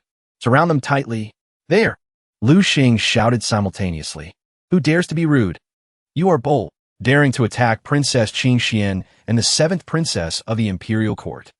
A soldier gritted his teeth, thinking, "This timing is truly too coincidental." He replied loudly, "Of course it's coincidental. It is precisely because of you that Kim Do has become a place of trouble. I am forced to escort the 2 princesses away." Qing Xian spoke from inside the palanquin. "Let's go. Don't waste any more time." The soldiers still stared at the carriage. In their hearts, they always felt something was wrong. Thinking for a moment, he looked down at the wheel tracks. Not right. The tracks are this deep. There are definitely not just 2 people sitting inside. As soon as the thought finished, he swung his sword and slashed. "2 princesses, pardon my offense. Lin Huan, pay with your life." From inside the carriage, Yufan quickly reached out to block the sword strike. Lu Xing shouted furiously, "You dare to attack the princess? What exactly is your plot? The prince and the royal family will definitely not forgive your head." Seeing this scene, knowing he had fallen for a trick, the soldier was angry but helpless. Finally, he still knelt down to admit his guilt. "This subordinate deserves death. Just because I was anxious about the rebel, I made a mistake. These are the best steeds in the military camp. I hope you accept them. Please do not punish me." But right at that moment, in the distance, not far away, another carriage was rushing away like the wind. Lin Huan sat on that carriage, making a funny face in amusement. Haven't annoyed him enough? Only then did the soldier realize, "Oh no, that's the luring the tiger from the mountain stratagem. Chase them." So the whole group of soldiers immediately turned around to chase in the direction of Lin Huan's group. On the other side, the expressions of Lu Xing and the 2 remaining princesses showed an unfathomable look. Not long after, the 4 quickly mounted horses, speeding forward swiftly. When they had run a considerable distance, they immediately removed the disguise masks. Xylan laughed happily, a move of truth and falsehood. Setting up suspicious troops was so clever. My husband indeed has a godlike demeanor. Qin Song also laughed loudly in praise. I don't know how to speak flowery words, but as I see it, Lin Huan is truly formidable. He laughed, looking up at the sky. It's all thanks to Tran Nokfun's outstanding disguise skills. Otherwise, this plan would hardly have succeeded. Yufan was not happy, but full of worry. It's a pity I could only disguise people with similar builds. Splitting forces into many directions like this. I don't know if it's a blessing or a curse. Lin Huan immediately spurred his horse forward, setting a deadline of 3 months. Everyone will gather back together, heading south together to investigate clearly. For now, we must quickly get to White City. That place is Xylan's headquarters. Based on calculations on the map, these locations are quite close to each other, including Leza Village, White City, and Wu Di Fong City. After traveling a bit further, they finally stopped on a lush green grassy field. Lin Huan, somewhat tired, asked, "Are you sure White City is in this desolate mountain region?" Xylan replied immediately, "Of course. I can't deceive you." Having said that, to prove she wasn't mistaken, she pointed into the distance. "Look over there." Following Xylan's hand, everyone saw a peaceful village appear before their eyes. Lin Huan said with interest, "Truly a wonderful place. No different from an oasis in the desert." Xylan replied, "My people have lived here for many years. Before they could rejoice, Qin Song suddenly noticed something unusual. She immediately shouted, "Hidden weapons!" As soon as the words fell, a long, winding object like a snake shot straight towards them. Lin Huan drew his sword, slashing down slowly. "Let me take it down." But that thing immediately wrapped tightly around the blade, startling Lin Huan. "What the hell is this?" Just then, it revealed sharp teeth, hissing towards Lin Huan. Xylan recognized it in time and shouted a warning. "Careful, that's the 5-step snake." But it was too late. Lin Huan was bitten hard on the bicep by the snake. At the same time, a voice rang out. "Lin Ba Xian, master of both pen and sword. I see only an ordinary lost soul." Xylan immediately recognized him. Virupaksh, the wide-eyed heavenly king. She gritted her teeth in anger. "You are one of the 4 great guardians of the White Lotus sect. How dare you attack a guest?" He laughed. Virupaksh smiled sinisterly. "Ning Xylan, your old power is gone. Now I am the new sect leader, and Lin Huan has been hit by my snake poison. It's best if you surrender." Qin Song and Yu Fen immediately rushed forward, attacking furiously. But when her sword slashed down on his head, a loud clang rang out like hitting metal. The opponent was unharmed. On the other side, Yu Fen stabbed repeatedly, but Virupaksh easily blocked. Not only that, his hand struck her chest hard in a flash. Yu Fen and Qin Song were simultaneously knocked back. Clearly not his match. Virupaksh laughed scornfully. "So naive. How could the 4 great guardians be just me alone?" Vice Ravana, the multi-hearing heavenly king, smiled brightly. "Fellow virtuous friends, meeting is fate. Please follow us." Verutica, the increasing heavenly king, glared. "Now you only have 3 people who can fight. There's no chance of winning." At the same time, several thunderbolts crashed straight down towards them from the sky. Above, a violent explosion rang out. Fire illuminated the entire sky. Lin Huan spoke coldly. "You 3, have you forgotten me?" He rolled up his sleeves, speaking calmly. "Just snake poison, that's all. There's no shortage of antidotes in them all." Xylan approached worriedly. "Are you okay? Is the poison cured?" Lin Huan replied calmly. "Just a small wound. Where did these freaks come from?" She explained. "The 4 great guardian kings of the White Lotus sect are modeled after the 4 heavenly kings of Zen Buddhism. They're the strongest fighting force." According to Xylan, Verutica uses dual swords as the main attacker. Dhritarashtra uses a pipa, relying on sound waves to support combat. Vice Ravana hold an umbrella to practice defensive arts. And Virupaksh is in charge of cleaning up the battlefield with poison. On the other side, those 4 laughed scornfully. "Trying to defeat us with just a little thunderbolt? Too naive," Xylan said anxiously. "The 4 of them coordinate too smoothly. 4 against 4, we have no chance of winning." Lin Huan replied. "Then destroy them one by one."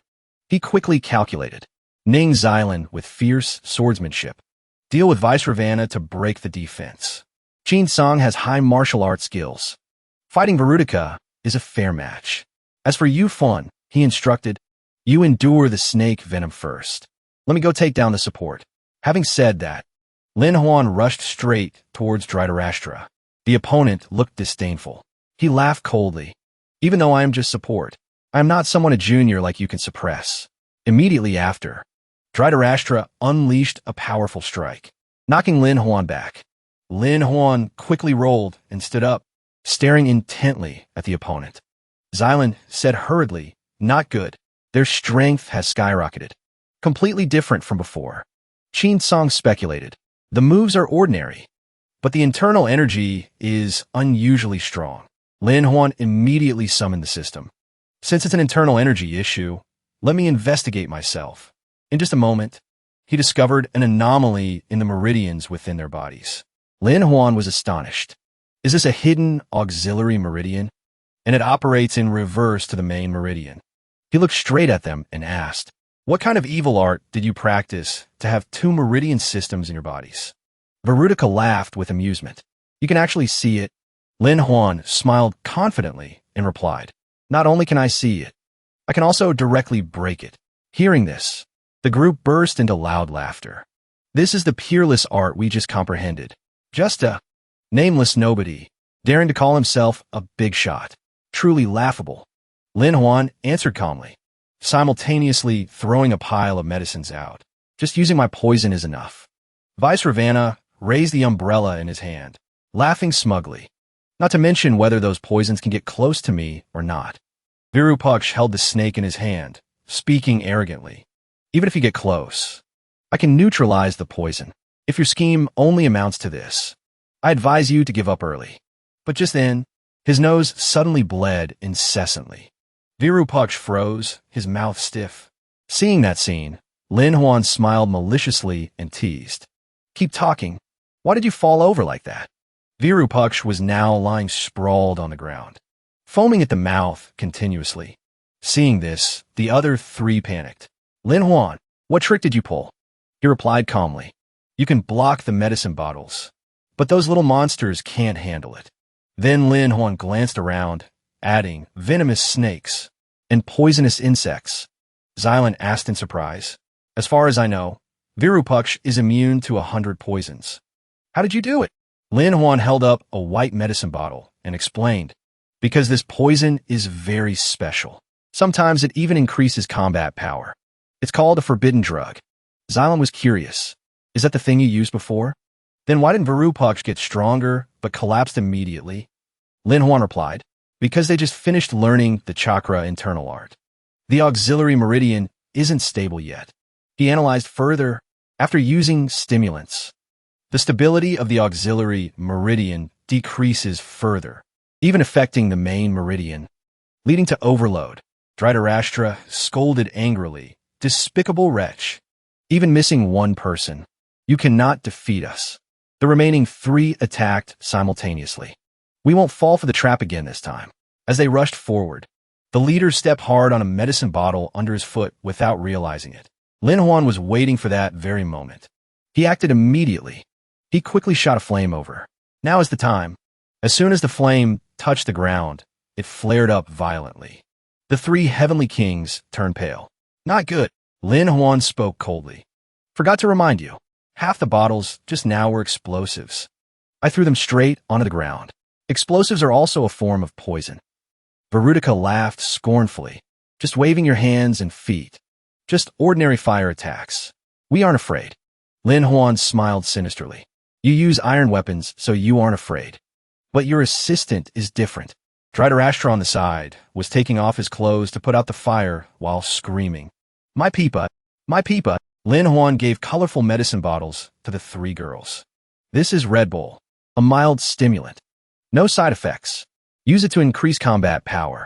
Hearing this, the three of them didn't hesitate, drinking the medicine in the blink of an eye. Lin Huan instructed, then coat the weapon with the medicine.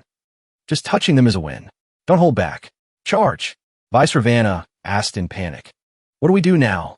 Verutica gritted his teeth. I can only protect myself. As soon as the words fell, the three girls simultaneously regained their momentum, rushing straight towards the enemy. Before they could even fight, the two over there screamed in fear. Don't. I surrender. We lost. But naturally, the two girls showed no mercy. Just like that, the remaining two heavenly kings were beaten to a pulp. The four who once made Xylan wary, under Lin Huan's command, all lay unconscious on the ground in just a moment. Lin Huan looked at the scene with satisfaction. First battle on the escape route. Complete victory. Vice Ravana looked at him with fear. You can only be smug for a moment. Do you think the White Lotus sect only has us four great heavenly kings? Xylan turned pale upon hearing this. Not good. Could it be those monsters? At the same time, both Xylan and Vice Ravana realized something. Both sides blurted out a name almost in unison. The 8 Legions. The 8 Legions were a group of burly young men. Each one had an overwhelming aura. Lin Huan asked in surprise. What are they? Xylan explained. The 8 Legions are also called the 8 Devas and Nagas. She continued. In Zen Buddhism, there are just 8 types of divine monsters. But the White Lotus sect's 8 Legions are 8 wild children abandoned in the deep mountains since childhood. According to Xylan, they were taken in by the White Lotus sect leader. Since childhood, they revealed astonishing strength and physical ability. Vice Ravana said smugly, after training, just relying on external martial arts, they were already top-tier combat power. Now, with added internal energy, if weapons aren't used, The four of you can't even match one of them.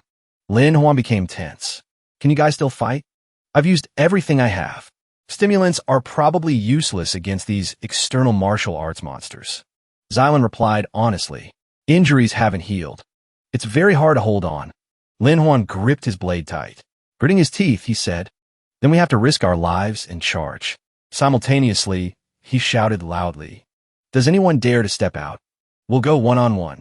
As soon as the words fell, one of them immediately leaped forward, rushing straight towards him. Sensing the opponent's speed, Lin Huan secretly gritted his teeth in surprise. So fast. The other side didn't hesitate. Immediately, he unleashed a strike straight at him, facing such a powerful enemy. Lin Huan, in a moment, fell into a disadvantage. Just one collision, he was knocked flying. He had to try hard to stand firm again. Lin Huan's hand holding the sword was visibly bruised. Just as Xylan said, this group was indeed too strong. Looking at the opponent, he gritted his teeth and braced himself. Sweat poured down endlessly. This internal energy is truly too absurd. Lin Huan began to analyze. Wait, main meridian and auxiliary meridian operate independently. Like using the main meridian to stimulate the auxiliary. Then the auxiliary turns back to boost the main meridian's flow. Power increases accordingly. Thinking it through, he laughed smugly. So that's it. It's no different from turbocharging an engine. As for the meridians running in reverse, I'm completely opposite to them. Immediately after, Lin Huan turned to Xylan, happily saying a sentence that seemed to come out of nowhere. Wife, channel your energy. He rejoiced inwardly. That's right. I don't need to cultivate the auxiliary meridian, because all of you here are my auxiliary meridians. He hugged her. From the intersection of the run and do meridians, transfer all your internal energy to me. Lin Huan leaned down, lips about to touch the blushing Xylan. I mean, use your mouth to transfer energy. Just like that. The two quickly touched lips. Despite the critical situation, Xylan still felt strangely sweet. Following Lin Huan's words, Xylan began to channel internal energy, transferring it into his body. A powerful gust of wind erupted accordingly. After a while, the two reluctantly separated. Xylan's eyes gradually became dreamy. Before falling asleep, she tried to ask him one question. What? Lin Huan quickly supported his wife, his voice full of pity. Lend me your strength. Later, I will definitely return it to you. Xylan was still worried. Not only did she not guard against him, but she also instructed, no matter what, you must be careful. Immediately after, Lin Huan channeled internal energy and struck straight at the opponent. Speed fast as lightning. Seeing Lin Huan suddenly become stronger, the opponent was stunned, exclaiming in surprise. What? Lin Huan gave him no time to react, immediately closing in and throwing a punch. Great Vajra fist. But that guy indeed had amazing strength. He managed to shout, wait. Then his body vanished. In just the blink of an eye, from above, he kicked down hard on Lin Huan's head, making him unable to help but brace himself. Lin Huan widened his eyes. With this new internal energy, everything becomes simple. I can even from the inside out, perfectly simulate your every movement. He said smugly, your moves, I have learned them. Having said that, Lin Huan also disappeared before the eyes of the astonished opponent. What? Immediately after, he appeared, lifting the guy up and shouting loudly, fall down for me. As soon as the words fell, the opponent's body lost control. He was thrown far away. Rocks and debris flew everywhere from the impact. Seeing their companion defeated, the remaining ones immediately leaped towards Lin Huan. Lin Huan secretly wiped his sweat. The bodies of the 8 legions are indeed extraordinary. Simulating just one move almost reached the limit. The borrowed auxiliary meridian indeed has a weakness. It consumes too fast. Glancing at the 2 girls beside him, he calculated. Still 7 left. Looks like I have to continue borrowing internal energy. Lin Huan felt a bit helpless. After fighting, I'm afraid I'll be ganged up on 3-1 by them. He said reassuringly, sorry. I need your internal energy. You must help me. We might have to touch lips. Other things can wait until after we're done. Looking at you fun. He broke into a sweat. Why does she look quite eager? Qin Song spoke up. The Ren and Du meridians have 2 intersection points. It doesn't necessarily have to be the lips. Lin Huan started. He laughed awkwardly, guessing her intention. That won't do. That won't do. Just use the lips. Qin Song immediately stepped forward and hugged him. You knew beforehand, so why pretend to be shy? Immediately after, she placed a passionate kiss on Lin Huan's lips. Yufan saw this and was shy, hurriedly covering her mouth with her hand to keep from crying out. Before he could recover, Lin Huan was pulled forcefully, making him dizzy. Yufan wouldn't be outdone, immediately kissing him even deeper than Qin Song. Lin Huan lamented inwardly. Why does it feel like I've become a tool? When leaving his lips, Yufan blushed and said, My internal energy has all been transferred to Lord Lin. You must take care. Qin Song waved her hand. Don't waste any more time. Go fight quickly. Lin Huan only then remembered. Right, I'll go immediately. Actually, the reason she hurried Lin Huan away was to hide the shyness on her face. Seeing the opponent, Lin Huan pointed at a big guy nearby. You're strong. Come up here. I'll fight. He immediately stepped out. Lin Huan channeled internal energy, rushing straight at the opponent with blazing momentum. Then come on. Vice Ravana calculated silently. Last time Lin Huan used all his strength to barely win. This time there will be no miracle. He was sure Lin Huan was no match for the 8 legions. But before he could finish his sentence, that big guy was knocked down, spitting blood onto the ground, leaving the 2 onlookers stunned. Killing intent covered his whole body. Lin Huan sneered and asked back, Are you sure? Sure about what? He looked at them and said bluntly, Your internal energy is indeed formidable. Some meridians have even expanded their capacity to store internal force.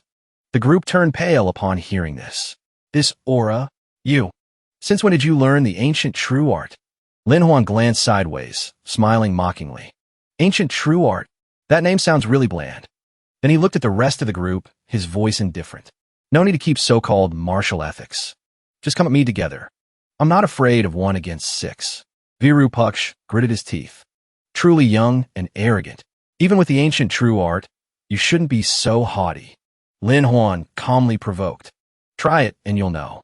As soon as the words fell, the group immediately rushed forward in unison. This time, they showed absolutely no mercy, because in their eyes, Lin Huan was now a truly formidable opponent. However, he didn't even bother to dodge, letting the punches and kicks rain down. A moment later, Lin Huan slowly spoke up. Internal energy is strong enough. Sometimes just a simple move is enough to unleash full power. Having said that, he circulated his internal energy, simultaneously shouting loudly, Internal force, release. The moment the move was unleashed, all of the 8 legions fell flat. Unable to stand up, the heavenly kings cried out in panic. Impossible. How can you have such massive internal energy? No, humans fundamentally cannot possess such internal energy. Lin Huan smiled with amusement and explained. That's why I said, you guys have trained an internal loop of auxiliary meridians. Why not try opening a few more loops? Martial arts are truly infinitely mysterious. They admitted with dejected faces we lost. You are truly a martial arts prodigy. In the future, I fear there will be no place for us in the martial world. At the same time, the system interface appeared. Reputation system activated final quest line. Martial arts hegemony. Central Plains martial arts. Increase influence in the martial world. Leave behind your own legend. Lin Huan was stunned. Turns out the final realm of reputation is the martial world. Just then, a loud shout rang out, startling everyone. They are on the mountain. Chase them. Who else is there? One of the group suddenly remembered. After the 4 heavenly kings, the 8 legions also have the 18 bronze men, 36 dharma gods, 72 bodhisattvas.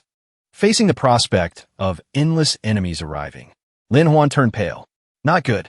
We must retreat quickly. Night fell. Lin Huan's group chose a deserted temple to rest temporarily after the escape. Entering inside, he still vigilantly observed all 4 sides and said, Don't see the pursuers anymore. Everyone can rest a bit. Xylan sighed worriedly. Ziqing definitely cannot return. My forces in the White Lotus sect are now decimated to 1/10. Lin Huan then sat down with peace of mind. All right, before, I kept a little internal energy. Now I return it to you. Hearing this, the 3 girls blushed without planning to. Awkward memories flooded back simultaneously. Xylan didn't even dare to look straight at him. This matter should be discussed in private. Yufan hurriedly waved her hand. I don't need it. Please yield it to Lord Lin. Qin Song also blushed, unable to resist scolding affectionately. You lecher. Lin Huan replied blankly. I can't let you run around without internal energy. Moreover, cultivation isn't easy. Why not take it back? Thinking of the way energy was transferred earlier on his face, a mischievous smile flashed briefly. Could it be because transferring energy requires that? The three girls were so ashamed they wanted to find a hole to crawl into. They shouted in unison, Shut up. Qin Song suddenly became serious. I suddenly remembered. A long time ago in the martial world, a type of demonic art appeared. The operation method was quite similar to yours. According to her story, there was once a nameless wealthy merchant with a house full of wives and concubines. In middle age, he accidentally obtained a dual cultivation manual. His internal energy increased rapidly. Martial arts progressed at godlike speed. In just a short time, the entire martial world was captivated by that manual. A wealthy merchant took the opportunity to open a grand martial arts tournament. The highest prize was that very secret manual. The winner at that time practiced the manual for less than 3 days before suffering chi deviation and dying. Subsequent owners also followed suit and lost their lives. Since then, the dual cultivation manual was listed as a forbidden demonic art. Lin Huan became suspicious upon hearing this. Could that wealthy merchant be like me? With reverse meridians, so only he could practice it? Qin Song nodded. That speculation isn't wrong, but it still needs further verification. He calculated silently. If I can really practice that manual, I fear the system's ultimate quest will be completed in the blink of an eye. Qin Song looked over and realized his intention. Your appearance clearly shows you won the manual. Currently, it is sealed at Wind Shadow Slope. Do you dare break in? Hearing that name, the other three simultaneously turned pale, blurting out, Wind Shadow Slope? Lin Huan could only laugh awkwardly. Where is Wind Shadow Slope? Xylan scolded angrily. If you don't know, why are you acting surprised along with us? Xylan then explained briefly. Wind Shadow Slope is located in Xiazhou, the most chaotic region in the northwest, where murder and robbery happen like daily meals. According to her, Xiazhou has no government control. The people have no leader either. Only a few gangs exist, fighting day and night. Wind Shadow Slope is the cruelest arena in Xiazhou. Those are the dead and will go there to fight, in exchange for meager food and money. Qin Song continued. This place also seals countless martial arts classics. The Moon Bright Society tried to probe many times but failed and returned. Just then, Lin Huan jumped up. There is still some time before the three groups meet up. We should have borrowed White Lotus sect reinforcements. But now they are completely unreliable. He calculated and decided. Why not directly subdue the fanatics of Wind Shadow Slope? No, it must be the entire Xiazhou. The more dangerous the place, the greater the influence. Xylan was stunned to the point of stammering. Are you really crazy? Lin Huan was decisive. He concluded, then it's decided. But first, everyone must have some ability to defend themselves. That night, sounds that would make listeners blush rang out in the deserted temple. No, don't. Lord, too absurd. The next morning, before setting off, everyone stopped to chat. Yufan spoke up. Lord Lin, let's separate here. Lin Huan replied. The most urgent task is to gather all the remnants of Ning Xylan's forces to guard against incidents. Xylan also added, Yufan, only someone skilled in disguise can travel everywhere without suspicion. Yufan made up her mind. I will definitely complete the mission soon and return to Lord Ning and Lord Lin's side. Then Lin Huan continued. As for us, we will head straight to Xiazhou. Qin Song said gravely, but I fear this road won't be easy. Xylan pointed ahead. Ahead is the Purple Lightning. Forbidden Life Zone. The Forbidden Forest. The Forbidden Forest is a natural screen for Xiazhou, cutting off mountains and rivers. Therefore, both the court and the martial world find it hard to set foot in. We can only take a detour. So the group moved forward together, only stopping half a day later in a dense forest. Lin Huan wiped his sweat. It's getting late. Let's rest here. Eat some dry rations to recover strength. Noticing Xylan seemed unusual, he asked, What's wrong? Not feeling well. She lowered her head and replied softly, No, I'm fine. Lin Huan immediately realized the problem and took off her shoe. Let me see. Xylan awkwardly stopped him. Don't do it here. She didn't dare look because Lin Huan was holding her foot. Her cheeks just flushed red. Xylan whispered, It's just a small wound. Nothing to worry about. I'm not a weak woman. I'm used to being injured. Lin Huan applied medicine while smiling. True, you aren't weak, but you are my wife. Just then, a strange sound rang out in the wind, completely different from a normal wind sound here. Qin Song and Lin Huan immediately sensed something wrong. Both quickly raised their vigilance. Their eyes becoming sharp, Qin Song immediately signaled. Ambush! Lin Huan spoke coldly. Prepare for battle. As soon as the words fell, from afar, a group of people rushed aggressively towards them. Screaming, Charge! Lin Huan quickly assessed. Looks like just a few amateurs. Don't understand martial arts. Since Xylan was injured, Qin Song and Lin Huan immediately leaped out to engage the enemy. His hands moved quickly and neatly. Lin Huan aimed straight for the opponent's acupoints and struck hard. As soon as their acupoints were sealed, several of them stiffened, unable to move. Lin Huan dusted off his hands calmly. Where did these guys crawl out from? There are no villages around here. Martial arts skills are poor. Why dare to attack us? Just then, one of the group suddenly seemed to go mad, eyes rolling back in madness. He pulled a signal flare tube from his pocket and immediately fired it into the sky. Seeing the flash of light, Lin Huan started. Not good. They're just bait.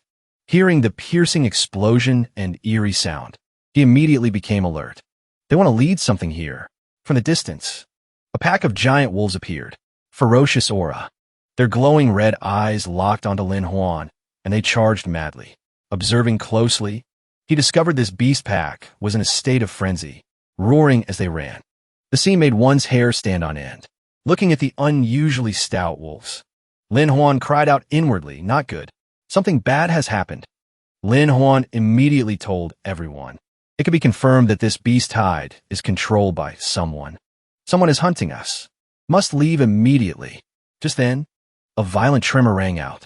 The ground beneath everyone's feet shook powerfully. Observing all four sides for a moment, Lin Huan calculated silently. There is no way back. We have fallen into an encirclement. At this moment, the vast forest was hiding a deadly danger that no one had foreseen. Lin Huan speculated, Whoever is behind this, they don't want us to set foot in Xiazhou. There are surely many layers of defense ahead. Then he immediately picked Xylan up. She started and reacted. Put me down. I can walk myself. Lin Huan replied firmly. No, your leg is injured. I can't let you touch the ground for the journey ahead. She asked in surprise. You mean? Lin Huan answered quickly. Correct. We must charge straight into the forbidden forest. Immediately after, he and Qin Song kicked off the ground and flew into the air. No matter how weird the forbidden forest is, we have to risk it. The ferocious wolves arrived just then. But when they got there, Lin Huan's group had long disappeared. Losing the fat prey, the wolves looked up and howled angrily. The howling echoed throughout the forest. At the same time, from above, a black shadow swooped through the air, carrying cold, killing intent straight at the wolf pack. In just an instant, the lead wolf was immediately pierced through the head by a sharp object. It let out a miserable howl and collapsed. The young man acted neatly. The killing intent exuded was majestic and terrifying. The tiger rider carried a fierce aura. Heavy pressure enveloped the surroundings. Seeing the leader defeated easily, the remaining wolves fled in panic, not daring to look back. On this side, Lin Huan and everyone used cloth to cover their faces. The forbidden forest was sultry and suffocating, mixed with poisonous fumes, making breathing extremely difficult. Qin Song loosened her collar due to the heat. If it's just like this, perhaps we still have a chance to cross the forbidden forest safely. Just then, in a nearby bush, something monstrous began to slowly reveal itself behind the broad leaves. Thorns suddenly shot straight towards Lin Huan. He hadn't noticed the anomaly yet, but Qin Song was already alert, shouting urgently, Careful! In just a split second, Qin Song leaped over and pulled Lin Huan down, helping him avoid a fatal blow. Because of the heat, her clothes were somewhat disheveled. when falling. Sharp thorns from vines on the ground pierced Qin Song, making her grimace in pain. Lin Huan immediately draped his outer coat over her. Qin Song thanked him softly. That looked like a human attack just now. Could there be natives in the forbidden forest? Looking at the sharp needle stuck in the tree trunk, everyone judged it resembled a giant bee stinger, but it contained the power of a ferocious beast. Lin Huan said gravely, "In short, we must be extremely careful." Before the words were finished, a horrifying scene appeared before Lin Huan, making his heart tighten. Behind Qin Song right now, a man appeared from nowhere, acting extremely strangely. A monster opened a mouth full of sharp teeth and saliva, rushing straight towards her. That thing looked like a giant crocodile. The powerful jaw opened wide, seeming capable of swallowing both women whole. Lin Huan hurriedly threw a rope over, simultaneously shouting anxiously, "Careful!" The giant crocodile's jaw immediately snapped shut. Just looking at its fangs was enough to send chills down one's spine. Because he blocked for Qin Song, Lin Huan was injured. He clutched his arm, face grimacing in pain. Qin Song hadn't understood what happened yet. Seeing herself safe, she peeked over. The scene before her made her panic. Lin Huan's arm was bitten tight by the crocodile's teeth. Unexpectedly, he risked his life to save her. Qin Song cried out in horror, "Lin Huan, you!" Lin Huan reassured her coldly, "I'm fine. You and Xylan find a safe place quickly." Qin Song was restless with worry. Bitten by an earth dragon like that, how can you be fine? Lin Huan slowly pulled his hand out and reassured, "It's okay. I used internal energy to protect my body, reducing the damage to the minimum." Looking at the huge monster in front of him, he smiled faintly. Actually, this crocodile's bite force isn't as strong as imagined. Xylan and Qin Song were stunned to hear that. Bite force isn't strong? Lin Huan glanced at the crocodile disdainfully.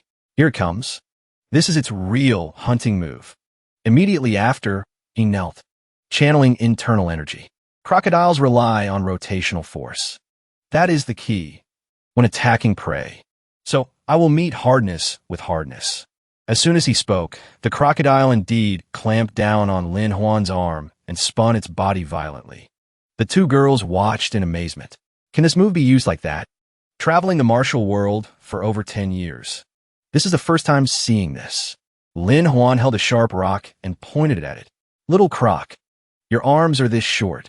Don't hope to suppress me easily." Having said that, he repeatedly struck the crocodile's head, making it dizzy. A while later, the crocodile finally couldn't take it anymore. Lying flat on the ground, covered in blood, wiping the sweat from his forehead, Lin Huan breathed a sigh of relief. Frowning, he lamented, "Truly thick skin and thick flesh. Exhausting." Turning to look at the two girls, Lin Huan smiled with relief. It's done. But just as he stopped, the scene before him stunned Lin Huan. The two girls were hugging each other tightly in the middle of the jungle. The image made Lin Huan break into a cold sweat. What happened now? Just then, a strange smoke spread in the air, startling Lin Huan. He immediately covered his mouth. This is definitely poison. Gas released by those thorns. Seeing the two girls clinging to each other, Lin Huan was resigned. Unclear what the toxin consists of. Only way is to use internal energy to force it out to hope for a cure. Carrying both of them wasn't easy. Just went through a fierce battle, so stamina was depleted. If it were before, it wouldn't be a problem. Now, he could only force internal energy to circulate, to push out poison and heal injuries. Xylan was sweating profusely. Her body was burning hot due to the stimulating effect of the poisonous smoke. Qin Song also continuously tore off her clothes. Voice broken. Hot. Too hot. Bringing both into a safe rock cave. Lin Huan sighed. For now, we can only treat them here. Just stabilizing his stance.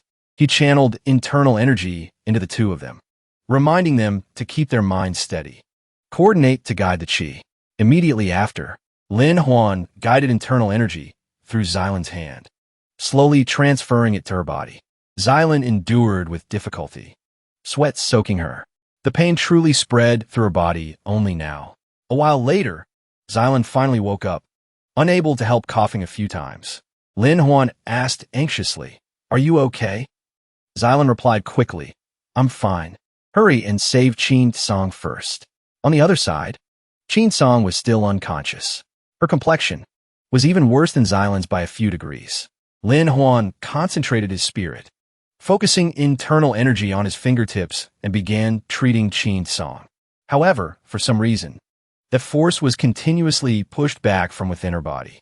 The rebounding internal energy struck straight at Lin Huan, making him stagger back. He gritted his teeth. What exactly is happening? Are the meridians in her body misaligned? Internal energy cannot enter. It all backfires. Xylan frowned. Misaligned meridians? Then logically, internal energy would be hard to cultivate too. She suddenly froze. Wait. Reverse meridians, but still so strong. Could it be? According to Xylan's knowledge, in the court's top 10 wanted list, there is a character who has never revealed her face. But her reputation rings throughout the martial world. The mystic Pearl Demoness. She recounted, legend says this person has unusual meridians, circulating internal energy differently, cultivating no specific technique, learning every sex arts, mastering everything. But in return, every 3 years, she suffers a backlash, having to heal for a whole year before reappearing. Lin Huan was struck as if by lightning, suddenly remembering. First time we met, she was heavily injured and weak. Second time, she was normal. Back then, I thought it was strange. He looked at Qin Song and said with certainty, correct. Qin Song is the mystic Pearl Demoness. Xylan lowered her voice. Then there is still one way. To save her, if you and she unite, it will help circulate the meridians smoothly, forcing the toxin out, she added. At the same time, it can build an auxiliary meridian, helping her achieve the ancient true art, stopping the backlash every 3 years. Lin Huan was extremely shocked hearing this. He stammered back, unite as one body. Thinking of that made him start. Lin Huan hurriedly asked, you mean, looking at the gasping Qin Song? Lin Huan felt guilty. Although it's called dual cultivation. She is a maiden. Does she really accept this? Xylan was impatient. Saving people comes first. Other things can wait. If we don't do it now, there will be no chance. Lin Huan looked serious. No, this matter is too important. It involves principles. It must be agreed upon by her personally. Just then, a weak hand grabbed Lin Huan's hand. A soft voice rang out. It's possible. Lin Huan looked at Qin Song, unable to help being surprised. Qin Song. She looked at him, gasping, then trying to speak. If it's possible, just do it. Xylan became even more urgent. Then there are no more obstacles. Start. Lin Huan replied quickly. Then he took off his clothes, pressing close to her body. Lin Huan whispered, Qin Song, I'm sorry. Qin Song bit her lip tightly, pain clearly visible in her eyes. Tried to hold back 2 streams of tears. Before long, internal energy converged. The 2 streams of aura from her and Lin Huan quickly merged into one. The forces gradually fused. Lin Huan calculated silently. The auxiliary meridian has formed. Qin Song lay on the ground, painful to the point of tears, flowing endlessly. Outside the cave, a wolf had tracked down the hiding place. Approaching step by step, red wolf eyes. It stared intently at the cave, growling low sounds. Inside, Xylan immediately sensed the killing intent. She started and warned loudly, danger.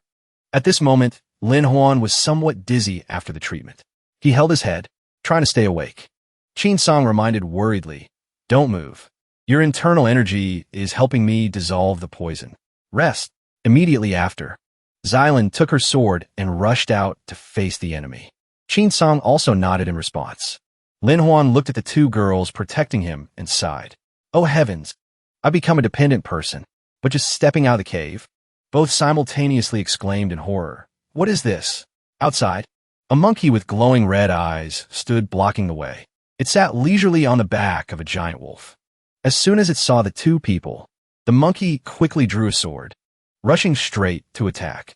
The giant wolf obeyed completely, just letting the monkey ride, charging madly.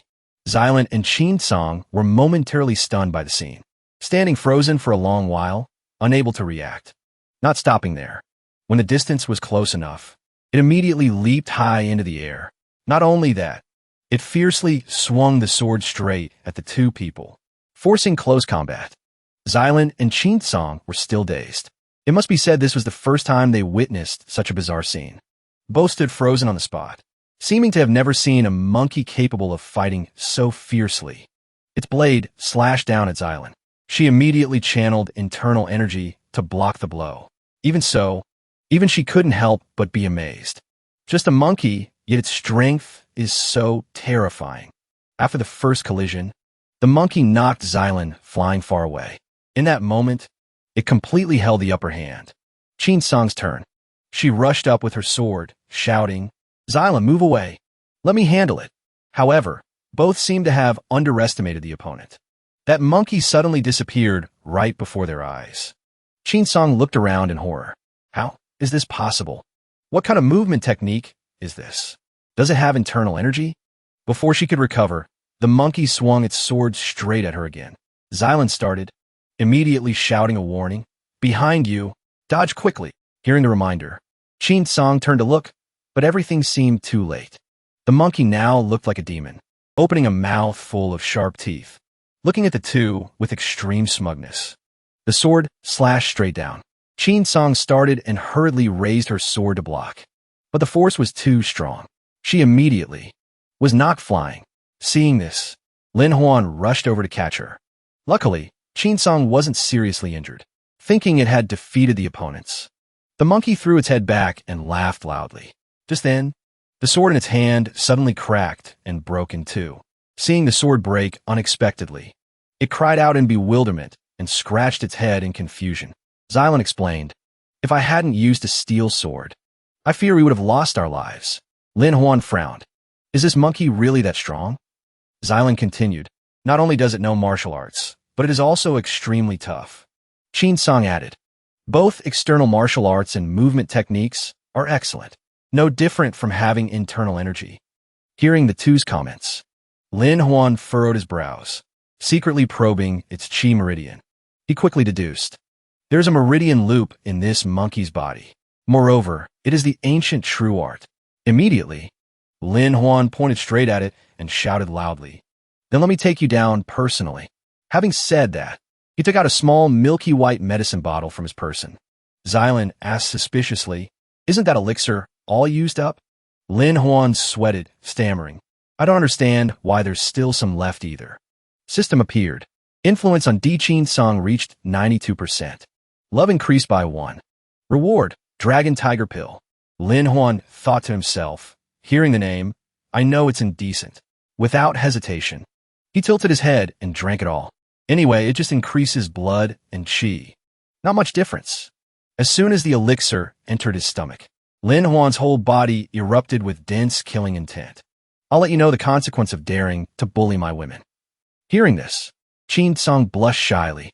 Xylan was also ashamed to the point of blushing. Truly shameless. Immediately after, Lin Huan rushed up with his sword. The monkey, on the contrary, appeared extremely interested. It acted dismissive, even slyly reaching up to scratch its nose.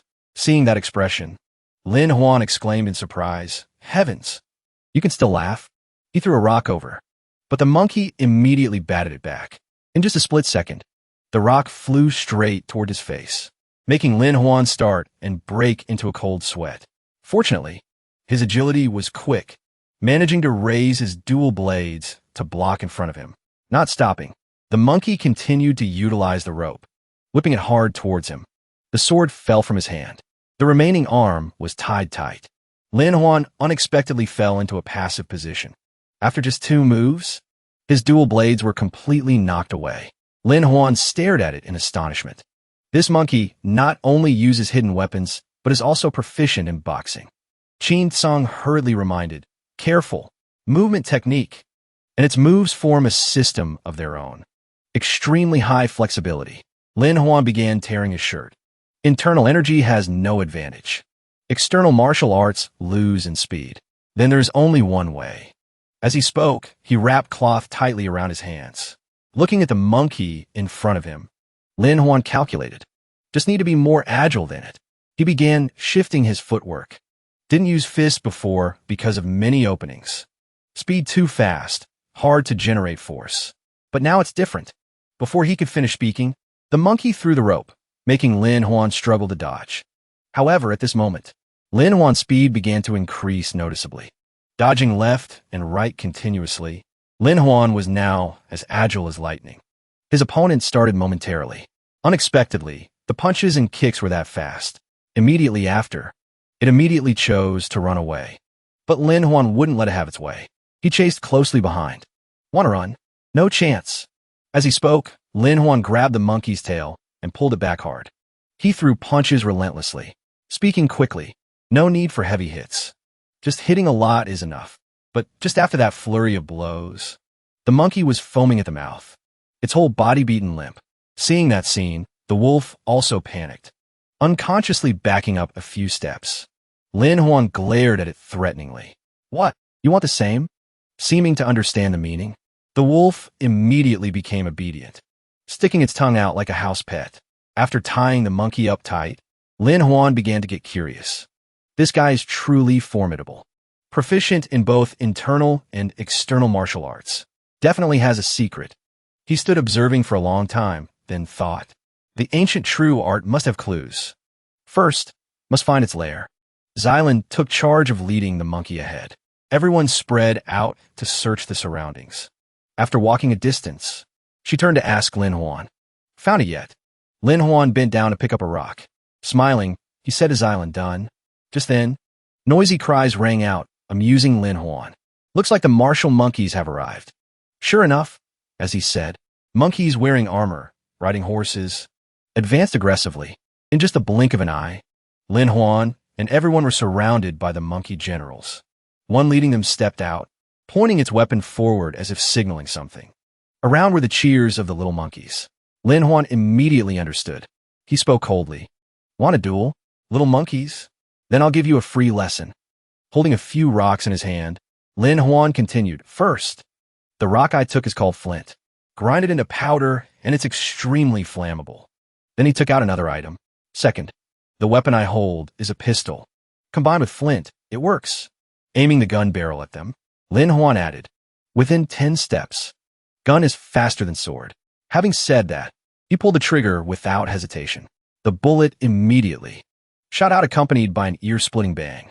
The bullet pierced straight towards the martial monkey. The power and sound startled it.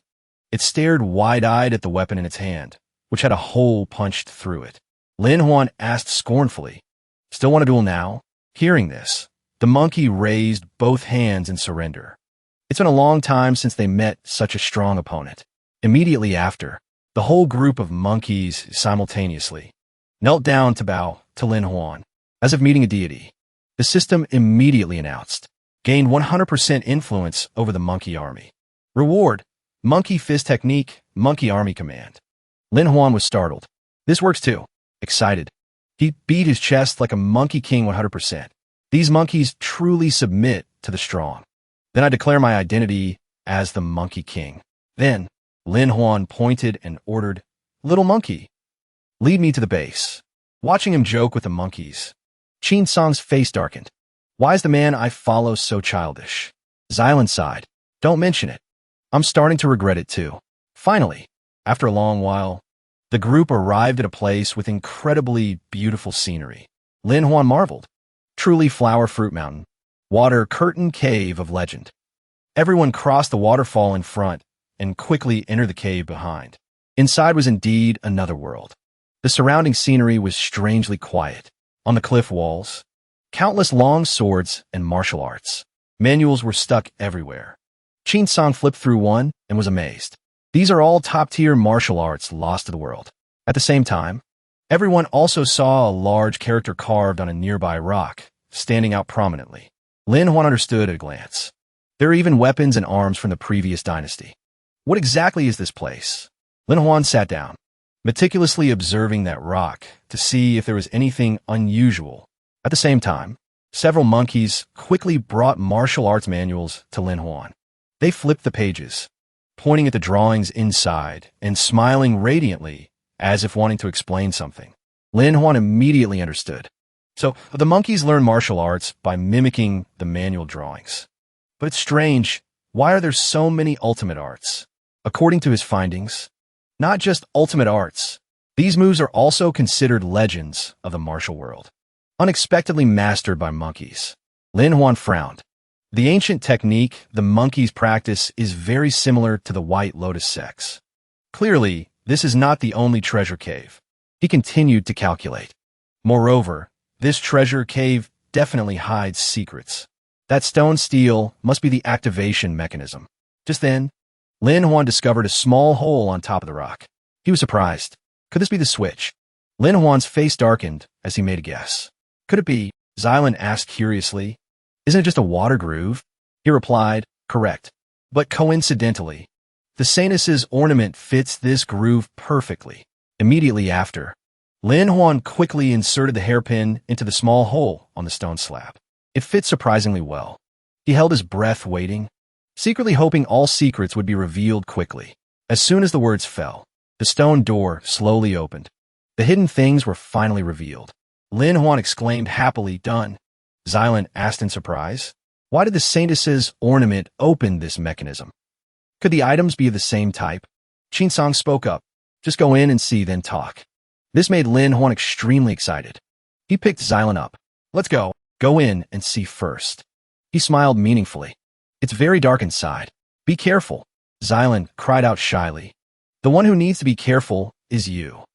Just then, torches on the walls simultaneously flared up, illuminating the entire cave.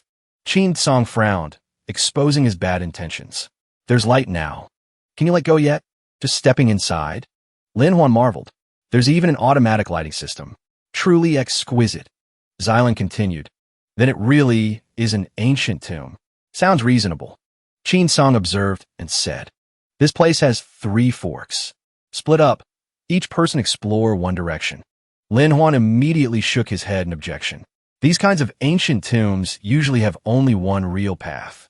Walking blindly might trigger a self-destruct mechanism for the whole tomb. He said sternly, listen to your husband. Understand very well.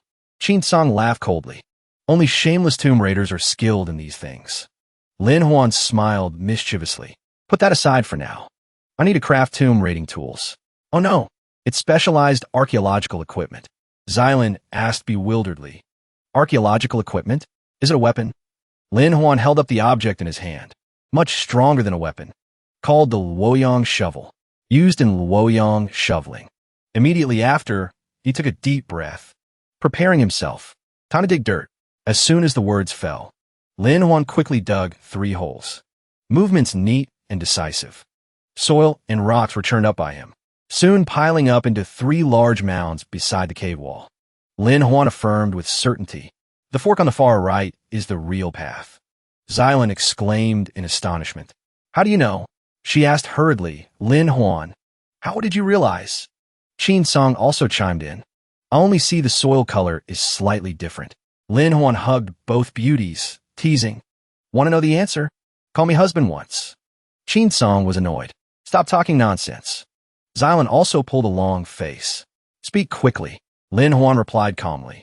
Just a guess. He explained, normally, the fake path will look clear. The real path is full of traps. He pointed at the wall. The fork on the far right has soil, mixed with sand of a different color, proving there are many traps. The other 2 paths, one is dry and cracked. One is too normal. Then Lin Huan leaned close to the girls' faces, smiling mischievously. So, this time you have to call me husband, right? Qinsong blushed, scolding softly, always thinking about teasing girls. Xylan could only shake her head. You are never serious. Reluctantly, both called out in unison, husband. Lin Huan heard this and smiled brightly. Let's go. He immediately rushed forward. The best way to deal with old traps is to pass before they activate. Just as he predicted, earth and stones shot violently towards him from all 4 sides.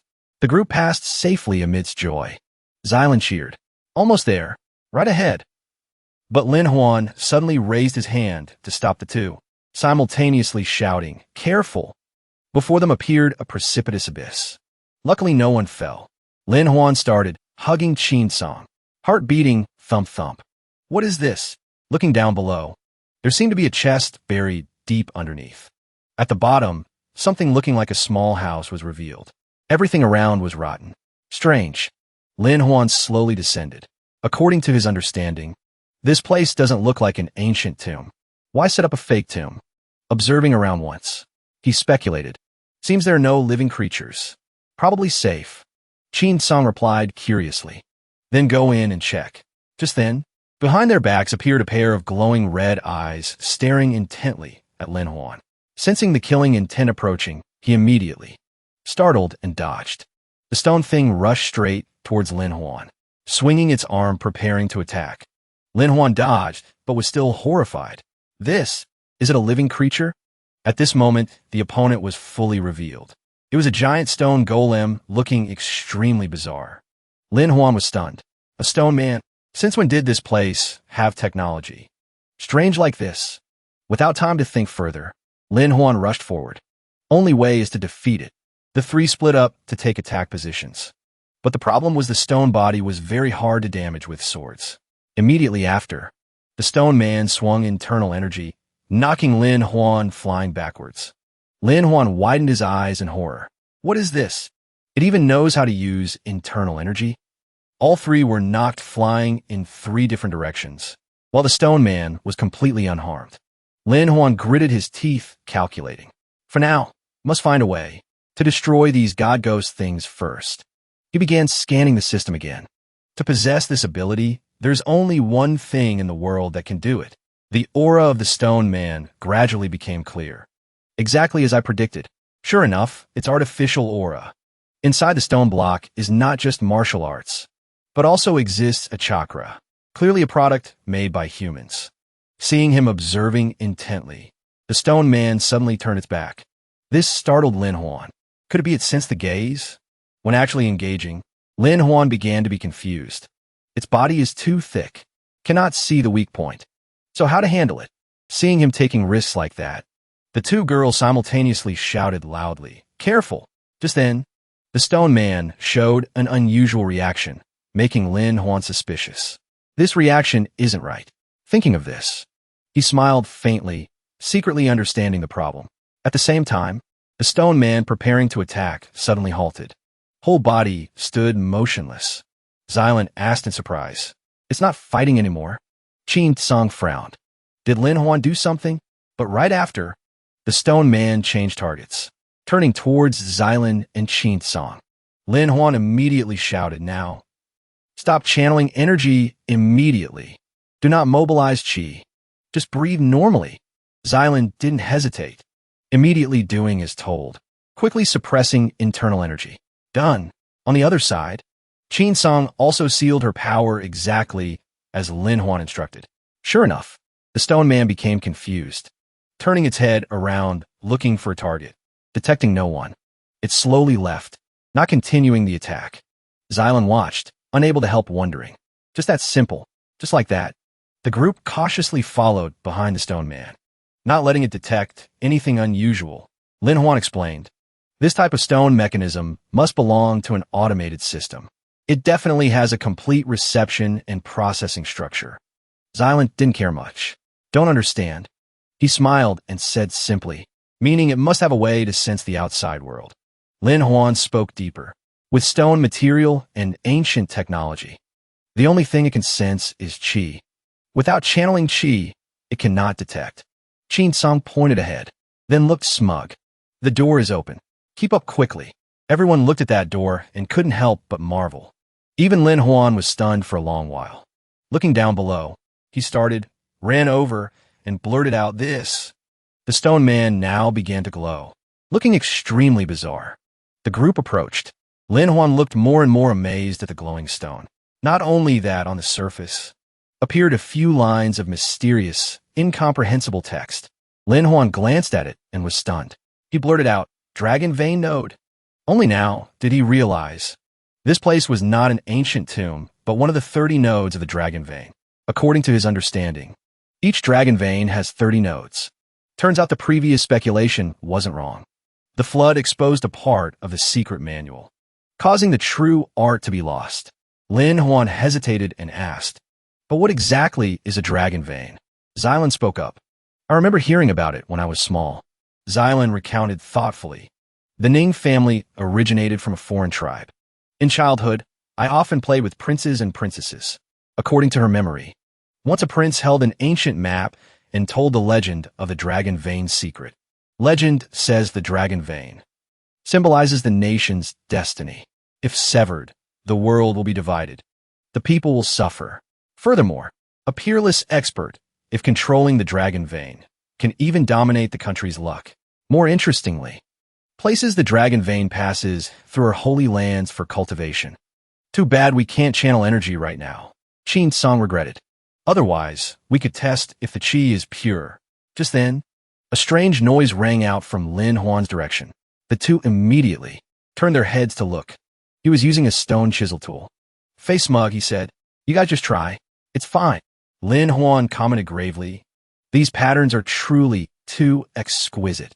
According to his speculation, this structure is like an independent energy circulation system, proving the person guarding the dragon vein once gathered experts from all fields. Xylan took the initiative to channel internal energy. I'll stand guard. You guys try first. Qinsong concentrated on sensing. This qi is pure. Practicing here will definitely increase internal energy strongly. Lin Huan continued to calculate. If that's true, then those famous experts of the martial world actually created a feng shui line. This is the dragon vein treasure land. Suddenly his eyes flashed. Stop. I made a connection. Lin Huan spread out the map, quickly calculating. The Great Way secret in the south that the Saintess mentioned. Could it be located at the starting point of the dragon vein? He remembered the Saintess's words years ago. Just reaching this place can shake the world. Thinking of that, all three turned pale simultaneously. Could it be? Lin Huan voiced his speculation. Someone wants to sever this dragon vein. He paced back and forth anxiously. Although the Saintess unintentionally caused chaos, other ambitious people will definitely act too. Lin Huan began to consider. Currently, 1 is to protect the dragon vein. 2 is to defeat the enemy. Looks like I must quickly increase my strength. Just then, Xylan's voice rang out, interrupting his thoughts. All right. She began taking off the clothes on her body. The qi here is pure, very suitable for cultivation. Qinsong also quickly followed suit. Martial world matters are mine. Hurry and take the chance to cultivate. Lin Huan started. He laughed bitterly. This? How about we rest a bit first? But right then, the two girls with disheveled clothes rushed over and hugged him tightly, making Lin Huan flustered, not knowing how to manage. Outside, several strangers discussed noisily. Did that person really run into the forbidden forest? Definitely. If not for the reward, who would come to this desolate place? Immediately after, one of the three bent down to search, then hurriedly called out, Come here quick, there are traces. The whole group immediately gathered, whispering as they looked at the footprints on the ground. Seeing a figure looming, they bustled. Over there, we're rich. No need to worry about hunger for the rest of our lives. However, as they rushed over, that figure suddenly vanished without a trace. Not long after, from the ground, a pale hand suddenly rose up, making them scream in panic. A ghost! The person covered in mud was none other than Lin Huan. His current miserable appearance, indeed, made people's hair stand on end. Seeing Lin Huan, they trembled, reassuring themselves. Don't be afraid. We all have weapons. Right, we are famous figures in the martial world. Why fear evil spirits? Just then, Xylan and Qinsong also appeared beside him. Their appearances weren't much better. Covered in mud, looking extremely scary. 2 masked men exclaimed in panic. 2 more female monsters. We're done for. Only a fool would fight. Run. They shouted and fled in confusion, leaving Lin Huan standing there bewildered. Not just him.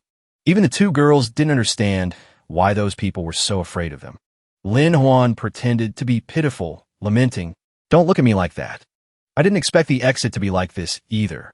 Who knew the dragon vein starting point was one way, having to dig through mud to crawl out. Just then, the 3 discovered a person lying motionless on the ground. They looked at each other in surprise. Lin Huan hurriedly ran over to check. Isn't this one of the guys who was chased away just now? But when he turned the person over, the group simultaneously dropped their jaws.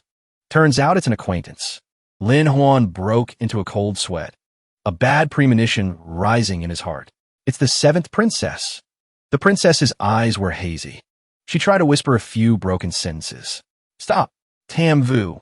However, seeing Lin Huan's group, Not only did she not recognize them, but she also screamed in fear. Unable to bear the shock, she fainted on the spot, leaving the three stunned, unable to react. Lin Huan wiped his mud-covered face, sighing helplessly. Looks like we should find a place to wash up first. Not long after, they found a nearby stream to bathe and wash their clothes. The spring scenery was laid out before their eyes. Having not bathed comfortably for a long time, the two girls appeared extremely relaxed. Xylan kindly stepped behind Qin Song. Your back is dirty. Let me help. Lin Huan peeked out from behind a pile of clothes, grinning. Wife, your back is muddy too. Let me help, okay? Seeing his suspicious appearance, Xylan started and shouted, Turn your face away. Just then, the seventh princess also just woke up. Seeing Lin Huan, she blushed shyly. Lin Huan panicked. Didn't expect her to wake up right at this moment. Hurriedly using his hands to cover himself, the seventh princess covered her face and ran away, leaving Lin Huan standing there dumbfounded, mouth stammering, Don't misunderstand. Night fell. Everyone gathered around the fire to keep warm. It had been a long time since they had a chance to sit together like this. After bathing, Xylan and Qin Song seemed to have flushed complexions. A bit unusual. The princess looked at Lin Huan with gratitude, sincerely saying, Thank you for saving me. Lin Huan replied, Just a coincidence. But with your noble status, why are you wanted? Where are the people who went with you? The princess recounted sadly. When chased, we split up. I got lost from everyone. She sighed. As for being wanted, perhaps the Imperial aunt wants to eliminate all remaining royals to end future trouble. Lin Huan spoke gravely, running into Xiazhou, a place where dragons and snakes mix, is considered finding a way to live amidst death. He stood up to comfort her. Don't worry. From now on, we will accompany you. Go to sleep. I will keep watch tonight. Late night arrived. After many days of tiring travel, Qin Song and Xylan had fallen into a deep sleep. Lin Huan sat alone under a tree, looking up at the moonlight, deep in thought. But at that moment, someone had secretly begun to act. A small bottle emitted a strange scent, quietly spreading. In the haze, Lin Huan's eyelids grew heavy. Consciousness gradually sank. Not long after, just as the poisoner wished, he slumped over and fell asleep. The seventh princess stepped out, her face clearly showing sadness. Whispering to everyone, I'm sorry. For the country, I can only do this. Having said that, she turned her back on Lin Huan's group and quietly left. Just then, Xylan appeared. The seventh princess indeed has a problem. Pity her methods and concealment are still quite clumsy. Qin Song continued. She arrived in Xiazhou even earlier than us. That makes it even more suspicious. Lin Huan analyzed coldly. The bigger suspicious point is that throughout the long journey, she never asked why we entered the forbidden forest, proving her mind was always on something else. Immediately after, he stood up decisively. Everyone is fine. Let's go. Must catch up to her. He conveniently hugged the two beauties, just right to take the chance to test how the triple cultivation progress is going. Having said that, the three immediately disappeared into the quiet night, not leaving any trace. On the other side, the sky quickly brightened. This area at early dawn had almost no one passing by. The seventh princess covered her face, blending into the flow of people unconsciously. Walking quickly into an eatery, she secretly made up her mind. I must do it. Just entering, the seventh princess spoke loudly. Shopkeeper, I want to make a scene. Wanyan looked at her probingly and asked back, Are you sure? The seventh princess answered without hesitation. Certain. He then handed her a token. Go down to the backyard underground. Go yourself. Before leaving, Wanyan reminded, Remember well, little girl. This is a life and death arena. It's still not too late to regret now. Not long after, a tall figure walked in, surprising him. Today is truly unusually crowded. Lin Huan smiled faintly, smugly. Seems this is the place hosting the life and death match. There must be something she wants. Wan Yin pretended not to understand. Life and death match? Never heard of it. If you want to cause trouble, go to another shop. This place only sells rice and rents rooms. Xylan angrily intended to draw her sword. Just now, clearly, but Lin Huan immediately held her hand back. Lan, don't be hot-tempered. He did so because he realized that around the eatery right now, the group of people were all ready to act if there was trouble. Lin Huan spoke gravely. This place is full of villains. There are not few traps either. Making a big scene will ruin things. Don't conflict. Let me handle it. Then he asked respectfully, "May I ask how to get inside?" Wang Yin tilted his chin and replied, "Honest people don't speak in code. If you have a token, enter. If not, get lost." Remembering the token the seventh princess presented earlier, Lin Huan immediately understood. So it's a token.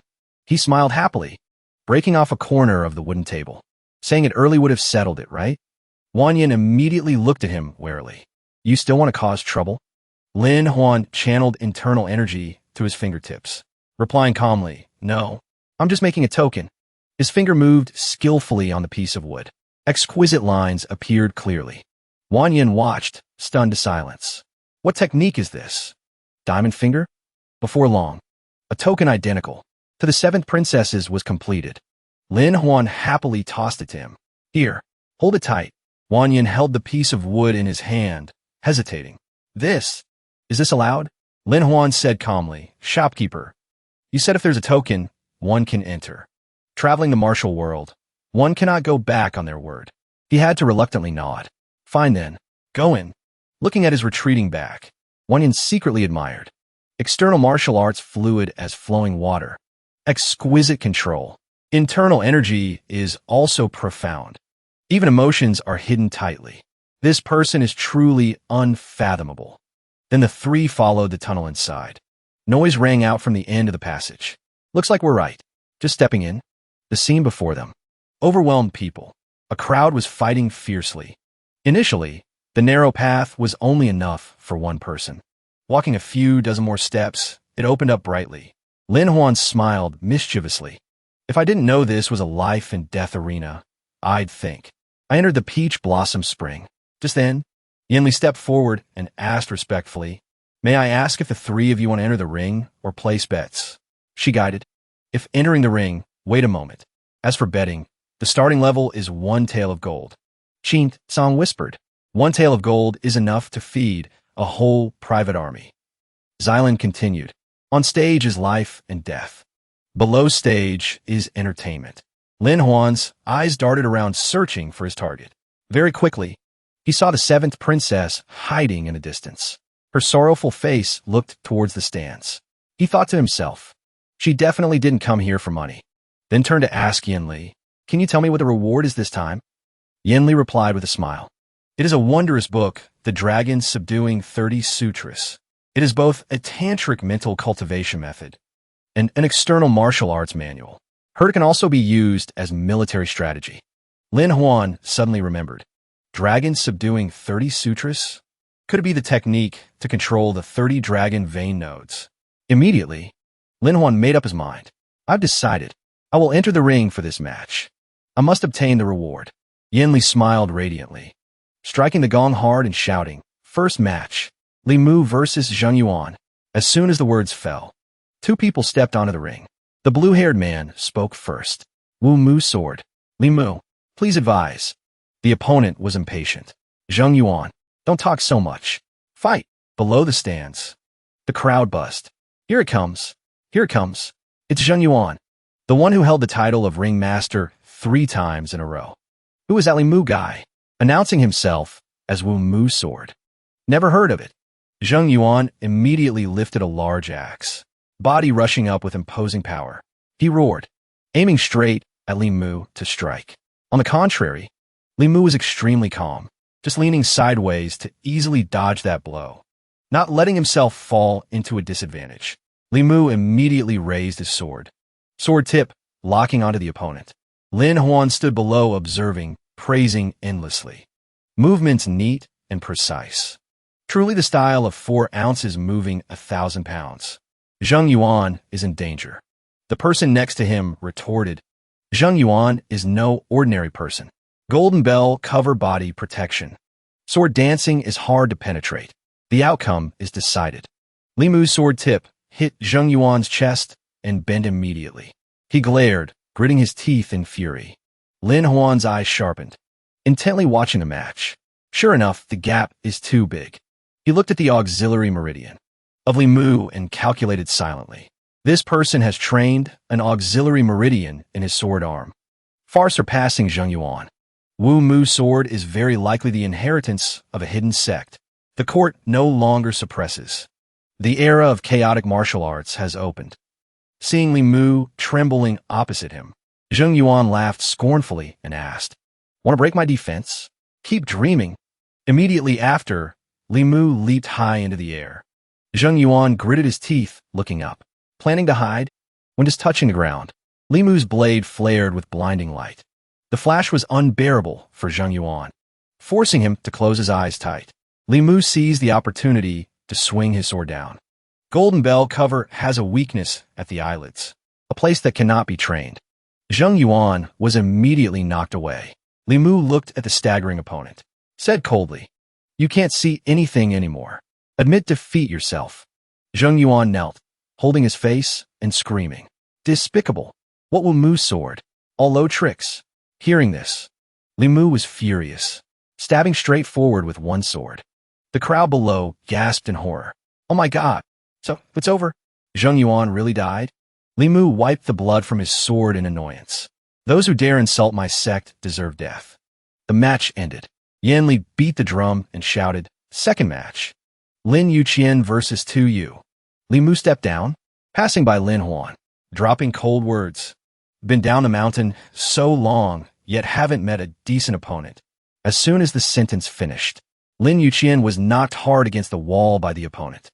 His eyes rolled back, body collapsing. Lost his life in just one blow. Li Mu witnessed that scene, unable to hide the shock in his gaze. Suddenly, a voice rang out. "Hey kid." Li Mu immediately turned around. Lin Huan crossed his arms and smiled. "Your ancient sword art. Can you teach me?"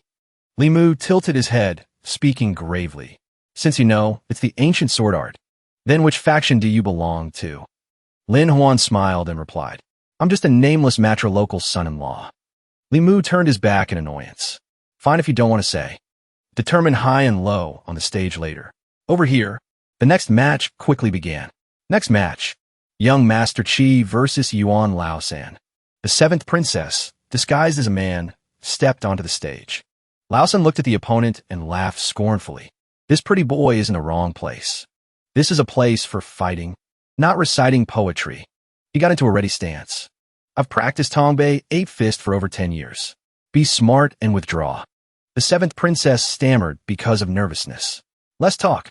Make your move," Xylin whispered from below the stage. Although Yuan Laosan is ordinary, he is too strong for her. Lin Hua nodded. "If there is danger, we will save her." Yuan Laosan immediately rushed forward. "Go back to your old place and dream." He swung his fist aggressively. This move packs 20 years of internal force. "Can you block it?" The seventh princess raised both hands to block in front of her. She took the blow. Less than 3 seconds later, she was knocked by the force, flying from her original position. Yuan Laosan glared ferociously at the opponent. The seventh princess gritted her teeth. "I was not backing down." The crowd below mocked. "Fight! Why standing still after just one hit? Where is our money?" Yuan Laosan raised his arm, trembling with pain. He said angrily, "Do you practice Golden Bell cover? Hand her really hard." Immediately after, he threw a dart towards the seventh princess. "Then don't blame me for being cruel." Xylin saw the danger and shouted, "Not good. Hidden weapon." Lin Huan raised his hand to stop her. "Wait." He smiled secretly. Seems the days of running away made her mature. "Don't worry. She wins this match." Xylin heard this and was even more confused. The seventh princess sweated profusely, staring intently at the incoming dart. Yuan Laosan widened his eyes and shouted, "What? How is it possible?" The dart caused no damage at all. The seventh princess spoke coldly. "This is armor forged with new technology. Your hidden weapon is useless." She tore off her outer robe. "My martial arts aren't good, but I have equipment. Life and death matches have no rules." The seventh princess looked at the opponent with disdain. "Some people call this the power of money. Still want to fight?" Yuan Laosan raised his hands in surrender. "Fine. You have money, you win. I admit defeat." Below the stage, Lin Huan crossed his arms and smiled proudly. "Not bad. This is indeed the path to victory." While the two girls beside him could only shake their heads helplessly. After the skirmish, the seventh princess quietly adjusted her clothes, taking the chance to sit and catch her breath. No one approached her. Only a greeting rang out from the side. Young Master Qi. Sounding quite sudden, the person appearing was no stranger. It was Lin Huan, our familiar male lead. The seventh princess looked at him, her heart skipping a beat. She stammered, "Hello. May I ask for your name, brother?" She sighed softly, then opened up reluctantly. "Fine then. No need to continue pretending." The princess turned to Lin Huan, voice lowered. "Whatever it is, wait until after the competition to talk." He instructed seriously. "Your next opponent is Li Mu. He is very formidable. You absolutely must be careful." The seventh princess raised her head to reply, eyes determined. "I will use all my strength to respond." Lin Huan took out a medicine bottle and tossed it to her. "Crush it when in the most danger." Not long after, the battle between her and Li Mu officially began. Round 2, first match. Young Master Qi versus Li Mu. The two stood on the ring, clasping hands to greet each other. "Please advise." "Thank you." As soon as the words fell, Li Mu rushed straight towards the seventh princess with extreme speed, slashing a sword straight at her. The seventh princess immediately raised both hands to block. She glared at the opponent, gritting her teeth in fear inwardly. So fast. Immediately after, Li Mu's eyes flashed with something unusual, seeming to have detected something wrong. With one stroke, the sword struck down accurately. The armor on her arm immediately shattered into pieces. The seventh princess hurriedly retreated to keep distance, trembling with fear inwardly. Even good steel can hardly withstand this thing. Not stopping there, Li Mu continued to rush forward, preparing to deliver the finishing blow. "Pardon me." Finally, she waited for the right moment, taking out the medicine bottle Lin Huan gave. "Now is the time." Almost immediately, the seventh princess raised the bottle and crushed it. Without hesitation, Li Mu secretly laughed coldly. Just a little poison gas. Holding breath can neutralize it. However, right after that, a strange stream of qi appeared before his eyes, stunning Li Mu.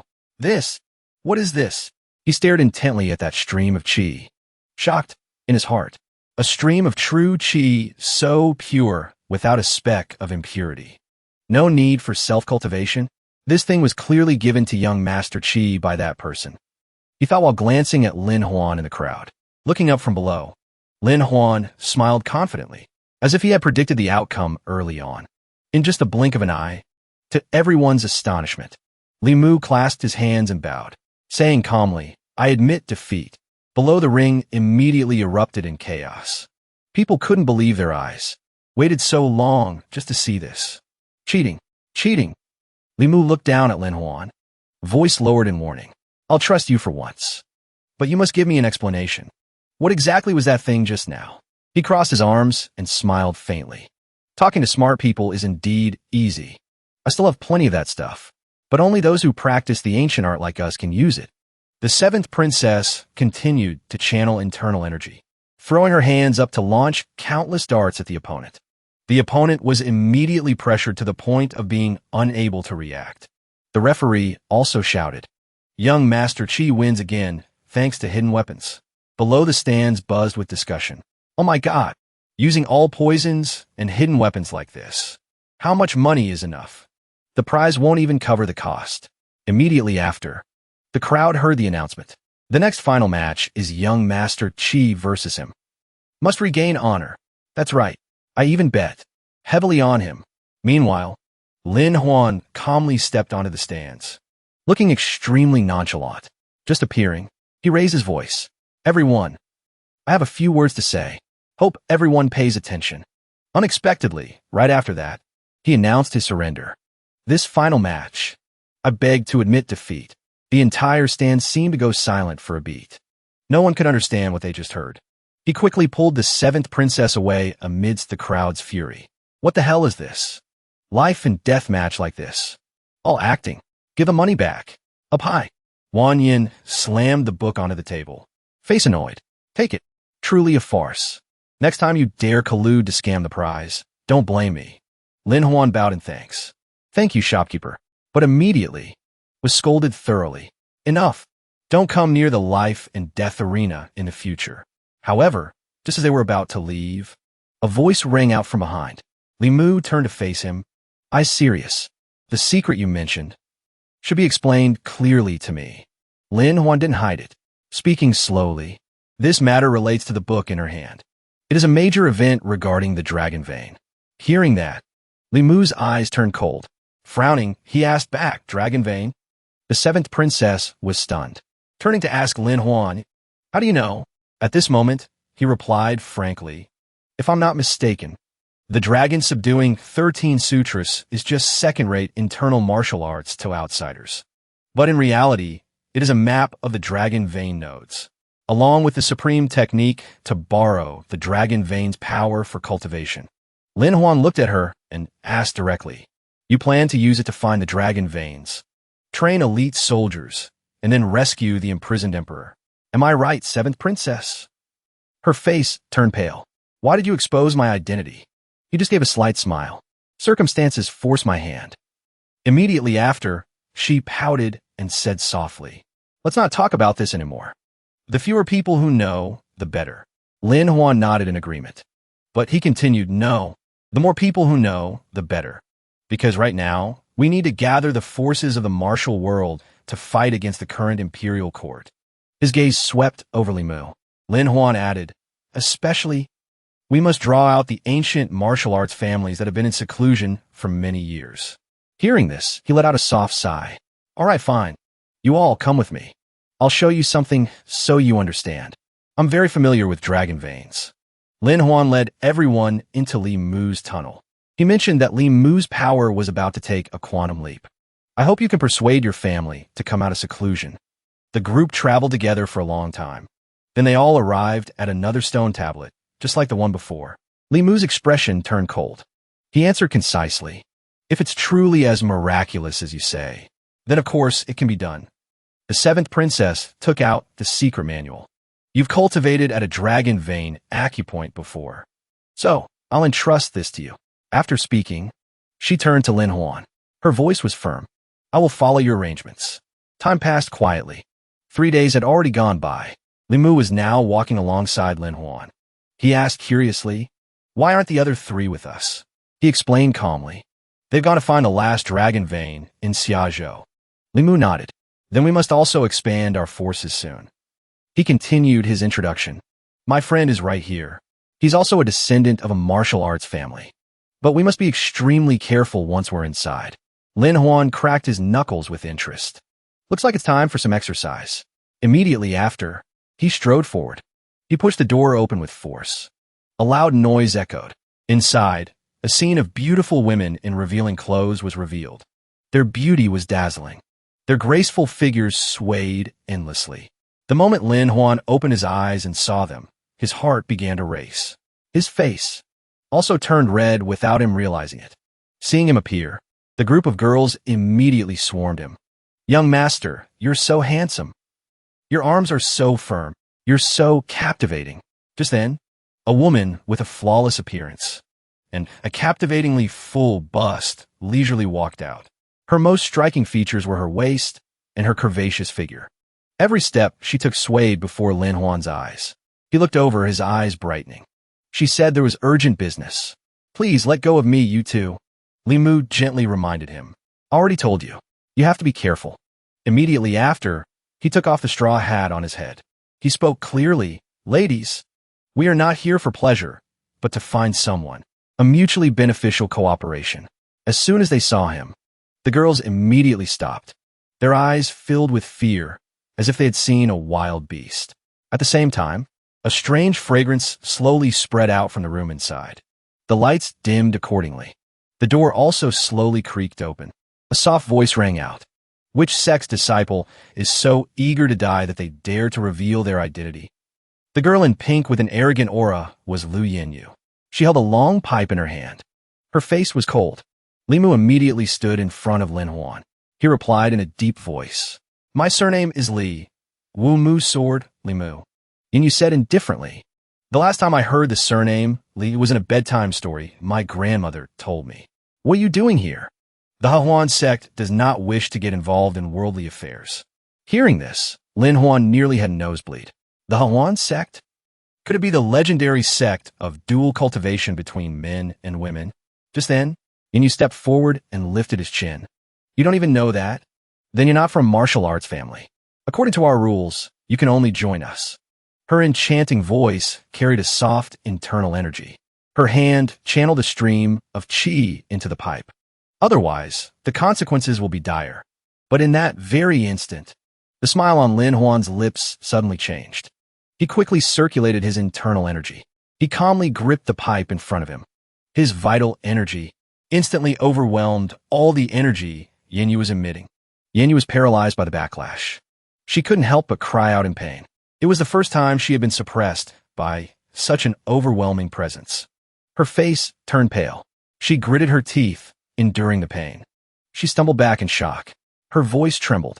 Why does your aura contain the techniques of the Huan sect? Who in the world are you? He calmly pointed to himself. He answered slowly, Lin Huan, a civil servant. Yanyu immediately retorted. Her tone was resolute. Impossible. Our sect techniques are absolutely never passed to outsiders. Lin Huan thought for a moment, then chuckled. Techniques and all that. Can't you just learn them by grasping the concept? The other party frowned, looking at him with suspicion. I don't believe a word of that. She waved her hand, challenging him. If you really have the skill, then show me. The sudden suggestion made Lin Huan freeze. He stood still for a moment, not knowing how to respond. He had misinterpreted her in a different way. A few indescribable images appeared in his mind. He feigned a difficult expression. Doing that right after we've just met. Isn't that a bit inappropriate? Lin Huan's bewildered reaction left Yanyu and everyone around her completely confused. Lin Huan's cheeks flushed red. He cleared his throat and explained. I'm not that kind of person. Hearing this, Yanyu finally understood. She shouted angrily, What are you thinking about? I'm talking about our orthodox techniques. Faced with her harsh tone, Lin Huan was startled back to reality.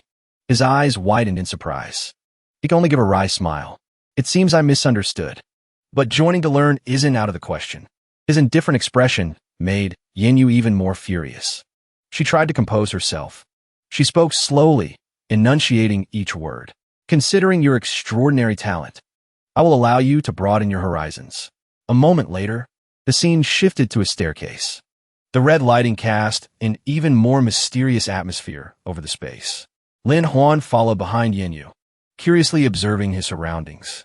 An ancient martial arts family is truly impressive. To be able to build such a deep underground space. She didn't reply. She just continued to walk forward. Soon, they were standing before a large door. Peeking inside, countless disciples were cultivating in pairs. Yanyu slowed down and introduced herself. I'm the current sect master, and also the head of the Liu family. Liu Yanyu. The way the disciples here cultivated in groups fascinated Lin Huan. His eyes were glued to them. He thought to himself, is this what true cultivation is? Yanyu nodded in confirmation. That's right. The core of cultivation is balance. According to her, within each person exists a different ratio of yin and yang. Cultivation is the process of harmonizing these two energies to stabilize and increase one's internal power. After hearing this, Lin Huan's eyes widened in amazement. So that's how it is. This way, you can even form a closed secondary meridian, sealing the opponent's internal energy and making it your own. It's not just a one-time use and it's gone. Realizing he had spoken out of turn, he quickly apologized. Yanyu only frowned slightly, but remained calm. It's fine. We would also like to hear about your method of cultivation. Lin Huan then shared. From my understanding, I push my yin energy out and absorb the opponent's yang energy. Then I use the excess internal energy to create a secondary meridian. Your technique is like a catalyst, while mine is like refining. At this point, he suddenly exclaimed with excitement. So that's it. This is the reason my power can overwhelm my opponents. Witnessing this, Yanyu was lost in a daze. Catalyst? Refining. What are these concepts? Before she could understand, Lin Huan knelt on one knee in a salute. Everything is clear now. I know how I must cultivate for the next step. I ask to join your esteemed sect. Master, please accept me. In a flash, Yanyu's cheeks turned red. She quickly waved her hands in refusal. No, absolutely not. I have never taken a disciple. However, she only kept these words to herself. For a female sect master to take a disciple was no different from getting married. Lin Huan didn't understand the hidden meaning. He stubbornly tried to persuade her. It's fine if you don't accept me as a disciple. I would never betray my master or my ancestors.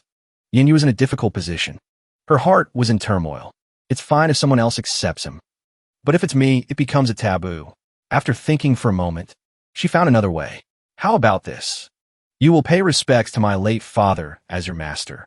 I will teach you on my father's behalf. If the former sect master takes a disciple, there will be no issue. Lin Huan didn't mind at all. He happily agreed.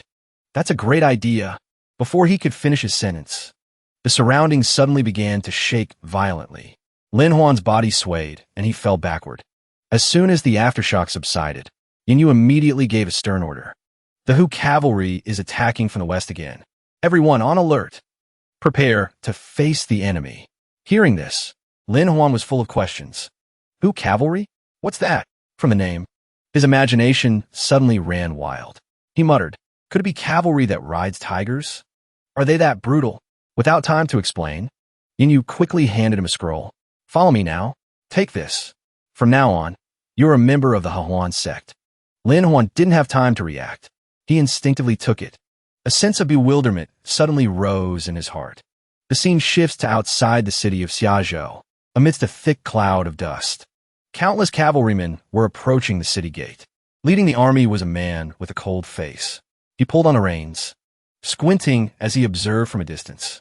On the city walls of Xiazhou at this moment, many people had gathered. They watched the situation intently. Lin Huan was also among them. He looked down curiously. So this is the Hu cavalry? They don't look like people from the Central Plains. Why are they called that? Yin Yu was silent for a moment, then explained. Although they are not from the Central Plains, their ancestors originated from there. She slowly recounted the story. In the early days of the Duan dynasty, a force known as the Hu cavalry once protected Xiazhou. They were the shield of the Northwest. At that time, they had to constantly fend off attacks from the Zoroastrian army. Yin Yu paused for a beat. During one battle, the court's reinforcements and supplies never arrived. The Hu cavalry fought to exhaustion and was surrounded. The Zoroastrians in the West, however, treated them kindly. Meanwhile, the corrupt officials of the UN framed them for treason to seize their provisions, exchanging them for money to spend. Hearing they had been betrayed, the enraged Hu cavalry defected to the Zoroastrians. They had to reclaim their justice. At this point, Yin Yu's voice was tinged with sorrow. The Hu cavalry has now completely become the lackeys of the Zoroastrians. For many years, they have harassed Xiazhou. Just then, the leader of the Hu cavalry's voice boomed. People of Xiazhou, listen up. Tomorrow is your final deadline. Give up your resistance. He channeled his internal energy and slowly drew the two swords from his back. His voice deepened. Otherwise, we will take the city by force. Lin Huan could feel the powerful pressure. He couldn't help but exclaim, such terrifying internal energy. In the next moment, the leader suddenly shot forward. The light of his swords flashed.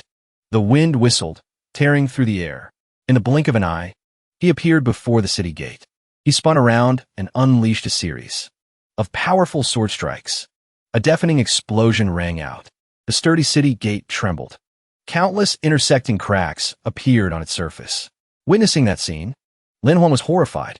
Even the city gate was shattered by strikes. Is he even human? For a moment, the people on the city wall were all stunned. Before their eyes, the city gate shattered and fell to the ground. After his show of force, the leader leisurely sheathed his swords. He returned to his army. All the Hu cavalry below the city walls simultaneously retreated. The sound of hooves gradually faded. Faced with such arrogance, Lord Xiahou clenched his fists in anger. He said through gritted teeth, "We've been pushed right to our doorstep." He immediately took action. He turned his head and urged those behind him. All family heads. To the council meeting now. Yin Yu nodded thoughtfully. Let's go. Lin Huan asked in surprise. Are we going too? Aren't you a reclusive family? She glanced at him nonchalantly. A family this large can't just sit back and wait for its decline. On the surface, we still trade in medicinal herbs and clothing. We're also a major merchant house. Not long after, the scene shifted to the main hall. Many people were already present. Everyone was seated in their proper places. Lin Huan followed Yin inside. He looked at the main seat curiously. Who was that one-eyed man? It was explained to him that he was Lord Xiaohou. He came from Xiaohou village, which was massacred by bandits. He was the sole survivor. He later came to Xiaozhou, trained hard in martial arts, and became the most influential person here. At this moment, the person in the main seat spoke up. Everyone, today I have taken the liberty of presiding over this council. When to counterattack and how to counterattack. These are things we must discuss clearly. One of the men in the crowd chuckled and rubbed his hands. This is just like the time we fought the bandits. We'll contribute 5 parts of the provisions, and you all can handle it yourselves. Hearing this, Lord Xiaohou gritted his teeth in anger. The veins on his forehead bulged. Wang Tuzhong, you dare bring up the past. The provisions back then were all substandard. My brothers fought for their lives on empty stomachs. More than half of them died. The other party showed no remorse. He pouted and retorted, who can you blame for being weak? As I see it, we might as well call the Imperial Court. Before he could finish, Lord Xiaohou angrily drew his blade. They were all my brothers. You dare insult them. I'll cut you down as a sacrifice to the heavens. In a flash, the broadsword came straight down at Tu Zhang's face, causing him to turn pale with fright. But just before the blade landed, a man in a black robe behind Tu Zhang stepped out. He stopped it with his bare hands. That person interjected in a deep voice, hold on. Our goal is not infighting. Hearing this, the man in black released his hand. However, clear finger marks were visible on the sharp blade. Seeing this, Lord Xiaohou was stunned. His eyes widened in shock. His expression immediately darkened. He asked directly, to stop my blade with your bare hands. You're no ordinary person hired by Wang Tuzhong. Who are you? The corner of the black-robed man's mouth curved slightly. He answered slowly, as expected of Lord Xiao. Your eyes are very sharp. My reputation is neither great nor small.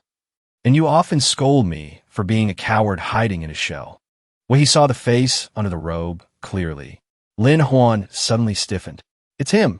Yin Yu turned to look at him. She asked in a low voice, who is it? Lin Huan just forced a smile and answered vaguely, an old acquaintance.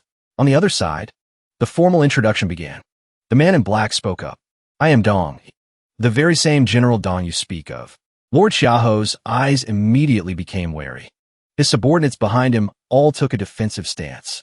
Eunuch Dong, this is Xiaozhou. It is governed by the people of Xiaozhou. We are not under the Imperial Court.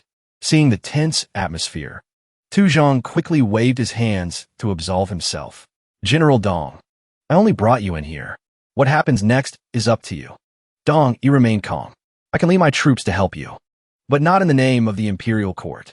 Lord Xiaohou didn't relax at all. He replied coldly, I don't believe there's such a good deal. Speak. What is the condition? As expected. Dong, he narrowed his eyes. He smiled. I only want that when the time is right. You will send people to assist me, to cleanse the Emperor's side.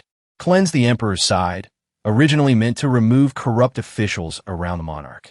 Later, it gradually became a euphemism for rebellion. Lord Xiaohou understood the implication. He sneered. I didn't realize Eunuch Dong had such grand ambitions, aiming for the dragon throne itself. Dong, he shook his head and sighed. You all don't know. The Imperial City is not what it used to be. His Majesty is now being controlled by the Imperial Ant. As soon as these words were spoken, the entire room erupted in an uproar. How could that be? Someone said in a low voice. The Imperial Ant has always had great ambitions. Even Yin Yu frowned. I know about the Imperial Ant, but does Eunuch Dong really just want to cleanse the Emperor's side?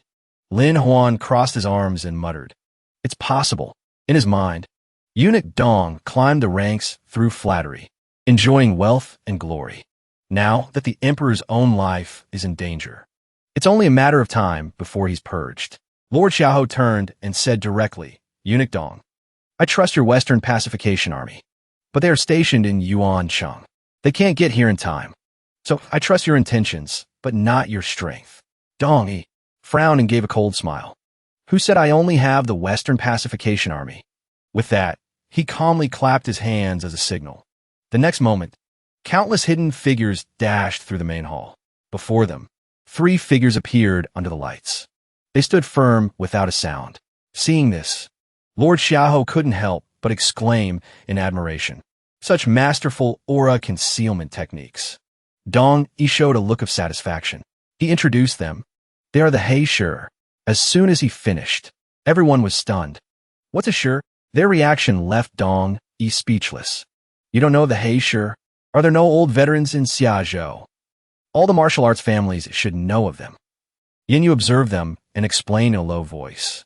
The He Shi are human weapons cultivated by the Imperial court using drugs. Their martial arts are formidable, and they're absolutely loyal.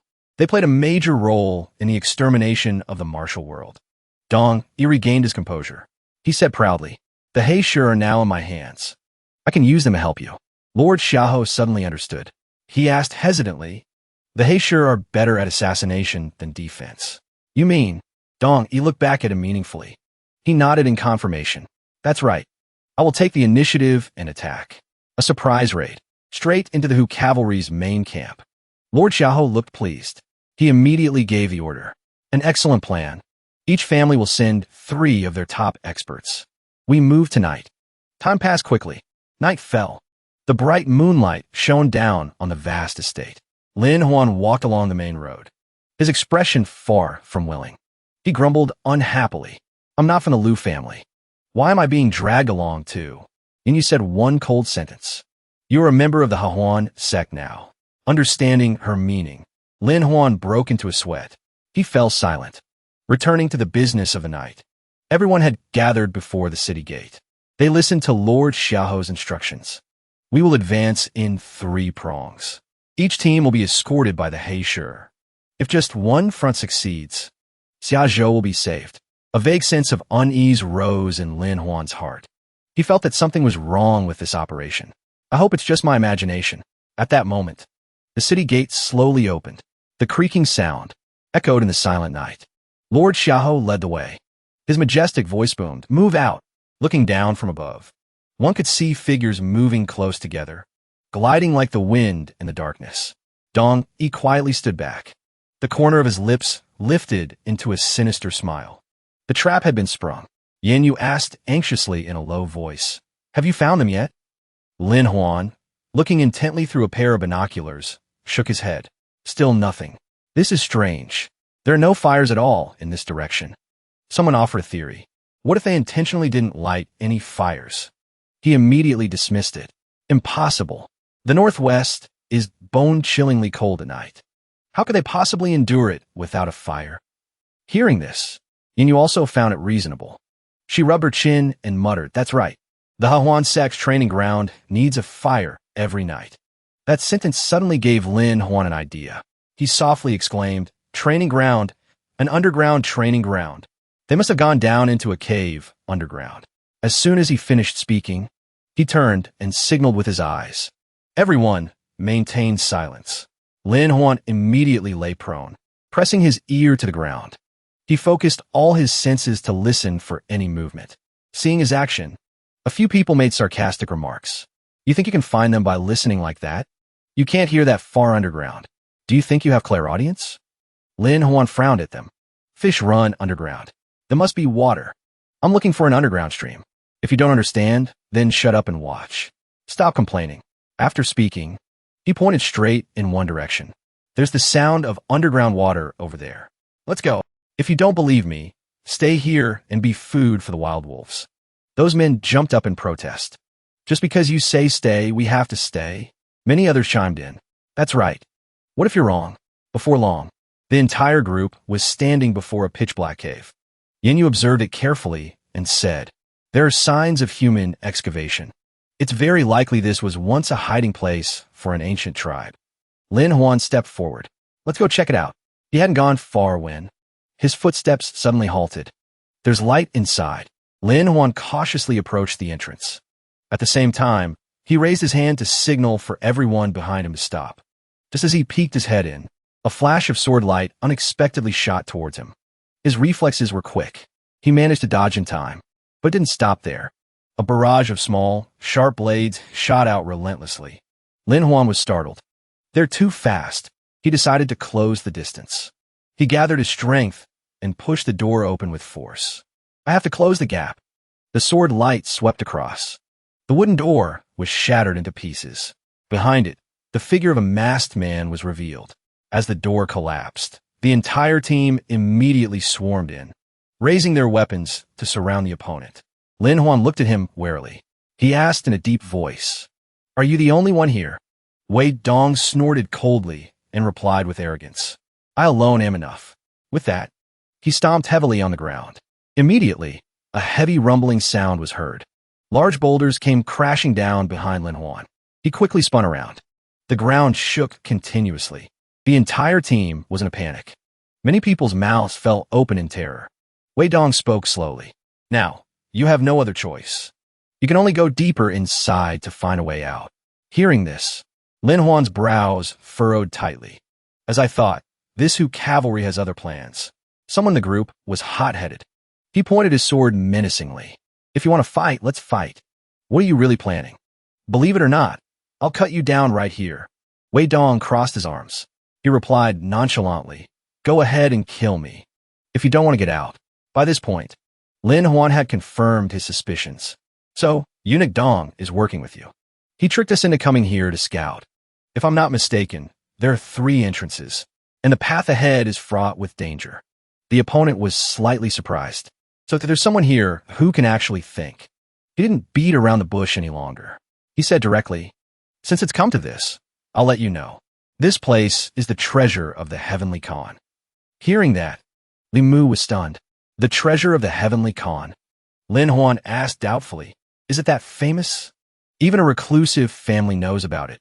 Li Mu had no choice but to recount the story. At the beginning of the Dun era, the Khan led his tribe west, plundering countless treasures. Because of this, he was revered as the Great Khan of Heaven, or the Heavenly Khan. Upon his return, the Heavenly Khan plotted to invade the Central Plains, striking fear into the Daiyuan dynasty. But before he could even reach Xiazhou, he fell ill and died. His tribe scattered under pursuit. After hearing the story, Lin Huan's lips curved into a smile. "Let me guess. The remaining treasure of the Heavenly Khan is called the Heavenly Khan's Hoard, and it's right beneath our feet." Wei Dong spoke up to confirm. "That's right. Inside, the mechanisms and traps are complex. It requires many skilled individuals to open." As soon as these words were spoken, many people criticized him in dissatisfaction. "If even you can't open it, then why did you bring us in here?" Wei Dong calmly added, "It's not just gold and silver. There are also countless ultimate techniques from the Western regions." Hearing this, everyone's attitude immediately changed. Their eyes lit up. They eagerly urged him to lead the way. He let out a soft sigh. "It seems we have no choice but to keep going." Lin Huan, however, was intrigued. "Let's go have a look." Not long after, the group set off. He held a torch and led the way. The flickering flame illuminated the path. After a while, they stopped. They were stunned by the sight before them. Someone marveled. "It looks like a battlefield chessboard. We must coordinate our offense and defense." Another person nodded. "Indeed." Wei Dong turned his head and reminded them coldly, "Don't touch anything recklessly. This is a chess game. I've tried hundreds of times and am still stuck. It's clearly a game from the far west." Lin Huan shrugged and smiled. "This is simple. Isn't this just chess?" As soon as he said that, everyone was bewildered. "Chess? What's that?" Lin Huan didn't answer. He leisurely walked towards the statues. He muttered, "Knight moves in an L, bishop moves diagonally, rook moves straight. With just one move." The knight statue immediately moved. The crowd gasped in amazement. There was still a stubborn dissenter. It must have just been luck. Lin Huan paid him no mind. He spoke as he worked. "Next is the most powerful piece, the queen. She can move freely." He moved the statues on the board one by one, step by step. Then he continued, and then Lin Huan leisurely manipulated the statues in sequence to solve the puzzle. As he worked, he casually explained it to everyone. Soon, it was the final move. He shouted loudly, "Checkmate." The game was instantly decided. After his performance, Lin Huan crossed his arms in front of his chest. He grinned, showing his teeth with confidence. Yin Yu stood stunned. Her lips moved as she muttered.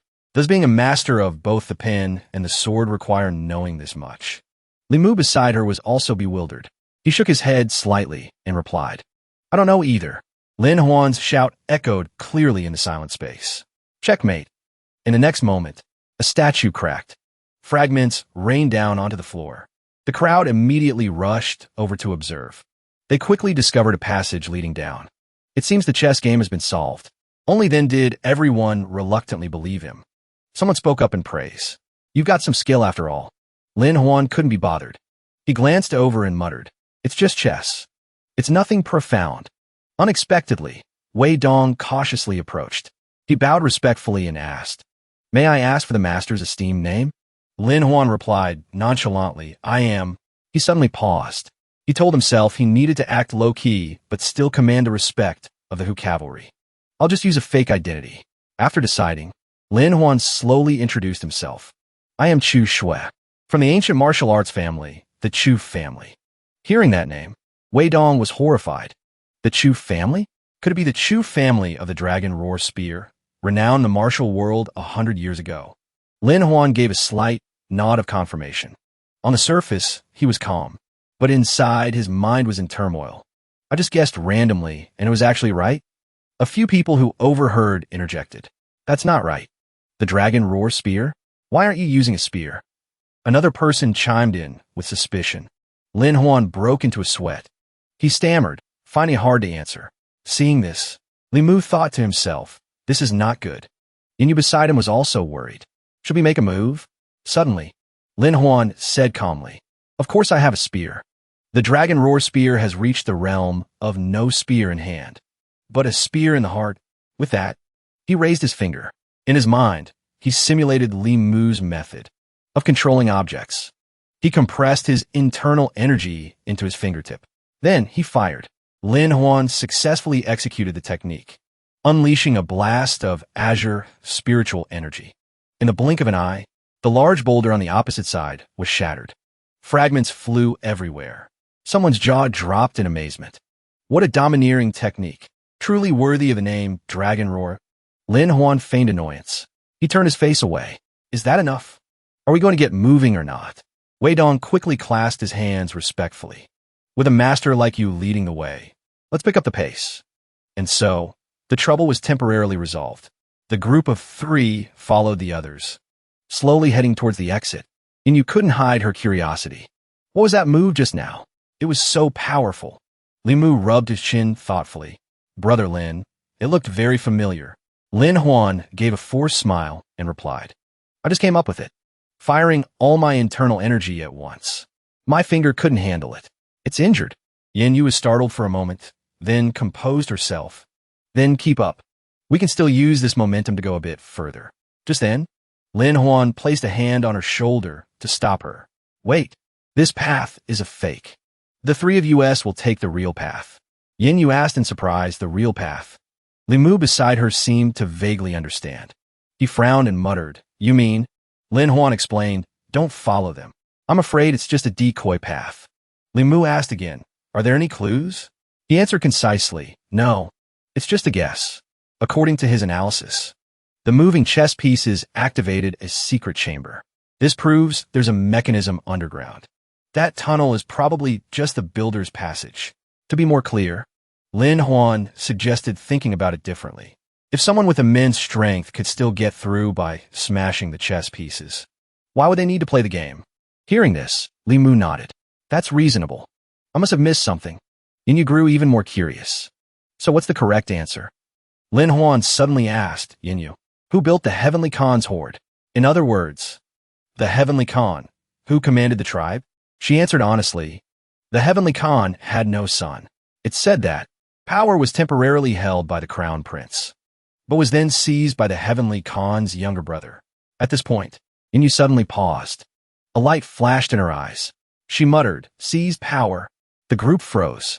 They all looked towards the statue in the corner. The solution was clear. The key to solving the puzzle is the queen.